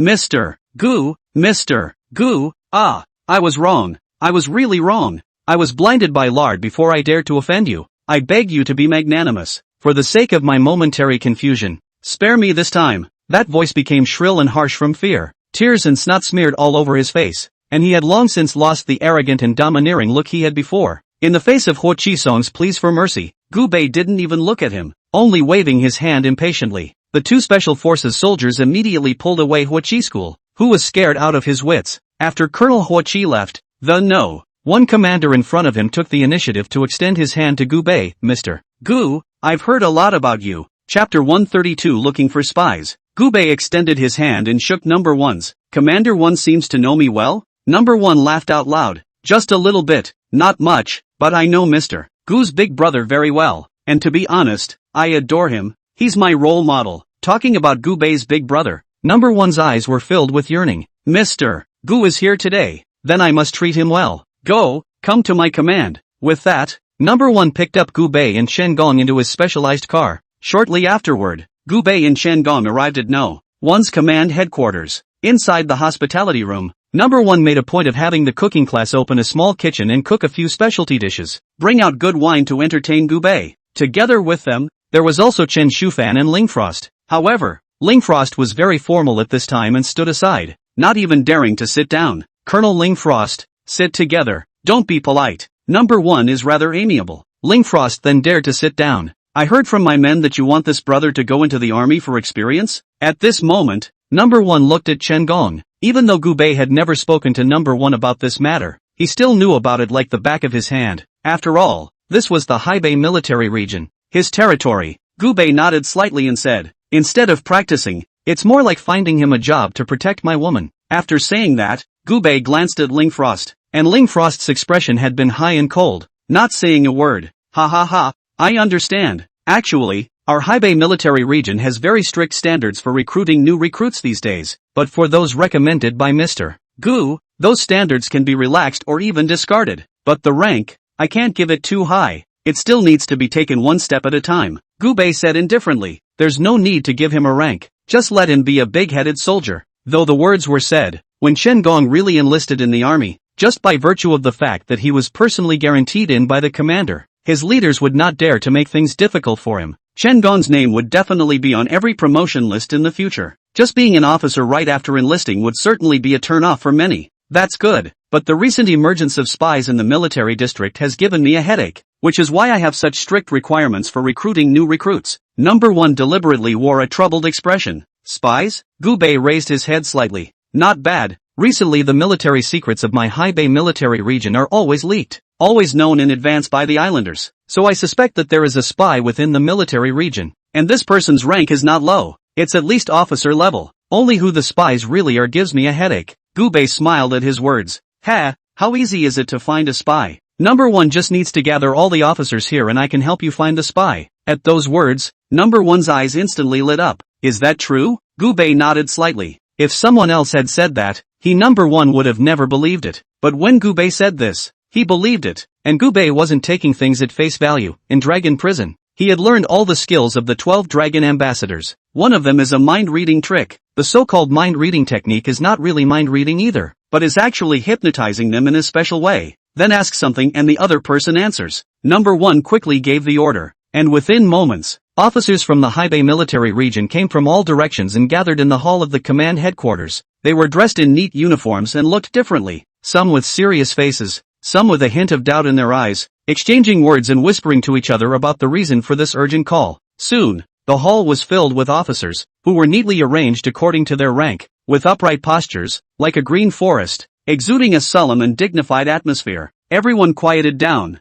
their gazes turned in unison to Commander No. 1 in Gubei, waiting for the next instructions. After everyone arrived, Number 1 slowly said, I believe everyone has heard a little bit about the recent spying in my Haibei military region, right? The crowd nodded and murmured. The rumor of spies within the military region is not a matter of a day or two. The new type of weapons developed by my Haibei military region was released in advance by the island side before it was even released. There must be spies. Yes, the spies are not bad. If I find out who the spy is, I will not spare him. Number 1 spoke at this time. This one standing next to me is a psychology expert I hired from outside the military region. He will test your identities to find out the spies within the military region. So please cooperate. As soon as Commander 1's words fell, the officers underneath exploded with skepticism. This young man looks too young to be a psychologist. Can he be trusted? Finding a spy is no joke. A lieutenant colonel frowned with skepticism and took the lead. There was undisguised distrust in his eyes, and as he spoke, he also looked Gubei up and down, as if trying to find traces from him that could prove his ability, but seeing only the face that was a little too young, the doubts in his heart grew worse. That's right, psychology is a mysterious thing. Can we find spies just by this? I don't believe it. We have so many confidential matters in the military region. How can we give them to such a brat? The other major chimed in, his arms clasped and his features full of disdain. Feeling that it was child's play to let Gubei do this, he muttered under his breath and glared at the companion beside him, as if seeking approval. As the crowd spoke, the entire hall was filled with skeptical voices. Many of them felt that Gubei was too young, and were also skeptical of the so-called method of using psychology to find spies. Number 1's brow furrowed at this point and he said in a cold voice, quiet. Instantly, the hall fell silent, and everyone looked at Number 1. Do whatever Mr. Gu tells you to do. That's an order. The vocation of a soldier is to obey orders. And when No. 1 gives an order, everyone dares not have second thoughts. At this moment, Gubei's gaze swept over the crowd, a faint smile appearing at the corner of his mouth. As soon as the divine eyes opened, these people in front of them were as clear as if they had no clothes on, and Gubei could see them clearly. Gubei's eyes were naked, and many of the officers felt extremely uncomfortable looking at them. After looking at it for a long time, Gubei closed his divine eyes and said indifferently, it looks like there's no need to use the mind-reading technique. I already know who the spy is. Who is it? Chen Shufan asked curiously. Gubei smiled playfully and looked at a senior officer beside Chen Shufan. It's him. The words fell. The scene was in an uproar, and all the officers all exploded, because what Gubei was pointing at was one of the 3 generals of the Haibei military region, the right-hand man of No. 1, the great General Jiang Tianqing. Jiang Tianqing raised his head at this time. He was blind in one eye and was a one-eyed dragon, and because of this his face looked extremely fierce and vicious. Me? A spy? Ha! Do you think anyone believes your bull asterisk asterisk asterisk asterisk? Chapter 133 What's under the eye shield? Are you kidding? General Jiang has made countless achievements. He's one of the top 3 generals in our military region. Calling him a spy? Why don't you say the commander is a spy?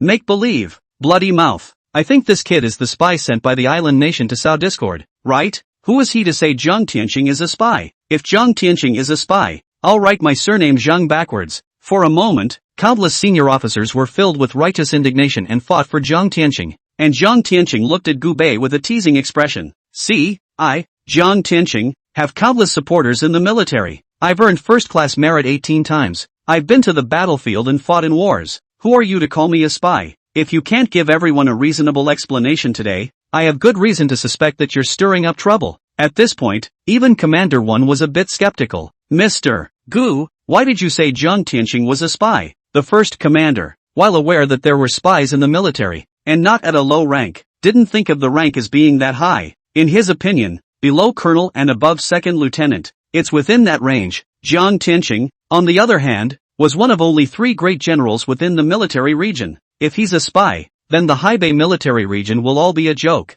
His one commander's right-hand man has become a spy. How stupid must his one commander be? When I say he is, he is. Jiang Tianqing, you don't admit it, do you? You have to make yourself embarrassed, don't you? Gu Bei laughed playfully. Jiang Tianqing sneered and said, ha ha ha, ridiculous to the extreme. You and I are only meeting for the first time today, and you know absolutely nothing about my past. You don't even know what my name is. So on what basis do you say that I am a spy? On the basis of your guesses? As the words fell, numerous officers spoke up for Jiang Tianqing. That's right, Commander. How can this kind of person be an expert? He's here to cause trouble, isn't he? General Jiang is usually reserved and is a renowned role model in the military. How could he be a spy? This kid is just stirring up trouble. Arrest him immediately and torture him. Find out who sent him. Jiang Tianqing teasingly looked at Gu Bei with eyes like he was looking at a clown. And Gu Bei said disdainfully, don't believe me? It doesn't matter. You'll believe it soon. It's never easy to get top secret information out of the military region. The original can never be moved.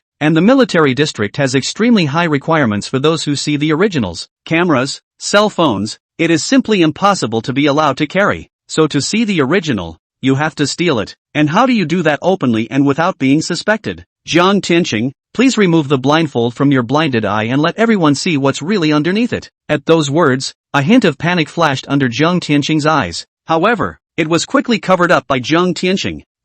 Why should I pick it if you tell me to? I won't pick it. This eye, I was wounded in battle. I was wounded for my country. If someone suspects me and tells me to take off the eye patch, it's like they don't trust me and are insulting me. Jiang Tianqing said angrily. With a few simple words, Jiang Tianqing directly set Gu Bei on his feet and successfully changed the topic. It's not a question of whether Jiang Tianqing is a spy or not. It's a question of questioning the meritocracy. If the blindfold was removed, if Jiang Tianqing was not a spy, and if his eyes were fine, then it would inevitably chill Jiang Tianqing's heart and everyone else's. Gu Bei looked at Commander No. 1 and said indifferently, I've said my piece. Take it off or not. It's up to you. Gu Bei said and sat down to drink tea. Commander No. 1's brows furrowed tightly as he heard Gu Bei's words. His face filled with a tangle of hesitation. He knows that this matter is very important. If it is really as Gu Bei said, let Jiang Tianqing take off the blindfold. In case Jiang Tianqing is not a spy, then this action is undoubtedly a great humiliation to a great general with great achievements.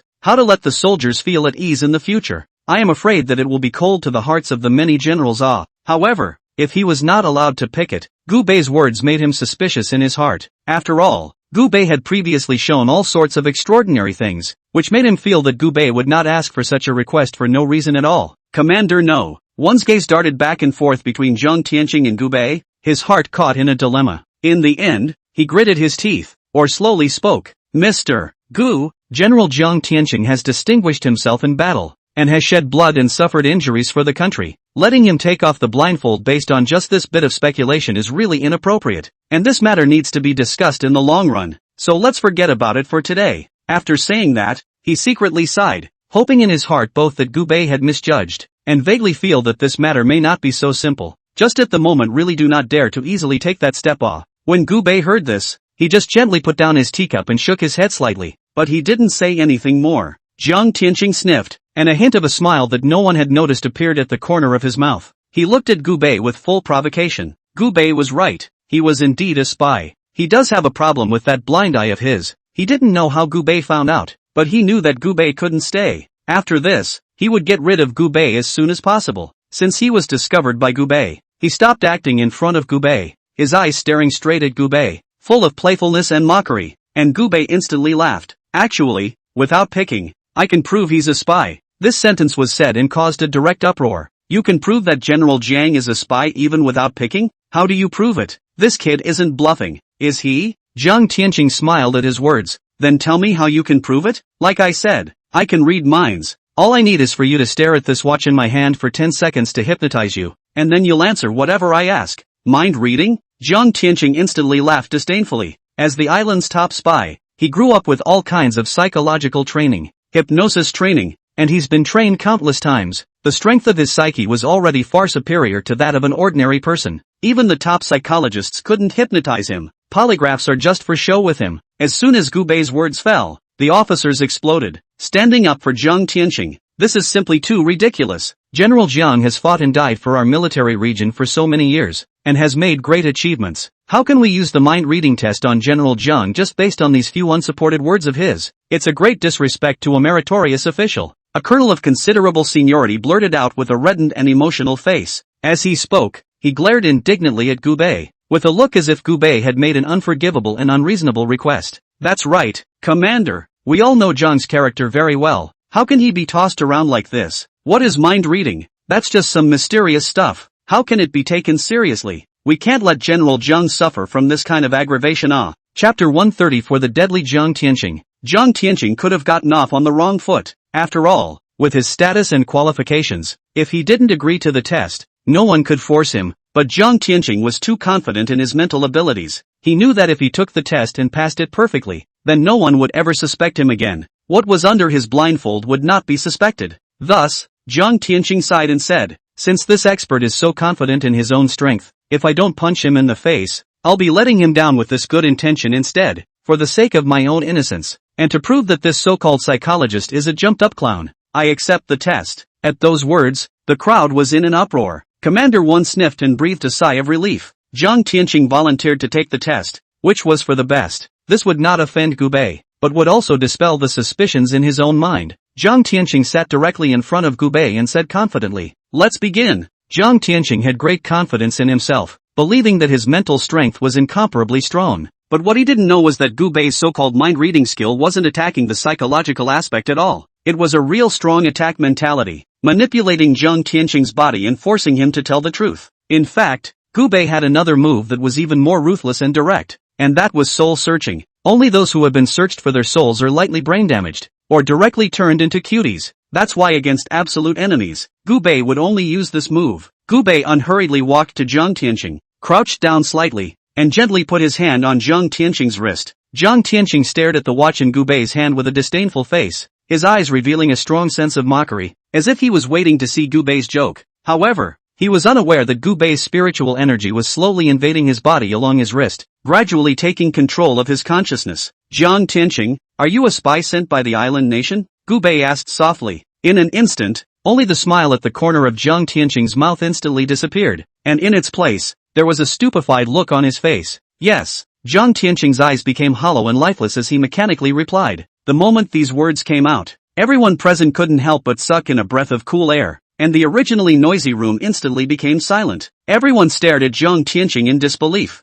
This can't be possible. How could Jiang Tianqing be a spy? Is this really true? Is this hypnosis really reliable? Gu Bei continued to ask. Where did you get all your military honors? It's all specially arranged by the island. They'll tell me the location of the castaways for me to kill. And there's also some special information provided by the island for me to discover in exchange for military service in Daxia. Jiang Tianqing replied expressionlessly, each word like a heavy bomb that exploded in the hearts of the crowd. The faces of the officers instantly turned white. How could they not believe that this Jiang Tianqing, who had once been like a hero in their hearts, was a complete spy? A hint of coldness was revealed in Gu Bei's gaze as he then asked, did you leak the military secrets of the military region? I'm the one who leaked it. And under my eye patch is a miniature camera that can take clear pictures of top secret documents. Jiang Tianqing's answer completely solidified his identity as a spy. and the room erupted in an uproar. Why did you betray Great Xia? Gu Bei continued to ask. Jiang Tianqing replied dully, because I am a spy elite trained by the island nation since I was a child. I grew up receiving all kinds of training on spying. I grew up living with the people of Daxia, and I understand the habits and temperament of the people of Daxia, and lurking in the middle of Daxia's military region. Unless the organization needs it, I will not expose my identity until I die. Commander No. One's face became extremely ugly. How could he not expect that one of his most capable generals would be a spy sent by the enemy? This was undoubtedly a huge blow to him. The officers who had fought for Jiang Tianqing were all frozen in their tracks at the moment. They couldn't accept this cruel fact. Gu Bei slowly stood up, looked at the shocked expressions of the crowd, and said coldly, "Now, you believe me." The entire room fell into a dead silence, with only Jiang Tianqing's empty eyes and mechanical reply still hitting the minds of the crowd. It made them acutely aware of how stupid and blind they had been to be deceived by a spy for so long. Gu Bei pulled off Jiang Tianqing's blindfold with one hand. He wasn't blind at all under his blindfold. Instead, it's a sophisticated tiny photographic instrument. All the top secret information in the military district was taken out by this tiny camera. The whole room was in an uproar. Everyone was shocked by Gu Bei's strength. Everything Gu Bei said was true. Jiang Tianqing really is a spy. It was they who misunderstood Gu Bei. Soon after, Jiang Tianqing's consciousness seemed to gradually awaken from a chaos. A flash of bewilderment first flashed through those originally dull and empty eyes. Immediately after, when he realized what he had just said, shock instantly covered his entire face. His eyes widened in disbelief as he looked around at the gazes of the crowd that were either angry, shocked, or contemptuous. His lips trembled slightly as he tried to open his mouth to defend himself, but he found that his throat felt like it was choked by something, and he couldn't send out a complete syllable for a long time. How could he not expect that his psychological defense, which was so confident, would be so easily broken through by Gu Bei? Those secrets buried deep in the bottom of the heart, which must never be known, were now like ugly scars spread out in the sunlight, unreservedly exposed in front of everyone. How is this? How is this possible? Jiang Tianqing finally spat out these words with difficulty, his voice hoarse and dry, permeated with endless trepidation and despair.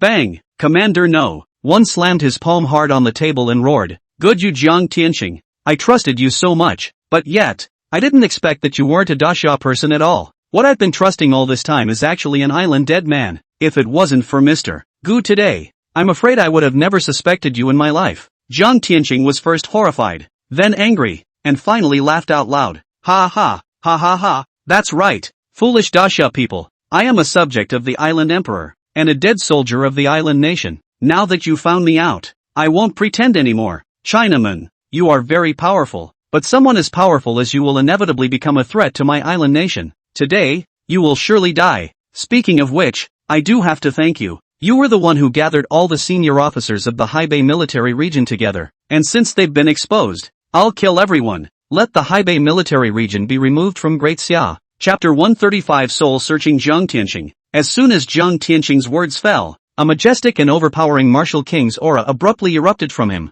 That aura swept towards the surroundings like a raging wave, instantly making the air in the entire room seem to freeze, filled with a chilling sense of oppression. Seeing this, several soldiers who were closer to Jiang Tianqing did not hesitate to rush forward and try to subdue him. They moved quickly, worked well together, and were obviously well trained. However, in front of the formidable strength Jiang Tianqing was displaying now, it appeared that unbearable, only to see Jiang Tianqing's body not moving, only casually waving out a few palms. That seemingly light palm wind, but contains the power of 1,000 pounds. The soldier who rushed at the front took the brunt of the attack, and was unable to make any evasive maneuvers before he was hit hard in the chest by that force. The whole person flew out backwards like a kite with broken strings, hitting the wall heavily before collapsing on the ground, blood spurting wildly from his mouth. His face instantly became as white as paper, and he had already fallen into a state of serious injury and unconsciousness. Several other soldiers weren't spared either. Some were slapped out several meters away, falling to the ground and covering their stomachs as they curled up in pain, their mouths constantly emitting moans of pain. Some were directly shaken by that powerful impact to fracture their arms, and the weapons in their hands clattered to the ground, but they no longer had the strength to pick them up. In the blink of an eye, these few soldiers who tried to subdue Jiang Tianqing were all seriously injured, and the scene was a mess. Jiang Tianqing, on the other hand, was still standing in place, with a crazy and hideous smile on his face, and that look in his eyes was full of killing intent. Speaking of which, kid, I do have to thank you. If you hadn't poked me, I don't know how much longer I would have had to act. It's really tiring to masquerade as a good officer who loves his people in a foreign country every day. If I slaughter all of you today and then escape back to the island, I will be the hero of the island. No longer do I have to act daily. No longer do I have to be so tired of living. At those words, Gubei smiled. Are you so confident you can go back? Ha ha ha ha ha. I am a martial king cultivator. In the entire Haibei military region. Who is my opponent? Jiang Tianqing laughed maniacally. There are some heavy weapons in the military district that can pose a threat to me. But the entire military district is now gathered with senior officers.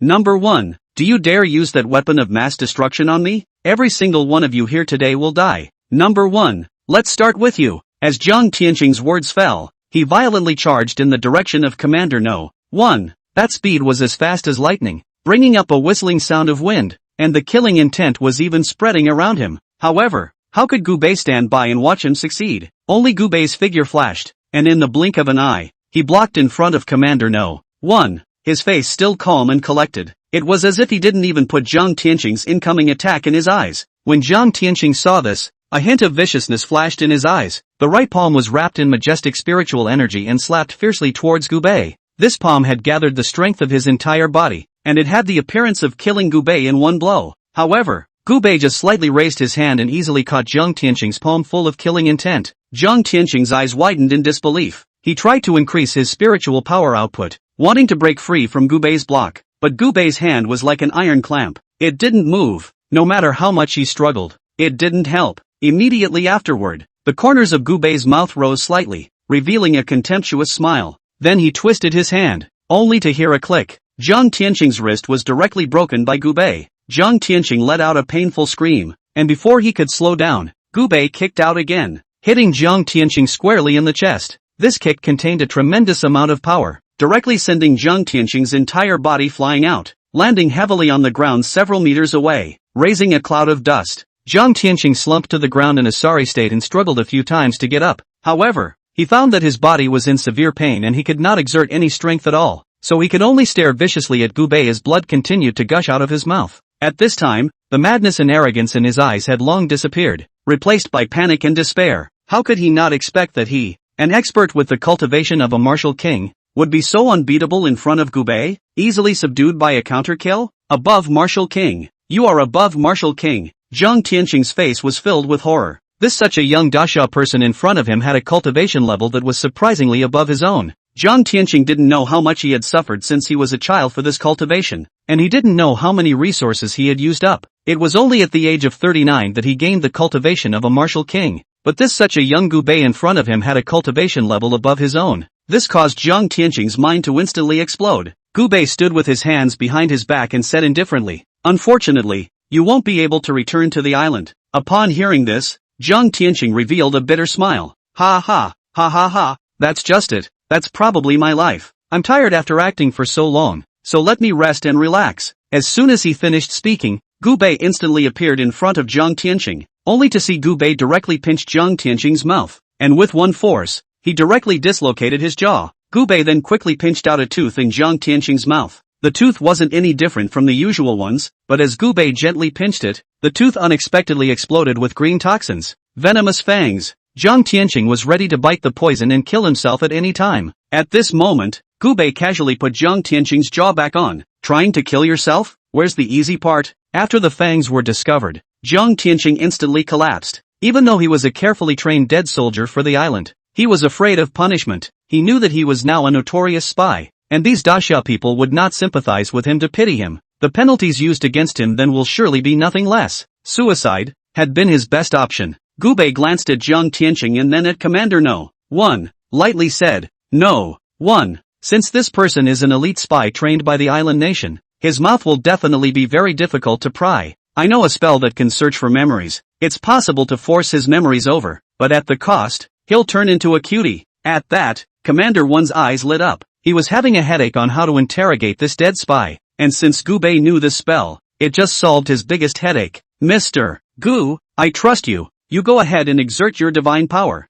Gubei nodded slightly and extended his own large hand to cover Jiang Tianqing's head, and Jiang Tianqing was in a state of shock as he said, "What do you want, Gubei? If you're a man, give me a pain in the ass." Chapter 136 Jiang Tianqing's Secret. Gubei said indifferently, "Painful? Only those who died on the battlefield are qualified to enjoy the pain. Don't worry, the soul-searching technique will make him suffer. It will make you regret coming to this world." Gubei's eyes stared. and a faint glow rose above his hands. The light was like wisps of smoke that slowly wrapped around Jiang Tianqing's head. Jiang Tianqing's eyes widened. His eyes filled with panic and despair. His body began to tremble uncontrollably and violently, and a slurred hiss of pain escaped his mouth. As the light flickered in Gu Bei's hands, Jiang Tianqing's expression became more and more distorted. Veins rippled on his forehead, and bean-sized beads of sweat rolled down. His face instantly turned as white as paper, and his lips were bitten to the point of dripping blood. His hands flailed wildly in the air, as if trying to grab something to ease the excruciating pain. The feet kept stomping and kicking the ground, making a deep mark on the ground. Ah!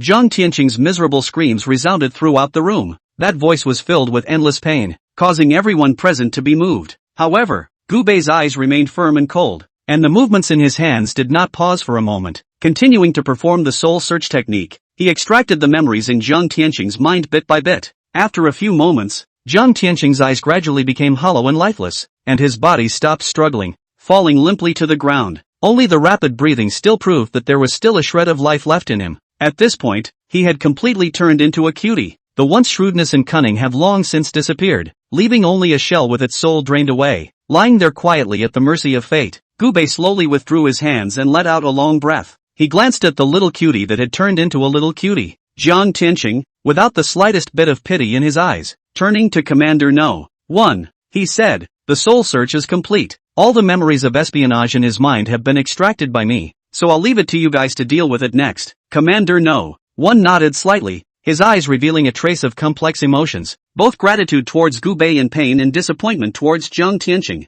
"From what I've gotten from his memory, I'll write up a report and turn around and have it sent to the military district," Gu Bei faintly said. Commander No. 1 said with great gratitude at this moment, "Mr. Gu, thanks to you today, not only did you catch the biggest assholes in the Haibei military region for us, you even helped us get hold of the latest and most detailed information about the island nation. We don't know what we would have done without your help." Those officers who had previously questioned Gu Bei's many questions and spoke vehemently in favor of Jiang Tianqing had shame and remorse written all over their faces at this moment. They silently walked towards Gu Bei, their originally straight spines slightly curved at the moment, as if they were carrying a heavy burden of guilt. A colonel took the lead and came in front of Gu Bei, feet together, snapping a standard military salute, the movement more powerful and dignified than ever before. His eyes were filled with apologies, and his voice trembled slightly as he said, "Mr. Gu, it was us who were blind to the fact that we were confused by that spy's appearance and spoke ill of you before. We really deserve to die for our sins. You are generous, and I hope that you can forgive us for our recklessness and ignorance." As he said it,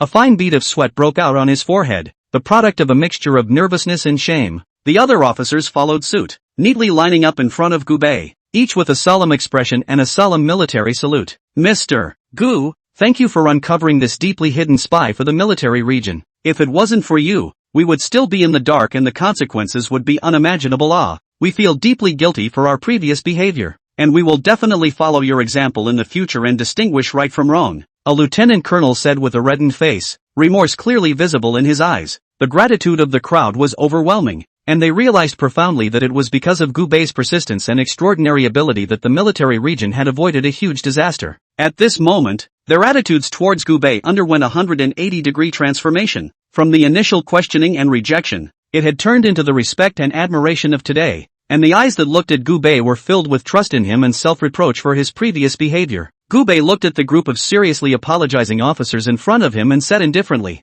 "Don't worry, I didn't take it to heart. After all, if it were me, I wouldn't be able to accept that my most admired officer was a spy." Seeing that Gu Bei had no intention of holding a grudge against them, these officers were relieved. After settling Jiang Tianqing's matter, Gu Bei said, "No. 1. I still have things to do, so I won't stay much longer." Number 1 sniffed and repeatedly retained Gu Bei, but Gu Bei shrugged off Number 1. Shortly afterward, Gu Bei left the military area alone in a hurry. Only Chen Gong was left alone in the military area. On that day, Chen Gong was honored with a first-class merit for stepping into the dormitory with his left foot first, and was promoted to the rank of second lieutenant. As for Gu Bei, the reason why he was in such a hurry to leave the Haibei military region was because he had found some important secrets from Jiang Tianqing's memories. These secrets, Gu Bei was not prepared to inform the people of the Haibei military region. He was ready to have it all to himself. An hour and a half later, Gu Bei appeared in an old neighborhood within Haibei City. In front of a dilapidated security door, Gu Bei knocked on the door, but there was no movement inside the door. But after a long time, Gu Bei knocked on the door 3 more times in a row like a rhythm.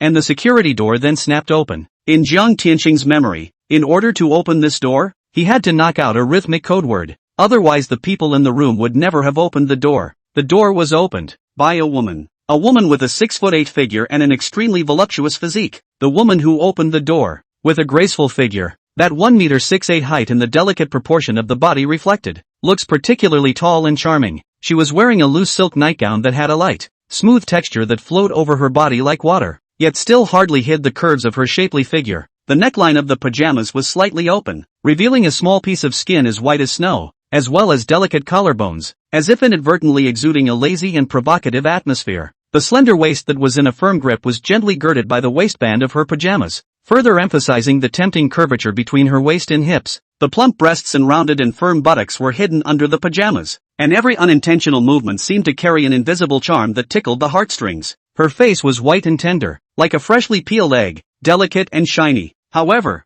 her eyes, which should have been sparkling with animation, were now dull and empty, staring ahead, indicating that she was blind. After opening the door, the woman skillfully fumbled with her hands and found a pair of slippers before kneeling in the doorway and placing them in front of Gubei. "My lord, please change your shoes." Chapter 137 Kawashima Yoshiko. The other party spoke an extremely fluent Chinese, and if he hadn't learned of the other party's identity in advance, Gubei would have really thought that she was a Dasha person. Gubei changed his shoes and walked into the middle of the living room. The woman immediately closed the security door. The woman, though blind and sightless, was extremely familiar with all the constructions of her home. At this point, she didn't realize that the man sitting on the couch was a stranger. Thought it was Jiang Tianqing who came here. Here is Jiang Tianqing's biggest secret. The headquarters of an organization called the Sakura Intelligence Organization, and the woman in front of her was Jiang Tianqing's direct subordinate. This woman controls all of the island's intelligence agents in Dasha. She was responsible for summarizing this intelligence and submitting it to Jiang Tianqing. Her name is Kawashima Yoshiko,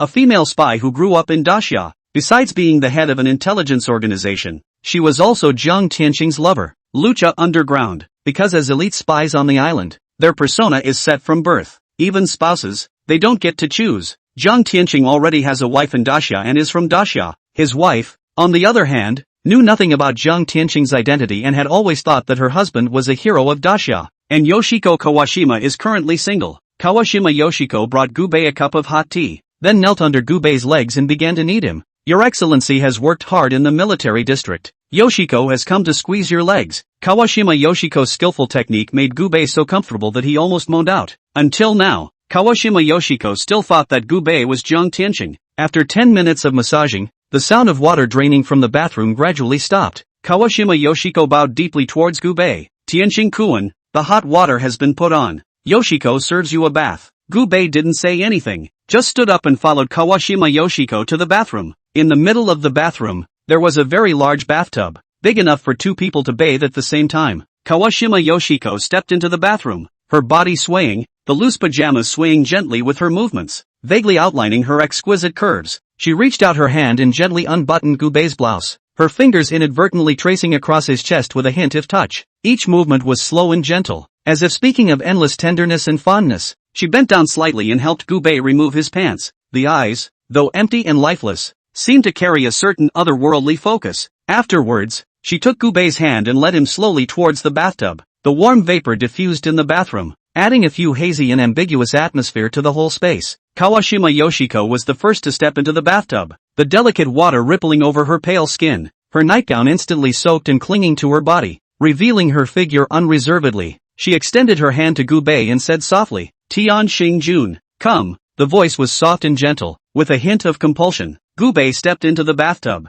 the warm water wrapping around his body, and Kawashima Yoshiko leaned over, picking up a towel on the side and gently wiping Gubei's shoulders and back. Her body was close to Gubei's, each rubbing accompanied by a slight friction, and that warm breath sprayed on Gubei's neck, making the ambiguous scent in the air more and more dense. In the middle of the bathtub, Kawashima Yoshiko was extremely gentle, lathering Gubei and softly washing his body, until Kawashima Yoshiko's small hand stroked Gubei's chest. At this point, Kawashima Yoshiko froze. "Tianqing-kun," the pecs seemed to be bigger than ever. With Kawashima Yoshiko's touch, Gubei couldn't help but close his eyes, and after Kawashima Yoshiko felt the change in her hands, her face changed. With a crash, she stood straight up from the fish tank. That marvelous figure was instantly displayed in front of Gubei. The nightgown clung to her hot body, outlining that voluptuous figure. You're not the heavenly star monarch. It wasn't until this time that Kawashima Yoshiko realized that Gubei's identity was wrong, and Gubei smiled slightly and finally spoke. Jiang Tianqing and I are both similar in height and build, but his body isn't as good as mine.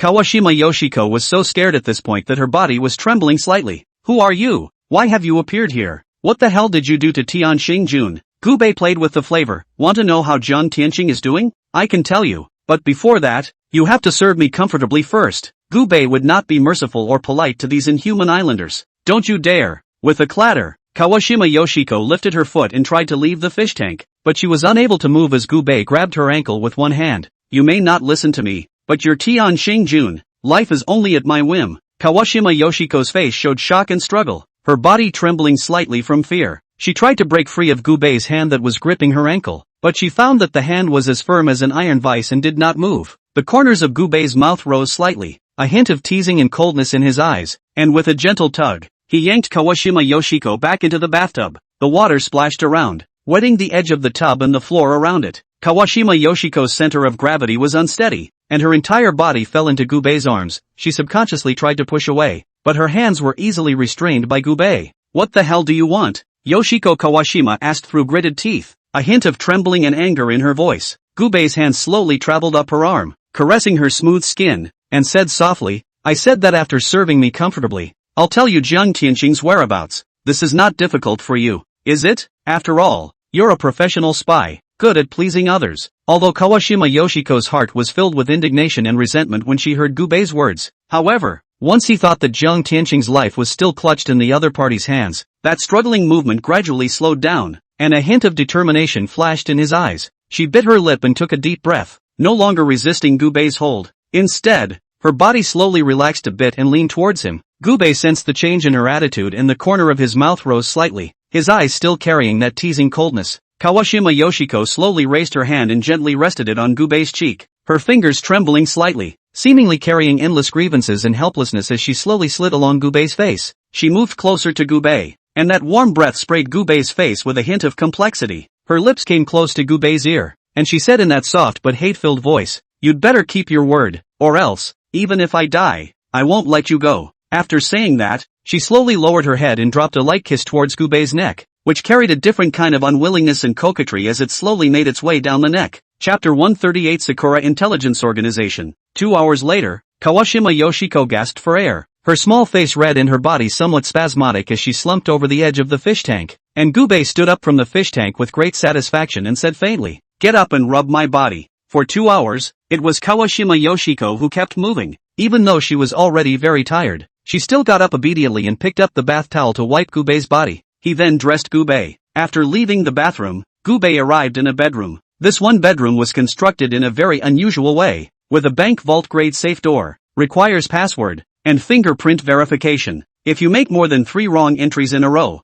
the room will automatically burst into flames, burning all information to ashes. Kawashima Yoshiko came behind Gubei at this moment, and at Gubei's order, she opened this bedroom. In the middle of the bedroom, there were many communication tools, the ridiculously sophisticated computer, and the wireless receiver, which was the most advanced way of contacting the island, and would never be captured by any instrument blocking. Gubei sat down on a chair and looked at a dozen screens, large and small. In front of him, lightly, he said, The Sakura Intelligence Organization has a total of over 13,000 intelligence officers in Disya. They lurk in schools, hospitals, the military, the mob, and even among civil servants. And you, the sole liaison for these intelligence officers, am I right? Behind her, Kawashima Yoshiko nodded with difficulty. And your immediate superior is Jiang Tianqing. He's in charge of deciding whether or not this important information gets back to the island. Nice. Ha? Yoshiko Kawashima nodded again. With these things, I can kill you on the spot. Gubei pointed to the dozen or so computer screens in front of him. Kawashima Yoshiko knelt down and said, I'm not afraid of death, but before I die, can you tell me the whereabouts of Tianqing Jun? Gubei smiled playfully. He's not dead, but life is worse than death because I've turned him into a cutie. Gubei wasn't kidding. Jiang Tianqing had really become a cutie. Anyone who has been searched by a soul-searching technique basically becomes a cutie. This is impossible. Tianqing Jun grew up receiving the strongest and hardest training. How could he have turned into a little cutie? Kawashima Yoshiko's face was full of skepticism, not believing Gubei's words at all. Gubei smiled and said faintly, believe it or not, I have no reason to lie to you. I'm giving you two choices now. First, I'm handing you over to the military district or the city lord's office to deal with how they treat spies. I'm sure you know better than I do. Second, from now on, serve me. Work for you? Yoshiko Kawashima looked puzzled. Gubei nodded. That's right, work for me, Gubei alone. But you will continue to receive funding from the island nation. And as for the information that you pass to the island nation, just pick some insignificant ones and pass them on. Gubei is using the island's money to cultivate his own intelligence organization. When Kawashima Yoshiko heard this, she instantly laughed out in disdain. Since I've managed to come up to this position, you should also be clear that I'm a dead soldier of the island nation. There's no way I would betray the island nation. Gubei nodded slightly. I don't doubt it. You're not afraid of death. But aren't you afraid that your own family will be implicated? As far as I know, senior spies are not allowed to have a second relationship with each other, other than a working relationship, and the secret between you and Jiang Tianqing is already a big mistake. If I spread the word about your relationship to the island, what do you think? What will they do? You will be deployed back to the island at the first opportunity, and your family will be implicated for it. Don't you think about it? A trace of bitterness appeared on Kawashima Yoshiko's face. It was truly the biggest mistake she had ever made. In the course of her work, I'm not afraid. I will never betray the island. And Gubei smiled playfully and said lightly, I already knew you would say this, but no one has ever been able to talk tough under my Gubei's punishment. After saying that, Gubei touched out 3 silver needles. Gubei's eyes were filled with an unquestionable coldness, and the 3 silver needles in his hands flashed with an icy cold light under the light. He slowly walked in front of Kawashima Yoshiko, squatted down. His fingers pinched a silver needle. The corner of his mouth rose slightly, looking at the stubborn Kawashima Yoshiko with a smile on his face. It's not too late for you to regret it. I said I would never betray the island, so don't waste your breath. Gubei laughed softly, but there was not the slightest hint of laughter in his laughter. Immediately afterward, his hand rose and the needle fell, and that silver needle accurately pierced into an acupuncture point on Kawashima Yoshiko's shoulder. In an instant, Kawashima Yoshiko only felt a heartbreaking pain spreading out from her shoulder. The pain was as if millions of steel needles were piercing into her body at the same time, and it was as if there was a blazing fire burning in her meridians. Her body stiffened violently, and an agonizing muffled grunt came out of her throat uncontrollably. Kawashima Yoshiko stared with wide, empty and lifeless eyes, and bean-sized beads of sweat instantly sprang up on her forehead, one by one sliding down her cheeks and wetting the collar of her shirt. Her hands were tightly clenched into fists, her nails were deeply embedded into her palms, but her body was trembling slightly from that intense pain, and she could not control it at all. Gubei, however, didn't pause for a second moment, picking up a second silver needle in his hand, aiming at the acupoint at Kawashima Yoshiko's wrist, and stabbing it in ruthlessly once again. This time, Kawashima Yoshiko felt that the pain was like an electric current that instantly spread throughout her body along her arm, and her legs began to twitch uncontrollably, and her entire body almost collapsed to the ground, with an agonized hissing sound coming out of her mouth. You devil! However, Gubei remained expressionless as the third silver needle in his hand stabbed towards the acupuncture point on Kawashima Yoshiko's leg. The moment the silver needle entered her body, Kawashima Yoshiko felt as if she had fallen into an endless abyss of pain. Her body felt as if it was being cut by countless sharp blades, and every inch of her skin and every bone screamed out in pain. Her breathing became rapid and disorganized, her face as white as paper, and her originally straight spine curved down. The whole person curled up on the ground, rolling over and over in an attempt to alleviate the severe pain that came in waves like a tidal wave. I obey. Please, stop. Kawashima Yoshiko finally couldn't bear this torture. Her voice was hoarse and weak with endless pleading. She knew that if she continued like this, she would really be worse off than dead from the pain, and getting out of this torture was the only thing on her mind at the moment, rather than sticking to her so-called loyalty. Only then did Gubei slowly withdraw his hand, stood up, condescendingly looked at Kawashima Yoshiko, who was already in a sorry state, and faintly said, it wouldn't have been better to be obedient like this, and have to ask for trouble. Kawashima Yoshiko collapsed to the ground, panting heavily, her body still trembling slightly from the residual pain from time to time. I promise you, to serve you. Chapter 139. You Bite House Thoughts. Gubei looked at the submissive Kawashima Yoshiko and said indifferently, I know you're not truly submissive to me, but I don't care, as long as you can work for me. I forgot to tell you that I've recorded you and me in the bathroom with my cell phone just now during our fish and water session. This video will be on the internet immediately if you fail me. In addition, I've put 2 dark energies into your body, so don't try to run away. Even if you run to the ends of the earth,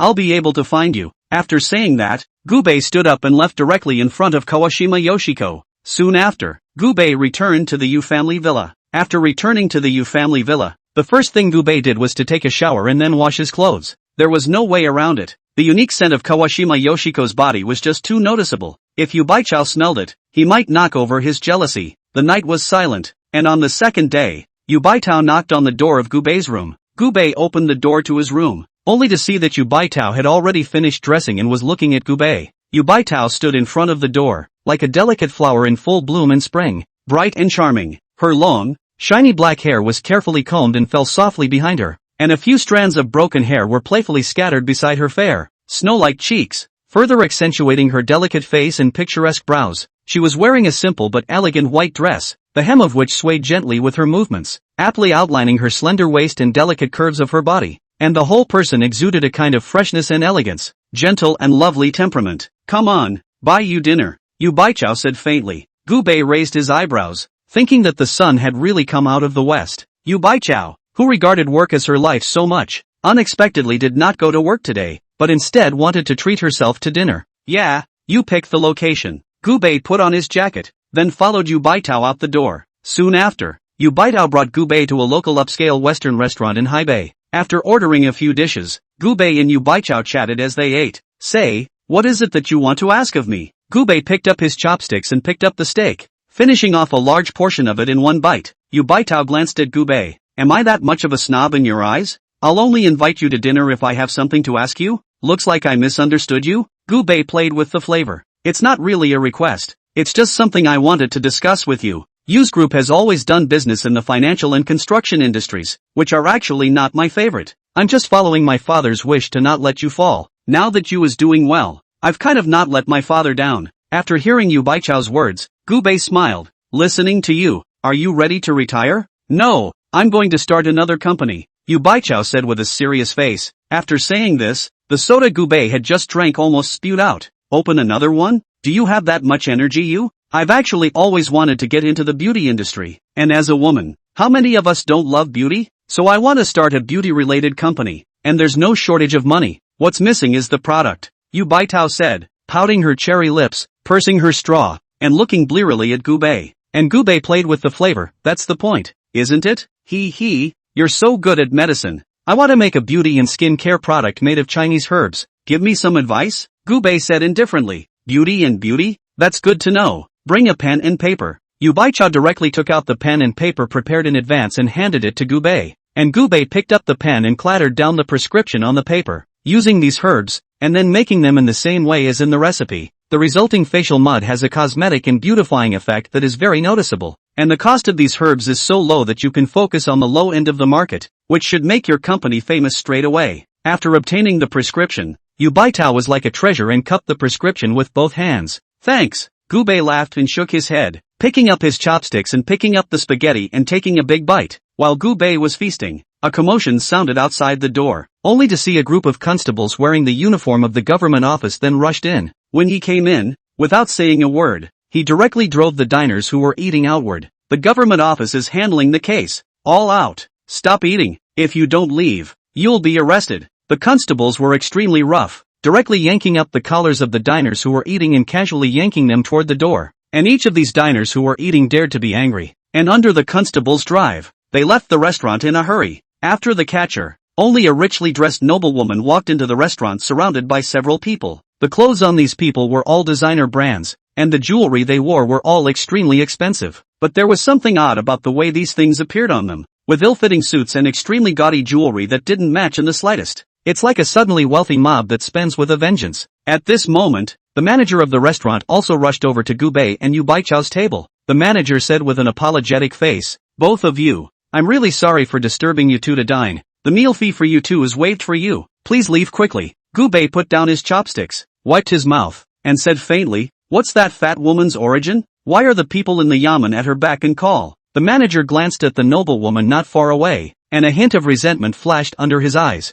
"That one comes from a very big place, the birth mother of Luo Zhong, the current head of the city. The ones next to them are relatives next to the city head. Before it was either the vegetable sellers or the pig killers. Now that Luo Zhong has gained power, they are naturally chickens and dogs." "Luo Zhong's mother and relatives?" Gubei let out a cold smile and said indifferently, "Got it. You don't need to mind us. I'd like to see who dares to disturb my meal today. Seeing that Gubei wouldn't leave, the manager had no choice but to nod and retreat. Soon, the constable arrived at Gubei's table. The direct constable slapped the table and shouted, "Are you deaf? The yaman is handling a case. Don't eat. Hurry up and get thee out." Gubei looked up at the other party coldly and said, "Constable? What a big bully. What does your constable's case have to do with my dinner? How dare you talk back? Ha, I think you kid is tired of living." The constable was furious and directly drew the pistol at his waist and pressed it against Gubei's head. "Are you leaving? If you don't get out, I'll shoot you." Gubei smiled coldly and picked up the western knife on the table and played with it in his hands. "Watch out in your next life. Don't mess with me." Chapter 140 Noblewoman. The corner of Gubei's mouth hooked into a disdainful arc. His right hand swung out violently at a speed that was hard to catch with the naked eye, and the Western-style knife in his hand carried a chilling aura that accurately disappeared into the constable's throat. The body of the constable instantly froze. The anger and scowl on his face had not yet faded. His eyes were wide open, as if he still could not believe what was happening in front of him. A faint sound of hissing came from his throat, and blood gushed out from the wound like a fountain, splashing down on the ground around him, creating a blinding bright red, and Gubei gently sidestepped. That action was smooth and natural, without the slightest panic, skillfully avoiding the splattered blood. The corners of his clothes were not even stained in the slightest. Flutter! The catcher fell to the ground. Within seconds, the constable wasn't breathing. As soon as the constable died, the dozen or so surrounding constables were immediately attracted. A dozen people immediately darted towards Gubei's table, and after seeing the blood on the ground, the dozen constables immediately drew their pistols and aimed them at Gubei. Murder! This kid dares to assault a police officer. The dozen or so constables immediately tensed up, their black-holed guns aimed straight at Gubei and Yu Baitao. "What's going on? Why are you so slow in clearing the field?" It was also at this moment that the noblewoman arrived in front of Gubei with a few relatives around her. After seeing the corpse on the ground, the noblewoman frowned slightly and said, "Letting you guys clear a scene, how can you still clear a dead person? Really a bunch of waste. The government office has raised this group of you to be a dry? How am I supposed to eat this meal when people are dead here? There's no appetite at all now." The dozen or so constables all bowed their heads, not daring to refute the slightest bit in the face of the noblewoman's accusations. "Please calm your anger, Mrs. Yang. We will immediately bring these two people back to the court, clean up the scene, and definitely not disturb your meal." A constable revealed a pleasing smile, then turned his head to look at Gubei with a fierce expression. "Take him down. If he resists, shoot him on the spot." Upon hearing this, Gubei sneered. "Mrs. Yang, what a big bully.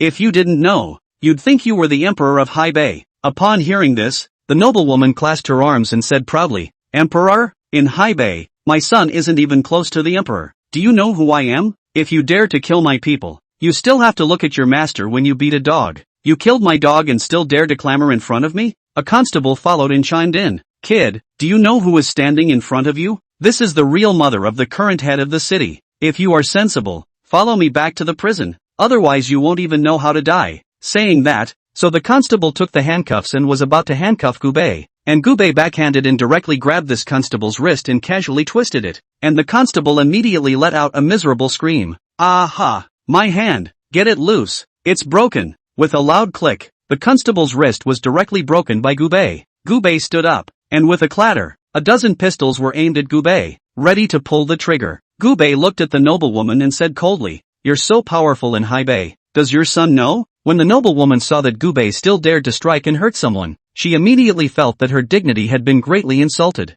"Ha, you still dare to injure my people with your hands? Looks like you don't give me the slightest bit of attention. Ha, shoot him for me." Gubei coldly looked at the surrounding constables. "Whoever dares to shoot will die. Shoot me. I'll take the blame if anything happens. Whoever doesn't shoot won't have to come to work tomorrow." With the noblewoman's order, the few constables gritted their teeth and pulled the trigger with trembling fingers. In an instant, the sound of gunfire exploded in the restaurant. Deafening, smoke filled the air, and the pungent smell of gunpowder instantly filled the entire space. However, just when the crowd thought that Gubei would fall down in response, a strange scene occurred. The bullets that were shot at Gubei at high speeds, the moment they were about to touch his body, it was as if they had hit an invisible hard barrier, and they were actually bounced off, bouncing into the surrounding walls. Tables and chairs issued a clanking sound, splashing a series of sparks. Gubei's eyes grew colder and colder, like a Shura from hell, with a chilling murderous aura emanating from his body. With a flash of his body, he pounced like a ghost towards the few constables who had fired their guns, with a speed that dazzled the eyes. Before those constables could react,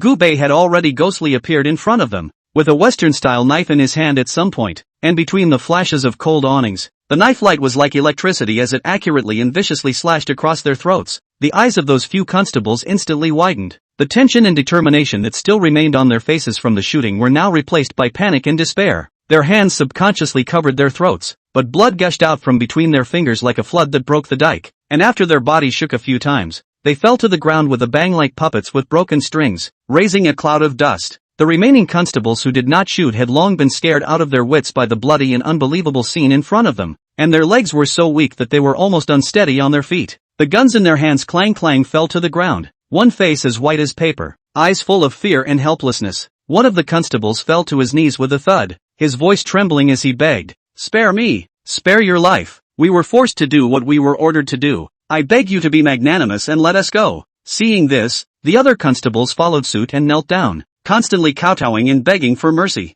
Gubei casually dropped the dinner knife in his hand on the floor, picked up the handkerchief on the table to wipe his hands, and faintly said, "Get the hell out of here." Upon hearing this, these few constables who didn't shoot were overjoyed and fled the Western restaurant with a roll. "Come back! Get back here!" No matter how much the noblewoman shouted, these several constables just acted as if they didn't hear them, running faster than one another. Gubei teasingly looked at the noblewoman at this moment. While the noblewoman and the few relatives behind her were not panicked in the slightest, a middle-aged man in an expensive suit said, "Sister, there's no need to be afraid. The great-nephew is now the head of the city lord's mansion. I don't believe he dares to do anything to us. That's right, if he dares to touch a single hair on our heads, the city chief won't spare him." At the mention of Luo Zhong, several people instantly gained a sense of confidence. The noblewoman's mid-air was full of energy as she sneered, "Good hands, a martial artist, right? I forgot to tell you, my son is also a martial artist. He used to be a guard of the city lord's mansion, but now he's been rewarded by a big shot and has become the head of the city. I advise you that you'd better kneel down and beg for forgiveness now, or else you'll have your asses handed to you when my son arrives." Gubei instantly laughed and faintly said, "Didn't your son tell you who that big shot was?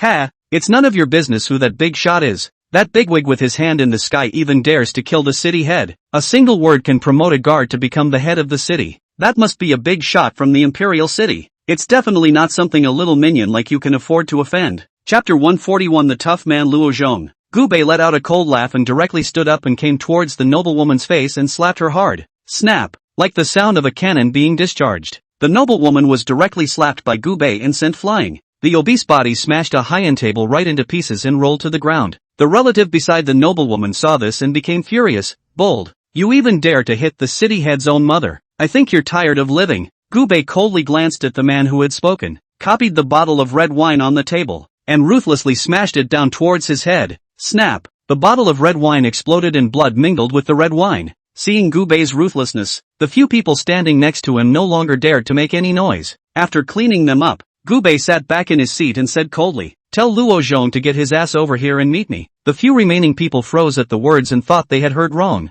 After determining that Gubei was asking them to call someone, several people were overjoyed and hurriedly took out their cell phones and dialed Luo Zhong's number. "City Chief Luo, you come quickly. Someone has beaten up your mother." 10 minutes later, the city lord's special car pulled up outside the Western restaurant. Immediately after that, the guards that originally belonged to the city lord's mansion immediately rushed in with their team. Then, Luo Zhong's brows furrowed as he walked into the middle of the Western restaurant. His brow furrowed as he looked at the mess that was the West restaurant, and the body of the patrolman on the floor. "What's with the patrolman here? Mom, didn't I tell you? The government office is not run by your own family. Why did you bring the inspector out to fox around again?" Without waiting for Luo Zhong to finish his words, he only saw the noblewoman cover her swollen half-face and immediately hugged Luo Zhong. "Start crying. Son, look at mom's face being beaten. This person is really too much. Not only did he kill the inspector, but he also beat up your mom and me. Your uncle was also beaten. He's totally not taking you, the head of the city. Seriously,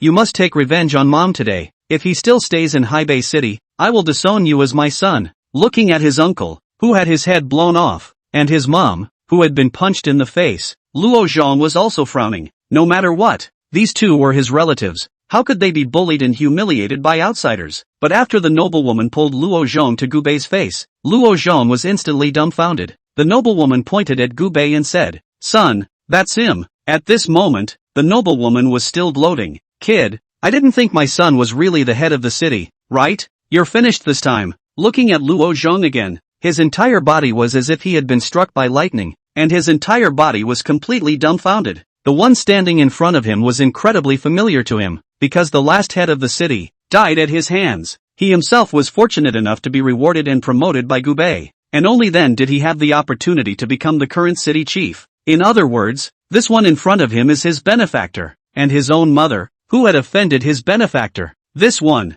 who needs only one word to erase himself from the world. Son, you immediately arrest him in the city lord's prison. I want to torture him. The noblewoman hated that, and the furious Luo Zhong backhanded a hard slap on the noblewoman's face. Snap! A sound like a cannon being discharged rang out. The noblewoman was directly jerked away. You shut up! This scene made everyone look dumbfounded, and everyone froze. How can Luo Zhong even beat his own mother? The man on the side, Luo Zhong's uncle, was dumbfounded as he hurriedly said, Luo Zhong, how could you hit your mom? Luo Zhong was so infuriated that his 5 senses were trembling. Do you know who this one is? This one is the great man who supported me to the top. After these words, the entire room fell silent, so that even the sound of a pin dropping on the ground could be heard. Everyone was all dumbfounded, all shocked. They had actually offended a big shot that Luo Zhong couldn't even afford to offend. To be able to turn a guard into a city chief with a single word, such a great man was even offended by them. No wonder he doesn't even care about the people of the government offices and kills them when he says so, because the head of the city is no different from an ant in his eyes.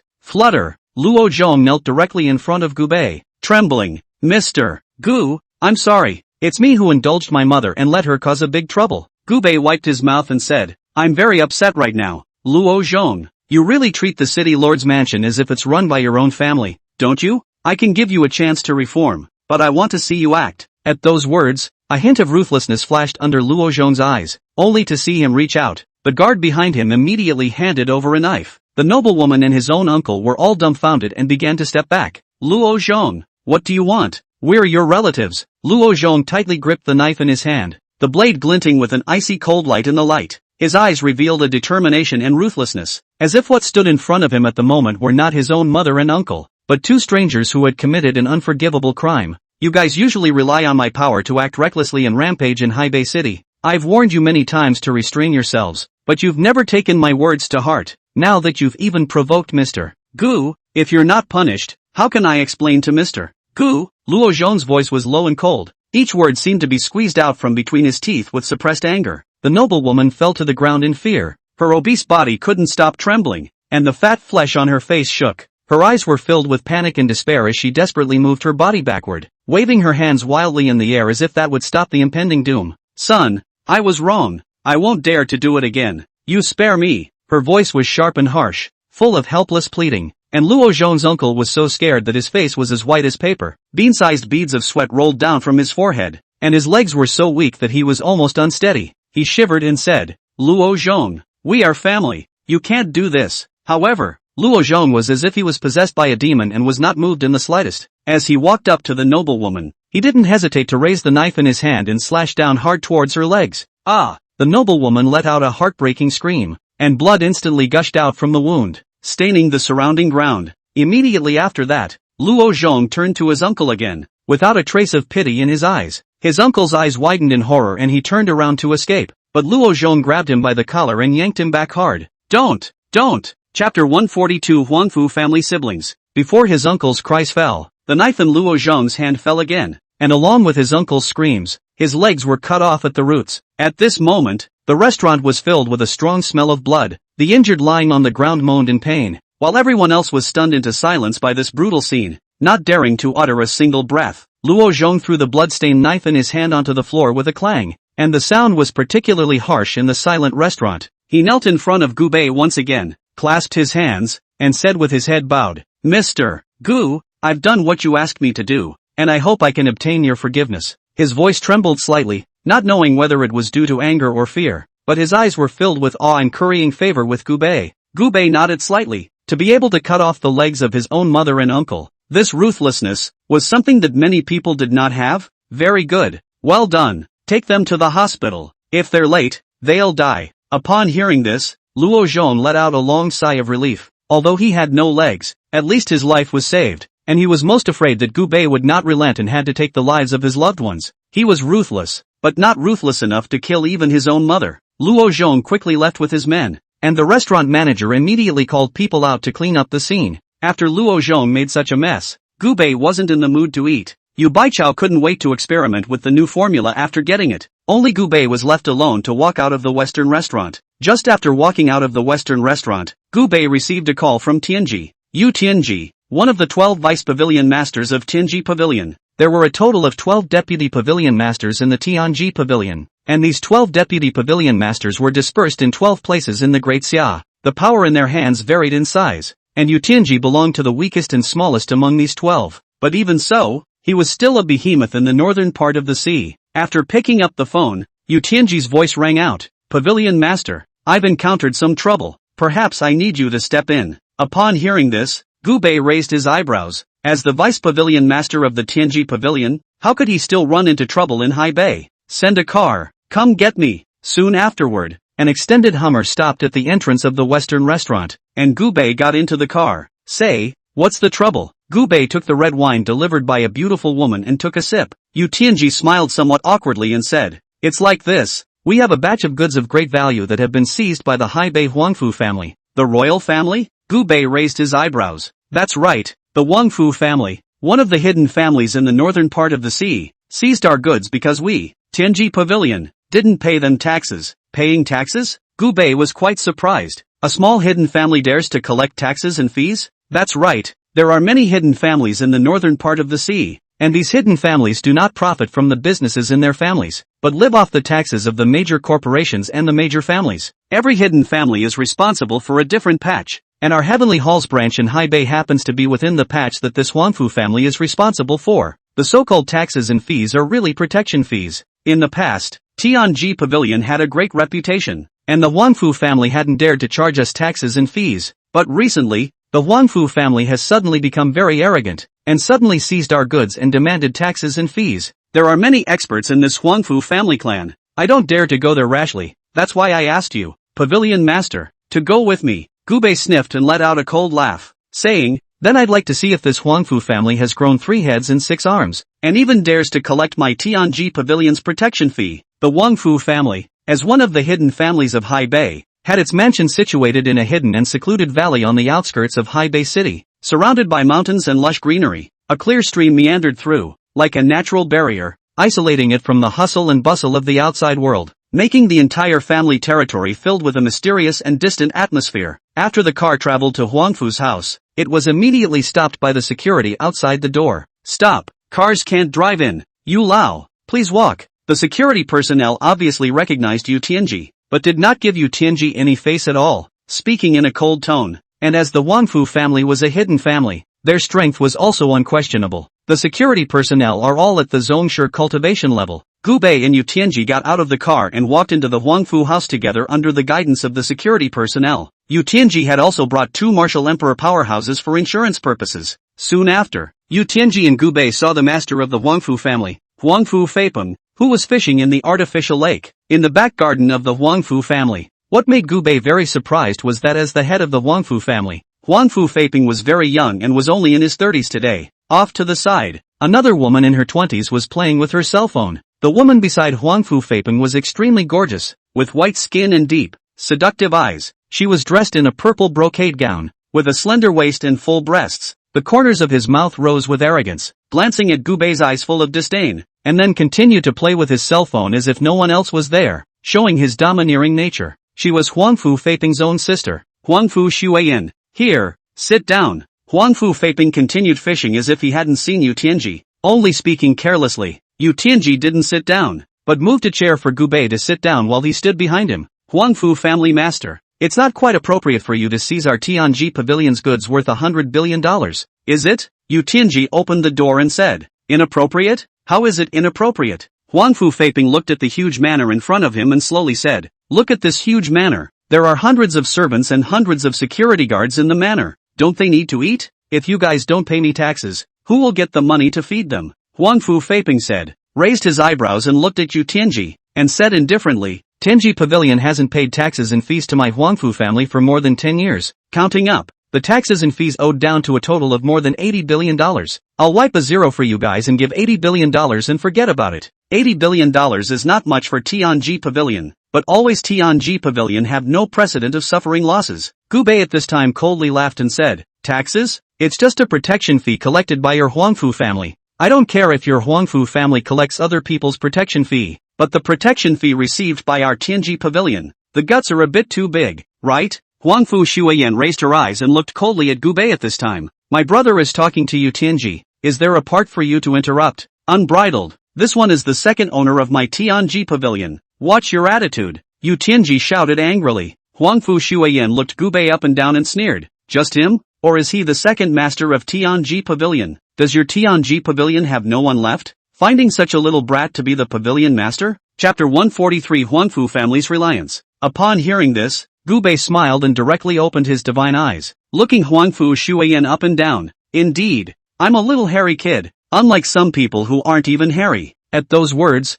Huangfu Shuiyan immediately sat up in shock and looked at Gu Bei with an angry expression. How do you know? Huangfu Feiping looked at Huangfu Shuiyan suspiciously from the side and said, Sister, what's wrong? Why so surprised? Only then did Huangfu Shuiyan realize that she had lost her temper and said, It's alright, big brother. I just thought of something else. Gu Bei smiled playfully. Under his divine eyes, he knew exactly even if Huangfu Shuiyan had a few moles on her body. This Huangfu Shuiyan, surprisingly, was born a white tiger. Excellent. It's none of my business who will be the head of your Tianji Pavilion, but I now. As long as your Tianji Pavilion pays up this $80 billion in taxes, or else, don't blame us, the Huangfu family, for being impolite. Huangfu Feiping said coldly. Gu Bei asked, how is it a nonchalant way? Huangfu Feiping let out a cold laugh. With just one word from me, I can make it impossible for your Tianji Pavilion to gain a foothold in Haibei. Do you believe that? Gu Bei smiled playfully. Then I'm really curious. Who gave your Huangfu family so much courage to even dare to collect protection money from my Tianji Pavilion? After saying that,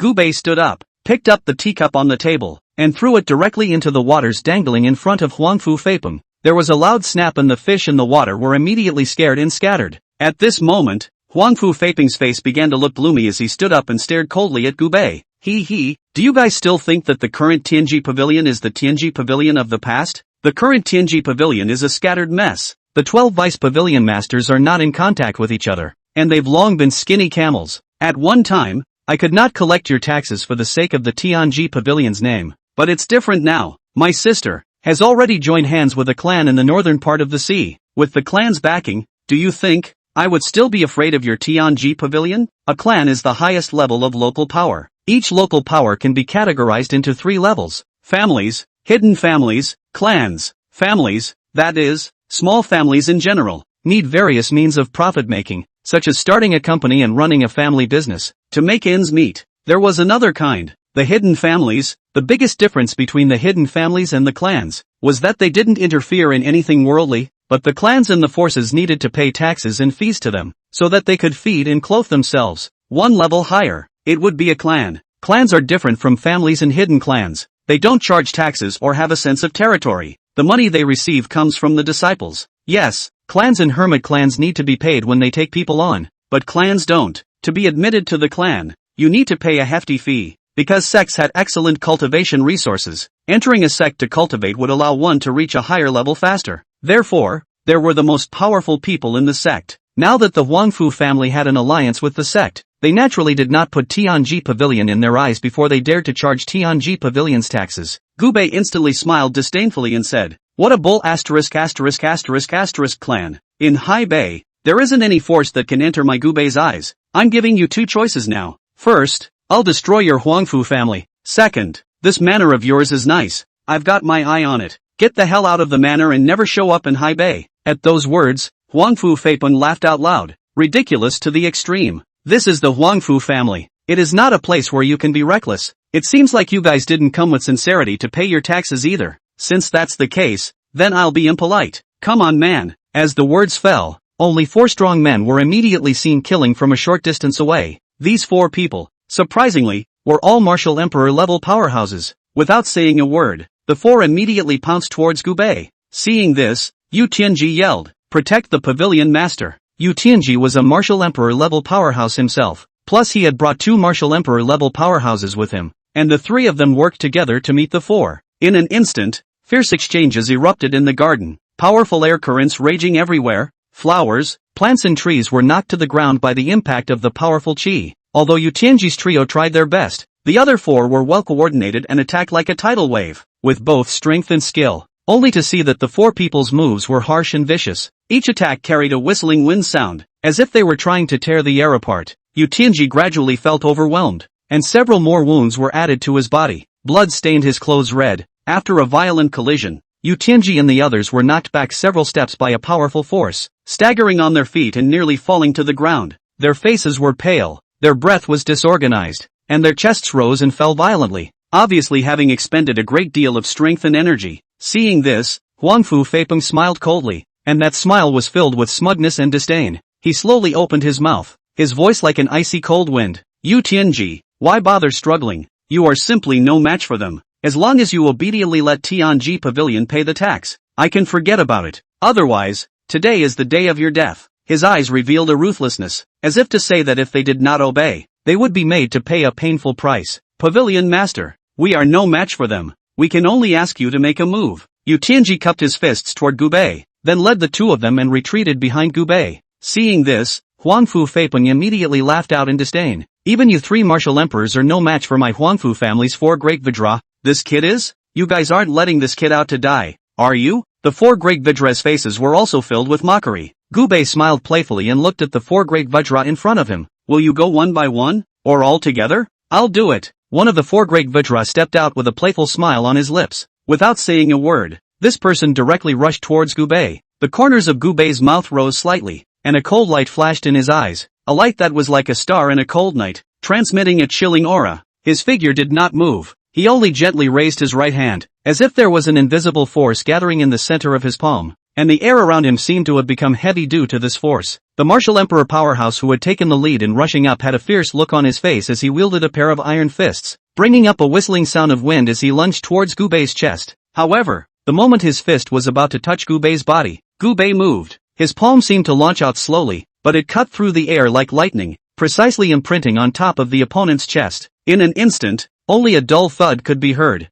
and that martial emperor powerhouse's body was instantly like a lump of mud that had been hit by a heavy object, rapidly sinking and deforming at a speed visible to the naked eye. His bones made a creepy breaking sound under this powerful force. Chapter 144 Sect Elderly. It was as if countless branches had been snapped in the gale. Immediately afterward, his body flew backwards, arcing in midair and falling heavily to the ground, raising a cloud of dust. At this moment, where was he still half humanoid? His entire body had already been slapped into a mess of blurred flesh. Blood and internal organs splattered everywhere, coloring the ground around them into a blinding bright red. The smell of blood was so strong in the air that it made you want to vomit. Gubei, on the other hand, stood still, his clothes fluttering, as if he had just done a trivial and insignificant thing. Seeing this, everyone was shocked. No one had expected Gubei to be so powerful. With a single move, he killed a strong martial emperor. Minor achievement. This kid, can't it be that he's a martial emperor perfection level expert? The three remaining Vajra looked at each other.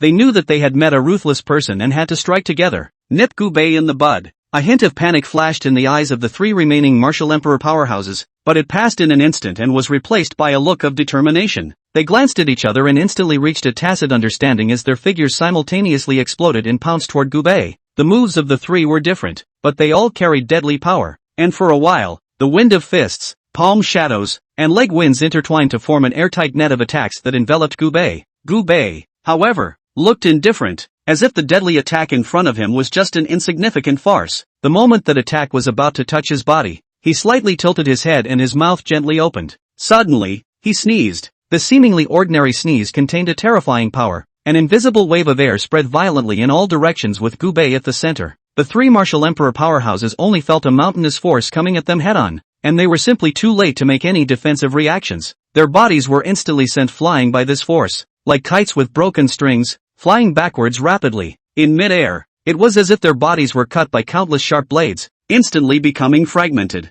The sounds of bones breaking, muscles tearing, and their agonizing screams were intertwined in a chilling mix. Moments later, pieces of their bodies were scattered all over the place, and blood gushed out like a fountain from those broken limbs, coloring the ground around them into a sea of blood. A sickening scent of blood hung in the air for a long time. Gubei, on the other hand, gently rubbed his nose, with a hint of disgust on his face, as if all of this had nothing to do with him and he was just irritating his nose with the dust in the air. Wow! Huangfu Feiping was so frightened that he directly stood up, his face extremely ugly. The Huangfu family's 4 great warriors were killed just like that? This was 4 strong martial emperors, and since Gu Bei could easily kill 4 martial emperors in seconds, wouldn't his strength be that of a martial king? Such a young martial king powerhouse was rare even amongst the sects. No wonder the other party dared to not pay the tax. So it turned out that there was a martial king powerhouse in attendance. Gu Bei smiled playfully and said, "Now, do we still have to pay taxes?" Huangfu Feiping's face was extremely ugly. The reason why his Huangfu family had become a reclusive family was because of these 4 martial emperor powerhouses.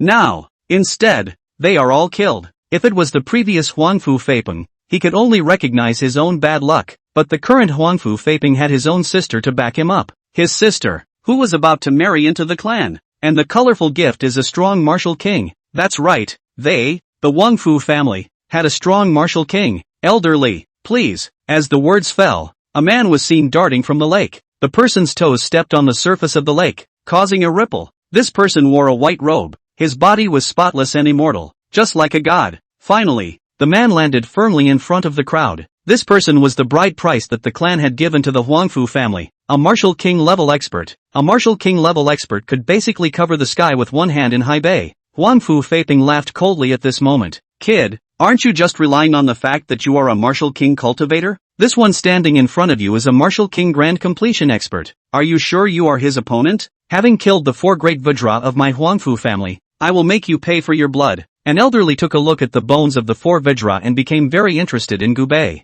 Kid, did you kill all 4? Gu Bei faintly said. So what if it is? Not bad. Very good. Such strength at such a young age. Very good talent. Are you interested in coming to our sect to cultivate? I guarantee that you can at least become a disciple under the elder's seat. Upon hearing this, Huangfu Feiping, who was on the side, was immediately startled. Elderly, no, shut the up. Do you have a right to talk here? Elderly glared fiercely at Huangfu Feiping, who was immediately dumbfounded. Although Elderly was a bride price given by the clan to the Huangfu family, he was actually an ancestor of the Huangfu family. Not only do they have to be fed well, but they can't be made to do anything, and they have to beg him to do something. For example, right now, Elderly wanted to recruit Gu Bei into the sect as the elder's disciple. If Gu Bei agreed, then wouldn't the 4 Vajra of their Huangfu family die in vain? Moreover, if Gu Bei enters the sect, his status will also rise, and when the time comes, not to mention collecting taxes and fees from the Tianji Pavilion, their Huangfu family will still have to look at the face of the Tianji Pavilion.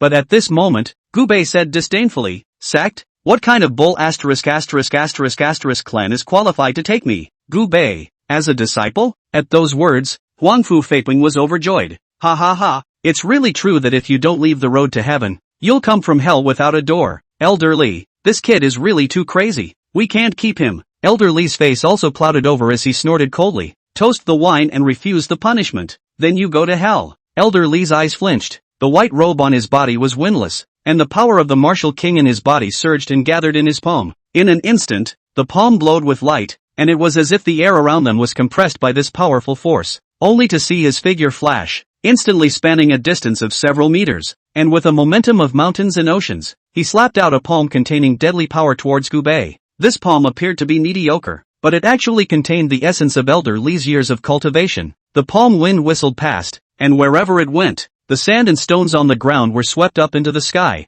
and the surrounding plants and trees were even bent over by this powerful force, as if they were unbeatable in front of this force. However, when the palm actually slapped Gu Bei's body, there was an unexpected scene. Gu Bei was like a lofty mountain, standing steadily in place, unmoving. There was not the slightest bit of panic in his eyes, not even a ripple had risen, as if Elder Li's palm, which was enough to intimidate ordinary martial artists, was as unaffected by him as a breeze on his face. Elder Li's eyes widened, shock and incredulity written all over his face. He couldn't believe his eyes. This all-out strike of his had failed to make this young man in front of him move a single bit. Chapter 145 Shatter Your Pride. Elder Li's eyes were wide open, filled with shock and suspicion. His heart secretly thought, how is this possible? This palm of mine, not to mention a martial emperor, even if it is an ordinary martial king, it is absolutely difficult to receive it. What exactly is the origin of this kid? Gu Bei, however, looked calm. A trace of coldness flashed in his eyes, and he coldly hummed, with this much ability,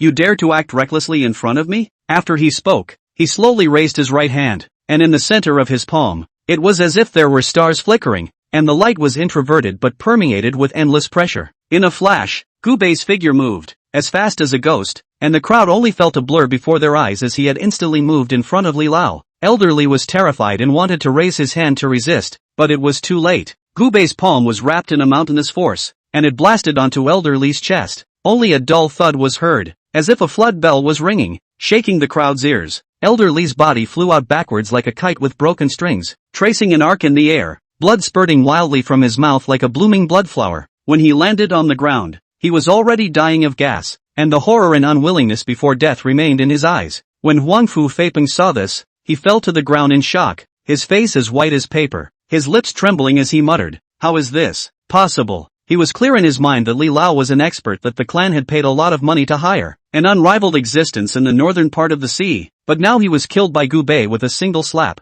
So Gubei's strength, just how terrifying was it? Gubei swept his eyes over the crowd, his gaze cold as ice, as if it were substance, sweeping over every corner as he said in a deep voice, "Now, who else wants to try?" The voice was not big, but it was like a thunderbolt echoing in the ears of the crowd, shocking the crowd into silence, and no one dared to say anything. Huangfu Feipeng fell silent, his face becoming extremely ugly. A martial king powerhouse could be killed by Gubei in seconds at will, so who else in his Huangfu family could be his opponent? At this moment, Huangfu Feipeng was regretful. Had he known that the new pavilion master of Tianji Pavilion was so powerful, how would he have asked for trouble to offend Gubei? But now, it's too late to say anything. Only Huangfu Feipeng clasped his fists and said to Gubei, "Your Excellency is young and has the strength of a martial king. I admire you. Since your Excellency has proved your strength, then my Huangfu family will no longer collect taxes from the Tianji Pavilion. How about you and I turn our differences into peace?" Upon hearing this, Gubei instantly laughed out loud. "Ha ha ha, it's really ridiculous. Now that you know you're no match for me, you want to turn a fight into a fight? What did you do just now? You're just scared." Huangfu Feipeng's face was ugly. He was indeed afraid. After all, no one in the current Huangfu family was a match for Gubei. Huangfu Feipeng said, "Are you sure you want to make a feud with my Huangfu family? Although my Huangfu family isn't scary, the clan behind my Huangfu family is one that even your Tianji Pavilion can't afford to offend." Gubei said disdainfully, "What kind of bull ***** clan? Gubei, don't put it in my eyes yet. If they dare to come looking for trouble, I'll kill everyone I see." Seeing her brothers suffer defeat at every turn hearing Gubei, Huangfu Shuiyan, who had been pampered since childhood, couldn't stand to watch. "How dare you? Don't think that you can be so arrogant just because you have some talent. The Huangfu family is not a place for you to be reckless. Do you know who my fiancé is? With just one phone call from me, my fiancé will bring the clan's experts to exterminate your entire family." Upon hearing this, Gubei sneered and said, "Then I'd like to see how your fiancé exterminated my entire family." Saying that, Gubei stepped closer to Huangfu Shuiyan, and Huangfu Shuiyan looked at Gubei with a wary face and said angrily, "What are you going to do? I do wonder what it would be like for someone as high-minded as you to be stripped naked and chained as a dog within this manner? Don't you dare." Huangfu Shuiyan looked at Gubei angrily. Gubei smiled playfully and said, "Don't worry, I won't personally strip your clothes. I want you to take them off voluntarily. Now, take your clothes off yourself and get on your knees and learn to bark for me." As soon as Gubei finished speaking, Huangfu Shuiyan angrily said, "Don't you dare. I'll give you 10 seconds to think about it, and if it doesn't come off, I'll break one of your dear brother's legs." When Huangfu Shuiyan heard Gubei's extremely humiliating words, she was so furious that her body trembled, her willow eyebrows raised and her apricot eyes rounded. Pointing at Gubei, he cursed, "You despicable and shameless villain. I'm telling you, when my fiancé finds out about this, he won't spare you. He'll break you into pieces and make you beg for your life and death." Gubei, however, remained unchanged, still with a cold face. Only the coldness in his eyes increased as he looked at Huangfu Shuiyan. With a cold snort, he said, "Your mouth is still quite hard. It seems that you don't know the heights of heaven if you don't give you a lesson." After saying that, Gubei's figure flickered and instantly arrived beside Huangfu Feipeng. Huangfu Feipeng stared in horror, just about to open his mouth to beg for mercy, but then he saw Gubei lift his foot and viciously kick down towards his left leg. "Ah!" Huangfu Feipeng let out a mournful scream as his left leg bent in a twisted position, blood instantly gushing out from the wound, staining the ground red. He clutched his broken leg and rolled on the ground in agony, bean-sized beads of sweat rolling down his forehead, his face as white as paper. Huangfu Shuiyan saw the situation, immediately lost color. She stared wide-eyed, full of unbelief. Just now she was still shouting and cursing angrily. At this moment her voice became trembling. You devil, how can you, still not doing as you were told?" Gubei looked at Huangfu Shuiyan coldly, without the slightest bit of pity in his voice. If you persist, the next kick will be his other leg. Huangfu Shuiyan heard this, face a burst of white, a burst of red. She was raised since childhood, however suffered this kind of humiliation. The heart and angry and anxious and afraid. Gubei began counting down, his voice cold and without a trace of emotion. Huangfu Shuiyan's teeth clenched her lower lip, her hands clenched her fists, her nails were embedded in her palms, and her petite body trembled slightly. 2. Gubei's voice was still calm and steady, and every number was like a heavy hammer, ruthlessly hitting Huangfu Shuiyan's heart. You can't do this to me, Huangfu Shuiyan shouted with a sobbing voice. Her eyes reddened and tears welled up in her eyes. 3. Gubei acted as if he hadn't heard. His eyes grew colder and colder, his footsteps didn't stop and he continued to press forward. Huangfu Shuiyan's heart was at war with heaven and earth. On the one hand it was the face of the family, his own dignity, on the other hand it was the tragic disaster that his elder brother was about to face. She knew that Gubei was true to his word, and if it really came down to 10 seconds, her brother was bound to have a hard time escaping. 4. Gubei's countdown was like a death knell, sounding hypnotic. At this time, Huangfu Shuiyan's inner defense gradually collapsed. She looked at the paralyzed brother, and then looked at a cold face of Gubei. Finally, Gubei counted to 5, her hands slowly raised, reaching for his collar buckle, fingers trembling. 1, 2, slowly unraveled, slowly undoing it. Chapter 146 Bright Moon Manor. The surroundings were dead silent, and the crowd all looked at this scene in shock, not daring to utter a single breath. Huangfu Shuiyan's cheeks rolled and tears rustled down as she humiliatingly removed her clothes piece by piece until she was naked. At this moment, she was in a delicate posture but full of grief, as if she was a helpless deer after being injured.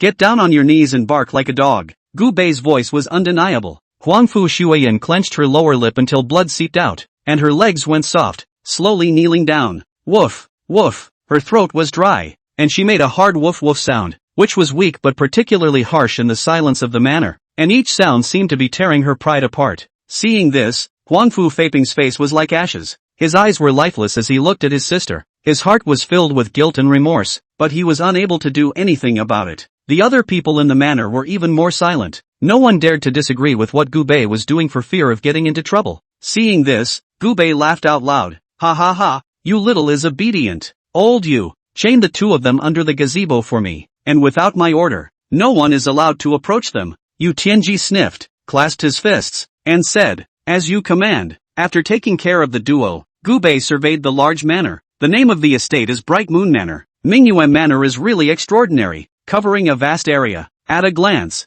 as if a paradise-like independent world. Entering the manor gate, the first thing that comes to mind is a spacious road paved with green stone slabs. The traces left by the years on the stone slabs, highlighting the long history of the manor. Both sides of the road are planted with tall sycamore trees, the luxuriant branches and leaves intertwined, forming a natural green dome above. The sunlight through the gaps in the leaves sprinkled. The ground is full of stars and light spots, just like a dreamy scene. As you go along the road, you will see the staggered pavilions, those pavilions with flying eaves and arches, carved beams and painted buildings. Every detail is exquisite, or painted with vivid flowers, birds, fish and insects, or carved with magnificent mountains and rivers. And that one pavilion, either standing by the lake or situated among the flowers. There is also a large grassy area on the property, which is neatly manicured and looks like a huge green velvet carpet spread out on the ground. In the distance, there is a quiet bamboo forest, bamboo leaves rustling, into the bamboo forest, as if into a secluded world, isolated from the outside world of noise and disturbance, so that people's hearts instantly calm down. The whole Manhwa Manor is full of simplicity, elegance and atmosphere, showing the former splendor and heritage. This manor, the more Gubei looked at it, the more satisfied he was. Not far away, the servants and bodyguards of the Bright Moon Manor all looked at Gubei with a look of awe, and Gubei waved towards a servant in the distance. The servant gritted his teeth and stiffly came to Gubei's face. What can I do for you, sir? Gubei said indifferently. Deliver the message. This manor, it's mine, Gubei, both servants and security. Leave this estate in 10 minutes time. In 10 minutes, if anyone else is in my house, shoot to kill. At those words, the maid was alarmed and hurriedly trotted out. Gubei also doesn't need the deed of the house or the deed of the land or anything else. After all, that's what binds ordinary people. And Gubei wasn't an ordinary person. What he looked at, that was his. Gubei's divine storage jade also contained many fine and extremely fine jades. These jades were all obtained from the last time in the stone gambling conference. Not only were each of these superb jades worth millions of dollars, but they were also the best carriers of spiritual energy. Gubei was proficient in the art of formations, and by utilizing these jades, he could set up a large formation within the Bright Moon Manor. After the grand formation was set up, outsiders could not enter the Bright Moon Manor. Even as long as Gubei wanted to, outsiders couldn't even see the Bright Moon Manor, since his heart was already moved and he was determined to make this place his own. His body was like a stream of light, drifting to the center of the manor in an instant. This place was wide open, and it was the perfect place for him to show off his amazing talent. Gubei's lips held a faint smile that appeared to be there, and his sleeves danced, as if he were a fairy riding the wind. His single palm gently lifted, toward the emptiness of a slight flick. In an instant, the storage of God jade within the jade as if hearing the call, wrapped in bright light, whistling out. Its sound is amazing, but also in his surroundings as meek as a lamb, listening to every trace of his thoughts. Jade hanging in the air, Gubei thin lips gently open, chanting voice leisurely out. The incantation is if from the chaos of the beginning of the sound of the heavens, low and shocking. Each character seems to contain the great power of the heavens and the earth. Can make Shinkuan upside down? The mountains and rivers change color. As he chanted, spiritual energy rushed out from his fingertips, transforming into substantial ribbons of light that wrapped around the jades with precision and accuracy, guiding them to take their positions in an esoteric and mysterious layout that concealed the mysteries of heaven and earth. These jades were nourished by the spiritual power. Their light flourished, and between them, they constructed a magnificent and subtle spiritual power network. The formation pattern was as if stepping out from the endless void, flashing with ancient and mysterious runes. Those runes were like the eyes of ancient gods, quietly gazing at the world, or as if they were the brand of the beginning of the universe, inscribing the secret of the origin of all things. Gubei's color is cool, as if all this is just a small game in his leisure time, and he is as light as a cloud between his hands and feet. He carelessly raised his hand and then gently pressed down, and in an instant, the entire grand formation was like a flood beast awakening from its slumber, erupting with a blinding light, and a curtain of light through heaven and earth rumbled up, guarding the Bright Moon Manor tightly. Above the light curtain, electric rages like the world's heavenly calamity. Runes shine like the Milky Way stars, exudes a let the three worlds trembling pressure, as if in the pale heaven and earth to declare sovereignty. This place hereafter, only Gubei's soul, there dare to violate the person, will be let it fly into the smoke. At this moment, Gubei stood tall in the array, the surrounding breath as if united with heaven and earth. He is the only master of this side of the Chinkuan, God blocking the killing of God, Buddha blocking the killing of Buddha. No one can go against its sharpness. After a long time, the light disappeared and the big formation was hidden in the air. From the outside, Bright Moon Manor was still the same Bright Moon Manor without any changes, but in reality, outsiders could not enter the Bright Moon Manor at all. The highest authority, here in Gubei, was whoever Gubei let in. Even Gubei could decide whether or not the person who entered the grand formation could possess inner strength. A martial artist would also instantly become an ordinary person when they entered the grand formation. Good place, a good place.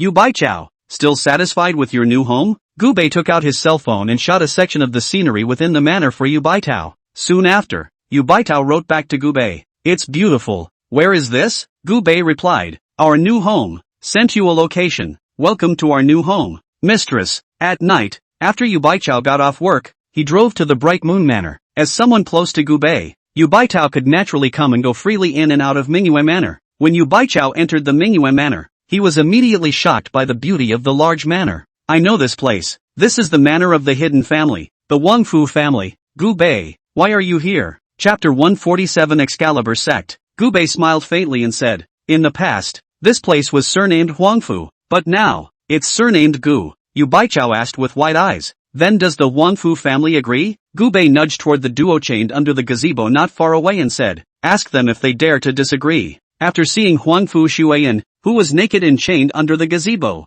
Yu Baitao was instantly shocked. This is Huangfu Shuiyan? How did they offend you? Gubei said indifferently. They're going to charge me $80 billion in protection fees. $80 billion?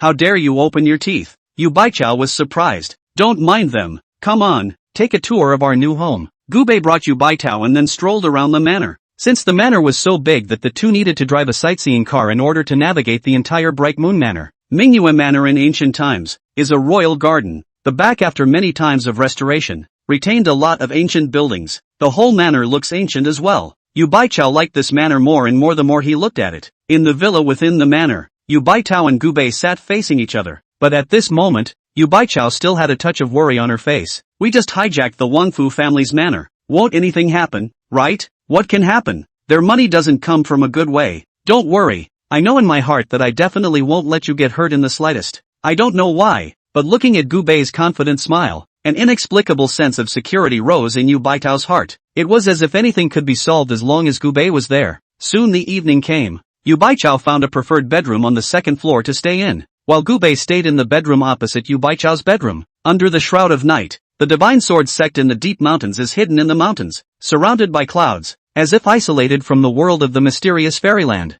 The gate of the sect was majestic, cast from Shen iron and engraved with runic sword marks, the ghostly light shimmering in the moonlight. Inside, winding stone steps weave through the mountains, and ancient pines rustle on both sides. Along the way, strewn with masonry, timbered buildings and pavilions, the eaves arch carved with Excalibur patterns, different forms, lifelike. The night was deepening, and the temple was as brightly lit as the stars falling to the ground, visible through the carved windows. The disciples either closed their eyes and knelt down to inhale the spiritual qi, or held wooden swords and sweated to practice martial arts, with sword qi. And deep inside the sect, inside an ancient and elegant modern building, warm yellow light swayed ambiguously. Huang Jujiwang, the son of the seventh elder, was currently comfortably soaking in an oversized jacuzzi, the edges of which were inlaid with soft bands of lights, causing the water inside the tank to shimmer. Around him, several hot, delicate-faced women in sexy bikinis sat or leaned beside him. A chestnut-colored woman with long hair, with her eyes full of love,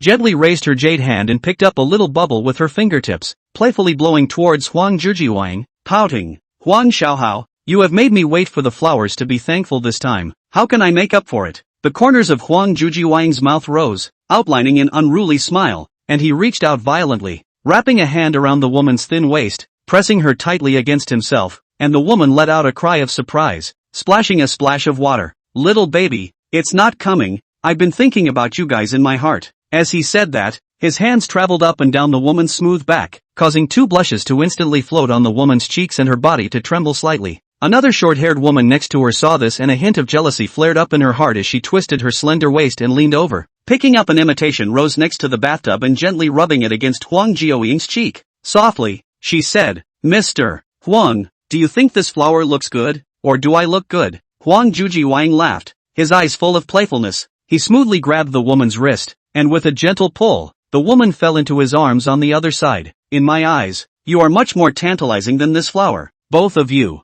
For a while, the bathtub was intertwined with laughter and cries of pleasure, and the ambiguous atmosphere, baked by the warm water vapor and the disorienting light, became more and more intense, as if it was going to bake a few points of dry heat out of this cool night. Huang Jujiwang was amused by a few beautiful women, his blood boiling and his body on fire. Just as he was about to make a big show of it, a sharp knock sounded on the door. Huang Xiao, elderly is dead. Huang Jujiwang's big hand stroking on the beautiful woman's body gave a pause. Elderly is dead? To that elderly of the Huanfu family? That's right, it's exactly that elderly. Here's a picture for you to take a look at. At a glance from Huang Juiying, a bikini beauty immediately went over to open the door to the room. Outside the door, a divine sword sect disciple lowered his head, not daring to raise his head to look directly at him, holding a picture in his hand. After this photo was brought to Huang Jujiwang was instantly furious. His big hand slapped hard on the water. Unbridled, who is so bold? Dare to chain up my woman like a dog.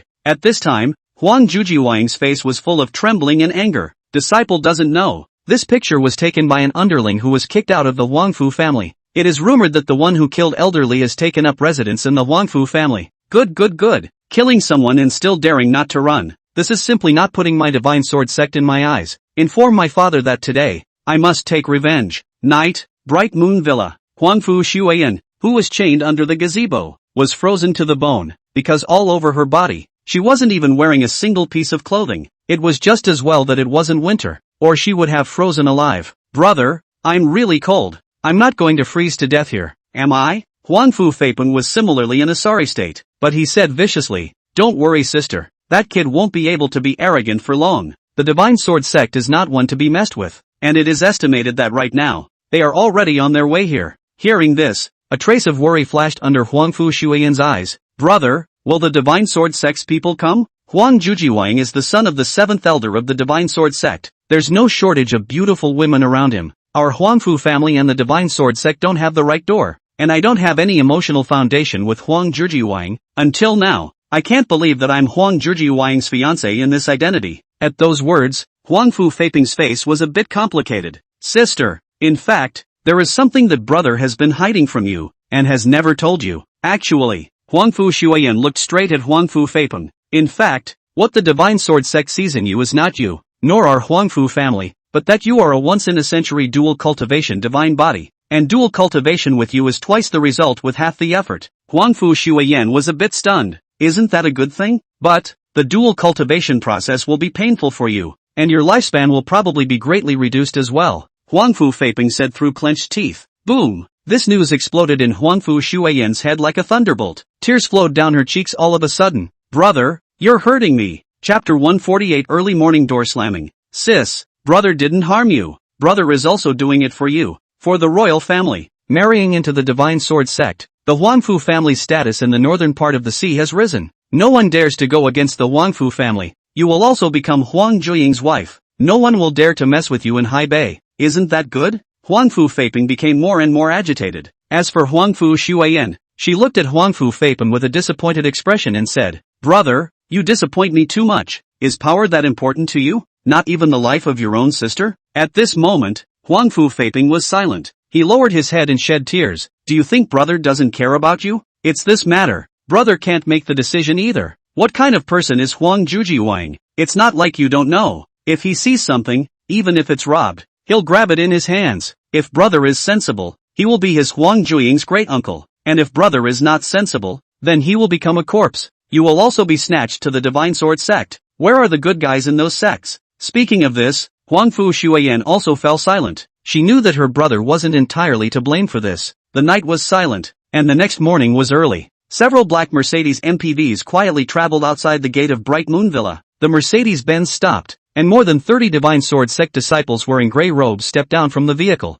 Each of these Divine Sword Sect disciples had an upright posture and a strong aura, and they were clearly all elites among martial artists. Huang Jujiwang was like a furious god drilling out of hell, his face as gloomy as ink, his eyes furiously open. His bearish anger seemed to burn the mountain village in front of him, and he stared at the tightly closed door. Father, it's that Gubei, who killed elderly and heartlessly chained my fiancée naked and humiliated her. If I don't get this revenge, how can I, Huang Juying, have the face to live in the world? Huang Jujiwang gritted his teeth. His voice seemed to be squeezed out from between his teeth. His words carried bone-crushing hatred. His fists were clenched tightly, his knuckles whitened, and the veins on the backs of his hands rippled, twisting like a furious dragon. As the words fell, an old man stepped down from the first Mercedes. The old man wore a tang suit, a head of silver hair casually combed into a pigtail, eyes narrow but god, playing with a pair of walnuts in his hands to play literature. Huang Jin nodded slightly, his eyes as if they could freeze everything. Humph, daring to provoke my divine sword sect is simply asking for death. Today,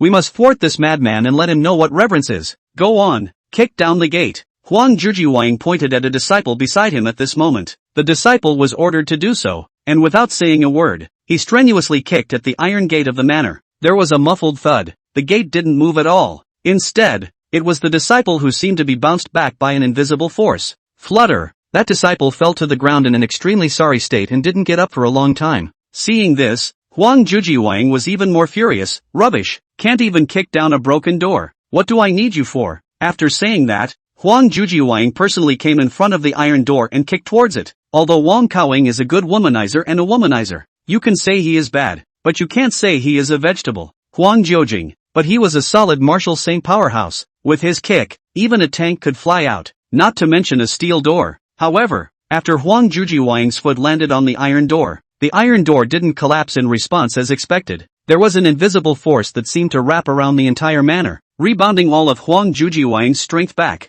Huang Jujiwang was unprepared and was instantly catapulted backwards by the force. It flew out a full dozen meters away, and then fell to the ground in an extremely sorry state. Ouch! Seeing this, Huang Jin frowned. There's something fishy about this iron gate. Huang Juying staggered up from the ground, furious. Together, I don't believe I can't smash open this broken door. Wait! Just as everyone was about to swarm the iron door and smash it open, an extremely young disciple suddenly shouted out. For a moment, everyone looked at him. This disciple was only 16 or 17 years old and looked extremely young. He had the lowest cultivation level and the least seniority among the group, and was the junior brother that everyone made use of. When he spoke, everyone looked at him. What's your opinion, little Li? A tall disciple said with a raised eyebrow. Li Xiaowei had a grave look on his face and said, This seems to be a legendary formation. Formation? Huang Jin raised his eyebrows and said, "Tell me about it." Li Xiaowei said, "I read in an ancient book that there are not only martial artists in this world, but there is also a type of great power called immortal cultivators. These types of people can set up some powerful formations. Some formations can be invisible. There are formations that can trap people. There are also formations that can defend.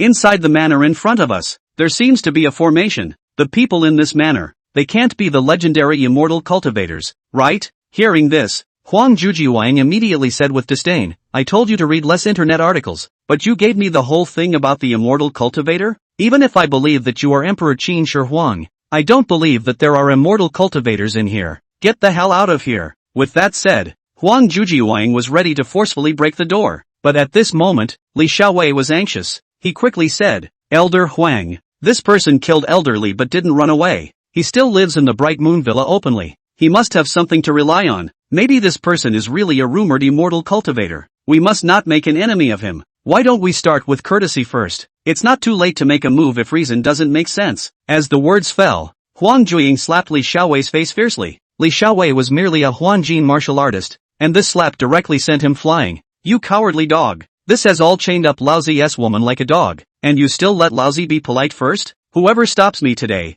I will kill." After Huang Jujiwang finished his sentence, everyone at the scene all dared not speak. "Smash the door open for me. If you can't break it down, I'll smash you to death." Huang Jin's brows furrowed. A hint of hesitation flashed in his eyes, but looking at his son's face, which was twisted by anger, he finally gritted his teeth and said in a deep voice, "Smash!" In an instant, more than 30 Divine Sword sect disciples surged toward the closed iron door like vicious wolves pouncing on food. Fist winds whistling, leg shadows heavy, all kinds of severe moves brain toward the iron door and greeted. For a time, bang bang loud noise endlessly, but the iron door as if rooted in the earth of the ancient beasts, not moving. Let the crowd how to do. Even a trace of trembling have not been. Every time the attack fell, there was an invisible force that rebounded the strength as it were, and several disciples were unable to dodge, and were knocked to the ground by the force of the recoil, falling to the ground in a sorry state, and emitting painful muffled grunts from their mouths. But Huang Jujiwang was as if he was insane. His eyes were red and he hissed, "All of you give me your best effort. If you can't get in today, no one will want to leave alive." When the disciples heard this, they screamed in their hearts, but they didn't dare to disobey, so they could only force down the fear in their hearts and once again frantically attack the iron door. However, no matter how much they tossed and turned, the iron gate shrouded by the formation was still as solid as a rock, as if it was a heavenly moat, blocking them out. Just as the crowd was panting with exhaustion and near despair, the gate of the villa inside the manor slowly opened. Gu Bei was dressed in a robe and looked indifferent, walking slowly as if he were walking idly. He swept his gaze over the group of wretched figures outside the door, the corner of his mouth hooked up in a mocking arc as he spoke leisurely. Early in the morning, disturbing people's peace and quiet. Why bother? Chapter 149 Martial Emperor Powerhouse. Gu Bei looked at Huang Juiying and the others with a teasing expression and casually sat on a stone bench by the side of the road, and beside Huang Jujiwang, an underling who had been driven out of the Bright Moon Manor immediately identified Gu Bei. "Young Huang, Elder Huang, this person is the one who killed elderly and drove us out of Bright Moon Manor." After learning of Gu Bei's identity, a hint of killing intent appeared under Huang Jujiwang's eyes. "You have big dog guts. You even dare to touch my Huang Juiying's woman. Do you know I'm from the Divine Sword sect?" With a disdainful look on his face, Gu Bei said, "I don't care where you're from. I'm the one who killed the man. You want to take revenge, don't you? Come in if you can." After saying that, Gu Bei directly took out his cell phone and opened Happy Landlord. Seeing Gu Bei playing the game on his own, Huang Jujiwang only felt that all his dignity was trampled under Gu Bei's feet. He had never been so ignored. "Father, this person has scorned my Divine Sword sect and bullied them too much. I beg you to step in and split this door open." Huang Jin's attitude towards Gu Bei was also extremely unpleasant. No matter what, he, Huang Jin, was also the 7th elder of the Divine Sword sect, possessing a cultivation level above Martial King. In the whole of Haibei, who dares not give him Huang Jin's face? However, the Gu Bei in front of him regarded him as nothing, which made Huang Jin, who was honored everywhere he went, very unhappy. An ignorant junior only, relying on a little bit of trickery to think that he can be arrogant and unbridled in front of me. Huang Jin, today, I, Huang Jin, will show you what it means to be a martial emperor powerhouse. As the words fell, all the surrounding disciples revealed looks of admiration. The path of a martial artist, Ming Jin, Dark Jin, and Huan Jin. These 3 levels of cultivation can only be considered as an introduction. When an ordinary person stepped into these 3 realms, there was no problem in eating and drinking and stepping into prosperity. but it was far from enough to become a human being and make a fortune. Da Chang, Zongshi, and Da Zongshi, these three realms were the experts in the eyes of ordinary people. Stepping into these three realms, going to a big family as a guard, or joining a certain side of a big power, you can become a character in this life, and you can dominate in a small place, and you can become an elite in a big place. Martial Saint, Martial Emperor, Martial King, these three realms are the masters of the masters. In a small place, you can just get your hands dirty. When you get to the big place, it's also an expert-level existence.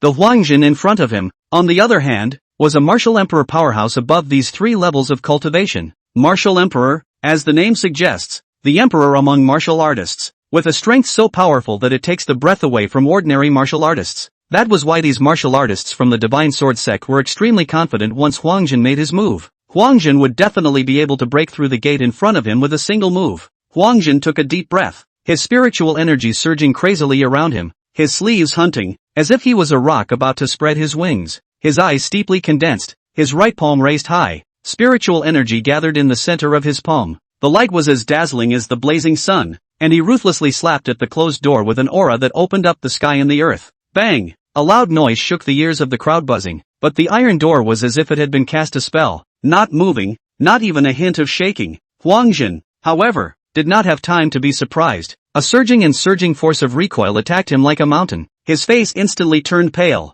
and his body flew backward uncontrollably. Put! In the air, a mouthful of blood spurted out from Huangjin, as if it were a blooming blood flower, spilling out onto the ground. After landing on the ground, he rolled on the ground in a lousy manner for a few times before he could barely stabilize his body. At this moment, where was he still half of the might of a martial emperor powerhouse? His hair was messy, and his eyes were full of astonishment and disbelief. When the disciples saw this, they were so shocked that they couldn't close their mouths, and their originally confident expressions instantly solidified as they looked at Gu Bei behind the iron gate, with more than a hint of fear in their eyes. This formation, this Gu Bei, what kind of mystery and strength did it hide that it could make the martial emperor powerhouse Huangjin suffer such a great loss? This is the martial emperor. Even the martial emperor couldn't break through one of the gates of the Bright Moon Villa? Everyone was shocked. Only that Li Xiaowei knew how terrifying Gu Bei was. At this time, he was still trying to persuade Huangjin and Huang Juiying and the others not to go against Gu Bei. The crowd was still immersed in the shocking aftermath of martial emperor Huangjin's setback, when Li Xiaowei stepped forward in a hurry, and with a thump,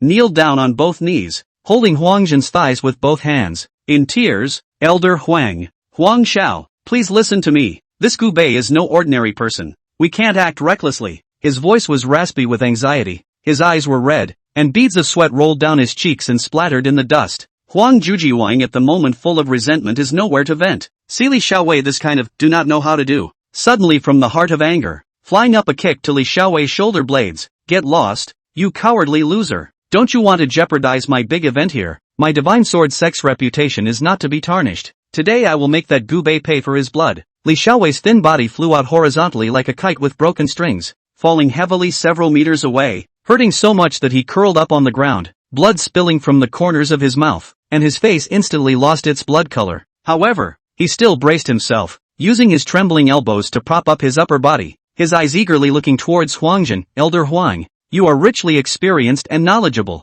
The ancient texts are by no means false words. That Gu Bei can lay down such a marvelous and unpredictable formation. Maybe he is really a transcendent immortal cultivator. If we rush to attack, we will undoubtedly be seeking our own death. Huangjin face as gloomy as the night sky on the eve of a storm. He raised his hand and slapped Li Xiaowei's face. Pop a crunch, half of Li Xiaowei's face instantly swollen high. The corner of the mouth was also torn. Blood seeped out. Shut up, you spineless thing. My Divine Sword sect has stood for many years in the Jianghu. Would I be afraid of a brat? If I retreat today, what face will I have in the future? Huangjin's voice became shrill with anger, shaking the surrounding air as if it were trembling. Huangjin said and took a deep breath. It was just that I didn't put out my full strength just now. If I strike with my full strength, I don't believe that I can't cleave through this broken door. All disciples, on command, step back 3 feet. Huangjin let out a bellowing cry, his voice rolling and shaking the crowd's ears. How could the disciples dare to disobey? And they were busy retreating backward like a tidal wave,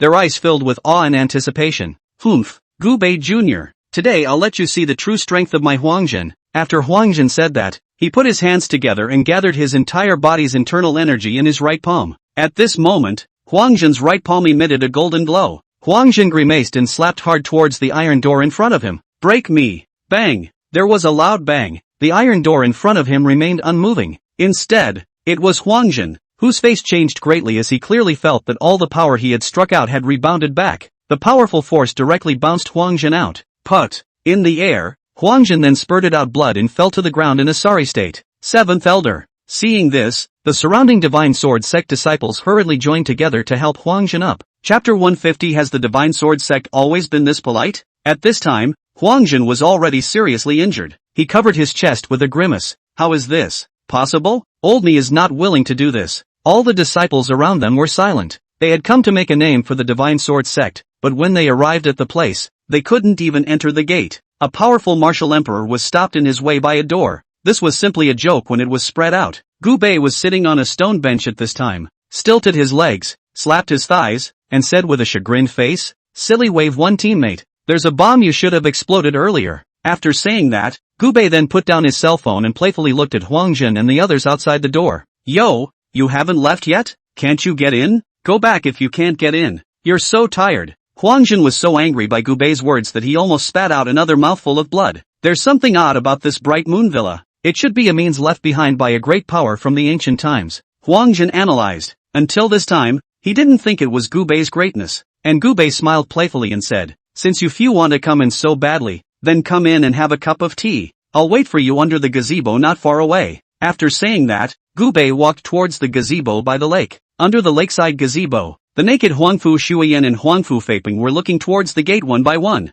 Being a bit far away, neither of them were sure what was going on outside the door. All that could be seen was that Huangjin and the others kept tapping on the door. Huangfu Shuiyan couldn't help but ask, "Are the people of the Divine Sword Sect always this polite? Keep knocking on the door and they won't come in until Gu Bei opens the door?" Huangfu Feiping also had a head full of black lines. This is not the style of the Divine Sword Sect. Without waiting for the two to think clearly, Gu Bei had already arrived under the gazebo. After arriving under the gazebo, Gu Bei casually chopped the chain around Huangfu Feiping's neck with a single finger. "This used to be your home. Go and make me some good tea." Seeing that the chain was cut off, Huangfu Feiping first had some hesitation on his face, then nodded and immediately trotted out. But Huangfu Feiping didn't run out a few steps before running wildly towards the gate, only to see Huangfu Feiping run to the gate and then directly open the gate from the inside. Gu Bei smiled playfully and didn't stop him, because at this time, he had already closed the grand formation, and anyone was free to enter the Bright Moon Manor. "Huang Xiao, Elder Huang, come in quickly." Huangfu Feiping was overjoyed. Help had finally arrived. He wants a clean slate. Seeing the gate open, Huang Juiying and Huangjin were also overjoyed. Asterisk. The door has finally opened. It seems that although this big formation is powerful, there must be a time limit. Otherwise anyone who comes won't be able to open it. Wouldn't hiding inside be invincible? Huangjin muttered. With that, the group of people wanted to go inside, but right at this moment, Li Xiaowei, who had just been knocked away, once again rushed out and stood in front of everyone, blocking them. "Elder Huang, Huang Xiao, you guys just trust me. This Gu Bei is definitely not an ordinary person. If we enter this manor, we'll be in deep." Hearing Li Xiaowei's words, Huang Jujiwang revealed a hint of murderous intent under his eyes at this moment. "If you keep babbling here, I'll kill you. Get in here." Saying that, Huang Jujiwang was the first to step into the manor. Seeing this, everyone else ignored Li Xiaowei and all stepped inside the manor, and Li Xiaowei hesitated for half a day, but still didn't have the courage to step into the manor. But at this moment, Huangjin turned back with a sinister look, causing Li Xiaowei to tremble. He knew that Huangjin would really kill himself if he didn't follow. Thinking of this, Li Xiaowei gritted his teeth and followed into the Bright Moon Manor. At this time, Huangfu Feiping had already run under the gazebo with his men. "Sister, brother has come to save you. The Divine Sword Sect's rescuers are here." At this moment, Huangfu Feiping, overjoyed and unable to care about his broken limbs, gloated as he looked at Gu Bei. "Gu Bei, aren't you arrogant? Didn't you strip my sister naked and chain the two of us up like dogs? Now that Huang Juiying, Huang Xiao, and the Divine Sword Sect's 7th Elder are here, I'll see how arrogant you are." Gu Bei directly ignored Huangfu Feiping and glanced at Huangjin and Huang Juiying. Indifferently, he said, "Since we're here, we're all guests. Have a seat." At this moment, Huang Jujiwang was furious. After seeing his woman chained like a dog under the gazebo, still naked, he couldn't wait to kill Gu Bei right now. But just as he was about to make his move, Huangjin reached out his hand to stop him. "What's the rush? His life is now at your and my whims. Be a big faction." After saying that, Huangjin played with a cultural walnut in his hand and sat down under the gazebo. At this moment, Huangjin pointed at Huangfu Shuiyan, who was chained up. and said indifferently, "Your Excellency has gone so overboard with my son's fiancée. Aren't you prepared to give our divine sword sect an explanation?" Gubei smiled playfully and said, "She offended me and deserved what she got. Besides, I, Gubei, have never given anyone an explanation. If you have a problem with that, you can kill me with your hands." After saying that, Gubei had a teasing look on his face. Seeing how arrogant Gubei was, Huangjun was also infuriated and laughed. "I really don't know who gave you the courage to dare to allow you to speak out in front of me. Just now, you merely relied on the formation left behind by the Bright Moon Villa to block me. You don't really think that you can be a match for a martial emperor powerhouse, do you?" At those words, Gubei instantly laughed. "Ha ha ha, a martial emperor powerhouse? Bunch of fools, haven't you noticed that after stepping into my Bright Moon Villa, all of your internal strength has disappeared?"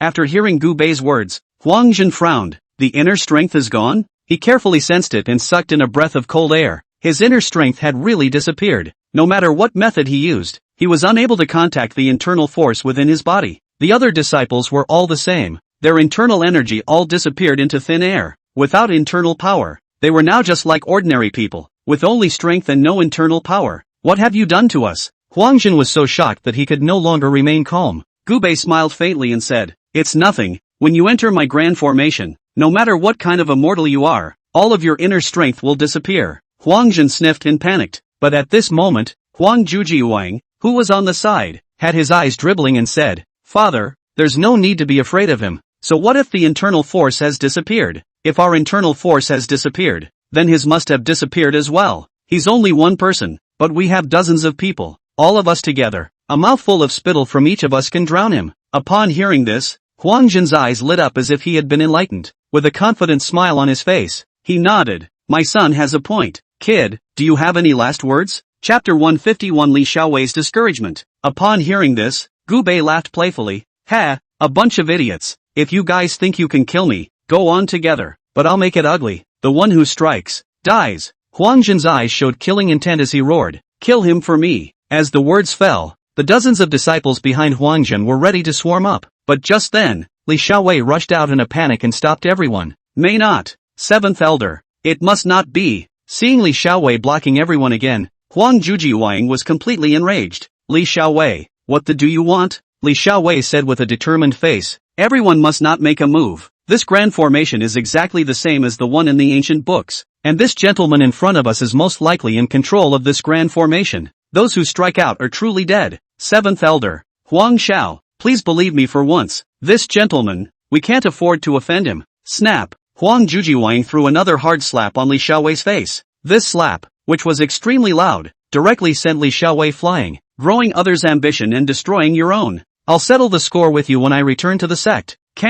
You can't take a shot at this gentleman. Everyone listen to my advice." Li Xiaowei was begging the crowd even though he was beaten, only to see him hugging Huang Jujiuang's thighs. He was on the verge of crying at this point, and Huang Jiujing didn't even treat him like a human being and kicked him straight away. "Give it to me." Dozens of martial artists who had lost their internal energy relied on their pair of meaty fists to smash into Gubei. In their minds, if they had lost their inner strength, Gubei must not have it either. Dozens of them fighting one, what chance could Gubei have of winning? Gubei still had a teasing look on his face as he looked at the dozens of people who were coming in like a tidal wave, as if he was looking at a group of unknowing ants. He tilted his head slightly, a flash of impatience in his eyes. Just at the moment when the crowd was about to rush to him and swing their fists, Gubei sneezed without warning. Achoo! This sneeze, which seemed unusual, was like a thunderbolt from the ground, shaking the surrounding air violently. An invisible but majestic force centered on Gubei, spreading out in a ring shape in all directions at great speed. Just like a surging tsunami,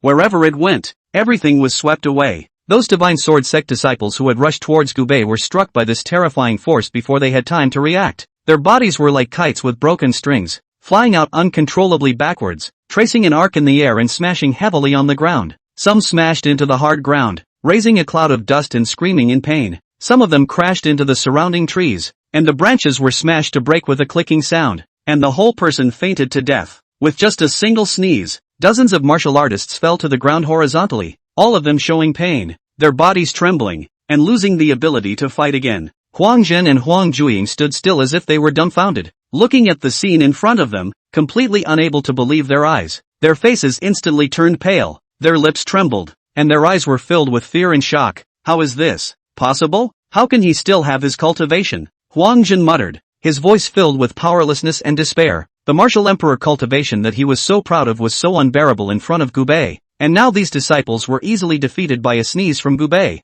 Huang Jujiwang's legs were even weaker and he almost collapsed to the ground. Right now, Gubei was the only person with cultivation on the scene. In other words, Gubei could easily kill them. They were nothing more than ants in front of Gubei. The anger and arrogance in his heart had been completely replaced by fear at this moment. He realized that he wasn't even facing an opponent that he could fight against, but an existence that possessed transcendent power. Li Xiaowei climbed up from the ground with difficulty, looking at the tragic situation in front of him, with both helplessness and a hint of happiness in his eyes. He stepped forward and said softly, "Seventh Elder, Huang Xiao, I told you long ago that we can't afford to offend him." Gubei patted the non-existent dust on his body and said coldly, "Now, do you still want to continue?" The scene was silent, deathly silent. Everyone was dumbfounded. A group of ordinary people facing a martial artist with cultivation. What are their chances of winning? Not even 10%. Huang Jin and Huang Jujiwang were also very remorseful in their hearts. It seemed that Li Xiaowei wasn't an alarmist. This Gubei really wasn't an ordinary person. No wonder he dared to continue to stay at the Bright Moon Villa without leaving. It wasn't because he was arrogant. It was because he didn't fear anyone in this acreage of the Bright Moon Villa. Snap, snap. After a long time, Huang Jin applauded with an ugly face. "Your Excellency has good tactics. I'll admit defeat." After saying that, Huang Jin patted the dust on his body and said, "Your Excellency's tactics we have also seen. It's really a big water that has washed away the Dragon King's temple. We can be considered as not fighting. It's better to solve the grievances than to tie them up. How about making a friend?" Huang Jin is also not a little cute. Seeing that the scene could not be cheap, he could only lower his stance. And Gubei said disdainfully, "You are not qualified to make friends with me." Gubei. Huang Jin's face was ugly. This was the first time someone dared to not give him face. "Since we can't be friends, it's best if we don't become enemies. Since your excellency likes the Bright Moon Villa, it's fine to give it to you, but we have to take the people away." After saying that, Huang Jin pointed at Huangfu Feiping and Huangfu Shuiyan.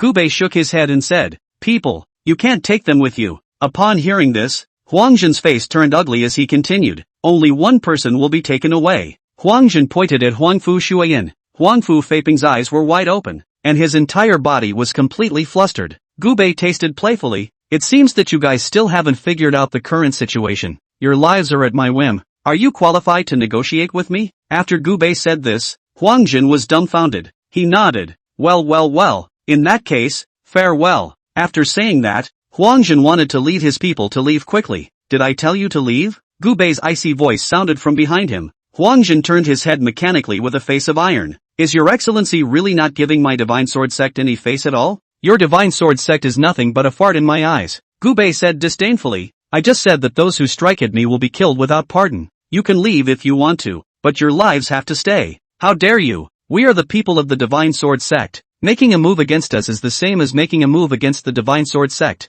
Huang Jin was shocked and shouted angrily, and with a playful smile, Gubei stood up and said, "Ha, there's nothing in this world that I, Gubei, wouldn't dare to do." After saying that, Gubei looked at Li Xiaowei. "Kid, you're pretty good. I'm giving you a chance to live now. Kill them." Chapter 152 Formation Spirit. "Ha, but I'm no match for them." Li Xiaowei immediately panicked. He wasn't a child either. As a member of the clan, he naturally had blood on his hands. But what if he killed these people and was retaliated against by the Divine Sword sect? "But if you don't kill them, you'll have to die now." Gubei snapped his fingers and said indifferently, "Now, I have restored your cultivation." At those words, Li Xiaowei immediately felt the familiar power return to his body. Feeling the renewed surge of cultivation within his body, Li Xiaowei's heart was filled with mixed feelings. Fear, hesitation and the desire to survive were wildly intertwined in his heart. He raised his eyes to look at Huang Jin and Huang Juiying and the others. Once in the sect, they were exalted existences. But now, he was being asked to end their lives with his own hands. Huang Jin's face was filled with rage, veins rippling on his forehead as he stared deathly at Li Xiaowei and roared, "Li Xiaowei, you traitor! You dare to betray the Divine Sword sect! Our clan will not spare you. You will be spurned by the entire clan, and your name will become synonymous with shame." Huang Jujiwang was also scared pale, his voice trembling as he threatened, "Li Xiaowei, if you dare to make a move, I won't let you go even as a ghost. You and your family will be consumed by the fire of our vengeance." Li Xiaowei's hand trembled slightly, the knuckles of his fingers holding the sword whitening. He knew that once he made his move, he would be in complete desperation, but if he didn't make his move, he would be killed by Gubei's hands at this moment. At this juncture of life and death decisions, the instinct to survive gradually took over. Li Xiaowei took a deep breath and forced down the fear and guilt within his heart as the sword in his hand slowly raised. His eyes became firm with a hint of determination. I'm sorry, Seventh Elder and Huang Xiao, I don't want to die. Li Xiaowei's voice was low and hoarse, as if he had used all his strength. Seeing this, Huang Jin tried to resist. However, just as he made a move, Li Xiaowei rushed over like lightning. His sword cut through the air with a cold light, accurately stabbing at Huang Jin's chest. Huang Jin's eyes widened, disbelief and anger in his eyes as blood gurgled out of his chest and his body slowly collapsed, falling heavily to the ground. Huang Jujiwang watched the scene in horror and turned to escape. How would Li Xiaowei give him a chance? His figure flashed and blocked his way. Huang Xiao, you can't escape, Li Xiaowei said coldly. The sword in his hand raised once again and stabbed at Huang Jujiwang without hesitation. Huang Jujiwang let out a miserable scream as his body collapsed to the ground, the breath of life fading rapidly. Subsequently, Li Xiaowei turned his gaze to the other Divine Sword sect disciples. Those disciples had long since been scared out of their wits and collapsed to the ground, powerless to resist. Li Xiaowei gritted his teeth and settled them one by one. Every time he killed someone, his heart suffered great torment, but in order to survive, he could only keep swinging the sword in his hand. When it was all over, Li Xiaowei sat paralyzed on the ground, panting heavily, his body splattered with blood. His eyes were vacant, as if he had lost focus. The surroundings were dead silent, with only the corpses strewn across the ground testifying to the brutal killings that had just taken place. Gu Bei watched this with satisfaction and slowly walked over to Li Xiaowei. Well done. From now on, you're mine. Li Xiaowei gave a bitter laugh. He's only doing this to stay alive. He didn't dare to say if he would still have the life to live after leaving the Bright Moon Villa. After all, it would be hard for him to escape the Divine Sword sect's pursuit. You seem to be knowledgeable about formations? Gu Bei asked indifferently. Li Xiaowei nodded slightly and said, I have read about formations in ancient books, and I am also clear that only immortal cultivators have the ability to set up such powerful formations. Exactly. Gu Bei nodded his head and admitted, I am the immortal cultivator. The world only knows about martial artists, but they don't know that there is another kind of existence in this world that is even more terrifying than martial artists. Immortal cultivators. Setting up a formation is just one of the many means that immortal cultivators use, and I, too, am the world's only remaining immortalist. No, there's another besides me, but that one is afraid he'll never set foot out of that place in his life. Gu Bei looked into the distance, a trace of longing flashing under his eyes. This great formation of mine seems to be powerful, but there is still one soul missing. Do you know what it is? Li Xiaowei shook his head. I don't know. Formation spirit. A large formation with a formation spirit is alive. A large formation without a formation spirit is dead and will only defend or attack through the master's commands. If my guess is correct, your Divine Sword sect has a sword called the Dragon Soul Sword, and it is because of this divine sword that your sect's name is named the Divine Sword sect. Li Xiaowei nodded his head and said, That's right, our clan does have a sword called the Dragon Soul Sword. Gu Bei said indifferently, I want you to go back and tell your patriarch to obediently send me the Dragon Soul Sword. He can't understand the use of such a powerful weapon, so he might as well give it to me to serve as a formation spirit for me. Li Xiaowei was shocked. What if the patriarch refuses to deliver the sword? Gu Bei said indifferently, Today, the Divine Sword sect came to the door to disturb me. I'm in a bad mood, and if I can't see the sword, I'm going to go up the mountain to destroy the sect. Li Xiaowei looked at Gu Bei somewhat questioningly. Although he knew that Gu Bei should be very powerful, he didn't think that Gu Bei could be so powerful that a single person could destroy a clan. Your Excellency is a bit too confident in his own strength, isn't he? Gu Bei smiled faintly and pointed to a mountain peak in the distance. What do you see there? Li Xiaowei looked at the distant peak and said, A mountain. It was a mountain a moment ago, and now that mountain is gone. After saying that, Gu Bei casually pointed towards a distant mountain peak. With a loud boom, the mountain suddenly exploded, and the entire peak was leveled in an instant. Li Xiaowei's face was shocked. His eyes were wide and his jaw almost dropped to the ground. Is this the power of the immortal cultivator? Just ask which martial artist can do this. Just now, Li Xiaowei didn't believe that Gu Bei alone could destroy the clan. But now, he believed it. I'll go back and bring what the gentleman said. After saying that, Li Xiaowei rolled and crawled and fled out of the Bright Moon Manor. The conversation between Gu Bei and Li Xiaowei was heard by Huangfu Feipeng and Huangfu Shuiyin, who were at the side. The two of them had also seen how powerful Gu Bei was, and had also learned of his identity as an immortal cultivator. At this moment, when he saw Gu Bei looking at him, Huangfu Feipeng panicked, because he was the one who opened the door and let Huang Jin and the others in just now. Mr. Gu, I know I was wrong. I shouldn't have let Huang Jin and the others in, and now I know that you are an immortal cultivator. I will honestly be a dog by your side from now on. Please don't kill me. After saying that, Huang Fu Feiping knelt down towards Gu Bei, and even learned to look like a dog, sticking out his tongue and breathing in front of Gu Bei. And Gu Bei said coldly, "A dog that can bite, if it bares its teeth to me once, then there's no need for it to live." Chapter 153 The King of Gamblers is here. After saying that, Gu Bei pointed towards Huang Fu Feiping's head. Pust! The air cannon shot from his fingertips directly penetrated Huang Fu Feiping's head.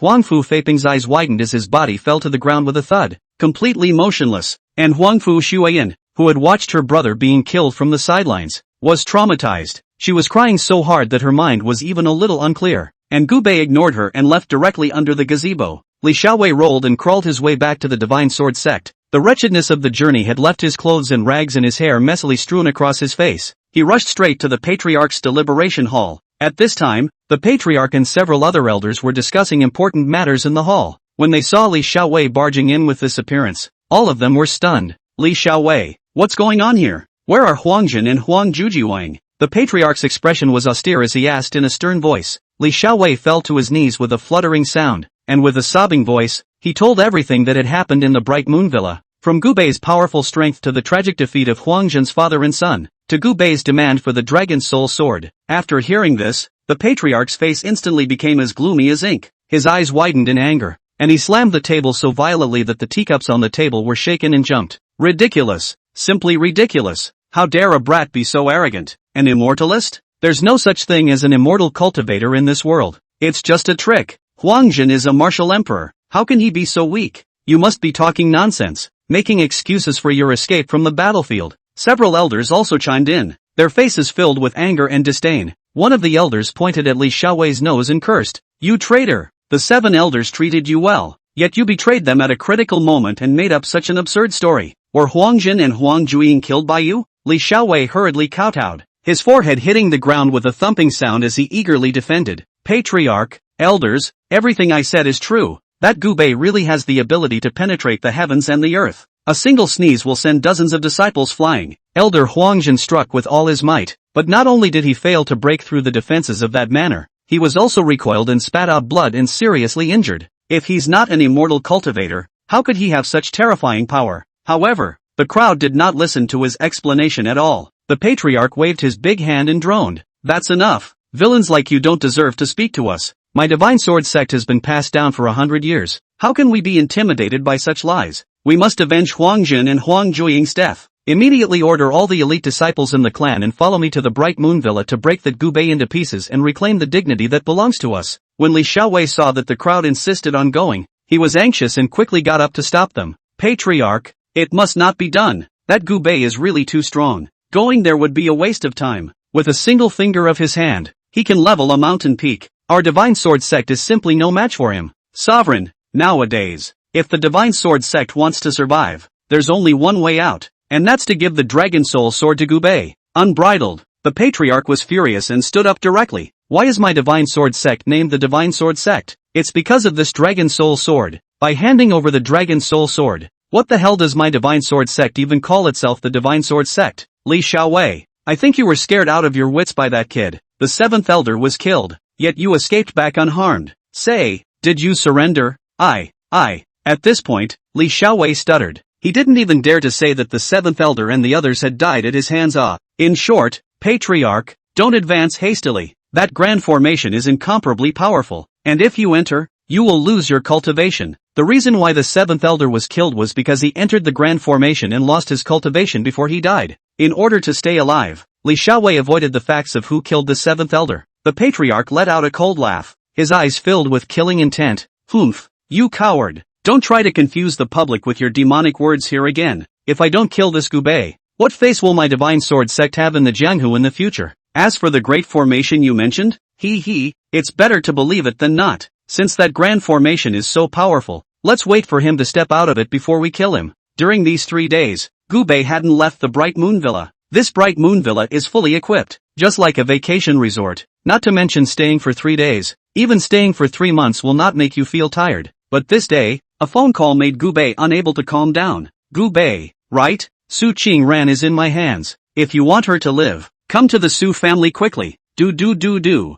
With those words, the other side hung up. Gu Bei smiled playfully and shook his head. The other party really didn't know how to die, even daring to touch his Gu Bei's woman. Gubei called Su Qingren a few more times, and the calls were all unanswered. It seems that something has really happened. Without slowing down, Gubei picked up his jacket, drove a random car from the garage, and went straight to Su's house. And outside the Bright Moon Manor, there had been people keeping a close eye on Gubei's actions at all times. After seeing Gubei go out the door, one of the people in the car was overjoyed and hurriedly took out his walkie-talkie. Elder, Gubei has gone out. Sujin and Su Qingran were tied up 5 ways and thrown on the sofa. Clearly black-clothed bodyguards stood in all corners of the Su family villa. These weren't just any bodyguards. Every single one of them had a grandmaster-level cultivation. A middle-aged man in a Zhongshan suit, playing a deck of cards in his hand, one of his eyes blind and covered by a black cloth. This is the king of gamblers, Horton. Behind He Tang, there was an old man who didn't say a word. This old man was the personal expert beside He Tang.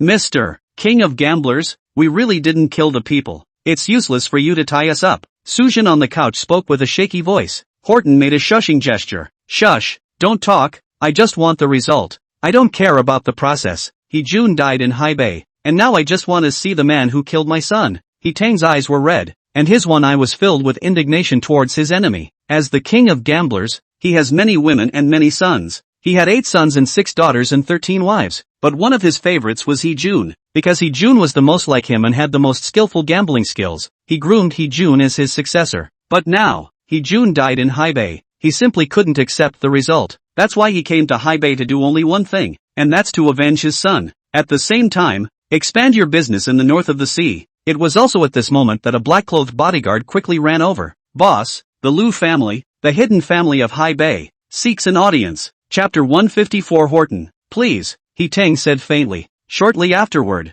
a loud, bright laugh rang out from outside the villa. The head of the hidden family, the Lu family, Lu Guai, walked in from outside the villa with a few of his beloved henchmen. He Gambling King, I've heard a lot about you. As soon as he came up, Liu was extremely enthusiastic and shook He Tang's hand. As the king of gamblers, wherever he went, He Tang was a respected presence. It wasn't because of how good he was at gambling, it was because of some of Horton's other skills. That's the art of feng shui. He Tang is well versed in the art of feng shui and can help people find feng shui land. One can even use the art of projection to find places where treasures are buried, and unexplored places where large amounts of ore are hidden. Relying on this skill, He Tang cooperated with a number of hidden families in Daxia and developed a number of coal mines and oil mines. That was why after learning of He Tang's arrival in Haibei, the Lu family head, Lu Jian, was the first to arrive at the scene, and so enthusiastic about Horton. He Tang was nonchalant in the face of the enthusiastic Liu. Family Master Lu, long time no see, please have a seat.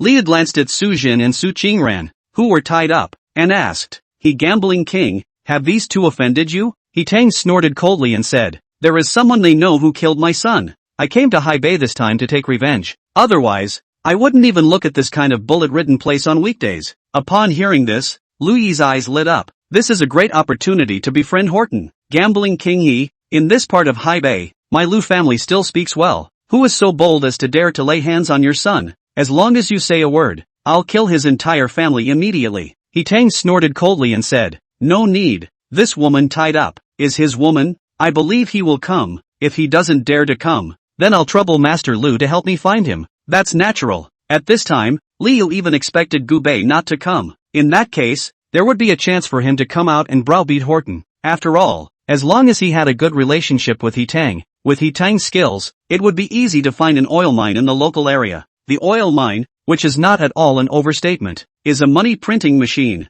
If they had a mine, what would they charge for taxes? Doing nothing will keep them clothed and fed for the rest of their lives. Just when Lu Jian was immersed in the beautiful dream of climbing He Tang, a sound of footsteps once again came from outside the villa, only to see Qi Hong, the head of the Qi family, followed by 2 attendants, also dressed in plain robes, striding into the villa. He Gambling King, I've long heard of your great name, and it's a blessing for the Qi family to have the honor of meeting you today. Qi Hong's voice was as warm as jade, carrying just the right amount of humility and respect. He walked quickly to He Tang and slightly owed his body, performing a great salute of a junior meeting his elder. He Tang raised his eyes slightly, his gaze sweeping over Qi Hong, nodding slightly in response. Qi Hong straightened up, his gaze fell on Su Jin and Su Qingran. Although there were doubts in his heart, he did not ask more questions. He just smiled and said, I heard that King He Gambler came to Haibei this time. He must have important matters. If there is any need for the Qi family to help, you can just open your mouth and the Qi family will definitely go all out. Before He Tang could respond, another clamor came from outside the villa. This time, it was Wu Ba, the head of the Wu family, who barged in with a group of people. Wu Ba was stout, dark-skinned, and had a scar on his face that extended from the corner of his eye to the corner of his mouth, adding a bit of ferocity to him. He wore a short black leather top that showed off his firm muscles, and was followed by a group of equally well-dressed henchmen. Ha ha, king of gamblers I, Wu Ba, have finally met you. Wu Ba laughed loudly, his voice echoing in the villa like a flood bell. He walked straight towards He Tang, completely disregarding the gazes of the others, and reached out his hand to pat He Tang's shoulder. But when he was about to touch it, as if he suddenly remembered something, he awkwardly withdrew his hand. I've heard for a long time that your feng shui techniques are divine, and I, Wu Ba, have always wanted to get acquainted with a master like you. I've finally caught my chance today. Wu Ba grinned, revealing a mouthful of white teeth that contrasted with his tan skin. Shi Hong frowned slightly when he saw Wu Ba act so recklessly, but did not make a sound. Shi Hong, Wu Ba, and Lu Jian, these three, were the principals of the three hidden world families. Now in order to be able to get the chance to cooperate with He Tang, they all gathered in the Su family. And Su Jin's heart was as if it was dead after seeing this scene. He knew that Gu Bei's skills weren't small, but no matter how big his skills were, how could he be a match for the three hidden families? Gu Bei killing He Jun would be the decision he would regret the most. Gentlemen, the matter of cooperation will be discussed later. If I don't avenge my son's murder, I, He Tang, don't have the heart to deal with other matters. The news of He Jun's death in Haibei has long been spreading in Haibei. They also all knew that He Tang was here for Gu Bei. King He Gambler, don't worry, as long as he's in Haibei, I guarantee that he won't be able to fly with his wings. With the three of us joining hands, even a winged god can't escape us, Wu Ba said with extreme confidence. Shi Hong followed and chimed in. That's right, King He of Gamblers, if he comes, it's just a matter of time. If he doesn't come, I'll have to douse the ant holes in his house with boiling water for him. Who's the one who's going to water the ant hole in my Gu Bei's house? As soon as the words left his mouth, he saw a man striding into the villa. The visitor was wearing big pants and a pair of flip-flops on his feet. With a hangdog look, the person who came was none other than Gu Bei. After seeing Gu Bei, He Tang clenched his fists as killing intent appeared in his eyes. You're the one who killed my son, Gu Bei faintly said. So what if it is? How? You have such big dog guts. You even dared to kill my He Tang's son. Do you know that is my proudest son? It's my He Tang's successor. Horton roared. Gu Bei glanced at Su Chengran, who was tied up on the sofa, and faintly said, do you know that what you're tying up is my beloved woman? Upon hearing this, He Tang laughed out loud. Ha ha ha, I know. How do I not know? It's precisely because she's the woman you love. That's why I had to kidnap her. You woman, it's your good fortune that my son likes you, but you teamed up with this dog man to kill my son. He Tang pointed at Su Chenran, his face full of anger. I want all of you to bury my son with him. Before that, I'll find 100 men to take your turn. Show the video to all of Haibei. I'm going to make you stink for years to come. I'll let your men watch you get Ed.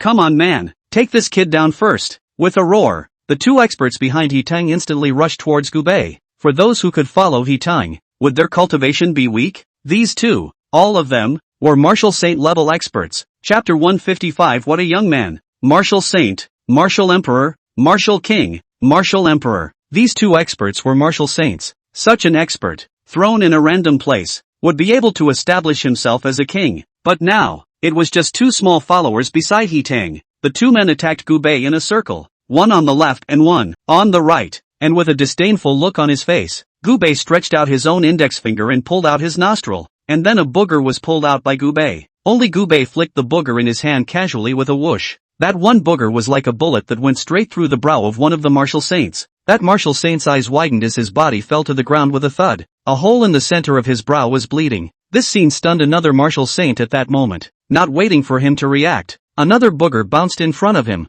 This martial saint powerhouse subconsciously had to roll to dodge, but the booger, as if it had eyes, turned the corner and shot into his brow. Flutter, this martial saint expert, too, fell. Two boogers, killing two martial saint experts in seconds. Such a tactic took the scene by surprise. Obviously, no one had expected that Gu Bei's cultivation was so strong at such a young age. If even a martial saint powerhouse could be killed in seconds at will, then he was at least a martial emperor powerhouse. He Tang's eyes narrowed and he sneered. No wonder he dared to go single-handedly. So he's a martial emperor. It's just a pity that even if a martial king came, he'd have to die under my He Tang's hand. He Tang did not think that Gu Bei was a martial king. After all, at Gu Bei's age, being able to cultivate to martial emperor was already an extremely terrifying talent. If one could cultivate to a martial emperor, one would become an existence like a pride of the heavens. Gubei said disdainfully, "It's true that I'm not a martial king." Gubei still had the second half of his sentence left unsaid. A martial king powerhouse was like an ant in front of him. "King he of gamblers, do you need us to step in and help you take care of this kid?" Lu Addition laughed slightly, not putting Gubei in his eyes in the slightest. With a wave of his hand, He Tang faintly said, "No need. If he let Lu Mia make a move, it would be the same as him He Tang owing Lu Mia a favor. He didn't want to owe anyone else a favor because there was no need to ask for one at the moment. The experts he brought with him himself would be able to kill Gubei in seconds. So what if you're a martial emperor? At your age, you can at most cultivate to martial emperor minor achievement and hold out for major achievement. But these four behind me are martial emperor perfection." After saying that, He Tang sneered and took a few steps back. For martial emperor perfection experts held their arms in front of He Tang, staring menacingly at Gubei. "Even if you have some talent, today I will make you accompany my son to the grave. Kill him." With a command, the four martial emperors instantly struck out at Gubei. Facing the raging attacks of the four martial emperor powerhouses, Gubei's expression remained unchanged, and the corners of his mouth even curled up in a mocking arc. As he watched, the four martial emperors launched an attack on Gubei, while Gubei raised his right hand nonchalantly, as if he was trying to swat away an annoying fly. His palm gently swung. The movement seemed gentle, but it contained the power to destroy the heavens and the earth. An invisible majestic force instantly surged out from his palm, as if it was a surging tsunami, rushing towards the four martial emperor powerhouses with a mountainous momentum. This force came too suddenly and was so powerful beyond imagination that the four martial emperor powerhouses couldn't even react in time before they were completely enveloped by this force. In an instant, their bodies were like fragile pieces of paper, instantly shattering under the impact of this force, only to hear a few muffled sounds of poof. The bodies of the four people were directly turned into a mass of blood mist, diffused in the air. The bloody atmosphere instantly filled the entire space. The crowd at the scene was stunned by this scene. All of them were dumbfounded, their faces filled with shock and disbelief. For martial emperor powerhouses were directly killed in seconds, and there wasn't even a whole body left. That's four martial emperor perfections, to be able to easily abuse a martial emperor. Then Gubei's cultivation level was actually a martial king? One had to know that many martial artists who were the same age as Gubei were only at grandmaster cultivation at the end of their lives. That's already considered good talent. Gubei, on the other hand, was a strong martial king. At this age, this cultivation level, this kind of talent, it is not too much to describe it as the proud son of heaven and the most important weapon of the country. The three hidden family heads at the scene all sucked in a breath of cold air. What if we give him another 10 or 20 years? Who in the field is his opponent? No wonder he dared to be so wild and kill He Tang's son. If I had Gubei's talent, I'd be even madder than Gubei. And you brought these mole crickets to avenge your son's death? Gubei teased. He Tang's expression was extremely wonderful. He nodded and sneered. Fine, fine. I underestimated you. If you and I didn't have a grudge, I think I would have appreciated your talent and even put my foot down to take the initiative to befriend you. But alas, you killed my son, and I can't sleep until you're dead. You're a martial king, but I, He Tang, don't have any martial kings around me. He Lao. As the words fell, the old man who had been sitting on the sofa for a long time finally opened his eyes. A martial king powerhouse was already a top powerhouse in the ranks of martial artists. Even a figure like He Tang had only one beside him. Elder He is at the cultivation level of martial king perfection. Among the martial king rankings, using the word invincible to describe him would not be an exaggeration at all. Elder He's eyes were deep with admiration as he looked toward Gubei. So young and so talented. It's a shame to kill it. Why don't you kneel down and worship me as your master? And today the old man I will force myself to bail you out as well. How about that? Upon hearing this, Gubei laughed disdainfully. Old thing, you're not even worthy of lifting my shoes, and you still want me to worship you as my master? A word of advice, if you don't want to die, get the hell away from me, or don't blame me for not honoring the old and the young. Faced with such wild words from Gubei, Elder He also narrowed his eyes and the smile on his face froze. Seek death. Elder He suddenly stormed up and slapped his palm at Gubei. This palm contained the power of He Lao's terrifying cultivation. Even if a 10-centimeter thick steel plate was here, with He Lao's power, it would be enough to slap through it. But Gubei stood still, not moving a muscle. It's like being scared silly. A teasing smile appeared at the corner of He Lao's mouth. How young? Only to see that Gubei didn't flash or dodge, just stood in place, and with a bang, this palm of He Lao's slapped solidly on Gubei's chest. But the imagined scene of blood and flesh didn't happen. Gubei stood still without moving. Not only was he unharmed, he didn't even blink, and He Lao's face changed. His palm was like slapping on an unshakable mountain. This palm shocked his arm raw pain, his internal organs a surge, almost spit out blood. Looking at Gubei again, He was looking at him with a teasing gaze. Chapter 156 The Three Great Martial Emperors. Are you tickling me? As soon as the words fell, Gu Bei's figure sank slightly, his leg muscles instantly tightening as he built up a destructive force. Immediately after that, he violently kicked out a foot, which carried an unrelenting momentum, and the air made a sharp popping sound wrapped in this force, as if space was going to be torn apart by this kick. He was still immersed in the shock of his all-out strike that was ineffective, and was simply too late to make any defensive moves. Gu Bei's kick landed solidly on top of his chest, and in that instant, he felt as if he had been hit by a large mountain moving at high speed. Only hearing a loud boom, He Lao's body was like a cannonball being fired, flying towards the sky at a speed that was almost impossible to catch with the naked eye. Wherever his body passed, the air was violently stirred, forming a long trajectory of airwaves. The crowd in the villa looked up as He Lao's figure grew smaller and smaller until it turned into a small black dot, eventually disappearing into the vast sky. No one had expected that a powerful martial king perfectionist would be so unbeatable in front of Gu Bei, and be kicked directly into outer space. He Tang, as well as Lu Mei, Shi Hong, Wu Ba and other hidden family heads, were all frozen on the spot at this moment. A powerful martial king perfectionist had been killed by Gu Bei with a single kick? What is Gu Bei's cultivation level? Is it possible that he's a legendary martial emperor? Martial emperors. Even the hidden families didn't have many martial emperors, and Gu Bei was so young to be a martial emperor? All of them were all shocked, especially He Tang. His expression became extremely wonderful. At this moment, he had some regrets about coming to avenge his son's death. Had he known that the Dao He army had provoked such a terrifying existence, this revenge would not have gone unrewarded. After all, it was impossible for such a young martial emperor to say that there was no support behind him, and to be able to teach such a young martial emperor. How terrifying an existence should Gu Bei have behind him? Gu Bei shrugged toward He Tang and asked, "Excuse me, is there anything more powerful?" Horton didn't say a word. At this point, the most powerful one had already been killed by Gu Bei in seconds. Where else is the best? Fine. Today I count you as powerful. You can take away the people, but the matter between us, it's not over. Horton was so angry that his face turned green. In reality, he was no longer prepared to pursue Gu Bei, and the reason he said that was just to find himself a way out. But Gu Bei was disdainful. After kidnapping my people, a sentence of leaving is all that matters? So what else do you want? Still want to kill me? He Tang didn't think Gu Bei had the guts to kill him. After all, the family heads of the three great hidden families were all present now, and He Tang didn't believe that Gu Bei would dare to go against the family heads of the three great families. That's right, I'm going to kill you, Gu Bei said indifferently. What a nerve! With a bang, Lu Mei slammed the table and stood up. King He Gambler is a friend of my Lu family. If you dare to touch a hair on King He Gambler's head, it's the same as being an enemy of my Lu family. As the words fell, Wu Ba also took a stance at the first time. Not bad, King of Gamblers, he is also a friend of my Wu family. Young man, your purpose has been achieved. Take your people and go, Shi Hong said lightly.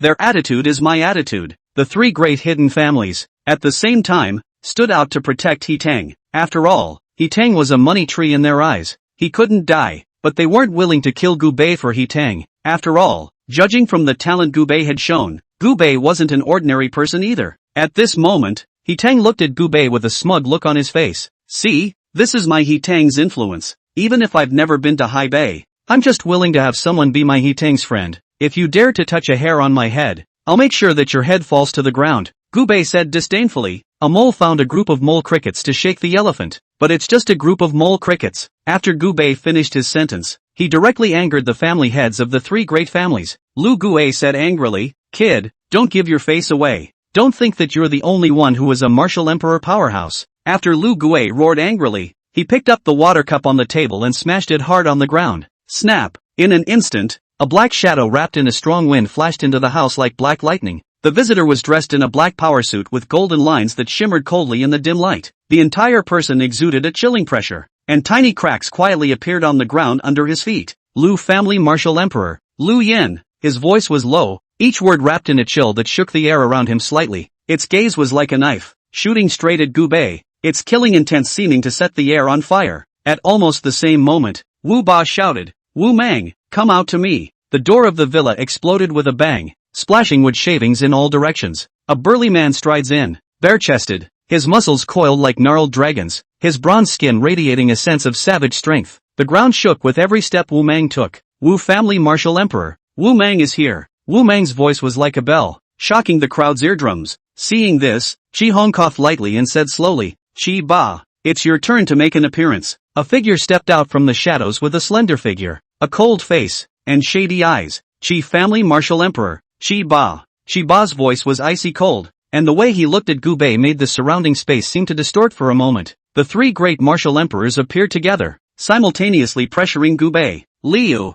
Instead, Gu Bei smiled teasingly and said, "What? Scare me? So what if I scared you?" Lu Guwei said disdainfully, "Kid, if you know what's good for you, get the hell out of here. Or don't blame our three great clans for being impolite to you." Although the three great martial emperors had appeared, the three family heads hadn't let them kill Gu Bei. After all, it wasn't like they had a grudge against Gu Bei, and killing him would most likely be retaliated against by the forces behind him. Unless, He Tang made an offer they couldn't refuse, and He Tang already had his own little plan in mind after seeing the three great martial emperors come out. Now that Gu Bei refused to give up and drove him crazy, he could only use the hands of the three major powers to eliminate Gu Bei. "Kid, why don't you get lost? If I wait until I regret it, I won't let you take your woman," He Tang said in a cold voice. Gu Bei shrugged. "I haven't taken your life yet, how can I leave you?" Seeing Gu Bei's lack of oil and salt, He Tang was also furious. Anyway, the beam was already knotted to death. Might as well cut off the roots and kill Gu Bei first. He Tang looked towards the three great families' family heads and said loudly,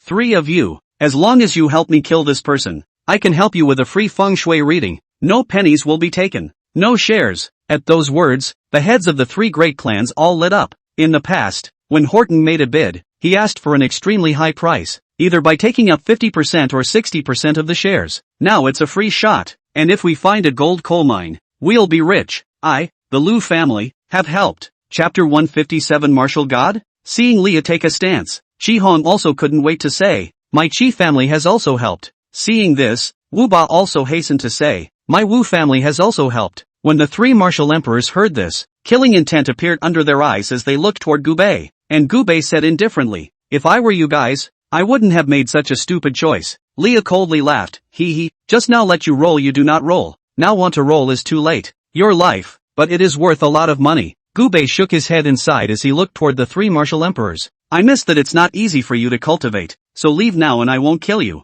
When the three martial emperors heard this, they looked at each other and all sneered, none of them choosing to leave. After all, as people of a hidden family, all the cultivation resources they needed on weekdays were given by their family, who provides for them when they leave the family. Secondly, they didn't think that Gu Bei alone could be a match for their three martial emperors. Even if Gu Bei was a martial emperor perfection, it was absolutely impossible for him to fight 3 in 1. As for the realm above the martial emperor, it was impossible. It was impossible for Gu Bei to have that high of a cultivation level. So, as far as they were concerned, Gu Bei was already a dead man. "Cut the crap and kill him for me," Horton roared. He Tang's roar resounded through the house, and the three martial emperor powerhouses, as if they were vicious wolves receiving an order to attack, instantly pounced towards Gu Bei. Lu Yan's figure flickered, like a black phantom as he pushed straight at Gu Bei from the left side, his right hand transforming into a stern claw shape, the tip of his claw flashing with a cold light. Sharp wind-breaking sounds came from the air, aiming straight at Gu Bei's throat, seemingly aiming for a fatal blow. Wu Mang, on the other hand,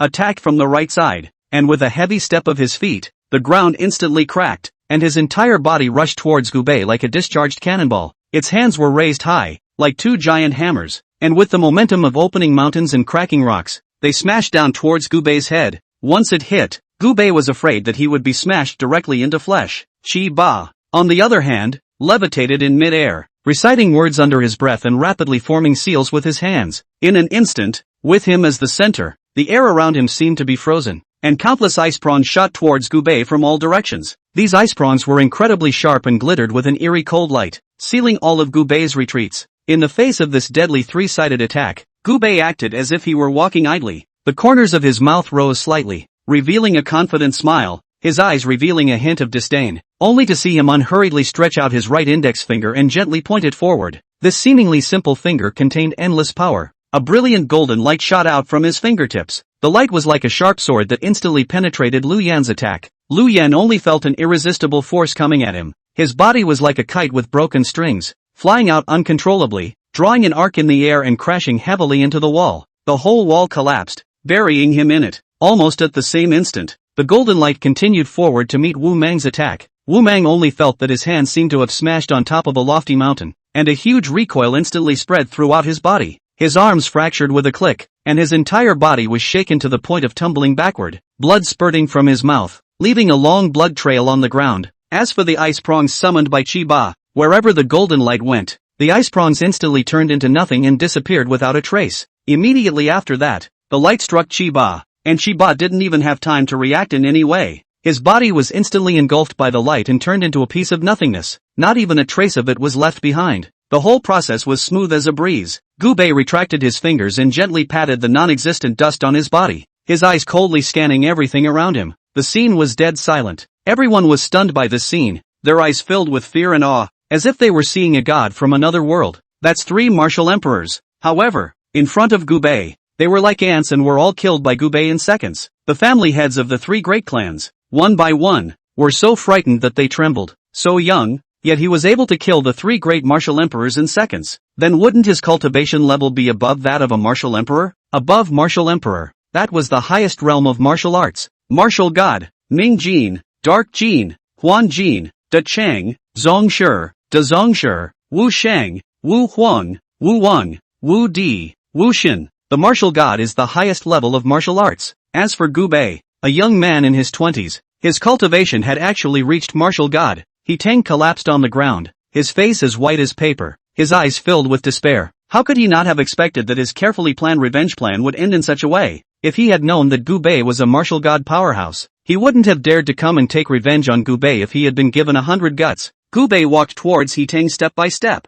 and with each step, He Tang's heart grew a little more fearful. Now, it's your turn, Gubei said indifferently. He Tang was paralyzed on the ground, his eyes rounded, looking at Gubei who was approaching step by step, his body shaking like a sieve. His throat felt like it was being strangled by an invisible hand, and he swallowed dryly for a few times before he struggled to squeeze out words begging for mercy. Don, kill me, Gubei, I was wrong, please spare my life. Gubei looked at him from above, his eyes cold, but his footsteps didn't stop for a second. The steady footsteps were like a countdown to death in He Tang's ears. Spare you? Your son's life, the lives of these men you sent, just like that? Gubei's voice didn't have a trace of temperature. He Tang waved his hand in a hurry, his fingers trembling in panic. Forget it, and I'm willing to make amends. I'm willing to give everything. I am well versed in the art of feng shui. I can find the most precious feng shui sites in the world. I can project the treasures that are buried deep underground, as well as those rare or veins that are undiscovered. As long as you spare me,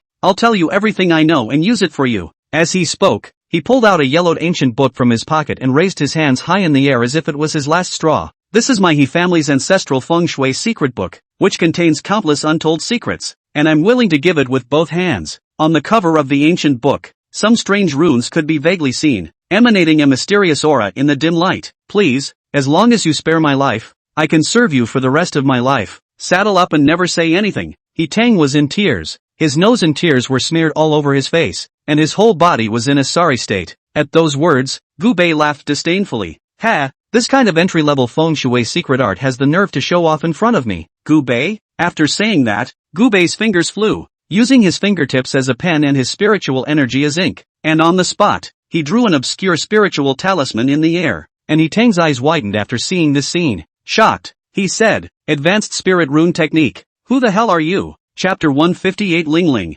Gubei said disdainfully, your so-called secret feng shui techniques are nothing more than what's left of my play. After seeing Gubei's true strength, He Tang's face was ashen. He finally realized what kind of existence he had offended. Shi Hong and the other 3 were also too late to repent at this point. Such a young martial god was unparalleled in the entire Great Xia. Had they known that Gubei was so powerful, how would they have dared to offend him? Not to mention that He Tang helped them to read the feng shui for free. Even if he read the feng shui for them 10 times, he wouldn't dare to offend Gubei. But now, it's too late to say anything. Just as Gubei was about to settle the few people in front of him, a yell rang out from outside, right here. Don't let him get away. As the words fell, a group of longsword-wielding sect disciples rushed into the Su family. There were several hundred people coming, directly surrounding the entire Su family. These sect disciples were all dressed in blue robes, each with a powerful aura, obviously all martial artists. Afterward, surrounded by the crowd, a middle-aged man wearing a purple robe entered the Su family with great strides. Behind this person,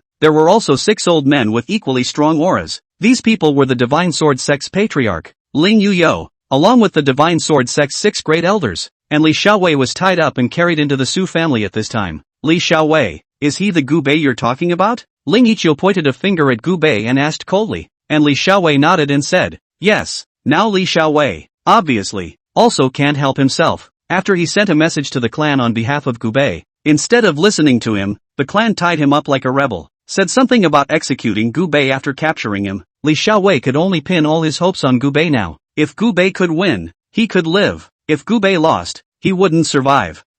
Kid, do you know what this patriarch is looking for you for? Ling Yichou's eyes narrowed as he asked in a cold voice. Is it hard to believe that you are here to deliver my sword? Gubei said with a smile. Ha ha, your appetite is really not small. You even want the town treasure of my divine sword sect? Do you have the strength to take it? You killed my divine sword sect's 7th elder as well as his son. Today, I will avenge the 7th elder. At those words, Gubei raised his eyebrows and looked at Li Xiaowei. Li Xiaowei, didn't you bring my words to your patriarch? Either obediently hand over your sword, or I'll destroy your divine sword sect. Li Xiaowei had a bitter look on his face as he said, back to senior. I told the patriarch everything you said, but the patriarch he wouldn't listen. He is not bent on avenging the 7th elder. Gubei smiled playfully and said, it seems that you divine sword sect really don't know what's good for you. I, Gubei, was kind enough to let you have a way out, but you've come to seek death. Upon hearing this, Ling Yichou laughed disdainfully. Ha ha ha ha ha, pretending to be a god. Do you think that I don't know that you merely relied on the Manhwa Manor's grand formation to kill old Seven by a fluke?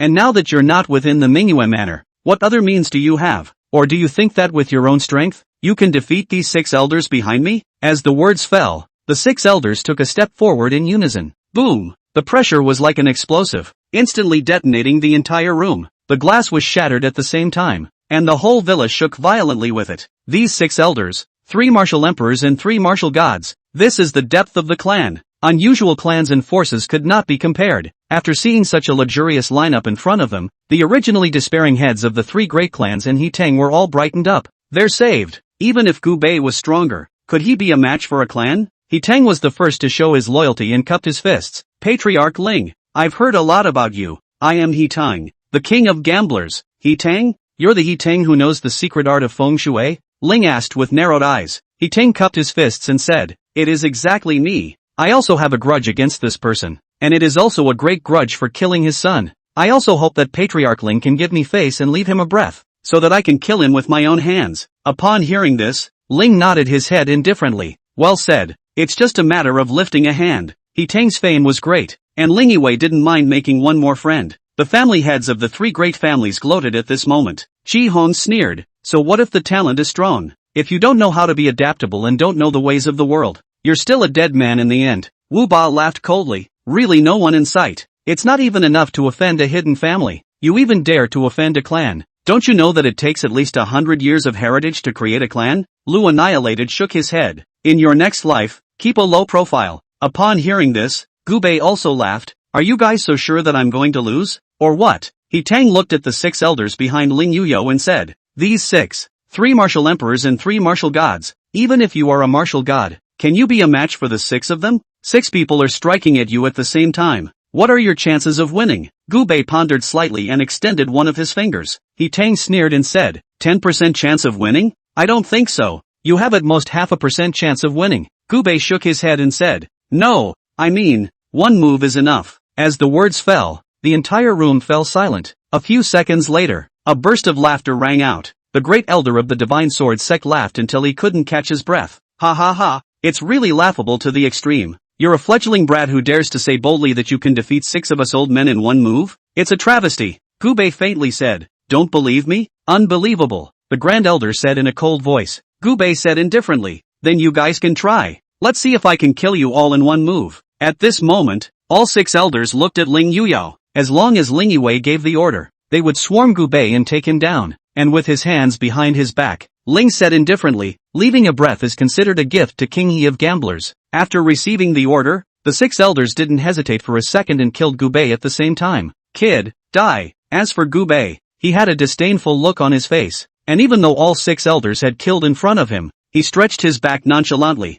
then snapped his fingers randomly. Snap! After a ringing finger, a powerful pressure erupted in all directions with Gubei at the center. There was a loud boom. The powerful pressure caused the 6 elders who were sprinting to all kneel on the ground with a simultaneous slide. Immediately afterward, a powerful pressure pressed the bodies of the 6 of them hard onto the ground, with their faces pressed against the earth. At this moment, it was as if they felt like there was a huge mountain on their backs. Keep them moving. Gubei looked at the 6 elders lying at the bottom of his feet and smiled playfully. Yo, it's not even New Year's yet. Why do you perform such a big salute? Chapter 159 Top of the Martial Artists. The 3 martial emperors and 3 martial gods were all lying at Gubei's feet at this moment. All 6 of them only felt as if there was a huge mountain pressing down on their backs. Everyone on the scene was shocked. The 3 martial god powerhouses didn't even have the strength to fight back. What kind of cultivation level does this kid have? Martial spirit perfection realm? That's the top of the martial arts world. Gubei had a teasing look on his face as he looked towards Ling Zuiyuan.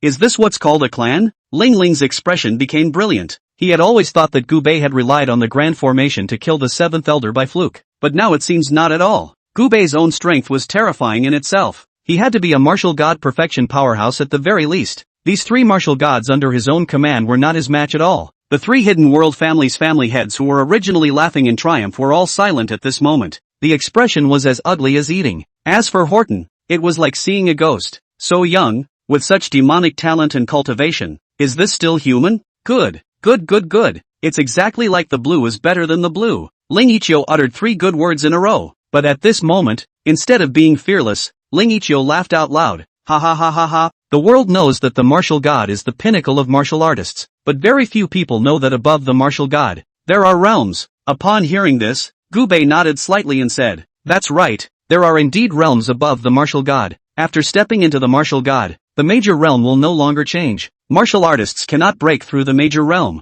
but they can break through the minor realm without limit. For example, the 10th level of martial god, the 100th level of martial god, and the 1000th level of martial god. Ling Zongyi looked at Gubei with great surprise. I didn't expect you kid to know so much. The reason why you were able to defeat these 3 martial gods under me is nothing more than the fact that you have already broken through the martial god perfection realm to the 1st level of martial gods. But unfortunately for me, I am at the 2nd level of martial god. After saying that, Ling Zongyi's powerful pressure was instantly released. There was a loud boom. The Su family's luxurious villa went up in smoke in a flash. The clothes of those who were closest to Ling Zuiyuan were blown into flying dust in a split second, and Ling opened his arms and his body floated. At this moment, he was like a heavenly god descending from the heavens, with a strong internal force surrounding him. After the martial god has been perfected, one can step into the martial god layer. However, after starting to stack the layers, one layer is even more difficult to break through than the other, because martial god is already the highest realm that this world can bear. Every level of realm one breaks through after that, one needs to be punished by the heavens.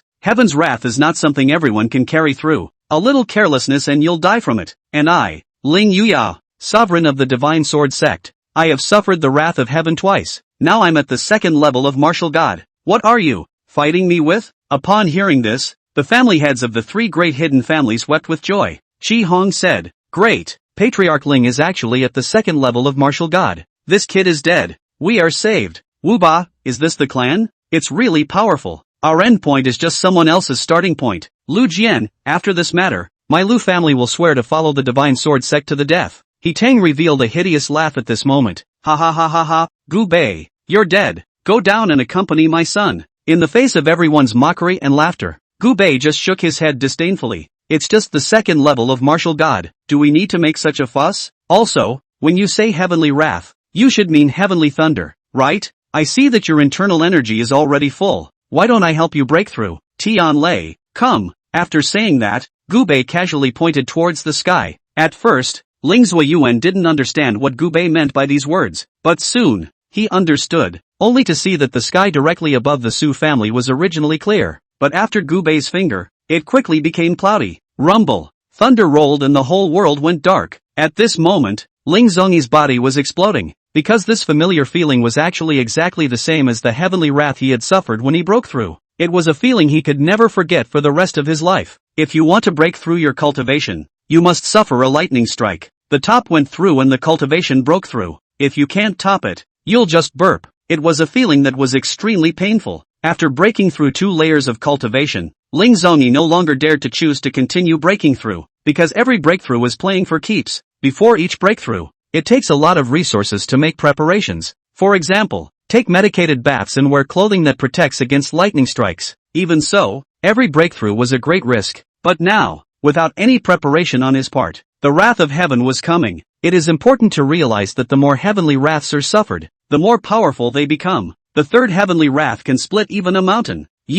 How did you do that? Ling was so shocked that his voice trembled. Gubei faintly said. Because, I am the sky. Ling Yiqiu looked at the rolling dark clouds in the sky in horror. They looked like they were being rapidly gathered by an invisible giant hand, stacking up layer upon layer, obscuring the originally clear sky to the point that it was impenetrable. In the dark clouds, a thick streak of lightning like a sinuous dragon roamed recklessly in the darkness, emitting deafening roars, each sound seeming as if it was going to tear the heavens and earth apart. As the lightning approached, a pungent smell of burning filled the air, and the dust on the ground was picked up by the powerful static electricity, creating a gray dusty mist. Ling Yixia's body trembled uncontrollably, his eyes glaring round, his eyes filled with fear and despair. No, this can't be, Ling Yaoyao frantically hissed, his voice seeming so small under this horrifying pressure of the heavens and earth. He wanted to escape, but realized that his legs felt like they were nailed to the ground, unable to move a single bit. It was as if the air around him had turned into thick glue, deadening his body. The first heavenly thunder was like a brilliant white pillar of light, descending from the sky with the force of a thunderous thunderclap,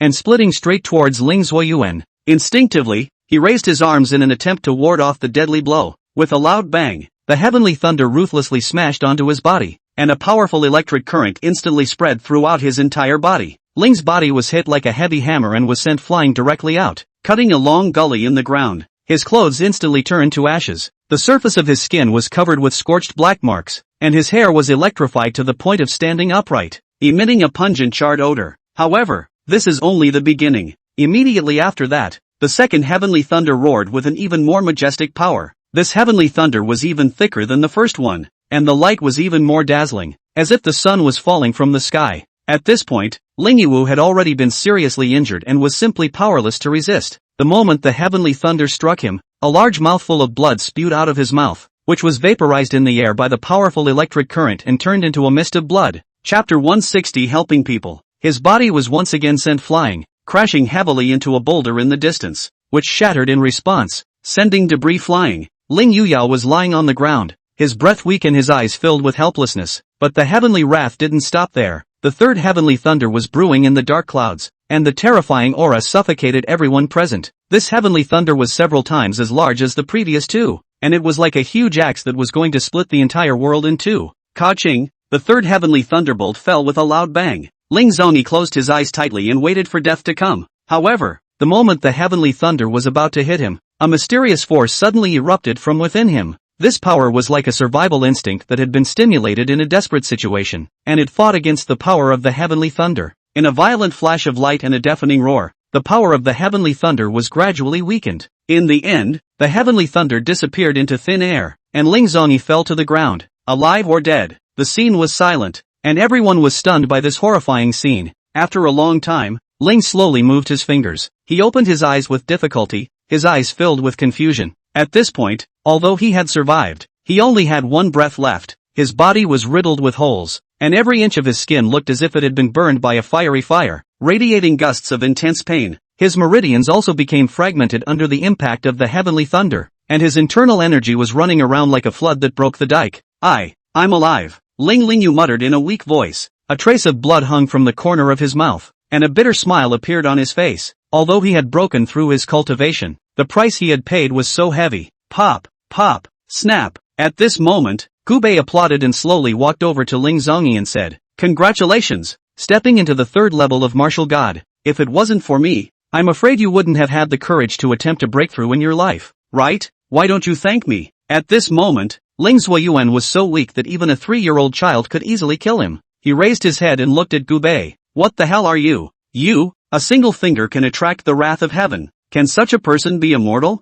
Gubei said indifferently. "You can address me as Immortal Cultivator." Upon hearing this, Ling's eyes widened as he looked towards Li Xiaowei, who was not far away. He wasn't lying, this one, truly, was an unoffendable deity. "Land gods, immortal, I admit defeat. Please spare me." Ling Yiqiu revealed a bitter smile and bowed his head to Gubei. Gubei carried his hands behind his back and said indifferently, "You want to live? Ha? Then you have to show your sincerity." Ling Yiqing waved his hand weakly as he heard this. A divine sword sect disciple saw this and immediately brought a sword case with both hands. The mahogany sword box was held up in front of Gubei, and the box was opened, only to see an extremely beautiful longsword lying in the box. This was the divine sword sect's treasure, the Dragon Soul Sword. "I would like to offer the Dragon Soul Sword to the gods." In the midst of seeing the sword, Gubei revealed a satisfied expression. "It really is a sword with an artifact spirit. It's just a pity that it hasn't recognized its owner for 1,000 years. You must be lonely and broken, right? After saying that,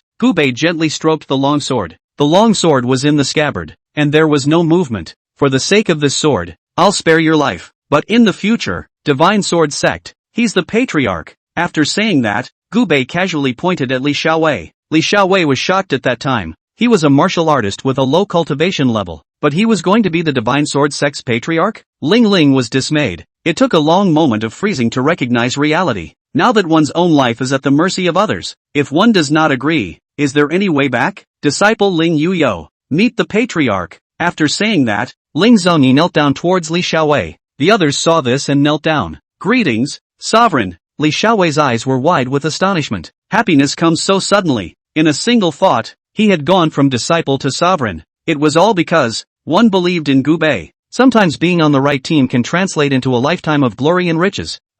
Gubei was kind of satisfied with the performance of Ling Yiwu and the others. They were still considered to be aware of the times. At this moment, Ling Yiqiu cupped his fists and asked, Divine Immortal, this sword is indeed a good sword, sharpening iron like mud and blowing the blade to break hair, but other than that, it seems that there is no difference between it and an ordinary sword. Gubei shook his head slightly and said, this is a sword with an artifact spirit, and a sword with an artifact spirit has a soul, but before the artifact spirit recognizes the owner, it's no different from an ordinary iron sword. Then may I ask, how do I make the artifact spirit recognize its owner? Ling asked. Gubei smiled faintly. That's if the person who owns it is strong enough to make the artifact spirit submit. After saying that, Gubei pierced the blade of his sword through his fingertip, and a drop of blood was incorporated into the Dragon Soul Sword. Immediately afterward, the Dragon Soul Sword emitted a buzzing and chirping sound. The sound was low and distant, as if it was the roar of a giant beast that had been sleeping for 1,000 years when it awoke. The body of the sword began to tremble violently, and a golden rune emerged from within the sword, traveling around the sword like a nimble swimming snake. These runes flickered with a mysterious light, illuminating the entire sword box, as well as the shocked faces of the surrounding crowd. Suddenly, a ray of light shot up from the sword into the sky, and in the light, an illusory figure faintly emerged. The figure gradually solidified and transformed into a woman dressed in ancient clothes. Her face was absolutely beautiful, but her eyes were filled with a sense of coldness and loneliness. Her body was composed of light, emitting a soft and dazzling glow, as if she was a fairy who had stepped out of a myth. Master. The woman's voice was ethereal and clear, echoing in the air like heavenly music. She bowed her head slightly and gave Gubei a big, solemn salute, her eyes filled with awe and loyalty. Ling Yiwei and the others watched the scene with dumbfounded amazement. They had never seen such a miraculous sight before. This Dragon Soul Sword had been passed down in their hands for hundreds of years, but it had never shown such power and mystery. This is the artifact spirit? Ling Zuoyuan stammered and asked, his voice filled with shock and curiosity. Gubei nodded slightly, a trace of a satisfied smile on his face. That's right, from now on, she is the artifact spirit of the Dragon Soul Sword and my sword servant. The artifact spirit slowly raised its head, its gaze falling on Gubei, its eyes filled with determination and trust. Master, from now on, I will swear to follow you to the death, and do whatever I can for you. Gubei nodded in satisfaction, and with a thought, the artifact spirit returned to the Dragon Soul Sword, and the Dragon Soul Sword followed Gubei's side like a life. The appearance of the Dragon Soul Sword shocked everyone at the scene. It was as if Gubei had opened the door to a new world for them, which they could only peek at but not step into. It wasn't until now that they realized just how terrifying Gubei was. They couldn't see through Gubei's world, nor were they qualified to see it. To be precise, Gubei and them were not from the same world at all. Chapter 161 Shuanglong Pharmaceutical. When the family heads of the three great clans and He Tang saw that Gubei was so divine, easily taking control of the Divine Sword Sect and making that miraculous Dragon Soul Sword recognize its owner, the fear in their hearts surged like a tidal wave, almost drowning them. Lu Jian was the first to kneel on the ground with a thud, his knees colliding with the ground with a dull sound. His face had long since lost its previous arrogance and complacency, and was replaced by a face full of panic and pleading. Gu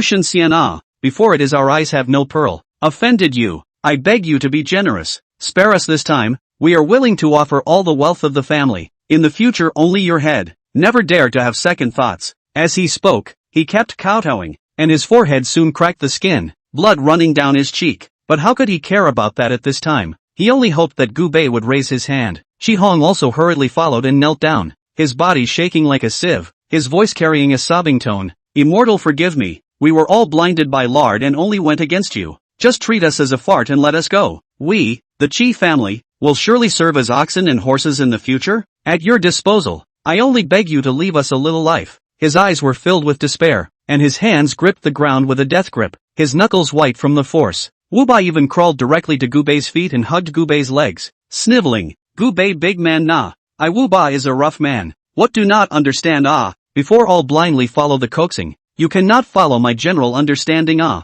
As long as you spare my life, I put the Wu family's industry, secret books, what all to you. You have pity on me." His stout body had softened into a puddle of mud at this point, and his former prowess had long since disappeared. He Tang couldn't care less about the injuries on his body, and rolled and crawled over. "Immortal Gu, He Tang know I'm wrong, 1,000 mistakes are my fault. I shouldn't have come to seek revenge. Please spare me this time. I promise to stay far away from you from now on. I won't dare to appear in front of you again." His lips were trembling and his eyes were filled with a desire to live. Gubei looked at them coldly, without the slightest bit of pity in his eyes, as if he was looking at a few ants. "Isn't it too late to beg for mercy now? You were so arrogant before. Did you ever think that you would have today?" Gubei's voice was cold and piercing, as if it came from the 9 hells. After saying that, Gubei gently waved his sleeve, and an invisible force instantly surged out. Lu Jian and the others only felt a strong sense of oppression coming. They wanted to struggle, but found that their bodies could not move at all. They could only watch the power sweeping towards them. In an instant,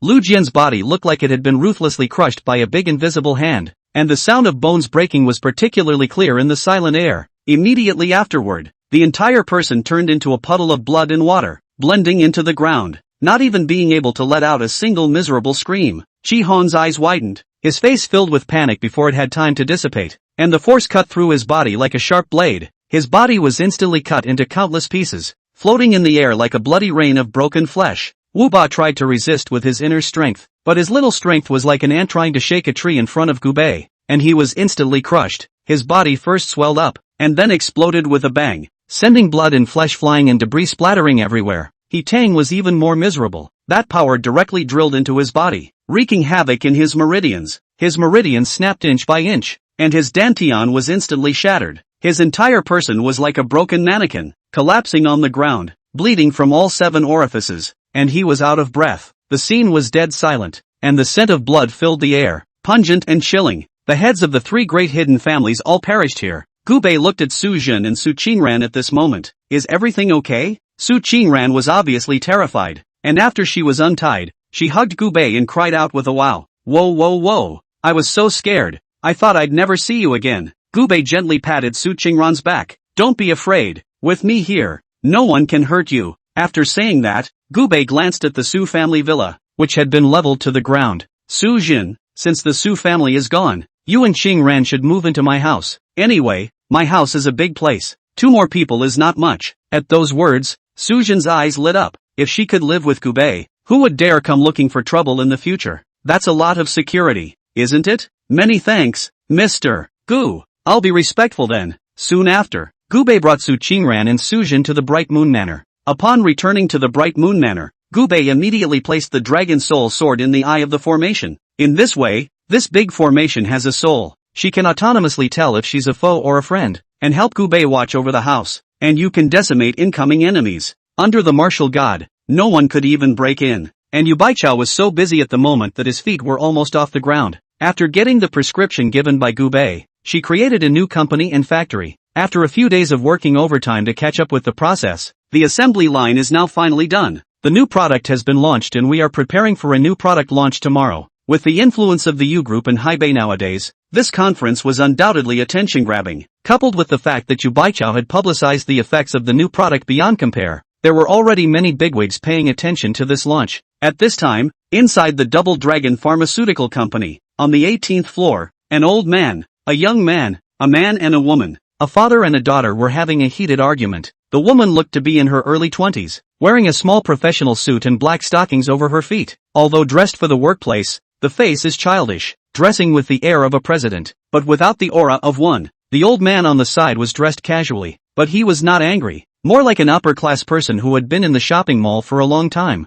"Dad, I don't think it's a good idea for us to do this, is it?" Long An said with a frown. On the side, Long Jianfei sneered and said, "Daughter, this is the first lesson in business warfare that Dad wants to teach you. Do whatever it takes to achieve your goal." Snap! A mask was dumped on the table. This is the new product of Northern Peach Pharmaceuticals, and after the new product was successfully developed, I immediately sent someone to secretly get some. After our guys studied it, guess how well it worked? Annie Long shook her head. Surprisingly good. Long Jianfei said in a cold voice with his hands behind his back. This mask is not sold at a high price, $180 a piece, but just by using a piece of it, it can have a whitening and skin care effect. The effect is so good that it makes my eyes red with envy. You know, the hottest product of our Double Dragon Pharmaceuticals is also the face, with sales accounting for 70% of all our products, and at a similar price point to this one of theirs. If we let them successfully push this mask to market, we, Double Dragon, can go out of business. Chapter 162 New Product Launch. Dad, so can't we develop new products and level the playing field?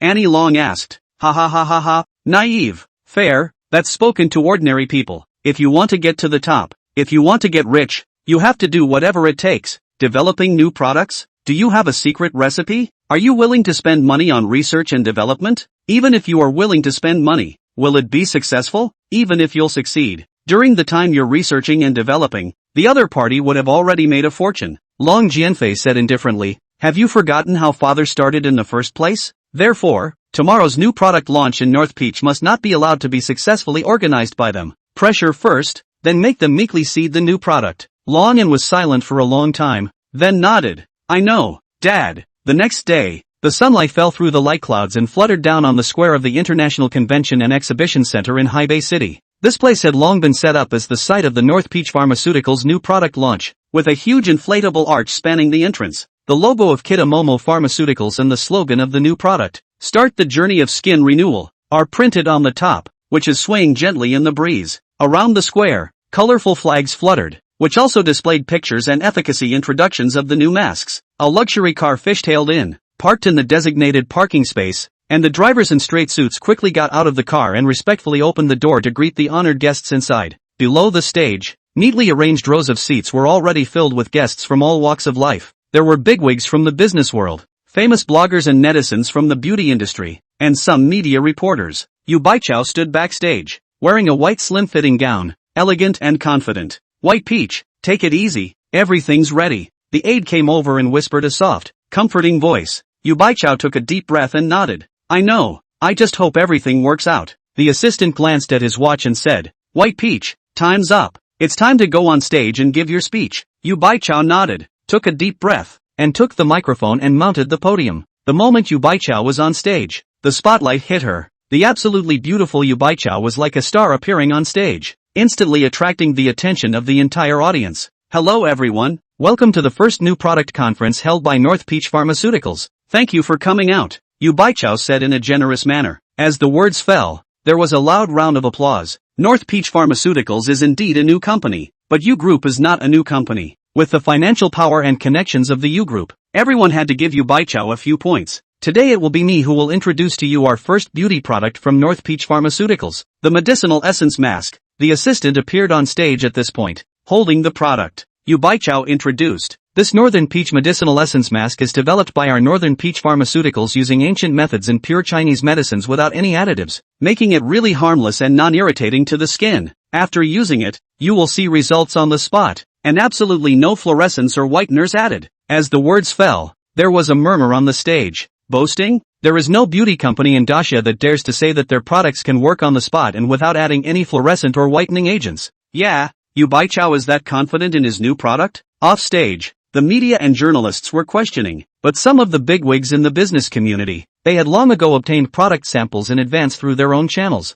so they understood that Yu Baichao was not bragging. They know that this product is going to blow up once it hits the market. They have wanted a piece of the pie. Just as the crowd was talking on the stage, Wang Rongsheng, the chairman of Rongsheng Group, stood up, holding a red wine, and said confidently, MS. I'm Wang Rongsheng, and I'm willing to contribute $50 million in exchange for 20% of the shares of Beitao Pharmaceuticals. Immediately afterward, Lin Wanrong of the Imperial Hao Group rose and smiled. I'm Lin Wanrong. I'm offering $80 million for 25% of the shares, and if we cooperate, Imperial Hao's resources will be able to help the development of Northern Peach. Li Yang of SciTech Capital also stood up and said excitedly, I am Li Yang, contributing $100 million, accounting for 30% of the shares, and the team can provide marketing and operational support. Yu Baichao smiled and responded, Thank you for the recognition, but Beitao is just starting out. I want to develop at my own pace and not introduce external investment for the time being. I believe the team and the product can make Beitao successful. Thanks again. Upon hearing this, several of the bigwigs showed signs of dissatisfaction, but Yu Baichao had already said his piece, so they couldn't say anything. At this moment, Long Jianfei, who was in the middle of the crowd, smiled playfully and shook his head. How young? Do you think because you are well-funded that you can deny these capitals entry? Without their support, you, an outsider, want to get a foothold in the pharmaceutical industry? At this time, Yu Baichao continued, mouths are not proof. Next we will randomly invite a few lucky customers to come and experience our pharmacological essence mask for free. The stage was instantly buzzing with people raising their hands to get this rare experience. The staff weaved in and out of the crowd, carefully selecting the lucky winners. These experiencers were guided by the staff to recline on a comfortable beauty chair. The staff skillfully cleansed their faces and then carefully applied the medicinal essence mask to their faces, gently smoothing out every crease to ensure a perfect fit. Time passed by, and each second seemed to be stretched out indefinitely. Finally, the 15-minute experience was over. Once again, the crew took to the stage, ready to unveil the moment of witnessing a miracle. When the first mask was slowly unveiled, the room instantly erupted in a gasp of surprise. The originally smooth skin had now become red and swollen, and it was covered with dense little bumps, as if it had been bitten by countless mosquitoes. The expectant eyes of that experiencer were instantly replaced by fear and anger, and he rubbed his face in horror as if he couldn't believe what was happening in front of him. Immediately after that, the second mask was unveiled and it was just as bad. That experiencer's face became dry, cracked and rough. The skin looked like it had been sandpapered, and even peeled in some places, looking miserable. Several of those who then unveiled the masks experienced that their faces were not getting ugly either. Some had blackened faces, as if they had been poisoned, others had puffy eyes that were almost impossible to open. The stage was a mess, with the audience mingling and murmuring. What the hell is going on here? I thought it worked well. Is there a serious quality problem with this product? Skepticism, exclamations of surprise, and accusations filled the room. Yu Baichao stood on the stage, his face instantly becoming as pale as paper. Her eyes widened as she stared at this in front of her, her mind going blank. She couldn't figure out how a product that had obviously been tried and tested countless times with excellent results could be in such a state. She subconsciously looked at her assistant on the stage, who also looked confused and shocked, and shook her head helplessly. And in the corner of the stage, Long Jianfei looked at the chaotic situation on the stage. The corner of his mouth rose slightly, revealing an imperceptible cold smile. Long and stood beside him, but her eyes were filled with worry and uneasiness. She gently pulled her father's sleeve and whispered, "Dad, isn't this too much?" Long Jianfei gently patted his daughter's hand and said softly,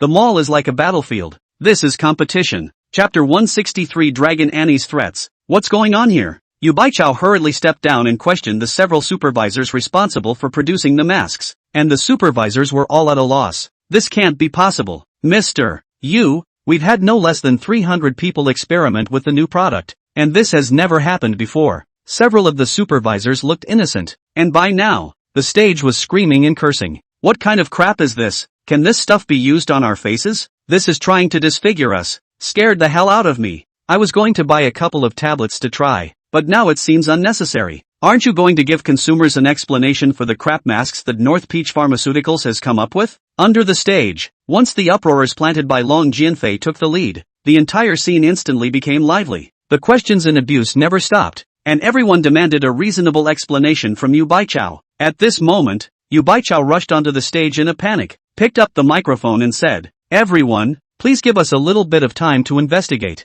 Someone wants to set us up. Our mask has been experimented with countless times. There's no way this could happen." As soon as the words fell, a young girl who participated in the mask trial was furious at that time. "What do you mean by that? Are we trying to harm you? I am only 18 years old. This face of mine has been ruined by you. You have to give us an explanation." "That's right. The new product from North Peach Pharmaceuticals is garbage. Everyone must not buy it," another trialist yelled. Among the seats, Long Jianfei held his arms and watched all this with a smug look on his face. "Dad, how did you do that?" Long An asked curiously. Long Jianfei said confidently, "It's very simple. Smear a poisonous powder on their faces in advance. This powder will corrode the skin when it meets water. It's irreversible." "But are they willing to ruin their faces just like that? And how can you be sure that it will be them who go on stage?" Long An asked again. Long Jianfei laughed out loud. "Ha ha ha ha ha, isn't that simple? There's nothing in this world that money can't do. If there is, it must be that there's not enough money. I bribed the senior executive of North Peach Pharmaceuticals in advance. so that he would send the few people I arranged to be on stage,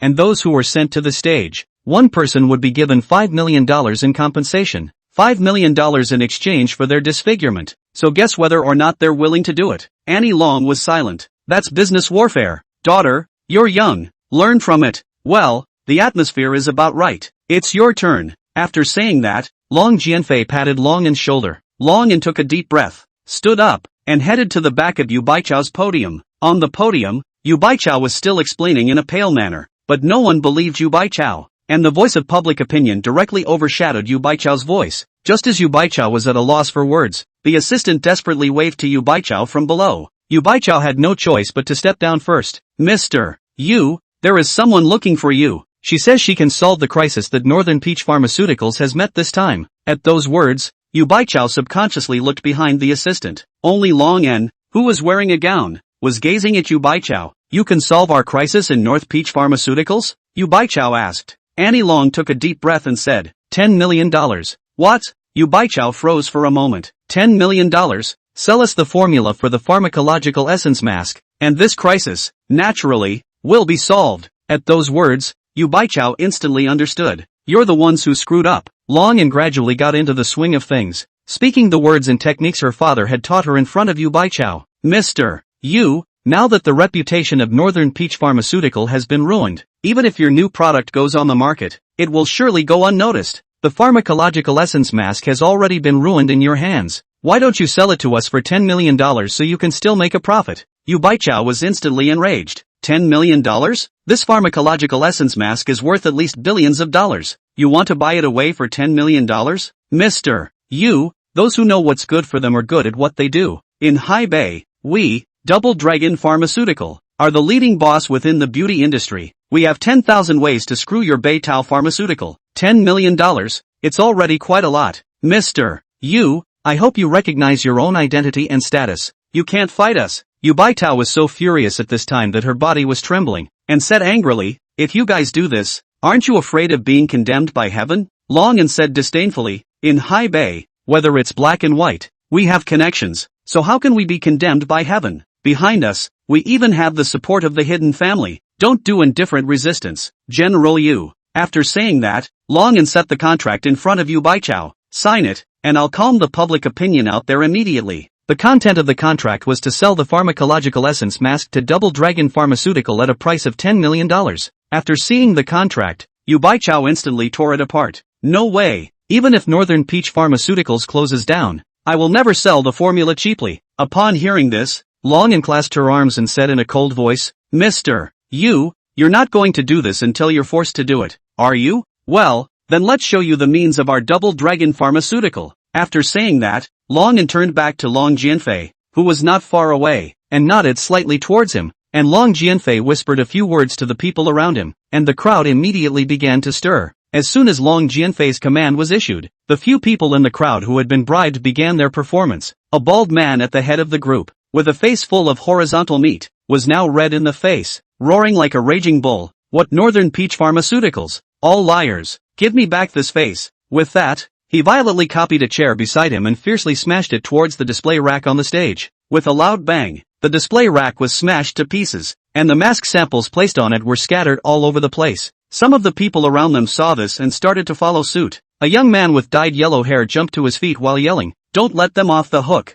People, this is consumer fraud," he shouted as he reached out to push down a nearby propaganda display board, which fell heavily to the ground, raising a cloud of dust. There were also several middle-aged men dressed in black who winked at each other before rushing towards the stage and punching and kicking the equipment on stage. One of them flew up and kicked a valuable stereo to the ground, which emitted an ear-piercing sound of electric current before going silent. The scene was chaotic, with people shouting and cursing and the sound of objects breaking. Those guests who were originally sitting on the stage were now standing up in panic, dodging around the flying objects. The media reporters couldn't care less about reporting. They were clutching their equipment and trying to escape from this dangerous place. Chapter 164. No one is going anywhere. Yu Baichao stood in the background, watching the scene in front of him, tears welling up in his eyes. She could never have imagined that her carefully prepared new product launch would turn into such a chaotic farce. Her heart was filled with anger and helplessness, yet she didn't know what to do. The assistant tightly pulled Yu Baichao's arm and said anxiously, Mr. Yu, it's too dangerous.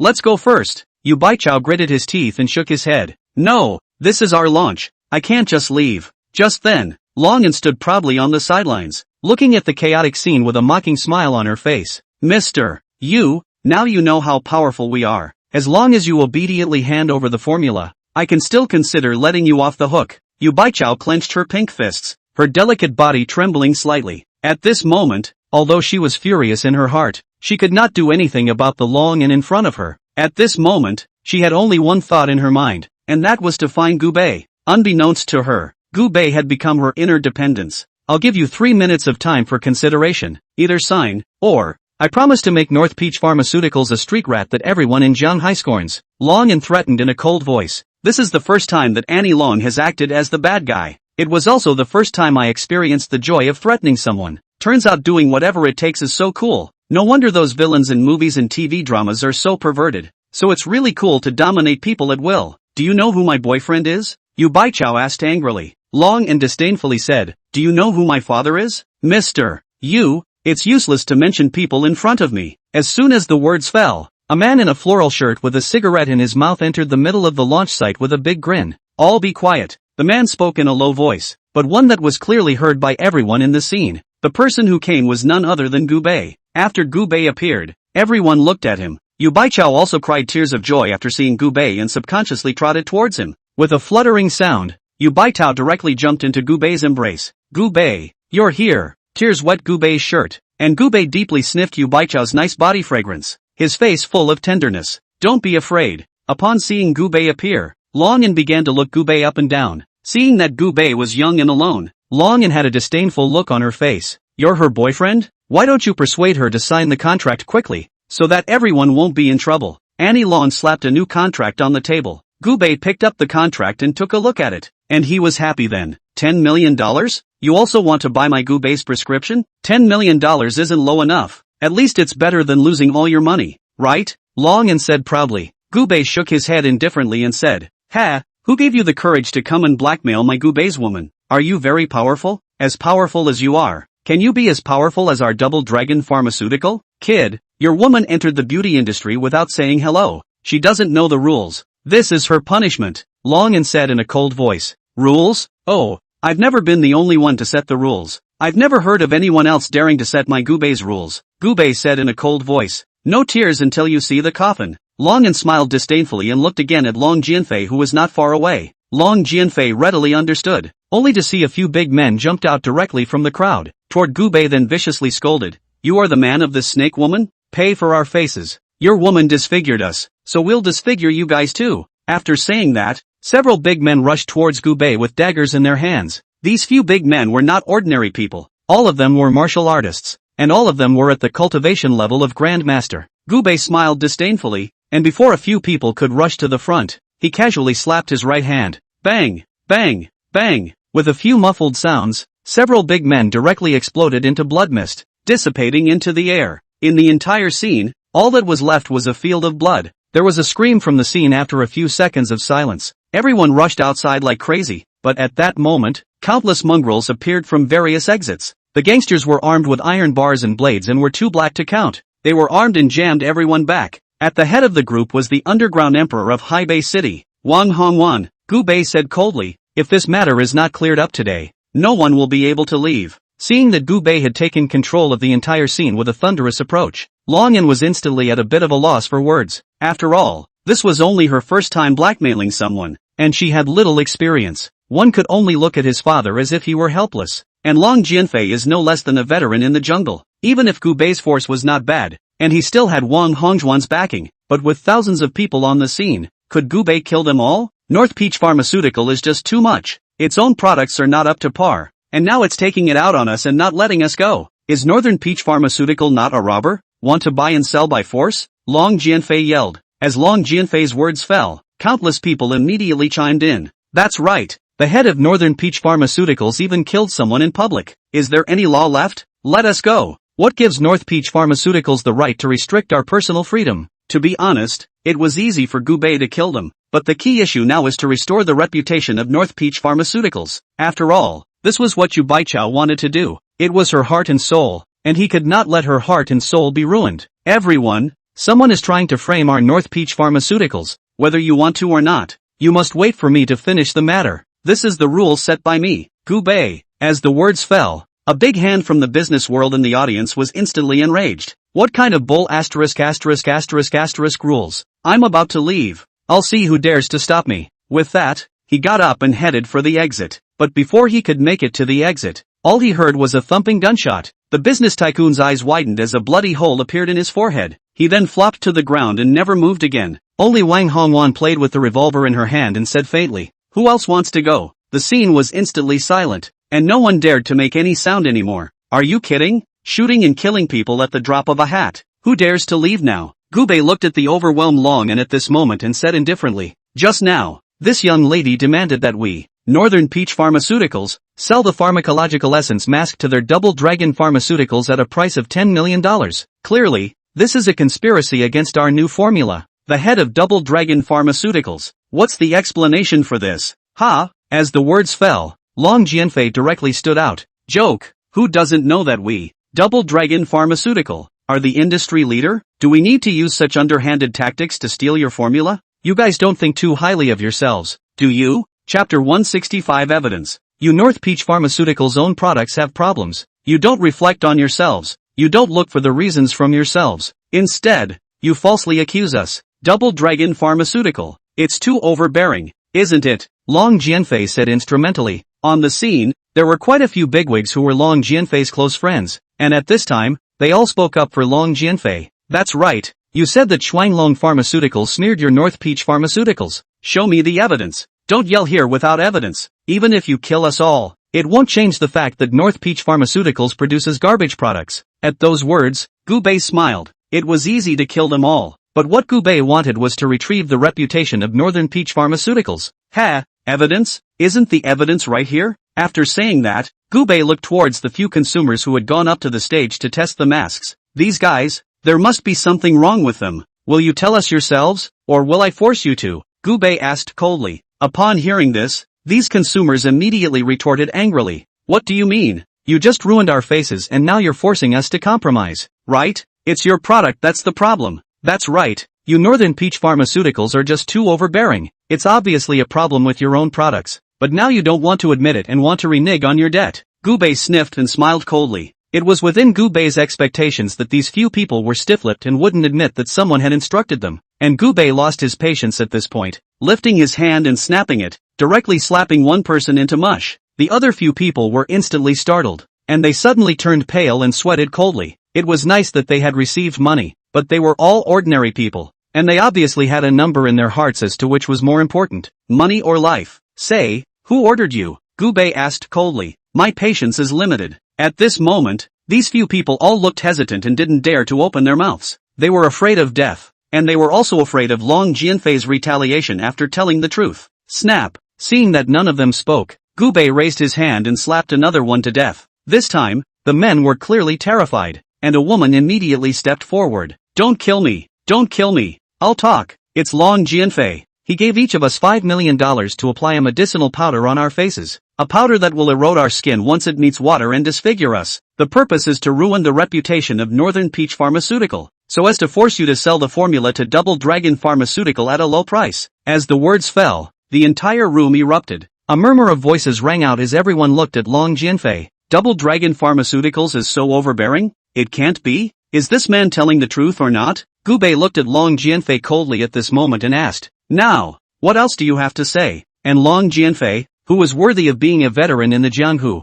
snorted coldly then and said, Humph, these are just her words. What proof do you have that I falsely accused you? Besides, these people were randomly selected to go on stage. Is it possible that I, Long Jianfei, have bought all the consumers on the scene? As the words fell, the crowd nodded their heads, feeling that Long Jianfei had a point. Right, randomly selecting consumers to go on stage. How would Long Jianfei know that these few on stage are the ones he bribed? In my opinion, that little girl was completely terrified, so she had no choice but to falsely accuse Long Jianfei, threaten someone with their life and they dare not go along with what he says. At those words, Gu Bei smiled. That means there are people in my North Peach Pharmaceuticals that you've arranged for? At this moment, Gu Bei looked at Yu Baichao and asked, Baichao, who is the executive in charge of selecting people to go on stage? Yu Baichao subconsciously looked at a man beside her. This man is the old team of Yu's group, reliable and capable. So Yu Baitao transferred him from Yu's group to North Peach Pharmaceutical. His name is Wu Haiqing, with a 985 degree, and he is considered a man among ordinary people.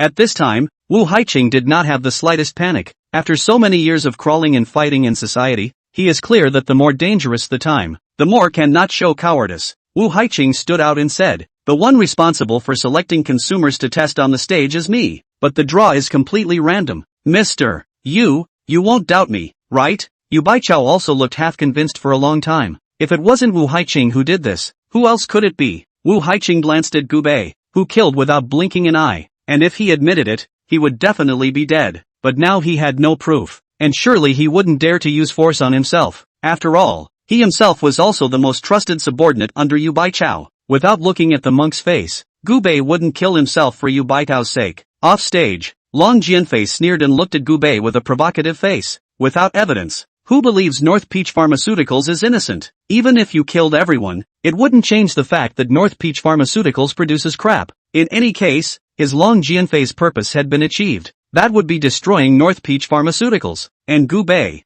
at this time, also laughed. "Do you guys think that as long as you don't say anything, I won't be able to do anything to take you guys without evidence?" Wu Haiqing said indifferently. "This gentleman, I don't understand what you're talking about. I'm loyal to General Manager Yu. Please don't look at me with such skepticism." Under the stage, Long Jianfei also coaxed, the problem of their own products they do not recognize, but instead hear everywhere wrongly accused others. "Your attitude, on behalf of the North Peach Pharmaceuticals?" At this point, Long Jianfei thought that he had completely racked up North Peach Pharmaceuticals. After today, the reputation of North Peach Pharmaceuticals will be in shambles in the north of the sea. Yu's group will follow suit. At this moment, Gu Bei didn't panic in the slightest and took out his phone. Indifferently, he said, "I'll give you 3 minutes. I want all of Double Dragon Pharmaceuticals' black information, as well as all of Northern Peach Pharmaceuticals' Wu Haiqing's secrets." What Gu Bei unleashed was none other than the Sakura Intelligence Organization. This is the island's most powerful intelligence organization hidden in Daxia. The island nation has trained an unknown number of spies and spent an unknown amount of investment for this intelligence organization. Their ability to do so is very powerful. At those words, Long Jianfei on the stage laughed disdainfully. There was quite a bit of dark information about their Double Dragon Pharmaceuticals, but over the years, those who knew the truth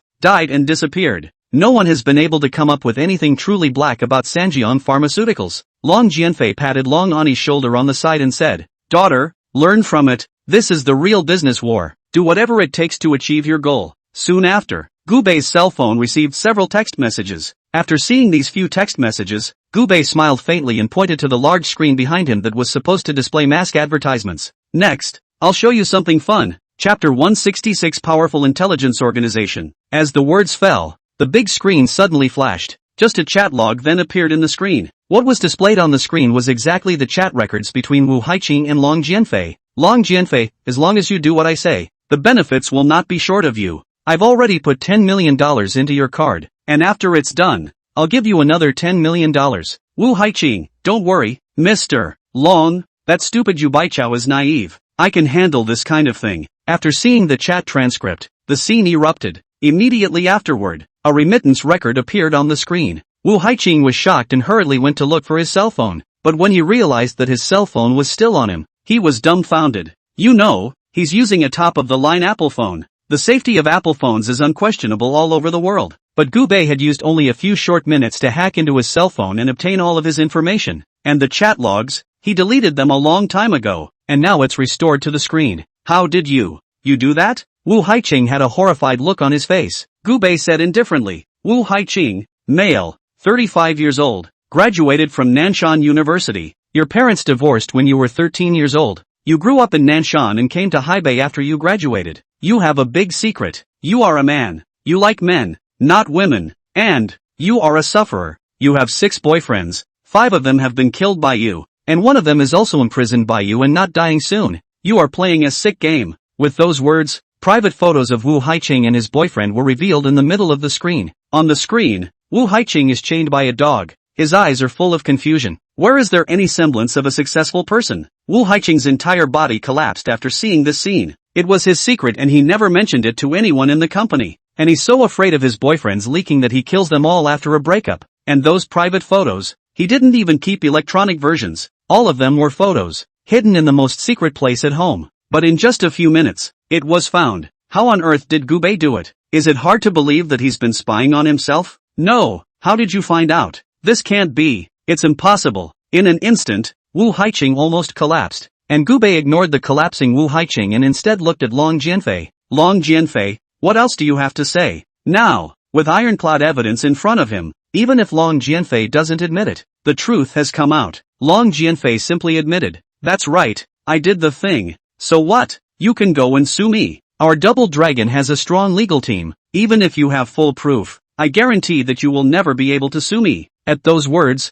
Gubei instantly laughed. Oh, and what if we add these? With that said, a few more sets of photos appeared on the screen. In March of 13, your girlfriend, 13 years your junior, wanted to break up with you and demanded an outrageous breakup fee, was killed by an assassin you sent out, and her body was buried in the countryside. In May 15, in order to take out a competitor, you sent an assassin to assassinate the other party within the villa. In June 17, in order to win the bid, you bribed the city hall executives for nearly $300 million.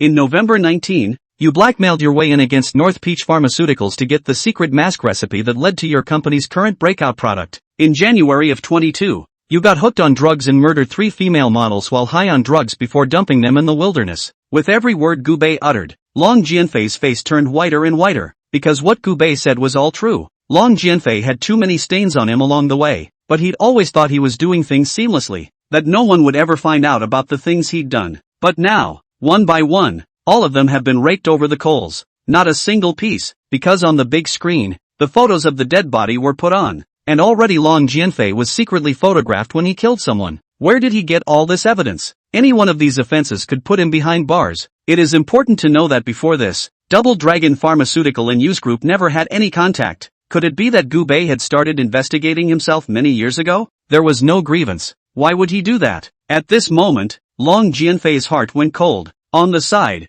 Longan stared at Long Jianfei with wide eyes and a shocked expression. Dad, did you do all these things? Longan's eyes held panic and fear in them. Apparently, she couldn't believe that her father was a murderous demon. Smears, it's all slander. Long Jianfei began to roar in anger. He had already lost his mind. Gubei hugged his arms and said indifferently, the evidence is right in front of you, and you're saying I'm slandering? Well, the fact that you extorted me from Northern Peach Pharmaceuticals has already been established, so I don't want to say any more nonsense. But today, my North Peach Pharmaceuticals new product launch must go on perfectly. Now, I'll randomly order 10 people to come up to the stage and experience our new product to see if there's anything wrong with our new product or not. After saying that, Gubei randomly made a point among the crowd. You, come up. The man trembled and stood still without daring to move. After all, Gubei had already killed too many people in front of everyone. Gubei said indifferently, not coming, right? Okay, the first 10 people to rush to me are qualified to experience it, and an additional $1 million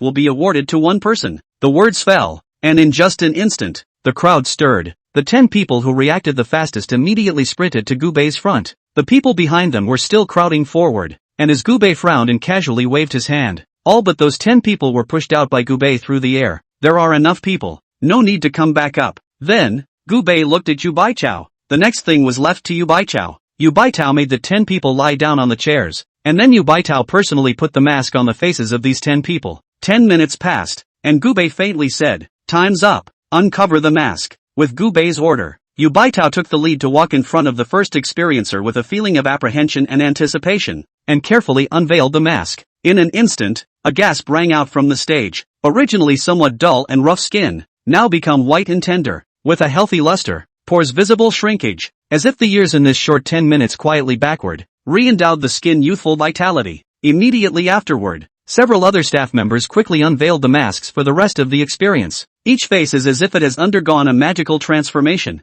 and previous problems such as acne marks, fine lines and dullness have been significantly improved. A young girl who originally had a lot of pimples, at the moment the pimples on her face almost disappeared, leaving only some faint pimple marks, and her skin became smooth and delicate. There was also a middle-aged man whose wrinkles on his face were noticeably lighter, and his whole body looked refreshed, as if he were several years younger. Chapter 167 Long Jianfei's Backer. The effect, it's divine. It can get rid of acne and whiten your skin in one go. Such a good mask, only sells for more than 100 apiece. What a bargain. Is this the medicinal essence mask? It really lives up to its name. Those few people just now were completely trustworthy. This is the real effect of the mask. Consumers have been shocked by the mask's real-life results. Reporters also began to frantically take pictures, and the effects of the pharmacological essence masked the next day were definitely able to make the headlines. And at this moment, Long Jianfei on the stage had a dead look on his face. He knew that he was finished. The scene of so many media in. He framed the North Peach Pharmaceuticals. This thing is a reality. The next day these media outlets would absolutely be mouthing off against Double Dragon Pharmaceuticals. Double Dragon Pharmaceuticals products will surely be unavailable for purchase, and may even lead to a large number of refunds due to public outcry.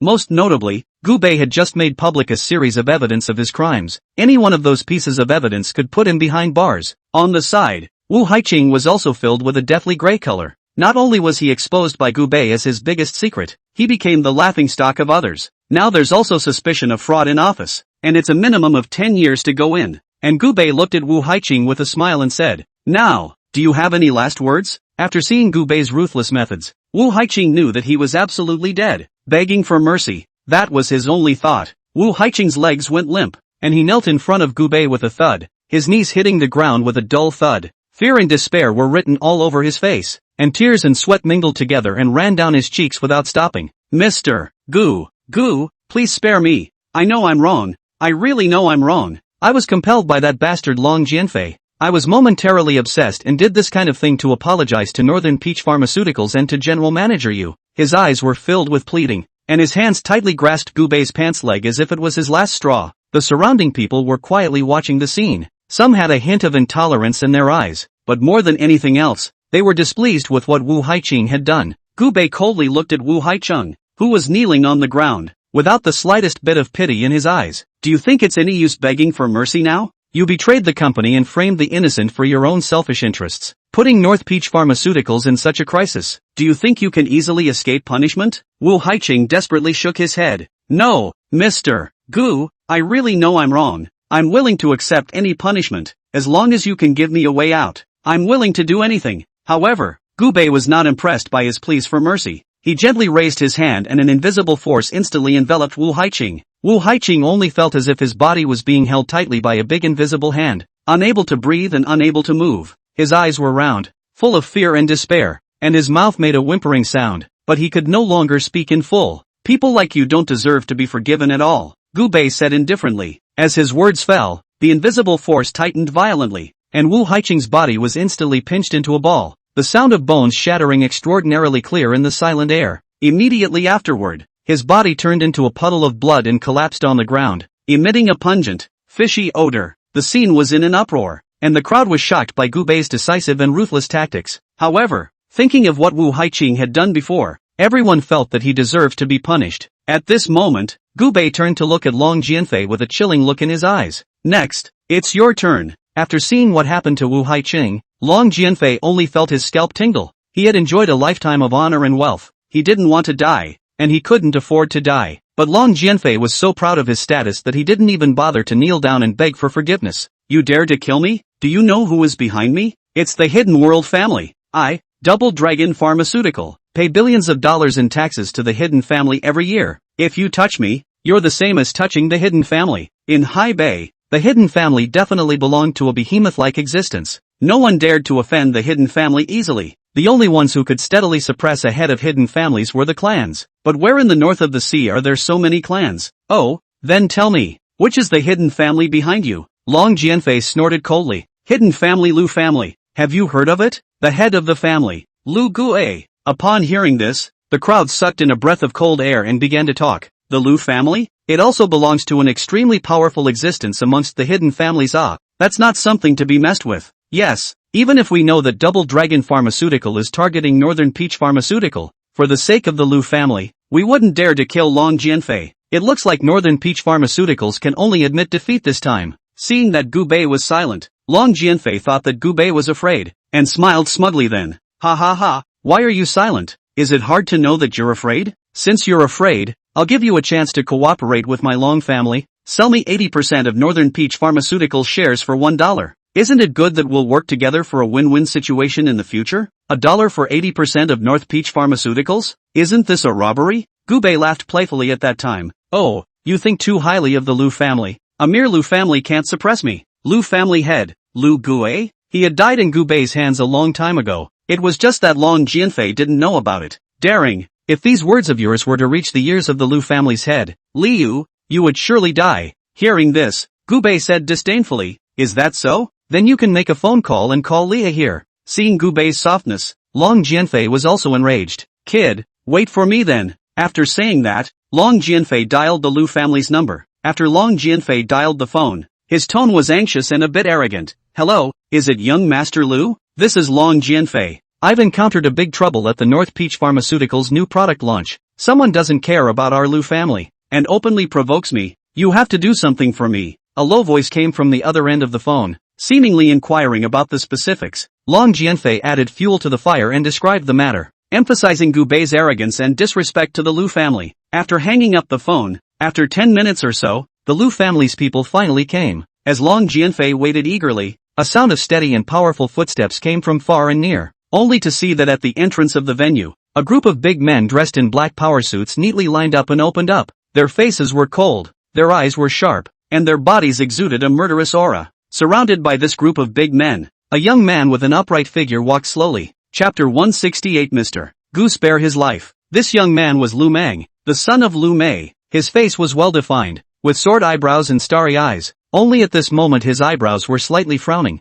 with a few points of displeasure. As soon as Long Jianfei saw Lu Mang, his eyes instantly lit up. His face piled up with a fawning smile as he almost jogged to welcome him. He nodded and hailed, his posture extremely humble, saying, Xiao Lu, you finally come. You don't know, you've bullied me badly today. Lu Mang raised his eyebrows slightly, his gaze coldly sweeping the surroundings as he asked, what the hell is going on? Long Jianfei immediately added fuel to the fire. Mr. Lu, that kid is simply too much. As soon as he arrived, he made things difficult for our Double Dragon Pharmaceutical and openly denigrated our Lu family, saying something like the Lu family is a joke in his eyes, not worth mentioning at all. He said this while waving his hands with an exaggerated expression. He also made a big deal about completely messing up our Double Dragon Pharmaceutical, and that he would make you and the Lu family head look good. Long Jianfei became more and more agitated as if he had really suffered a great deal. He completely disregarded the power of our Lu family. No one has ever dared to be so arrogant in this high bay. Lu Mang's face grew more and more somber, and a hint of ruthlessness flashed in his eyes. He snorted coldly and said,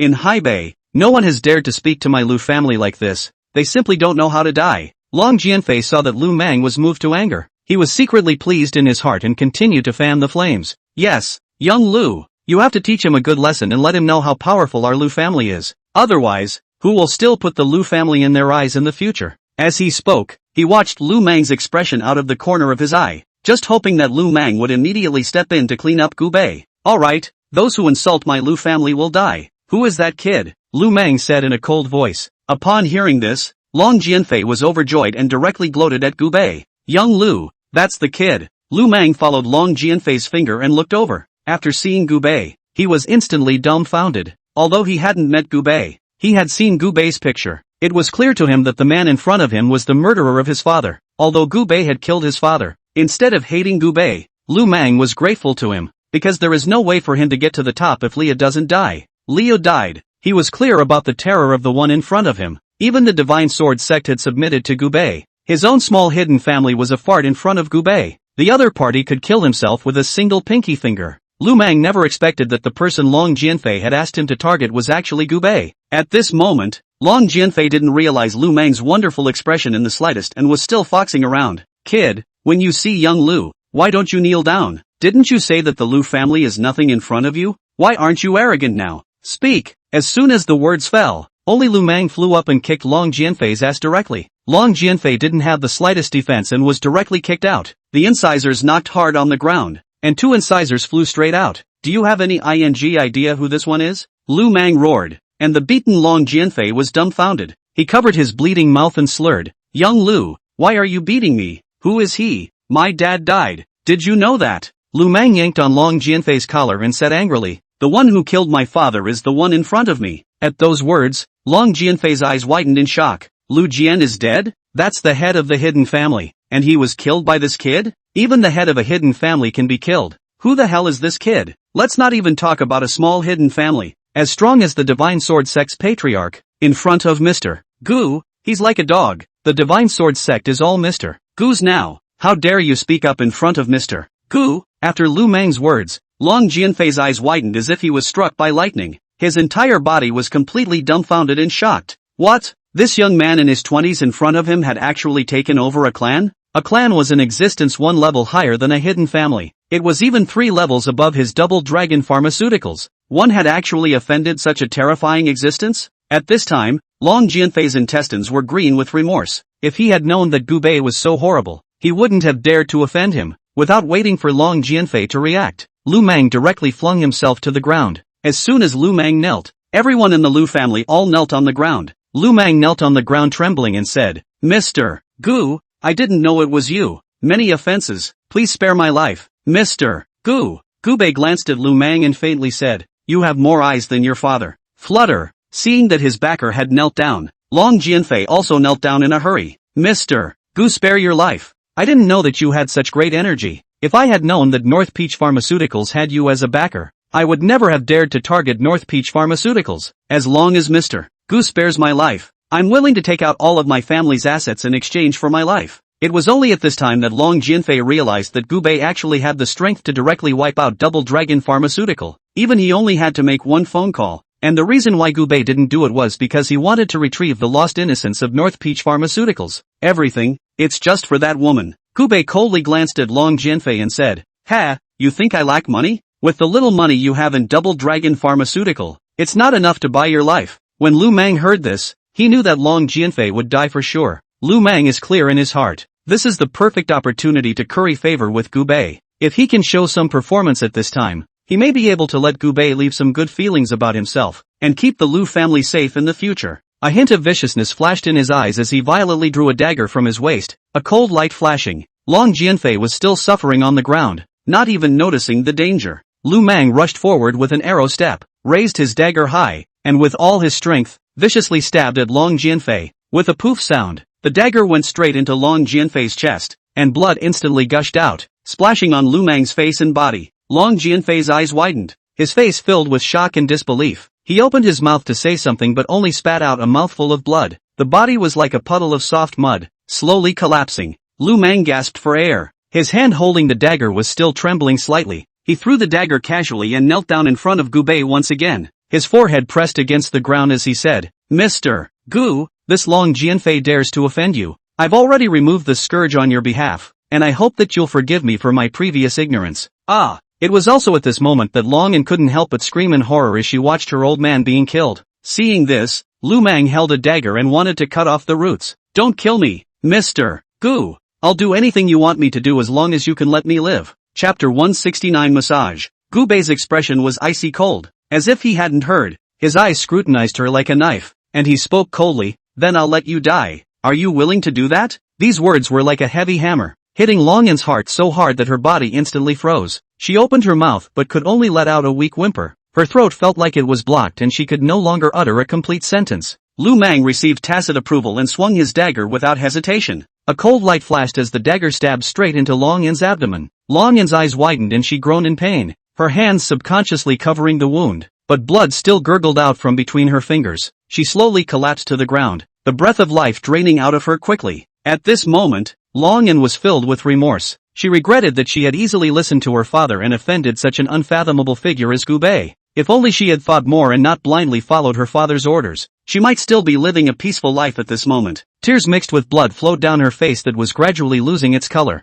Annie Long is dead, and it's all over. Gu Bei retreated, and everything that followed was all handed over to Yu Baichao. At night, Yu Baichao dragged his tired body back to the Bright Moon Villa. Inside the villa, Gu Bei sat on the sofa eating chips and watching a movie. Yu Baichao slumped onto the couch with an exhausted butt. So tired. After saying that, Yu Baichao casually shook off the red high heels on her feet. A pair of round and full jade feet were then nakedly displayed in front of Gu Bei. Yu Baichao's pair of jade feet were flawless. The 10 round toes were coated with red nail polish, and there was a hint of fragrance hidden. Tired? I'll give you a foot bath and you won't be tired. After saying that, Gu Bei sat up in a single bound and went to Yu Baichao's face. And Yu Baichao was very vigilant as she retracted a pair of jade feet and coiled them under her legs. What are you doing? Don't mess around. I thought you said you were tired. You forgot that I can be a doctor, and massage is my specialty. Gu Bei said seriously. This is my foot. You don't mind? Yu Baichao was a bit formal and embarrassed. Hey, how strange to say this. When Big Brother asked me to take care of you, you are at least my junior. Have you ever seen any adult dislike a child? You wait, I'll get you water to wash your feet. After saying that, Gubei pretended to be relaxed and walked towards the bathroom. After entering the bathroom, Gubei had some hidden excitement in his heart. Even though Gubei had seen many women and many beautiful women, no one could compare to Yu Baichao, whether it was in terms of face value, body, or temperament. As for Yu Baichao's pair of jade feet, Gubei had been salivating for a long time. I just never had access to it. But now the big opportunity is right in front of me. After receiving a basin of hot water, Gubei, who had a towel on his shoulder, came to Yu Baitao. Gubei gently placed the hot water basin at Yu Baitao's feet and slowly squatted down. With a hint of imperceptible tension and anticipation in his eyes, Gubei slowly stretched out his hand, his movements as gentle as a breeze brushing through the petals of a flower, gently holding Yu Baitao's ankle. In that instant, Yu Baichao's body trembled slightly as if electrocuted, and a blush quickly spread from her cheeks to the roots of her ears. Don't hurt me. Yu Baichao's voice was as soft as a murmur, with a hint of shyness. Don't worry, I'll be light. After saying that, Gubei's large rough hand took Yu Baitao's small foot in his hand. Yu Baichao's small feet were small and delicate, gently held in Gubei's hands. The touch was warm and soft, delicate as fine silk. I don't know whether it was the fragrance of the shower gel or her natural body odor that lingered between her feet, emitting a seemingly rose-like fragrance that was pleasant to the heart. Gubei's large hand began to gently stroke on her jade foot, his movements soothing and gentle, each stroke just right. His palm was rough with traces left by age and experience, touching Yu Baichao's smooth and tender skin, forming a marvelous contrast, causing Yu Baichao to unconsciously close her eyes, immersed in this different feeling. Yu Baichao's breathing gradually became rapid, her warm breath gently escaping as she slightly opened her eyes. Her eyes seemed to be covered in a mist of confusion. The watery eyes were full of ignorance and shyness, quietly looking at Gubei, who was concentrating on massaging her. A strange feeling that she had never felt before welled up in her heart. It was a kind of unspeakable heartbeat and sweetness. Gubei, I didn't expect you to be so skillful, Yu Baichao said softly, his voice soft and with a trace of imperceptible trembling, that trembling intertwined with shyness and hidden delight. Gubei raised his head, his gaze meeting Yu Baichao's, their eyes colliding in the air. It was as if an electric current had crossed the air, and an unnameable sentiment filled the air. As long as you feel comfortable. Gubei's voice became a bit low and slightly hoarse, as if it was quietly infected by the ambiguous atmosphere. His hand slowly moved upward along Yu Baichao's foot, sometimes gently kneading, sometimes slowly rubbing, from the center of the foot to the ankle. Every movement was full of tenderness, making Yu Baichao's heart thump uncontrollably. The room was silent, except for the occasional subtle sound of water coming from the hot tub. Yu Baichao's face was getting redder and redder, just like the peach blossoms that bloomed in the spring, delicate and touching. She felt her heart beating out of control, as if she was trying to break free of her chest. Two people of similar age, in this lone man and woman coexisting in a room space, there is already a subtle atmosphere, and then by this ambiguous atmosphere layer baked, Yu Baichao only feel cheeks rolling hot, body temperature also quietly rise. Your calves must be sore after walking all day. Let me help you relax and unwind. Gubei's voice tightened slightly as he gulped, his large hand gently kneading along Yu Baichao's slippery calf. His movements were focused and careful, taking meticulous care of everything from the texture of his muscles to the movement of his joints. Gubei's hand gradually moved upward and touched Yu Baitao's thigh, and Yu Baitao's body trembled violently, subconsciously trying to avoid it. But deep down there was a trace of reluctance, and his arm felt like it was fixed, so he couldn't lift it up. It was also at this moment that with a bang, the door of the villa was pushed open. Gu! Yu Baichao was scared like a frightened rabbit and hastily shrank back, and Gubei turned around in a hurry to look at the visitor. The person who came was no one else but Su Qingran, who also lived in the Bright Moon Manor. When the Su family villa was destroyed, Gubei let Su Qingran and Su Jin find a random villa in the manor to stay in. Su Qingran, on the other hand, had come to find Gubei. The atmosphere at this moment was extremely awkward. Su Qingran didn't move a muscle and didn't know what to say, and Yu Baichao stood up in a hurry, picked up her high heels with both hands, and hurried up the stairs. I'm tired, I'm going to rest, we'll talk about anything tomorrow. After saying that, Yu Baitao left as if he had fled, and Su Qingran blinked her big eyes innocently. Did I break your favor? Gubei stood up, and at this moment, Su Qingran immediately stared down with wide eyes. You, Gubei sneered and said, just in time, there's just an evil fire in my heart with no place to spread it. After saying that, Gubei directly pulled Su Qingran's wrist, regardless of whether she agreed or not, and directly brought her into the bedroom. Chapter 170 The Holy Virgin. Su Qingran was pulled into the bedroom by Gubei, and instead of being the slightest bit alarmed, her eyes flashed with excitement. She tilted her head slightly and looked at Gubei provocatively, the corner of her mouth hooking up into a charming arc. What? Annoyed by me crashing through a good thing? Saying that, instead of breaking away from Gubei's hand, she took the initiative to stay close, her hands smoothly encircling Gubei's neck, her fingers gently ruffling his hair. Gubei looked at the bold Su Qingran in front of him, annoyance and desire intertwined in his heart. He narrowed his eyes slightly, his voice low and hoarse. "You're playing with fire." Su Qingran, however, was not the least bit afraid, coming close to his ear and murmuring softly, "I'm not afraid." That warm breath sprayed Gubei's ears, causing his heart to beat steeply faster. In the next second, Gubei violently pulled her into his arms and kissed her lips fiercely. Su Qingran responded passionately, holding Gubei tightly with both hands, as if she wanted to integrate herself into his body. Her kisses were bold and passionate, with a reckless impulse that seemed to unleash all the long-suppressed emotions in her heart. The two of them gradually sank in this fiery emotion, their clothes slipping off one by one. Su Qingran's eyes were mesmerized and blazing, and her every movement and every soft gasp was tugging at Gubei's heartstrings. Gubei's hands gently roamed over her skin, while she let out low moans from time to time, actively catering to Gubei's every movement, as if she wanted to make up for all the time she had missed out on before. The room was filled with an ambiguous atmosphere, and the light softly sprinkled on the two of them, outlining ambiguous silhouettes. Outside the window, the night was deep, and the moonlight spilled onto the ground through the gaps in the curtains, adding a bit of haze and mystery to this passionate scene. The next day, after Gubei woke up from his bed, he realized that Su Qingran hadn't left. "Instead, I lay in bed and swiped through short videos." "You didn't leave?" Gubei frowned slightly. It wasn't that he didn't like Su Qingran, it was just that he was afraid that Yu Baichao would misunderstand if he found out that he had left another woman in his room overnight. There didn't seem to be anything to misunderstand. Gubei was simply afraid of being discovered by Yu Baichao. After all, no substantial relationship has been established between the two. "No, you were so good yesterday, you made it so hard to get out of bed." Su Qingran pouted. After saying that, Su Qingran took out her cell phone and handed it to Gubei. "Look, the holy maiden came to Hebei City, and I heard that she's going to attend the wedding banquet of a male son." "A holy woman? Not interested." Gubei pushed the phone away, but just then, Gubei's cell phone suddenly rang. Taking out his cell phone, he found that it was actually his brother Xiao Zhantian calling. Just after connecting the phone, Xiao Zhantian's voice over there with a sobbing tone rang out. "Brothers, help me. These stinking ES are trying to kill me. I'm at the Hebei Hotel. An hour ago, Xiao Zhantian, dressed in a black suit, appeared in the Hebei Hotel." Hebei Hotel is the largest and most luxurious five-star hotel in Hebei, where wedding banquets are also usually undertaken. And Xiao Zhantian appeared here today to attend the wedding banquet of a good brother. To be Xiao Zhantian's good brother, he was naturally a young master of a rich family. And this rich young master is not simple. His family is not only rich, but also powerful. At the same time, staying with Xiao Zhantian, there were also several famous rich second generation in the second generation circle. However, Xiao Zhantian was at peace with them face to face. In the past, Xiao Zhantian really thought that all of these people were his good brothers, but until the Xiao family's accident, none of these once good brothers even stepped forward to help his Xiao family. Only Gubei had helped him, Xiao Zhantian. So ever since that fight, Xiao Zhantian only recognized Gubei as a good brother. Others, at most, were friends. "Hey, have you heard?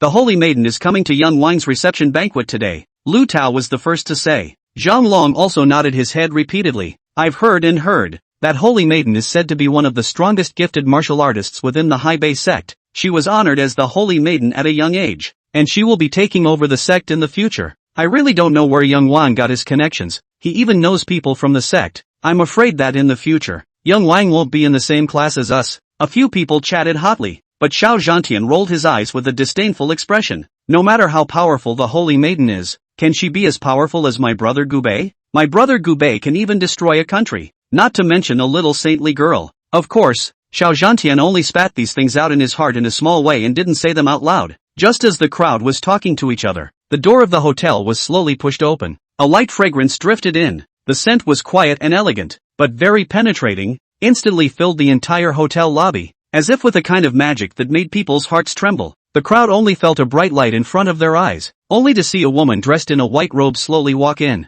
The robe seemed to be made of the finest silk, gently fluttering with her steps as if flowing moonlight. Her face was covered with a thin veil, revealing only a pair of bright and deep eyes, like the twinkling stars in the night sky, revealing an ineffable charm between her looks. There was an innate condescension in her eyes, as if everything in the world was nothing more than ants in her eyes. Her stance was light, each step was like strolling through the clouds, and her temperament was transcendent, as if she didn't belong to this earthly world. She held her head slightly high, her eyes scanning the crowd around her, a hint of scrutiny in that gaze, and a few hints of disdain. Behind her, followed by 4 women also dressed in white power suits. Their eyes were sharp, their bodies exuded a cold aura. At a glance it was clear that they were experts with extraordinary skills. One of the women took a step forward, her voice crisp yet with unquestionable majesty. "Seeing the holy maiden, why don't you kneel?" Once these words came out, the originally still noisy lobby instantly quieted down, and although everyone had dissatisfaction in their hearts, they didn't dare to disobey in the face of the majesty of the holy maiden as well as the power of the clan behind her, and they slowly knelt down.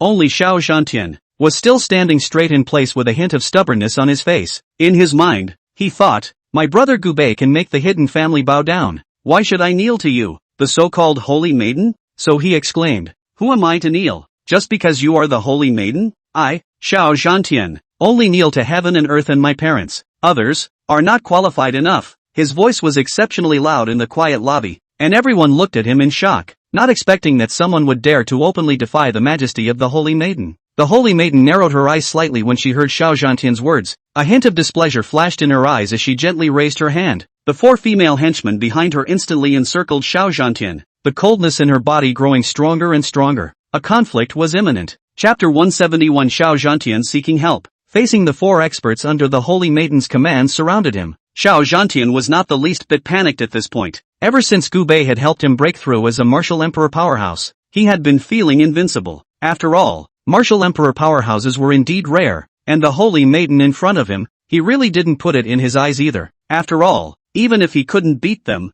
there was still Gubei behind him. While at this moment, Lu Tao and Zhang Long both felt that Xiao Zhantian was crazy. Lu Tao hurriedly reminded, "Does your brat know what he's talking about? This one standing in front of you is the sect holy maiden. Your Xiao family isn't even a hidden family. How dare you offend the holy maidens?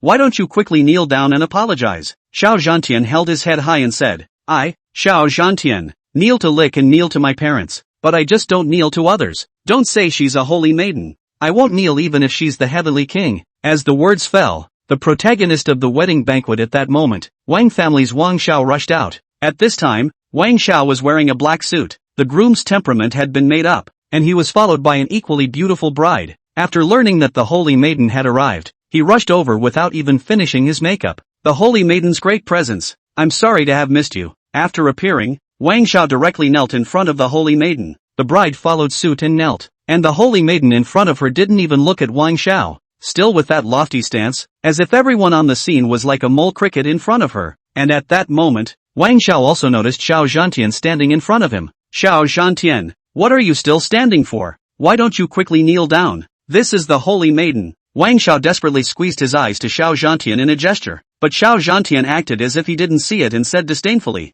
"Who is she and what does she have to do with me? What kind of society is it now that we are still practicing the feudal dynasty? Even if I meet the highest person in charge of the country, I cannot kneel. Why should I kneel to her? A holy maiden?" After saying this, Wang Xiao only felt a cold sweat on his body. Crazy. This Xiao Zhantian is crazy. Ever since the Xiao family went bankrupt, Xiao Zhantian had been abnormal and didn't put anyone in his eyes. Now even the sect's holy maiden dared to disregard it. And at that moment, the holy maiden finally lost her patience. The word came out of his mouth. "Kill." As the words fell, the 4 female experts beside the holy maiden instantly surrounded Xiao Zhantian, and Xiao Zhantian felt that he had the cultivation of a martial emperor. So could he still not defeat 4 women? But as soon as he did it, Xiao Zhantian was dumbfounded. These unassuming 4 people in front of them were actually martial king level experts. It was sufficiently one great realm above him, and it's still 4 against 1. How can this be? As soon as the holy maiden's cold word "kill" left her mouth, the atmosphere at the scene instantly dropped to freezing point. The gazes of the crowd were focused on Xiao Zhantian, all expecting a fierce melee to ensue. However, surprisingly, only one of the 4 female masters took a step. This woman was dressed in white, tall, with a head of long hair that fell behind her like a waterfall. Her face was cold, and her eyes were filled with endless killing intent. Her lotus steps moved lightly, seemingly slowly, but in the blink of an eye, she arrived in front of Xiao Zhantian. A strong uneasiness surged in Xiao Zhantian's heart as he subconsciously took a step back, trying to mobilize the martial emperor power in his body to ward off the upcoming attack. But just as he made a move, the woman had already raised her palm. Her palms were as white as jade, seemingly soft and feeble, but as if they contained a mountain of power. Xiao Zhantian only felt as if there was a huge mountain crashing down in front of him, and there was no time to make any effective defense. The woman's palm seemed to land lightly on Xiao Zhantian's chest, but it erupted with a terrifying impact, accompanied by a dull poof sound. Xiao Zhantian's body was struck by lightning and flew out directly. His chest felt like it had been hit hard by a heavy hammer, his sternum instantly snapping, and his internal organs also suffered heavy damage under this powerful force. Xiao Zhantian traced an arc in the air and crashed heavily into the far wall. The wall was smashed by his body into a human-sized crater, and lime rustled down. At this time, Xiao Zhantian was seriously injured and his life was hanging by a thread. This was the crushing of a martial king powerhouse against a martial emperor. The woman, on the other hand, had a disdainful look on her face as she returned behind the holy maiden, not bothering to make another move against Xiao Zhantian. Seeing that Xiao Zhantian's death was imminent, several of his good brothers chose to remain silent at this time. They were all afraid of touching the mold and being retaliated against by the holy maiden. Even one of them had his eyes dribbling and then stepped forward. Xiao Zhantian, you're really looking for death. Even the holy maiden dares to offend. For the holy maiden to kill you would be tantamount to dirtying the holy maiden's hands, so let me take the place of the holy maiden and send you to meet the king of hell. After saying that, Lu Tao drew out a dagger that shone with a cold light and approached Xiao Zhantian. As Xiao Zhantian's good brother, Lu Tao naturally had to be two-faced to Xiao Zhantian in his time of distress, but his knife is a real plug.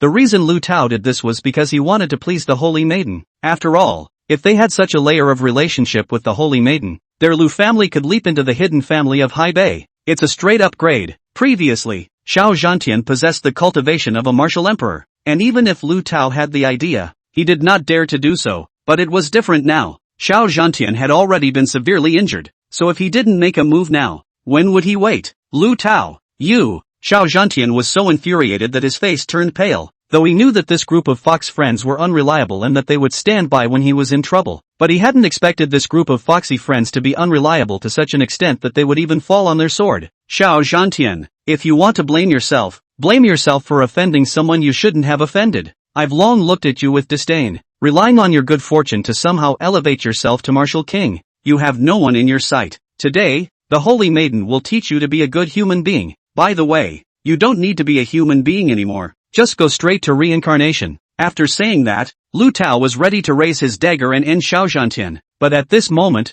Xiao Zhantian roared, "You guys dare! My brother is Gu Bei." As the words fell, the dagger in Lu Tao's hand lurched. Gu Bei? These two words have become very famous in the north of the sea lately. First, he purchased the princess to hold a birthday banquet, and then he suppressed the hidden family at yesterday's launch. If he wanted to retaliate against himself, the Lu family might not really be able to carry it. At this moment, Lu Tao turned back to look at the holy maiden. The holy maiden, on the other hand, was expressionless, with no ripples in her eyes, as if the brother in Xiao Zhantian's mouth was not worth mentioning to her. Tell him to call someone, the holy maiden said faintly. Lu Tao sniffed and let out a cold laugh. The holy maiden is giving you a chance to live. Call someone. I'd like to see if that what's-his-name Gu Bei can save you. And Xiao Zhantian also pulled out his cell phone in an extremely wretched manner. Brothers, help me. These stinking ES are trying to kill me. I'm at the Hai Bei Hotel. Chapter 172. No further action. After hearing the three words stinking bitch, the holy maiden's face sank and two words were spat out of her mouth. Slap your mouth. Lu Tao's eyes lit up when he heard this. This was a great opportunity to perform in front of the holy maiden. Okay. Only to see Lu Tao come to Xiao Zhantian's face. He opened his bow left and right, and then slapped hard towards Xiao Zhantian's face. Pop. Snap. Cannonball-like slaps rang out. Lu Tao was not leaving any force at all, and soon both sides of Xiao Zhantian's face were swollen. Lu Tao slapped Xiao Zhantian dozens of big slaps in a row. On this still feel not enough to relieve the anger, but also called two of his men, taking turns to draw Xiao Zhantian's slaps. Soon, one of Xiao Zhantian's faces swelled into a pig's head. Even so, Xiao Zhantian never gave in to weakness from start to finish, and kept muttering, "Don't you dare hit me. When my brother comes, you'll be finished." Lu Tao sniffed and kicked a few more times towards Xiao Zhantian's face. "I'll let you threaten me. If he doesn't come, that's all. If he dares to come, the holy maiden will definitely let him have no return." As soon as the words fell, a teasing voice rang in everyone's ears. "Who's going to make me have to come back?" Everyone looked toward the main door, only to see Gu Bei wearing a black tracksuit and striding into the middle of the Hai Bei Hotel. When Gu Bei saw Xiao Zhantian, who had been beaten to death, his face instantly darkened. Xiao Zhantian was his brother. It was fine to fight himself, but not others. After seeing Gu Bei, Xiao Zhantian revealed a mouthful of bloody teeth and smiled. "Dude, you made it." Gu Bei nodded slightly and without a word, walked over to Xiao Zhantian. "Who did this to you?" Xiao Zhantian did not say a word and only looked at Lu Tao. At this time, Lu Tao did not realize that he had already been in great trouble and was still foxing around. "Kid, you're Gu Bei, aren't you?" Hitting him is light, he's going to die soon. Do you know who he's offended? The holy maiden. Upon hearing this, Gubei let out a cold laugh and asked rhetorically, do you know who you've offended? Lu Tao froze and asked, what kind of people? The one who wants you dead. After saying that, Gubei directly threw a punch at Lu Tao's head. Lu Tao didn't react at all, and Gubei didn't give him time to react. When this punch went down, Lu Tao's head directly exploded like a watermelon. Lu Tao's headless body squatted in place for a few seconds before collapsing to the ground with a thud. Gubei said coldly, dare to hit my brother. What kind of a thing are you? Seeing that Gubei had killed Lu Tao with a single punch, Wang Xiao, the protagonist of today's wedding banquet, was anxious. He said angrily, killing someone at my wedding banquet. You're too arrogant. Gubei coldly glanced at Wang Xiao and said, kill or be killed. What can you do to me? Seeing how arrogant Gubei was, Wang Xiao could only look to the holy maiden for help. Holy maiden, this person is so arrogant in front of you. He clearly doesn't have you in his sights. The holy virgin? At this moment, Gubei looked at the holy maiden in front of him, who was wearing a veil and couldn't see her real face. But judging from the slender figure and those stunning eyes, it should be a beauty. Bold, why don't you kneel down when you see my clan's holy maiden? At this moment, the woman beside the holy maiden chided loudly. Gubei blankly glanced at her and said indifferently, what a fat compression of the vocal cords. How can you make such a sound? She's your holy maiden, not mine, so why should I kneel? Also, my brother was so badly injured. Did you have your men move? Gubei coldly looked at the holy maiden in front of her. Xiao Zhantian was at least a strong martial emperor, and those who could harm him were at least martial kings. These four people in front of them were all martial king powerhouses, and this holy maiden in front of her was even a martial emperor powerhouse. The only ones who could harm Xiao Zhantian were the five of them. The holy maiden, on the other hand, had a condescending expression. So what if it is? Gubei said disdainfully, just admit it. Who made a move on my brother just now? Step forward. As the words fell, they only saw the four female experts beside the holy maiden take a step earlier, looking straight at Gubei, their faces full of arrogance, not putting Gubei in their eyes at all. You four, kneel down and apologize to my brother. Upon hearing this, the four female experts laughed disdainfully. Kneel down and apologize to him? He's also worthy? What kind of a person are you to command us? Upon hearing this, Gubei sneered and said, since you won't apologize, then go to hell. After saying that, Gubei's powerful aura instantly erupted. Boom! The invisible pressure instantly pressed down on everyone at the scene, only to see these four martial king experts directly kneel on the ground, unable to move. The intense pressure makes them lose control of their bodies. At this moment, the four female experts were greatly alarmed. The Gubei in front of him had a cultivation level that was surprisingly above that of a martial king. That would be Emperor Wu. It's a cultivation level with the holy maiden. To be so young, but to possess the same talent as the holy maiden. This person's origin was definitely not small. The holy maiden also finally took a high look at Gubei after sensing his powerful pressure. No wonder that man is so arrogant. With a genius like you as a brother, he can indeed have no one in the northern part of the sea. Young in age, yet you have martial emperor cultivation. Which clan are you from? At this moment, the holy maiden had already treated Gubei as a fellow traveler, and spoke to Gubei in a much more polite tone. Ha, don't worry about that one, Gubei said indifferently. Seeing that Gubei refused to say anything, the holy maiden didn't force herself. At this moment, the holy maiden had already put Gubei's status and position on a level with her own. Since he's your brother, I'll give you face and not pursue him any further. And you'll put away your divine powers and stop making things difficult for my men. At those words, Gubei instantly laughed. Ha, you guys beat my brother half to death, and now you're saying that you'll give me face and not pursue the matter anymore? You won't pursue it, but I, Gubei, will. Upon hearing this, a female martial king expert instantly became furious, bold. The holy maiden no longer pursuing this matter has already given you a great deal of face. Don't give your face away. At those words, Gubei sneered. What happened to giving face? After saying that, Gubei's powerful pressure directly squeezed the four people out of shape. With Gubei's single thought, bang bang bang bang, the four female martial king experts exploded into a bloody mist directly in front of Gubei, all killed in seconds. At this moment, the scene was silent, dead silent. No one had expected Gubei to be so arrogant as to even dare to kill the personal guards beside the holy maiden. This is tantamount to a feud with the holy virgin. And Gubei said in a cold voice, injuring my brothers, killing you all would be cheap. At this moment, Gubei looked at the holy maiden, who was also filled with murderous intent. Killing my guards,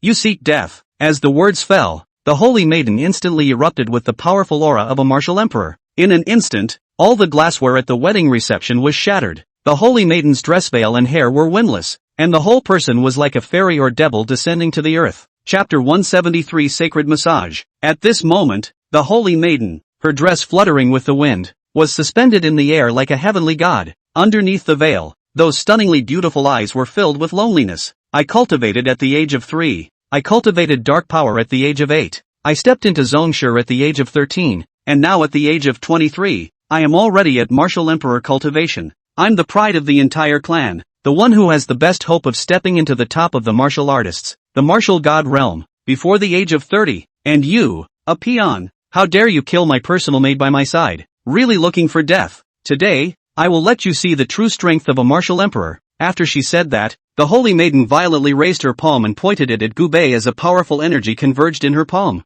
The air seemed to be distorted by this force, emitting a ZZ sound. Immediately afterward, the holy maiden slammed out a palm through the air, and an airwave visible to the naked eye swept toward Gubei like a raging tide. Everywhere they went, tables and chairs were overturned, the tiles on the floor cracked, and the crowd at the scene backed away in horror. However, the moment this seemingly powerful palm came into contact with Gubei, it was like a mud cow entering the sea, disappearing without a trace. Gubei stood in place, unharmed, his coat not even fluttering a bit. The corner of his mouth rose slightly, revealing a mocking smile, his eyes full of teasing. That's all the strength? Are you massaging me? Gubei's voice clearly reached the ears of the crowd, carrying a strong sense of disdain. If you want to make a move, make some real moves. Don't be so soft and waste everyone's time. Aren't you a martial emperor? Show some decent strength and let me see if you're worthy of this realm. Gubei's mockery was like a sharp blade, stabbing straight into the holy maiden's pride. At this moment, the holy maiden froze. How was this possible? A move from a martial emperor. Even a martial god wouldn't dare to take it hard without defenses. But not only did Gubei receive it hard, he was also unharmed. The holy maiden's face instantly turned iron blue. She didn't expect that her all-out strike would be so easily neutralized by Gubei, and that she would suffer such humiliation. You ungrateful thing. The holy maiden gritted her teeth and squeezed these words out from between her teeth. Then her figure was like electricity, instantly bullying her way up. She raised her palm high, the light in the center of her palm flourished, and the dense energy gathered crazily. The air was stirred to a hissing sound, as if it would be torn apart at any time. Immediately afterward, she fiercely slapped out a palm, which was wrapped in a mountainous force, and slammed fiercely towards Gubei's back. Bang! With a loud bang, the entire hotel shook with it, and the people around them only felt a strong wave of air pounding on their faces, and many of them were unsteady on their feet and staggered backward. But Gubei just slightly leaned forward, and then sat back steadily. Is that all you got? Gubei didn't look back, his tone full of contempt. Are you tickling me? The holy maiden was so furious that she was trembling,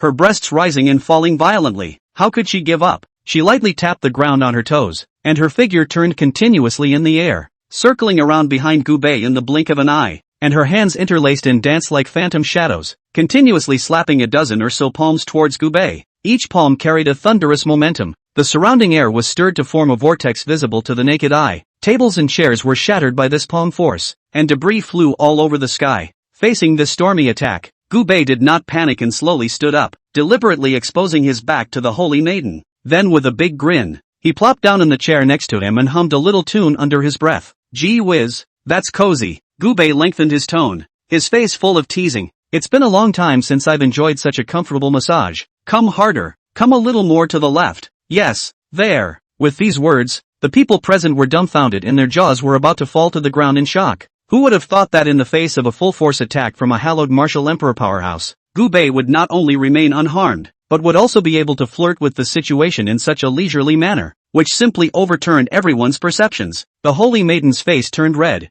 from the roots of her ears to her neck, and then to her entire face, finally turning directly into a greenish-purple color, living like a ripe and frozen eggplant. In her eyes, anger, shock, and unwillingness were intertwined, and she couldn't wait to immediately cut Gubei into 1,000 pieces. She's giving it her all. Gubei, however, was unharmed. Only a strong person who had stepped into the first layer of the martial god realm could do so. Could it be that Gubei was at the first level of the martial god? After stepping into the martial god realm, one needed to cultivate to a minor level, then to a major level, and finally to a complete level. Only those who were gifted could step into the first layer of the martial god realm, and there's going to be a heavenly tribulation. But Gubei, he was clearly the same age as himself. How could such a young man be at the first level of martial god? Could it be that his talent was even stronger than his own? That's not possible. The holy maiden had been the pride of the clan since she was a child. Enjoying the top-notch cultivation resources, she looked out of the corner of her eye and thought she was the most gifted cultivator in the world. She looked down on all martial artists of her age. Until now, she met Gubei. Gubei revealed a teasing smile at this moment and said, "Had enough fun?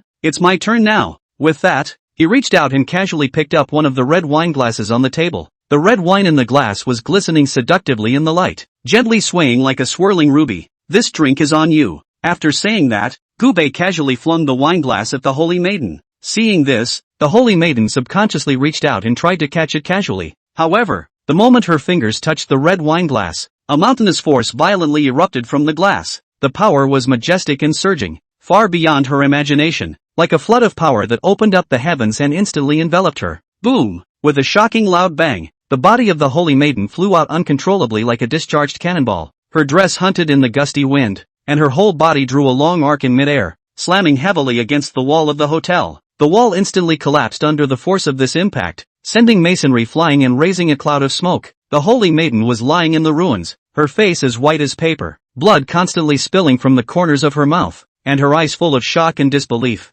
Her limbs were twitching slightly, obviously extremely traumatized. On the contrary, the red wine glass, after blasting the holy maiden away, actually drew an elegant arc in the air and landed steadily on the ground. The glass was intact, not even a drop of wine had been spilled, and the red wine was still gently swirling in the glass. The crowd at the scene was stunned by this scene, not daring to utter a single breath. "Aren't you the self-proclaimed pride of heaven, with the best hope of stepping into the martial god realm before the age of 30? Gubei said coldly. "In my opinion, nothing more than that." As the words fell, the holy maiden's confidence and dignity collapsed in an instant. Chapter 174 The Sage Dance. Gubei slowly walked up to the holy maiden and squatted down to look at the wretched holy maiden, only to see Gubei reaching out to uncover the veil on the holy maiden's face. However, at this moment, the holy maiden suddenly stopped Gubei. "Don't! I swore to the clan that I would marry whoever uncovered my veil." At those words, Gubei retracted his hand. "Oh, then I won't reveal it." At this moment, the holy maiden visibly froze. "Why don't you follow the rules? Shouldn't the normal plot be you forcefully lifting my veil to see what I look like? I'm so pretty, don't you want to have it?" At this point, the holy maiden's self-confidence suffered another great blow. In the sect, even if she wore a veil, she was the dream goddess of countless men. I don't know how many people have wanted to catch a glimpse of what she really looks like under the veil, but when it came to Gubei, he didn't bother to take a look. "Don't I look pretty? Tell me, how do you want to die after beating my brother like that?" Gubei asked indifferently. It was the first time the saintly maiden had experienced the feeling of being on the verge of death, being the pride of heaven. She never thought she would be killed by someone else. "You want to kill me? I'm the holy maiden of the clan." At those words, Gubei laughed. "Clan? Ha, don't press me with those two words. Then let me ask you, how does the Divine Sword sect compare to your clan?" The holy maiden frowned slightly and said, "It's not comparable." "Then have you heard that the Divine Sword sect has changed ownership?" After these words, the holy maiden's eyes widened. "It's you?" The holy maiden had naturally heard about the Divine Sword sect's change of ownership. It was rumored that the Divine Sword sect's new headmaster was just a martial artist with a low cultivation level, but throughout the entire sect, no one dared to disobey him.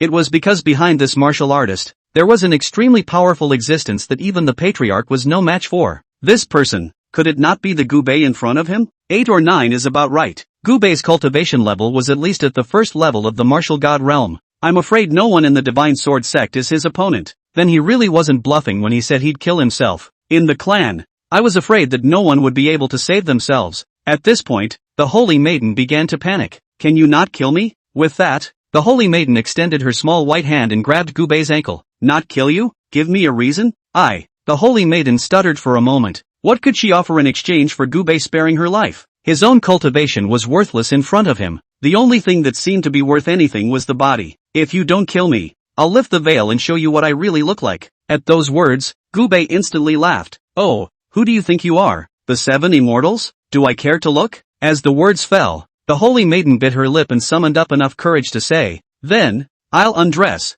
and I'll show you, wherever you want to see." Saying that, the holy maiden directly blushed in shame. It was the first time she had ever spoken so bluntly to a man, and Gubei laughed playfully. It wasn't true that the saintess in front of him was a beautiful woman, but Gubei had seen more than just her. "Ha, how about I want to see you dance?" Then, dancing? Since she was a holy woman, she knew something about dancing and music and all that. At this time, the holy maiden's heart was still a little bit tuckered out. It seems that he is still very attractive. It is true that stinky men are all the same. No one does not like beautiful women. Fine, then find a place where no one is around and I'll dance for you. the saintly maiden said, and there was a hint of delight within her. In all these years, no man has ever caught her eye. She looks for men, not to say they are better than her, but at least not too much weaker. But after many years of searching, I couldn't find it. But the gubei in front of her made her discover a new continent. The person was young, had better talent than himself, higher cultivation than himself, and most of all, was handsome as well. What's the point of dancing for a man like that?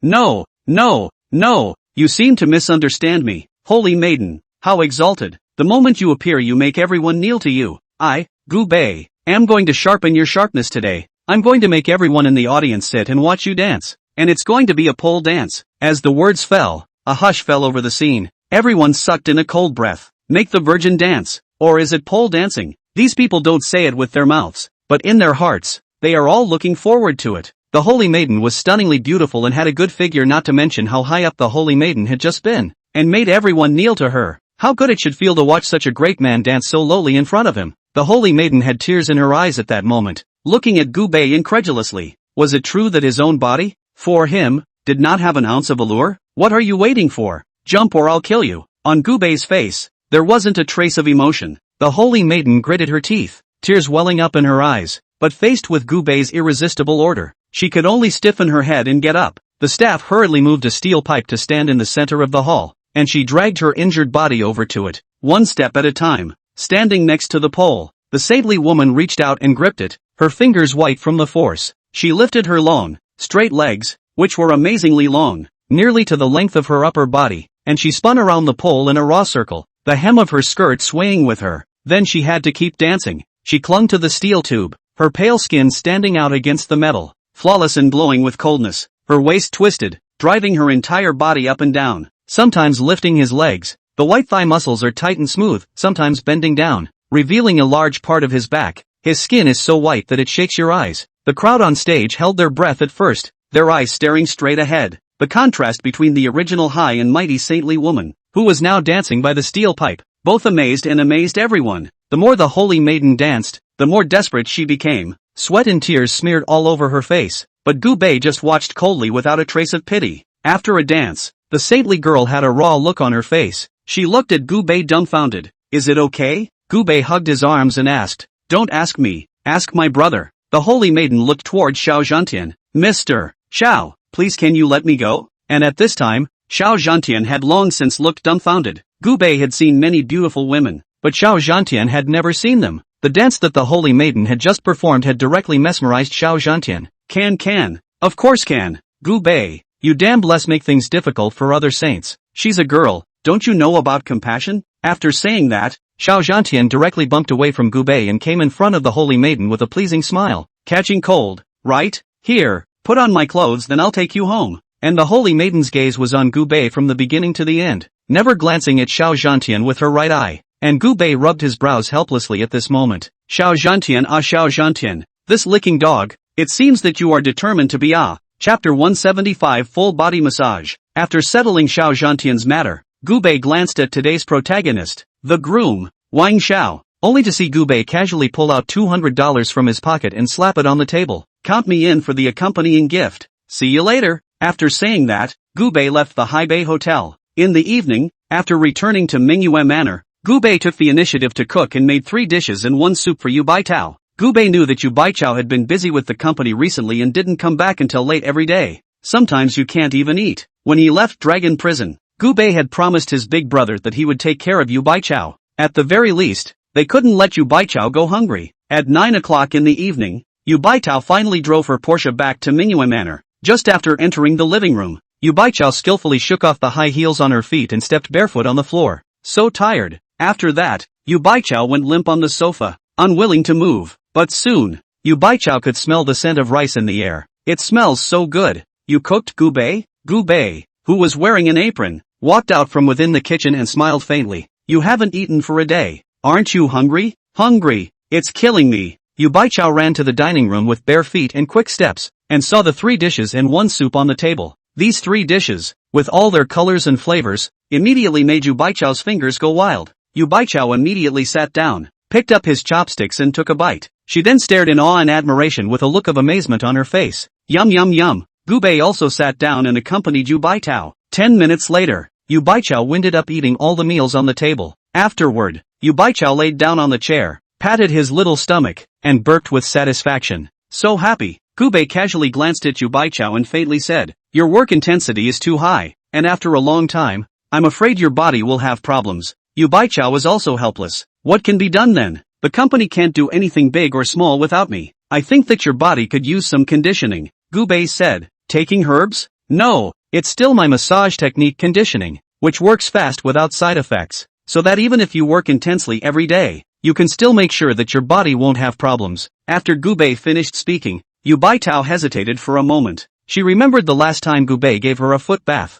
That electrifying touch made Yu Baichao shy. If it wasn't for Su Qingran's sudden appearance, she was afraid that she wouldn't be able to control herself and take from Gubei. Big brother said that you're the only daughter he has and that he must let me take care of you, so I can't watch your health fail. Get up, go into the bedroom, and I'll give you some pressure. After Gubei finished speaking, he stood up, not giving Yu Baichao a chance to retort, and walked directly to Yu Baichao's bedroom. Yu Baichao, on the other hand, was sitting in the living room in a daze. Gubei had just cooked himself a delicious meal, plus the fact that he was totally looking out for his health. So how could he think so much of Gubei? If he rejected Gubei, he would be very sad, right? After hesitating for a moment, Yu Baichao still followed. At this moment, Gubei entered Yu Baichao's boudoir. Upon entering, a peachy scent drilled into Gubei's nose. Taking another look at Yu Baichao's pink bed, Gubei suddenly froze. Just a few pieces of underwear thrown randomly on the bed. There's pink cartoon underwear and matching purple underwear. There's sexy lace and then there's simple and practical. At this moment, Yu Baichao also followed into the bedroom.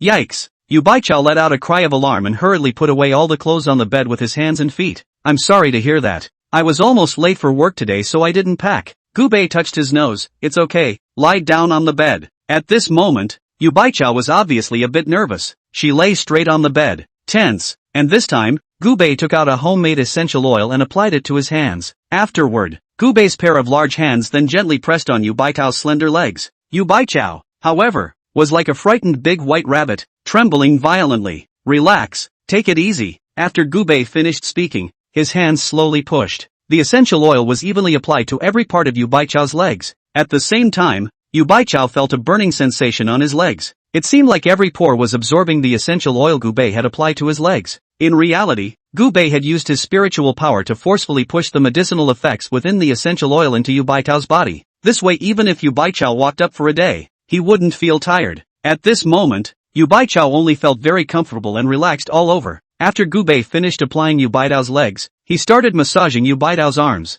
Gubei held Yu Baichao's delicate little hand with one hand, then the other hand rubbed and massaged back and forth on Yu Baichao's right arm. By the way, Gubei took Yu Baichao's pulse. After taking his pulse, Gubei's brows frowned slightly. Yu Baichao, you're on fire a bit. Yu Baichao froze and asked, fire breath? What does that mean? I assume you're still a virgin? Gubei asked. After these words were said, Yu Baichao instantly blushed in shame, but her face put on a look of an old driver. Who are you looking down on? Cut. Don't lie. The pulse doesn't lie. You're in your 20s and haven't even had a boyfriend. You'll suffocate your body over time. Gubei, however, said with a serious face. Yu Baichao, however, glared angrily at Gubei. I advise you not to mind your own business. I'm not being nosy, I'm being concerned about your body. In fact, if you don't have a boyfriend, something like a banana cucumber could also be a brief reprieve from the stress in your body. Before Gubei could finish his words, Yu Baichao viciously kicked at Gubei. Coincidentally, this kick directly hit Gubei's fatal part. Gubei immediately revealed a look of pain and crouched down.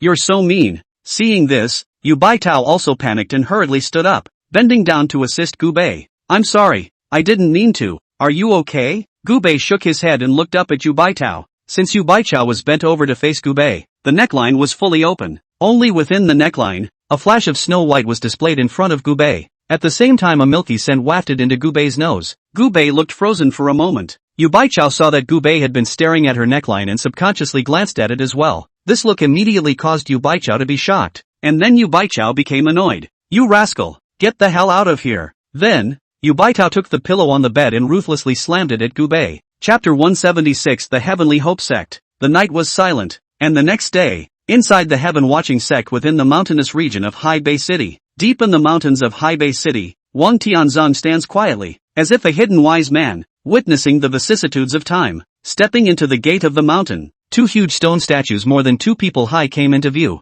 they emanate a simple and heavy atmosphere. Years of engraved marks all over, but no loss of solemnity. The stone statue is holding a long sword and pointing to the sky, with eyes gazing into the distance, seemingly guarding this mysterious place. Staggered wooden buildings are visible as you walk along the winding bluestone paths. They are built with mortise and tenon, sturdy and exquisite, with flying eaves and arches, carved beams and painted buildings, and the wood carvings of birds and beasts in the eaves are vivid. Alongside the trail, the babbling brook is so clear that you can see the sand and gravel under the water with small fish weaving in and out. The stream runs downhill, forming several small waterfalls with splashing, crystalline flashes that fall into pools of water that are crisp and clear. Further in was the wide, flat martial arts practice field, the stone-paved floor as smooth as a mirror. Around them stood huge stone locks and stone piers, and on one side of the towering martial arts viewing platform, ancient stone chairs were placed. The back of the heaven-watching Sex Mountains were dense mountain forests with ancient trees that covered the sky. Sunlight poured through the gaps in the leaves, creating pillars of golden light. The forest is filled with the scent of grasses and medicines,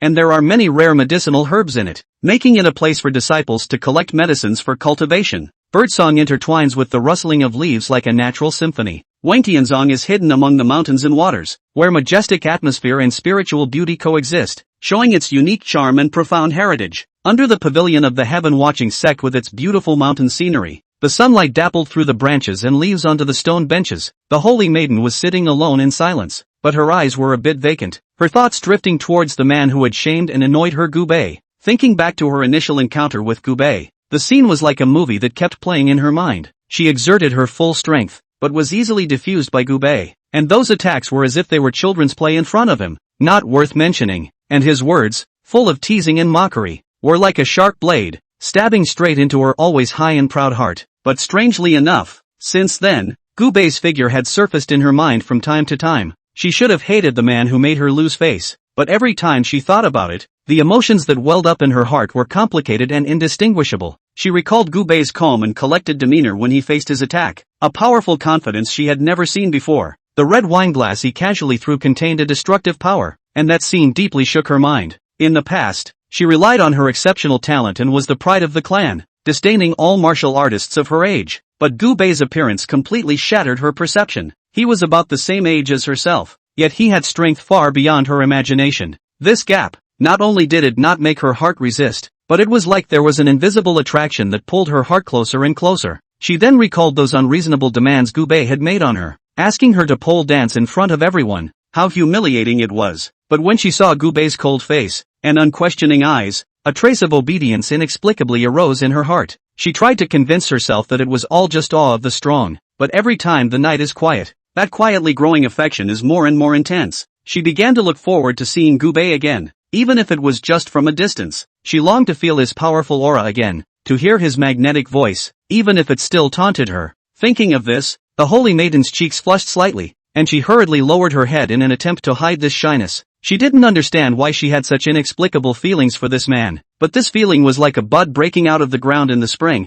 unstoppably growing and spreading in her heart. At this moment, an old man appeared in front of Yu Baichao. This old man wore a gray robe and looked like an immortal. He was the patriarch of the Skywatch sect, Tai Deluxe. Everyone within the sect honored him as Elder Tai, and Elder Tai is also the master of the Holy Virgin. The Holy Maiden had grown up in the clan since she was a child, and Tai Deluxe was both her master and her father. Silly girl, what are you thinking? Tai Deluxe smiled and sat down across from the Holy Maiden. The Holy Maiden was the pride of Tai Delusion and the hope of the entire clan. It was because the talent displayed by the Holy Maiden was enough to bring the entire Skywatch sect to new heights. Therefore, Tai Deluxe had always treated the Holy Maiden as the clan's greatest treasure. Nothing. The Virgin did not dare to tell what happened yesterday. She was afraid that her master would go and take revenge on Gubei, afraid that Gubei would be hurt. Ha ha ha, even if you don't say it, I know what you're thinking. Are you thinking about a man? Tai Deluxe suddenly laughed out loud and said. The Holy Maiden froze and said somewhat shyly, Master, how do you know?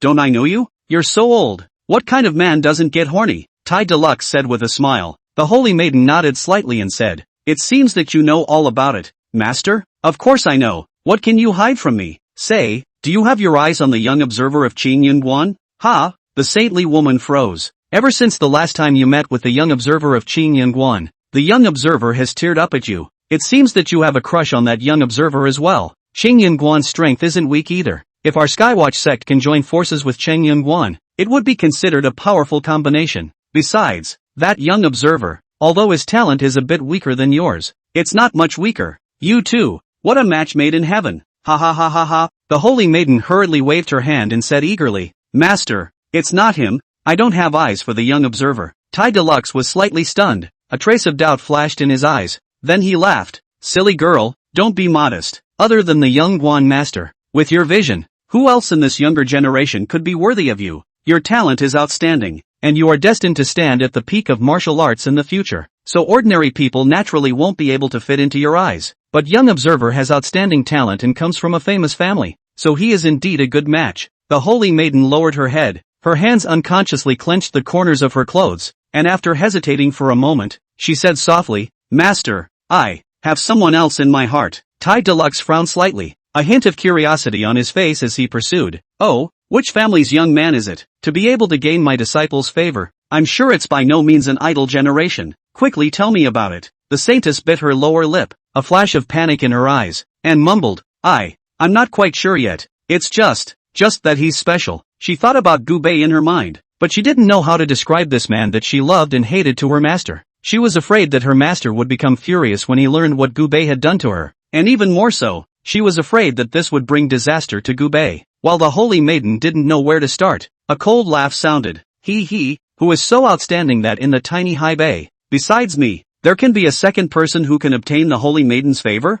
Chapter 177 Song Li Li. As the words fell, only a man suddenly appeared in the two men's field of vision. The man was dressed in a white suit. His body was spotless and he looked elegant as well. This person was the young master of Qin Yunguan, Song Li Li. Seeing Song Li Li appearing, Tai Delusion hurriedly stood up and said with quite a bit of importance, Why didn't the young Guan master say hello when he came, so that I could make a big feast to receive the dust? Looking at Song Li Li again, he waved his hand and said, In the future, after I get married to the holy maiden, we'll all be family, there's no need to be so polite. After saying that, Song Li Li looked at the holy maiden. It's the more you look at it, the more satisfied you are. But the virgin frowned slightly and said, Who wants to marry you? Upon hearing this, Song Li Li smiled confidently. In the entire high bay, besides me, Song Li Li, is there anyone else who can match you? I know that the holy maiden stepped into the martial emperor minor achievement realm at the age of 23. Her talent is truly unrivaled. But I, Song Li Li, am not much worse than the holy maiden.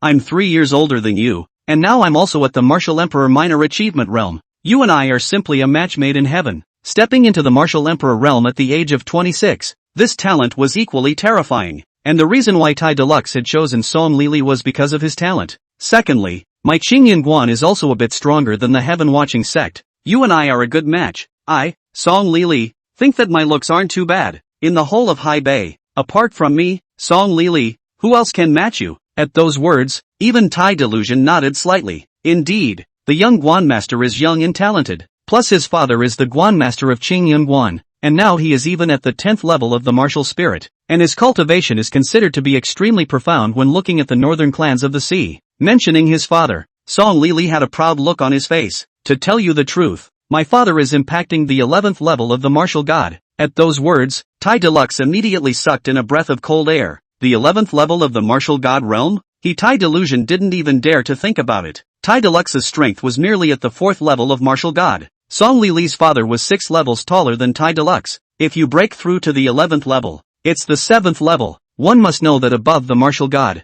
every breakthrough in cultivation must survive a heavenly tribulation, and the slightest mishap would shatter one's body into pieces. It's risking your life at every turn. If Song Li Li's father had really broken through to the 11th layer, he would be considered a powerhouse among the powerhouses in the High Bay sect. That holy maiden married to Qin Yunguan is considered an upper marriage. Silly girl, what are you still hesitating for? It's more than enough for the young Guan master to match you, but I already have someone in my heart. At this moment, the holy maiden could not bear it and said directly. Gu Bei had left an indelible impression in her mind. Before she met Gu Bei, she had also always thought that the only one who could be worthy of her was Song Li Li. But after Gu Bei appeared, she realized that all the good feelings she had left for Song Li Li had disappeared. In her head, there was only Gu Bei right now. At this moment, Song Li Li's expression became very ugly. Ever since he met the holy maiden, he had been thinking about her. Even though he hadn't seen the holy maiden's true face, that pair of seductive eyes had already taken his heart. Now, seeing that the woman he loved had someone else in her heart, how could he bear it?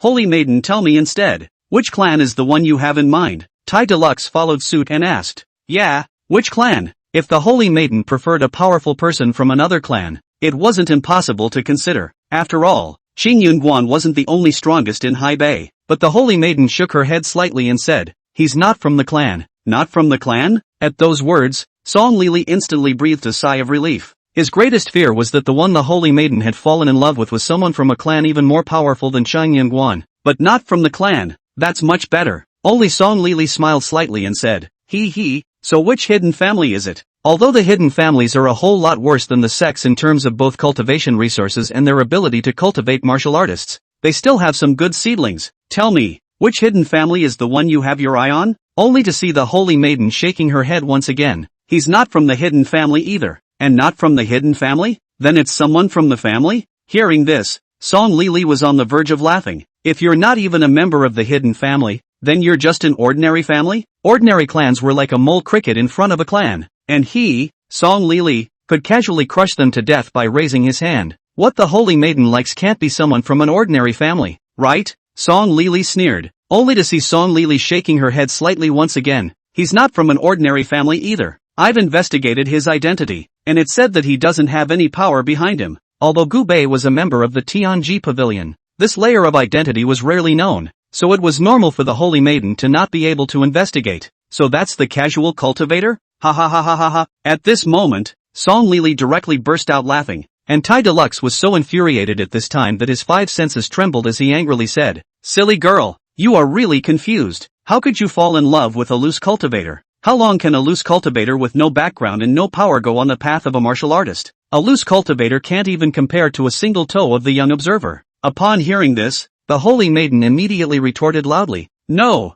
although he is a loose cultivator, his talent is very strong. Even I'm no match." Song Lili sneered, "Even you are no match? Then it's a martial god? Such a young godless. How is that possible? Holy maiden, you actually lied in order to defend this person?" "I'm not lying," the virgin argued. "I know, the holy maiden has never touched the world, and is very unfamiliar with worldly things, but recently the holy maiden has appeared in the middle of High Bay City, and the one you like can't be the molded brother from the nightclub, right?" Song Lili sneered, "Uncle Tai, this is something I have to say about you. The status of the holy maiden is not false, but you can't be too much in charge of the holy maiden. Look at what the holy maiden is suffocating into. Even the nightclub model brother cannot forget it." Tai Deluxe's face turned red as he nodded his head repeatedly. Young Guanmaster is right. The holy maiden looked at Song Lili with cold eyes at this moment. "Anyway, in my eyes, you're not even as good as a hair on his head." "Oh, since this person is really as good as you say, then we might as well go and meet him? Let's see if you're lying or if I, Song Lili, am no match for this person."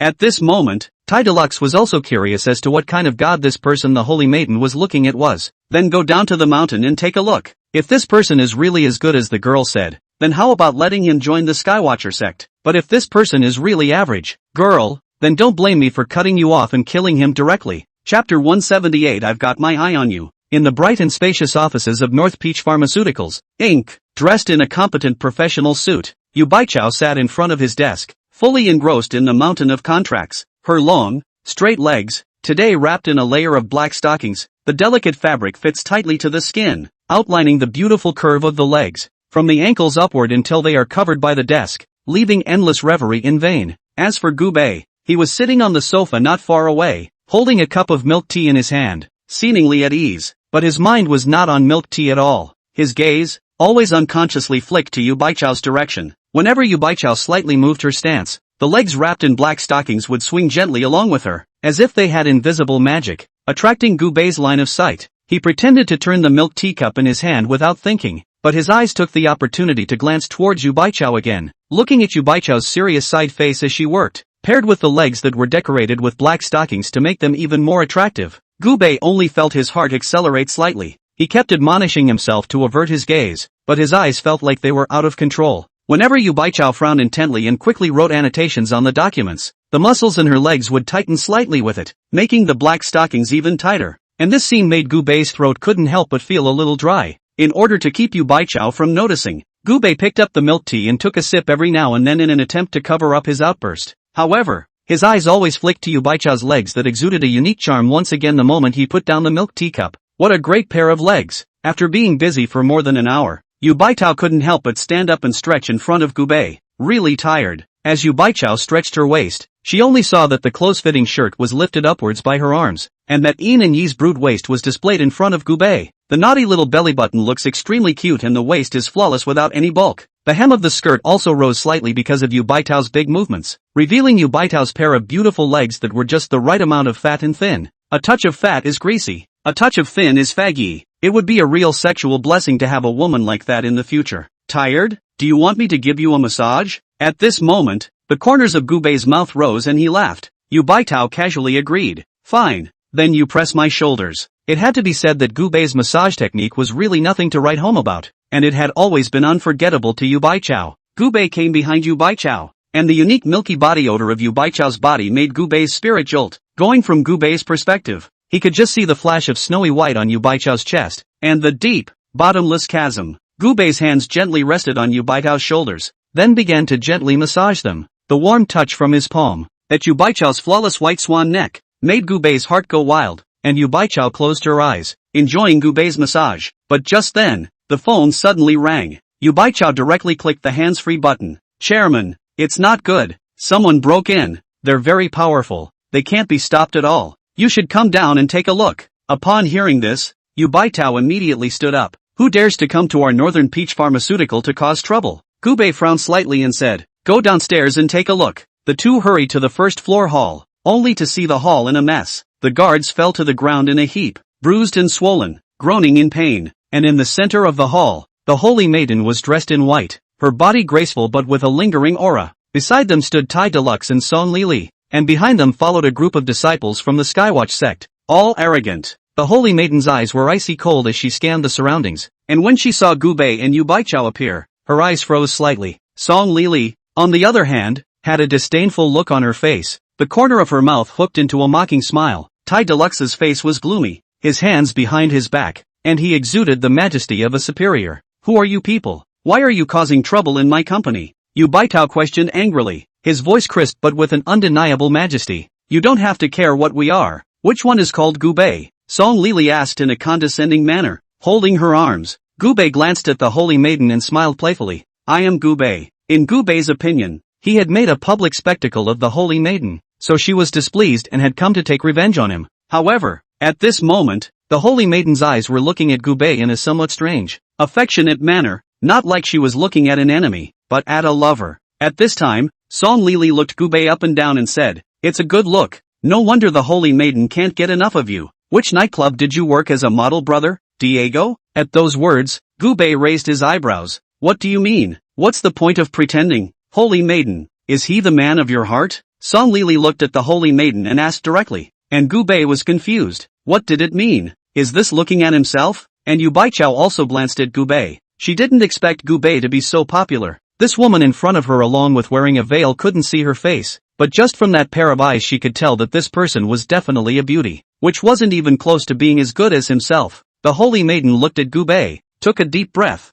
and said directly, that's right, he's the man of my heart. Gu Bei, believe it or not, I've got my eye on you, and from now on you'll be the only one in my heart. Upon hearing this, Gu Bei directly scolded. You're crazy, right? What are you doing hitting my family's security guard if you've got your eye on me? The holy maiden looked at the security guards who were knocked over and frowned. It's just a few mortals. You'd get mad at me for a few mortals? I see you are very sick. Are they mortal? Are you immortal? Before I get angry, leave the medical bills and get the hell out of here. Gu Bei had a look of impatience on his face. He was in a good mood today. If it were usual, he would have slapped this holy maiden into mush. At this moment, Tai Deluxe looked at the holy maiden with a disappointed face and shook his head. Girl, you're too disappointing to me. Your exit is dirty, and he's the man of your choice? To be honest, Olmi didn't feel the slightest fluctuation of internal force on his body, indicating that he is just an ordinary person. What you have your eyes on is actually an ordinary person. Tai Deluxe really couldn't feel any internal force fluctuations in Gu Bei's body because Gu Bei wasn't a martial artist, but an immortal cultivator. He doesn't have internal power fluctuations? Impossible. Those 4 guards around me were all killed by him. How can he be an ordinary person? The Virgin defended. Holy maiden, I think you're just blinded by this world. How can you even look at this kind of goods? Song Lili had a disdainful look on her face and looked at Tai Delu. Uncle Tai, you have seen it. The person that the holy maiden said that I can't even compare to him by a hair is this waist in front of her. What should be done? You see to it. Chapter 179 The Holy Maiden Acts Out. Tai Deluxe was disappointed in the Holy Maiden's choice. In his opinion, the man his disciple chose, even if it wasn't a supreme heavenly pride, it had to be a great man of the party. Looking at the Gubei in front of him again, besides his outstanding looks, what other advantages did he have? Nothing but handsome. At this moment, Tai Deluxe said in a cold voice, "Girl, I'm disappointed in you. He can't be your man of your desire. Do it, kill him yourself and break your own thoughts." At those words, Song Lili gloated and laughed, looking towards the Holy Maiden. And the Holy Maiden clenched her lips and said, "Master, apprentice brother can't move. Moreover, apprentice brother is no match for him." Upon hearing this, Tai Deluxe instantly became enraged. "Girl, you are deceiving master. You are already at martial emperor cultivation now. He's about the same age as you. How could his cultivation be higher than yours? How could you not be his opponent? If you don't make a move today, master will expel you from the division and abolish your cultivation. Make your own choice." At this point, the saintly woman was caught in a dilemma. She had indeed fallen in love with Gubei, and she couldn't lay a hand on him. But, if she didn't make a move, her master would nullify her cultivation and expel her from the division. The Holy Maiden knew that without her cultivation and clan, she was nothing. Maybe those people who used to look at you with disdain will let you die a horrible death on the streets. Holy Maiden, stop hesitating. He's not your best choice. I am. Song Lili smiled playfully. At this moment, the Holy Maiden made up her mind and looked at Gubei. "You don't believe me, do you? You don't think Gubei is as good as Song Lili, do you? Then I'll risk my life. Let's show you all how strong Gubei really is." Song Lili couldn't even compare to one of his toes in front of him. "Holy Maiden, don't hesitate any longer. He is by no means a good match for you. I am the one who suits you best." The corner of Song Lili's mouth hooked into a smug smile, her tone full of ambition. In the end, as if she had made some sort of determination, the Holy Maiden slowly raised her head, her gaze looking straight at Gubei. "Since you all don't believe me, and you all think that the Gubei in front of you is nowhere near as strong as Song Lili, then I'll use myself as a bet to show you how powerful Gubei really is." In front of Gubei, Song Lili was not worth mentioning at all. Anyway, she was not Gubei's opponent in the first place, and thinking of this, the Holy Maiden suddenly opened her eyes angrily and shouted, "I'll make a move." Before the words fell, the Holy Maiden's figure was like electricity, instantly pouncing towards Gubei. Her hands were like claws, and with a powerful wind, she pushed straight for Gubei's throat. Gubei frowned slightly, a hint of helplessness flashed in his eyes, but he did not panic. Only a slight sideways movement of his figure was seen, easily avoiding the Saintess's powerful strike. Afterward,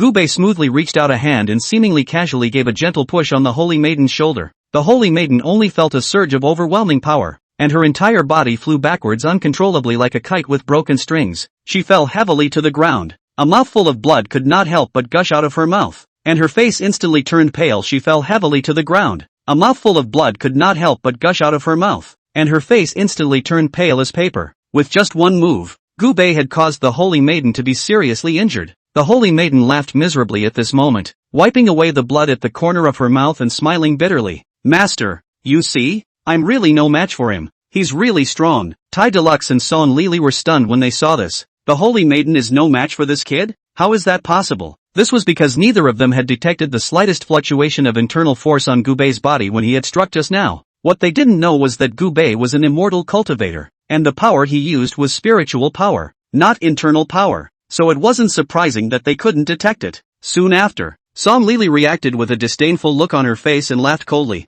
"Humph, Holy Maiden, your acting is too fake. You wouldn't be able to defeat him? Don't think that this will make us recognize him." Tai Deluxe also looked furious as he pointed at the Holy Maiden and rebuked loudly, "Girl, you have simply disappointed Master too much. Surprisingly, in order to favor him, you resorted to such a poor tactic." In their eyes, the Holy Maiden was clearly intentionally letting the water out, not believing at all that she would truly be undefeated against Gubei. The Holy Maiden let out a bitter laugh and said, "Is it so hard to admit that someone else is good? Excellent." Song Lili sneered and said, "You and I are already the best and most talented young people on the path of martial artists. What makes us able to cultivate to martial emperor at this age? It's not just talent that we rely on, but also resources. The achievements of you and I were all smashed out by the sect with resources. This kid, a casual cultivator without any background, even if his talent keeps up, do his resources keep up? Holy Maiden, you still say you're not acting?" The Holy Maiden was dumbfounded at this point. She also didn't know what kind of background Gubei had to be able to cultivate to such a level without any support, but it was a fact that Gubei was powerful. "Ha,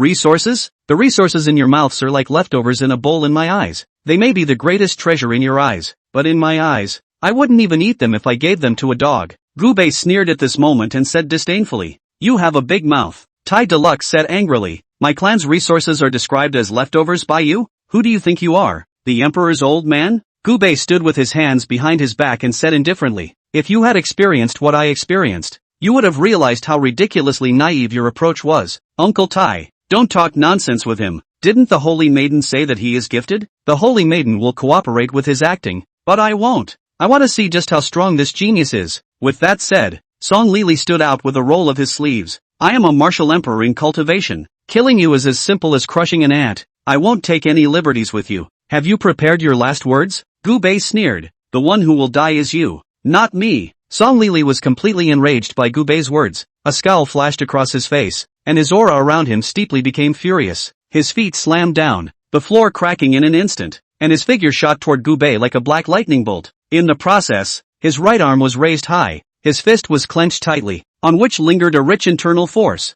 The air seemed to be distorted by this force, emitting a ZZ sound. In the blink of an eye, Song Lili arrived in front of Gubei, and he violently swung out his right fist, bringing with him the momentum of opening mountains and cracking rocks as he blasted Gubei's face. This punch had gathered all of his strength, and in his opinion, it was absolutely impossible for Gubei to resist it. However, Gubei just stood still, his eyes revealing a hint of disdain. Just as Song Lili's fist was about to hit him, Gubei slightly sidestepped, easily avoiding the seemingly fatal blow. Chapter 180. If you're going to fight, fight, and be polite. Immediately afterward, Gubei stretched out his right hand and gently clamped 2 fingers around Song Lili's wrist. Song Lili only felt as if her wrists were tightly clamped by a pair of iron pincers. Unable to move, he was shocked and tried to break free, but realized that his strength was as useless as a mud cow in front of Gubei. The corners of Gubei's mouth hooked into a mocking smile as he flicked his arm, and Song Lili's body flew out backwards like a cannonball. He arced through the air and hit the wall of the company lobby hard. The walls instantly collapsed, masonry splattered, and Song Lili was lying in the rubble, not knowing whether she was alive or dead. The crowd was stunned by this scene, and there was a dead silence. Tai Deluxe's eyes widened, his face full of incredulity. How could he not have imagined that Song Lili, who was at the cultivation evil of a martial emperor, couldn't even make it through a single move in Gubei's hands? The Holy Maiden, on the other hand, flashed a hint of surprise in her eyes, although she knew that Gubei was very strong. Witnessing Gubei kill Song Lili so easily in seconds still shocked her immensely. Gubei patted the non-existent dust on his body and slowly walked to Tai Deluxe, looking down at him and saying coldly, "Now, do you still think I don't deserve her?" At this moment, Tai Deluxe was shocked. Killing a martial emperor in a second with a single move. This kind of talent is unheard of. It's hard to believe that this kid is a martial god, in the same realm as himself? Such a young martial god. This talent, demonic. One move can kill Song Lili in seconds. No wonder his own disciple couldn't look at Song Lili after meeting Gubei.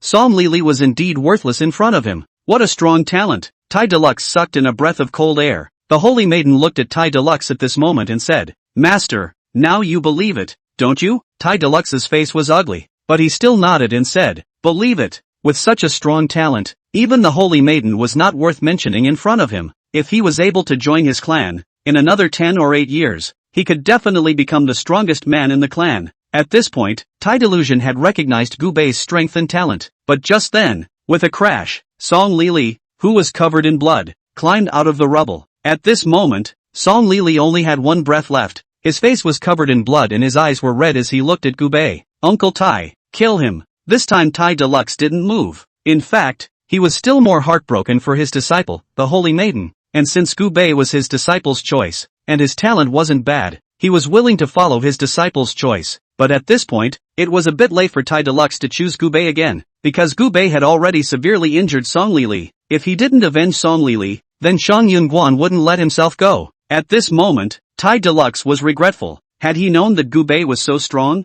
he shouldn't have brought Song Lili directly raw rice. Xing Yunguan does not occupy the reason, and will not be forced. But now, it's too late to say anything. "Uncle Tai, you hesitated?" "Yes, his talent is indeed stronger than mine, but he is merely a loose cultivator with no cultivation. Don't forget, behind me is the Qing Yunguan. If you let him go today, it's the same as having a grudge against my Qing Yunguan," Song Lili said angrily. Seeing this, the Holy Maiden panicked at this moment as she hurriedly stepped out to block Gubei's face. Rushing towards Tai Delusion, he yelled, "Master, from the beginning to the end. What's wrong with Gubei? It was you guys who didn't believe in his talent and strength. Now that he's proven himself, you guys are still going to strike at him instead? That's not fair. The Holy Maiden was really afraid that Gubei would die, although she knew that Gubei was very talented and possessed a martial god cultivation. But her master, he was at the 4th level of the martial god realm. She didn't think Gubei could be a match for her master. After all, her master had cultivated decades before Gubei. Tai Deluxe said helplessly at this time.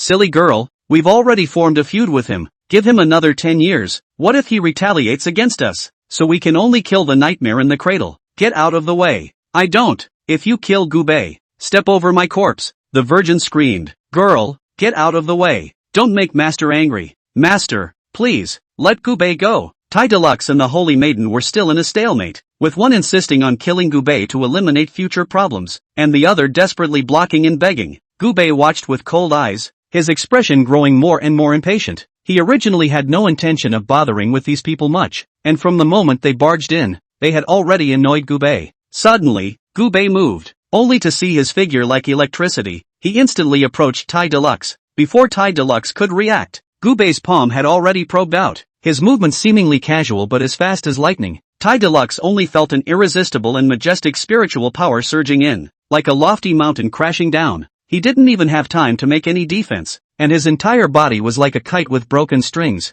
Knocked out by this force, Tai Deluxe's body slammed heavily into the wall, which instantly crumbled and splattered masonry. Blood sprayed wildly from his mouth, his eyes filled with horror and disbelief, and then he fell into a coma, not knowing whether he was alive or dead. After resolving Tai Deluxe, Gubei slowly withdrew his hand, reaching out to dig his nostrils in the process, as if he had just done a trivial and insignificant thing, and his demeanor was full of disdain and arrogance. He spoke with an impatient face, grinding and making a lot of noise. If you want to fight, then fight. Why do you have to talk nonsense? This scene caused both the Holy Maiden and Song Lili to freeze in shock. The Holy Maiden's eyes widened, her eyes filled with shock. Although she knew that Gubei was powerful, she didn't expect to be able to kill Tai Delusion, who was at the 4th level of martial god, in seconds so easily. Song Lili was even more frightened. Her face was as white as paper, her legs were weak, and she was almost unsteady. He looked at Gubei, his eyes filled with fear and despair, and at this moment, he knew deep down that he was as fragile as a mole cricket in front of Gubei. Gubei's talent directly stunned both of them. What is Tai Deluxe's cultivation level? It's at the 4th level of the martial god realm, the head of a clan. As a result, he was killed so easily by Gubei? It's as easy as crushing an ant. The Holy Maiden looked at Gubei with a face full of shock. She knew that Gubei's strength was terrifying, but she didn't expect it to be this terrifying. This level of shock is like a middle-aged man who has been in business for many years but realizes that his financial strength is inferior to that of a middle school student who has just started junior high school. This kind of blow left Song Lili and the Holy Maiden unable to say a word. Who dares to call himself a genius in front of him? Song Lili's expression. It was a wonderful one. If he had known that Gubei's strength was so perverted, he wouldn't have dared to come to Gubei's trouble even if he had been given the courage to do so. Now it's good to be in trouble yourself. Who the hell are you? Song Lili's voice was trembling. Gubei dug his nostrils and said faintly, if you don't change your name, Gubei, when you get to Hades, remember to say that I killed you. You want to kill me? Song Lili's face was horrified. Do you know who my father is? Chapter 181 Song Lili dead. Noisy. Gubei coldly spat out 2 words, and before the words fell, he struck again, only to see him stretching out his left hand, gently grasping it through the air towards Song Lili. An invisible but powerful spiritual force instantly enveloped Song Lili. Song Lili only felt as if her body was being tightly clutched by a large invisible hand. Her organs and bowels seemed to be crushed by this force, and her breathing became exceptionally difficult. He struggled desperately to get rid of this terrifying force, yet it was all in vain. His hands waved wildly in the air, and his legs kept stomping and kicking, but the spiritual energy followed him like a shadow, growing stronger and stronger. Gubei's eyes did not have the slightest bit of pity in them, and as he exerted a slight force, Song Lili's body slowly rose uncontrollably, and then began to twist and distort in mid-air. Song Lili let out an agonizing scream, the sound echoing in the empty hall in a creepy way. No, don't! Song Lili cried out in despair, yet Gubei was unmoved. As the spiritual power in Gubei's hands continued to increase, Song Lili's body gradually could not withstand it, and with a bang, like a balloon blowing up, it turned into a cloud of blood mist and dissipated into the air. On the other hand, Tai Deluxe had just woken up to see Gubei kill Song Lili. Song Lili died, and Tai Deluxe began to tremble in fear as he stepped aside. He was so sorry in his heart. Such an outstanding martial artist, who could have become the son-in-law of his Skywatch sect, was forced to become an enemy. It was now highly likely that he himself would die at the hands of Gubei. He's scared. Seeing Gubei walk towards him, Tai Deluxe began to keep retreating. Gubei, spare my life. I'll marry the holy maiden to you, the entire Skywatch sect as a dowry, as long as you spare my life. Gubei said disdainfully, the heaven-watching sect? It's worthless in my eyes. Seeing that Gubei was about to kill her master, the holy maiden rushed to Tai Delu's face to protect him. To her, Tai Deluxe was not only her master, but also like a father. This is her next of kin. Don't kill him, please. Let my master go. Gubei, please, for my sake, don't kill my master. Upon hearing this, Gubei raised his eyebrows. Miss, are we very familiar? In front of me, do you have chicken face? As the words fell, Gubei raised his palm without hesitation, and his palm's mind power surged. He swung violently, and a majestic spiritual energy swept towards Tai Deluxe like a raging tide of fury. Tai Deluxe didn't even have time to make any reaction before he was swallowed up by this destructive force. Only heard a loud boom. Tai Deluxe's body was instantly blown to pieces by the spiritual power. Not even a trace of residue was left. The wind howled and dust flew in the hall for a long time before everything gradually returned to calm. The holy maiden stood frozen in place, her eyes empty as if she had lost her soul. She could never have imagined that her pleas for mercy would be so powerless. Watching her master go up in smoke in front of her, the reason why Gubei killed Tai Deluxe in front of the holy maiden was to make her hate herself, cut her off from herself. It was because Gubei really wasn't interested in this holy maiden. Get lost, Gubei said indifferently. The holy maiden looked at Gubei dumbfounded and asked, why don't you kill me along with you? The two of them have a mind to kill me. You don't. After saying that, Gubei no longer paid attention to the holy maiden and left the first floor hall with Yu Baitao, and the holy maiden looked lost in thought, completely unaware of how she had left Northern Peach Pharmaceuticals. Gubei had killed her master, and she knew she deserved to hate Gubei, but for some reason, she couldn't hate Gubei in any way. Instead,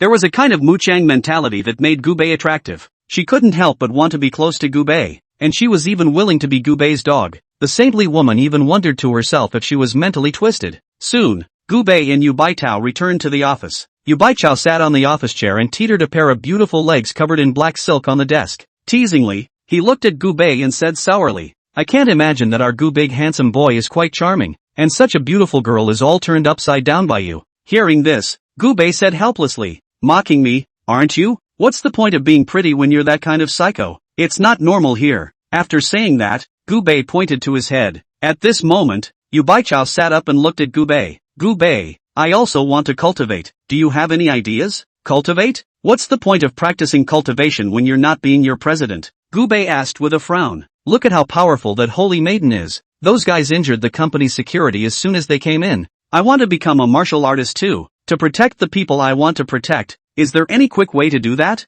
Yu Baichao asked with an expectant face. Gubei nodded. Yes, in fact, as long as Gubei casually pointed a finger, Yu Baichao could immediately become a martial emperor or even a martial god-level martial artist. However, this way is extremely harmful to the foundation, and in the future, you will be at this level of cultivation for the rest of your life, and you will not be able to improve. Tell me about it. Double with me, Gu Polaris said seriously. At those words, Yu Baichao's face instantly turned red. Although she wasn't a martial artist, she knew what dual cultivation meant. Doesn't dual practice mean two people sleeping together? Yuck! Shameless! Upon hearing this, Gubei realized that Yu Baichao had misunderstood and hurriedly said, the dual cultivation I'm talking about is not the same as the dual cultivation you're talking about. How? I'm talking about double-crossing without having to go to bed, Gubei explained. Yu Baichao's eyes lit up. So is it fast acting? Soon. Do you want to try? Gubei asked. Yu Baichao, with a face of excitement, quickly ran to the office door, unlocked the door,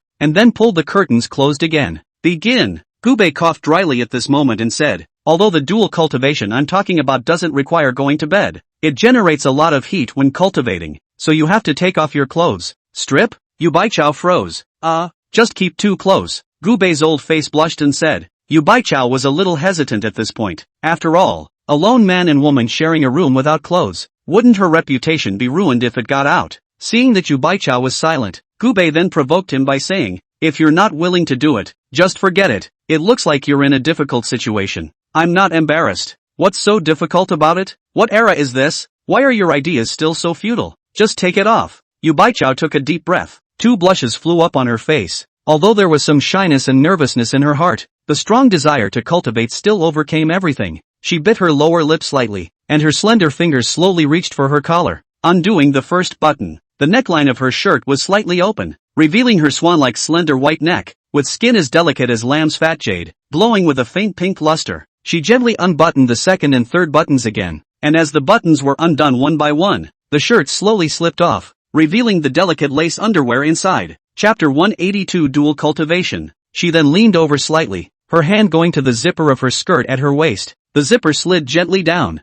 and the skirt fell slowly down her legs, piling up in elegant folds around her feet. At this moment, she was dressed in lingerie and black stockings, her legs straight and slender, revealing a different kind of vigor. The delicate texture of the stockings set off her skin like snow, and the edges of the stockings fit at her thighs just right, without the slightest sense of frivolity. Her shoulders were rounded as if they had been carefully sculpted, and her collarbone was delicate and elegant, like a natural work of art, adding a bit of unique temperament to her. Her skin was as white as snow, glowing as if it would leave a mark at the slightest touch, and exuding an enchanting glow in the dimly lit office. Yu Baichao raised his head with a hint of shyness and determination in his eyes and looked toward Gubei, his voice slightly trembling as he said, "All right, let's begin." That look, which was both moving and with a bit of pity, made people unable to help but feel pity. At this moment, Yu Baichao was sexy and pure desire, looking at Gubei's saliva straight. If he hadn't considered the relationship between the two, Gubei might have overpowered him. Big brother, I really can't help it. Sit across from me," Gubei said. The two of them sat on the ground. Gubei adjusted his breathing and slowly stretched out his hands, palms facing each other, just an inch away from Yu Baichao's palm. A warm spiritual energy gushed out from his palm in a steady stream, lingering between the two of them. Yu Baichao only felt a strange power, like a gentle breeze on a spring day, wrapped in wisps of warmth, wrapping herself gently. Under the gentle caress of this power, the pores of her whole body seemed to be stretching to their fullest, and a sense of coziness arose. With the intermingling of spiritual energy, Yu Baichao's body seemed to have countless hot streams slowly surging, sometimes converging, sometimes dispersing, like spiritual streams flowing through his body. Her body trembled gently and uncontrollably, an unprecedented feeling that was both unfamiliar and marvelous, causing her limbs to gradually become limp and weak. The tingling sensation came in bursts wherever the hot stream passed through, and her breathing was unconsciously rapid. Each surge of spiritual energy was like a warm current sliding through her body, bringing a strong sense of comfort that made her body unable to resist slightly adjusting her posture in an attempt to better accommodate the power. This feels so good. Yu Baichao lightly bit her lower lip, her voice carrying a hint of trembling, both surprised by the changes in her body and trying to maintain her composure. Gubei closed his eyes tightly, and fine beads of sweat oozed out from his forehead as he controlled the input of his spiritual energy with all his might, not daring to slack off in the slightest. In this ambiguous atmosphere, Yu Baichao's moans were like the claws of a kitten, scratching his heart one after another. Outside the office, a few employees passed by and suddenly heard strange sounds coming from inside if nothing else. A few people instantly stopped and looked at each other with embarrassed and surprised expressions on their faces. "What's this sound?" A young female employee blushed and whispered, "It shouldn't be." Another male employee gave a knowing smile, and before he could finish his sentence, he was stabbed by a nearby co-worker. "Don't be ridiculous, it's probably discussing work." Inside the office, Yu Baichao was already completely immersed in this marvelous cultivation process, and Yu Baichao's cultivation level was gradually rising. Ming Jin, Dark Jin, and Huan Jin, Da Sheng, Patriarch, Grand Master. In just over an hour's time, Yu Baichao had become a Grand Master level martial artist. It wasn't that Yu Baichao's talent was so good, but because Gubei's cultivation was so high. Dual cultivation with Gubei was like a level 1 trumpet being led by a full level large to fight monsters. His cultivation would definitely soar. Inside the imposing hall of Qin Yunguan, the atmosphere was nevertheless so oppressive that people could not breathe. A disciple rushed in a panic and fell to his knees with a thud, his voice trembling as he cried out, "Master Guan, it's a big deal." The goddess of mercy who was resting his eyes slowly opened his eyes revealing a hint of displeasure as he coldly asked, "What's so alarming?" The disciple's forehead seeped out fine beads of sweat. Shivering and shivering, Song Li, Song's senior brother, he was killed. What? The goddess of mercy stood up violently, his eyes instantly glaring round, the aura around him climbing steeply. The air in the great hall seemed to be shaken slightly by this anger of his. "Who is it? Just who is it that dares to touch my Qin Yunguan's people?" His voice echoed like a flood bell in the great hall, filled with endless majesty and anger. The disciple was so scared that he trembled, not even daring to raise his head, and said in a trembling voice, "It is a person called Gubei. It is said that this Gubei seems to be related to the Divine Sword sect." Excalibur sect? The face of the goddess of mercy instantly became as gloomy as water. and he clenched his hands into fists so tightly that his joints turned white from the exertion. What a divine sword sect! How dare they condone the murder of my son by those under their sect? His voice was filled with murderous intent, and his eyes flashed with insane rage. I will make the divine sword sect bury my son with me. The Guan master violently flung his sleeve and roared, pass on my order to gather all the elite disciples of Qin Yun Guan immediately and prepare to attack the divine sword sect. I want them to know that those who dare to touch my Qin Yun Guan will definitely pay a painful price. Inside Yu Baichao's office. Comfortable? Comfort. Want to do it again? Forget it, the body is a bit overwhelmed. Could it be that I was too fast? Ahem. I mean my spiritual energy entered your body too fast? Yu Baichao was covered in sweat and paralyzed on the sofa.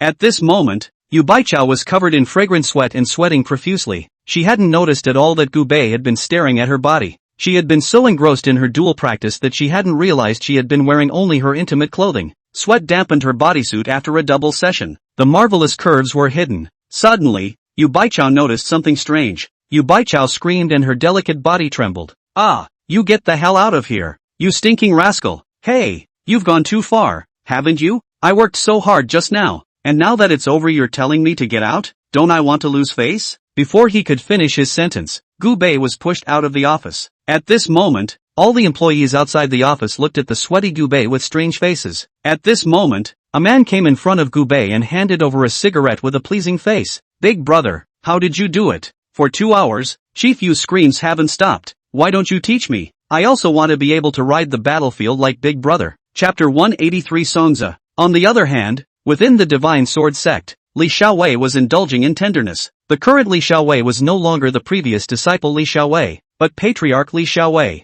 Above the family, there was the hidden family, and above the hidden family, there was the clan. Clans make offerings to hidden clans, and hidden clans make offerings to sects. The people of the clan just need to sit back and enjoy it. Li Xiaowei, on the other hand, never thought he'd have such a good time. Every day, he didn't have to do anything, and inexhaustible cultivation resources would be delivered to him. The beauty is more or less the same every day, and he's only where he is now because he met and honored someone. This person is Gu Bei, originally being the patriarch. Ling Yiwu was demoted to vice patriarch at this time. Even if he was at the 3rd level of martial god cultivation, even if he could kill Li Xiaowei in seconds at will, but, within the Divine Sword sect, it was still Li Xiaowei who had the final say, simply because behind Li Xiaowei stood that horrible man. But just as Li Xiaowei was immersed in this happy and joyful life, a rush of footsteps came. A disciple quickly ran in from outside. Patriarch, Sovereign, something big is wrong. Someone is hitting the mountain gate. Li Xiaowei stood up with a clamor, his eyes wide. What?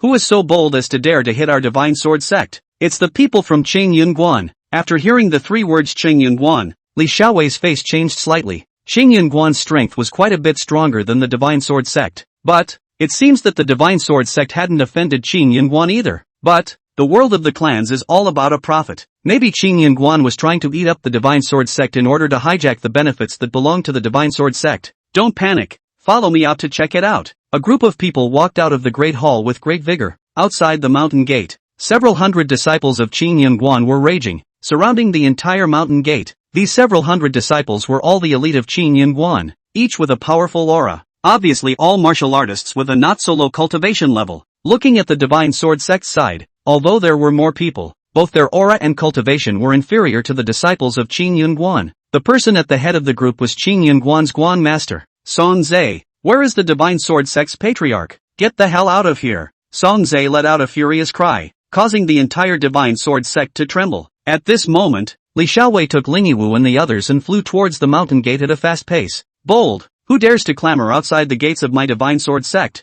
With a loud shout, Li Xiaowei appeared in front of Song Zhe. Song Zhe narrowed his eyes at Li Xiaowei and asked angrily, "You're the Divine Sword sect's patriarch?" Exactly. Upon hearing this, Song Zhe said disdainfully, "The Divine Sword sect's patriarch has such a low cultivation level? It's not even as good as a disciple of my Qin Yun Guan. Where the hell is the true sovereign?" Li Xiaowei scratched his head awkwardly. "Even though my cultivation is low, I am the patriarch. You're the sovereign, aren't you? Good. Then I'll ask you, who is Gu Bei to you?" Song Zhe's eyes were full of killing intent. Mentioning Gu Bei, Li Xiaowei had a proud look on his face. "Gu Bei? It's my boss. No, it's my master. The entire Divine Sword sect is owned by Mr. Gu Bei Gu. What's the matter with you mentioning Mr. Gu? Ha ha ha, looks like I've come to the right place. Gu Bei killed my son. I come to my door today to take revenge. Qin Yunguan disciples, give me the kill. Those who dare not surrender will all be killed without pardon. At Song Zai's command, several hundred disciples of Qin Yunguan instantly moved. Li Xiaowei's face changed greatly.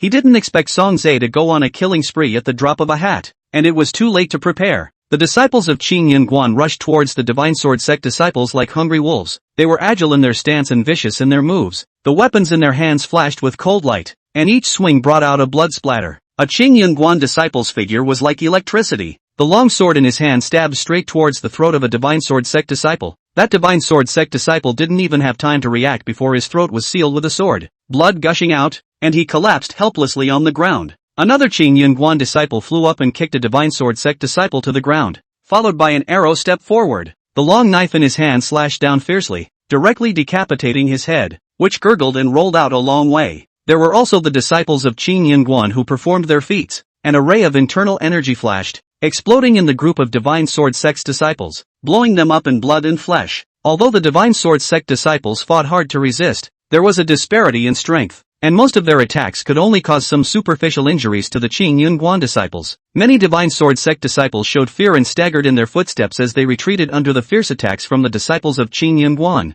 The entire scene was chaotic. Screams and cries intertwined as the Divine Sword Sect disciples were killed without the ability to fight back. Ha ha ha ha ha, this is the strength of your Divine Sword Sect? It's like a bunch of mole crickets. In front of my Qin Yunguan, you are just a bunch of lambs to be slaughtered. This is what you get for offending my Qin Yunguan. Song Zai laughed with a grimace on his face, and when Li Xiaowei saw this, he quickly yelled, Vice Patriarch, take him down for me. Ling Yiqiu's face stared at this moment, and he appeared directly in front of Song Zai. Without waiting for Song Zai to react, Ling Yiwu's strength at the third level of martial god had already erupted. A palm slashed at Ling Zuiyuan's face. The incoming momentum was raging. When Song Zai saw Ling Zuiyuan attacking, instead of having the slightest fear, the corners of his mouth hooked up into a cold smile. Just at the moment when Ling's palm was about to touch his face, Song Zai's aura around his body changed abruptly, and a majestic and terrifying power erupted from his body in a surging and surging manner, only to see that he raised his right hand without panic, simply clenched his fist, and met the wind of Ling's palm with a punch. This punch looked plain and unassuming, but it contained a mountain of power. The wind of the fist roared, and the air was torn apart by this force, making a ZZ sound. Ling only felt as if he had crashed into a towering mountain, and an irresistibly powerful force instantly enveloped him.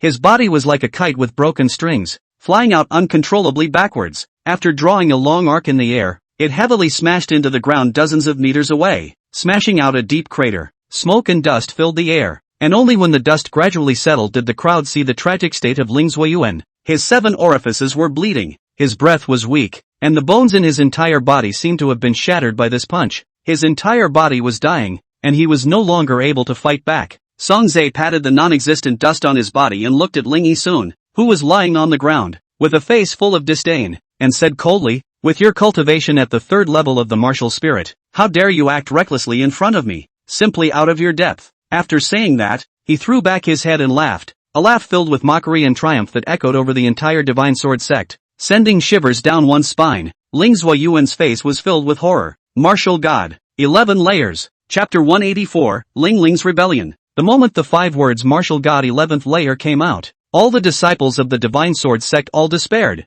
A martial artist at this level was already completely beyond their ability to deal with. It could be said that there was no need for so many disciples from Qin Yunguan to be deployed, and only Song Zai alone could destroy the entire Divine Sword Sect. When this terrifying strength was revealed, all of the disciples of the Divine Sword Sect clearly realized that the gap between them and Song Zai was as insurmountable as a heavenly moat. A martial artist of such a level was already like a godlike existence to them, and could decide their life and death between raising their hands and casting their feet. For a time, the Divine Sword Sect's disciples were ashen, their eyes filled with fear and helplessness. In this atmosphere of despair, a Divine Sword Sect disciple's legs went limp and he knelt on the ground with a thud, his voice trembling as he cried out, I surrender. I beg you to spare my life. This cry, like a falling domino, instantly triggered a chain reaction. Immediately after that, another disciple knelt down and begged for mercy, and then more and more disciples followed suit. Goddess of mercy, we are willing to surrender. Please spare us, we won't dare to resist anymore. Song Zai looked at the Divine Sword Sect disciples kneeling on the ground with a satisfied smile on his face. He slowly raised his hands, signaling the disciples of Qin Yunguan to stop their attacks. All of the people in the room surrendered, and only 2 of them have yet to do so. One is Li Xiaowei,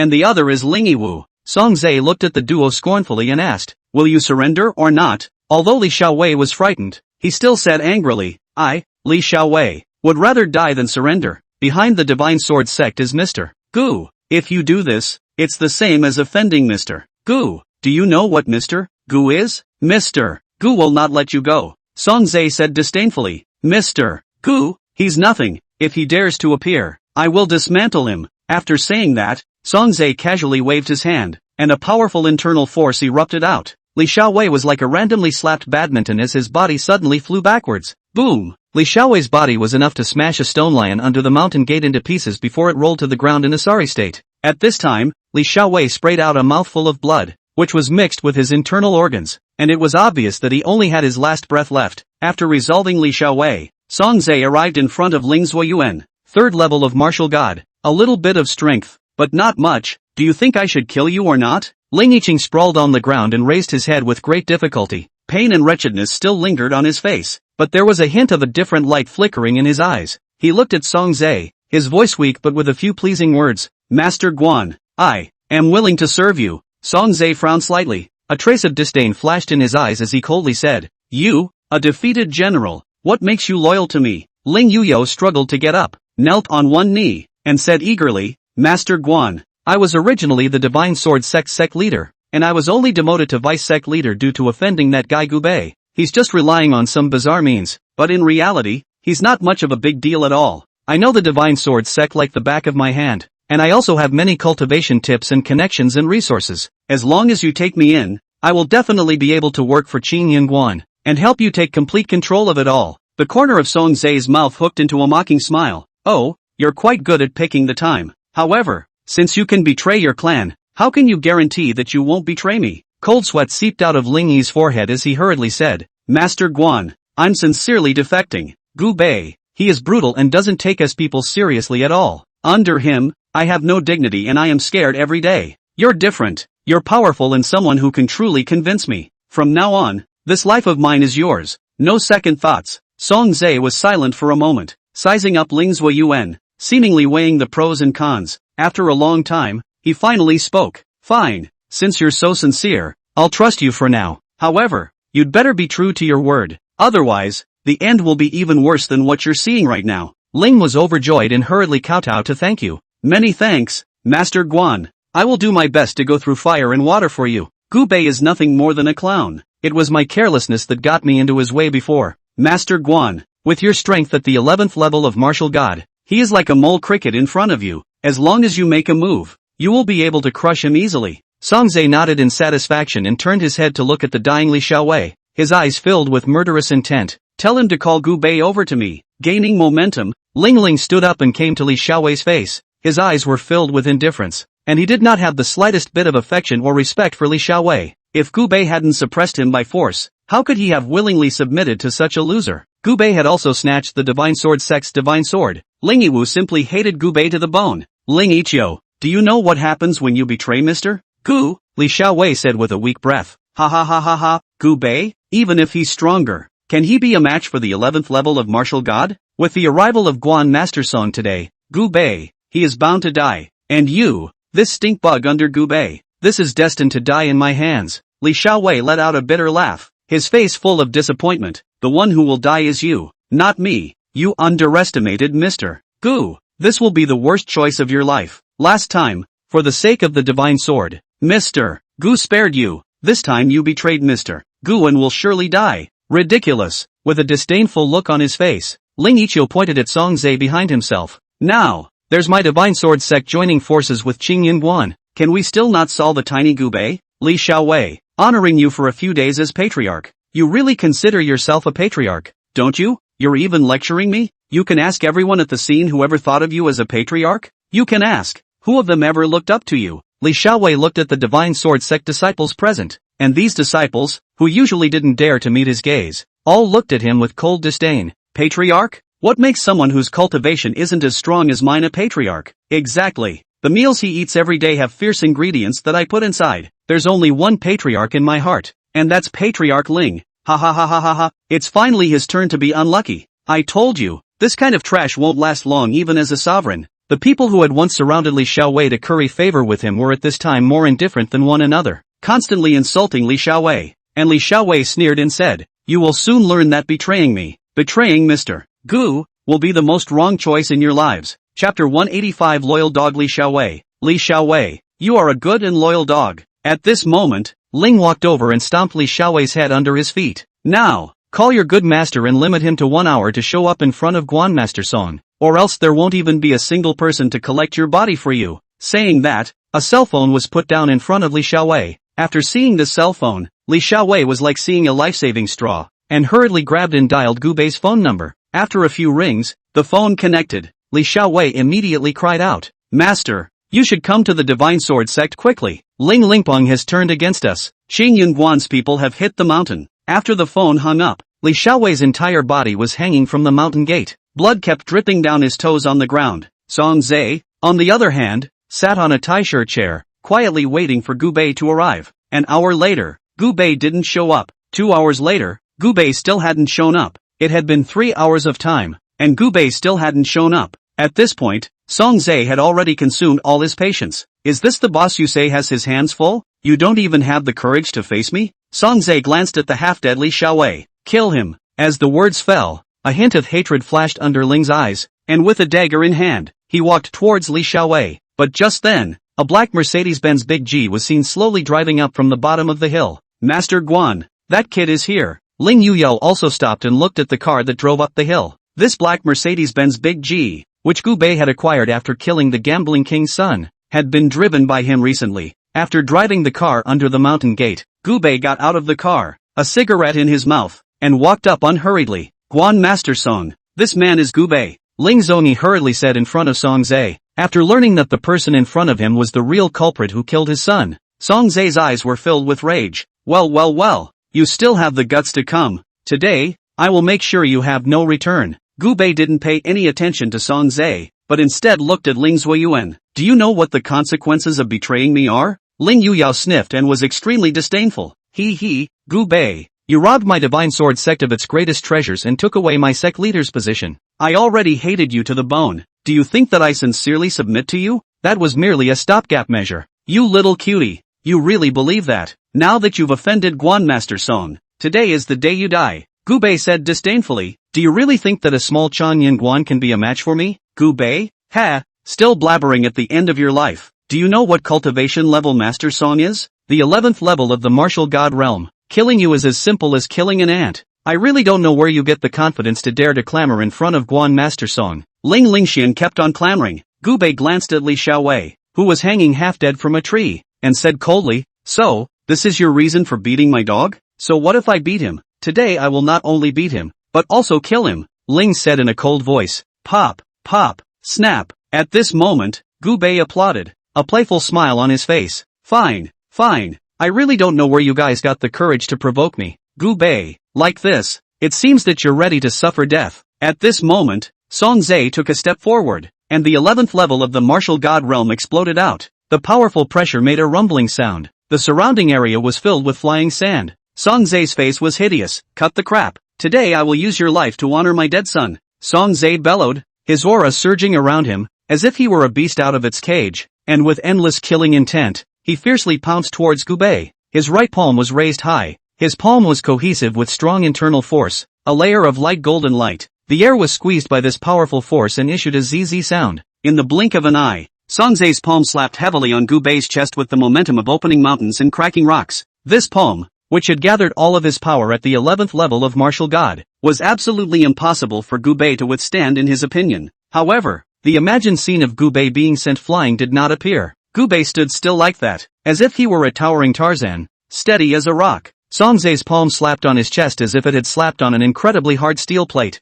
not allowing him to move a single bit. Song Zhe's eyes widened in disbelief, his eyes filled with shock and fear. He couldn't have imagined that his all-out strike would have no effect on Gu Bei. How is this possible? Song Zhe's voice trembled with despair. The corner of Gu Bei's mouth hooked up into a mocking smile, and a hint of disdain flashed in his eyes. He slowly raised his head, looked at Song Zhe, and said indifferently, "With you, you also want to kill me?" After saying that, Gu Bei slightly opened his mouth and a mouthful of thick phlegm was ejected towards Song Zhe. This mouthful of thick phlegm looked ordinary, but it contained the power to destroy the sky and the earth. Song Zae wanted to dodge, but he realized that his body was imprisoned by an invisible force, and he couldn't move at all. Thick phlegm instantly hit Song Zae, only to hear a loud boom. Song Zae's body was instantly torn into pieces by this force, turned into a cloud of blood mist, dissipated in the air. The entire room was dead silent. Everyone was stunned by this scene. Ling Yixia's eyes widened, and the complacency on his face instantly disappeared, to be replaced by endless fear. How could he have imagined that Song Zae, who was at the 11th level of martial god,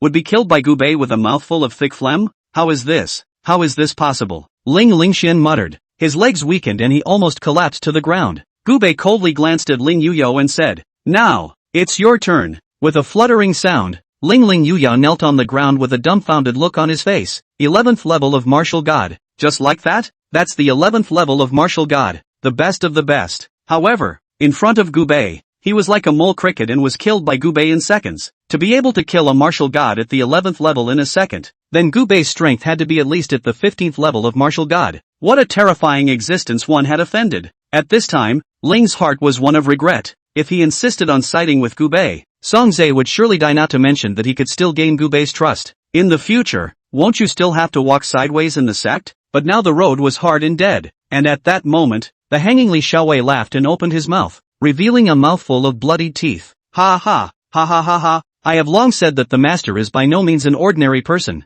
but you guys don't believe me. Don't believe me. Ling, you're dead. Chapter 186. Come to my room. Ling Yuyo only felt an uncontrollable stream of hot water gushing out of his lower body, and the warm urine dripped down his pants leg, gathering into a puddle on the ground. His face was as white as paper, his eyes were empty and lifeless, his lips shivered uncontrollably, and he kept muttering, "It's over. It's all over." Fear was like a raging tide, drowning him completely. He could no longer care about his face. His legs went limp and he rolled and crawled to get up from the ground, turned around and desperately fled towards the bottom of the mountain. His feet stumbled, his hands waving wildly in the air, as if that would rid him of the shadow of death that followed him behind. The wind whistled in his ears, but he couldn't feel the cold at all, and there was only one thought in his mind: escape. Desperately escape. Gu Bei coldly looked at Ling Yui's fleeing back, without a trace of pity in his eyes. He slowly raised his hand and gently plucked a leaf from the tree beside him. The leaf seemed to be given life in his hands, flickering with a strange light. With a flick of Gu Bei's finger, the leaves were like a bolt of lightning that cut through the sky and shot towards Ling Yuya. The speed of the leaves was extremely fast, leaving a faint residual shadow in the air, almost too late for people to see. Ling only felt a piercing chill coming from his back, and before he could react, the leaf was already like a sharp blade, penetrating his heart. His body stiffened violently and he lunged forward several meters, falling heavily to the ground. His eyes rolled back in fear and despair. His mouth was wide open, as if he wanted to cry out, but he could only make a weak hissing sound. Blood gurgled from his chest, staining the ground around him. Li Xiaowei's heart was filled with mixed feelings as he looked at Ling Zuiyuan's miserable state. He lifted his head with difficulty and looked at Gu Bei. His eyes filled with awe and gratitude. "Master, you are too good." Gu Bei nodded slightly and swept his gaze across the room. The disciples of Qing Yinguan had long since collapsed to the ground, trembling in fear, and those disciples who had just insulted Li Xiaowei had their intestines turned green with remorse at this moment. Had they known that Gu Bei was so powerful, how could they have dared to betray Li Xiaowei? And Song Zae's men, also all stupid, one by one, dumb as a chicken. Running is not, continue to stand stupidly is not. With a single thought from Gu Bei, Li Xiaowei was wrapped in a force and his entire body slowly landed from the air. As a trace of spiritual energy entered Li Xiaowei's body, Li Xiaowei's injuries were instantly healed. Li Xiaowei was shocked, then looked at Gu Bei with a grateful face. "Thank you, master, for healing me." In Li Xiaowei's heart, it was a triumph. "You all say I'm a dog by Gu Bei's side. I'll prove to you now what's wrong with being a dog. What are you going to do with these people?" Gu Bei glanced at those people in front of him and asked. Li Xiaowei hesitated and said, "Master, I want to give them a chance." Gu Bei nodded slightly. If Li Xiaowei had said that he wanted to kill them, Gu Bei would not have been merciless and would have simply decapitated these people. When Li Xiaowei now said that he would give them a chance, he was undoubtedly stating to these people that you were saved by me, and that you should remember my kindness to you. In fact, Li Xiaowei's idea was also very simple. If these people died out, he, the patriarch, would become a bare-bones commander. How can we enjoy life in the future? Whatever. After saying that, Gu Bei directly drove into his Mercedes-Benz Big G and left the Divine Sword sect. Soon after, Gu Bei drove his car and returned to the Bright Moon Manor. By now, it was dark. Yu Baichao also left work early. However, unfortunately, Yu Baichao seemed to be in a good mood today and even took the initiative to cook. Gubei really couldn't praise Yu Baichao's cooking skills, but soon enough, several dishes of color and flavor were brought to the table. Gubei tasted a bite, and immediately brightened up. It had to be said that Yu Baichao's cooking skills had grown a lot. Well, Yu Baichao asked with an expectant face. Gubei nodded slightly. Very good. Your cooking skills have grown a lot. Yu Baichao rested her chin on both hands and said somewhat smugly, as long as this young lady is willing to learn, there is nothing she can't learn. You eat quickly. Come find me in my room when you're done eating. After saying that, Yu Baichao winked playfully at Gubei. Gubei froze. Meet her in her room? What do you mean? Could it be she wants to be with herself? Gubei instantly became excited, only to see Gubei eat all the food in 3 batches, then rushed into the middle of the shower room to take a shower, then wrapped in a bath towel. He knocked on Yu Baichao's room door. A short time later, the door to the room opened. Yu Baichao,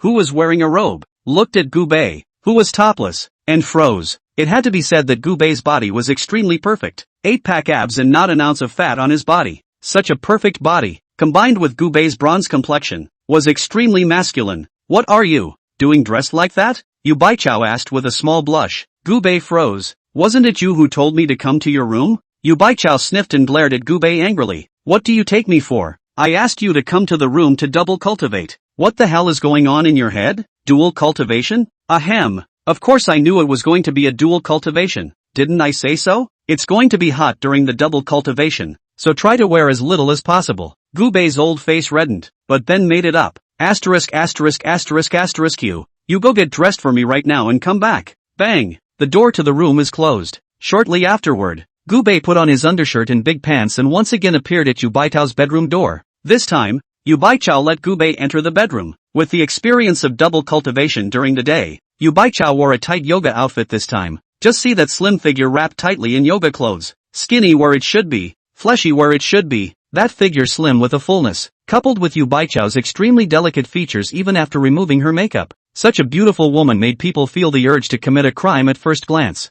Gubei forced down the evil fire in his heart and said, "Give me both hands." Yu Baichao stretched out that warm little hand, and the two of them clasped their fingers together and began their double cultivation. Soon after, as Gubei's spiritual energy entered Yu Baichao's body, Yu Baichao couldn't help but let out a moan. Ah! Gubei's heart went wild as he listened to Yu Baichao's voice. Is this speed okay? Will it hurt? No, no, no, faster. It's too slow. Is this speed okay? Too fast again. Pain, pain, pain. It's okay now, isn't it? It's true that the meridians will feel pain if the spiritual energy is transferred too quickly. Before long, Yu Baichao was dripping with fragrant sweat. The fragrant sweat dampened the yoga clothes, showing Yu Baichao's perfect figure to Gubei. Gubei swallowed a mouthful of saliva and closed his eyes, forcing himself to calm down. Calm down, calm down. Mustn't chicken out. Chapter 187 Mrs. Hua. After a vigorous dual cultivation session, both Gubei and Yu Baichao were covered in sweat, and Yu Baichao's cultivation level had successfully broken through to Martial Saint. That's right, dual cultivation with Gubei was such a fast breakthrough.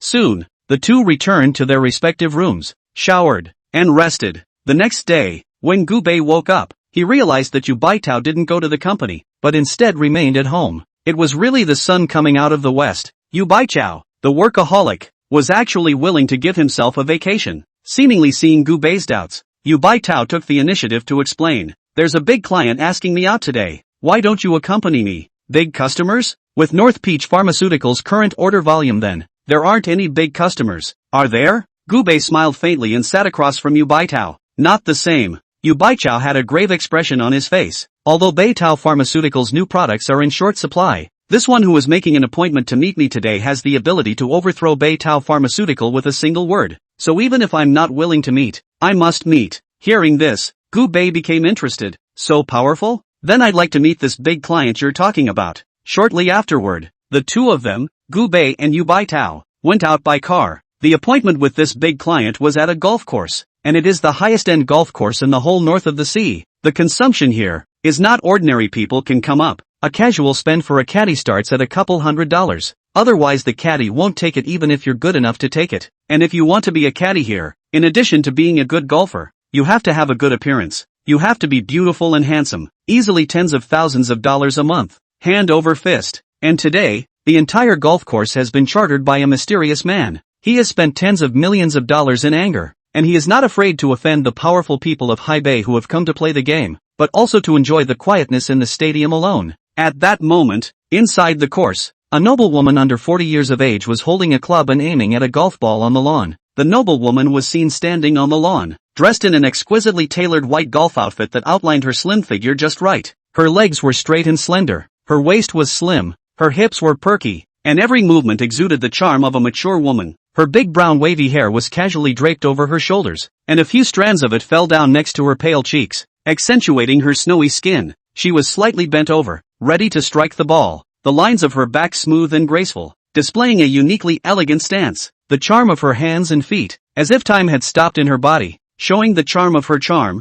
making it hard to believe that she is nearly 40 years old. Boss, Mr. Yu from North Peach Pharmaceutical is here. At this moment, a black-clad bodyguard trotted to the noblewoman's side and whispered. Whoosh, snap, the noblewoman batted the ball away, looked into the distance, and said faintly, let her in. Yes. Soon after, Gu Bei and Yu Baitao appeared within the stadium, and Yu Baichao nodded very restrainedly after seeing this noblewoman as a greeting. Hello Mrs. Hua. Lady Hua nodded slightly, a pair of condescending eyes sweeping over Yu Baitao's body. It's true that it's just like the rumors, there's some poise. Yu Baitao was a bit flattered. Many thanks to Mrs. Hua for the compliment. Know what you've been called for? Mrs. Hua asked. Yu Baitao shook his head and said, I don't know, please ask Mrs. Hua to clarify. Your company's new product, the medicinal essence mask is good. I tried it a few times and it did make my skin fairer. It's fine if Mrs. Hua thinks it's good. Yu Baitao concurred. Make me an offer. I want to buy North Peach Pharmaceuticals. Suddenly, Mrs. Hua spoke. At those words, Yu Baitao was a bit surprised. She hadn't expected that Mrs.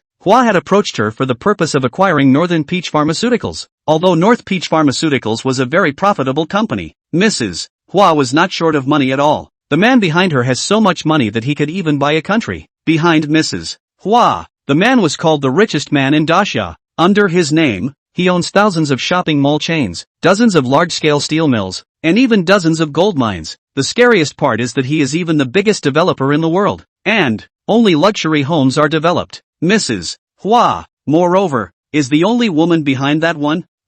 Mrs. Hua, we, Northern Peach Pharmaceutical, have no intention of selling it for the time being. Yu Baichao was a bit embarrassed. North Peach Pharmaceuticals is her heart and soul, and in her mind, this company can no longer be measured in terms of money. $100 billion. The company is sold to me, and you remain president. Mrs. Hua picked up her teacup, sipped a mouthful of tea, and faintly said, Mrs. Hua, $100 billion to acquire our small business that hasn't been established for a long time. It's not cost-effective, is it? Yu Baichao frowned. She was curious as to why Mrs. Hua was making such a big deal out of acquiring Northern Peach Pharmaceuticals, as in measured in terms of value. It really isn't cost-effective. But, the effect of the pharmacological essence mask, it's just so good that her presence will make some people who are already ugly, beautiful, and make some people who are already beautiful, even more beautiful. It's scary, isn't it? Yu Baichao froze. Mrs. Hua, I don't quite understand. This company, if it's in my control, then I can make whoever I want prettier. And that ability, it's scary, isn't it? As the words fell, Gu Bei raised his head to look at this Mrs. Hua one more time. This Mrs. Hua is very ambitious. She was trying to utilize Northern Peach Pharmaceuticals, yet create more beauties, and what she used these beauties for is unknown. It could be used to make connections or to get information. But, in a nutshell, if she wanted to do that, she would have to take control of the entire North Peach Pharmaceuticals and make the medicinal essence mask exclusive to her. 200 billion. My patience is limited. Mrs. Hua said lightly, a hint of impatience flashing under her eyes. At this moment, Yu Baichao looked at Gu Bei with some difficulty, and Gu Bei directly said, one price, $300 billion. Hit the money and sign the contract. At this moment, Mrs. Hua looked at Gu Bei. Can what you said represent Beitao Pharmaceutical? Gu Bei said, of course, because he was the one who took out the prescription for the pharmacology essence mask. Yes, call the money and sign the contract. After saying that, Mrs. Hua waved her hand and a contract was brought to Yu Baitao. And although Yu Baichao was puzzled as to why Gu Bei was doing this, since Gu Bei had agreed to sell Beitao Pharmaceuticals, there must be a reason why he wanted to do so. Only Yu Baichao signed his name on the contract. $300 billion hit Yu Baichao's account. North Peach Pharmaceuticals officially became Mrs. Hua's industry. Chapter 188 Spirit Beans. From now on, the pharmaceutical essence mask is off sale. Understood? Mrs. Hua said in an almost commanding tone. I'm sorry, we quit our jobs. As the words fell, Gu Bei said indifferently. Resignation? Mrs. Hua's gaze was a bit displeased as she looked at Gu Bei and Yu Baitao. Yu Baitao glanced at Gu Bei, and when she saw Gu Bei nodding gently at her, she gritted her teeth and said, Yes, Mrs.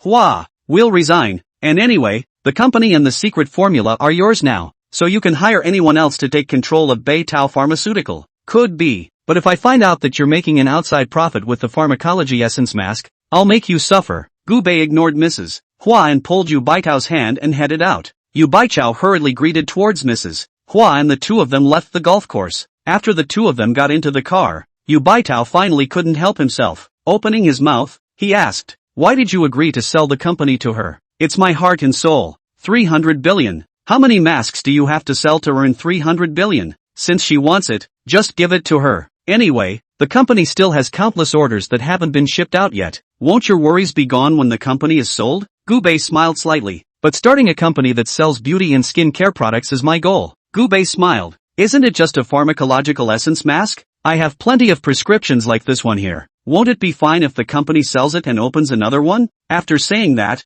Gu Bei pointed to his brain. Yu Baitao's eyes lit up and said, Are you going to backstab Lady Hua? What do you mean by backstabbing? She acquired Northern Peach Pharmaceuticals. The pharmacological essence mask we won't sell is. Can she still stop us from selling other products? Gu Bei smiled faintly, then drove, and with a kick of the gas, directly took Yu Baitao away from the golf course. A short time later, the two appeared inside a drugstore. The owner of the pharmacy grabbed a pair of herbs according to Gu Bei's needs and handed them over. The two of them then left the pharmacy and returned to the Bright Moon Manor. Gu Bei didn't tell Yu Baichao about his next plan. It was just that for the next few days, Gu Bei was doing some strange actions. For example, if you receive your urine into a barrel and add some herbs to the barrel, you get a strange potion. Although the barrel was full of Gu Bei's urine, it didn't smell bashful. Instead there was a faint fragrance. Gu Bei found a vacant lot in the backyard, then poured homemade potions into the land every day. After operating like this for 7 days in a row, Gu Bei found a few seeds and sowed them in the land. On the other hand,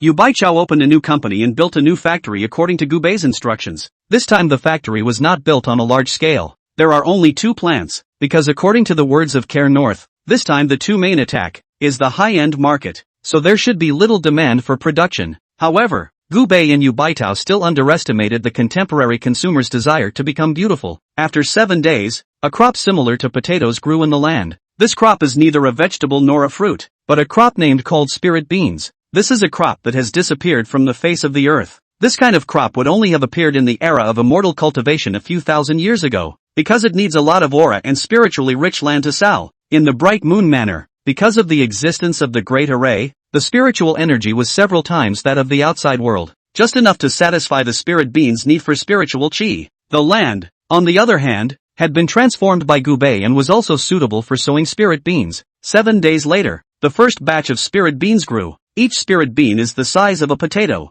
This can be eaten straight out of the box and is sweet and juicy. Ordinary people can prolong their lives by eating this stuff. When a martial artist eats this kind of thing, their cultivation will rise by leaps and bounds. What's scary is that it's extremely productive. It's like a leek. You grow it and cut it off. As long as the vines were not harmed, the spirit beans could grow indefinitely, producing a new batch every day. Then, Gu Bei gave Yu Baitao another prescription. Let Yu Baichao follow this prescription to produce the new product, and grind the spirit beans into powder and add it to the product. This produces a new product with a beauty and beautifying effect that goes far beyond that of a pharmacological essence mask. Gu Bei named the new product Beauty Milk. Just squeeze it in your hand and apply it on the areas you want to look beautiful to make your skin firm, white and blow-dried. Even the private parts can be used. Yu Baichao worked overtime, while Mrs. Hua didn't have the slightest idea that the Northern Peach Pharmaceuticals she had just acquired would soon become worthless. Inside an extremely luxurious villa, crystal chandeliers shed bright light, illuminating the entire living room as if it was daytime.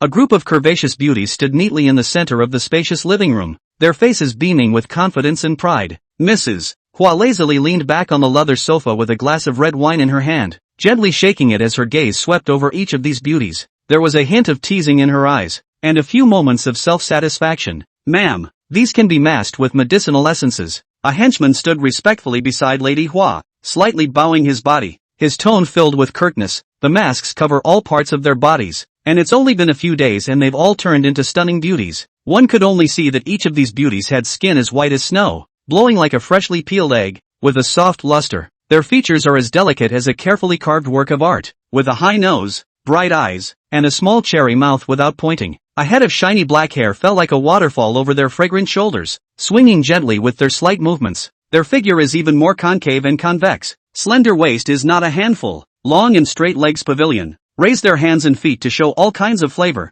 The clothes on their bodies were also extremely light and thin, vaguely outlining the curves of their delicate bodies and making people think about them. The corners of Mrs. Hua's mouth rose slightly, revealing a trace of a satisfied smile as she gently sipped a mouthful of red wine and slowly said, "Not bad. This pharmacological essence mask really didn't let me down. With these beauties, those things will be much better in the future." After saying that, she stood up and walked slowly towards these beauties with elegant steps, carefully sizing up each one of them, her eyes revealing a hint of greed and ambition. "Xiaolu, before you were just a woman who came out from the countryside and went to the city to work, but now you've transformed into a nightclub queen as well. Yao yao, before your face was disfigured. It was me who spent a great deal of money to give you a facelift and then use a medicinal essence mask to give you your current beauty. All of you now, to whom I am indebted. What am I? To you?" As the words fell, all the beautiful women said in unison, "Godmother,